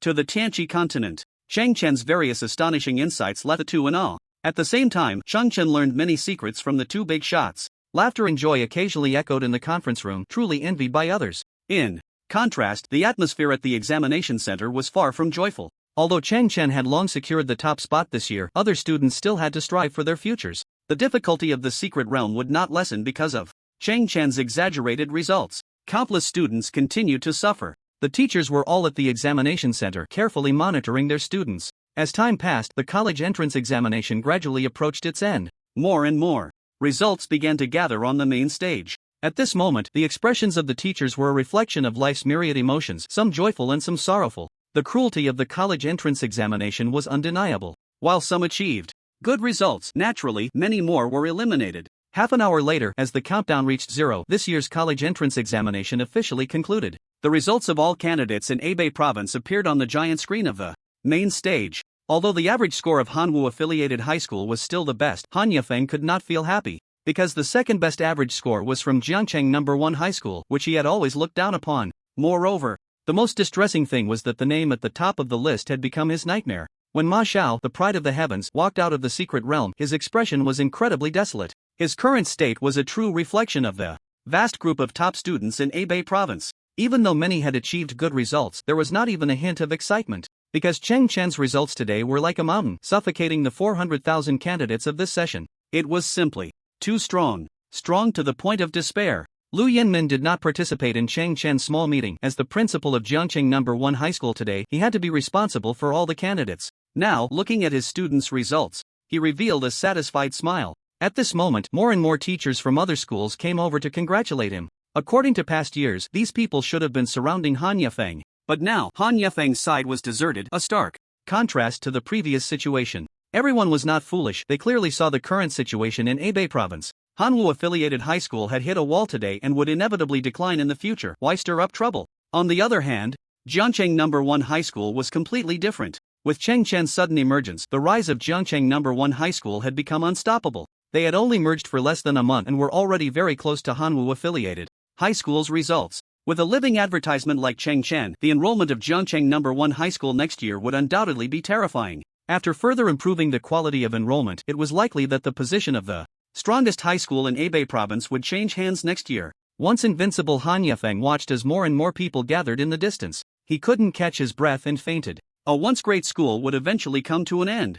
Jiangcheng No. 1 High School made history by bravely winning second place in the province this year, igniting excitement throughout the entire northern Hubei province. The next day, when the convoy from Jiangcheng No. 1 High School returned to the city, the streets were surprisingly filled with people. Countless individuals cheered for Jiangcheng No. 1 High School. After all, this was the best achievement since the establishment of Jiangcheng City. The name Cheng Chen reached an unprecedented height. Nowadays, from the elderly in their 70s and 80s to children as young as 7 or 8, everyone knew his name. In addition, a large number of students of appropriate age regarded him as their goal to strive for. With an absolutely crushing score, Cheng Chen became the provincial champion and has already become a hero of Jiangcheng City. Now, anyone who dares to speak ill of him would be met with a barrage of insults from countless people. When the massive convoy arrived at the entrance of Jiangcheng No. 1 High School, major media outlets had been waiting for a long time. Various flashes began to flicker in unison. At the same time, Jiangcheng City Television also started a live broadcast, and the number of viewers in the live room had already surpassed 6 million. This was an unprecedented live broadcast record. Li Feiyue's graceful figure appeared on the screen, and the bullet comments in the live room were going wild. Everyone was eager to see Cheng Chen's figure as soon as possible. Li Feiyue looked exceptionally beautiful today. It was hard to tell if it was for work or personal reasons. She confidently introduced to the camera, "Good morning, everyone. The convoy from Jiangcheng No. 1 High School has arrived at the school one after another. I believe you will see them soon." Upon hearing the news, the speed of the bullet comments in the live room increased again. They were finally going to see their idol. Cheng Chen is really amazing. This time he has brought glory to our Jiangcheng City. Isn't that right? His results are indeed outrageous. Being able to trample Hanwoo-affiliated high school underfoot, it's so satisfying. Next year, I must let my son apply to Jiangcheng No. 1 High School. Absolutely. They just got second place this year. Next year, they'll definitely be first. In my opinion, the number of students wanting to join Jiangcheng No. 1 High School next year will exceed expectations. Whether they can get in will be a question. Wow, look, even the mayor of Jiangcheng City and the president of the Management Association are here today. This is a full display of prestige. Dong Ao had just received the news yesterday afternoon. When he learned that Wu Zhonglei had traveled thousands of miles to Hanwoo City for Cheng Chen, he was completely stunned. He finally understood how highly Cheng Chen was regarded within the Management Association. Fortunately, he had met Cheng Chen before, and today was a great opportunity to build connections. He absolutely could not miss it. So, early this morning, he put on a sharp suit and headed to Jiangcheng No. 1 High School. The mayor of Jiangcheng City also appeared here today, surprising everyone as he rarely showed up. When the convoy stopped, the first to get out was Cheng Chen. This was a deliberate arrangement by Lu Yinmin. According to past practices, it would definitely be the teachers who got out first. However, as the number 1 contributor of Jiangcheng No. 1 High School, Cheng Chen had the right to be the first to receive everyone's welcome. This was what he deserved. Many media reporters rushed over to Cheng Chen like they had gone mad, and Li Feiyue's face revealed a radiant smile. Cheng Chen, you have become the provincial champion of Northern Hubei this year. What are your thoughts? How does it feel to have trampled Hanwu-affiliated high school underfoot? Can you share with everyone your growth experience? Various questions came at him like a machine gun, making Cheng Chen's scalp tingle. In fact, he had refused to be the first to come out. He was never good at handling such situations, but he couldn't resist Lu Yanmin's insistence. He was literally pushed out of the car. Just then, a savior appeared. Media friends, please make way. Mayor Gan Jiaqing and President Dong Ao are here to congratulate student Cheng Chen. As the bodyguard's voice rang out, the crowd finally parted to create a path. Gan Jiaqing and Dong Ao finally stood before Cheng Chen. Heroes emerge from youth. The younger generation is formidable. This was the first time Gan Jiaqing had met Cheng Chen, and he expressed his sincere admiration at this moment. He had come today not only to meet this young hero but also to confirm something. Student Cheng, I didn't expect your strength to be so terrifying.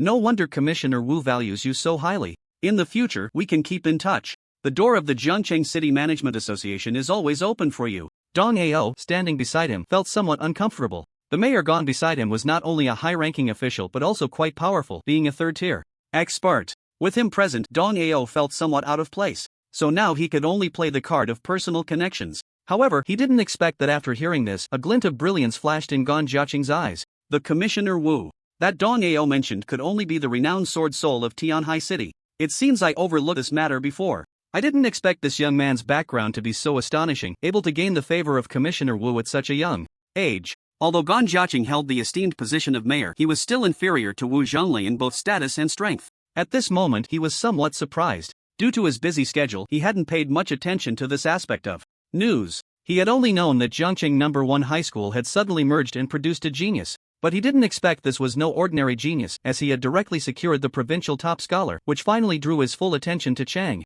Chen. However, this information was still too delayed, so he had just realized that he had made a mistake in his work. It seems I need to change my way of speaking. Such talent must be treated with greater caution. After learning about Cheng Chen's background, Gan Jiaqing completely lowered his stance and began to engage in very warm pleasantries. This attitude also surprised the other media friends. Wasn't Mayor Gan always very serious? Why did he seem like a different person all of a sudden? After some familiar exchanges, Gan Jiaqing finally got to the point. Student Cheng, may I ask which top-tier school you plan to apply to? As the mayor, he was naturally pleased that a student under his jurisdiction had achieved the top scholar. However, he was more concerned about whether this student could enter one of the top-tier schools in Xia country, as that would be the key to enhancing his political achievements. Providing talent for the country was a significant contribution, and as mayor, he could naturally share in the glory. This was his main purpose for coming today. Everyone present stopped their chatter, all eager to know Cheng Chen's answer. At this moment, other teachers from Jiangcheng No. 1 High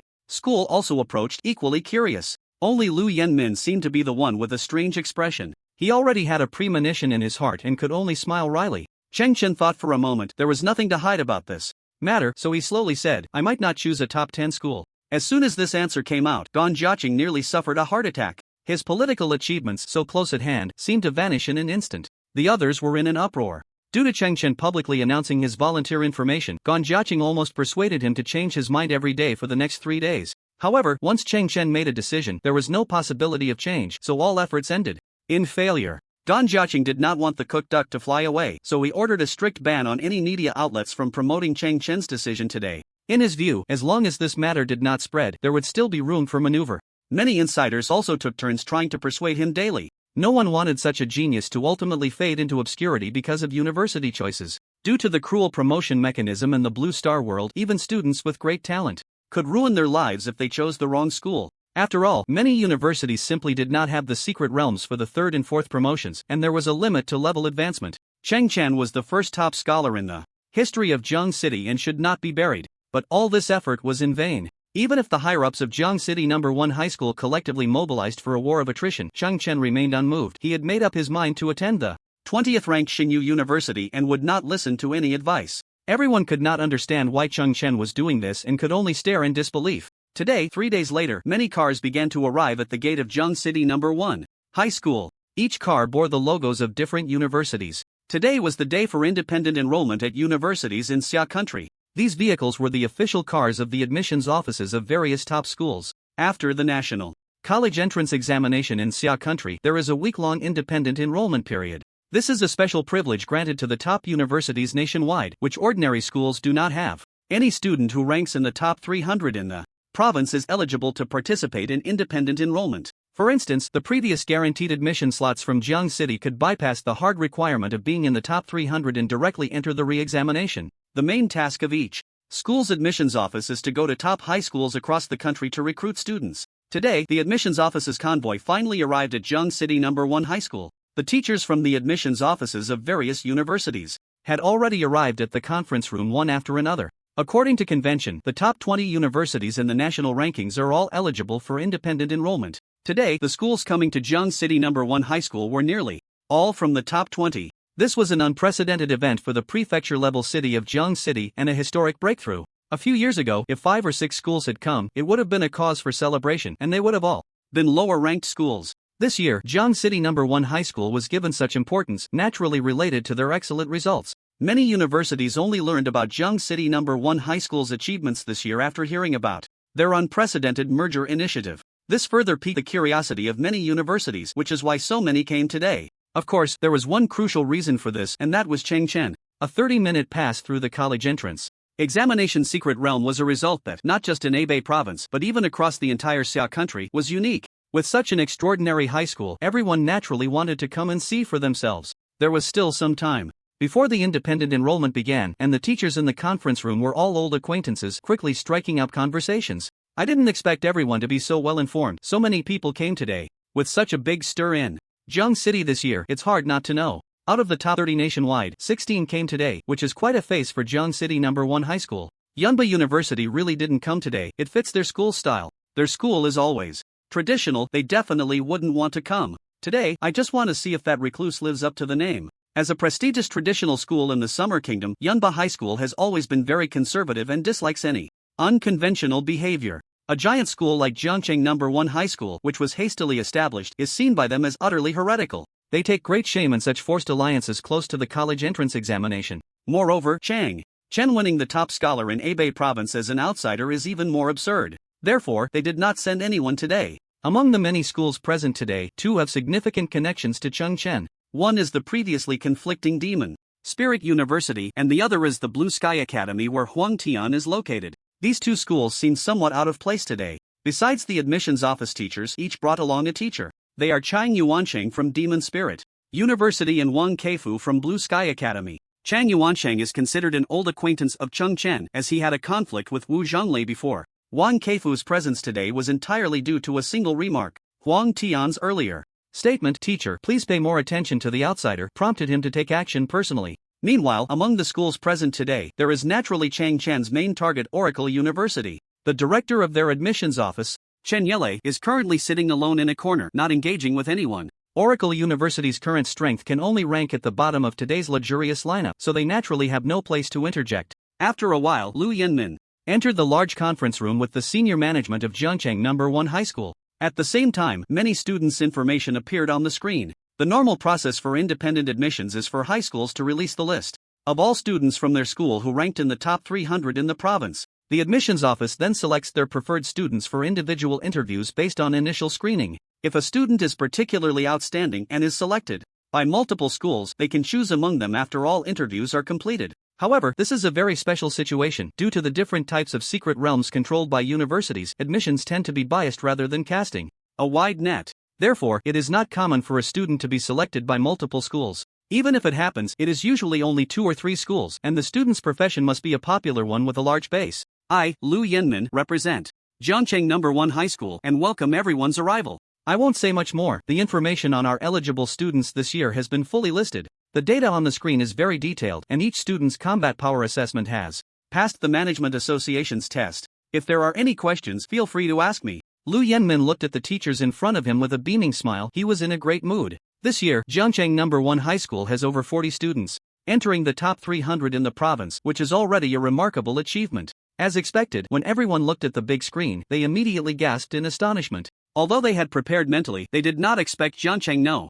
1 High School's college entrance examination results to be this good. However, after a few seconds, all the teachers showed expressions of shock. Some even gasped. My goodness, over 20,000 combat power? Is this a high school student?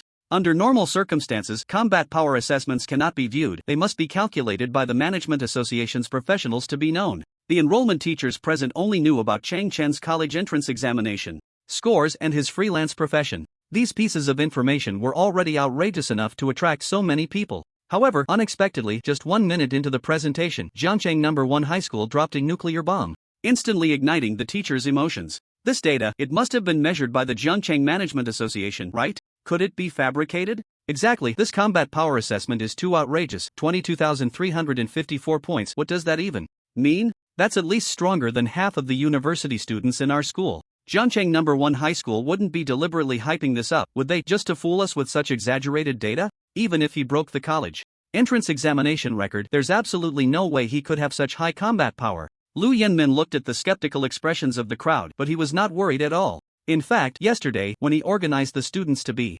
evaluated by the Management Association, he was also taken aback. He had repeatedly confirmed the authenticity and accuracy of Chen's data with Dong Ao. Dong Ao, equally shocked, carefully compared and verified several times before, ultimately affirming its legitimacy and issuing the relevant proof. With the Management Association's seal, it was absolutely impossible to falsify. In Xia country, if someone dared to misuse the Management Association's official seal, they would be sentenced to death upon discovery. No one would dare to commit fraud. So when Lu Yenmin took out the proof from the Jiangcheng Management Association, everyone fell silent. That bright red seal slapped everyone in the face. Among all those present, the ones whose emotions were somewhat stable were undoubtedly Chang Yuesheng and Wang Keifu. One had witnessed Cheng Chen's terrifying strength in annihilating the students of Demon Spirit University, while the other had received a heads-up from Huang Tian, so their situation was slightly better. Chang Yuesheng glanced around at the people. Strangely, at this moment, he felt a slight sense of pride, completely unaffected by the previous events. A bunch of country bumpkins really have never seen the world.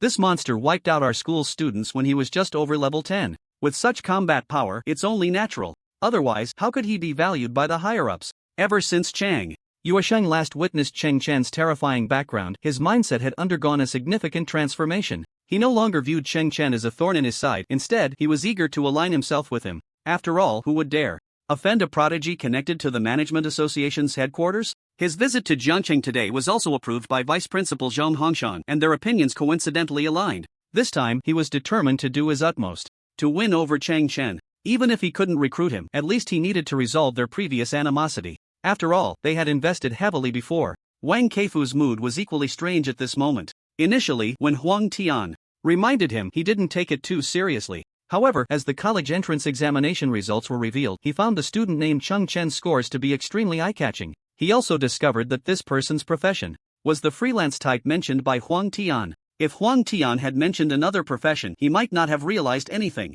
But now, freelancers in Xia country were even rarer than giant pandas. It could take over a decade to find a single talent nationwide. Thus, Cheng Chen immediately caught his attention. He also concluded that the person Huang Tian was referring to must be him. He just didn't expect that coming here today would lead to such a treasure discovery. This kid is indeed not an ordinary person. No wonder Huang Tian holds him in such high regard. It seems my impromptu decision was not wrong. The teachers in the conference room took quite a while to calm their emotions. Lu Yenmin continued to speak at the right moment. I believe everyone is already quite clear about our students' information. Everyone has a device on their left side where you can input the student numbers you favor. Based on the final results, I will arrange individual interviews for each of you. The process Lu Yenmin described was somewhat like selecting a concubine. The teachers could choose whoever they liked. However, the one you favored might also be favored by someone else, and in the end, it would depend on each person's abilities. After some contemplation, the teachers picked up their devices and made their choices. At the same time, the screen at the front of the conference room began to change. The student information on the screen was arranged according to their grades. As soon as a school selected a particular student, a number would appear next to that student's name. A few seconds later, many names began to show numbers. Most were 1, while a few outstanding ones reached 2 or 3. However, the situation for Cheng Chen was completely different. The number next to his name shot up straight from the first second. After a few seconds, it surprisingly reached 16. This meant that all the universities present today had selected him. Such a thing was incredibly strange. The teachers exchanged glances after seeing the results. Just a moment ago, they had all been quite dismissive. Yet, despite saying they didn't want him, their bodies were being honest. There were 2 reasons why Cheng Chen was simultaneously chosen by all the schools. On one hand, his strength was indeed terrifying. The teachers present were not fools and would naturally strive to secure him. On the other hand, it was due to the uniqueness of his profession. If Cheng Chen switched to a specific profession, then without a school that offered advanced career transitions, he would definitely not be selected, as it would be pointless. No one would want to attend a school that couldn't provide advancement, no matter how strong that school was. However, Chen was a rare free agent profession, and currently, no school had a corresponding secret realm for free agents. Therefore, regardless of the school, there was no professional advantage, and everyone could compete. At this moment, everyone could no longer care about the differences between schools. What if they hit the jackpot? Without dreams, how was it different from being a salted fish? Lu Yenmin watched the scene before him, his lips involuntarily curling up. He felt very pleased. Chen had reached this height entirely through his own efforts. As a witness, he was very proud to see such an excellent student gain the favor of almost all universities in Xia country. This was a child from Jiangcheng No. 1 High School. Alright, the results are out now. In 5 minutes, please go to your respective classrooms. I have already arranged everything in advance. However, Chen's situation is a bit special, as every school wants to interview him. Since everyone is so enthusiastic, why not wait until the other students' interviews are over and then have a collective interview? As soon as Lu Yenmin said this, the conference room was instantly in an uproar. Who exactly was interviewing whom today? If all our schools were interviewing one student at the same time, wasn't that just public bidding among us? Was this reasonable? When Lu Yenmin saw that Chen was selected by all the schools, a crazy plan immediately surfaced in his mind. Although he knew that Chen had already chosen his desired school, he couldn't change anything. However, he could take advantage of the fact that these schools were still unfamiliar with the situation to create a buzz for Chen. After all, the teachers from the recruitment offices were from other provinces and had just arrived in Jiang City today to start their work. Previously, Chen's announcement had been forcibly suppressed by Gan Jiaqing, so they were still unaware of the internal details. Once the collective interviews began, it would create open competition, making it very easy to get carried away. A formidable free agent like Chen, with no professional inclination, would make everyone feel they had a chance. Once that happened, Chen's value would soar and his reputation would skyrocket. The news of 16 universities competing for a single student would definitely ignite the entire Xia country. Even if Chen ended up at the bottom-ranked Xinyu University, his status would be completely different. The harder it is to obtain, the more it will be cherished. This was the last thing Lu Yenmin could do for Chen. He had put in a lot of effort to ensure Chen had better development. Lu Yenmin did not believe these universities would give up on Chen just because he temporarily changed the rules. After all, he was the first potential SSS-level student in the history of Xia country. His combat power assessment exceeded 22,000 points. Such a prize was something no school would want to miss. This was also the confidence that allowed Lu Yenmin to suddenly change his plan. Having something to offer gives one a louder voice. This is an unchanging truth. Even if, hypothetically, some schools disagreed with the plan, as long as one person stood up to express approval, the others would quickly compromise. When others have something that one does not, it creates anxiety, which is a typical herd mentality. Especially with a hot commodity like Chen, this mentality would deepen further. If they disagreed with the plan, it would mean withdrawing in advance and handing over such a prodigious student to competitors. Such a result was something all the schools present did not want to see. As an old hand in the field, Lu Yenmin's tactics were undoubtedly clever. After the new rules were introduced, several teachers indeed showed displeasure, and even considered giving up. This was their first reaction and a deeply ingrained concept over the years. After all, such a precedent had never been set before. The school's status had always been above that of the students. It had always been the schools holding the initiative, and now the tables had turned, making it difficult for them to accept. However, at that moment, a teacher slowly spoke up. We at Demon Spirit University agree to this plan. A genius like Chen, who comes once in 100 years, deserves our change. As Lu Yenmin had predicted, once the first school expressed approval, the expressions of the other teachers changed instantly. They panicked. They had originally thought everyone would stand together, very tacitly guarding this bottom line. This way, Lu Yenmin couldn't raise the stakes. However, they did not expect the first traitor to appear so quickly in less than 2 minutes. This was something many teachers had not anticipated. Lu Yenmin was initially very pleased. Everything was going according to his script. But when he discovered that the first defector was actually from Demon Spirit University, he immediately showed a strange expression. Did they not have a grudge with Chen before? Now they have become the first supporter? What kind of play is this? Chang Yushang might be the only one who, after hearing Lu Yenmin's plan, wanted to give both thumbs up in agreement. This new rule gave him a perfect opportunity to express goodwill. After he finished stating his opinion, he felt particularly refreshed. Looking at the incredulous expressions of the crowd, he felt an inexplicable sense of superiority. Although they had once been defeated by Chen, they understood Chen's potential and background better than any other school present. Behind Chen stood the big shots of the Management Association. Losing to someone like that was not unjust.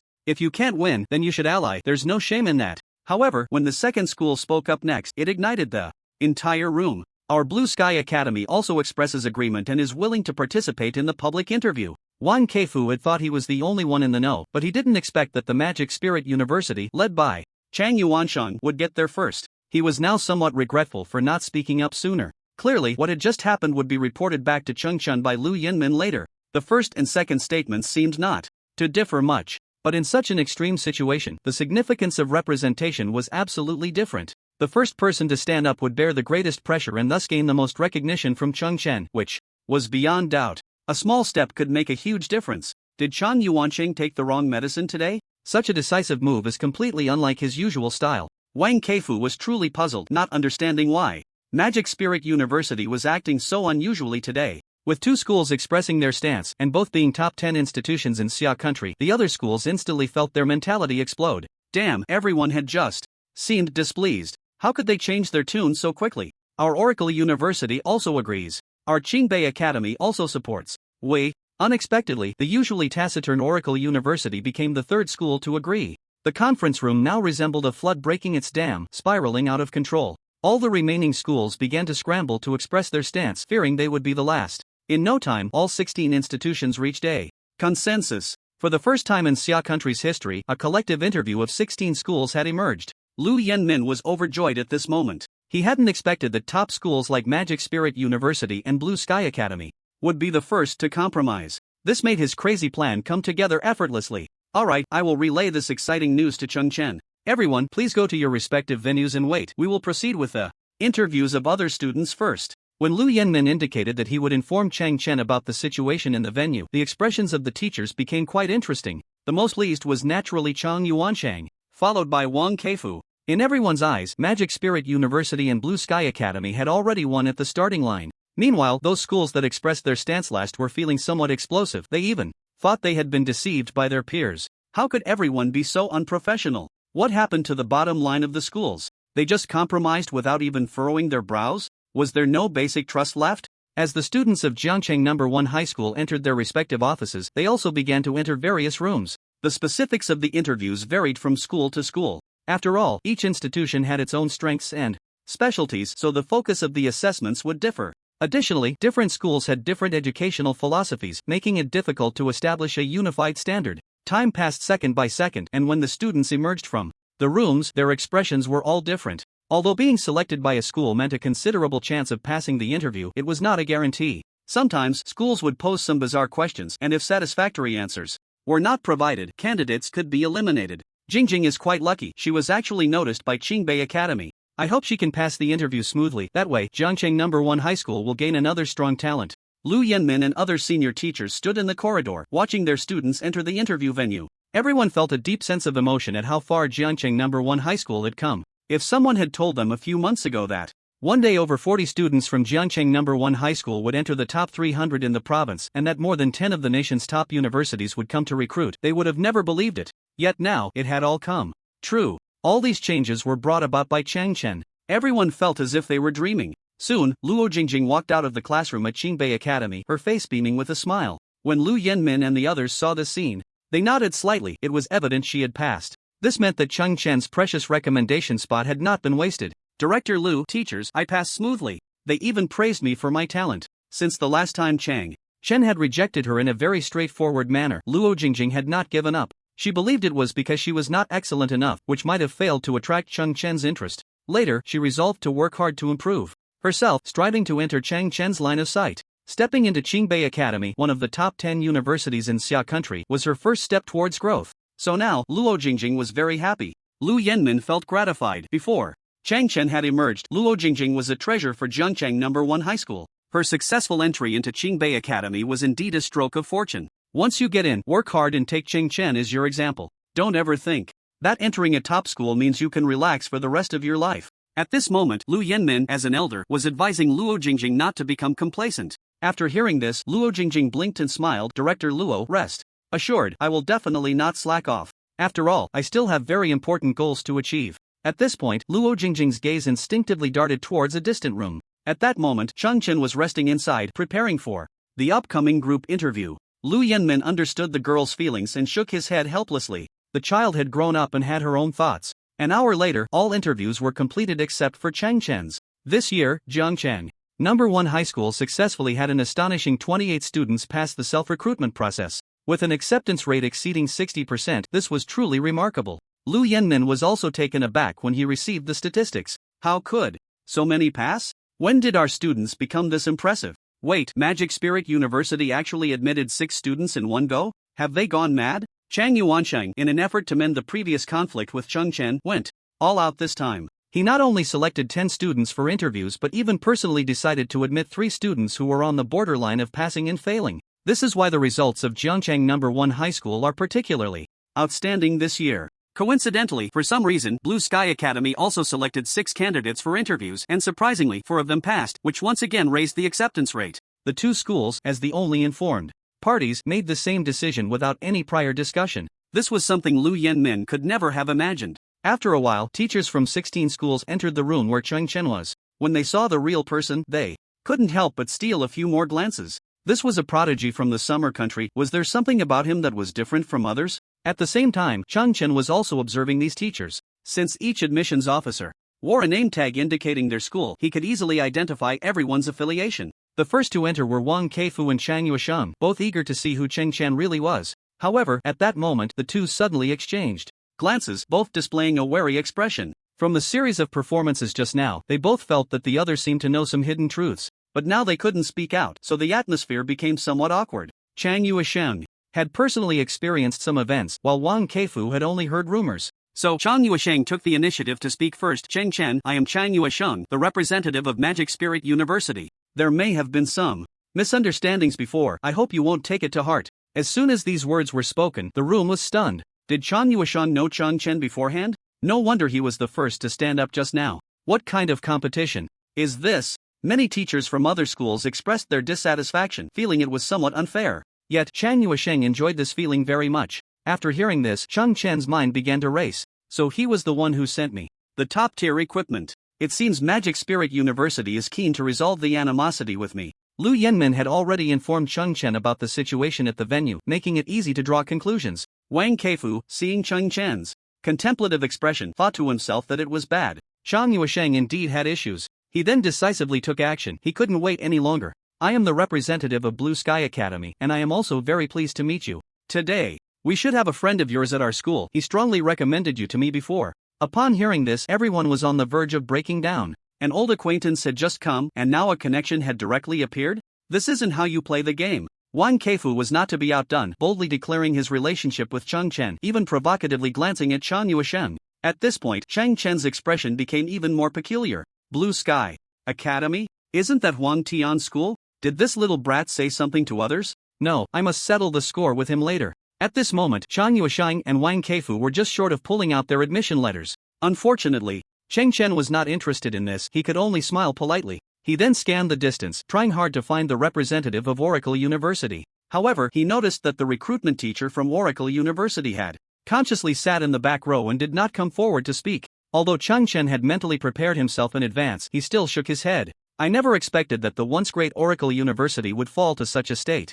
After a while, all the teachers from the schools finally took their seats. Lu Yenmin, as the professional host, slowly began to speak. In order for everyone to understand each other more deeply, we will now enter the free Q&A session. Chang, student in all the schools, feel free to ask any questions. Even in open competition, these schools need sufficient information, otherwise, they wouldn't be willing to invest heavily. After all, the electronic screen only displays cold, hard data. Only face-to-face interaction can reveal some clues. Upon hearing this, the crowd's expressions eased slightly. If Lu Yenmin had let them compete directly, some might have stormed out. At least now they were given a chance to communicate. Chen, may I ask what your purpose is in choosing the solo player profession? A teacher asked first. This teacher was experienced and threw out a bombshell question right from the start. Almost everyone present wanted to know the answer and nodded in agreement. Chen smiled slightly and replied calmly, to reign supreme. These 4 short words exuded absolute confidence. At the same time, a kingly aura swept across the room. Everyone was shocked upon hearing this. On one hand, they were intimidated by Chen's displayed spirit. On the other hand, they felt his words were too bold.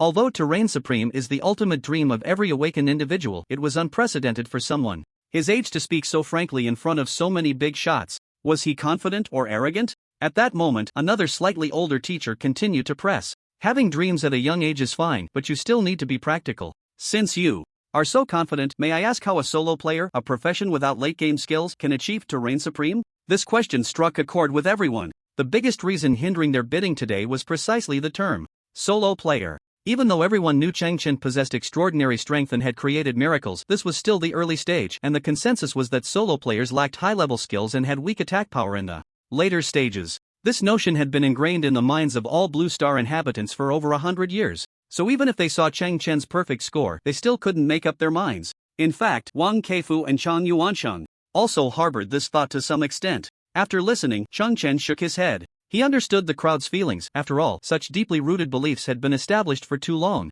But just because others couldn't do it didn't mean he couldn't. He then revealed a half-smile and said, "Who says solo players have weak attack power? You can certainly give it a try." This statement carried a hint of provocation. The crowd was taken aback. They never expected Chen to be so arrogant. Among the teachers present, even the lowest level was 48, and figures like Wang Keifu were third transformation powerhouses. Even though Chen had over 20,000 battle power, there was still a huge gap compared to these individuals. How could he dare to challenge a teacher? It was simply unbelievable. Lu Yanmin seemed unfazed. He smiled helplessly. This brat, when will he change his temper? In front of so many big shots, he still wouldn't hold back. The teacher who had just questioned the solo player's attack power was Ren Hong, and his nose was now crooked with anger. As a dignified level 50 ice mage, he was just one final awakening task away from stepping into the realm of third transformation. It would not be an exaggeration to call him a quasi-third transformation powerhouse. Yet now, he was being looked down upon by a high school student. It was simply outrageous. Very well, very good.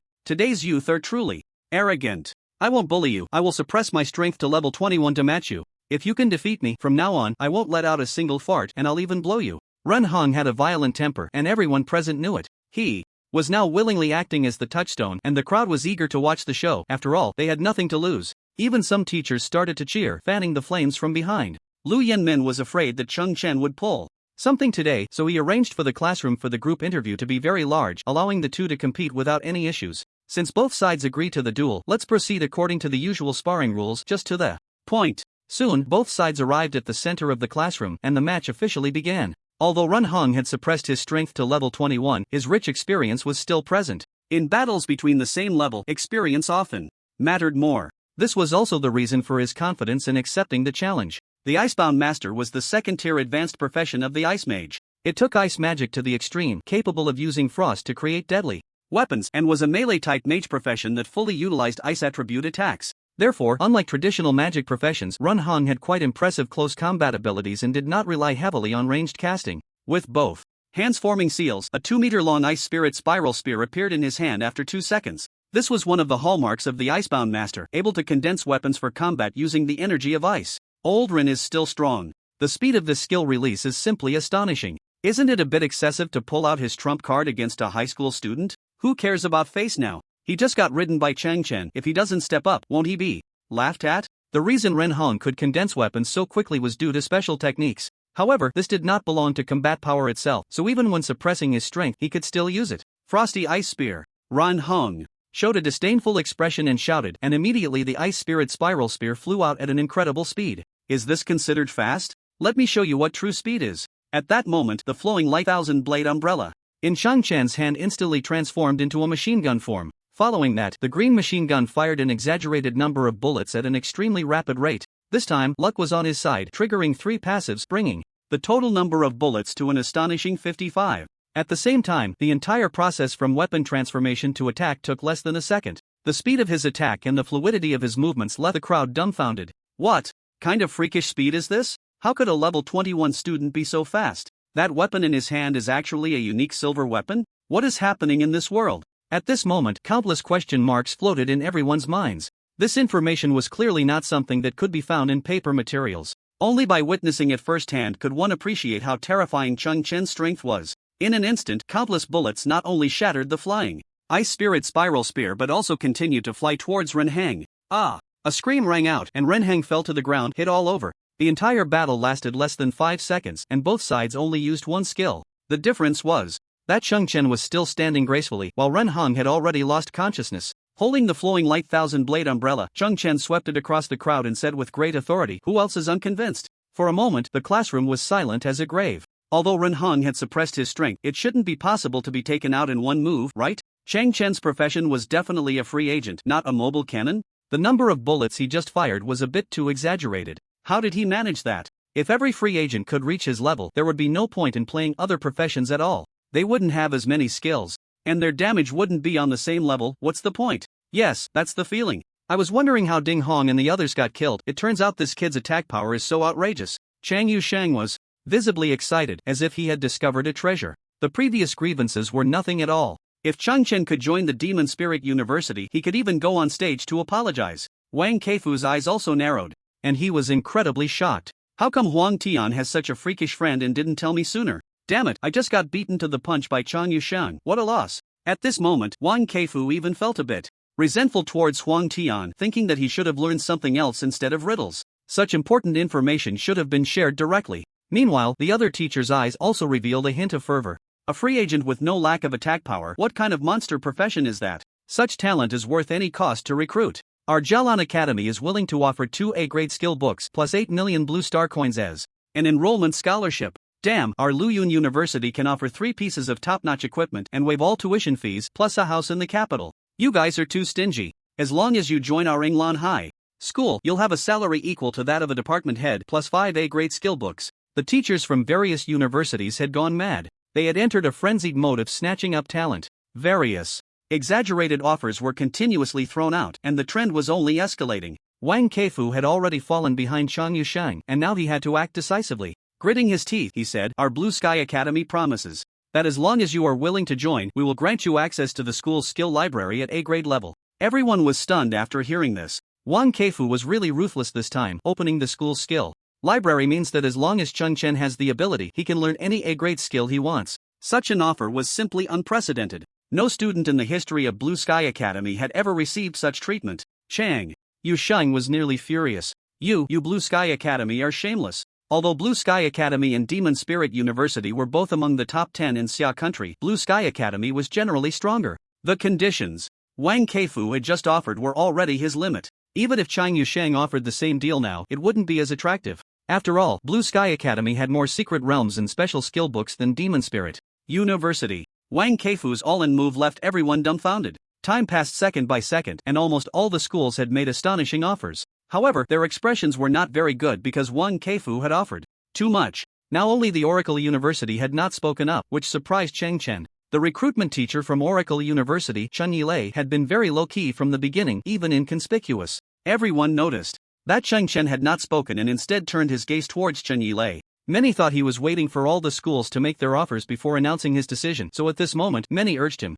"Old Chen, at least you guys from Oracle University should make an offer." "Exactly, even if the deal doesn't go through, we should at least show some goodwill. Anyway, most of us are just here to tag along, what's there to be afraid of? Don't waste everyone's precious time." Chen Yilei felt very helpless in his heart. Didn't he see that Cheng Chen had extraordinary potential? Of course, he did. But compared to the wealthy schools, he really couldn't offer anything substantial. The current Divine Oracle University had long fallen into decline, and maintaining a position in the top 20 of Xia country had already exhausted all their efforts. Every year, they could only recruit some second-tier students who had been eliminated by others, with no right to actively select, because those truly outstanding students simply looked down on Divine Oracle University. At this moment, listening to everyone's urging, Chen Yilei gritted his teeth and said, "Our Divine Oracle University can open all secret realm permissions plus a fruit of ability." Everyone's expressions turned strange upon hearing this. If this offer had come from another school, it would indeed be considered generous, especially the fruit of ability, which was an extremely precious item. If consumed by a student, it could directly increase all attributes by 5 points. This was completely independent of upgrade points. But the downside was that, although Divine Oracle University had many secret realm projections, their secret realms were hard to describe. In fact, to everyone, they seemed quite useless. The fruit of ability is nice, but your secret realm permissions don't hold much value, do they? With those flashy and bizarre secret realms of yours, which student could compete? If opening secret realm permissions were useful, would the strength of Divine Oracle University still decline year by year? Don't use these random things to deceive newcomers, it's really not honorable. Chen Yilei shook his head helplessly. Everyone was right. Divine Oracle University thrived because of the secret realms and also fell because of them. Back then, they dominated Xia country thanks to the secret realms in their hands. Later, they declined year by year, also because of these secret realms. His limit of power could only offer one fruit of ability, not a bit more. However, when Cheng Chen heard this, a glint of brilliance flashed in his eyes. In the eyes of others, the incredibly precious skill book was worthless. To him, he was a hidden class binder and couldn't learn it at all. Instead, the fruit of ability brought him a surprise. The reason he decided to join Divine Oracle University was not because of these things. Now, having an Unexpected joy was also not bad. I can feel everyone's enthusiasm, but I have my own considerations. In the end, I have decided to join Divine Oracle University. Wang Keifu, who had originally felt confident of victory, was instantly dumbfounded. The other teachers were even more confused. Wasn't the condition Wang Keifu offered much better than that of Divine Oracle University? Why would he choose a bottom-tier school over a top 10 school in the country? What was the reasoning behind this? At this moment, even Chen Yilei couldn't believe his ears. He looked at Cheng Chen in disbelief. It felt absurd and unreal. You actually chose us? What do you see in us? This unprecedented competition among 16 schools ultimately ended with the victory of Oracle University, which no one had anticipated. Many felt that Cheng Chen was ruining his own future by doing this. Wang Kaifeng and Chang Yuesheng, although they did not recruit Cheng Chen, still gained something. Through a series of performances, Chang Yuesheng successfully resolved the animosity between the two. Even when he was leaving, he invited Cheng Chen to visit Tianhai City sometime, offering to be his guide throughout. After deep conversations with Cheng Chen, Wang Kaifeng had already learned about his close relationship with Huang Tian, which was enough. At least in the future, he wouldn't be an enemy of Blue Sky Academy, which was very important. When Chen Yilei handed over the admission certificate, his hands trembled slightly. He simply couldn't understand why such a rare talent as Cheng Chen would choose Oracle University. In fact, Cheng Chen even comforted him, urging him to believe in his own school. It was simply bizarre. Thus, Cheng Chen's university choice was finally confirmed. There was still some time before the new students reported to the university, so he decided to return to the Apocalypse continent to continue leveling up. He still had quite a few pieces of equipment hanging with Jiang Wenliang, and it was time to go back and collect the money. Early the next morning, he entered the Apocalypse continent through the teleportation portal of the Zheng City Management Association. When he appeared in the blacksmith shop of the novice village, Jiang Wenliang immediately showed a delighted expression. You kid are impressive, you've even taken the top spot in Hebei province. By the timeline, your independent enrollment should have ended, right? Which top university did you finally choose? When Cheng Chen left last time, he had told Jiang Wenliang that he was a student from Zheng City. So during this time, Jiang Wenliang had been keeping an eye on the college entrance examination information from Hebei province. When he learned that Cheng Chen had set multiple records and taken the provincial top spot, he was simply stunned. After listening, Cheng Chen shook his head. I didn't choose a top university, I chose Oracle University. Jiang Wenliang's previously excited expression suddenly froze. What did you say? You chose that desolate school? Hey, why are you being so reckless? With your talent, you could easily choose a top school in Xia country. Cheng Chen looked at Jiang Wenliang's pained expression and felt like laughing. It seemed that everyone was very dissatisfied with his choice, but he couldn't express it now, which made him feel quite uncomfortable. Old Jiang, don't worry about this, I know what I'm doing. Let's talk about business. How much did the equipment I had on consignment with you sell for? Jiang Wenliang, who understood Cheng Chen's temperament, didn't say much more at this moment. He then took out a small notebook that recorded various transaction records. He was just about to hand it over to Cheng Chen for review, but was stopped by him. I trust you to handle things, there's no need to check the accounts. Just tell me the total. Jiang Wenliang felt a bit moved, not expecting Cheng Chen to trust him so much. All 46 pieces of equipment have been sold out. I didn't expect such speed even myself. The total earnings are 920 gold. Jiang Wenliang had priced each piece of equipment at 20 gold based on his own standards, which was already 30% higher than the market price. However, many people eager to curry favor with him didn't care about this markup and bought them very readily. There was even a wealthy young man who took away 15 pieces at once, which was quite extravagant. So, Cheng Chen was able to get 920 gold entirely thanks to Jiang Wenliang's reputation. After all, his fame was great and others had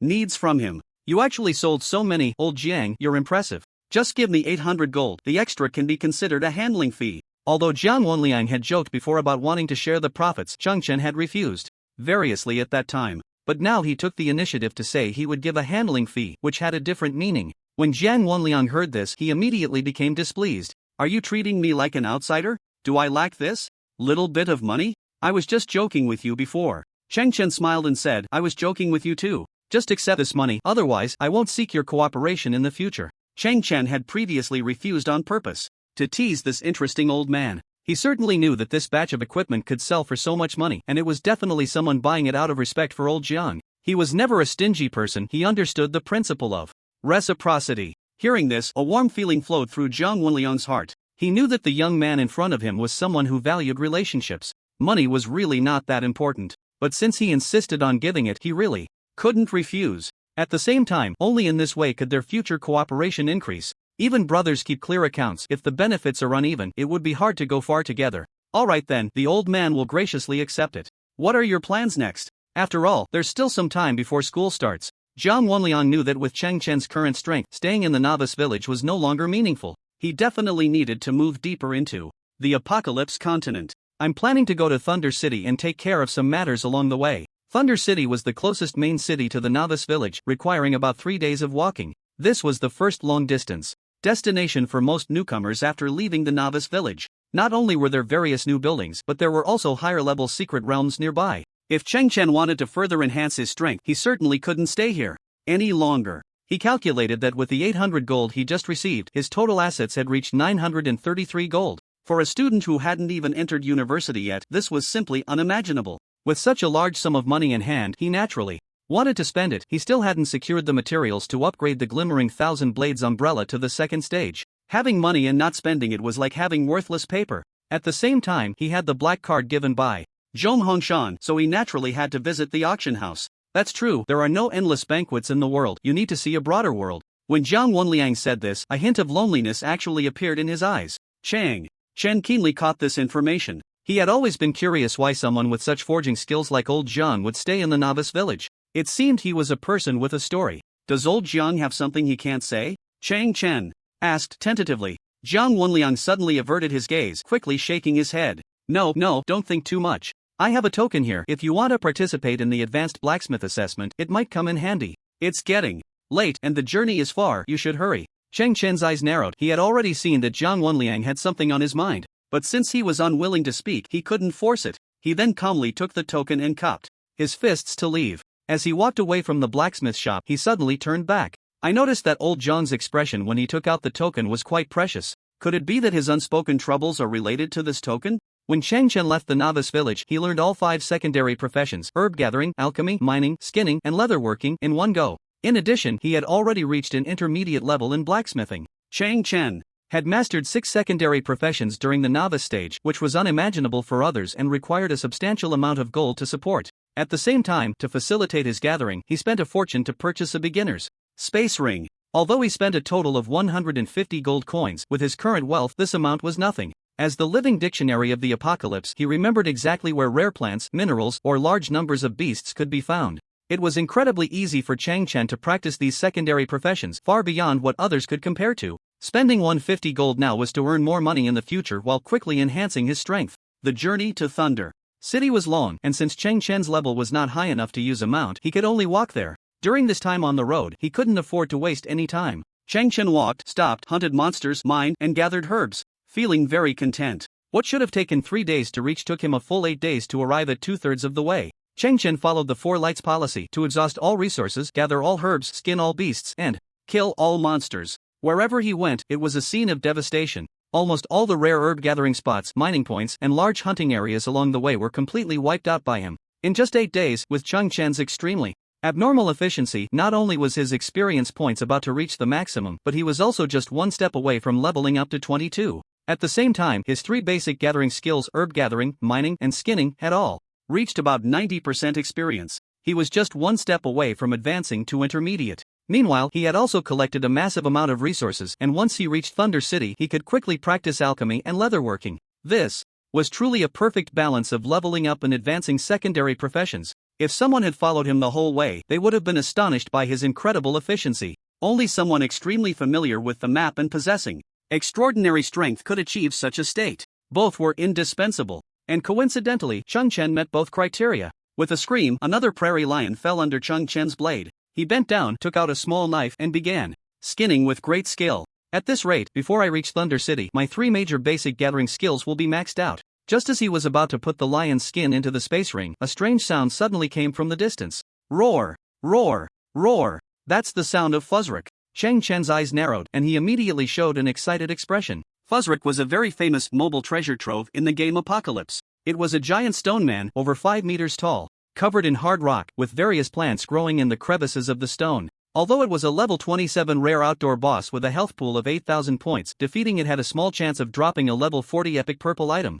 Epic gear was something rare and hard to come by in the early stages. However, Fuzzrick's respawn time was completely random, with no patterns to follow. It could respawn every 3 or 4 days, or it could take 10 days to half a month. At the same time, it would patrol across 3 maps, making it very difficult to find. In his previous life, many people would spread out and wait on these 3 maps every day just to find it. As long as they could drop an epic purple item, they could make a fortune in the early stages. Chen never expected that his luck would be so good today. Mining and gathering herbs, rare wild bosses just come knocking at the door. He followed the direction of the sound. But before long, he actually heard a girl's voice. This big guy, why is he so hard to deal with? I finally found it, but I can't beat it, boo-hoo. No way, my magic and stamina are almost gone, I'm getting ready to run. Ugly monster, don't come over here. Chen was currently hiding behind a small hillside, secretly observing this beautiful girl who looked about 17 or 18. She had long, jet-black hair tied in twin ponytails, and her figure was strikingly curvy. Even though she was wearing light armor, it couldn't hide her impressive dimensions. At this moment, she was running while shouting, and behind her, Fuzzrek had already lost nearly a third of its health. I told you not to chase me, Frost Wave. Although the girl was shouting that she wanted to leave, she suddenly launched 7 ice attribute projectiles from behind her.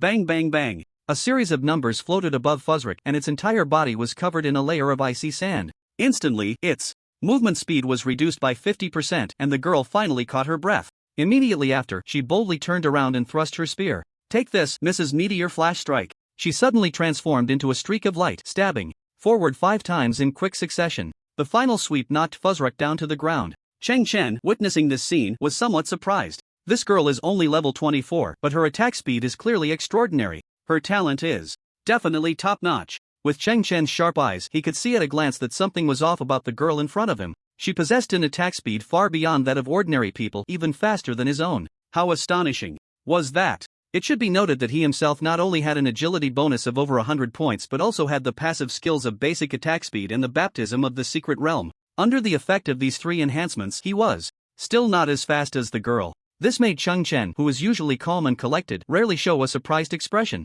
This girl is a good seed. Unfortunately, with her current strength, it's hard to kill Fuzzrek. As expected, despite the girl's fierce output during the brief moment of opportunity, bringing Fuzzrek's health down to 50%, once Fuzzrek got back up, a ground stomp instantly stunned the girl. Just as it was about to slap her down, Chen made his move. The flowing light thousand-blade umbrella burst forth with brilliant light. The spear form materialized. Sweep. Continuous thrust. Whirling staff.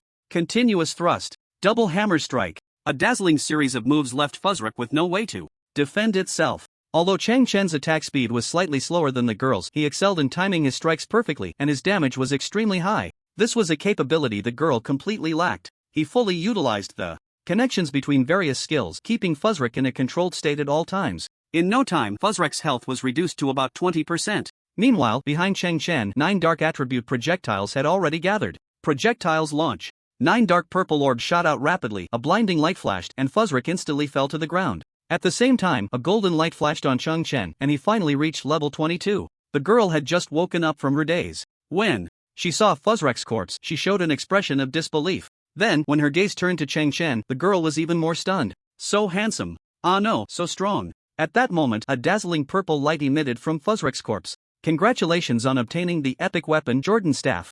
After seeing the message, Chen's lips curled up slightly. The Jordan Staff was an extremely rare magical weapon in his previous life, and it was also the first skill-enhancing weapon that magic classes could obtain. Jordan Staff quality epic, weapon type two-handed, plus 11 spirit, plus 11 constitution, durability 100 out of 100, item level 40, required level 25, equipment effect increases damage and healing effects of all spells and magical effects by up to 50 points. Even though the item level was only 40, the attributes of an epic weapon were still higher than those of a fine quality weapon. A skilled damage increase of up to 50 points was enough to make a statement. I may not be able to use this, but I can definitely sell it for a good price. After putting away the Jordan Staff, Chen opened his character panel. As per usual, he allocated 6 free attribute points to strength, bringing his base strength to 61 points. After 8 days, he had reached level 22. This speed was only average for him, as he had spent quite a bit of time leveling up his secondary profession skills. However, for others, this speed would be cause for great joy, as it was already far above the average leveling speed. At that moment, a curious girl ran over, circling around Chen as if he were a rare sight. You just reached level 22, how are you? So strong? I can't even beat Fuzzrek at level 24, yet you killed it so easily. I thought today was my lucky day, finally encountering a rare boss, but I couldn't defeat it, boo-hoo. The girl wasn't angry at being outdone by Chen. Instead, she felt her own strength was too weak. Chen found this amusing. The girl's personality was somewhat cute, she had immense talent but was completely unaware of it. Your talent should provide a significant attack speed boost, right? Conservatively estimated, at least over 38%. As soon as Chong Chen spoke, the girl immediately showed a wary expression. She instinctively took a few steps back and exclaimed, How did you know? The girl's talent was indeed SS-level extreme attack speed, capable of increasing attack speed by 40%, very close to Chong Chen's estimate. Chong Chen saw through her talent at a glance, which made the girl a bit nervous. However, your technique is still a bit immature. The requirements for a battle mage's operation are quite high. Although your tactics just now were decent, your timing for skill releases needs improvement.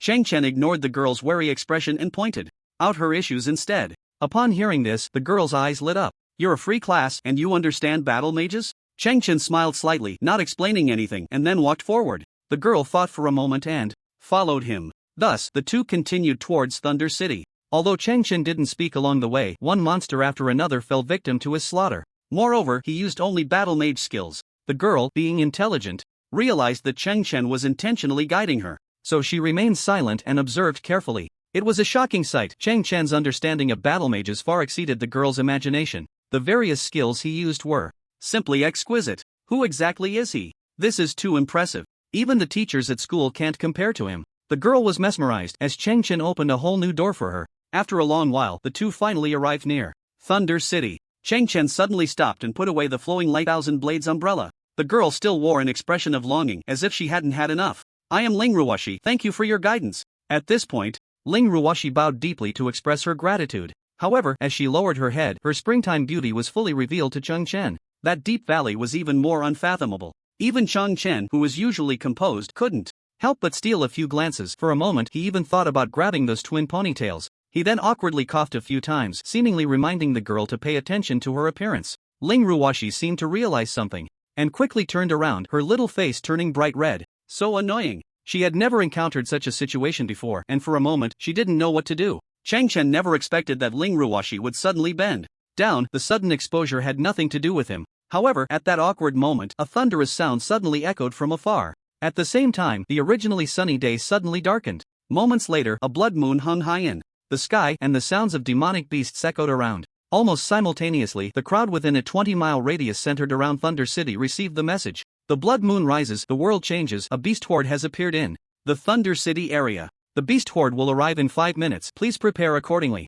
At this moment, almost everyone's expression changed drastically. This was a precursor to a beast attack. In the Apocalypse continent, beast hordes would appear periodically. It was eerily similar to a century ago when external demonic beasts slaughtered humans. However, with the emergence of the Apocalypse continent and the increase in awakeners, humans were no longer powerless.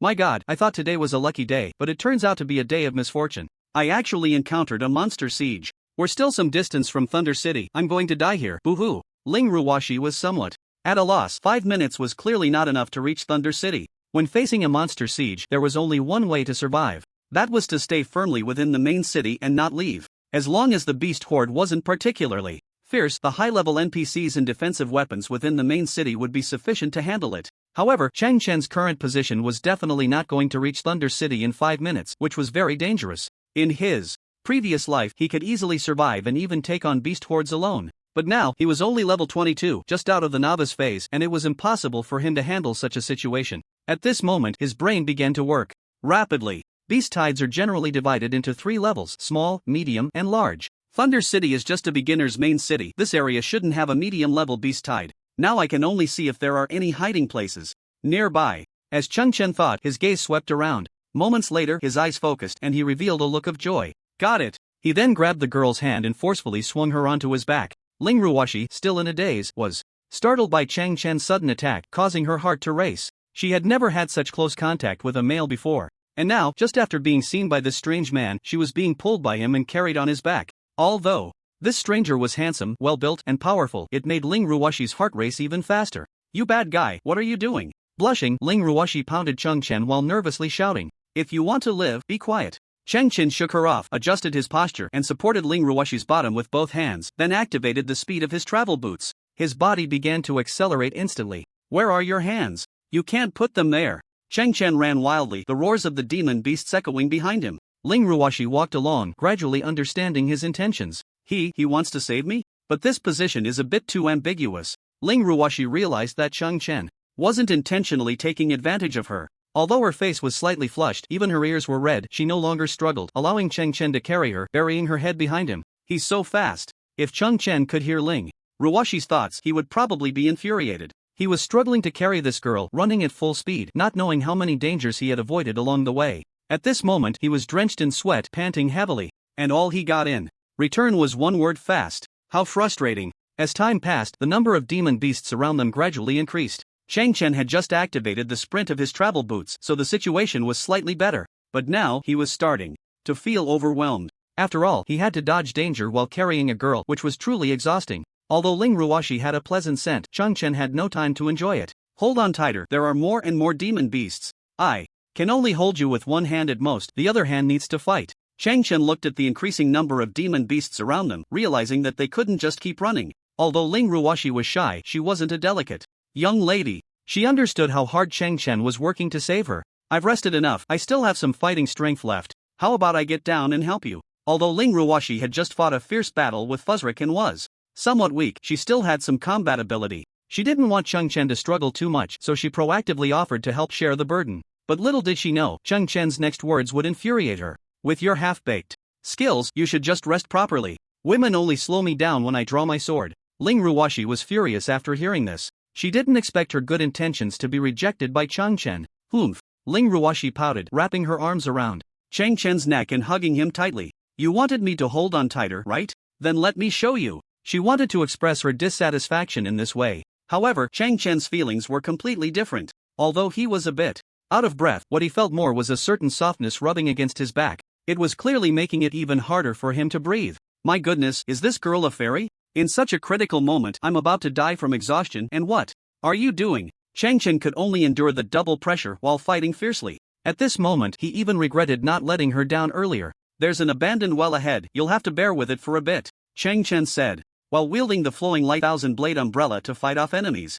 Ling Ruwashi was taken aback. Aren't you going to hide in there with me? Ling Ruwashi was clearly not someone who didn't understand the situation. She didn't want Chen to put himself in danger to save her. In fact, Chen could have completely ignored her. After all, he was incredibly strong and had astonishing speed. Moreover, he seemed to be extremely familiar with the terrain around them, otherwise, he wouldn't be able to dodge various demon beasts so skillfully. With his abilities, he could easily survive on his own. Ling Ruwashi was sure of that. They were meeting for the first time, he had no obligation to save her. So Ling Ruwashi felt a bit touched. Her earlier reaction was merely a shy self-protection mechanism. If it really meant putting Chen in danger, she would rather leave herself. That well is very small, 2 people inside would be quite cramped. It's fine, you just go in, don't worry about me. Chen thought for a long time before realizing that this was the only place nearby to avoid the attacks of the demon beasts. In fact, his earlier act of saving her was not driven by lust. The previous enchanting scenes were entirely accidental. The reason he acted was purely because he valued talent.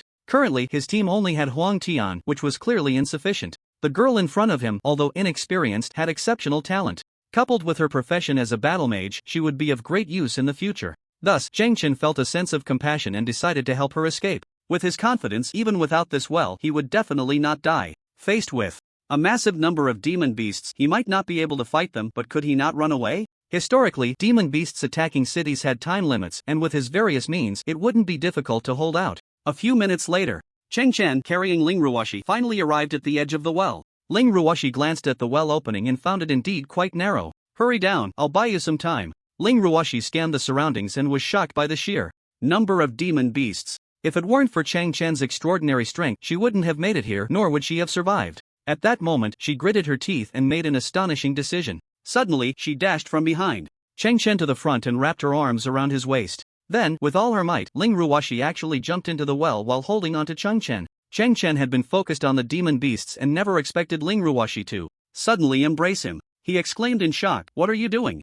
Unfortunately, it was too late. Ling Ruwashi's movement was swift, and he couldn't react in time, being pulled down. Since the well opening was indeed very narrow, accommodating 2 people sliding down was extremely cramped. In an instant, the sound of rustling filled the air. The 2 faced each other, holding on tightly as they continued to fall down the well, their clothes and the walls creating a strong friction sound. Suddenly, a sharp, stinging pain enveloped them. Ouch, it hurts. Ling Ruwashi felt her clothes tearing, and a burning sensation spread across her skin. Hold on tight to me, quickly, Chen suddenly shouted. Although Ling Ruwashi didn't understand why, she instinctively tightened her grip around Chen's waist and leaned her head closer. Instantly, the masculine aura of an adult male flooded her nostrils, leaving her somewhat dazed. At just 17 or 18 years old, she had never been so intimately close to a male before, and she found herself momentarily stunned. Even driven by the instinct to survive, her slender arms tightened their embrace even more. In that instant, Chen wrapped his left arm around Ling Ruoshi while his right hand threw the flowing light thousand blades umbrella down the well.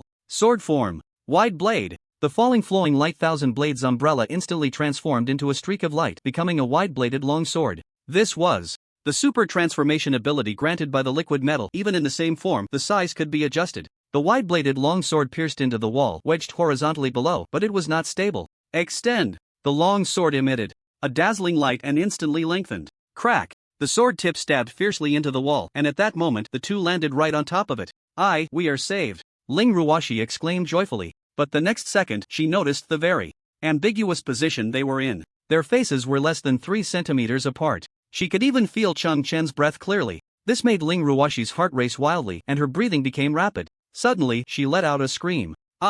You turned your face away, it's too hot. And you lower your abdomen, control yourself. You pushed against me. Woo, why did I kindly pull you down? Although the roars of beasts could still be heard from outside, the two had already escaped from danger. Once the tension eased, their attention shifted, and they began to think of other things. Just a moment ago, the situation was urgent, but now, their current position was extremely ambiguous, and they were completely pressed against each other. Chen was no saint. It went without saying that Ling Ruoshi had a fiery figure, and he had already reacted. But they were both unable to move. At least until the beast siege was over, they couldn't adjust their positions.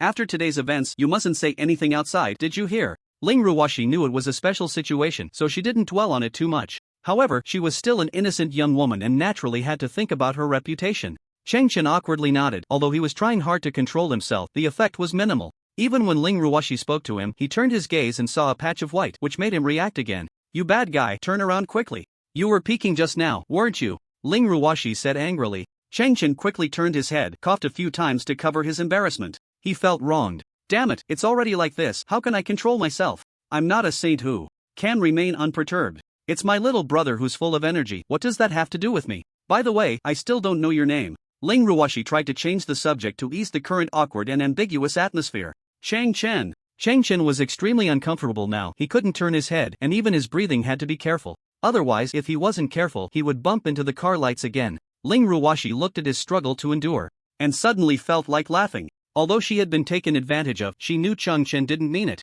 Many times, it was just the situation forcing them. Overall, he was still a gentleman. So Ling Ruoshi didn't dislike him. In fact, because of the previous series of events, she had a considerable fondness for him. Chen, whether in physique, appearance, or talent, was top-notch. For a blossoming girl like Ling Ruoshi, being in such an ambiguous state with him made it hard not to have wild thoughts. Tell me, did you intentionally guide me along the way just now? Why? No thinking, you have 3 seconds. Chen felt his scalp tingle. This Ling Ruoshi was simply a temptress. Where did she get so many strange questions? Yes, because I think you're handsome and your talent is good. Under Ling Ruoshi's continuous pressure, Chen almost misspoke. His mind was a mess, and controlling his brother was already very difficult. Ling Ruoshi was still interrogating him, which was simply double torment. After hearing this, Ling Ruoshi's lips curled up slightly, and she actually smiled. Although he couldn't tell if Chen's words were true, what woman didn't like to be praised for her beauty?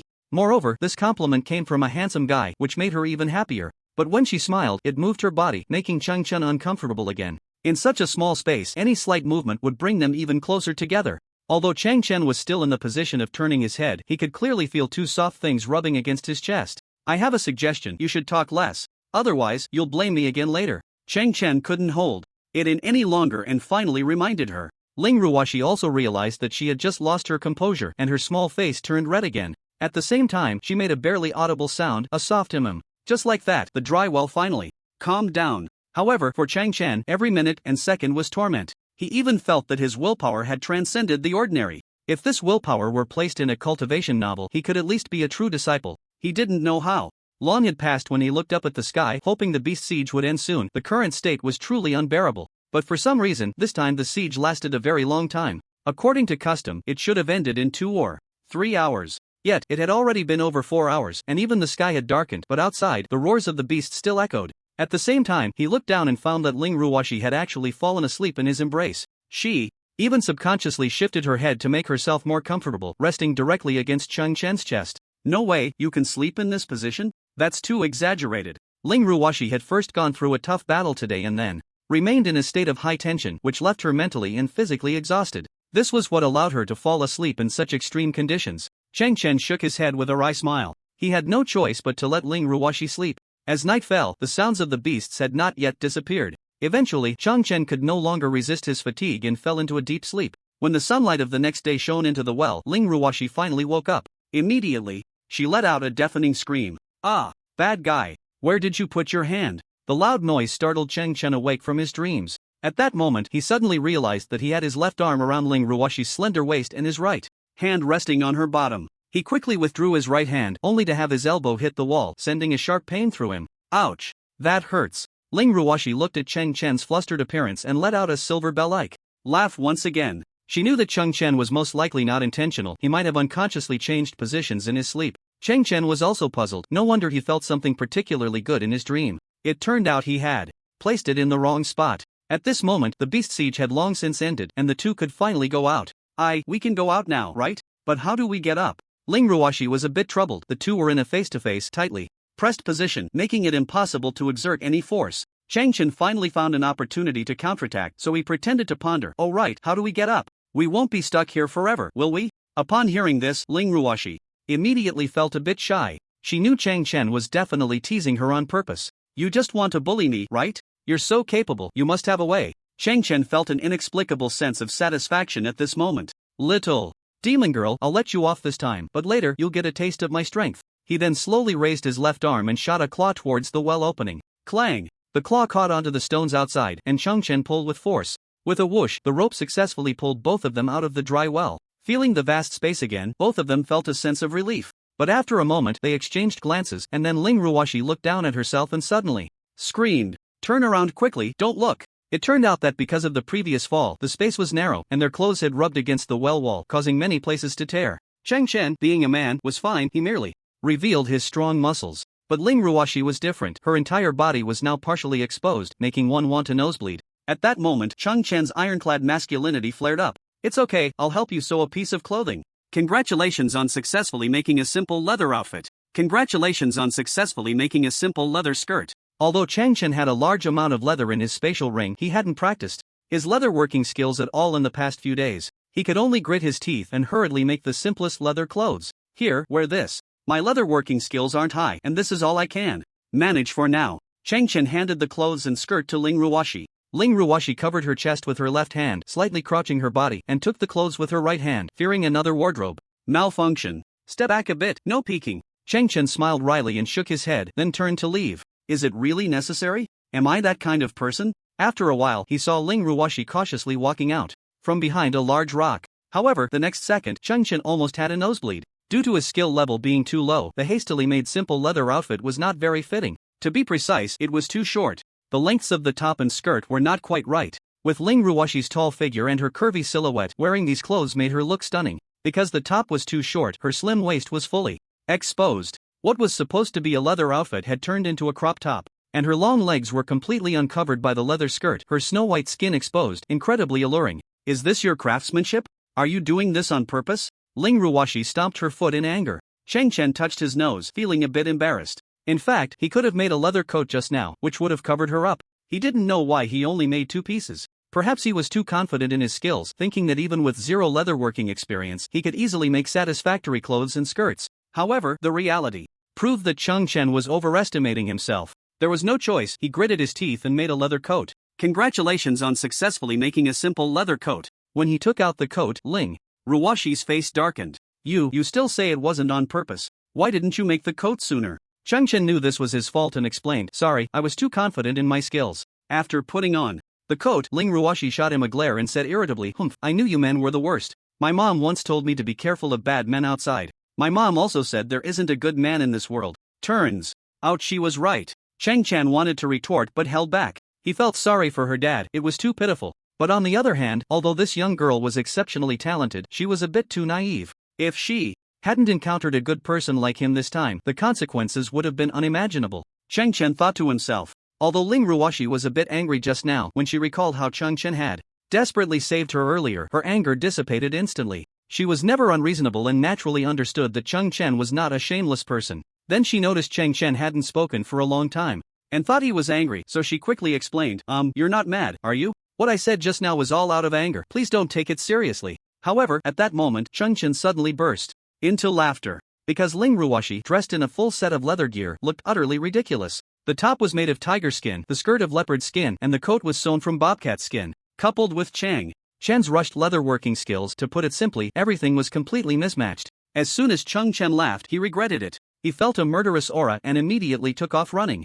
This is all your fault. How dare you laugh? You're driving me crazy, don't run away. Ling Ruoshi's voice kept coming from behind, and Chen didn't dare to stop for a moment. Just like that, the two chased each other for a full 10 minutes. With Ling Ruoshi's stamina, she was no match for Chen. She finally couldn't hold on any longer and gave up. After a while, a pair of hands appeared in front of her, holding a water bottle. Are you feeling better? Drink some hot water first. I have some berries here, eat a little to fill your stomach. In fact, Ling Ruoshi wasn't really angry, she was just a bit shy from Chen's laughter. After all, she was a girl, and now she was wearing a messy outfit, so of course she felt embarrassed. This feeling was just like when she was a child, and the mischievous boys in class liked to tease the girls. The usual outcome was that the shy girls would chase the boys all over the school. Moreover, these mischievous boys often left the deepest impression on the girls. After resting for a while, this farce came to an end. The two sat side by side, enjoying the rare tranquility. So, where are you going next? Is it Thunder City? Ling Ruoshi felt a bit shy to call Chen by his name directly and buried her head deep. After all, Chen was the first man to have close contact with her, and he had almost seen her completely. At this blossoming age, it was hard for her to maintain her composure in front of Chen. I need to go to the auction house, Chen said while eating berries. Upon hearing this, Ling Ruoshi's eyes lit up. I can take you there, I know it very well. Chen was a bit puzzled, he didn't understand why Ling Ruoshi was so happy. Is this what women are like? Alright, let's go. When we get to the city, I'll buy you a set of clothes as compensation, Chen said generously to make up for his previous mistake. However, after hearing this, Ling Ruoshi suddenly jumped up. She squinted her eyes, walked around Chen, and then said, a real man must keep his word. The things I buy aren't cheap. I doubt you look like someone with money. You won't run away and leave me hanging, right? What Ling Ruoshi just said wasn't sincere, she just wanted to retort Chen and tease him a bit. Chen couldn't help but chuckle at her words. Clearly, Ling Ruoshi completely underestimated his financial strength. With a fortune in hand, his wealth far exceeded that of others at his level. Even those over level 30, whether they were richer than him, was a question mark. You can rest assured, I won't run away. You can pick whatever you want, it's all on me. Although Ling Ruoshi was a bit skeptical, she still showed a happy smile. Really? Then let's hurry up. After saying that, Ling Ruoshi suddenly grabbed Chen's right hand and ran towards Thunder City. Although at that moment, she suddenly realized that her previous action was too unladylike. But she didn't let go, instead, she held on tighter. Soon, Chen and Ling Ruoshi arrived at the entrance of Thunder City. After a day, the place had been cleaned up, leaving no traces of the monster siege. Clearly, the initial wave of beasts couldn't break through the defenses of the NPCs inside the city. Just then, Ling Ruoshi suddenly stopped. Hey, wait a moment. Switch to your casual outfit and put your coat on me first. Ling Ruoshi's words left Chen somewhat baffled. Didn't I get you a nice beast skin outfit? Seeing the puzzled expression on Chen's face, Ling Ruoshi rolled her eyes at him. At that moment, she finally realized that Chen was a newbie. It must be his first time in the main city, completely unaware of the rules. This is your first time in Thunder City, right? Inside the city, you will be forced to switch to casual attire, and forced PK is prohibited. You can only fight if both parties agree. In the Apocalypse continent, everyone has two sets of clothing. Casual attire is what is known as everyday wear, which has no attributes but can be matched with pretty clothes. This is similar to skins in games from the past life. The combat attire is the normal equipment system, which provides various attribute bonuses. Thunder City is a novice main city where the vast majority of people are below level 30, meaning they haven't yet undergone their second-class change. To protect the rights of newcomers, Thunder City does not allow forced PK and does not permit switching to combat outfits. Everyone is forced to switch to casual attire. This setting did not exist in the past life, so Chen was a bit confused. There's such a bizarre setting? Chen silently complained a few times, then switched to casual attire. Since he had no prior knowledge of this setting, his casual outfit was still the default novice gear. So now he looked very shabby, like a country bumpkin. Ling Ruoshi couldn't help but laugh when she saw this. So there are things you don't understand too. Just now you dared to mock me, but your outfit is no different from a rural wildman. Ling Ruoshi finally found an opportunity to tease him and was not about to let it go. Chen protested his innocence. He was focused on improving himself and had put all his energy into combat gear. How could he have known that the Apocalypse continent had changed the rules? If you dislike it, you can just not wear it. Chen pretended to take back the novice coat. Ling Ruoshi immediately panicked and quickly grabbed the hem of the coat. It's still your fault that my clothes are all torn up. Chen's expression turned strange upon hearing this. What do you mean because of me? It sounds like I tore your clothes apart. Your words are ambiguous. If this gets out, my reputation will be ruined. Of course, this inner monologue couldn't be shared with Ling Ruoshi. Otherwise, he would definitely get beaten up. Soon, Ling Ruoshi put on the old-fashioned novice coat and the two entered Thunder City. Chen carefully observed his surroundings and found that the environment looked just as he remembered. At that moment, he heard a crowd discussing not far away. Where did these two country bumpkins come from? Their outfits are ridiculous. That guy is so poor he can't even afford a coat, his clothes are torn and he doesn't even change. The girl is quite pretty, how did she end up with a poor guy? What a waste, this kid must have hit the jackpot. Ling Ruoshi was petite and after putting on Chen's coat, she covered up all the necessary areas, making it impossible for outsiders to see anything. Chen, however, was not so lucky. He was only wearing a thin shirt which had several holes, looking just like a poor kid. Naturally, Ling Ruoshi heard the crowd's comments and instead of getting angry, she even blushed. Because the passers-by saw her and Chen as a couple, Ling Ruoshi instinctively moved closer to Chen, following him like a little bird. However, after a while, a group of girls came out from the nearby fruit shop. When they saw Chen, it was a different scene altogether. Oh my god, he's so handsome. This is the latest trendy outfit, so unique. Those rips perfectly showcase his muscle lines, so sexy. I envy the girl next to him. Her boyfriend is tall, handsome, and has great taste. If I had such a handsome boyfriend, I'd wake up smiling from my dreams. Why don't we go at him as a friend? Women are indeed visual creatures. As long as someone is good-looking and has a great figure, other factors can automatically be converted into positives. Their thought process is completely different from men's. Chen's ripped outfit had become a symbol of trendiness in their eyes. Ling Ruoshi initially felt a bit proud listening to the women's discussions. But upon hearing them wanting to add him as a friend, she suddenly felt a bit angry.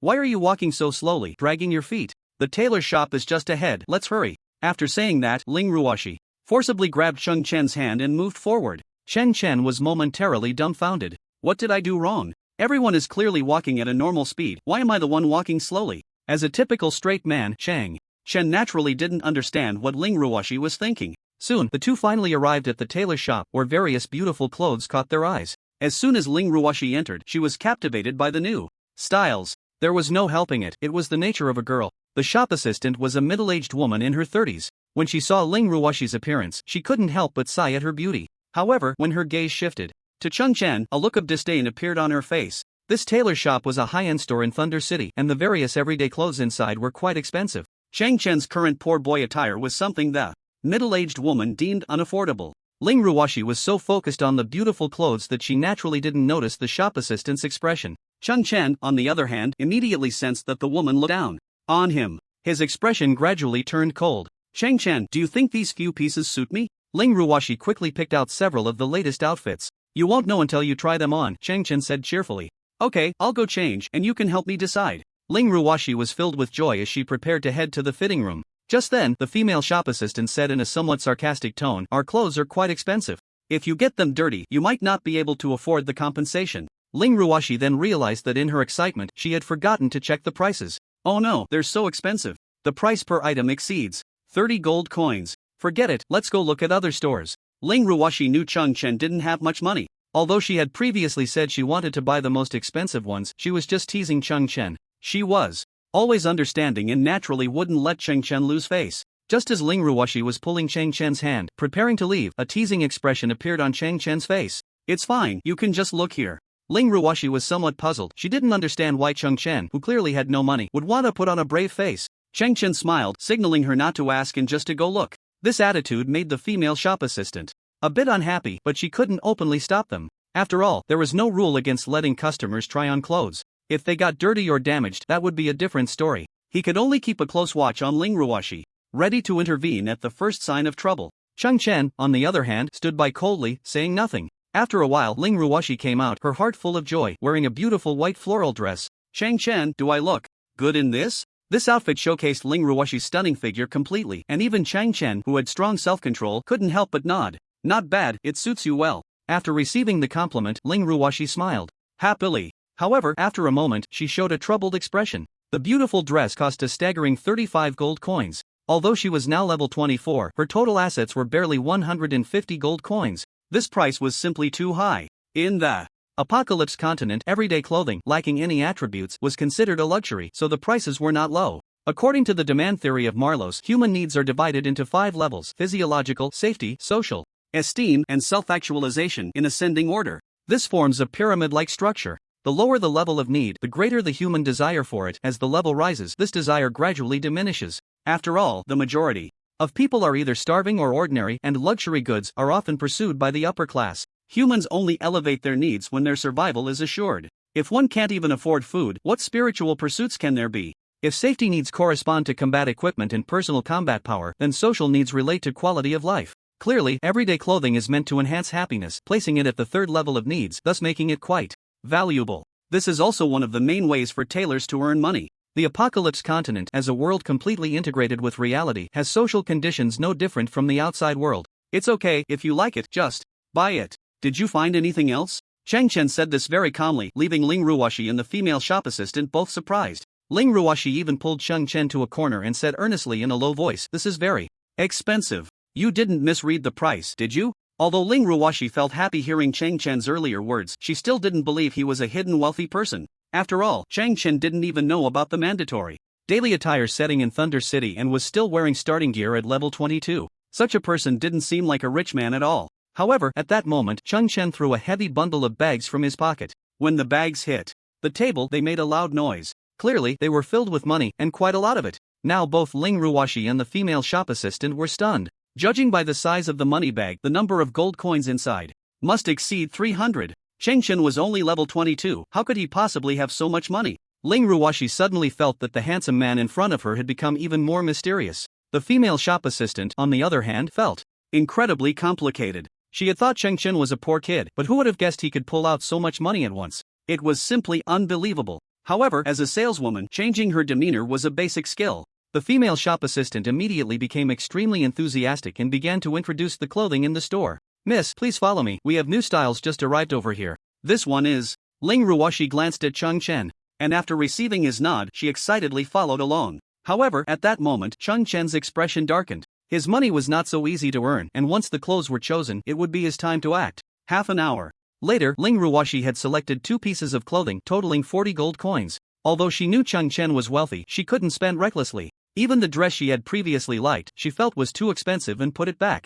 In the end, she chose the 2 most cost-effective pieces. The saleswoman was somewhat frustrated. Clearly, Chen had plenty of money, and the young girl seemed to like the clothes. Why did she only pick the 2 cheapest ones? It seemed her high commission was going down the drain. Just as the saleswoman was about to check out, Chen said lightly, "Don't rush, let me check the quality." He casually picked up a piece of clothing and examined it closely. Indeed, the quality was not great. "Now you've fallen into my hands." A barely noticeable smile flashed across Chen's face. Then he frowned and said, "The craftsmanship of your clothes isn't that impressive either. The various indicators of this clothing aren't too good, and there are even flaws. How dare you sell it for such a high price? Are you trying to take advantage of outsiders?" Upon hearing this, the saleswoman's expression turned ugly. Their store was known for its top quality in Thunder City, yet in Chen's eyes, it was so inadequate. Now the saleswoman understood. Chen was deliberately looking for trouble. "Sir, you can eat whatever you want, but you can't speak carelessly. Our store has been open for over 20 years and has never received such a malicious review.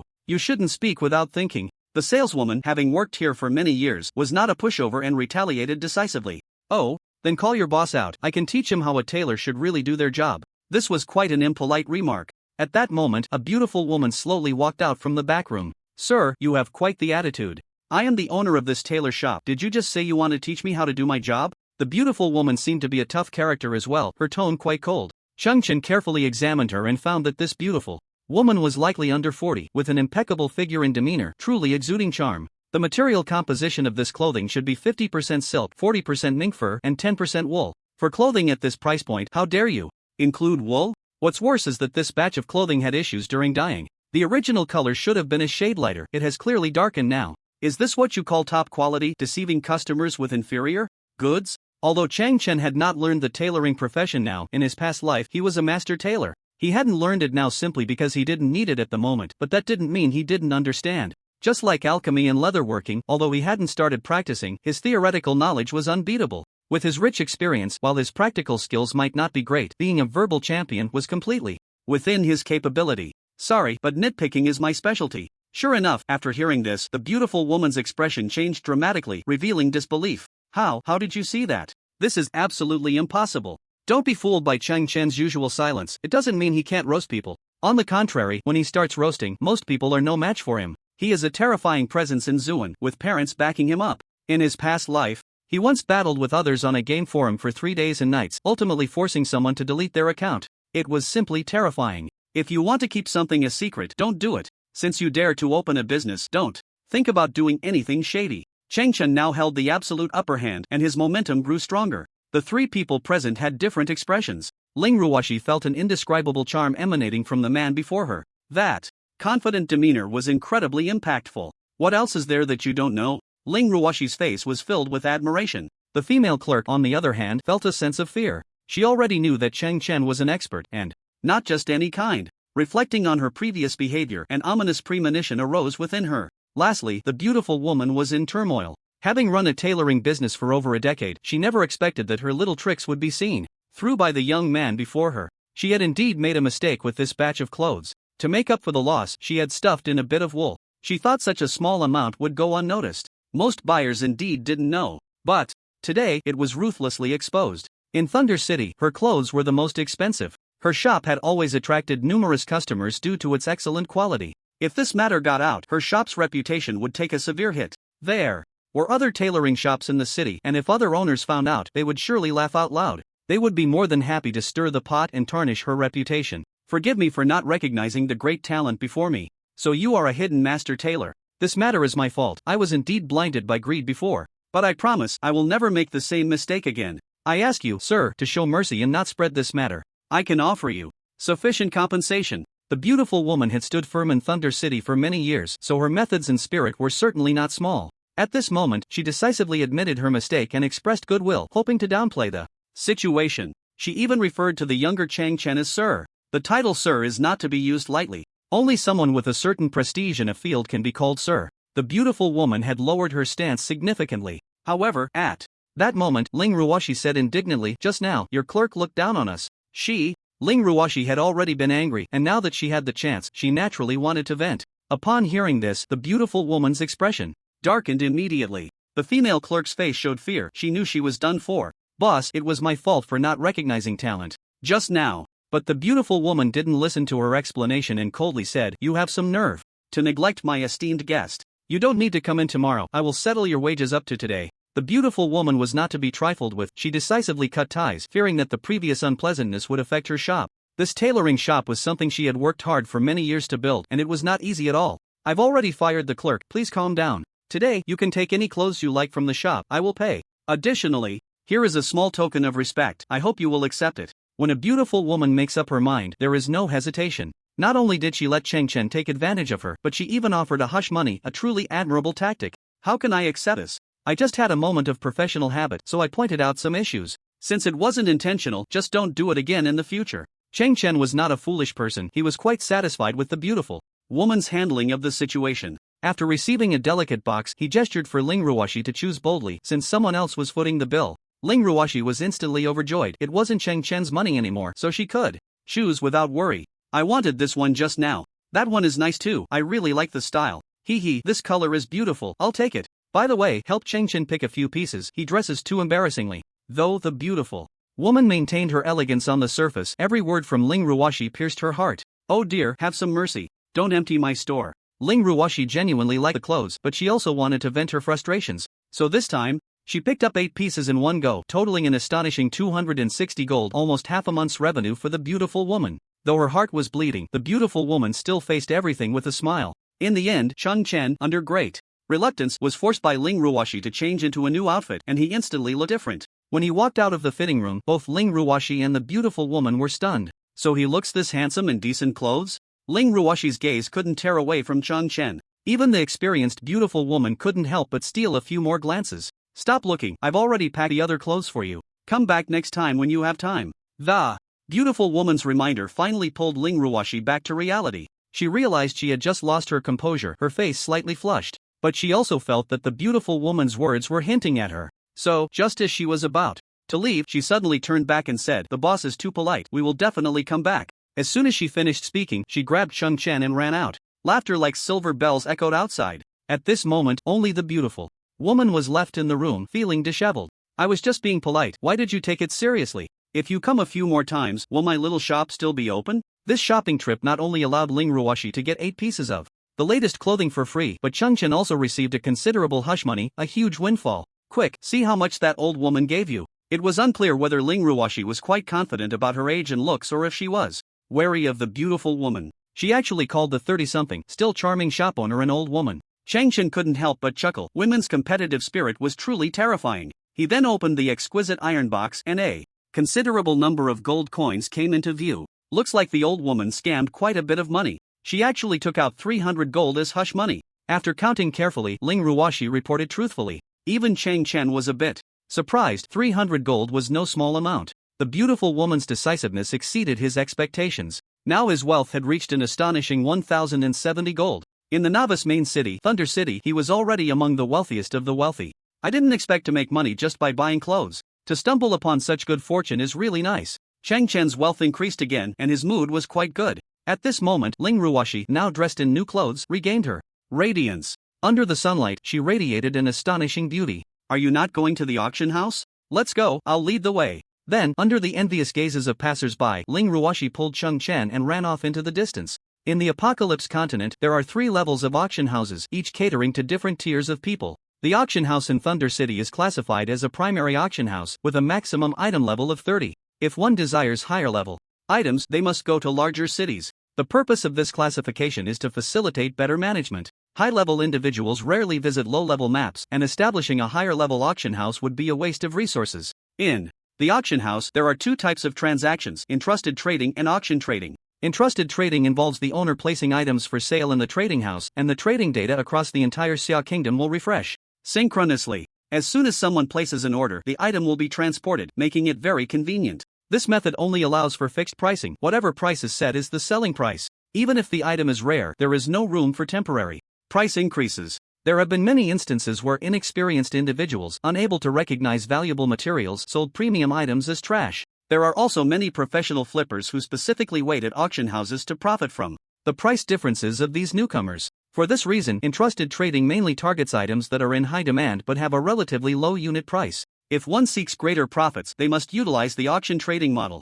This model is primarily used for rare equipment, blueprints, and materials. Such items are often scarce and have a high individual value, so using a public bidding method can yield more profit. However, this model has certain thresholds. At least a copper card level VIP membership is required to use it. Regardless of the trading method, a certain handling fee will be charged based on the customer's level upon successful transaction. For example, non-VIP customers have a handling fee of 20% for successful transactions and a 10% entrusted fee for failed transactions. Additionally, the maximum time for a single entrusted transaction is 3 days. If it does not succeed within that time, it is considered a failure. Even copper card VIP customers must pay a 10% management fee if their items go unsold. Therefore, having a high-level auction house VIP card is very important in the Apocalypse continent, as it can save a significant amount in handling fees. However, obtaining a high-level VIP card has a high threshold with various strict requirements. Only those with exceptional strength or explosive financial resources can acquire one. Currently, in Thunder City, most people are around level 20 to 30, and those who possess VIP status are extremely rare. When Chen arrived at the primary auction house, he was immediately attracted by the grand building before him, with the sign made of high-quality jade. His main purpose for coming today was to sell some unused materials, while also hoping to find some bargains and gather resources for Stage 2 weapons. On the other hand, he aimed to sell the exceptional magic item, the Jordan Staff, for a good price. This auction house is much more magnificent than in my previous life. It's clear that a lot of money has been spent, Chen thought to himself with great emotion. At that moment, the entrance of the primary auction house was bustling with traffic, and the flow of people was incessant. Ling Ruoshi noticed Chen staring at the auction house sign for quite a while and laughed. Such a wealthy place, this must be your first time seeing it, right? When I first came, my reaction was similar to yours, Chen replied with a helpless expression, merely lamenting the changes in the auction house, not as a country bumpkin entering the city.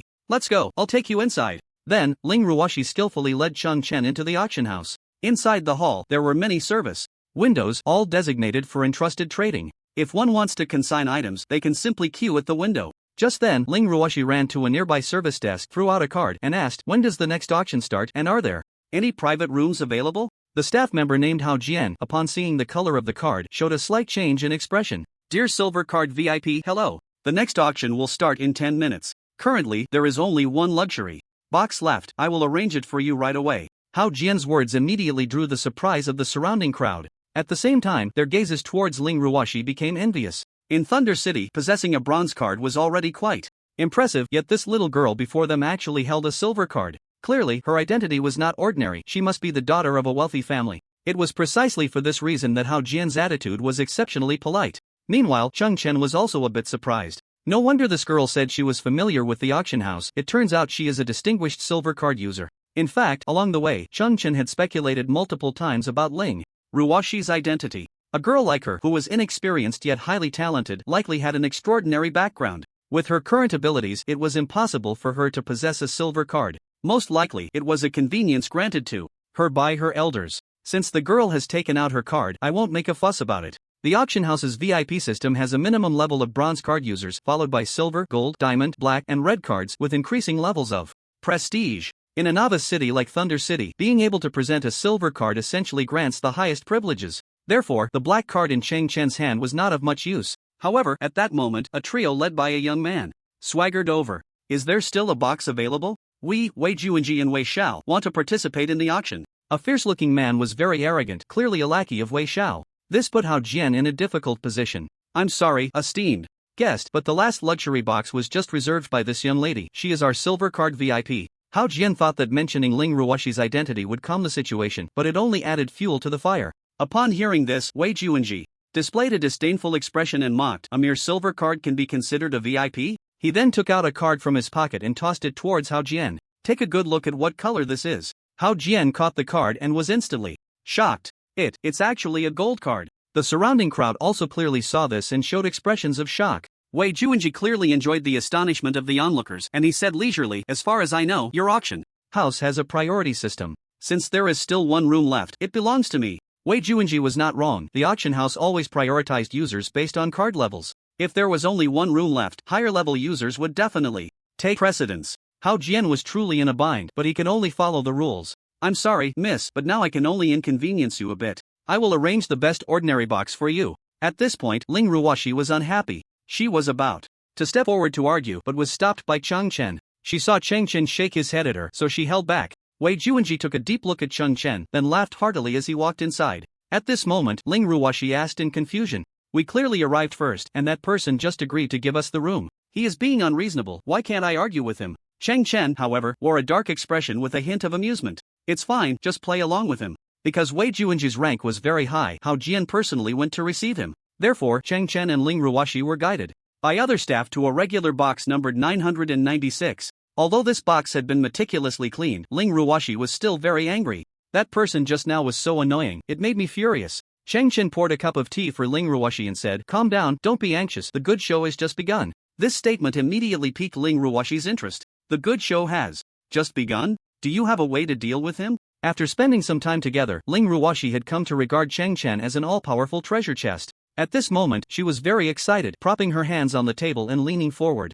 towards Chen with great anticipation. Chen was originally sitting opposite Ling Ruoshi, and he was also drinking tea. The new dress Ling Ruoshi chose was a white gown with a relatively low neckline. As a result, this posture revealed more than intended, and the deep valley and two snow-white mounds were fully exposed to him. He almost spat out his tea. Cough, cough. Wait, you'll know soon. Chen quickly turned his head, afraid of being caught. Ling Ruoshi was completely immersed in the joy of revenge and didn't notice anything amiss. You're really amazing. However, in such an ambiguous atmosphere, Chen found this statement took on a different flavor. What do you mean I'm amazing? Since arriving in the Blue Star world, Chen had not had many friends. Lu Yanmin could only be considered an old friend, as the age gap was too large. Previously, Li Hong and Huang Tian could be counted as friends, and now this little girl in front of him could also be considered one. Ling Ruoshi seemed to exude a pure aura that could calm Chen down. Being with her made many cruel and complex matters seem much simpler. Perhaps this was the magical quality of a pure-hearted girl.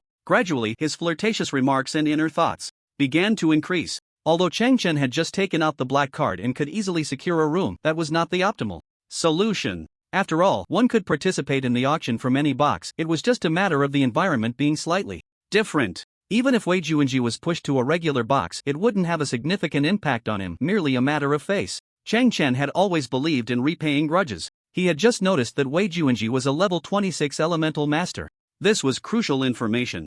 Let you experience what true differential treatment is later. A cold glint flashed in Chen's eyes. In all the boxes, there was a circular teleportation platform. All VIP clients, if it was their first time consigning items, could send their goods to the auction house through this platform. Chen checked his spatial ring and took out various materials he currently didn't need. Ling Ruoshi, seeing this scene, was stunned. You actually have so many good things, that's too exaggerated. And there are several types of medicinal materials and ores I've never even seen before. No wonder you're so rich. At this moment, Ling Ruoshi finally understood where Chen, this hidden tycoon, got his money from. It was impossible to have such a quantity of rare materials and claim to be broke. Chen smiled and didn't explain anything. His money didn't come from selling materials. If Ling Ruoshi knew he was a professional blacksmith, she would probably be shocked. After all, blacksmiths ranked among the top 3 in all secondary professions, far surpassing gathering professions. Usually, only those poor people who couldn't awaken would learn gathering-type secondary professions. Chen learned these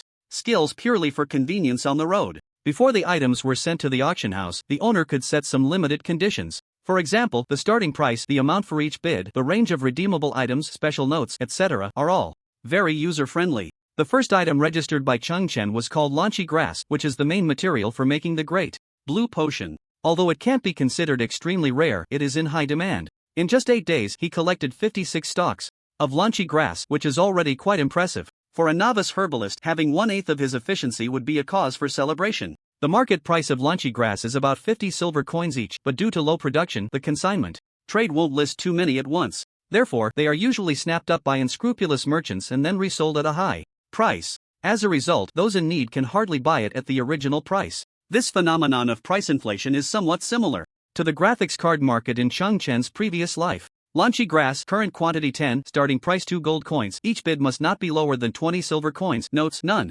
Launchy grass, current quantity 46, starting price 4.6 gold coins.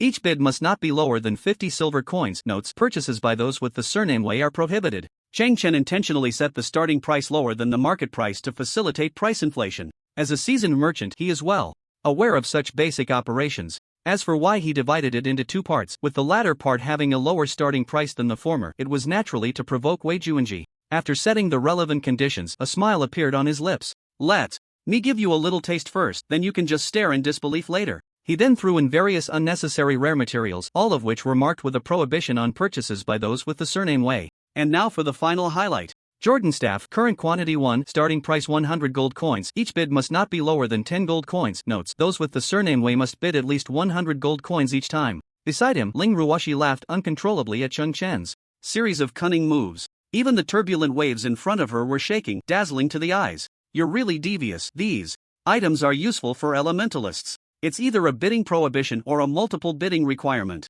You've completely figured out this auction restriction system. Chen smiled slightly. Clearly this was not all of his tricks, he still had a backup plan. Moments later, the auction officially began. In the private room, there was an 80-inch big screen, which suddenly displayed an image. On the screen was a middle-aged man in a black tuxedo, wearing white gloves. In front of him was a long table, and behind him was a huge LED screen. Dear esteemed guests, good afternoon. I am the auctioneer Wang Gang for this event. I believe everyone is already familiar with the auction rules, so I won't elaborate further. Now, let's officially start today's auction. Please welcome the hostess to present today's first auction item. This is, generally speaking, the auction house would assess the value of all items for this auction. They would then release them in order of rarity, from low to high. Therefore, the items that appear at the beginning often have lower value, and Chen was not particularly interested. At this moment, he was having tea and chatting with Ling Ruoshi, waiting for the main event to unfold. Time passed second by second, and finally, it was time for item number 18. Next is item number 18, launchy grass.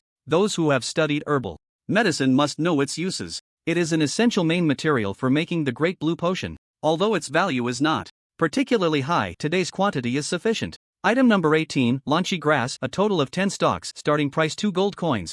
Single bid must not be lower than 20 silver coins. At this moment, Wei Juanji in the luxurious private room brightened up. 10 stalks at once, and so cheap? Then I won't be polite and will take them all. He confidently pressed the bidding button. Now let's start the bidding. As Wang Gang's auction hammer fell, the LED screen behind him began to flash wildly. Bidder 233 bids 2 gold 40 silver. Bidder 911 bids 2 gold 80 silver. Bidder 366 bids 3 gold coins. Bidder 877 bids 12 gold coins. Soon, the 10 stalks of launchy grass had soared to 12 gold. Originally priced at 50 silver coins in the market, launchy grass was now inflated to 1.2 gold. This is the power of the auction house. As long as there is enough temptation, it is easy to get carried away and bid beyond reason. If Chen did not have VIP status, he could only use entrusted trading, which would greatly reduce his profits. If the total number he collected this time was not enough and he only put up 2 or 3 stocks at once, it would not attract enough interest from buyers and thus would not get anyone excited. So both quality and quantity are very important.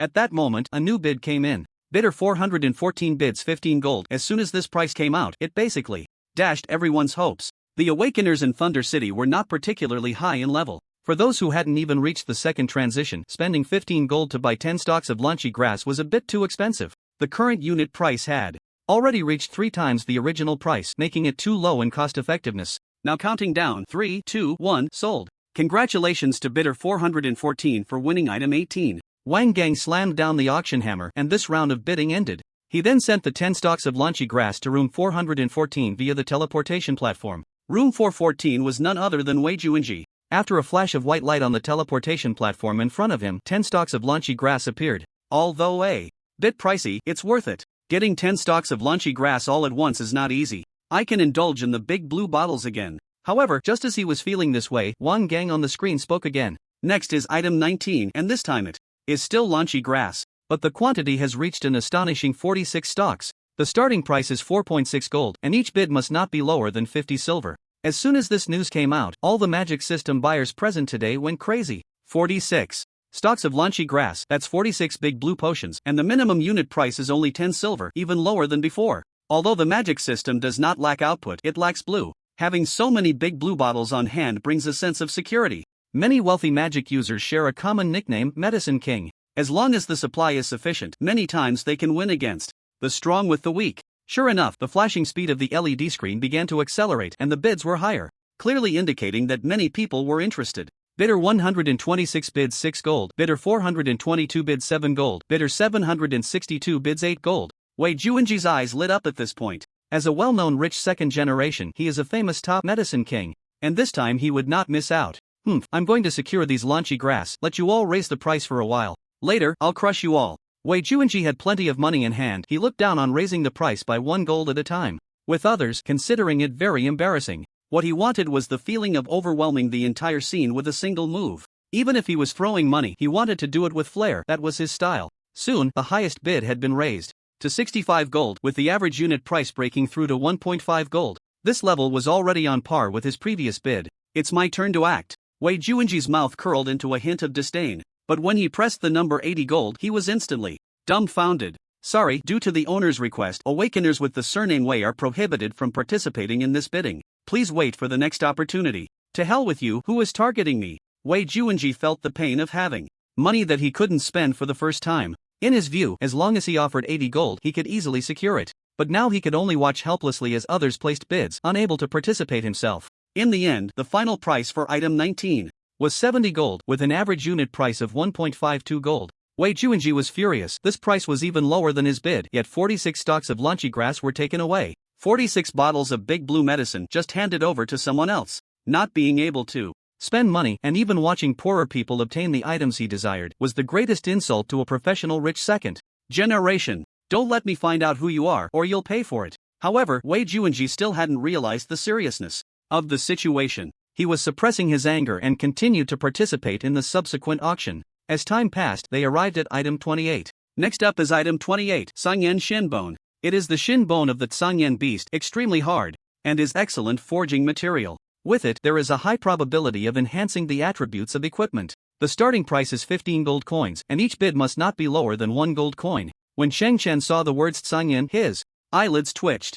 I didn't expect this thing to be here. Sangyan Shen Bone was one of the more than 10 materials he needed to upgrade the Liuguang Qianrun umbrella. There were also quite a few knowledgeable people present, and the price soared again. Bid 16 gold from 523, bid 17 gold from 921, bid 18 gold from 387. Chen was itching to bid, but he didn't rush. The reason he didn't impose any conditions on his first transaction was to get Wei Juanji's number. At this moment, he had already learned that Wei Juanji was number 414. Moreover, from the recent bidding situation, he always liked to come in last and crush everyone. After capturing this key information, Chen decisively chose to hold back. A cruel hunter always acts after the prey moves. After a while, Wei Juanji indeed made his move. He had no reason not to bid for something as useful as Sangyan Shin Bone for all professions. Bid 50 gold from 414. Finally here, Chen revealed a cruel smile and then decisively raised the bid. Bid 51 gold from 996, bid 55 gold from 414, bid 56 gold from 996, bid 60 gold from 414, bid 61 gold from 996. Chen's bids were not high each time, but he just had to bid 1 gold more than Wei Juanji.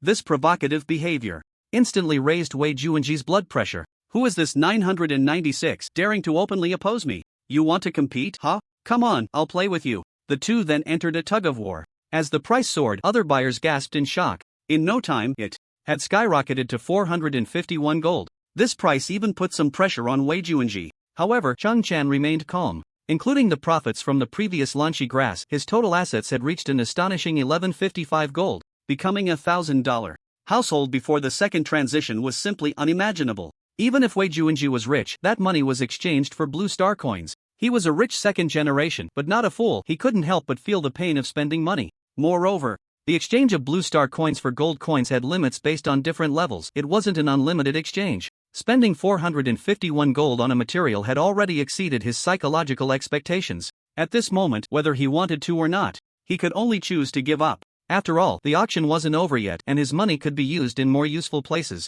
In the end, Chen acquired the Tsangyan Xingu for 451 gold. With his ability to make money, he didn't feel a bit of regret. Over 400 gold was just a drop in the bucket. The auction continued, but Wei Juanji's blood pressure kept rising. He suddenly realized that more and more things were not allowing him to participate. Damn! Which bastard is scheming against me? Time passed little by little, and during the subsequent auction, Wei Juanji was driven to the brink of madness. Not to mention the numerous restrictions on his purchases. Every item he set his eyes on would be contested by the buyer numbered 996.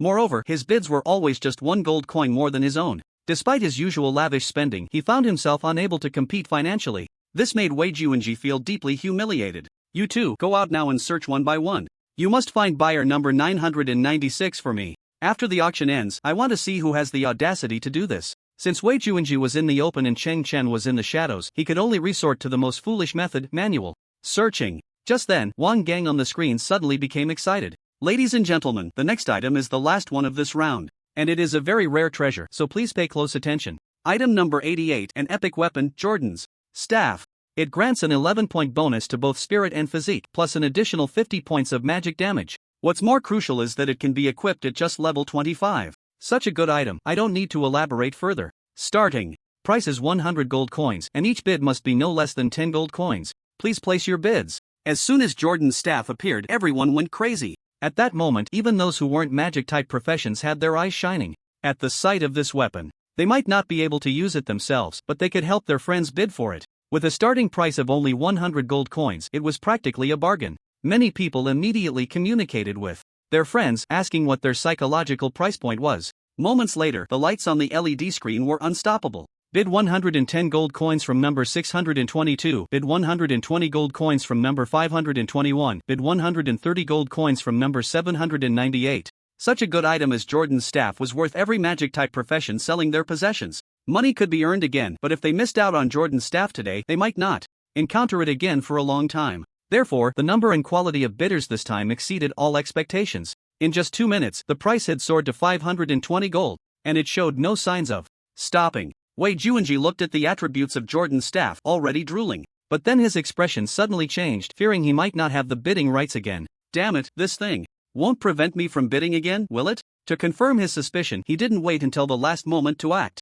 When he tentatively entered 530 gold, a line of text popped up. We are very sorry, but due to seller restrictions, buyers with the surname Wei cannot bid less than 100 gold coins at a time. Who the hell is it? Wei Juanji shouted in anger. This unknown seller was clearly trying to sabotage him. Others only needed to raise their bids by 10 gold coins, while he had to raise his by a full 100 gold coins, a tenfold increase. Even though he had a decent amount of money in his pocket, he couldn't squander it like this. Wei Juanji thought for a moment, then gritted his teeth and decided to go all out. As an elemental master, the temptation of Jordan's staff was simply too great for him. First, find a way to secure the weapon, then I'll investigate this person later. My money isn't that easy to earn. He then painfully entered a price of 620 gold. But not long after, the price was surpassed again. Bid 630 gold coins from number 996. At that moment, in room number 996, a hint of mockery flashed across Chen's face. He was actually raising his own bid. Although the auction house did not restrict sellers from bidding on their own items, regardless of who bought it, the final handling fee would not be less. However, very few people would do this. After all, if things go wrong and he ends up buying his own item, not only will he earn not a single penny, but he will also incur a loss from the handling fees. If the Jordan staff ultimately sells for 630 gold, according to Ling Ruoshi's current silver card privileges, an 18% handling fee must be paid. That's a full 113 gold. But Chen is not worried at all. When he entered the auction house, he already had 1070 gold, and then he made a series of transactions. After coming in and out, the total amount surprisingly reached 1820 gold. This is his confidence. Moreover, from the recent series of bidding, Chen has roughly estimated Wei Juanji's asset range. Because in the Apocalypse continent, before the Second Awakening, the total limit for converting blue star coins to gold coins for Awakeners is 10 million. This means that at most, one can convert 10 million blue star coins into 1000 gold. Based on his level 26 strength, he could earn at most 200 to 300 gold while leveling up, and this excludes his extravagant spending. From his recent arrogant demeanor, it's highly likely that he earned far less than he spent. The items Wei Juanji just successfully purchased cost around 300 gold, while most of the others were snatched by Chen. Currently, in the auction house, he cannot temporarily borrow money from anyone, and a rich second generation would likely find it hard to lower their pride. Therefore, based on Chen's speculation, at most, Wei Juanji has about 900 gold left on him. Otherwise, with his personality, he wouldn't have chosen to give up competing with him just now. Of course, this is still the most ideal situation. The cash he has on him should be a bit less than that. And Chen's current wealth is double that, allowing him to easily manipulate him. Even if, hypothetically, he ends up buying the Jordan staff, he would only lose about 100 gold in handling fees, which is completely negligible. After all, the Jordan staff is still his, and he can continue to display it. Such high-quality goods won't lack buyers. Today, it's just to take advantage of Wei Juanji. This aligns perfectly with Chen's style of doing things. On the path of retaliation, he never seeks to maximize profits, he only cares about one word: satisfaction. In fact, the situation on Wei Juanji's side is about what Chen estimated. He currently has a total of 853 gold. At this moment, he gritted his teeth and pressed the number 730 gold. But the next second, Chen continued to raise the bid. Bid 740 gold from number 996. Damn it, number 996, I won't let you off. Screw it, I'm going all in. 840 gold. Bid 840 gold from number 414. When this amount came out, everyone was shocked, exclaiming how impressive it was. Whether it was number 996 or number 414, they were seen as big spenders in their eyes. To bid so high for a weapon, that's just too wealthy. Ling Ruoshi, who had been silent, excitedly said at this moment, if your estimation is correct, 840 gold should be his limit. Should we stop now? Chen smiled and nodded. Indeed, they couldn't raise the bid anymore. The auctioneer, Wang Gang, enthusiastically encouraged another round, hoping someone would raise the price. Unfortunately, this price was just too high. After a long time, no one made a bid. As he counted down 3, the Jordan staff was finally secured by Wei Juanji. However, at this moment, he was not as excited as he had imagined. This was 840 gold, which converts to 8.4 million blue star coins. With that money in the outside world, one could buy a small villa. Although he had some money at home, he wasn't wealthy enough to rival a nation. Today, he spent all his savings for a weapon, and he would inevitably face scolding when he got home. Number 996, just wait, I'll show you how I deal with you later. Meanwhile, on Chen's side, after receiving the gold coins, his wealth reached 2,660 gold. A person who is only level 22 actually has so much money in their hands, it's simply unbelievable. Even if he said it out loud, others wouldn't believe it. You better not have any other ideas later. Otherwise, Chen's gaze gradually turned cold, and then he revealed a mocking expression. Wei Xiao, we have found the location of room 996, but he is not in the luxury suite, he is in the regular area. Do you want to go there now? Wei Juanji's subordinate said respectfully after returning to the room. They had initially assumed that someone who could compete with their boss for something must be a high-level VIP. However, after searching around, they did not find the number 996. Eventually, they had to go to the regular area, where they finally discovered their target. What? He is actually a customer in the regular area? This is absolutely impossible. Wei Juanji was very shocked upon hearing this news. He held a gold card, which was definitely the highest authority in Thunder City. Yet, this competitor who had been vying with him was just a copper card user. This was hard for him to accept. Wait, could it be that foul woman from earlier? The scene from before flashed in Wei Juanji's mind, and he seemed to have an answer. No rush, let's first find the person in charge here. I want to see how he will handle this matter. With that thought, a slight smirk appeared on Wei Juanji's lips, revealing a proud expression. A few minutes later, he easily contacted the head of the auction house, Su Jian, thanks to the powerful privileges of his gold card. Su Jian was 35 years old. Although he was not particularly talented and only at level 32, he had been in charge of this junior auction house for 10 years. Over the years, he had worked diligently and had not made any major mistakes. However, when he learned that a gold card user was present today, he was somewhat surprised. What wind is blowing today that such a big shot has come to join the fun? He then hurried to room 414 to meet Wei Juanji. When he saw Wei Juanji, he was momentarily taken aback. Clearly, this was somewhat different from his previous expectations. It turned out to be just an ordinary rich kid. The gold card in his hand must have been given to him by an elder. Since it was such a person seeking him out, it was likely not for anything good. Although he was internally mocking him, he still needed to maintain a smile. After all, this was a distinguished gold card user. May I ask what brings you here, esteemed guest? Wei Juanji glanced at Su Jian and arrogantly said, since you know I am a gold card user, let me ask you. During the recent auction, someone from your side maliciously raised the price and even restricted others' bidding freedom. Is this something you will manage? Wei Juanji, having grown up in a wealthy family, was a very self-centered person. His words directly turned the note of restriction into a limitation on others' bidding freedom. He characterized the act of fair competition as malicious price-raising. At the same time, since he only knew that the person competing with him was number 996 and did not know who was restricting him, he even threw the blame onto the latter. However, fate is so wonderful, the person doing both things was actually the same individual whom he inadvertently found. He vividly turned white into black, which was very much in line with Wei Juanji's style of doing things. After all, with his high status, the person in charge before him had to give him face. Su Jian frowned upon hearing this. With his experience and insight, he immediately saw through Wei Juanji's little scheme. This person must have been at a disadvantage in the auction house and was now relying on his high status to seek help. Su Jian had seen many such people in his over 10 years of work. Although he looked down on Wei Juanji in his heart, he still had to give him face. After all, he was a gold card user. Is that so? Do you know which customer you found? I will go verify the situation with him. Wei Juanji was very satisfied with Su Jian's reaction. Clearly, his status had played a role. At that moment, he gave a signal to his subordinate, who understood immediately. We've found the person, he's in room 996 of the ordinary area. You'd better send someone to stop him now, or he might run away later. Su Jian was secretly astonished after hearing this. What kind of play is this? A dignified gold card user actually being held by a guest from the ordinary area? That's too humiliating. Of course, this incident also piqued his curiosity. He then sent someone to room 996 to stabilize the situation while he slowly walked over with Wei Juanji, casually gathering information along the way. After the auction house ended, Chen needed to count his spoils, so he didn't leave immediately. At the same time, he deliberately gave Wei Juanji a chance to trouble him. Just taking him down wasn't a perfect revenge plan, he had more ruthless moves in store.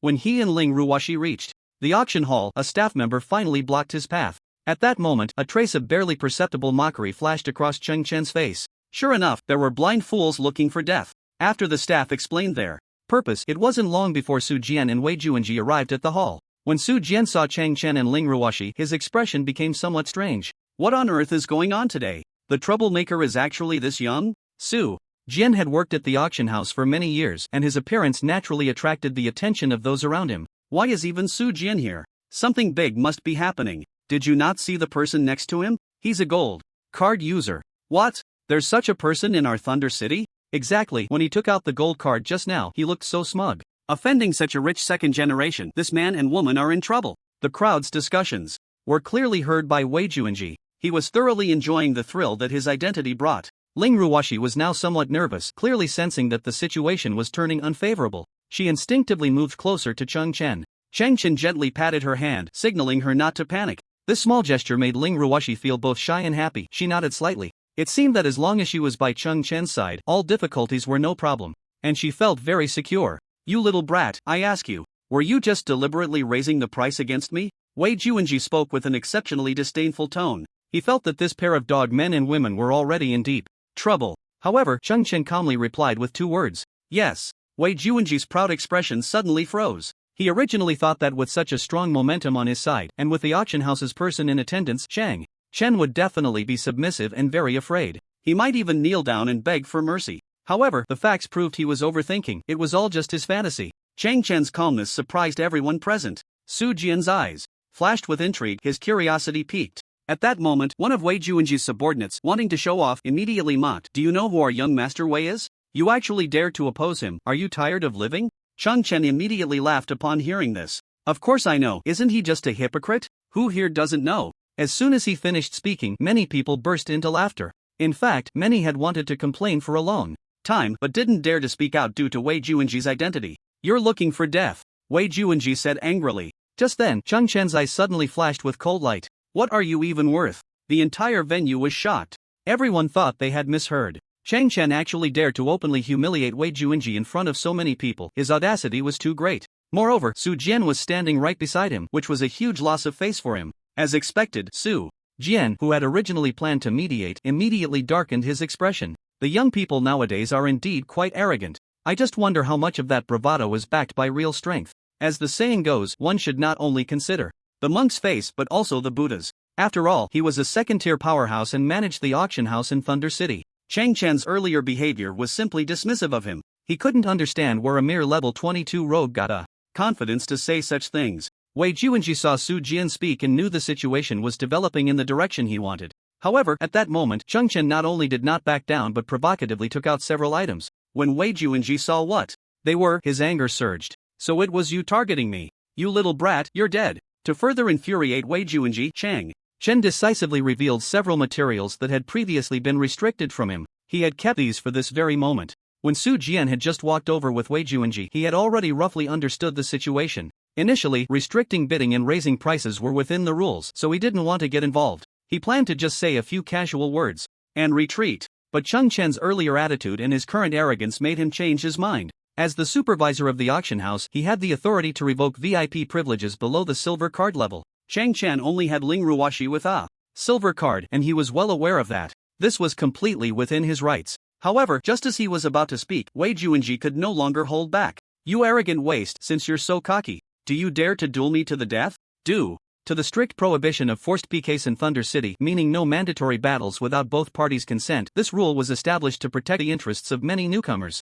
However, if both parties agreed, PKs could still take place. Wei Juanji, a level 26 elementalist, thought that defeating a mere level 22 rogue would be no problem at all. The main issue now was whether Chang Chen dared to accept the challenge. He had deliberately provoked Chang Chen to force him into a duel. However, he did not know that this was also the result Chang Chen wanted. Alright, Chang Chen replied calmly, causing everyone to gasp in shock. Many thought he had gone mad. The situation was already in Wei Juanji's favor, but as long as Chang Chen did not accept the challenge, he would remain undefeated. It was well known that forced PKs were not allowed in the city. Refusing to fight would only mean losing a bit of face, which was far better than dying and losing levels. Yet, Chang Chen chose to accept, under such extremely unfavorable conditions, leaving everyone baffled. At this moment, if anyone had faith in Chang Chen, it was only Ling Ruoxi. She had a deep understanding of Chang Chen's strength. Even though Wei Juanji was level 26, he was definitely not Chang Chen's opponent. She was absolutely certain of that. Wei Juanji glanced at the pair before him. He thought Chang Chen was just trying to save face in front of a woman and couldn't help but show a look of pity. Soon, the two walked out of the auction house and set up a death arena at the entrance. A death duel meant that the battle would only end when one side was dead. This was fundamentally different from ordinary sparring. In sparring, failure did not result in death and carried no penalties. However, losing in a death duel meant dropping 4 levels and losing life points, with vastly different consequences. You little brat, this is your own doing. Daring to oppose me is the biggest mistake of your life. At this moment, Wei Juanji felt that victory was within his grasp, so he kept talking trash, trying to torment Chang Chen. However, Chang Chen completely ignored him. Chang Chen, go for it. Knock him down. On the side, Ling Ruoxi was not one to back down and decisively launched a counterattack. Wei Juanji was mocked by a woman and his pride was a bit bruised, so he quickly initiated an attack. When he pulled out the newly bought Jordan staff, the onlookers showed expressions of surprise. It's actually an epic weapon, so cool. I know its attributes. It can increase magic damage by 50 points. So envious, this is the dream artifact for all magic classes in the early game. With this weapon in hand, isn't Wei Juanji just going to crush Chang Chen? This PK is completely meaningless. While chanting spells, Wei Juanji enjoyed the flattery from the crowd. It felt great. A top-tier weapon like the Jordan staff was naturally suited for a master like him. However, at that moment, Chang Chen suddenly flashed and appeared behind him. This ghostly speed shocked everyone. Even Su Jian showed an incredulous expression. What kind of speed is this? Next, before Wei Juanji's fireball spell was even halfway through, Chang Chen struck him with a sliding kick, sending him flying into the air. How is this possible? Wei Juanji, now in mid-air, felt his mind go blank. Chang Chen's strength completely exceeded his expectations. The next few minutes left an indelible memory for everyone present. Chang Chen did not attack Wei Juanji directly. His target was actually the Jordan staff. Lunge, whirlwind staff, rift slash, gremlin machine gun, sweep. A dazzling series of skills flowed smoothly from Chang Chen's hands. These skills perfectly controlled Wei Juanji's movements while frantically dealing damage to the Jordan staff. In the Apocalypse continent, as long as there are no attributes of eternal durability, All equipment has durability. Equipment loses durability when attacked, and in addition, if a weapon is used frequently, it will lose extra durability. If an equipment's durability reaches 0, it will be permanently damaged and cannot be used again. The reason Chen chose to attack the Jordan staff was to deplete its durability. He wanted Wei Juanji to spend money, but gain nothing, and on top of that, lose 4 levels today. This was the full picture of his counterattack plan. Chen was never a soft-hearted person. Anyone who offended him would surely pay a painful price. In fact, he could have resolved the entire matter today just by pulling out a black card. But this way of slapping someone in the face was not satisfying enough, nor thorough enough. It did not align with his style of doing things. Since someone liked to bully others with power, he would accompany them to the end. Crack! With a crisp sound, the Jordan staff finally couldn't withstand Chen's precise continuous attacks and shattered due to its durability reaching 0. No! Although Wei Juanji was in a controlled state, he still let out an unwilling roar.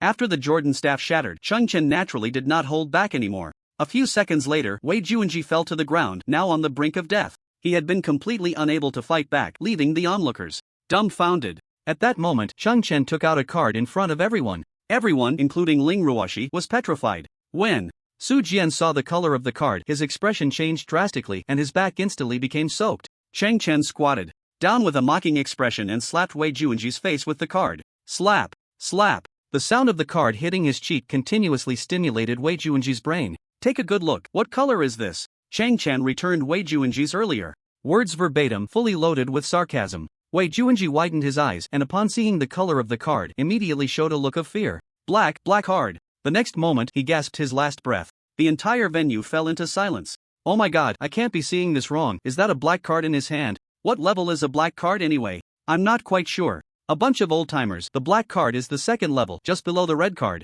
How could he have something like that at level 22? That's terrifying. I thought it was outrageous to see a gold card in Thunder City, but I didn't expect there to be a black card. He must be from some big family in Xia country. It's so infuriating. Everyone present was shocked by Chen's black card. Even in high-end auction houses, black cards are not something you see casually. It's worth noting that even Wu Zhonglei doesn't have a black card, which proves its rarity. If it weren't for the powerful figure behind Chen, Zhong Hongshan would never have let go of this black card. You really hide it well. You clearly have a black card, but you didn't show it before. Ling Ruoshi pouted and punched Chen lightly to express her dissatisfaction. Although she finally understood why Chen had always been so confident, it was still wrong to keep things from her. Ling Ruoshi didn't know why she cared so much about Chen's attitude, but at this moment, she felt inexplicably angry. Chen was at least a head taller than Ling Ruoshi. He smiled and reached out his right hand, placing it on her head, giving her a gentle pat. Sorry, I didn't tell you because I wanted to lure Wei Juanji into a trap. Calm down. This gentle pat was incredibly effective, and Ling Ruoshi instantly surrendered. She had never been patted in front of so many people before, and her little face turned red immediately. How annoying, so many people are watching. You better be careful in the future. I'll let you off today. Chen's unabashedly affectionate gesture made countless people feel envious. Ling Ruoshi's flawless face, combined with a hint of shyness, was simply the perfect goddess image. But in front of Chen, she completely appeared as a delicate little bird, which was too enviable.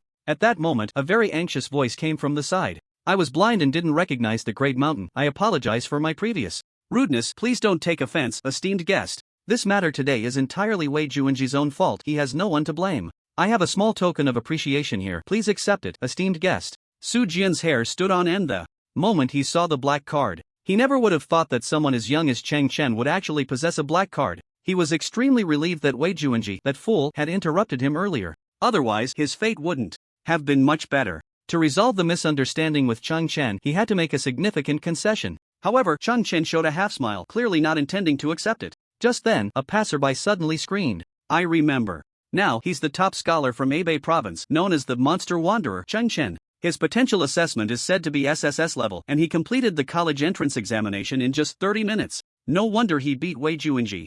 Like a child, Chen's current fame was soaring in Hebei province. At the same time, top schools across Xia country were also paying close attention to him. However, since the college entrance examination had only recently concluded, the news hadn't spread that quickly. Moreover, the awakened ones in the Tianqi continent didn't have as much access to information as those outside. So it wasn't until now that someone noticed Chen's identity. At this moment, everyone, including Ling Ruoshi, showed excited expressions. Such an extraordinary genius is hard to come by. Especially Ling Ruoshi, who only knew that Chen was strong but didn't expect him to be this monstrous. Her college entrance examination potential. Assessment was also S-level, but it still couldn't compare to Cheng Chen. Moreover, Cheng Chen's combat ability is incredibly strong, something she has personally experienced. How many secrets do you have? Ling Ruoshi's heart was filled with both joy and complexity. At that moment, she even felt that she was too ordinary. Meanwhile, Su Jian's heart was already in turmoil. He had indeed heard some rumors about this news before, but he hadn't looked into it in detail. After all, his main job was still in the Tianqi continent. Now that he learned about Cheng Chen's astonishing identity, he suddenly understood why the black card had ended up in his hands. Damn, how could I have been so blind? If only I had paid more attention to the facts. It seems this gift isn't enough. I really have to splurge today. Su Jian, with his rich experience, immediately decided to increase the weight of the gift. Facing a prodigy like Cheng Chen, if the gift was too light, it would be seen as disrespectful. After years of struggle, Su Jian was very clear about this. He gritted his teeth and took out another item. I have another gift here. I hope you will accept it. When Cheng Chen saw what the item was, her eyes narrowed. Looks like today is my lucky day. I actually received another upgrade material. The second item Su Jian presented was called the Sun and Moon Demon Scale. The Sun and Moon Demon Scale is the toughest scale from the Sun and Moon Serpent, and it is extremely rare. It is one of the materials needed to upgrade the glimmering Thousand Blades umbrella to the second stage. Since someone was giving away gifts for free, he certainly had no reason to refuse. After accepting the Sun and Moon Demon Scale, he glanced at the first gift, smiled, and nodded, clearly satisfied. Su Jian saw that Cheng Chen was willing to accept his gift and finally breathed a sigh of relief. It seemed his future was secure. Cheng Chen was so young, yet had achieved such results. Her background must be unimaginable. Su Jian absolutely could not afford to offend her, so even if it meant a big splurge, he had to resolve the conflict between them. Just as they were about to leave, Cheng Chen took out a list and handed it to Su Jian. She asked him to pay attention to the materials on it and help her bid for them if anyone was selling. Su Jian's face lit up. This was a great opportunity to make a contribution. He then respectfully stated that he would definitely complete the task. Finally, Cheng Chen and Ling Ruoshi left the auction house under Su Jian's watchful gaze. Can I call you Xiao from now on? Ling Ruoshi's sudden question left Cheng Chen stunned. Although he didn't understand what she was getting at, he still smiled and nodded. Seeing this, Ling Ruoshi first showed a happy expression, but then her eyes dimmed a bit. The usually perceptive Cheng Chen immediately noticed Ling Ruoshi's unusual behavior. What's wrong? Are you worried about something? Ling Ruoshi shook her head and didn't speak. Although she had been in the Tianqi continent for a while, the days she spent getting to know Cheng Chen were the most thrilling and joyful times. She had been out for too long. It was time to go home. I'm going home for a while. Will you miss me? Ling Ruoshi looked at Cheng Chen with anticipation. This question truly touched Cheng Chen's blind spot of knowledge. He instinctively nodded. Seeing this, Ling Ruoshi immediately broke into a radiant smile. That's more like it. While I'm gone, you're not allowed to look at other girls, got it? Cheng Chen still numbly nodded. Good job, then I'm off. As soon as Ling Ruoshi finished speaking, she quickly kissed Cheng Chen on the cheek and then ran away. Soon, her silver bell-like laughter echoed from a distance. Big bad guy, you better keep your word. Cheng Chen touched his cheek and chuckled softly. What a little vixen. After parting ways with Ling Ruoshi yesterday, the sky had already darkened. In order to have enough energy for his secondary profession today, Cheng Chen decisively chose to sleep at the most upscale club in the city. Although the cost for one night was as high as 10 gold coins, it was worth it for the recovery of both body and mind. When Cheng Chen woke up, it was already the next morning. I remember there are a lot of swiftgrass near Thunder City. I can finish leveling up my herbalism experience there. After getting dressed, Cheng Chen immediately left Thunder City. Relying on his memory, he quickly arrived at a swiftgrass respawn point. Swiftgrass is an essential material for making swift potions. The swift potion can increase movement speed by 50% for 20 seconds, which is a must-have remedy for killing and looting in the early stages. Congratulations on collecting Swiftgrass. Herbalism experience plus 15. Current experience 9730/10,000. Just 18 more and I can level up. In the next half day, Cheng Chen entered a frenzied harvesting mode. Every resource point on the outskirts of Thunder City was collected by him. Many gathering players lurking here were aimlessly searching. However, Cheng Chen was like a navigation system, collecting one after another. After several resource points were snatched away, many people began to complain in the regional chat channel. Who is this guy? He's too domineering. All the nearby resource points have been cleaned out by him. I've been observing him for half a day. His efficiency is outrageous. Why can he gather resources every time he passes by? Does he have some secret? At this moment, a very clever young man who did not confront Cheng Chen since he couldn't compete anyway followed him closely and recorded all of Cheng Chen's gathering routes. This way, when Cheng Chen was not around, he could mimic his actions. Cheng Chen naturally noticed the student-like person behind him recording his route, but he did not stop him. Today was just about leveling up his secondary profession. He wasn't making a living from it. After finishing gathering materials, he was about to leave, and there was no need to block the way of these poor people. Who hasn't been Tormented by poverty? He was not much different from his current self back then. Half a day later, Chen's experience in herbalism, mining, and skinning all reached the maximum level. At the same time, his space ring was filled with materials. When he left, the young man who had been secretly recording the route was practically glowing with excitement. This is terrifying. He's like a living map. I've been gathering outside Thunder City for a while, but my efficiency is less than 1/5 of his. There are many respawn points with such tricky locations, it's hard to imagine how he knows about them. With this gathering route map, my gathering efficiency can at least double. This way, I can cover my university tuition. Chen was unaware that his unintentional act today had given a very promising child from a poor family a chance at a better future. This young man would eventually meet him again. When Chen returned to Thunder City loaded with materials, his first destination was the herbal shop. Herbalism has always been a very popular secondary profession in the Apocalypse continent. On one hand, various potions sell very well at the auction house, making it a profitable venture. On the other hand, the threshold for leveling up herbalism is not high. As long as you have the recipe, you can produce finished potions. It is much simpler than professions like blacksmithing, which require controlling various parameters. The herbal shop is located directly north of Thunder City, right at the other end of the auction house. When Chen walked into the herbal shop, he was stunned by the crowd inside. Because of his exceptional strength, he had not yet used any potions, so he could not understand the widespread love for potions among the masses. The potions are divided into three main categories: recovery, buff, and special effects. Recovery potions, like health potions and mana recovery potions, commonly known as red and blue bottles, are typical recovery potions. This type of potion is the most popular among awakeners, so the demand is extremely high. After all, at a critical moment, a big blue or big red potion can be a lifesaver. Previously, during the auction, the fierce competition among magic professions for launchy grass was a clear indication of this. Buff potions are further divided into long-lasting and short-lasting types. For example, the Swift potion can increase movement speed by 50% for a short time, which is very effective, but its duration is only 20 seconds. Such high effectiveness in a short time falls under the category of short-lasting potions. Long-lasting potions, on the other hand, have average effects but can last over an hour. For instance, the most common strength potion can increase strength by 5 points and lasts for 1 hour. An increase of 5 points in a primary attribute is roughly equivalent to an ordinary person leveling up once, which is quite good. Finally, there are special effect potions. This type has the most variety, but the effects can vary greatly. There are particularly powerful ones, like the Freedom of Action potion, which can ignore any restrictions for 10 seconds, making it a PK artifact. However, there are also absurd potions like the Voice Change potion, which can only change a human's voice and might only interest cross-dressing enthusiasts. Hello, I would like a mid-level herb gathering skill book. Also, I want to rent a potion room to practice basic herbalism. Oh, and please bring me a igniter. After waiting in line for 40 minutes, Chen finally reached the counter. After all, this is a shop in the main city, much larger than the novice village, with as many as 8 service windows. However, as soon as Chen finished speaking, he attracted the attention of the surrounding crowd. Is it true? He's only level 22 and has already maxed out basic herb gathering? Isn't gathering something only poor people learn? Does he really have money to rent a potion room? No one even has an igniter. He looks like a complete novice. Damn, even the lowest level potion room costs 50 gold a day. That's too expensive for us wanting to level up herbalism. We can only buy materials and practice at home. We can't even think about renting a potion room. Being rich feels so good. The thoughts of the counter girl were the same as those around her. Chen, who looked to be under 20, was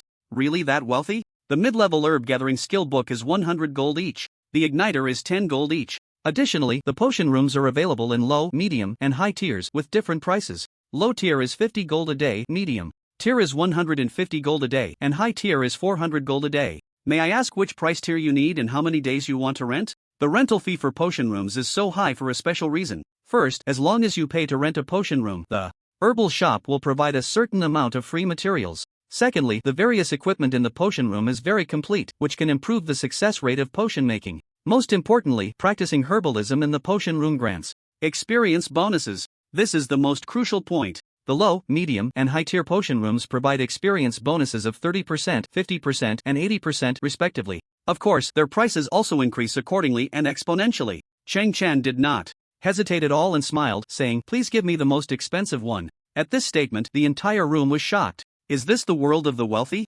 Just then, everything that had just happened was recorded by the store's surveillance. Chen took out 510 gold coins and, under the envious gazes of the crowd, walked into the high-level alchemy room. This was an enormous space of over 200 square meters, divided into several areas. Not only was there a working area, but also a daily living area. Here, various professional equipment, everyday furniture, and leisure props were all available. Even more outrageous was that the bed in the resting area was a 2-meter double bed. Chen immediately showed a strange expression. Could it be that someone was engaging in group activities in the alchemy room? Chen checked around and found that the corner's medicinal cabinet held quite a few basic herbs, which were clearly a gift from the herbal shop. He then turned his gaze to the center of the working area. There stood a huge alchemical furnace. Its overall structure resembled an incense burner. From bottom to top, it had a structure similar to a round pagoda, with the 8 trigrams engraved around it. At the top of the lid, 8 red gemstones were embedded, looking very beautiful. This furnace really has the characteristics of the Summer Kingdom.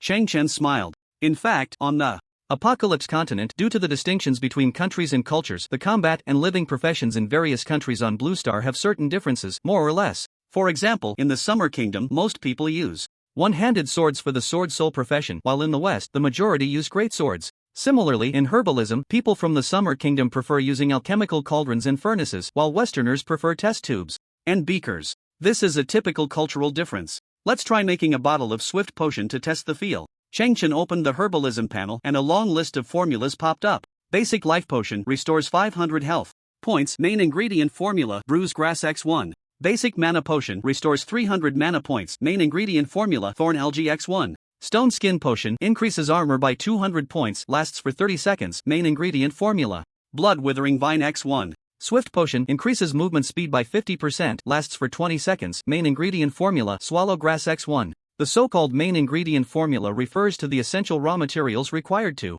concoct a certain potion. In addition, herbalists can also add different auxiliary materials based on their experience to alter the potion's properties. Of course, not every random addition will yield positive effects. If the combinations are wrong, unexpected results may occur. This is why both herbalism and forging require significant investment. Whether it's auxiliary materials for potions or forging or combustibles, a lot of practice is needed to achieve the best ratios. However, these were not problems for Chen. His mind had recorded the key points of each formula. When he previously studied basic herbalism, Chen had obtained the formulas for 10 basic potions, and he planned to start with the Swift Potion. At this moment, he took out a handful of swallow grass from his spatial ring, conservatively estimating that the quantity was at least over 30. If outsiders knew that this was just his harvest from half a day, they would surely exclaim in disbelief. The best auxiliary materials for the Swift Potion are 2 types, Whirlwind Leaf and White Fairy Grass. Taking 1/5 of each, adding them to the concoction will enhance the final effect of the Swift Potion. At the same time, the flame temperature must be between 120 to 130 degrees. After a brief recollection, Chen opened the alchemical furnace and then ignited the furnace fire with a lighter. He first set the temperature to 60 degrees, preheating for 5 minutes, and then crushed the swallow grass and other materials. When the preheating was over, he decisively raised the temperature to 125 degrees and then added the swallow grass. Gradually, the swallow grass underwent astonishing changes in the alchemical furnace. As the green energy emanated, Chen added the auxiliary materials he had prepared in advance. At the same time, he adjusted the temperature to 128 degrees. 5 minutes later, the lid of the alchemy furnace made a plopping sound, and the Swift Potion was successfully refined. Congratulations on successfully refining the Swift Potion. Current quality, excellent, gained 50 points. In herbalism experience, additional bonus of 40 points, total gained 90 points. Current experience, 90/10,000. Swift Potion, excellent, increases movement speed by 50%, duration 25 seconds. Chen revealed a happy smile upon seeing the finished product. He didn't expect to succeed on his first attempt, although the effect wasn't too impressive, it was still quite good.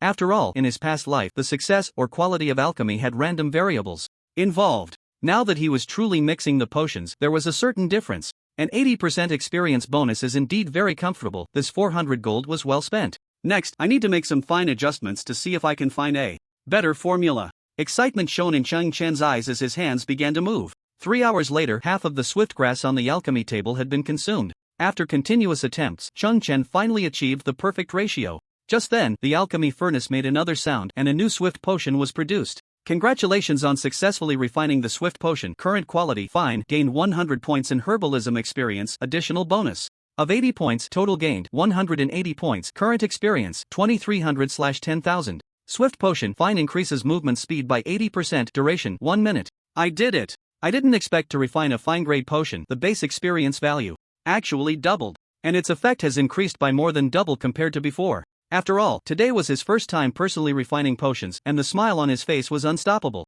If anyone knew that Chen had only tried a dozen times to produce a fine-grade potion, they would probably faint from shock. In the market, even for the same type of potion, the prices of finished products of different qualities are completely different. Take the Swift potion, for example. At the ordinary level, it could only increase speed by 50% and last for 20 seconds. But once it reached the fine level, not only did the movement speed increase by 30%, but the duration also became 3 times longer. If these two potions were sold in the market at the same time, the price difference would be at least 5 times. This was a complete qualitative change. In the following time, Chen fell into a frenzy, continuously throwing herbs into the alchemy furnace. At the same time, he was constantly adjusting the formula ratios based on his past life experience. Gradually, his operations became more and more skilled, and the efficiency of producing finished potions increased. Every time he completed a perfect ratio for a potion, he would record it down. This was a valuable treasure. Meanwhile, his herbalism experience was growing at an outrageous speed. Fortunately, the high-level alchemy room was a completely independent and private space, and everything he did inside was absolutely confidential.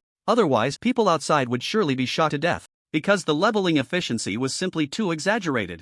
Congratulations on successfully crafting a basic vitality potion. Current quality, fine. You have gained 200 points of herbalism experience, additional bonus of 160 points, totaling 360 points. Current experience, 10,000/10,000. Basic vitality potion, fine. Consuming it restores 600 health points and 400 mana points, with a cooldown time of 30 seconds. With the fine quality basic vitality potion completed, Chen finally maxed out his basic herbalism experience. At this moment, it was already the next morning. After falling into a workaholic state yesterday, he prioritized crafting 2 fine quality energy potions. After drinking them, he felt incredibly energized and had not felt sleepy until now. This was a benefit only available to excellent herbalism experts. He then counted his spoils. His stock of herbs had nearly been consumed. However, in return, he had 18 basic life potions, 9 basic mana potions, 12 swift potions, 21 basic vitality potions, 6 purification potions, and 4 anti-magic potions. What was even more astonishing was that all of these were fine quality.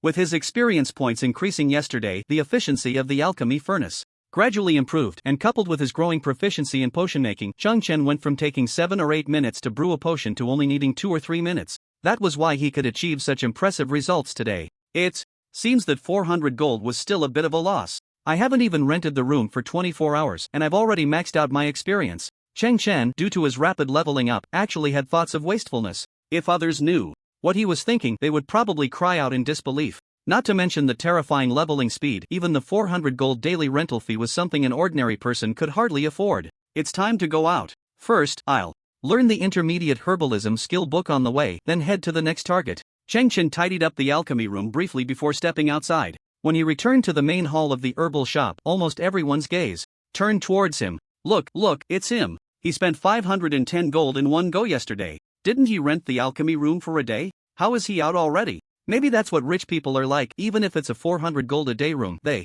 don't mind wasting a bit of time. Damn it, if I could get into a high-level alchemy room, I would cherish every minute and second. It's infuriating. The news of Chen spending 500 gold yesterday had spread through many people's retellings. So when he appeared today, it immediately sparked discussions among the crowd. At that moment, in a room on the second floor of the herbal shop, 2 people were having tea and chatting, one of whom was the shop owner, Rong Wei's. On the screen in front of them, they were monitoring various corners of the herbal shop. What do you think of this young man? After taking a sip of tea, the man beside Rong Wei's said casually. Rong Wei's had seen Chen renting the alchemy room on the monitor yesterday. He thought it was just a wealthy person's extravagant behavior and didn't see anything special about it. However, he didn't understand why the big shot beside him would suddenly ask about it. He should be some rich family's young master with a bit of spare money. As for anything else, I can't see it for now. I wonder what insights President Gao has. Rong Wei's could only answer truthfully as he couldn't figure it out. The President Gao he mentioned was Gao Jin, the president of the Thunder City Living Profession Association.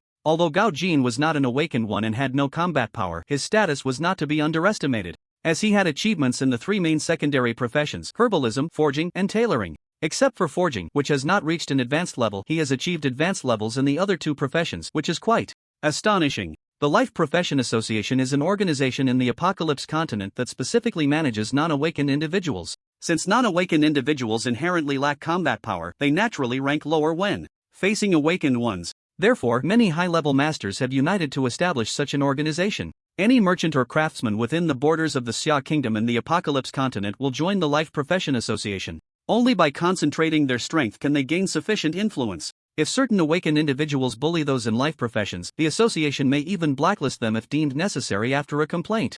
Consequently, that person would essentially be unable to receive any life skill services and would have to practice on their own. Even stores would refuse to sell to them, which is quite extreme. Thus, although this organization is established by non-awakened individuals, their overall power is not weak. After all, awakened individuals who wish to reach the peak have no time to focus on secondary professions, yet these secondary professions are essential. Therefore, the vast majority of awakened individuals prefer to maintain good relationships with high-level craftsmen. The reason why Jiang Guangliang was respected by so many people, aside from his own exceptional strength, is partly due to this. I told you to pay more attention to real matters, but you wouldn't listen. This kid has quite the background. Gao Jin said this and took another sip of tea, then fell silent. Rong Wei's felt uncomfortable. As the saying goes, half a conversation leaves one feeling unsatisfied. It was hard for him to shake off this feeling. However, since Gao Jin wouldn't speak, he couldn't force the issue. What kind of background can a level 22 awakened individual who is just a useless free profession possibly have? Although Rong Wei's didn't say it out loud, he felt quite unconvinced. At that moment, Chen appeared on the surveillance screen, lining up once again. This behavior puzzled everyone. Others thought he was just tired from alchemy and needed some fresh air. Who would have thought he would actually start queuing? The popularity of the herbal medicine shop goes without saying. Today it was still packed, even more so than yesterday. To get from the end of the line to the counter would take at least an hour. He was actually willing to waste such a long time. That was just too wealthy. Many people couldn't understand this behavior, thinking he was just burning money. Wairong shook his head at this scene. Such wasteful behavior lowered his opinion of Chen even further. At this moment, only Gao Jin's eyes flashed with a glimmer of insight, and a certain speculation arose in his mind. Could it be? Unfortunately, this thought only lasted a few seconds before he dismissed it. It shouldn't be possible, otherwise it would be too shocking. He then bitterly smiled and shook his head. Wairong's, witnessing this scene, felt utterly confused. He thought Gao Jin's behavior today was somewhat unusual. However, an hour later, when Chen arrived at the counter, his next words left everyone's minds blank. Hello, I would like to purchase the Intermediate Herbal Medicine Skill Book. Rong Wei's expression at this moment was quite spectacular, and Gao Jin also showed a look of surprise. He actually reached Intermediate Herbal Medicine in just one day? Everyone went crazy. Sir, I didn't hear wrong, did I? It seems you just said yesterday that you wanted to practice basic herbalism skills. Have you already finished practicing? The counter girl today was the same as yesterday, so she clearly remembered what Chen had said. After all, he was a big spender who could casually spend 510 gold, leaving a deep impression on her. The question she asked at this moment was also what the crowd nearby was most eager to know. In their eyes, those who needed to rent a potion room to level up likely had low herbalism experience. Moreover, Chen didn't even have a lighter before. He might have started from scratch. For those who already had a certain foundation or were about to break through, spending a lot of money to rent a potion room was not cost-effective. Therefore, Chen's image yesterday had already been defined by everyone as a very wealthy novice player. But just one day later, this novice claimed to have leveled up, which left everyone in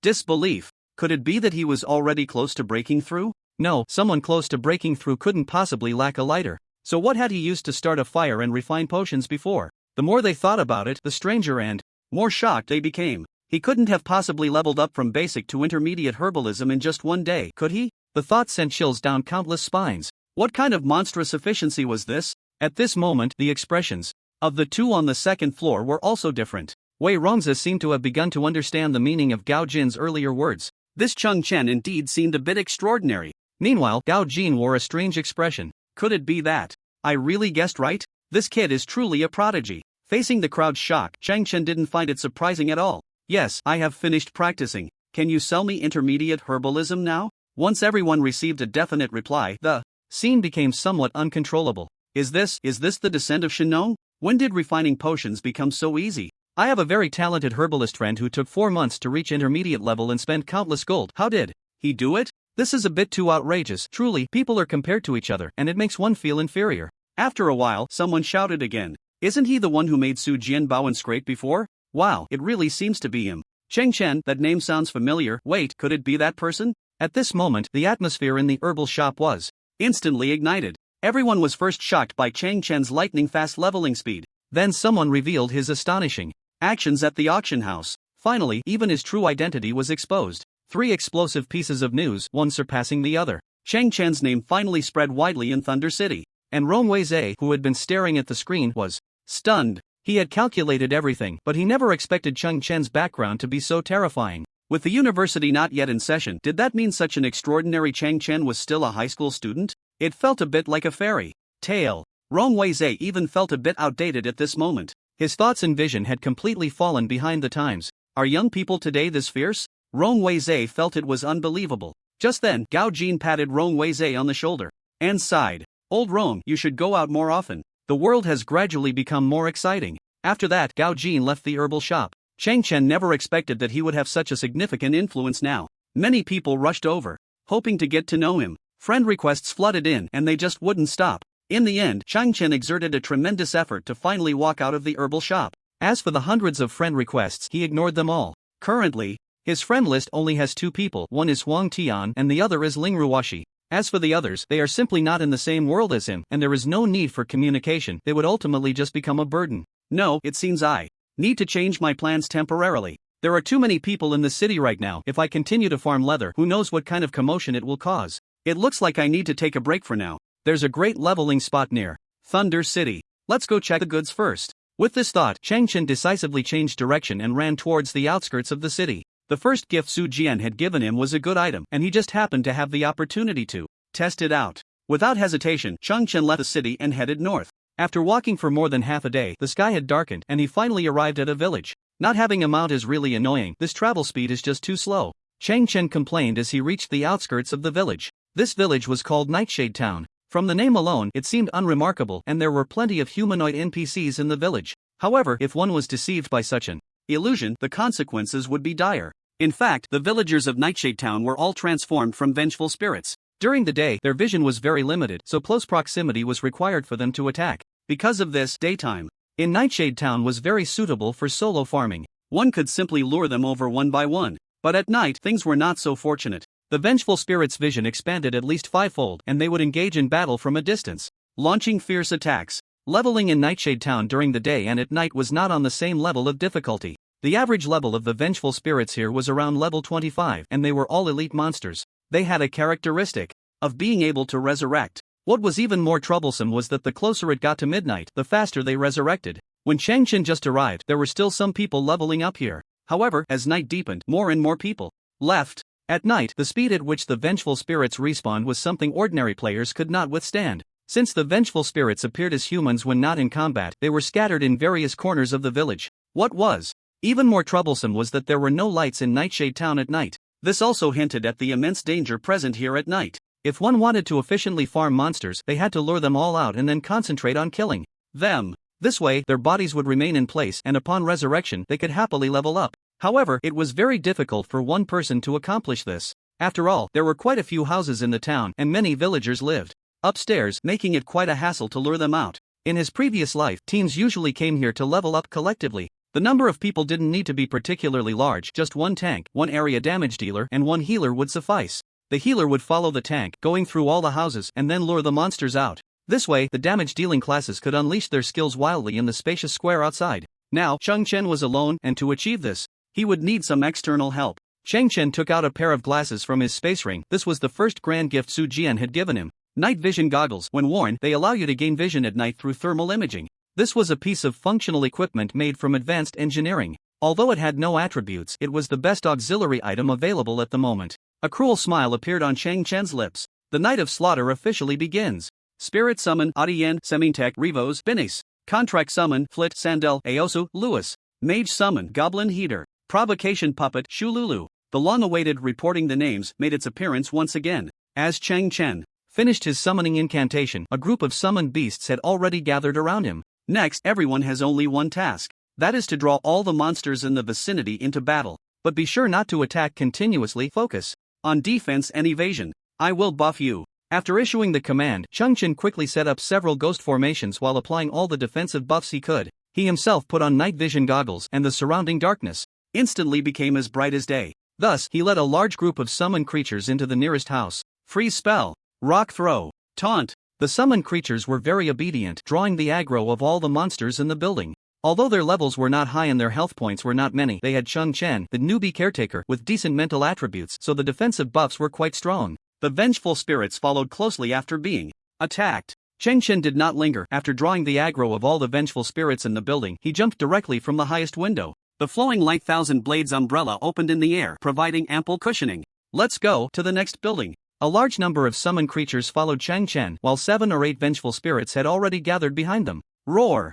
The vengeful spirits were very angry. It was their first time encountering an enemy that hit and ran. Moreover, what was even more frustrating was that these summoned creatures were not only numerous but also very tough. To hinder the pursuit of the vengeful spirits, Chen occasionally released group control skills like Ice Wall to block their advance. Thus, one building after another, Chen successfully attracted the attention of a large number of vengeful spirits. 10 minutes later, only the last small house remained. You all go to the central square and temporarily hold off all the vengeful spirits. I'll handle this last house myself. The summoned creatures nodded and headed towards the central square. Chen kicked open the door of the house and activated the sprint of his traveling boots. He transformed into a gust of wind, instantly passing through the entire building and attracting the attention of the last 6 vengeful spirits in a moment. I need to be faster, otherwise, if I take too long, the summoned creatures will all be dead. The sprint lasted only 5 seconds and had already ended. But now Chen had a high-quality swift potion in hand. Thud thud thud. After gulping down the swift potion, he immediately felt his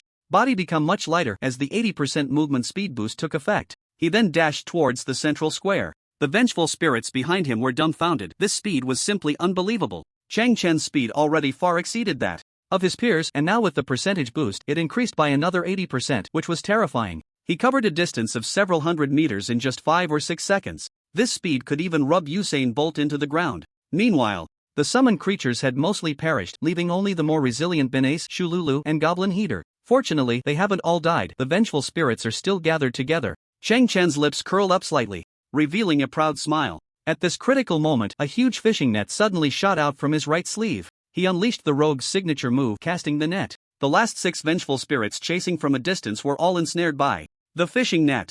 Then Chen pulled hard, directly dragging them over. The moment they flew into the pile of monsters, the last 3 summoned creatures just disappeared. Ice Wall! Chen shouted, and the flowing light thousand blades umbrella in his hand had already transformed into a staff. In an instant, a massive circular ice wall trapped all the vengeful spirits inside. If someone could see this seamless monster drawing technique, they would surely feel a chill run down their spine. Chen had actually gathered all the vengeful spirits in Nightshade Town at once, totaling 58. Although he was only level 22, he dared to face 58 level 25 elites at the same time. If this got out, others would surely think it was a tall tale. There's only one chance. Since the ice wall had durability, it could only hold these vengeful spirits for a maximum of 2 seconds. So Chen immediately switched the flowing light thousand blades umbrella to a one-handed sword form. Ice blade, wave sword. He saw the sword tip emit a terrifying chill, and then massive ice pillars extended from the ground towards the ice wall. This was Azura's signature control skill, capable of launching ice attribute pillars at enemies. The pillars would move along the ground, freezing all hit enemies for 3 seconds.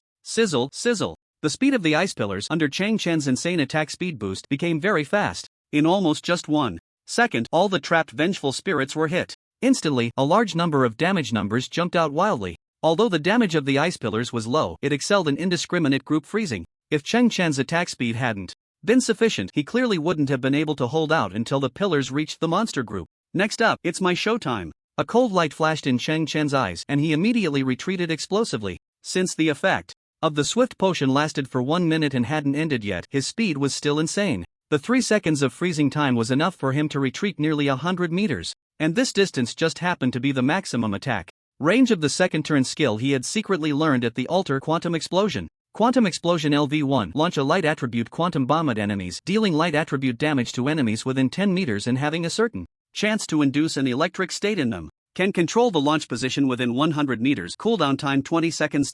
With a snap, Chen switched the flowing light thousand blades umbrella to machine gun form and elegantly snapped his fingers. In the center of the monster group, a yellow drawpoint marker appeared instantly. The next second, a massive dark green missile appeared out of thin air, rapidly descending towards the group of vengeful spirits. Boom! A deafening explosion echoed through the heavens and the earth, and due to the violent blast, the pitch-black night momentarily turned as bright as day. At this moment, even without night vision goggles, Chen could clearly see the surrounding environment. However, for safety's sake, he didn't just stand there watching. Instead, he switched the flowing light thousand blades umbrella back to staff form. Void Sphere. Finishing off was a good habit, and Chen had never forgotten it. However, he completely underestimated the damage of the Berserker's second turn skill. With his impressive 126 points of strength, as soon as the quantum missile detonated, countless exaggerated numbers flew out. Minus 2031 crushing attack, minus 2019 crushing attack, minus 2024 crushing attack. Even before the Void Sphere had started attacking, all 58 vengeful spirits had already turned to ashes. One move, instant kill. The power of the second turn skill was terrifying indeed.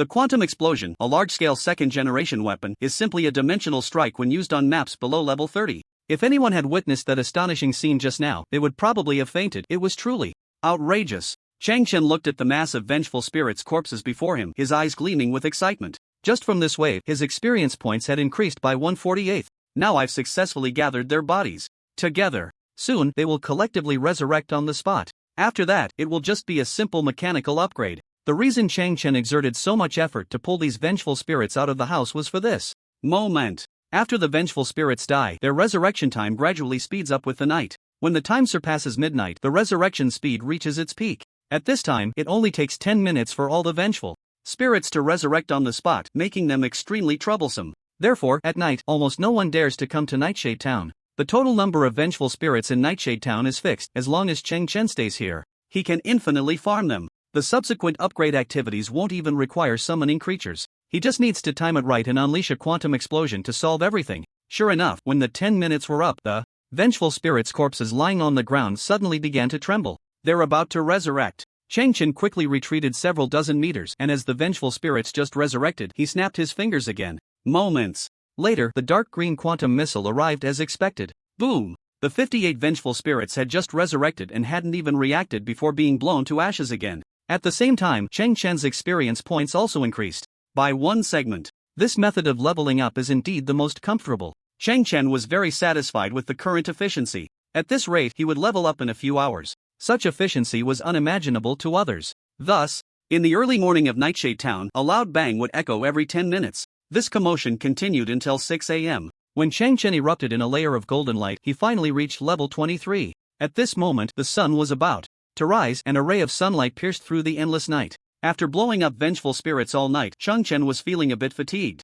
At the same time, with the appearance of sunlight, the resurrection speed of the vengeful spirits would also slow down. Once the sun fully emerged, they would revert to a neutral state, which would greatly affect the leveling speed. Of course, this was only applicable to Chen personally. Not everyone had such outrageous output efficiency as he did. So, Chen planned to allocate his points and then catch up on sleep. He then opened his character attribute panel. Name, Chen, race, human, level 23, 0/245523, strength, 67, equipment, plus 65, agility, 107, equipment plus 51, spirit, 31, equipment plus 23, constitution, 25, equipment plus 29, armor value, 260, 21% physical damage reduction at the same level, attack bonus, 32.8%, critical hit bonus, 29.6%, awakening. Talent, SSS level transformation LV3, combat power assessment, 23,284, unallocated points, 0 gold, 2,150 gold, 52 silver, 14 copper, blue star coins, 600 W, baptism buff, primary amplification all the same, the 6 newly acquired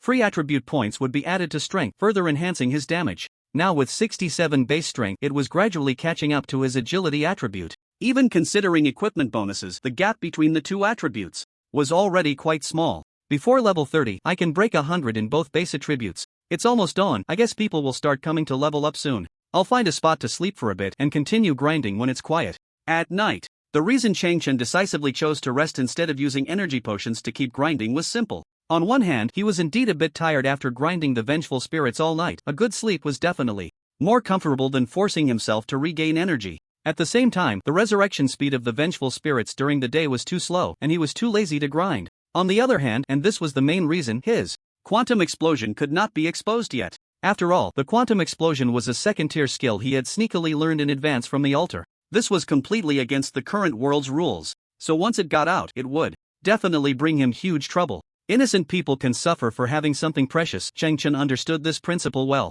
Whether it was the location of the hidden altar or how he learned the second-tier skill in advance, either of these secrets leaking out would be enough to shock the world, no exaggeration. Countless schools and institutions would definitely press him for answers and even try to find ways to promote it. Chen was not a saint. He had no interest in sharing information with everyone at this point. Until he could ensure his absolute safety, he would never go public. This was also why he didn't use this trump card during the college entrance examination. If he had used the quantum explosion back then, the completion time would have been reduced by at least 10 minutes. But he didn't do that. He didn't even tell his close friend Huang Tian about it at the time. Everything was for absolute confidentiality. Even when grinding monsters in the deserted Nightshade Town late at night, he would hide in another room to launch quantum missiles. This way, even if a passerby happened to see it, they would have no idea who cast the skill. After all, his quantum explosion had a range of 100 meters, allowing him to deploy it at will.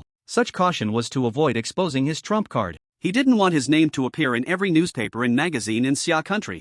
The next day, only to be questioned by a group of big shots. A level 20-something solo player had actually learned the second-tier skill of a berserker. This would definitely raise countless suspicions. Right now, Chen, whether in terms of personal strength or social status, had already surpassed his peers by a large margin. But it was still far from enough. At least with his current identity, it was insufficient to support the absurdity of having learned a second-tier skill in advance. He needed to become stronger.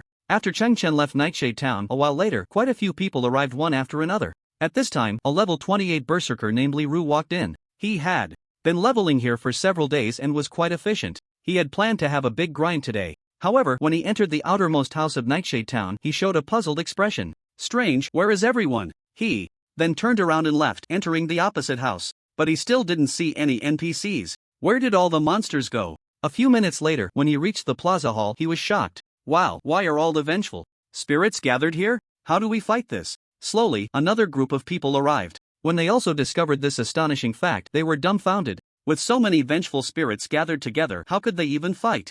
Li Ru's face was extremely grim at this moment. He had no idea what was happening. Just a few days ago, everything was going well in training, so why had all the monster positions changed today? Brothers, do you know what happened last night? Li Ru asked the crowd around him. However, everyone wore blank expressions, completely unaware of the reason. How about we team up and give it a try? Li Ru had already given up on the idea of soloing. Facing a massive number of vengeful spirits, he could only attempt to form a team. A few people around glanced at the square ahead and nodded in agreement. With over 50 vengeful spirits, even in broad daylight, it would be quite difficult to deal with them. Since Li Ru was a melee class, he could only let his teammates try to pull the monsters from a distance. One of the psychics in the team observed for a moment, then shot a psychic wave at the nearest vengeful spirit villager. When the psychic wave hit the vengeful spirit, all the surrounding spirits suddenly charged over. Not good, run! Li Ru shouted, then took off running. Being chased by over 50 vengeful spirits was terrifying. The 4 members of Li Ru's team ran for nearly 5 or 6 minutes before they were finally safe. Wait a minute. My psychic wave is a single target spell. It only hit one monster. Why did all the surrounding monsters enter combat mode? The psychic from earlier was very confused, and the others exchanged glances. Since they had been leveling up here before, the vengeful spirits were scattered, and visibility was low during the day. So they had no idea that there was a hate chain among the vengeful spirits. However, this chain required a certain range to trigger. Previously, the monsters were scattered across the houses in Nightshade Town, and everyone had been taking them on one by one, so they had never realized this. But now that the vengeful spirits had been manually gathered by Chen, the hate chain had become apparent. Let's try again, this time with a different skill. Li Ru thought for a moment, still unwilling to give up on this leveling paradise, and suggested again. His teammates nodded, they had the same idea. When they returned to Nightshade Town, they switched to a roving gunslinger to initiate the fight. Bang! The roving gunslinger unleashed a deadly shot, which was their class's ace single-target skill. It could fire a precise, high-power bullet at the enemy with an extremely high critical hit rate. When this bullet hit a vengeful spirit villager, the same scene unfolded again. Li Ru's team took off running once more. Run, run, run.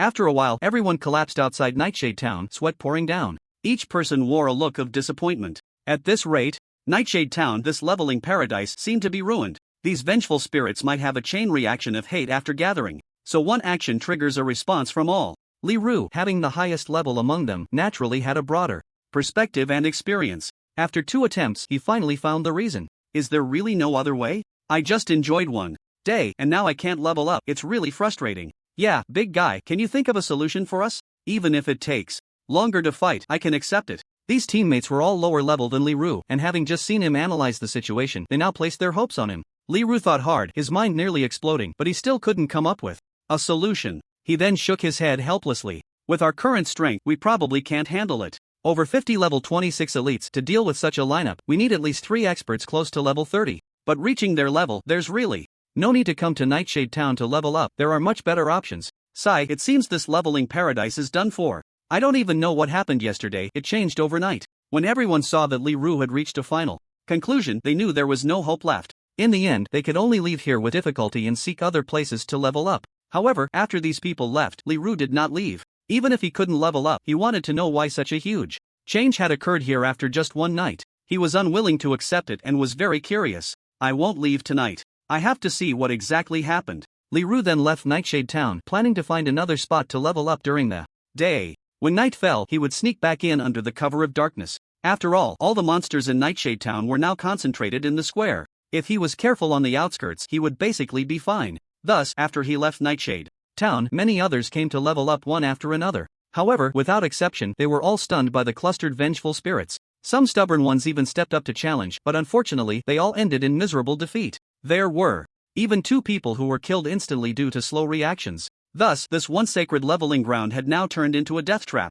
The entire day passed and at least 70 or 80 people came to level up, but not a single one gained even a bit of experience. When night fell, Liru finally returned. This was his first time coming to Nightshade Town at night. Damn it, there's no light here at night. No wonder no one was leveling up before. Fighting in this environment is tantamount to suicide. Liru felt the eerie atmosphere around him and muttered a few complaints. He then cautiously walked into the outermost house of Nightshade Town. When he reached the window on the 3rd floor, he stopped. Let me see if today's abnormal phenomenon is man-made. An hour passed and the time was approaching midnight. Chen, well-fed and watered, finally appeared at the outskirts of Nightshade Town. However, due to the lack of any light source, Liru did not notice his presence at all.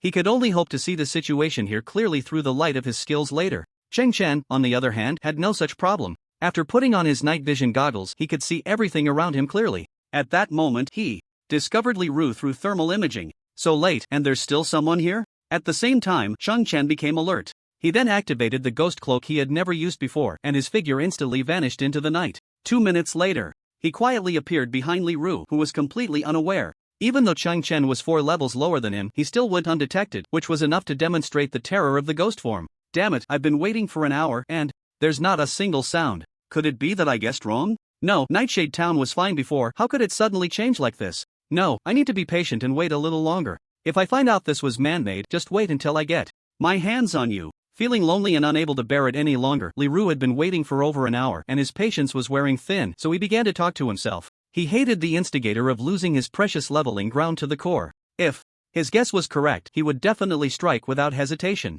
Cutting off someone's leveling path was akin to killing their parents. This enmity was irreconcilable. He was very confident in his strength. At level 28, he was absolutely a force to be reckoned with in Thunder City. But at this moment, he had no idea that the instigator he spoke of was right behind him. Chen heard Liru's words clearly. So it was because the vengeful spirits were clustered together that someone couldn't level up. So now they're thinking of coming to catch me. Then I'm sorry, running into me is your bad luck. With Chen's intelligence, it was easy for him to figure out what had happened. At this moment, a devilish smile appeared on his face.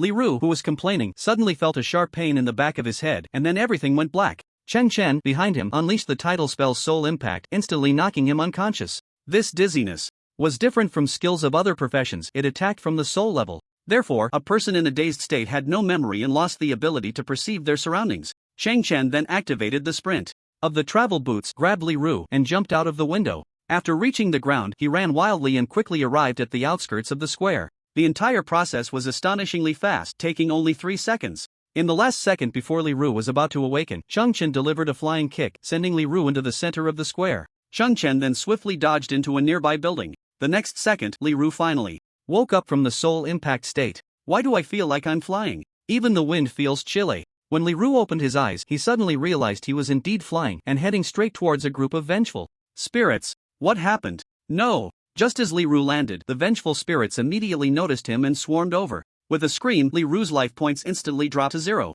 Meanwhile, Chen, standing at a distance, slightly raised the corner of his mouth and then snapped his fingers. If you like to watch, then let's give you a close-up. Boom! A quantum missile appeared instantly, causing another violent explosion. Countless vengeful spirits turned to ashes. After a while, Liru resurrected in a distant graveyard and his level dropped from 28 to 24. At the same time, he felt his life points decrease. What on earth happened? Wasn't I guarding the attic? How did I suddenly die in a monster swarm? Could it be that Nightshade Town is haunted? Liru was now at a loss. His curiosity had cost him dearly. A few days ago, when he arrived in Nightshade Town, he thought he could push for level 30 this month. Who knew he would regress overnight? He didn't even know what had just happened. The whole situation was truly unbelievable. His legs trembled as if he had witnessed a supernatural event.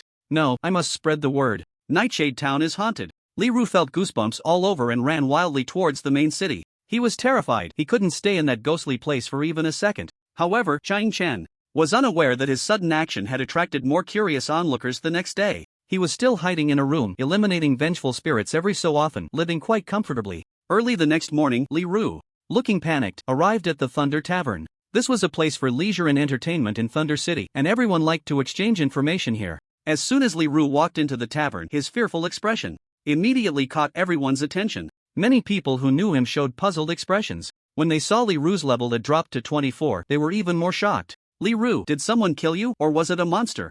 A man named Wang Warren, who was a close friend of Li Ru, asked with concern. This question instantly attracted everyone's attention. Li Ru had once reached level 28 and was somewhat well known in Thunder City. Today, everyone was astonished to learn he had dropped 4 levels. It shouldn't be, he was pretty strong, how could he die? The day before yesterday, I saw him thriving in Nightshade Town. I was so envious. How did he suddenly drop levels? Could it be that he pulled too many monsters and made a mistake? That's unlikely. Nightshade Town during the day is relatively safe. With his strength, it would be hard for him to die. What on earth happened? As everyone discussed, they grew increasingly puzzled and turned their gazes toward Li Ru. At that moment, Li Ru's face was ashen and his body trembled. Seeing this, everyone became even more curious. What could possibly scare a master like Li Ru into such a state? I saw a ghost, Li Ru said, his spirit shattered. At this, the entire room was stunned. Are there really ghosts in this world? Impossible. Although many people didn't believe it at all, Li Ru's reaction didn't seem fake. Wang Wu, who knew Li Ru relatively well, understood that he was tight-lipped and usually wouldn't speak carelessly. Could it be that what he said was true? Please tell us in detail what happened, Wang Wu asked anxiously. At this moment, everyone wore serious expressions. After all, the Blue Star world had now merged with the Apocalypse continent. Who could have imagined such bizarre phenomena occurring a century ago? Now that even demon beasts had appeared, a ghost didn't seem too far-fetched. Yesterday Li Ru seemed to don a mask of pain as he recounted everything that had happened the day before.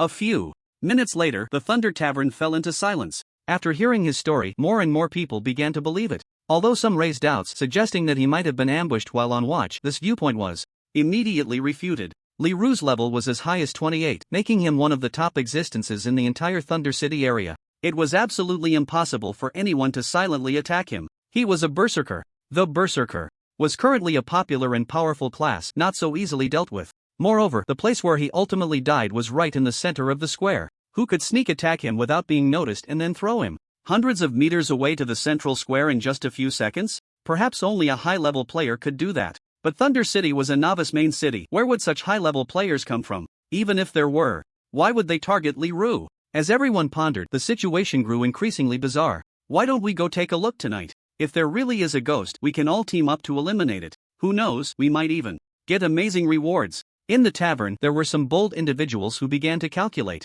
If Li Ru was indeed attacked by an unknown creature, it was highly likely to be an unknown demon beast. They absolutely did not believe that an awakened one could accomplish all this silently. If it were a demon beast, especially such a peculiar one, it would surely drop good loot. Such situations had occurred before. After all, humanity's understanding of the Apocalypse continent was still too shallow, and it was normal for unknown situations to arise from time to time. This suggestion immediately piqued the interest of the greedy. As long as there were enough people, it didn't matter what kind of unknown creature it was, they could definitely take it down. At that moment, greed overcame fear. Before long, many people joined the ranks. However, no one could have imagined that the unknown monster they were so eager to hunt was merely a level 23 lone player. Moreover, this lone player indeed possessed a wealth of coveted treasures. But this lone player was far more terrifying than any demon beast. On the third night, the number of the expedition team reached as many as 15 people. This was already the scale of 3 professional secret realm teams. In the Apocalypse continent, there were still quite a few people with greedy hearts.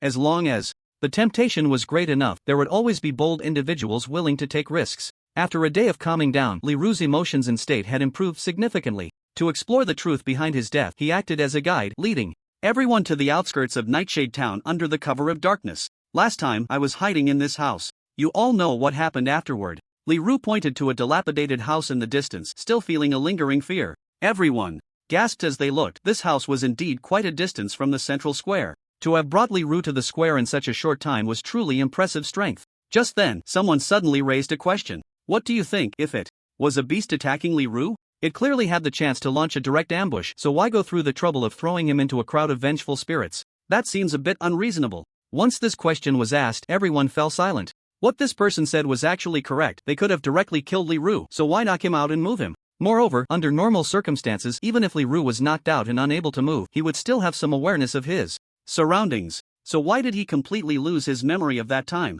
That was too strange. Everyone present had already formed a preconceived notion. They had initially classified this incident as non-human. Therefore, they could not believe that Someone capable of such outrageous actions could be a second transformation awakened one. Thus, they found themselves trapped in a dead end of thought, unable to escape. However, Chen chose to throw Li Ru into the pile of monsters instead of killing him himself, simply to better conceal himself. These people could not possibly imagine that he possessed a divine artifact like the Title Curse Talisman. There's no point in discussing this now. If anyone is afraid, they can leave on their own. No one will stop you. Wang Wu showed an impatient expression and mocked. Everyone had already arrived at the entrance of Nightshade Town. If anyone still hadn't made up their mind, they were essentially a ticking time bomb. Who knows if, when the fighting starts, these people would suddenly regret it and drag everyone down? Rather than letting them stay here as unstable factors, it was better to let them withdraw on their own. The expedition team needed cohesion and confidence. After hearing Wang Wu's words, everyone fell into silence. After a while, 3 people gritted their teeth and decisively chose to withdraw. Sorry, this matter is just too bizarre. We won't participate after all. We wish you all good equipment. Ahead. As soon as they finished speaking, the 3 of them dashed away without a moment's hesitation. What they had just said was merely polite words, not sincere blessings at all. Now, the team of 15 had turned into 12, and the atmosphere became tense. To stabilize the morale, Wang Wu began to boost their spirits. It's a good thing that these 3 useless ones chose to withdraw. If good things drop later, we can have 3 fewer people to share it with. Isn't that better? Now, even if we only have 12, everyone's average level, except for Li Ru, is over level 26. Moreover, even if he drops 4 levels, his experience and skills are still there, making him stronger than most level 24 individuals. We are all elite members. Even if the monsters are level 30, we still have the strength to fight. Don't panic, just follow my commands later. Wang Wu is experienced, his level is the same as Li Ru's before, having also reached level 28. In terms of strength, he even surpasses Li Ru. Once this was said, everyone's anxious hearts finally calmed down. However, no one knew that as soon as they stepped into the territory of Nightshade Town, they were discovered by Chen. At this moment, Chen, wearing night vision goggles, could see everyone's movements clearly. This guy really doesn't know how to die. He even dares to bring so many people to their deaths. Since they've come, I must entertain them well. With this thought, a mocking smile appeared on Chen's lips. The expedition team advanced cautiously, slowly approaching Nightshade Town. Chen also quietly followed behind the main force. Look, right ahead is the group of vengeful spirits. Everyone, don't get too close there. Vision at night is very far. Under Li Ru's reminder, the main force stopped 50 meters away from the center of the square. At this time, Chen had secretly moved to the side front of the main force. His current position was on the rooftop of a building only 20 meters away from the center of the square. This distance was just within his shooting range. He swiftly launched a shuriken. Since there were no light sources in Nightshade Town at night and the shuriken was extremely fast, everyone only heard a whoosh and did not see what it was. But the next second, the shuriken hit one of the vengeful spirits in the group. Roar! Almost in an instant, due to the chain of hatred, all the vengeful spirits entered a combat state. However, since the shuriken was thrown by Chen, all the current hatred was still on him. Just as the vengeful spirits were about to move, Chen decisively threw a flashbang towards the position of the main force from the rooftop. Bang! In an instant, the entire square became as bright as day. Everyone was taken aback. Just from the sound, they knew it was a flashbang. Not good, it really isn't awakened. At that moment, Chen decisively activated his ghost form. In this form, as long as he did not take the initiative to attack, the monsters would absolutely not be able to detect him. So it was equivalent to cutting off the hatred in disguise. The vengeful spirits lost their target, and due to the illumination of the flashbang, their field of vision expanded further, allowing them to see the main force in the distance. Thus, they shifted their target. Damn it, someone is ambushing us. Everyone, quickly grab your weapons, use any illumination skills you have. Wang Wu reacted quickly, issuing combat orders immediately. Since they were previously afraid of startling the group of vengeful spirits, no one had used illumination methods. They had all relied on Li Ru's command to advance in the dark. Now that they had startled the monsters, there was naturally no need to hold back. Illumination flares, fireball spells, and a series of skills with light effects appeared one after another. The center of the square finally welcomed the light. Soon, the group of vengeful spirits clashed with these 12 people. However, since these people were all of a higher level and had decent equipment, for a moment, the vengeful spirits found themselves at a disadvantage. Wang Wu's lips curled slightly as he mocked. Just a little trick. With so many experts here, we are completely unafraid of a frontal battle. You think you can kill us with this? Everyone's morale soared, and the previous gloom was swept away. A few minutes later, Chen, still in ghost form, revealed a cruel smile. Is that so? Then let me show you what the art of explosion looks like. Then the familiar sound of a snap echoed. A dark green missile suddenly appeared in the sky. A gunner, illuminated by the skill's light, was immediately horrified upon seeing the missile. As the signature skill for his next job advancement, he certainly recognized this missile. Is this the quantum explosion of the Berserker? It's a second transformation powerhouse. Chen seized the moment with great subtlety. He didn't strike immediately, instead, he waited for the vengeful spirits and Li Ru to weaken each other before choosing to attack. As the saying goes, the mantis stalks the cicada, unaware of the oriole behind. He was that oriole. Due to the fierce battle just now, both sides were not at full health. Therefore, Chen's sudden ambush was remarkably effective. No, I don't want to die. Why is there a second transformation powerhouse here? I regret it. As the quantum missile approached, countless people let out terrified wails. They could never have imagined that in this level 25 Nightshade Town, a second transformation berserker would appear. With a loud bang, the quantum missile struck the center of the battle group. This terrifying skill instantly took away all the vengeful spirits and Li Ru. At the same time, since Chen was the one who actively killed, he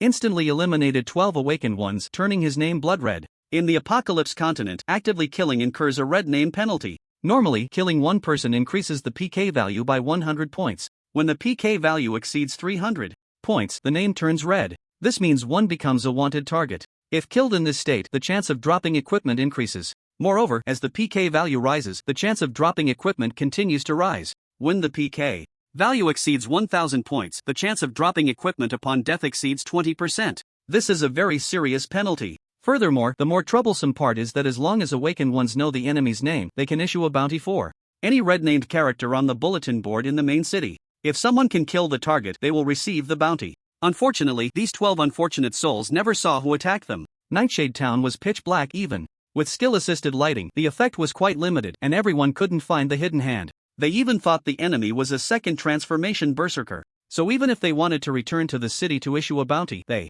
wouldn't know what name to fill in. This was quite frustrating. A few minutes later, all 12 revived in the graveyard. At this moment, Li Ru was in a daze. He could barely stand and stumbled to the ground. A day ago, he was a spirited level 28 berserker preparing to push for the second transformation this month. But a day later, he was only level 20 and his life points had been deducted twice. It's over, everything is over. Li Ru suddenly sighed to the sky as if he had gone mad. Then he felt a surge of blood and spat out a mouthful of blood. Clearly, this was a symptom after having his life points deducted twice. His body was now in an extremely weak state. At this moment, the others were not much better off. Many couldn't bear the blow and began to cry. I'm such a fool, why did I follow along? If I had just walked with those three, nothing would have happened. Level 4, I need at least a month to level up. Damn.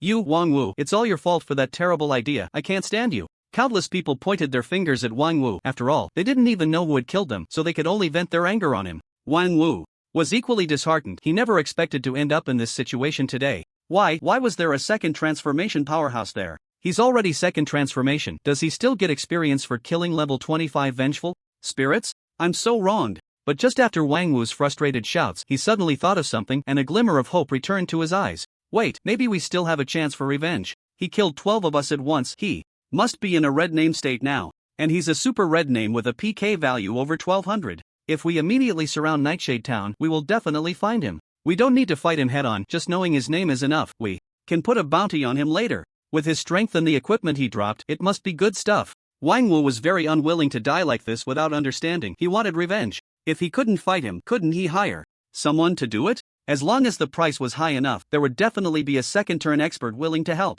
At that moment, someone poured cold water on him. You better give it a rest, I'm not going to play along this time. You offended a second-turn expert and still want to provoke him? Are you out of your mind? Besides, do you think hiring a second-turn expert won't cost a lot? You're really an idiot. Don't let me see you again, or I'll hit you every time. At this moment, Wang Wu's team split into two factions. For people decisively chose to cut ties. Even if it meant suffering huge losses, they didn't dare to continue opposing this unknown strong enemy. They could only stop the losses and retreat. The remaining people, like Wang Wu and Li Ru, were all unwilling. And this time, they would only observe secretly, avoiding direct conflict, which was much less risky. So they accepted Wang Wu's proposal. Once they knew the enemy's name, they were all willing to pay a bounty to avenge their grievances. Fine, if they want to leave, let them go. When the equipment drops, we'll split the money among us. With his current PK value, he should drop at least 1 or 2 pieces. Now let's split up and surround Nightshade Town. Wang Wu once again employed the method of mental victory, starting to boost everyone's morale. As a leader, he was fairly competent, but as a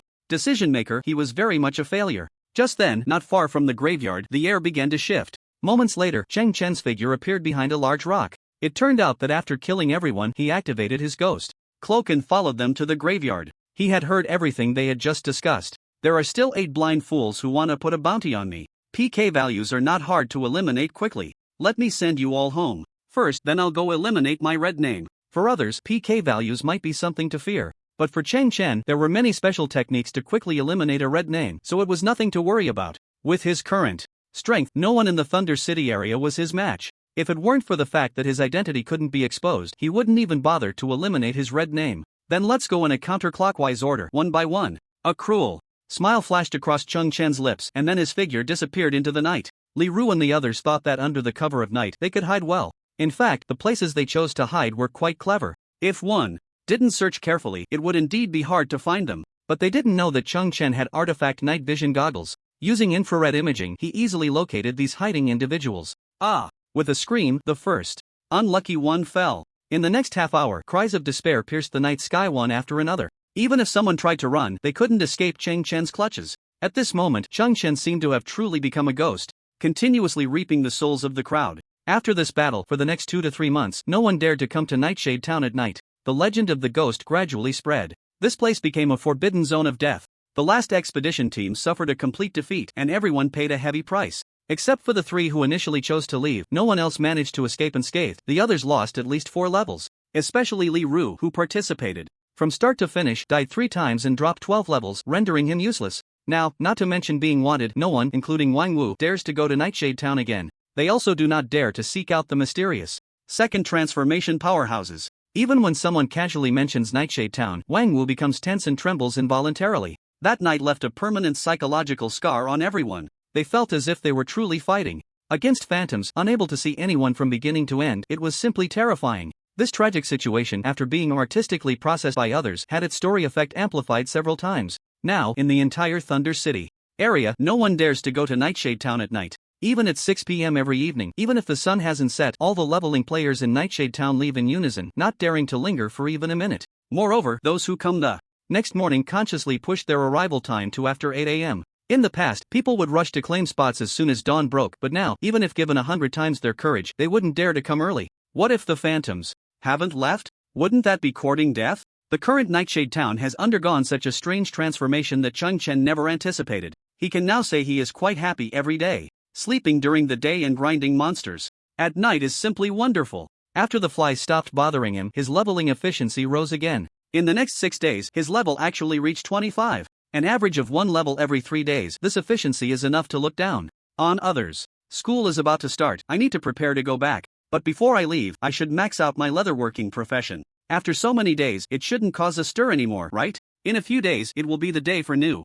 students to report to the Oracle University, so Chen wants to raise all 3 main secondary professions to intermediate level before he leaves. He only has leatherworking left to practice, so after packing his things, Chen left Nightshade Town. Although his PK value had reached 1,200 points before, after 6 days, it had mostly diminished. So now he could swagger into Thunder City without raising any suspicions. After spending most of the day, Chen finally returned to the main city. Along the way, he once again complained about not having a mount. In his previous life, he had the top-tier flying mount, which made traveling very convenient. Now, he could only run on foot, which was indeed very uncomfortable. It seems I need to hurry up with the second transformation. Once I reach level 30, I can ride a land mount. I've already thought of 6 or 7 backup targets. Unicorn, Thunder Wolf Dragon, Lightning Lizard. Others level up often for their dreams to strengthen themselves. But for Chen, this salty fish, he levels up just to escape the awkwardness of walking, which is truly peculiar. A few minutes later, he arrived at the leather goods shop. Since the finished products made from leatherworking are mostly leather armor, the main customer base of the leather goods shop consists of agile professions like assassins.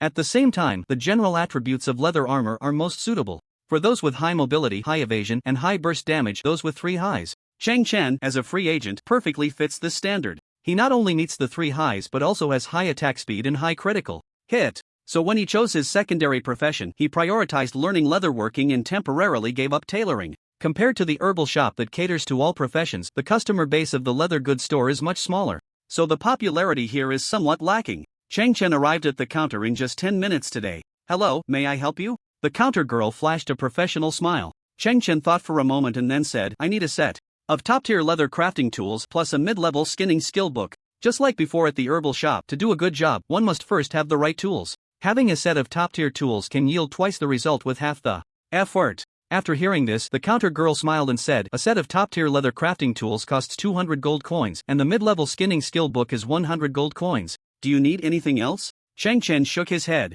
indicating he didn't need anything else, and then took out 300 gold coins. Since there is no external venue like an alchemy room for the leather crafting secondary profession, there was no scene of spending 500 gold coins again.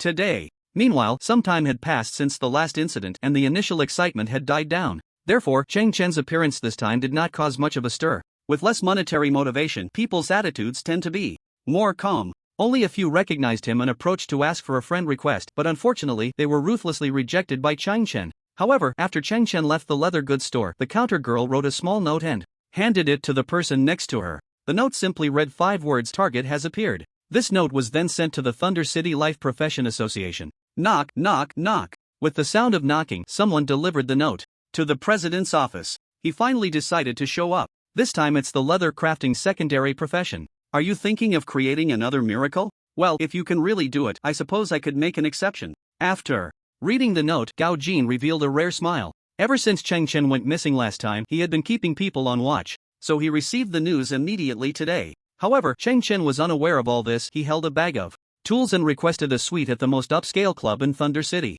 He decided to level up his leather crafting secondary profession to mid-level here. After paying the exorbitant fee of 10 gold coins per day, Chen, guided by the waiter, walked through a corridor lit with pink lights. When he opened the room, he smiled and nodded. The room was quite large, no less than a high-end alchemy room. However, while others came here to relax and unwind, he was here to practice skills, which was indeed quite diligent. I didn't expect that in Thunder City, to find a good environment with strong soundproofing, I would have to come to a club. The reason Chen chose to settle in the club was purely for the need for a quiet and spacious environment. It's time to start. Chen rolled up his sleeves and began pulling out various beast leathers from his spatial ring. At the same time, he started recalling the key points of the leather crafting secondary profession in his mind. Moments later, a glint of determination flashed in his eyes. With leather in his left hand and a knife in his right, he began to cut rapidly. Gradually, he entered a state of complete immersion. The skinning knife danced in his hand, moving so swiftly that it even left after images. Various sizes of leather were cut off cleanly and decisively. As time passed, his movements became more and more skilled, and his cuts grew increasingly decisive.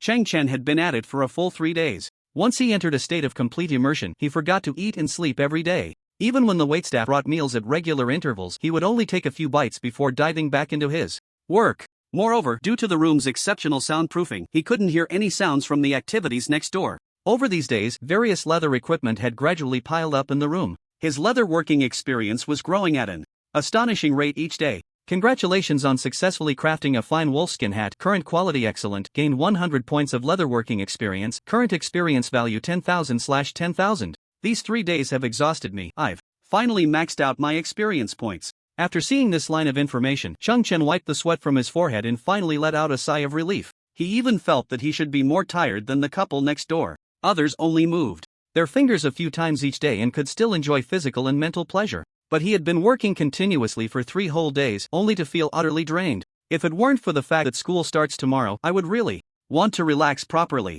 Chen chuckled self-deprecatingly and then began to pack up his tools. Although the Apocalypse continent resembled a game world, the activities within were quite elaborate, with all sorts of strange moves and postures.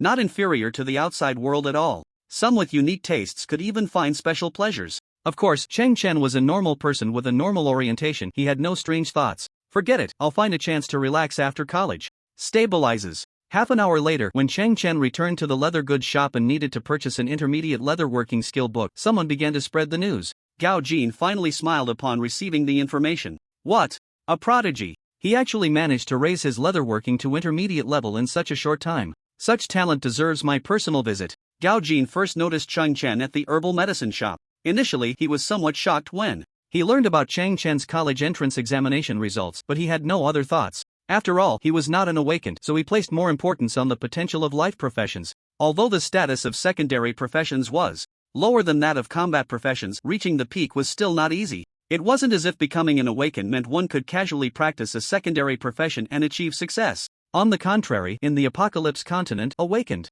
individuals often had low life talents. Perhaps this was a balance of sorts. However, when Gao Jin saw that Chen had spent only 1 day to raise his herbalism to intermediate level, he was completely shocked. Such talent could only be described as terrifying. It should be noted that he himself was a master of 3 professions: herbalism, forging, and tailoring. Even though his forging had not yet reached advanced level, it was already a remarkable achievement, so he was well aware of how terrifying Chang Chen's potential in herbalism was. He had initially wanted to recruit Chang Chen to join the Life Professions Association, but unfortunately he had gone missing later. Little did he know, after a few days he had started to level up his leatherworking secondary profession. This brought him an unexpected joy. Here is the intermediate leatherworking skill book, please keep it safe. The young lady at the counter smiled as she handed over a book. Chang Chen spent 600 gold coins, purchasing both the herbalism and leatherworking intermediate skill books, but he didn't feel a bit of regret. The current investment was for better development in the future. For example, the excellent level Swift Potion he had in Nightshade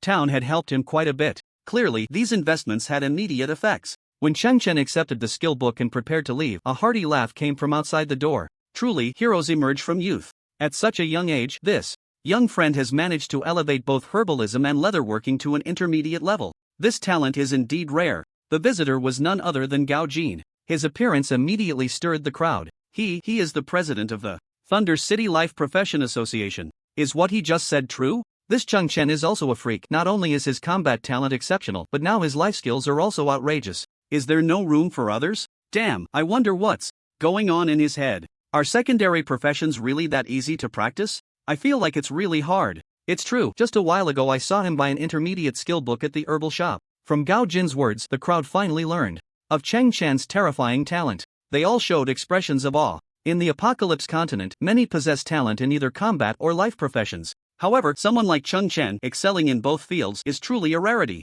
Even more frightening is his speed in advancing secondary professions, easily crushing others without mercy. Who are you? Chang Chen asked, somewhat puzzled, as he did not recognize the middle-aged man before him. I was abrupt just now and haven't introduced myself. My name is Gao Jin, president of the Thunder City Life Profession Association. I came today mainly to invite you to join our association. Upon hearing this, the crowd displayed envious expressions. Generally, to join the life profession association, one must pass an assessment, and the difficulty is not low. However, Chang Chen was actively invited by Gao Jin, which clearly meant he was exempt from the test. Only those with exceptional talent could receive such high regard from Gao Jin. For a president to personally come and recruit someone, what an honor that is. I'm sorry, I'm not interested. Chang Chen practiced secondary professions merely for his own convenience and to enhance his strength. He wasn't a life profession practitioner who needed to climb this path, so there was no need to join. Seeing Chang Chen decisively refuse without a second thought, the crowd felt a wave of envy. Perhaps this is the confidence that only an exceptionally talented awakener can possess. Even if he doesn't join the Life Profession Association, he still has a bright future ahead. Gao Jin seemed to have anticipated such a scene and was not angry. He then slightly raised the corners of his mouth, revealing his bargaining chip. I'm not just inviting you to join. The position I'm offering is that of a council member in the Life Profession Association. Gao Jin's words were like a bomb, instantly detonating the entire leather shop. The crowd looked at him in disbelief, as if they thought they had misheard. The council member rank is the third highest level within the Life Profession Association. Countless life practitioners have spent their entire lives striving and still cannot touch the threshold of a council member. To them, it seemed that Chang Chen was stepping into the heavens today. The Life Profession Association is also a unique feature of the Apocalypse continent, non-existent in the previous world. So Chang Chen carefully observed the crowd's reactions. It seemed that the council member rank was a very impressive position. At that moment, he suddenly had a plan. I'm sorry, I'm not interested. Chang Chen repeated the same words. The crowd had become somewhat numb. Their feelings could no longer be described as envy. Chang Chen's second refusal was the dream of countless people in their lifetime. Gao Jin was completely dumbfounded. No, this isn't right. Why is this different from my script? Shouldn't he have accepted with joy? Little friend, do you not quite understand the status and authority of a council member within our association? Becoming a council member means you can permanently enjoy a 15% discount at all stores. Gao Jin did not give up. He felt that at Chang Chen's age, he might not yet understand how tempting the bait he had just thrown out was. Within the Life Profession Association, there is a strict hierarchy. From top to bottom, they are the president, elders, council members, senior technicians, intermediate technicians, and junior technicians. The vast majority of life professionals who wish to join the association can only participate in assessments of corresponding difficulty based on their own level. Generally speaking, even if someone reaches a high level in a certain secondary profession, they can at most become a senior technician. To continue climbing higher, one must have sufficient potential or contributions. Moreover, many people spend their entire lives without reaching a senior level, so Gao Jin's promise indeed allowed Chang Chen to rise to the top in one step. It is important to know that these levels are not just empty titles, they have actual effects. For example, the council member rank allows one to enjoy a Permanent 15% discount at all stores in the Tianqi continent. This discount applies to all categories, whether it be skill books or equipment. Materials. Just this one privilege can save countless amounts of money. In addition, as awakeners rise in level, their needs for life-related matters will gradually increase. Therefore, the higher the level within the association, the more one's voice and social status will rise. People are always very realistic, either for money or for fame and status. Becoming a council member can easily grant one both, which is why countless professionals aspire to climb higher. Those with high status in the Life Profession Association even require sufficient respect from powerful awakeners. Otherwise, if they are cut off from connections in the future, they will be the ones to suffer. This is also the main significance of the Life Profession Association. It has twisted together the loose threads of various industries into a single rope. It has forcibly elevated the status of life professionals in the Tianqi continent. This is why various industries unite to offer such enticing benefits. This outside naturally refers to the awakeners. However, if one cannot enter the association, everything is just empty talk. No organization will protect you. This is why countless professionals want to pass the association's exams so they can gain a certain social status. Otherwise, they can only be servants to the awakeners, not much different from dogs. It is precisely because the rank of council member is of extraordinary importance that Gao Jin's hasty promise of great benefits immediately aroused everyone's dissatisfaction. They felt that Gao Jin was openly opening back doors and creating special privileges, which was extremely unfair.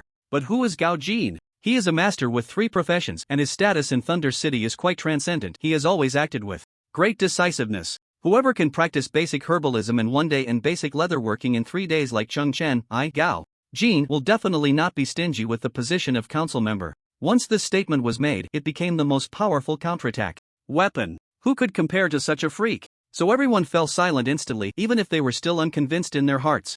They could only hold it in at that moment. In the Tianqi continent, it has always been the case that whoever has strength has the right to speak. Everyone is very clear about this principle. Gao Jin was very satisfied to see everyone quiet down instantly. However, at that moment, Chen revealed a half-smile, half-smirk expression. The position of council member is still not enough. Upon hearing this, everyone was furious. They felt that Chen was too greedy, even looking down on the position of council member. Don't be too excessive. President Gao is willing to give you the position of council member, which is already giving you enough face, and you are still not satisfied? Exactly, a greedy heart can swallow an elephant. Have some shame. Don't think that just because you have 2 secondary professions at intermediate level, you can act arrogantly. You should know that there are always people stronger than you. At this moment, Gao Jin was also somewhat displeased. He felt that the offer he had made was already quite high. In fact, at the beginning, he hadn't even considered giving a rank to the counselor. If it weren't for seeing Chen learn leather crafting, he wouldn't have changed his mind on a whim.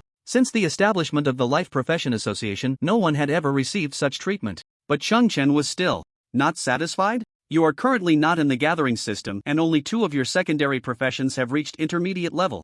The conditions I have offered are already the limit. If you still can't accept it, then there's nothing more to say. Gao Jin felt very complicated when he said this. On one hand, he regretted not being able to recruit Chen. On the other hand, he felt that although Chen had strong talent, his character was lacking. He was too greedy and arrogant. I made an exception today to let you directly become a counselor, and you are still not satisfied. Do you want me to give you an elder position? Or should I just make you the vice president of my branch? Gao Jin had basically lost interest in continuing to recruit him. No matter how strong a person's talent is, if their character is lacking, it is very difficult to reach the peak. After saying that, he prepared to leave. However, at that moment, Chen suddenly laughed. Who said I only have 2 secondary professions at intermediate level? As soon as he said this, Gao Jin's foot, which was about to step out the door, stopped. At the same time, he felt as if his legs were filled with lead, unable to move an inch. Chen's words seemed to have a magical power that froze him in place. Meanwhile, everyone else fell into a state of shock.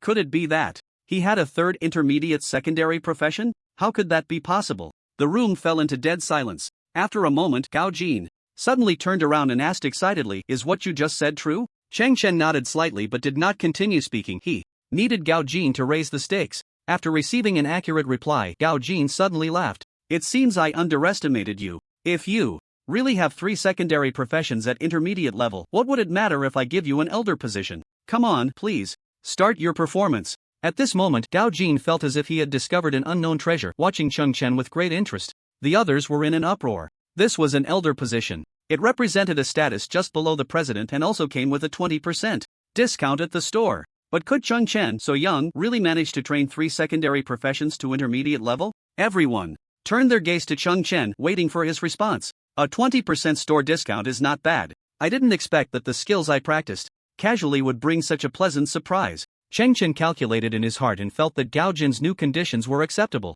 So he took out a skill book from his spatial ring and casually flipped through a few pages, immediately capturing everyone's attention. Soon, everyone was astonished to find that this skill book was actually empty. This indicated that he had already learned the skills at this level. Even more surprising was that the cover of the book boldly stated Intermediate Forging. Everyone was stunned. Not only did Chen have a third secondary profession at intermediate level, but it was also one of the top 3 most difficult professions, forging. Gao Jin had previously imagined many scenarios. If Chen really had a third secondary profession at intermediate level, it was likely to be something relatively simple like tailoring or cooking. A person's energy is limited. After all, Chen was an awakener, and he still needed to focus on improving his combat profession. Therefore, he never even considered forging such a difficult secondary profession. He himself was only an intermediate forger, so he understood very well how hard this secondary profession was to master. So, you're saying that his forging skills are almost on par with mine? How is that possible? Gao Jin's mind had already stopped thinking. Good. I didn't expect you to give me such a huge surprise again. At such a young age, you can already practice 3 main secondary professions to intermediate level, including forging and herbalism. Your future is limitless. According to our earlier agreement, this elder position is yours. Gao Jin was now visibly excited, even repeating good 3 times. Chen's talent completely exceeded his expectations. Clearly, as long as nothing unexpected happens, his potential will surpass his own. Chen is very likely to become a master with all 3 secondary professions reaching advanced levels. This is also why Gao Jin was willing to offer the elder position and make every effort to win him over. The more masters there are in the Life Profession Association, the higher their voice and social status will be. The two are interdependent. One thrives, all thrive. One suffers, all suffer. At this moment, there was no dissent among the crowd. Chen silenced everyone with his overwhelming strength. With such talent, becoming an elder is absolutely no problem. At this moment, everyone looked at him with infinite envy, even a hint of admiration. In this world where the strong are revered, if the awakened value absolute combat strength, then the life professionals most admire exceptional craftsmanship. And Chong, this prodigy, possesses both. This instilled a sense of awe in many towards him. A master is a teacher, regardless of age. Chen won everyone's recognition with his performance. At this moment, Gao Jin patted Chong on the shoulder and said, "Let's go, follow me to the Life Profession Association in Thunder City. There, I will award you the Elder Badge. In the future, all commercial shops will give you the highest respect as long as they see your badge." Chen nodded slightly, and under the envious gazes of the crowd, he followed Gao Jin out of the leather goods store. On the way, the two chatted and exchanged professional insights. Gao Jin had already regarded him as an equal, showing no condescension. Moreover, as the discussion deepened, he suddenly realized that the young man before him had very unique insights. Even more surprisingly, he had originally planned to probe Chen's forging level to see how capable he really was. But once they started talking, Gao Jin found himself at a loss. This kid's forging level was simply on a different plane. He couldn't keep up with Chen's pace at all. Many questions he brought up left him speechless. In fact, there were many professional terms he had never even heard of. Later, to avoid further embarrassment, Gao Jin became a mere echo, only able to respond with yes.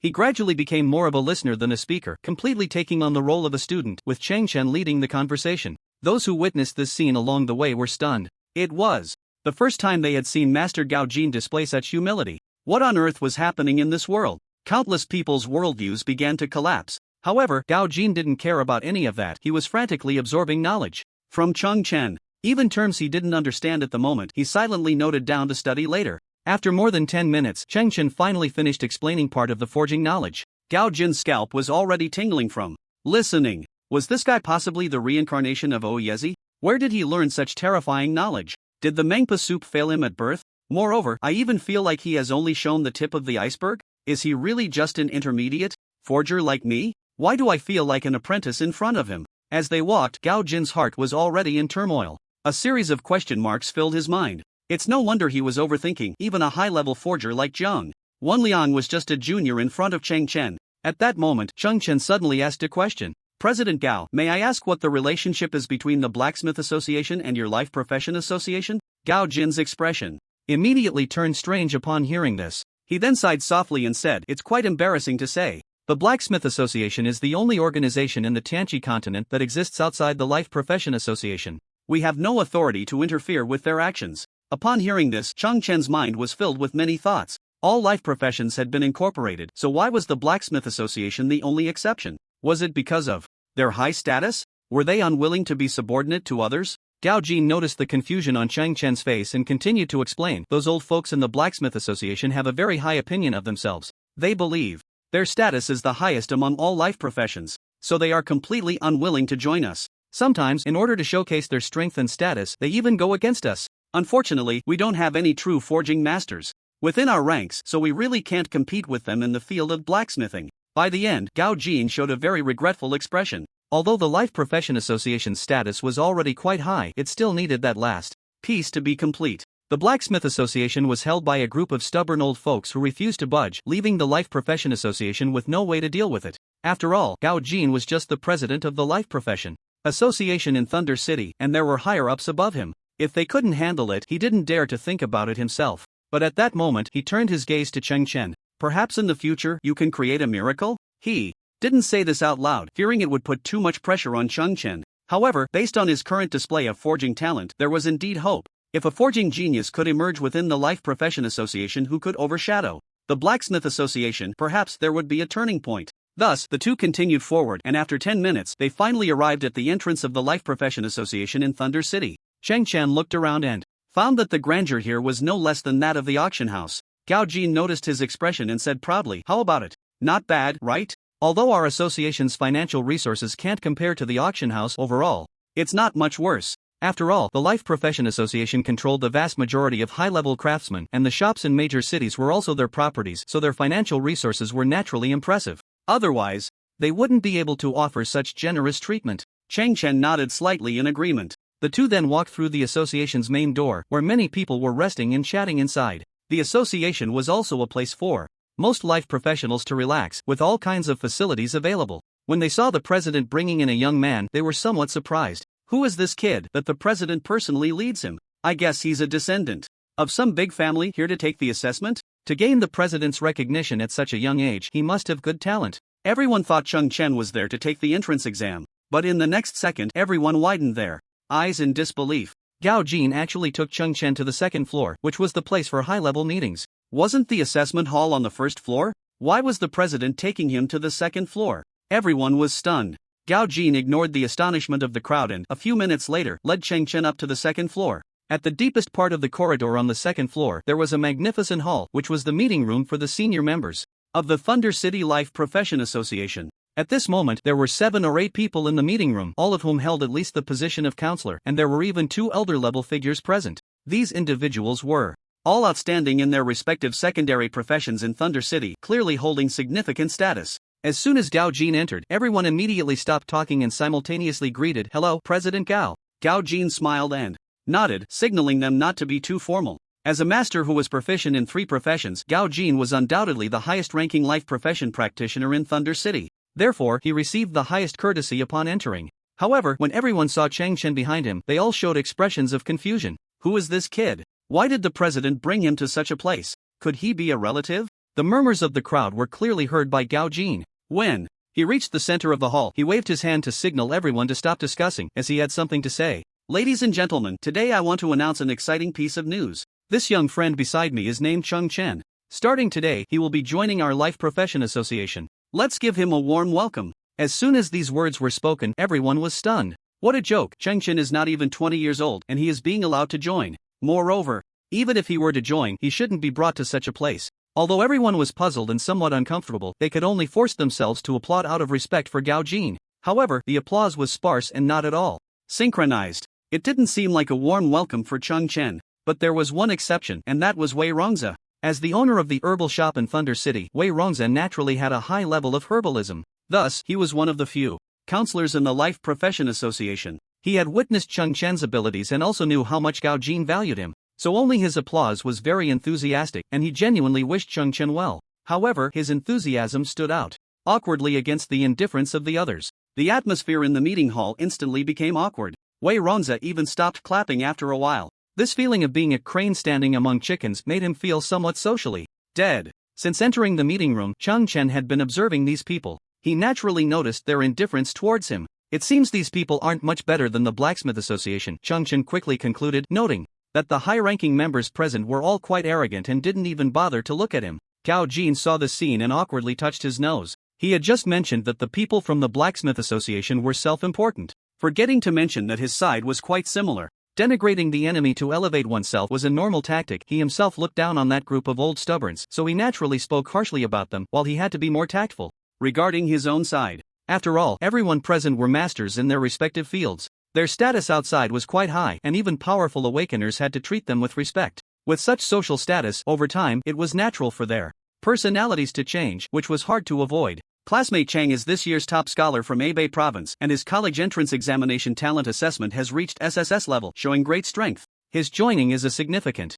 event for our association. Gao Jin certainly knew that bringing someone like Chen into the association would lead to many differing opinions internally. However, he had already made plans in advance, which was to gradually build momentum for him. Now, let's first reveal the astonishing achievements he has made in the outside world, and later we will drop the king bomb. As expected, once this achievement was mentioned, many people's expressions eased a bit. After all, they are all prominent figures. If they were to work alongside a young kid who hasn't even matured yet, it would be quite embarrassing if it got out. Fortunately, Chen's current achievements are quite impressive, even remarkable, so they felt much better about it. Gao Jin noticed the crowd's reaction and nodded slightly. This was the result he wanted. He then continued, "There's one more thing I haven't told everyone." Upon hearing this, everyone's heart skipped a beat, as if a bad premonition had arisen. After all, Gao Jin was the one who brought Chen to the conference room. If he was just joining the association, there would be no need for such a grand display. Could it be that he was going to be inducted into the upper echelons? Many people had this thought, and their expressions darkened again. Gao Jin ignored the crowd and continued, "I announce that starting today, Chen will become an elder of our association." What? Making him an elder? Gao Jin's words instantly ignited the entire conference room. What a joke! How old is he to become an elder? Among the 7 or 8 people present, only 2 were elders. Does that mean that he just joined today and is already going to be the superior of many? How is that possible? The crowd reacted fiercely, voicing their protests. Even Rong Wei's, who knew some of the inside story, found it unbelievable. He initially thought that giving Chen a counselor position was already the limit. Who would have thought Gao Jin would have such boldness to directly make him an elder? If this were to come true, he would have to call Chen superior in the future. Such a change in status was hard for him to accept. At this moment, the most intense reaction came from one of the elders named Qin Yongchang. Qin Yongchang, 51 years old, is a senior herbalist with a very high status in Thunder City. He absolutely would not allow a child under 20 to be on the same level as him. This is an insult to him. President Gao, this matter is inappropriate. Even if this kid has high talent, it's only in the combat field. Although we living professionals cannot compare to awakened ones of the same level, we shouldn't consider combat talent when evaluating internal status, right? Even if he has SSS level combat talent, what does it have to do with living professions? You can't just act unilaterally because you are the president. Qin Yongchang's last sentence was spoken with a heavy tone, almost as if he were directly impeaching Gao Jin. Gao Jin felt a bit embarrassed and his expression darkened. Although Qin Yongchang was very strong in herbalism, his temper and ambition were also considerable. He had previously coveted the position of president. If Gao Jin hadn't made achievements in 3 fields, he might not have been able to suppress him. Although Qin Yongchang failed in the competition for president, he had never given up. Today, he finally found a breakthrough. That's why he just labeled Gao Jin as acting unilaterally. Making a student under 20 an elder of the association was unprecedented. This was also disrespectful to the other members. Qin Yongchang was ready to seize this opportunity to bring Gao Jin down. However, at that moment, Chen suddenly smiled. He looked at Qin Yongchang with a half smile and said, "Is it impossible for me to have top talent in both combat and living skills?" This arrogant and outrageous statement left everyone stunned. Chen's arrogance instantly infuriated everyone. At this moment, only 2 people felt somewhat complicated. Gao Jin, having already witnessed Chen's abilities and understanding his working style, could only shake his head helplessly. However, he did not say anything, nor did he intervene. This was also an opportunity for Chen to establish his authority. In both the realm of combat and in life, it is strength that speaks. In combat, it is a contest of who has the bigger fist, while in life, it is a matter of who has the stronger profession. Although he had unprecedentedly granted Chen the rank of elder, he still needed him to use his strength to silence everyone. At the same time, he had his own little thoughts. A sharp knife like Chen was just perfect for helping him deal with his nemesis, Qin Yongchang.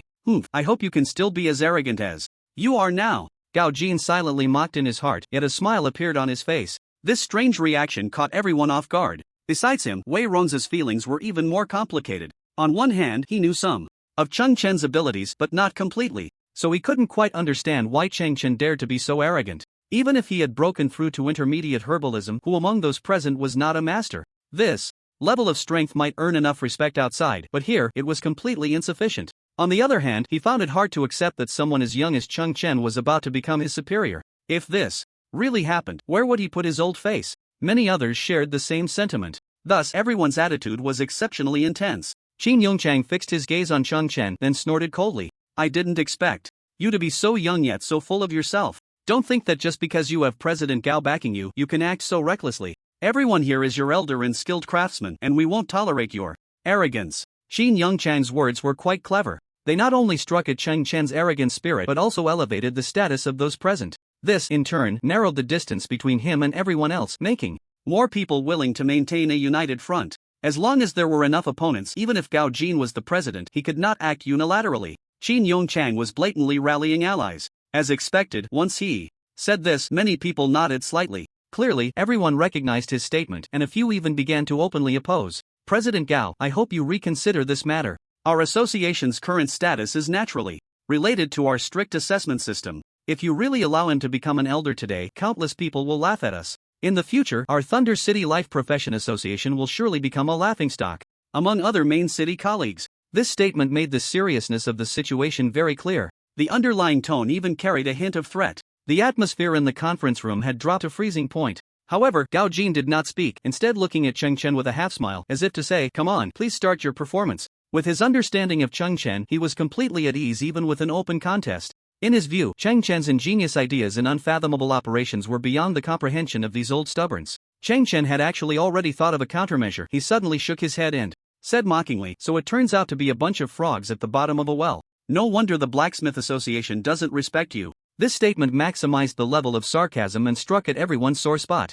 Almost everyone showed expressions of anger, and Qin Yongchang even laughed in anger. You little brat, you should know that our association speaks with strength. Since the president said he would give you an elder position, then show your true skills. If you can pass our test, I, Qin Yongchang, will wholeheartedly support your joining. But if you can't pass, although Qin Yongchang didn't finish his sentence, his meaning was already very clear. If you can't pass, just get lost and don't embarrass yourself here. The others thought Qin Yongchang's suggestion was good and expressed their agreement. Gao Jin, who had been silent, showed a strange expression. After hearing this, thinking, you're just throwing yourself into the net, don't blame others. Qin Yongchang originally thought Chen would hesitate or refuse. After all, agreeing to his request meant accepting the assessment from so many master-level figures present. This difficulty was much greater than the membership test. The two were not even in the same dimension. But to his surprise, Chen calmly said, all right, no problem. The crowd was somewhat surprised by his indifferent attitude. However, before Chen finished speaking, he changed his tone, revealing a playful expression. With so many of you testing just one of me, it seems a bit like bullying the few with the many, especially considering my young age. I can agree to the assessment, but there should be some rewards, otherwise it would be too unfair. Chen's attitude of turning the tables left everyone speechless for a while. Is he really under 20? How can he speak so flawlessly? From Chen's perspective, what he said was completely reasonable. Among these big shots present, who was not over 40? In terms of experience and life experience, they were not comparable to someone Chen's age. Now having them collectively assess him did indeed have a flavor of bullying the young with the old.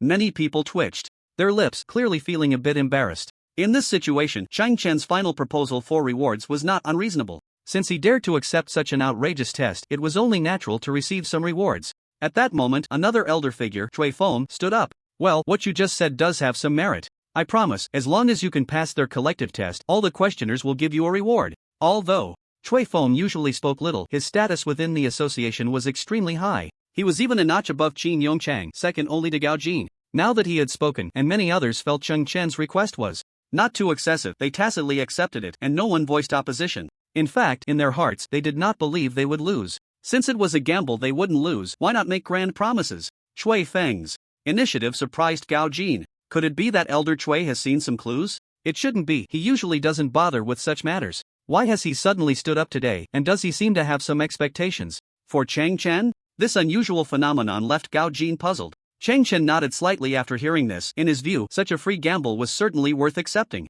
Deal. Everyone, please present your questions. Chen's prompt agreement surprised everyone. This left many feeling puzzled, even with a sense of foreboding. Are we really not being fooled? But even so, the arrow is already knocked and must be released. Faced with such a young opponent, everyone certainly couldn't back down. Qin Yongchang gave Chen a meaningful glance and then said, let's not say we're bullying you. What secondary professions do you currently have? We will definitely only ask questions within the scope of what you've learned, so you don't need to worry about that. Qin Yongchang held himself in high regard and looked down on the idea of making things difficult for Chong Chen by asking questions in areas he was unfamiliar with. In his view, using some tricky questions from the main profession would be enough to defeat Chong Chen. And of course, Chong Chen had no need to show off by claiming he was proficient in all professions, inviting trouble for himself. So he calmly replied, I have currently learned 6 secondary professions: herb gathering, herbalism, mining, forging, skinning, and leatherworking. As soon as these words were spoken, everyone present gasped in shock. Without even discussing the level he had reached in each of these 6 secondary professions, the mere fact that he could afford to learn so many at his level was already astonishing. Many people already had a sense of foreboding in their hearts, and now that feeling intensified. It seems I underestimated him. No wonder he was so confident just now. It turns out he really has some skills. Even Qin Yongchang was somewhat taken aback. He had certain expectations and knew Chong Chen was not simple, otherwise he wouldn't have caught Gao Jin's attention. However, according to his estimates, Chong Chen would only know 2 or 3 at most, but now he found out he actually knew 6. Qin Yongchang thought for a moment and then said, you should know that obtaining the elder level rank is not so easy. Currently, in Thunder City, including me and Elder Chui, there are only 4 of us. So, from the 6 secondary professions you've learned, choose 5 for the assessment. Do you have any questions? The difficulty of the exam proposed by Qin Yongchang, while not at its limit, was already at a perverse level. Normally, if someone wanted to join the Life Profession Association, they would only be tested on one type of question. But the difficulty Chong Chen faced had increased many times over. After all, human energy is limited. Being able to delve deeply into one field is already quite challenging. People like Gao Jin, who can achieve success in 3 fields simultaneously, are extremely rare. Otherwise, he wouldn't hold the position of president. Even he had only faced a 3-tier assessment, but now the difficulty Cheng Chen faced had already surpassed his. No problem. Cheng Chen still appeared calm and composed, exuding confidence. The more Qin Yongchang looked, the more astonished he became. Cheng Chen's maturity and composure completely exceeded his expectations. Alright then, today's test will assess the 5 secondary professions excluding mining. Fortunately, among those present, there are experts in these areas. Next, please state your professional level so we can determine the difficulty of the questions. Rest assured, the questions we propose will only slightly exceed your current level. We will definitely not deliberately make things difficult for you. Although Qin Yongchang had great ambitions, he was not unreasonable. At his age and with his high status, he naturally wouldn't intentionally make things difficult for this young fellow. As an elder, he couldn't afford to lose face. Cheng Chen smiled slightly and then said, currently, all 6 of my secondary professions are at the intermediate level. For a moment, Qin Yongchang didn't react and instinctively nodded. Achieving intermediate level at your age is indeed quite impressive. Wait, are you sure you just said that all 6 secondary professions are at the intermediate level? Realizing what was happening, Qin Yongchang felt like his head was about to explode, while the others were completely petrified. All 6 secondary professions had reached intermediate level? What kind of monster is this? Hadn't he just finished the college entrance examination? Even if he practiced every second, it was impossible to reach such a level, right? What was even more outrageous was that with such high proficiency in secondary professions, his own level had actually reached level 25. How could this be possible? Was he a master of time management? Everyone's hearts felt like they were caught in a storm. Even Qin Yongchang felt like he was stepping on his own foot with a rock. He showed an angry expression at that moment, turning furiously towards Gao Jin, as if to say, how could you not tell me earlier that he was this abnormal? Gao Jin waved his hand, revealing a rather helpless expression, as if to answer, it's none of my business, you made your own decision. In Shui Feng's eyes, however, a glimmer of brilliance flashed, and there was even a hint of a smile between his brows. The 5 questioners present were now in a dilemma. Given Chang Chen's current strength, if they only slightly increased the difficulty, it was very likely he wouldn't be challenged. But if they raised the difficulty to an advanced level, wouldn't that be slapping themselves in the face? Even if they won, it would be embarrassing. But they couldn't just admit defeat. After all, losing would come with a price. For a moment, the atmosphere became very awkward, and they didn't know what to do. Gao Jin, seeing this scene, really wanted to laugh.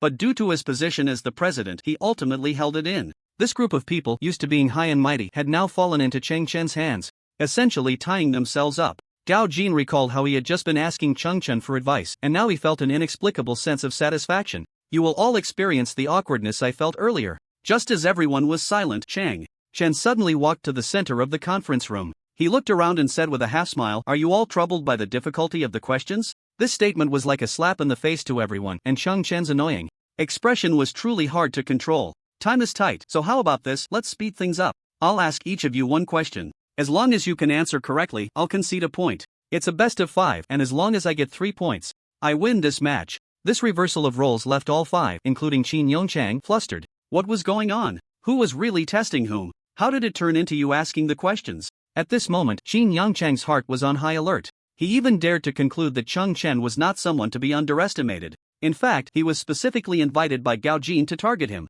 Just as Qin Yongchang was about to refuse, Gao Jin finally spoke up. I think this idea is good, it saves time and you all won't have to waste brain cells thinking of questions. You must know that questions of ordinary difficulty certainly won't stump Chen. He's young, so let him handle this brainy stuff. Gao Jin's high-profile endorsement made the five questioners' faces turn extremely ugly. At that moment, Chui Feng unexpectedly chimed in cheerfully. This is interesting, I agree with this plan. Now that the top two in the association had agreed, regardless of whether the others accepted it, there was no turning back. Chen, please go ahead and ask your questions. Gao Jin looked at Chen with deep meaning, as if to say to make it a bit tougher. At least harder than the questions he had asked on the way.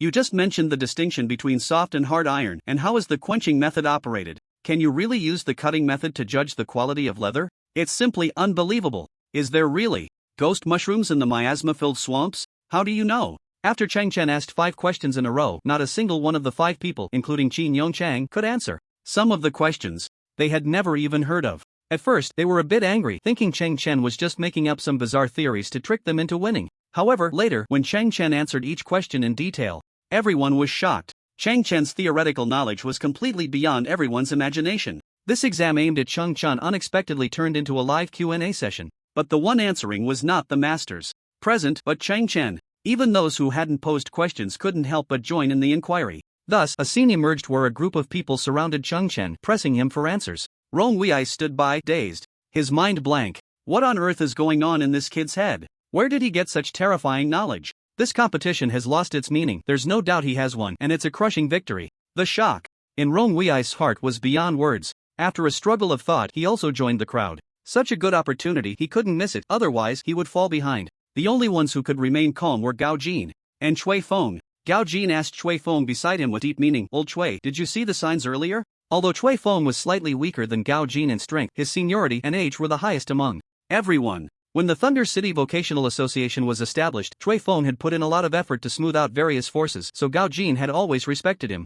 I'm old, but my eyes aren't blind. How could the person you brought be ordinary? The facts prove that my judgment is still quite good. Chui Feng was also very happy at this moment. Chen's strength completely exceeded his expectations, which was a tremendous boon for the association. Moreover, he seemed to understand Gao Jin's deeper intentions. Tell me the truth, did you invest so much because you saw his forging talent? Chui Feng stroked his beard, asking with deep meaning. Gao Jin coughed a few times, as if his thoughts had been seen through. Old Chui is still impressive, you see right through my little schemes. This kid indeed has extraordinary talent. Not only is his combat talent strong, but he also excels in vocational skills. What's even more commendable is that he possesses exceptional forging talent. Perhaps our association's grandest ideals could be realized through him. In fact, Gao Jin hadn't initially thought about incorporating the Blacksmith Association, but after witnessing Chen's terrifying forging talent, that idea gradually surfaced. More importantly, he saw the shadow of a polymath in Chen. This kind of polymath was not someone like him, who was only proficient in 3 secondary professions.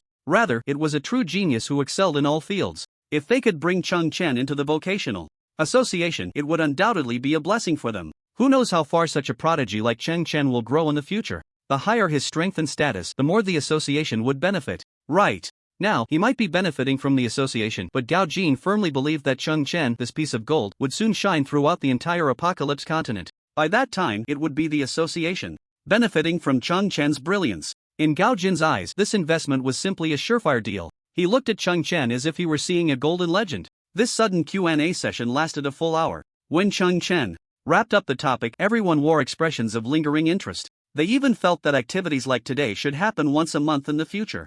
No, once a week would be best. Unfortunately, that could only be a dream. With Chen's talent and strength, he had more important things to do. He certainly couldn't be confined to a small place like Thunder City. Alright, it's about time. I suppose there's no need for me to announce the results of this competition. Upon hearing this, everyone nodded in agreement. Even the usually proud Qin Yongchang was completely convinced now. His advanced herbal theories seemed shockingly superficial in front of Chen. Today's Q&A made him feel as if he had seen the light. Qin Yongchang even thought that if he could communicate with Chen a few more times, he might touch the threshold of master-level herbalism in his lifetime. So at this moment, he had no complaints and had even become the strongest supporter. Gao Jin was very satisfied with everyone's reaction. This was the result he wanted. Since everyone has reached a consensus, it's time to show our sincerity. He particularly emphasized the last two words, sincerity. He couldn't let Chen work for an hour without reward. Now was a perfect opportunity to give back, and he certainly couldn't miss it, so he was ready to make a good profit. Just then, old Chui stepped forward first, holding a beautifully crafted box in his hand. Although I didn't participate in this bet, I was the one who agreed to it.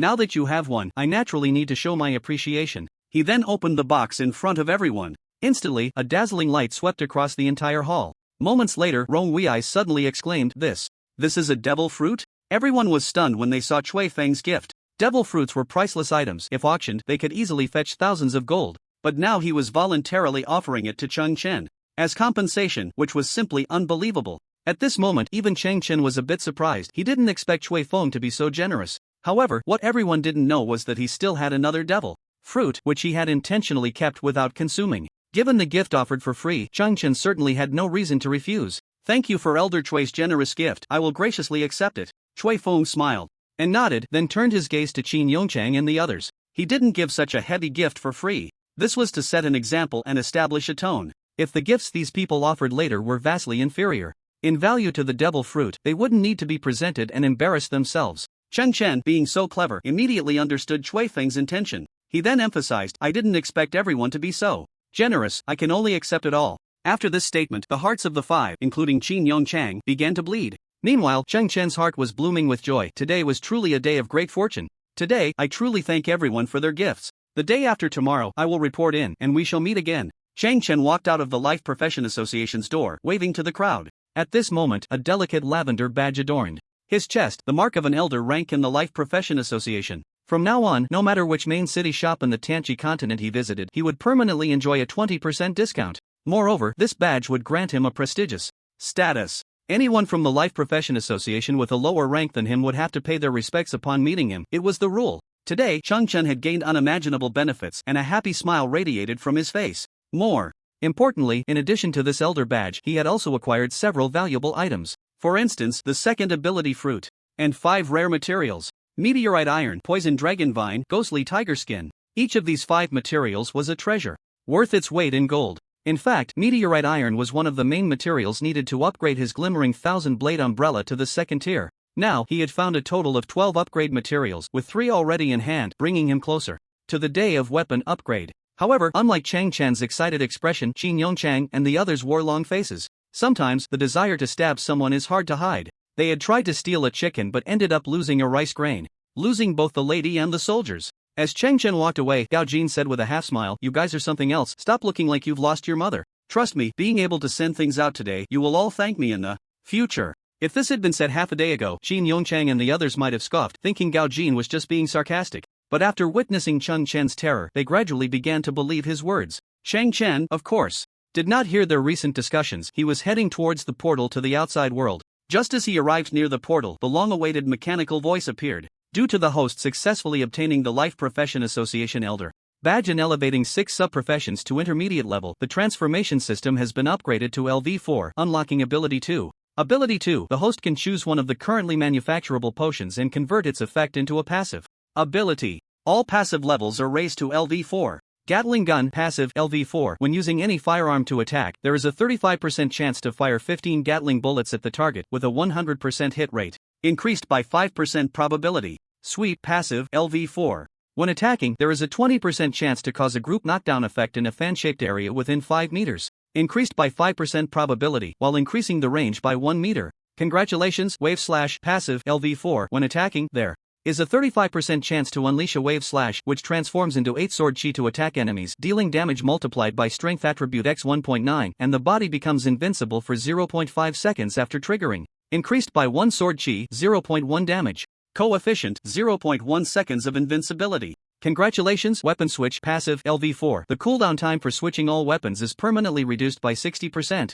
Cooldown time reduced by 10%. Void sphere, passive, LV4. When using any spell, there is a 20% chance to launch a black sphere formed from the void at the enemy in front, causing continuous dark attribute damage, with an attack interval of 0.3 seconds, lasting for 5 seconds. The void sphere has high attack and piercing power, but average flight speed, moving at 1.5 meters per second. Increased by 5% probability and 1 second duration.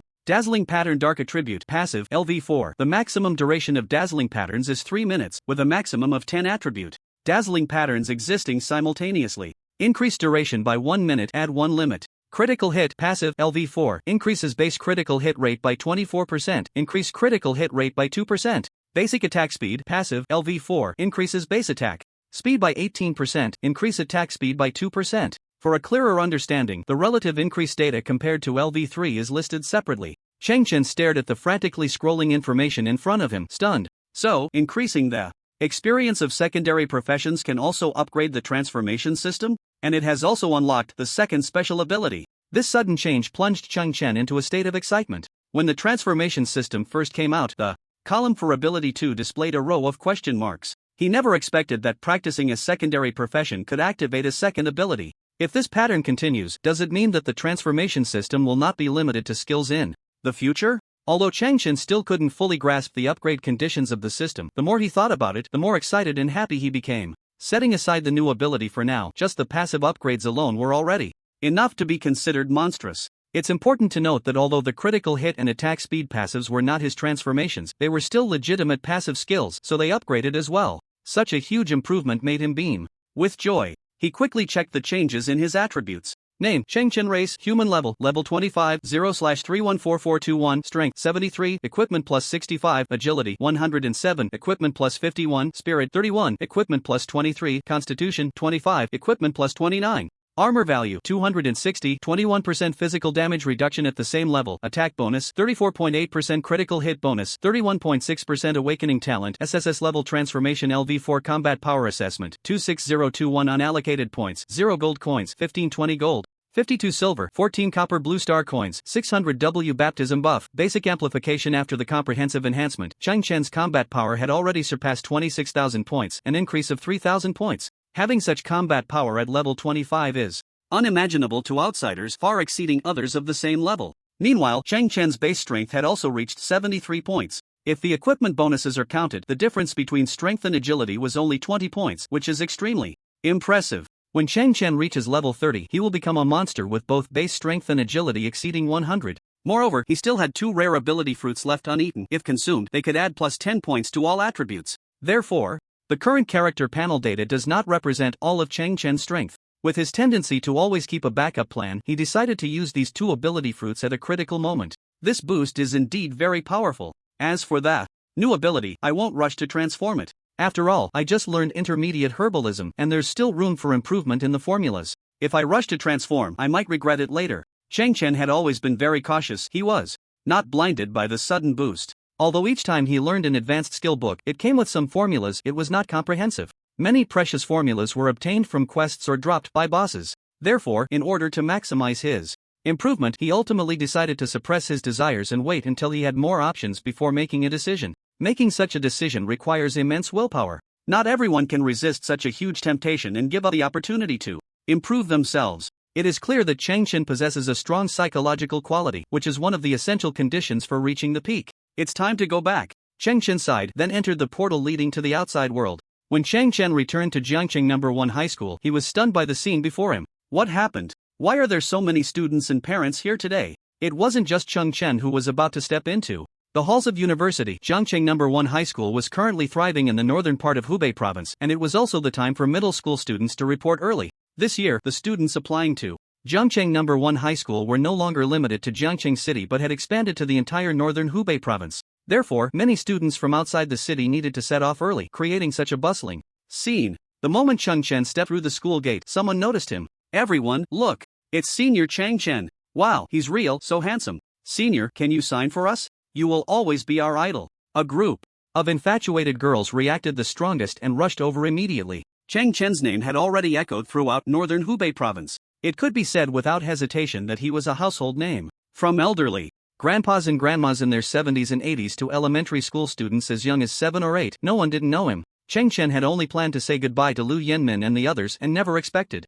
to encounter such a scene. Seeing a crowd of fans rushing towards him, he immediately took off running. If they surrounded him, he might not be able to escape for at least an hour. Fortunately, Chen was quick on his feet and his speed far exceeded that of ordinary people. In no time, he disappeared from the playground. Wow, these people are too crazy, he thought, still feeling a bit shaken. Just then, familiar laughter came from Afar. You finally decided to come back. Thanks to you, our Jiangcheng No. 1 high school's enrollment this year, both in quality and quantity, has broken historical records. After a while, Lu Yenmin came to Cheng Chen's side. He looked very happy, which was naturally due to the rapid development of Jiangcheng No. 1 high school. Although the overall score in this year's college entrance examination placed Jiangcheng No. 1 high school second, the enrollment situation far exceeded that of the first-ranked Hanwu-affiliated high school. When Lu Yenmin saw this year's enrollment data, he was overjoyed. All of this was brought about by Cheng Chen. Come on, before you leave, we have a gift for you. Lu Yenmin then led Cheng Chen to a very grand room. As soon as Cheng Chen entered, he saw a huge red banner, and all the senior management of Jiangcheng No. 1 high school began to applaud.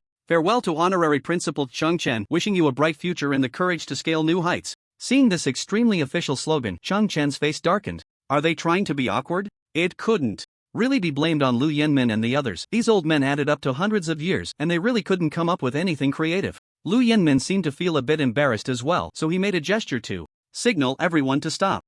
We thought about this for several days. It was really hard. We just wanted to express our blessings, so don't laugh at us. Cheng Chen awkwardly nodded. He could only say he appreciated everyone's good wishes. The farewell party was well done, but they shouldn't do it again next time. Our capabilities are limited, and with your talents, you probably don't need much. Since you are about to head to the capital, you might still need a place to stay. So we collectively discussed and prepared a gift for you. After Lu Yenmin finished speaking, he took out a set of keys and several plane tickets from his pocket and handed them to Cheng Chen. In the capital, every inch of land is precious, and you probably don't have many blue star coins left. So we bought you a property. It's not too expensive, about 20 million or so don't be picky. Additionally, here are all the flight tickets for the next few days to the capital. Since we don't know your exact return time, we just bought everything. Cheng Chen gasped after hearing this. Goodness, getting this group of old folks to cough up 20 million blue star coins is no small sum. He wasn't particularly picky about food, clothing, housing, and transportation. When he first made his fortune, he didn't immediately convert it into gold coins.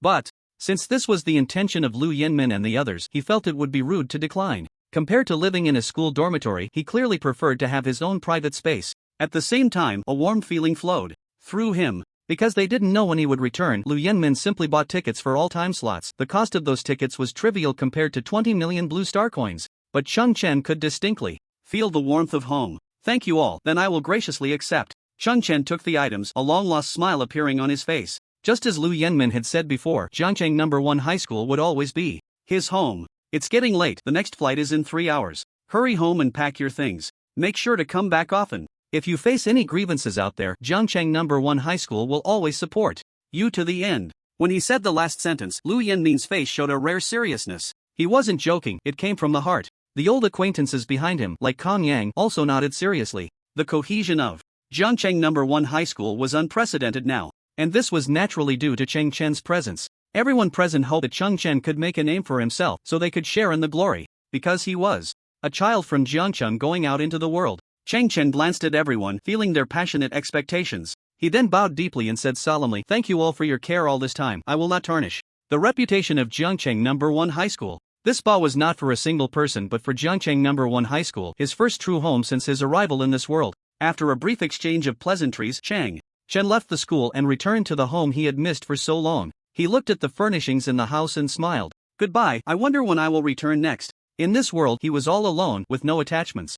This time away didn't require him to report to anyone. He simply packed a few clothes, checked the doors and windows, and then closed the main door. With a bang, the closing of the door signified the beginning of his new life. 3 hours later, Cheng Chen boarded the flight to the capital, looking out the window at the land below. When I come back next time, my name will surely resonate throughout the Xia Kingdom. Boom! Boom! The airplane engine started up, and Cheng Chen's thoughts flew far away. With this flight, Cheng Chen would embark on a brand new journey, and the gears that would change the fate of the Xia Kingdom were gradually beginning to turn. The capital city of the Summer Kingdom is also the city with the strongest overall strength. Half of the top 10 universities in the country are located in the capital. As the former absolute number 1 in the Summer Kingdom, Divine Oracle University is no exception. However, after years of decline, it is no longer as glorious as it once was. But this is only in comparison to its former brilliance. When compared nationally, Divine Oracle University still ranks among the top. So even if it is only ranked 20th in the country, it is not something that just anyone can get into. When Cheng Chen walked out of the airport and told the taxi driver his destination, it immediately drew envious remarks. I didn't expect you to get into Divine Oracle University. Your grades are impressive. Taxi drivers are usually very talkative, so they chatted about various topics along the way. Unfortunately, Chen was not good at conversation and could only respond with brief comments. In the extremely congested traffic of the capital, Chen took over an hour to arrive at Divine Oracle University. As soon as he got out of the car, he was greeted by an extraordinarily grand institution. The plaque at the entrance exuded an ancient charm. Is this the so-called fallen aristocracy? Chen smiled at the school sign and then dragged his luggage through the gate. Since Chen arrived on the last day for registration, there weren't many people at the new student reception today. Many students, like the new students from Jiangcheng No. 1 High School yesterday, had come to register early. As soon as Chen stepped through the school gate, he immediately caught the attention of many girls. Standing at over 6 feet tall, with a strong physique and a face comparable to that of a celebrity, these attributes combined made him a treasure for the girls. Oh my gosh, is this student also a new student this year? That physique is amazing, he must have great core strength. With looks like that, it's a shame he doesn't become a big star. Hurry, let's go strike up a conversation and get his contact information. This group of visually oriented girls, after only a second of consideration, decisively rushed over. Such a scene immediately drew envy and dissatisfaction from other male students. Damn it, can good looks be eaten? Exactly, just a pretty boy, looks like he'll be living off a woman in the future. Woo woo woo, I want to live off a woman too. Auntie, sister, I don't want to work hard anymore. Although these boys pretended to be disdainful, they were feeling quite sour inside. What man would refuse a group of girls in JK uniforms with black stockings? Of course, none. Black stockings are power. This student, you must be a new student this year. We're the senior students responsible for welcoming new students. Can we add you on WeChat? I can introduce you to the glorious history of our school. Yes, leaving a phone number is fine too. If you have any questions later, you can call us anytime, day or night. The enthusiasm of these senior girls completely exceeded Chen's expectations. At that moment, he was holding his suitcase, and amidst the crowd, there were inevitably some intimate touches. With so many people, he felt various soft things brushing against him. This sensation was 3 parts awkward, 7 parts helpless, and 90 parts comfortable. Ahem, I'm here to register. Could someone tell me what I need to do next? Chen asked awkwardly. At that moment, a beautiful girl spoke loudly. Come, I'll take you to register your information, and then I'll help you get familiar with the school environment. Our Divine Oracle University is quite large and you could easily get lost. As soon as she finished speaking, this girl took the initiative and directly pulled Chen out of the crowd. This caused the other girls to show their dissatisfaction. Hua Ningyu is so shameless, relying on her position as the head of the student council's publicity department. Oh well, who told her to have such a high status in school? It makes me so angry. Such a handsome guy, he's simply the perfect boyfriend. Hua Ningyu was the girl who had just taken the initiative to strike up a conversation. She was a junior this year, not only the head of the publicity department but also at level 29, making her the dream goddess of many. She held Chen's hand while enthusiastically introducing various rules of the university. In the Blue Star world, the grade system in universities was different from that of the past life, somewhat resembling a promotion system. It was not divided by specific age but by current level. The faster one leveled up, the quicker they would advance in grades. As long as the level was sufficient, one could immediately upgrade without worrying about the years spent. This aligned perfectly with the Summer Kingdom's philosophy of the capable come first. Status was always linked to strength, not age. It was quite normal for talented students to skip grades. Of course, where there were geniuses, there were also fools. It was not uncommon for a freshman to take several years to complete their studies. Generally speaking, fresh high school graduates had an average level of about 10 to 15 after the college entrance examination. This figure fluctuated based on the strength of the school. After the college entrance examination, there would be a buffer period before the university semester started. During this time, the examinees had no academic burdens and could confidently venture into the apocalypse continent to train and level up. For example, Chen had previously used this gap to raise all 6 of his secondary professions to intermediate levels while also leveling up several times. Therefore, after this rapid leveling phase, the average level of freshmen would rise to about 15 to 20. Among them, a few exceptionally talented individuals might slightly exceed this range. Naturally, someone like Chen, who could reach level 25, was not within the norm. Throughout the university phase, as long as students reached level 30 and successfully completed their second job transfer, they could officially graduate. However, before that, the school would assign students to grades based on fixed levels. The first tier was 15 to 25, which included almost all freshmen, so they were all classified as first-year students. The second-year level division was 26 to 28. Students entering this stage generally possessed a certain level of combat power and would also begin striving for a second awakening. Moving up, the third year had only one tier, which was level 29. As one approached job transfer, the experience points required for leveling up would increase. Thus, leveling from 29 to 30 was considered a hurdle, and most people would stay at this stage for a longer time. The final fourth year, of course, was level 30. All students who had not completed their awakening tasks belonged to the fourth year. Currently, Chen had already reached level 25 before entering university. Such a prodigy had never appeared in the entire history of the Summer Kingdom. This also meant that as long as he leveled up once more, he could advance to the second year ahead of schedule. He was very likely to become the fastest student in the history of the Summer Kingdom to reach the second year. After more than 10 minutes, Huaningyu brought Chen to the freshman registration area. Junior, just fill in your information on this form. Then insert it into the machine next to you, and the system will automatically assign you a dormitory based on your information. Huaningyu had shared a lot of useful information with Chen. Along the way, he nodded slightly in gratitude and then began to fill out the form. After a while, Huaningyu quietly leaned in, wanting to see the specific information of this handsome junior. But the next second, she was so shocked that she exclaimed, You are actually level 25? Huaningyu's scream was loud, instantly attracting the attention of everyone around.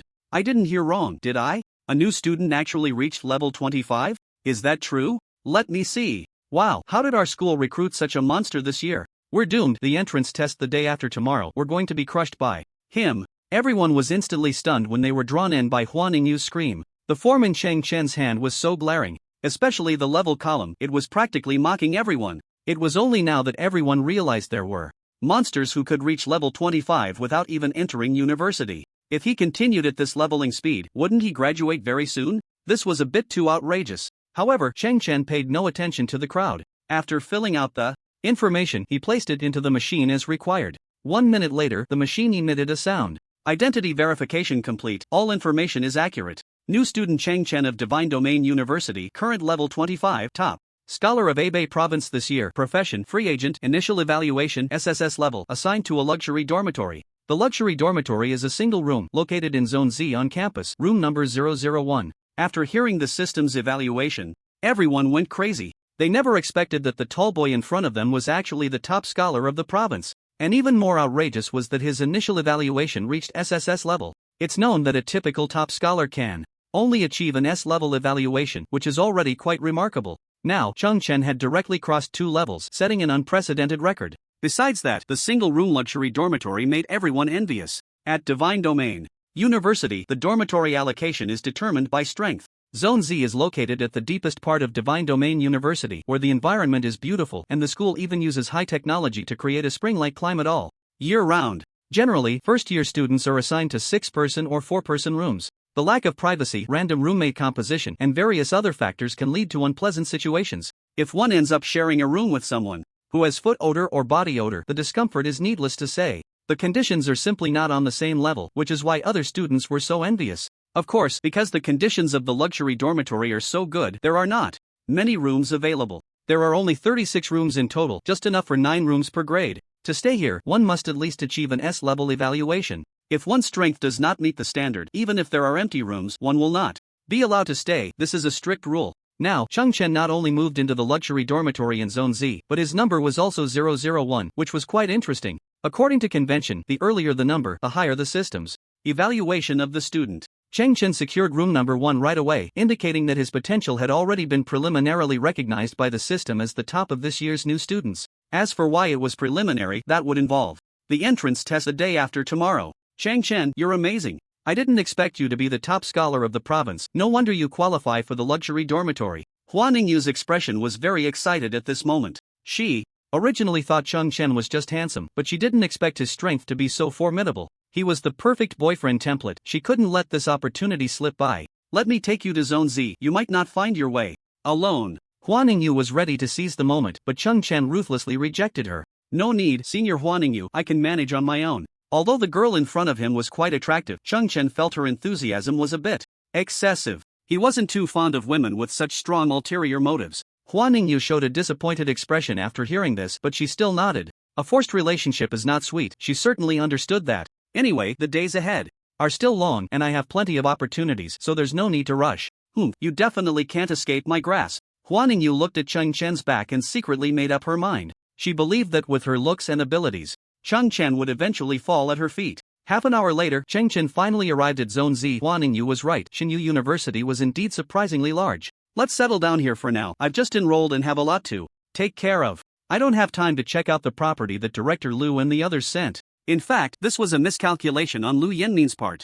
They hadn't anticipated that Chen would receive the treatment of a luxury dormitory. Otherwise, they wouldn't have spent a fortune buying property in the capital. The house bought here for 20 million blue star coins might not even be as good as the luxury dormitory environment. After all, land in the capital is extremely valuable, and to get a truly good location might require over 100 million in expenses. Just as Chen was walking towards dormitory 001, he suddenly noticed an elderly man practicing martial arts in a nearby park. Whoosh! The old man was vigorous, and each punch he threw made a sound as if cutting through the air. What was even more surprising was that the martial art he was practicing was the Tiger Roar Divine Fist, a 4th-tier professional skill of the extreme martial saint. No wonder this is the capital. I can actually see a 4th-tier expert here. Aside from the mysterious elder Qin Feiyu from the Management Association, this was the second 4th-tier expert Chen had seen with his own eyes. From the old man's recent movements, his strength was incredibly strong, even reaching about 70% of Chen's peak level. Just as Chen was about to leave with his luggage, the old man suddenly spoke.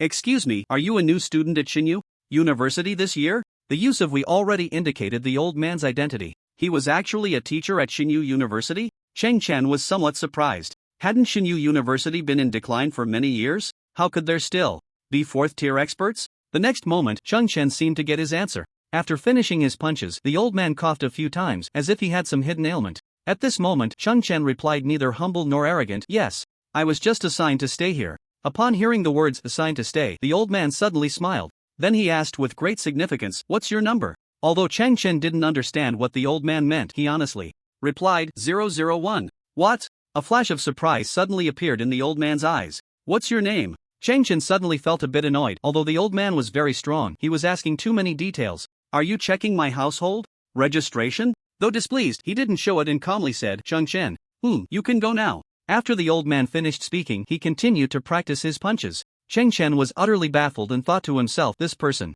seems to have not only a physical ailment but also a mental one. He then left the place. However, after Chen's figure disappeared, a smile suddenly appeared on the old man's face. Chen 001. Interesting. Just then, a young girl ran over and reproached, "You're secretly practicing again. It's time for your medicine." The old man's face immediately softened, and he said indulgently, Hey, I'll take it right now. I just got a little carried away earlier, hee. The next morning, Chen woke up very early. Yesterday, he learned from Hua Ningyu that today was the official first day of school and also the day of the opening ceremony. So after finishing his morning routine, he hurried to the freshman auditorium of Xinyu University. This was the designated place for the opening ceremony. Although Xinyu University ranked only 20th in the Summer Kingdom, its annual enrollment numbers were still considerable. This year, the number of freshmen reached around 4,000. Since universities in the Blue Star world operated on a promotion system, not every student could reach level 26 within a year. In fact, only a few students could level up within a year. Every year, at least 70% of students would only be able to advance to the second year in their second year. Therefore, there were still over 3,000 first-year students at Xinyu University, but they did not need to attend the freshman ceremony. Each freshman would be assigned a student ID after successfully registering. The seating in the freshman auditorium today was arranged according to their student IDs. Chen's assigned student ID this year was 5000001. This student ID had some significance. The first 2 digits represented the current year, while the last 5 digits represented the preliminary ranking for admission. Chen's student ID indicated that he ranked first among this year's 4,000 freshmen. Thus, his position was also the best, sitting right in the middle of the first row of the freshman auditorium, an absolute center position. Although this student ID was not the final result and could change significantly after the entrance tests, being able to secure the first-ranked student ID in the preliminary test was enough to prove his potential. Director Chen, is that student Chen sitting right in the middle of the first row? At this moment, a row of high-ranking teachers sat on the podium, and one middle-aged man in his 40s asked the teacher next to him.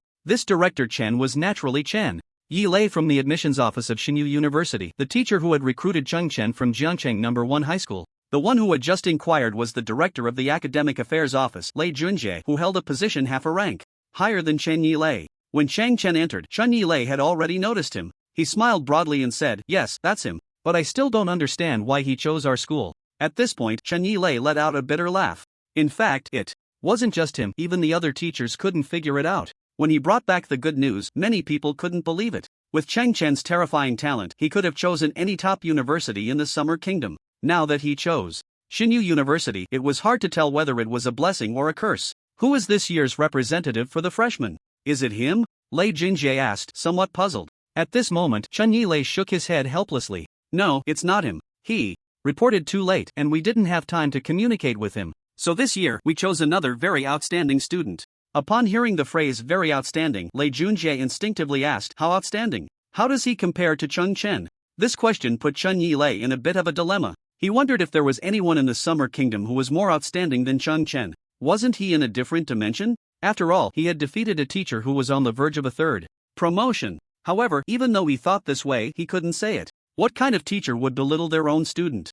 He's not bad either. His name is He Xiujie, and he is the top scholar from Qilu province. After hearing this, Lei Junjie nodded. He clearly didn't know Chen Yilei's inner thoughts. Well, both are top scholars, so their ability should be similar. It seems that our Xingyu University has a good source of students this year. After all, Lei Junjie was the director of the Academic Affairs Office and was usually busy with official duties. Although he knew some of Chen's achievements, he was not in charge of admissions, so he didn't understand them very well. At the same time, he had not seen Chen's strength with his own eyes, so his impression was not very deep. Now that he heard both of them were provincial champions, he subconsciously thought that their strengths should be on par. While the teachers were discussing on stage, a conversation began in the audience.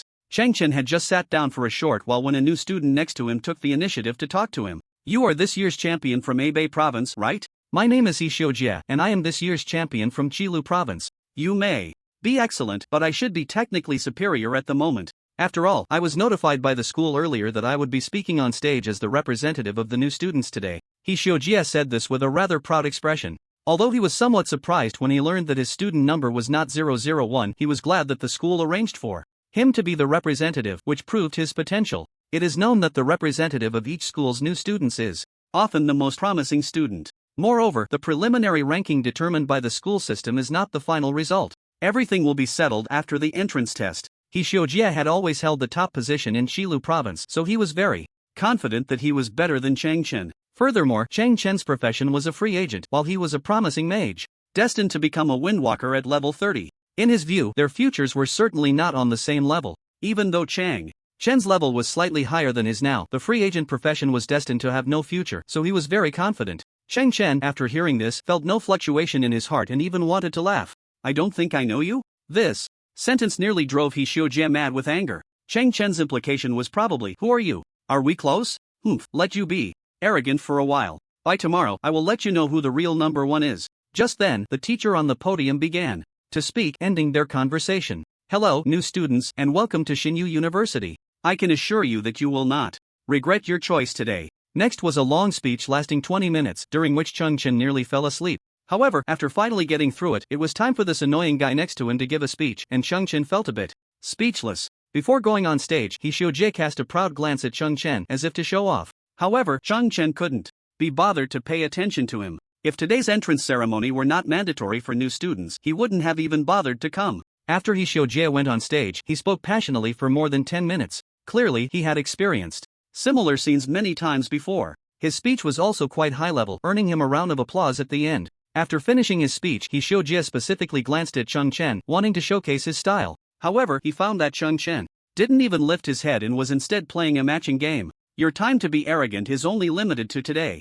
Although He Xiujie felt a bit angry inside, he still maintained his composure on the outside. He was this year's representative of the new students, and his image had to be maintained. The tension between the two was noticed by Chen Yilei. He instinctively wiped his sweat and thought, oh dear, please don't cause any trouble for me tomorrow. Our Xingyu University can't handle your antics. As the only one in the audience who understood Chen Yilei was extremely worried. Meanwhile, Lei Junjie, sitting next to him, looked at Chen Yilei's anxious demeanor and fell into confusion. Did this guy have a hemorrhoid attack today? It's almost time for the entrance exam. I'm so nervous. I don't know if this exam's secret realm will be difficult. Whoa. I hope I can get a good dormitory placement before the exam. Me too. Let's all do our best together. Today is the day of the entrance exam, and the new students of Divine Oracle University arrived early at the Secret Realm classroom. Countless people are eager to show their skills, hoping to achieve good results. The previous entrance queue was just a preliminary assessment. Nothing has been finalized yet. As long as they perform well today, they might be able to say goodbye to their smelly roommates and move into better rooms.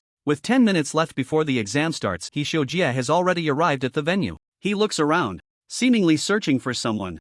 Today I'm going to bring you down. What a useless free spirit, just relying on skills to show off in the early stages. I'm only 7 levels away from my second class change. What will you compare with me then? As the top student from Chilu province, Hishoujia's level has already reached 23, which is an impressive achievement. At the same time, Chilu province is an educational powerhouse, more renowned than Hebei province. Compared to the taciturn and elusive Chen, Hishoujia has always been very high profile, so he has gained a certain level of fame. When he appears at the venue, many people come up to greet him. Senior He, good luck later. With your strength, you can definitely take first place. Yes, that Chen may have a high level, but his profession is too weak. Free spirits are just for show. He sacrificed his late game potential to shine in the early game. He's completely overdrawn his potential. Isn't that right?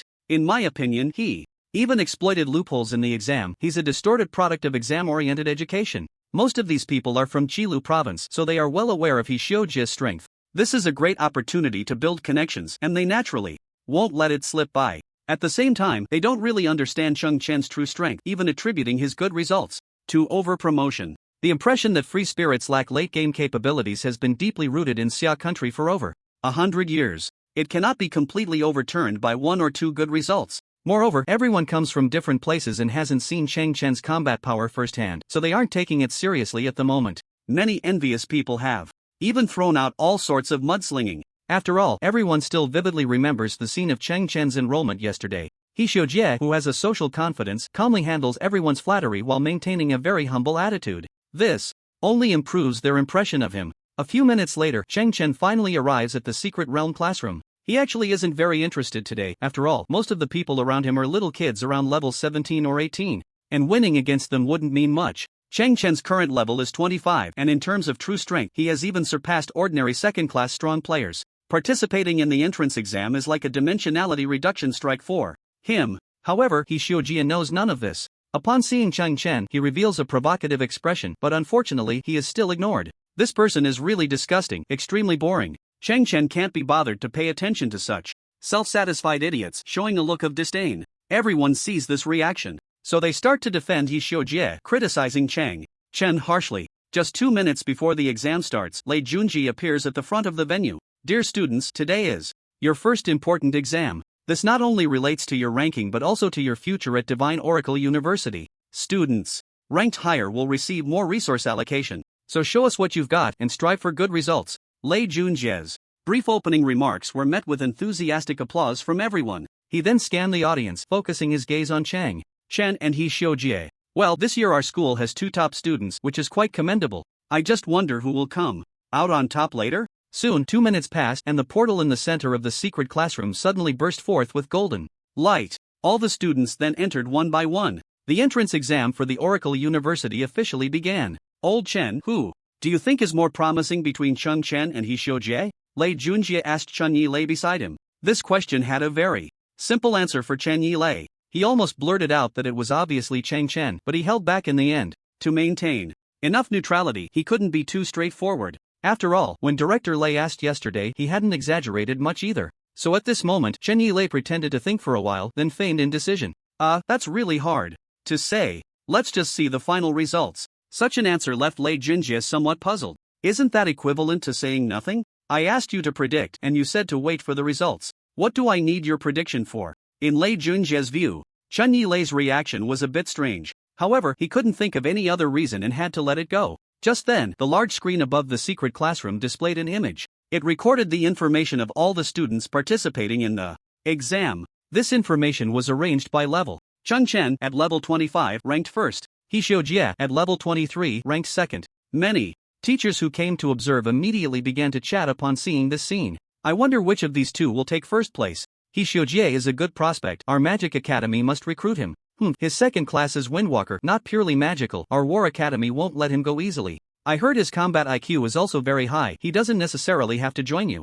Our Command Academy will compete too. Windwalkers also have support skills. Our Support Academy will also fight for him. The reason these teachers came to observe today was actually to scout talent. At Oracle University, there are 4 main academies: the Magic Academy, the War Academy, the Command Academy, and the Support Academy. Among them, the Magic and War Academies have the largest number of students corresponding to magical and physical professions. The Command Academy mainly trains leaders and commanders. In the Blue Star world, crises are ever present. Although there haven't been large-scale monster invasions for many years, medium and small-scale ones still occur from time to time. Since there is war, there must be commanders. The Command Academy specializes in training talents. Here, personal combat strength doesn't need to be too strong, but one must have the ability to oversee the big picture. The Support Academy is specifically for recruiting support-type professions. In fact, even top universities in Xia country rarely divide so finely. Oracle University, after all, had a prosperous ancestry, and the student source was sufficient to support the 4 academies.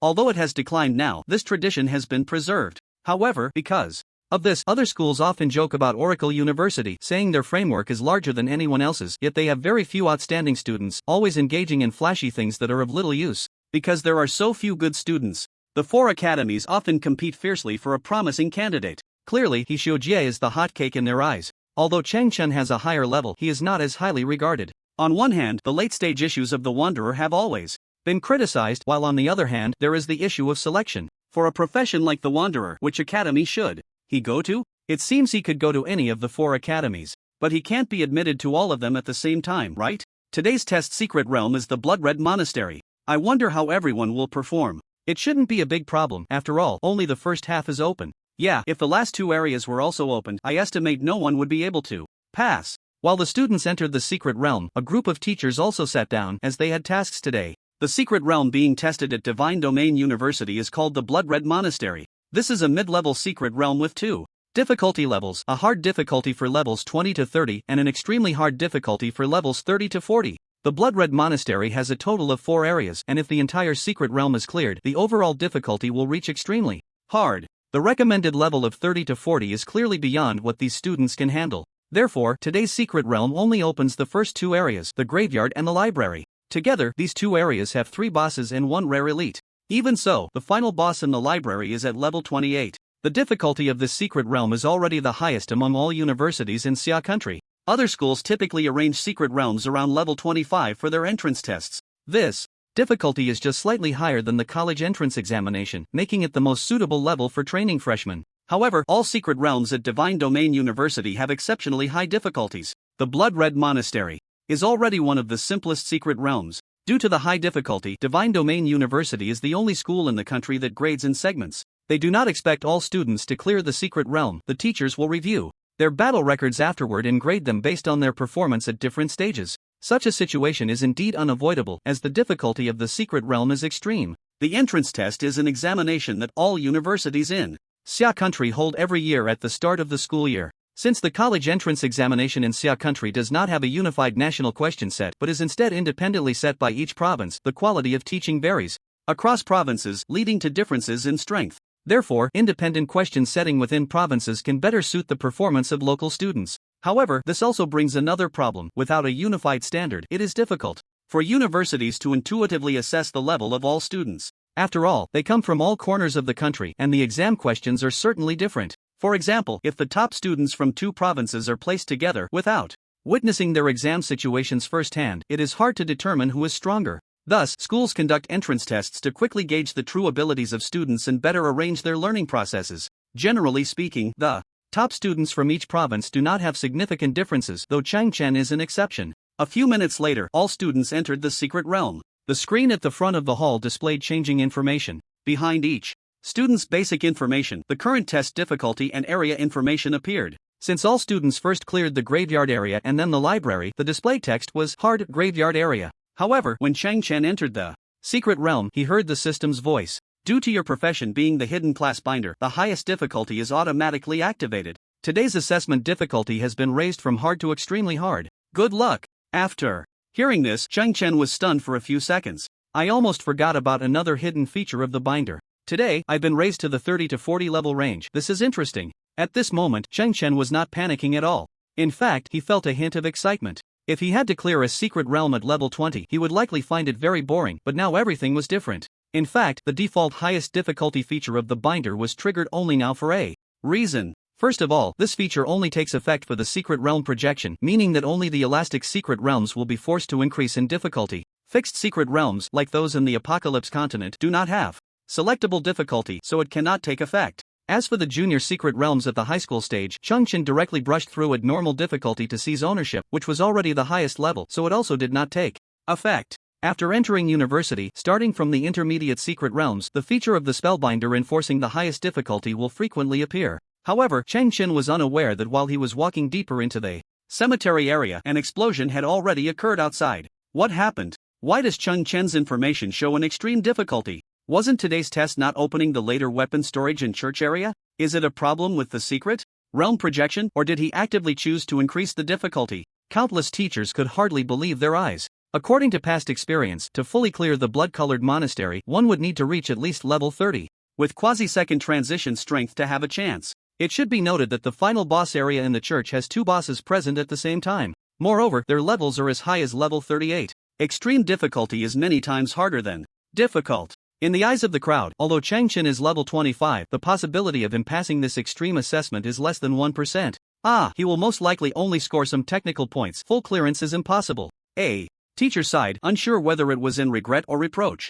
At this moment, Chen Yilei and Lei Junjie also had interesting expressions. Chen Yilei seemed to have gotten used to Chen's outrageous behavior. He was somewhat unfazed, merely sighing at how bold he was. Lei Junjie, on the other hand, was in shock. This was the first time he had seen Chen act so boldly, and countless thoughts surged in his mind. Director Chen, you know Chen better than I do. Do you think he did this on purpose today, or was it an accident? Chen Yilei was now annoyed by Lei Junjie beside him. Why does he ask me about everything? I'm not an encyclopedia. I'm not a worm in Chen's stomach. How would I know if he did it on purpose? Although Chen Yilei had a certain inclination in his heart, he did not dare to draw a conclusion at this moment. After all, Chen was someone he had personally recruited. If something went wrong, he would likely take the blame. So he played it safe. I'm not too sure about this either. Maybe it was an accident. Lei Junjie was not a 3-year-old child. Previously, when Chen Yilei joked, he could let it slide. But after several times, he began to have doubts. This Chen Yilei must be hiding something from me. Forget it, there's no point in getting tangled up in this now. Let's wait and see. He most likely won't go to the back area to seek death. This little episode had already drawn Lei Junjie's attention to Chen. Meanwhile, Chen in the secret realm was, of course, unaware that the feature of his spellbinder had caused an uproar outside. He had now entered the cemetery area. What greeted his eyes was a winding passage. There were a large number of blood-colored crusaders, and their average level had reached level 20. The first 2 areas have no difficulty. I'll just do a speed run. Chen took out the flowing light thousand blades umbrella and smiled. The Scarlet Monastery is one of the 4 fortresses established by the fanatical Scarlet Crusade around the world. It was once a grand cathedral of the Holy Light, now taken over by zealots. These zealots are known as the Scarlet Crusade. The Scarlet Crusade originated from the Silver Hand, a knightly order which later split due to internal disagreements, led by the paladin Saidan Dathrahan. Saidan Dathrahan was one of the first paladins of the Silver Hand, dedicating his life to combating the undead scourge. Unfortunately, he was later possessed by the feared demon Balnazar, and the Scarlet Crusade became a puppet in the hands of the demon lord. Thus, the Scarlet Monastery fell into its current state. The Scarlet Crusaders inside have lost their light. They seek to purify all outsiders. The monsters in the graveyard area are divided into 2 types, the Scarlet Crusaders and undead creatures. The first half consists of humanoid creatures grouped in 3s, and their numbers are not many. Chen quickly reviewed the key points for clearing the graveyard area in his mind. The monsters in the graveyard are generally not high level, making it easy for him to clear it. Now, wanting to pass through quickly, he charged out without hesitation. He didn't want to fight them group by group, as that would be too inefficient. Chen accelerated, quickly drawing all the Scarlet Crusaders together along the narrow passage. There are only 2 types of monsters among the Scarlet Crusaders, the warrior-type Inquisitors and the healing-type Diviners. The main difficulty here lies in the fact that all Scarlet Crusaders will actively flee when their health drops below 10%. This could easily attract other monsters, commonly referred to as ADD. However, since Chen had gathered them all at once, he didn't need to worry about the fleeing issue. The other challenge was the healing skills of the Diviners. If not interrupted in time, it could lead to an endless tug-of-war. The batch of monsters Chen had gathered included 21 Inquisitors and 8 Diviners. Generally speaking, handling 8 healers simultaneously is quite difficult for one person. But Chen, skilled and bold, was not afraid at all. He first led the group of monsters in circles, quickly changing his perspective several times. This caused the distant Diviners to lose their targets for casting spells and forced them to come closer. After several repetitions, these 29 monsters were basically gathered together. Void Sphere. Since Chen was unsure whether today's test would be live-streamed, he didn't want to reveal his trump card, so he opted for the more reliable Void Sphere instead of Quantum Explosion. In an instant, a black orb of light shot towards the Scarlet Crusaders. Due to the narrow corridor, this group of small monsters had no space to evade the straight-flying Void Sphere. ZZZ. The shadow energy of the Void Sphere erupted continuously. Numbers began to wildly jump above the heads of all the Scarlet Crusaders. The average level of monsters in the graveyard area is only level 20, and with Chen's attributes, he had a crushing bonus of up to 112.5%. He has a built-in 1.5 times attribute point bonus, so his main attribute equals level 37.5 plus a primary enhancement of plus 5 to all attributes equating to level 5 totaling about level 42.5. For each level increase there is an additional 5% crushing damage, so it adds up to 112.5%, which should be correct. Minus 981 crushing attack, minus 982 crushing attack, minus 1963 crushing critical, minus 972 crushing attack. 112.5% crushing bonus is even higher than double attacks throughout. Moreover, on top of that, triggering a critical hit can double the damage again, resulting in such outrageous damage. These 29 monsters were directly wiped out by a single area attack skill, terrifying indeed. The 8 troublesome blood-colored diviners were affected by a stun effect every 0.3 seconds. Just as they couldn't even cast a healing spell, they were directly killed, which was simply tragic. If someone had witnessed this scene, they might have been scared to the point of wetting themselves. Chen passed through the first half of the cemetery area in less than 3 minutes. Moreover, he spent 2.5 minutes just luring monsters and managing the camera angles, which was truly terrifying efficiency. Next, Chen ran wildly, and ahead of him was a staircase leading upwards. This led to a massive indoor open-air tomb, where many deceased members of the blood-colored crusaders were buried. Due to the corruption of evil forces, these deceased individuals gradually transformed into malevolent spirits. This was also the origin of the cemetery area. This cemetery has a large number of invisible ghosts, which only become visible when approached. At the same time, in the 4 corners of the area, a rare elite will randomly respawn each time. Chen smiled slightly. Ordinary people would have to tread carefully through the cemetery area, slowly drawing out each batch of invisible ghosts. But he didn't need to, because he had a divine artifact, the ghost cloak. If I can't see you, then you can't see me. Everyone is invisible, so who is afraid of whom? He then activated his ghost form, and his figure immediately vanished. He began searching the 4 corners. As long as he killed the rare elite, the door to the final tomb would open. Under his superfast pace, 5 minutes later, he discovered the rare elite in the northern corner, the Undead Warrior. Undead Warrior, level 22 rare elite, health points 6500. This data was basically on par with the previous Prince Nazgak, just with 500 more health points. But one must know that Chen's current strength had increased by an unknown number of times compared to before. Now, facing the Undead Warrior one-on-one was simply so easy. He stealthily approached the corner and transformed his flowing light 1,000 blades umbrella into a machine gun form. Gatling gun! Chen shouted, and immediately countless bullets erupted from the gun's muzzle. Since the current Gatling gun's passive had reached LV4, the trigger chance was as high as 35%. Therefore, this time it unprecedentedly triggered the passive 4 times. A total of 70 bullets poured out, all flying towards the Undead Warrior's head. Minus 510 crushing attack, minus 508 critical hit, minus 1020 crushing critical, minus 1272 fatal critical. With a staggering 138 points of strength bonus, combined with the massive crushing effect, this time the Gatling gun single maximum damage actually exceeded 1200 points. This was an unprecedented number, with 6000 health points, not to mention surviving a round of attacks. By the time the 16th bullet hit, the Undead Warrior was already on the ground. Instant kill. Once again, a single skill instant kill. Previously, it was a group attack to wipe out small monsters. This time, it was a single target attack to eliminate a rare elite. Chen's terrifying output was like that of a god in the cemetery area. After the Undead Warrior's death, all the ghosts in the cemetery simultaneously perished, and a large door on the opposite side slowly opened. This area has one last boss left, the Blood Mage Sarnos. Sure enough, as soon as Chen finished speaking, a skeletal humanoid creature wielding a purple staff walked out from the door. Decayed human, you must receive purification. However, before his entrance declaration was complete, Chen aimed the gun at him. Rat-a-tat-tat. Chen was ruthless and said little, unleashing another barrage of bullets. The Blood Mage Sarnos was a level 24 undead boss, with health points reaching 8000. Unfortunately, his strength was not much greater than that of the Undead Warrior, so he still couldn't withstand a full hit from the Gatling gun. The Blood Mage Sarnos felt excruciating pain, his face showing disbelief. He then looked down at his body and found it covered in wounds. Moments later, his health points instantly dropped to 0. This is impossible. After letting out his final wail, he was instantly turned to dust. At this point, Chen had successfully passed through the graveyard area, taking a total of 7.5 minutes. Meanwhile, on the external screen, his information panel was also refreshed. When all the teachers saw it clearly, they displayed expressions of incredulity. He cleared the graveyard area before anyone else even started?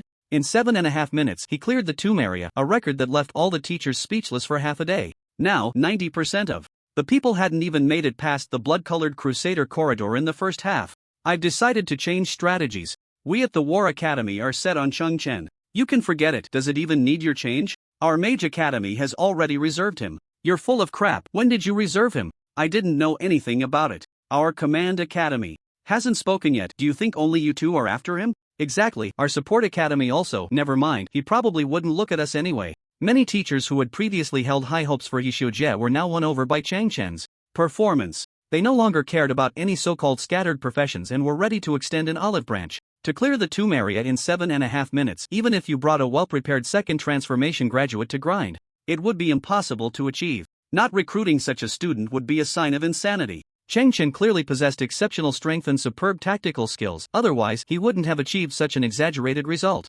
Thus, all the teachers from the 4 major academies were moved to the point of openly arguing. Although Lei Jinjie was shocked, the smile on his face was unabashed. Chang Chen was a student of the Oracle University. The more outstanding he was, the happier Lei Junjie would be. Only Chen Yilei's emotions were somewhat normal. In his view, when the college entrance examination had just ended, Chang Chen could defeat the quasi-third transformation Ren Hang. Now, after such a long time, achieving such an outrageous result didn't seem excessive. The growth of a prodigy cannot be viewed from the perspective of ordinary people. However, Chang Chen was unaware of all this. He had now entered the second area, the library. The library served as the final checkpoint of the blood-colored monastery at a difficult level. The monsters inside were naturally of a higher level than those in the tomb area. The average level of the small monsters here had risen to level 25, and the final boss's level had reached 28. This level was already infinitely close to the strength of Razor Marsh's Kargath and Sargeras. A level 28 boss was nearly impossible for a college freshman to defeat. Except for a few outstanding students, others wouldn't even dare to think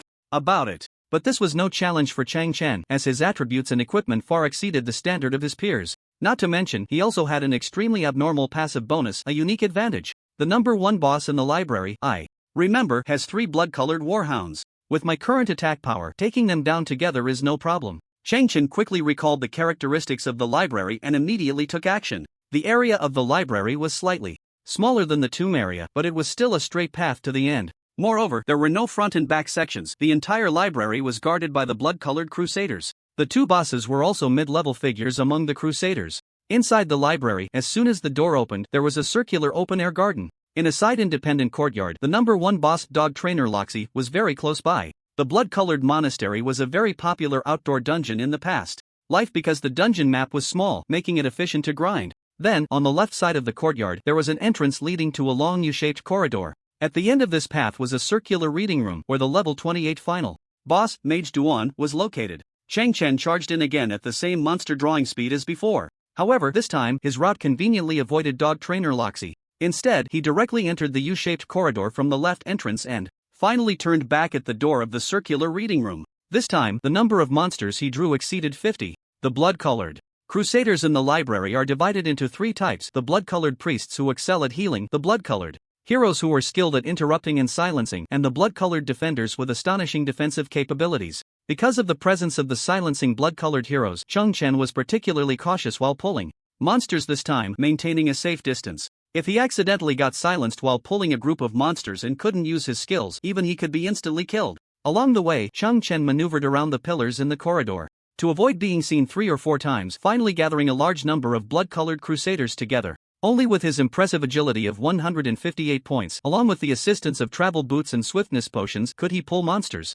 without taking damage. Otherwise, even a level 30 player would definitely be hit. Once the blood-colored crusaders were gathered, everything became simpler. Although the monsters here were, on average, 5 levels higher than those in the graveyard, this increase still couldn't escape the grasp of the Void Sphere. In a confined space with only one path, the power of the Void Sphere was practically invincible. Chang Chen took out the flowing light thousand blades umbrella and switched to staff form, then shouted loudly, "Void Sphere! ZZZZ!" The Void Sphere appeared out of thin air and rolled over the blood-colored crusaders like a train. Wherever the black sphere passed, not a blade of grass remained. A series of frenzied numbers kept jumping up.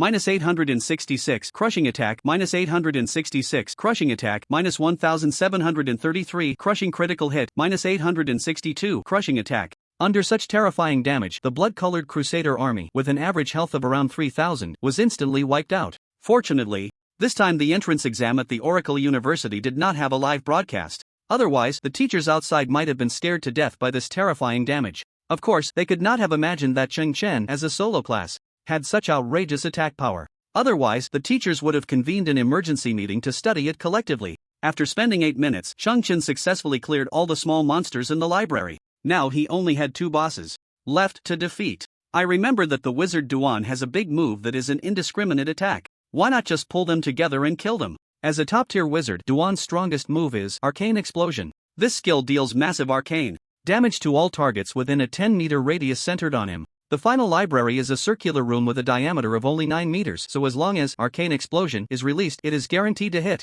In his previous life, this Arcane Explosion had to be interrupted, otherwise it would mean a total wipe. However, Chen decided to take a different approach. He wanted to use this mechanism to have the wizard Duan help him kill the dog trainer Loxi, along with his 3 dogs. Without hesitation, Chen returned to the open garden, then threw a shuriken to quickly pull the dog trainer Loxi into battle. Then he took off running straight to the wizard Duan's room. "Long time no see, I brought you a great gift," Chen shouted mockingly, then rushed into the circular library. After entering the battle, the wizard Duan shouted, "You cannot desecrate this holy place." At that moment, the dog trainer Loxi arrived with his 3 blood-colored war dogs, and the door to the library instantly closed. Everything was so perfectly timed, it was simply flawless. Close the door and let the dogs in. Chen almost laughed out loud upon seeing this. "You're still closing the door, not even looking at where this is? Purify, you filthy scum." The wizard Duan began to chant the spell Ice Arrow as he entered battle mode. This is a single target spell that deals magical damage to the target and reduces their movement speed by 50% and casting speed by 30%. Chen knew this was a small skill of the wizard Duan and temporarily ignored him. At that moment, the beast tamer Loxi charged in with 3 blood-red warhounds. The beast tamer Loxi is level 26 with 8,000 health points, and the wizard Duan's arcane explosion should deal around 3,000 damage. Calculating this, 3 rounds of skills could kill the beast tamer Loxi. Chen calculated in his mind while his body continued to dodge. The beast tamer Loxi swung his hand axes fiercely, but Chen deftly evaded. At the same time, he sent all 3 blood-red warhounds flying with a spinning kick. Just then, the ice arrow was about to finish casting, and Chen countered with a punch to interrupt it. Due to the time axis of the wizard Duan's spellcasting, after casting ice arrow and fireball once each, he would begin to cast arcane explosion. Therefore, Chen's tactic was to quickly interrupt the first 2 skills to force out his ultimate. Only a class like a free agent with numerous skills could remain so composed. If it were someone else, they wouldn't be able to turn around the cooldown time to interrupt the skills. Of course, another key point was Chen's absolute confidence in his own operations and timing. Instant kick. Just as the fireball was about to start casting, it was interrupted again by Chen. The wizard Duan, feeling humiliated and angry, finally began to unleash his ultimate move. The chant time for Arcane Explosion is 3 seconds, and its power is extremely exaggerated. In his past life, this was a guaranteed team wipe skill, but now, Chen calmly watched him cast it. At the same time, the beast tamer Loxi executed a brave swing, and his 3 blood-red warhounds followed suit. The brave swing is a powerful 2-hit attack. If hit, it would surely take off a layer of skin. However, Chen remained calm and executed a block. Clang, clang. The 2-hand axes collided with Chen's metal gauntlets, producing a piercing sound. In the next second, the beast tamer Loxi was sent flying 5 or 6 meters away, while a brief golden light flashed on Chen's body. This was the effect of a perfect block, completely unharmed. Clang, clang, clang. The 3 blood-red warhounds pounced simultaneously, but were also blocked in succession, and then they flew out as well. Chen's body flashed with golden light again. 5 consecutive attacks in a row, with only a fraction of a second in between, were all perfectly blocked by Chen.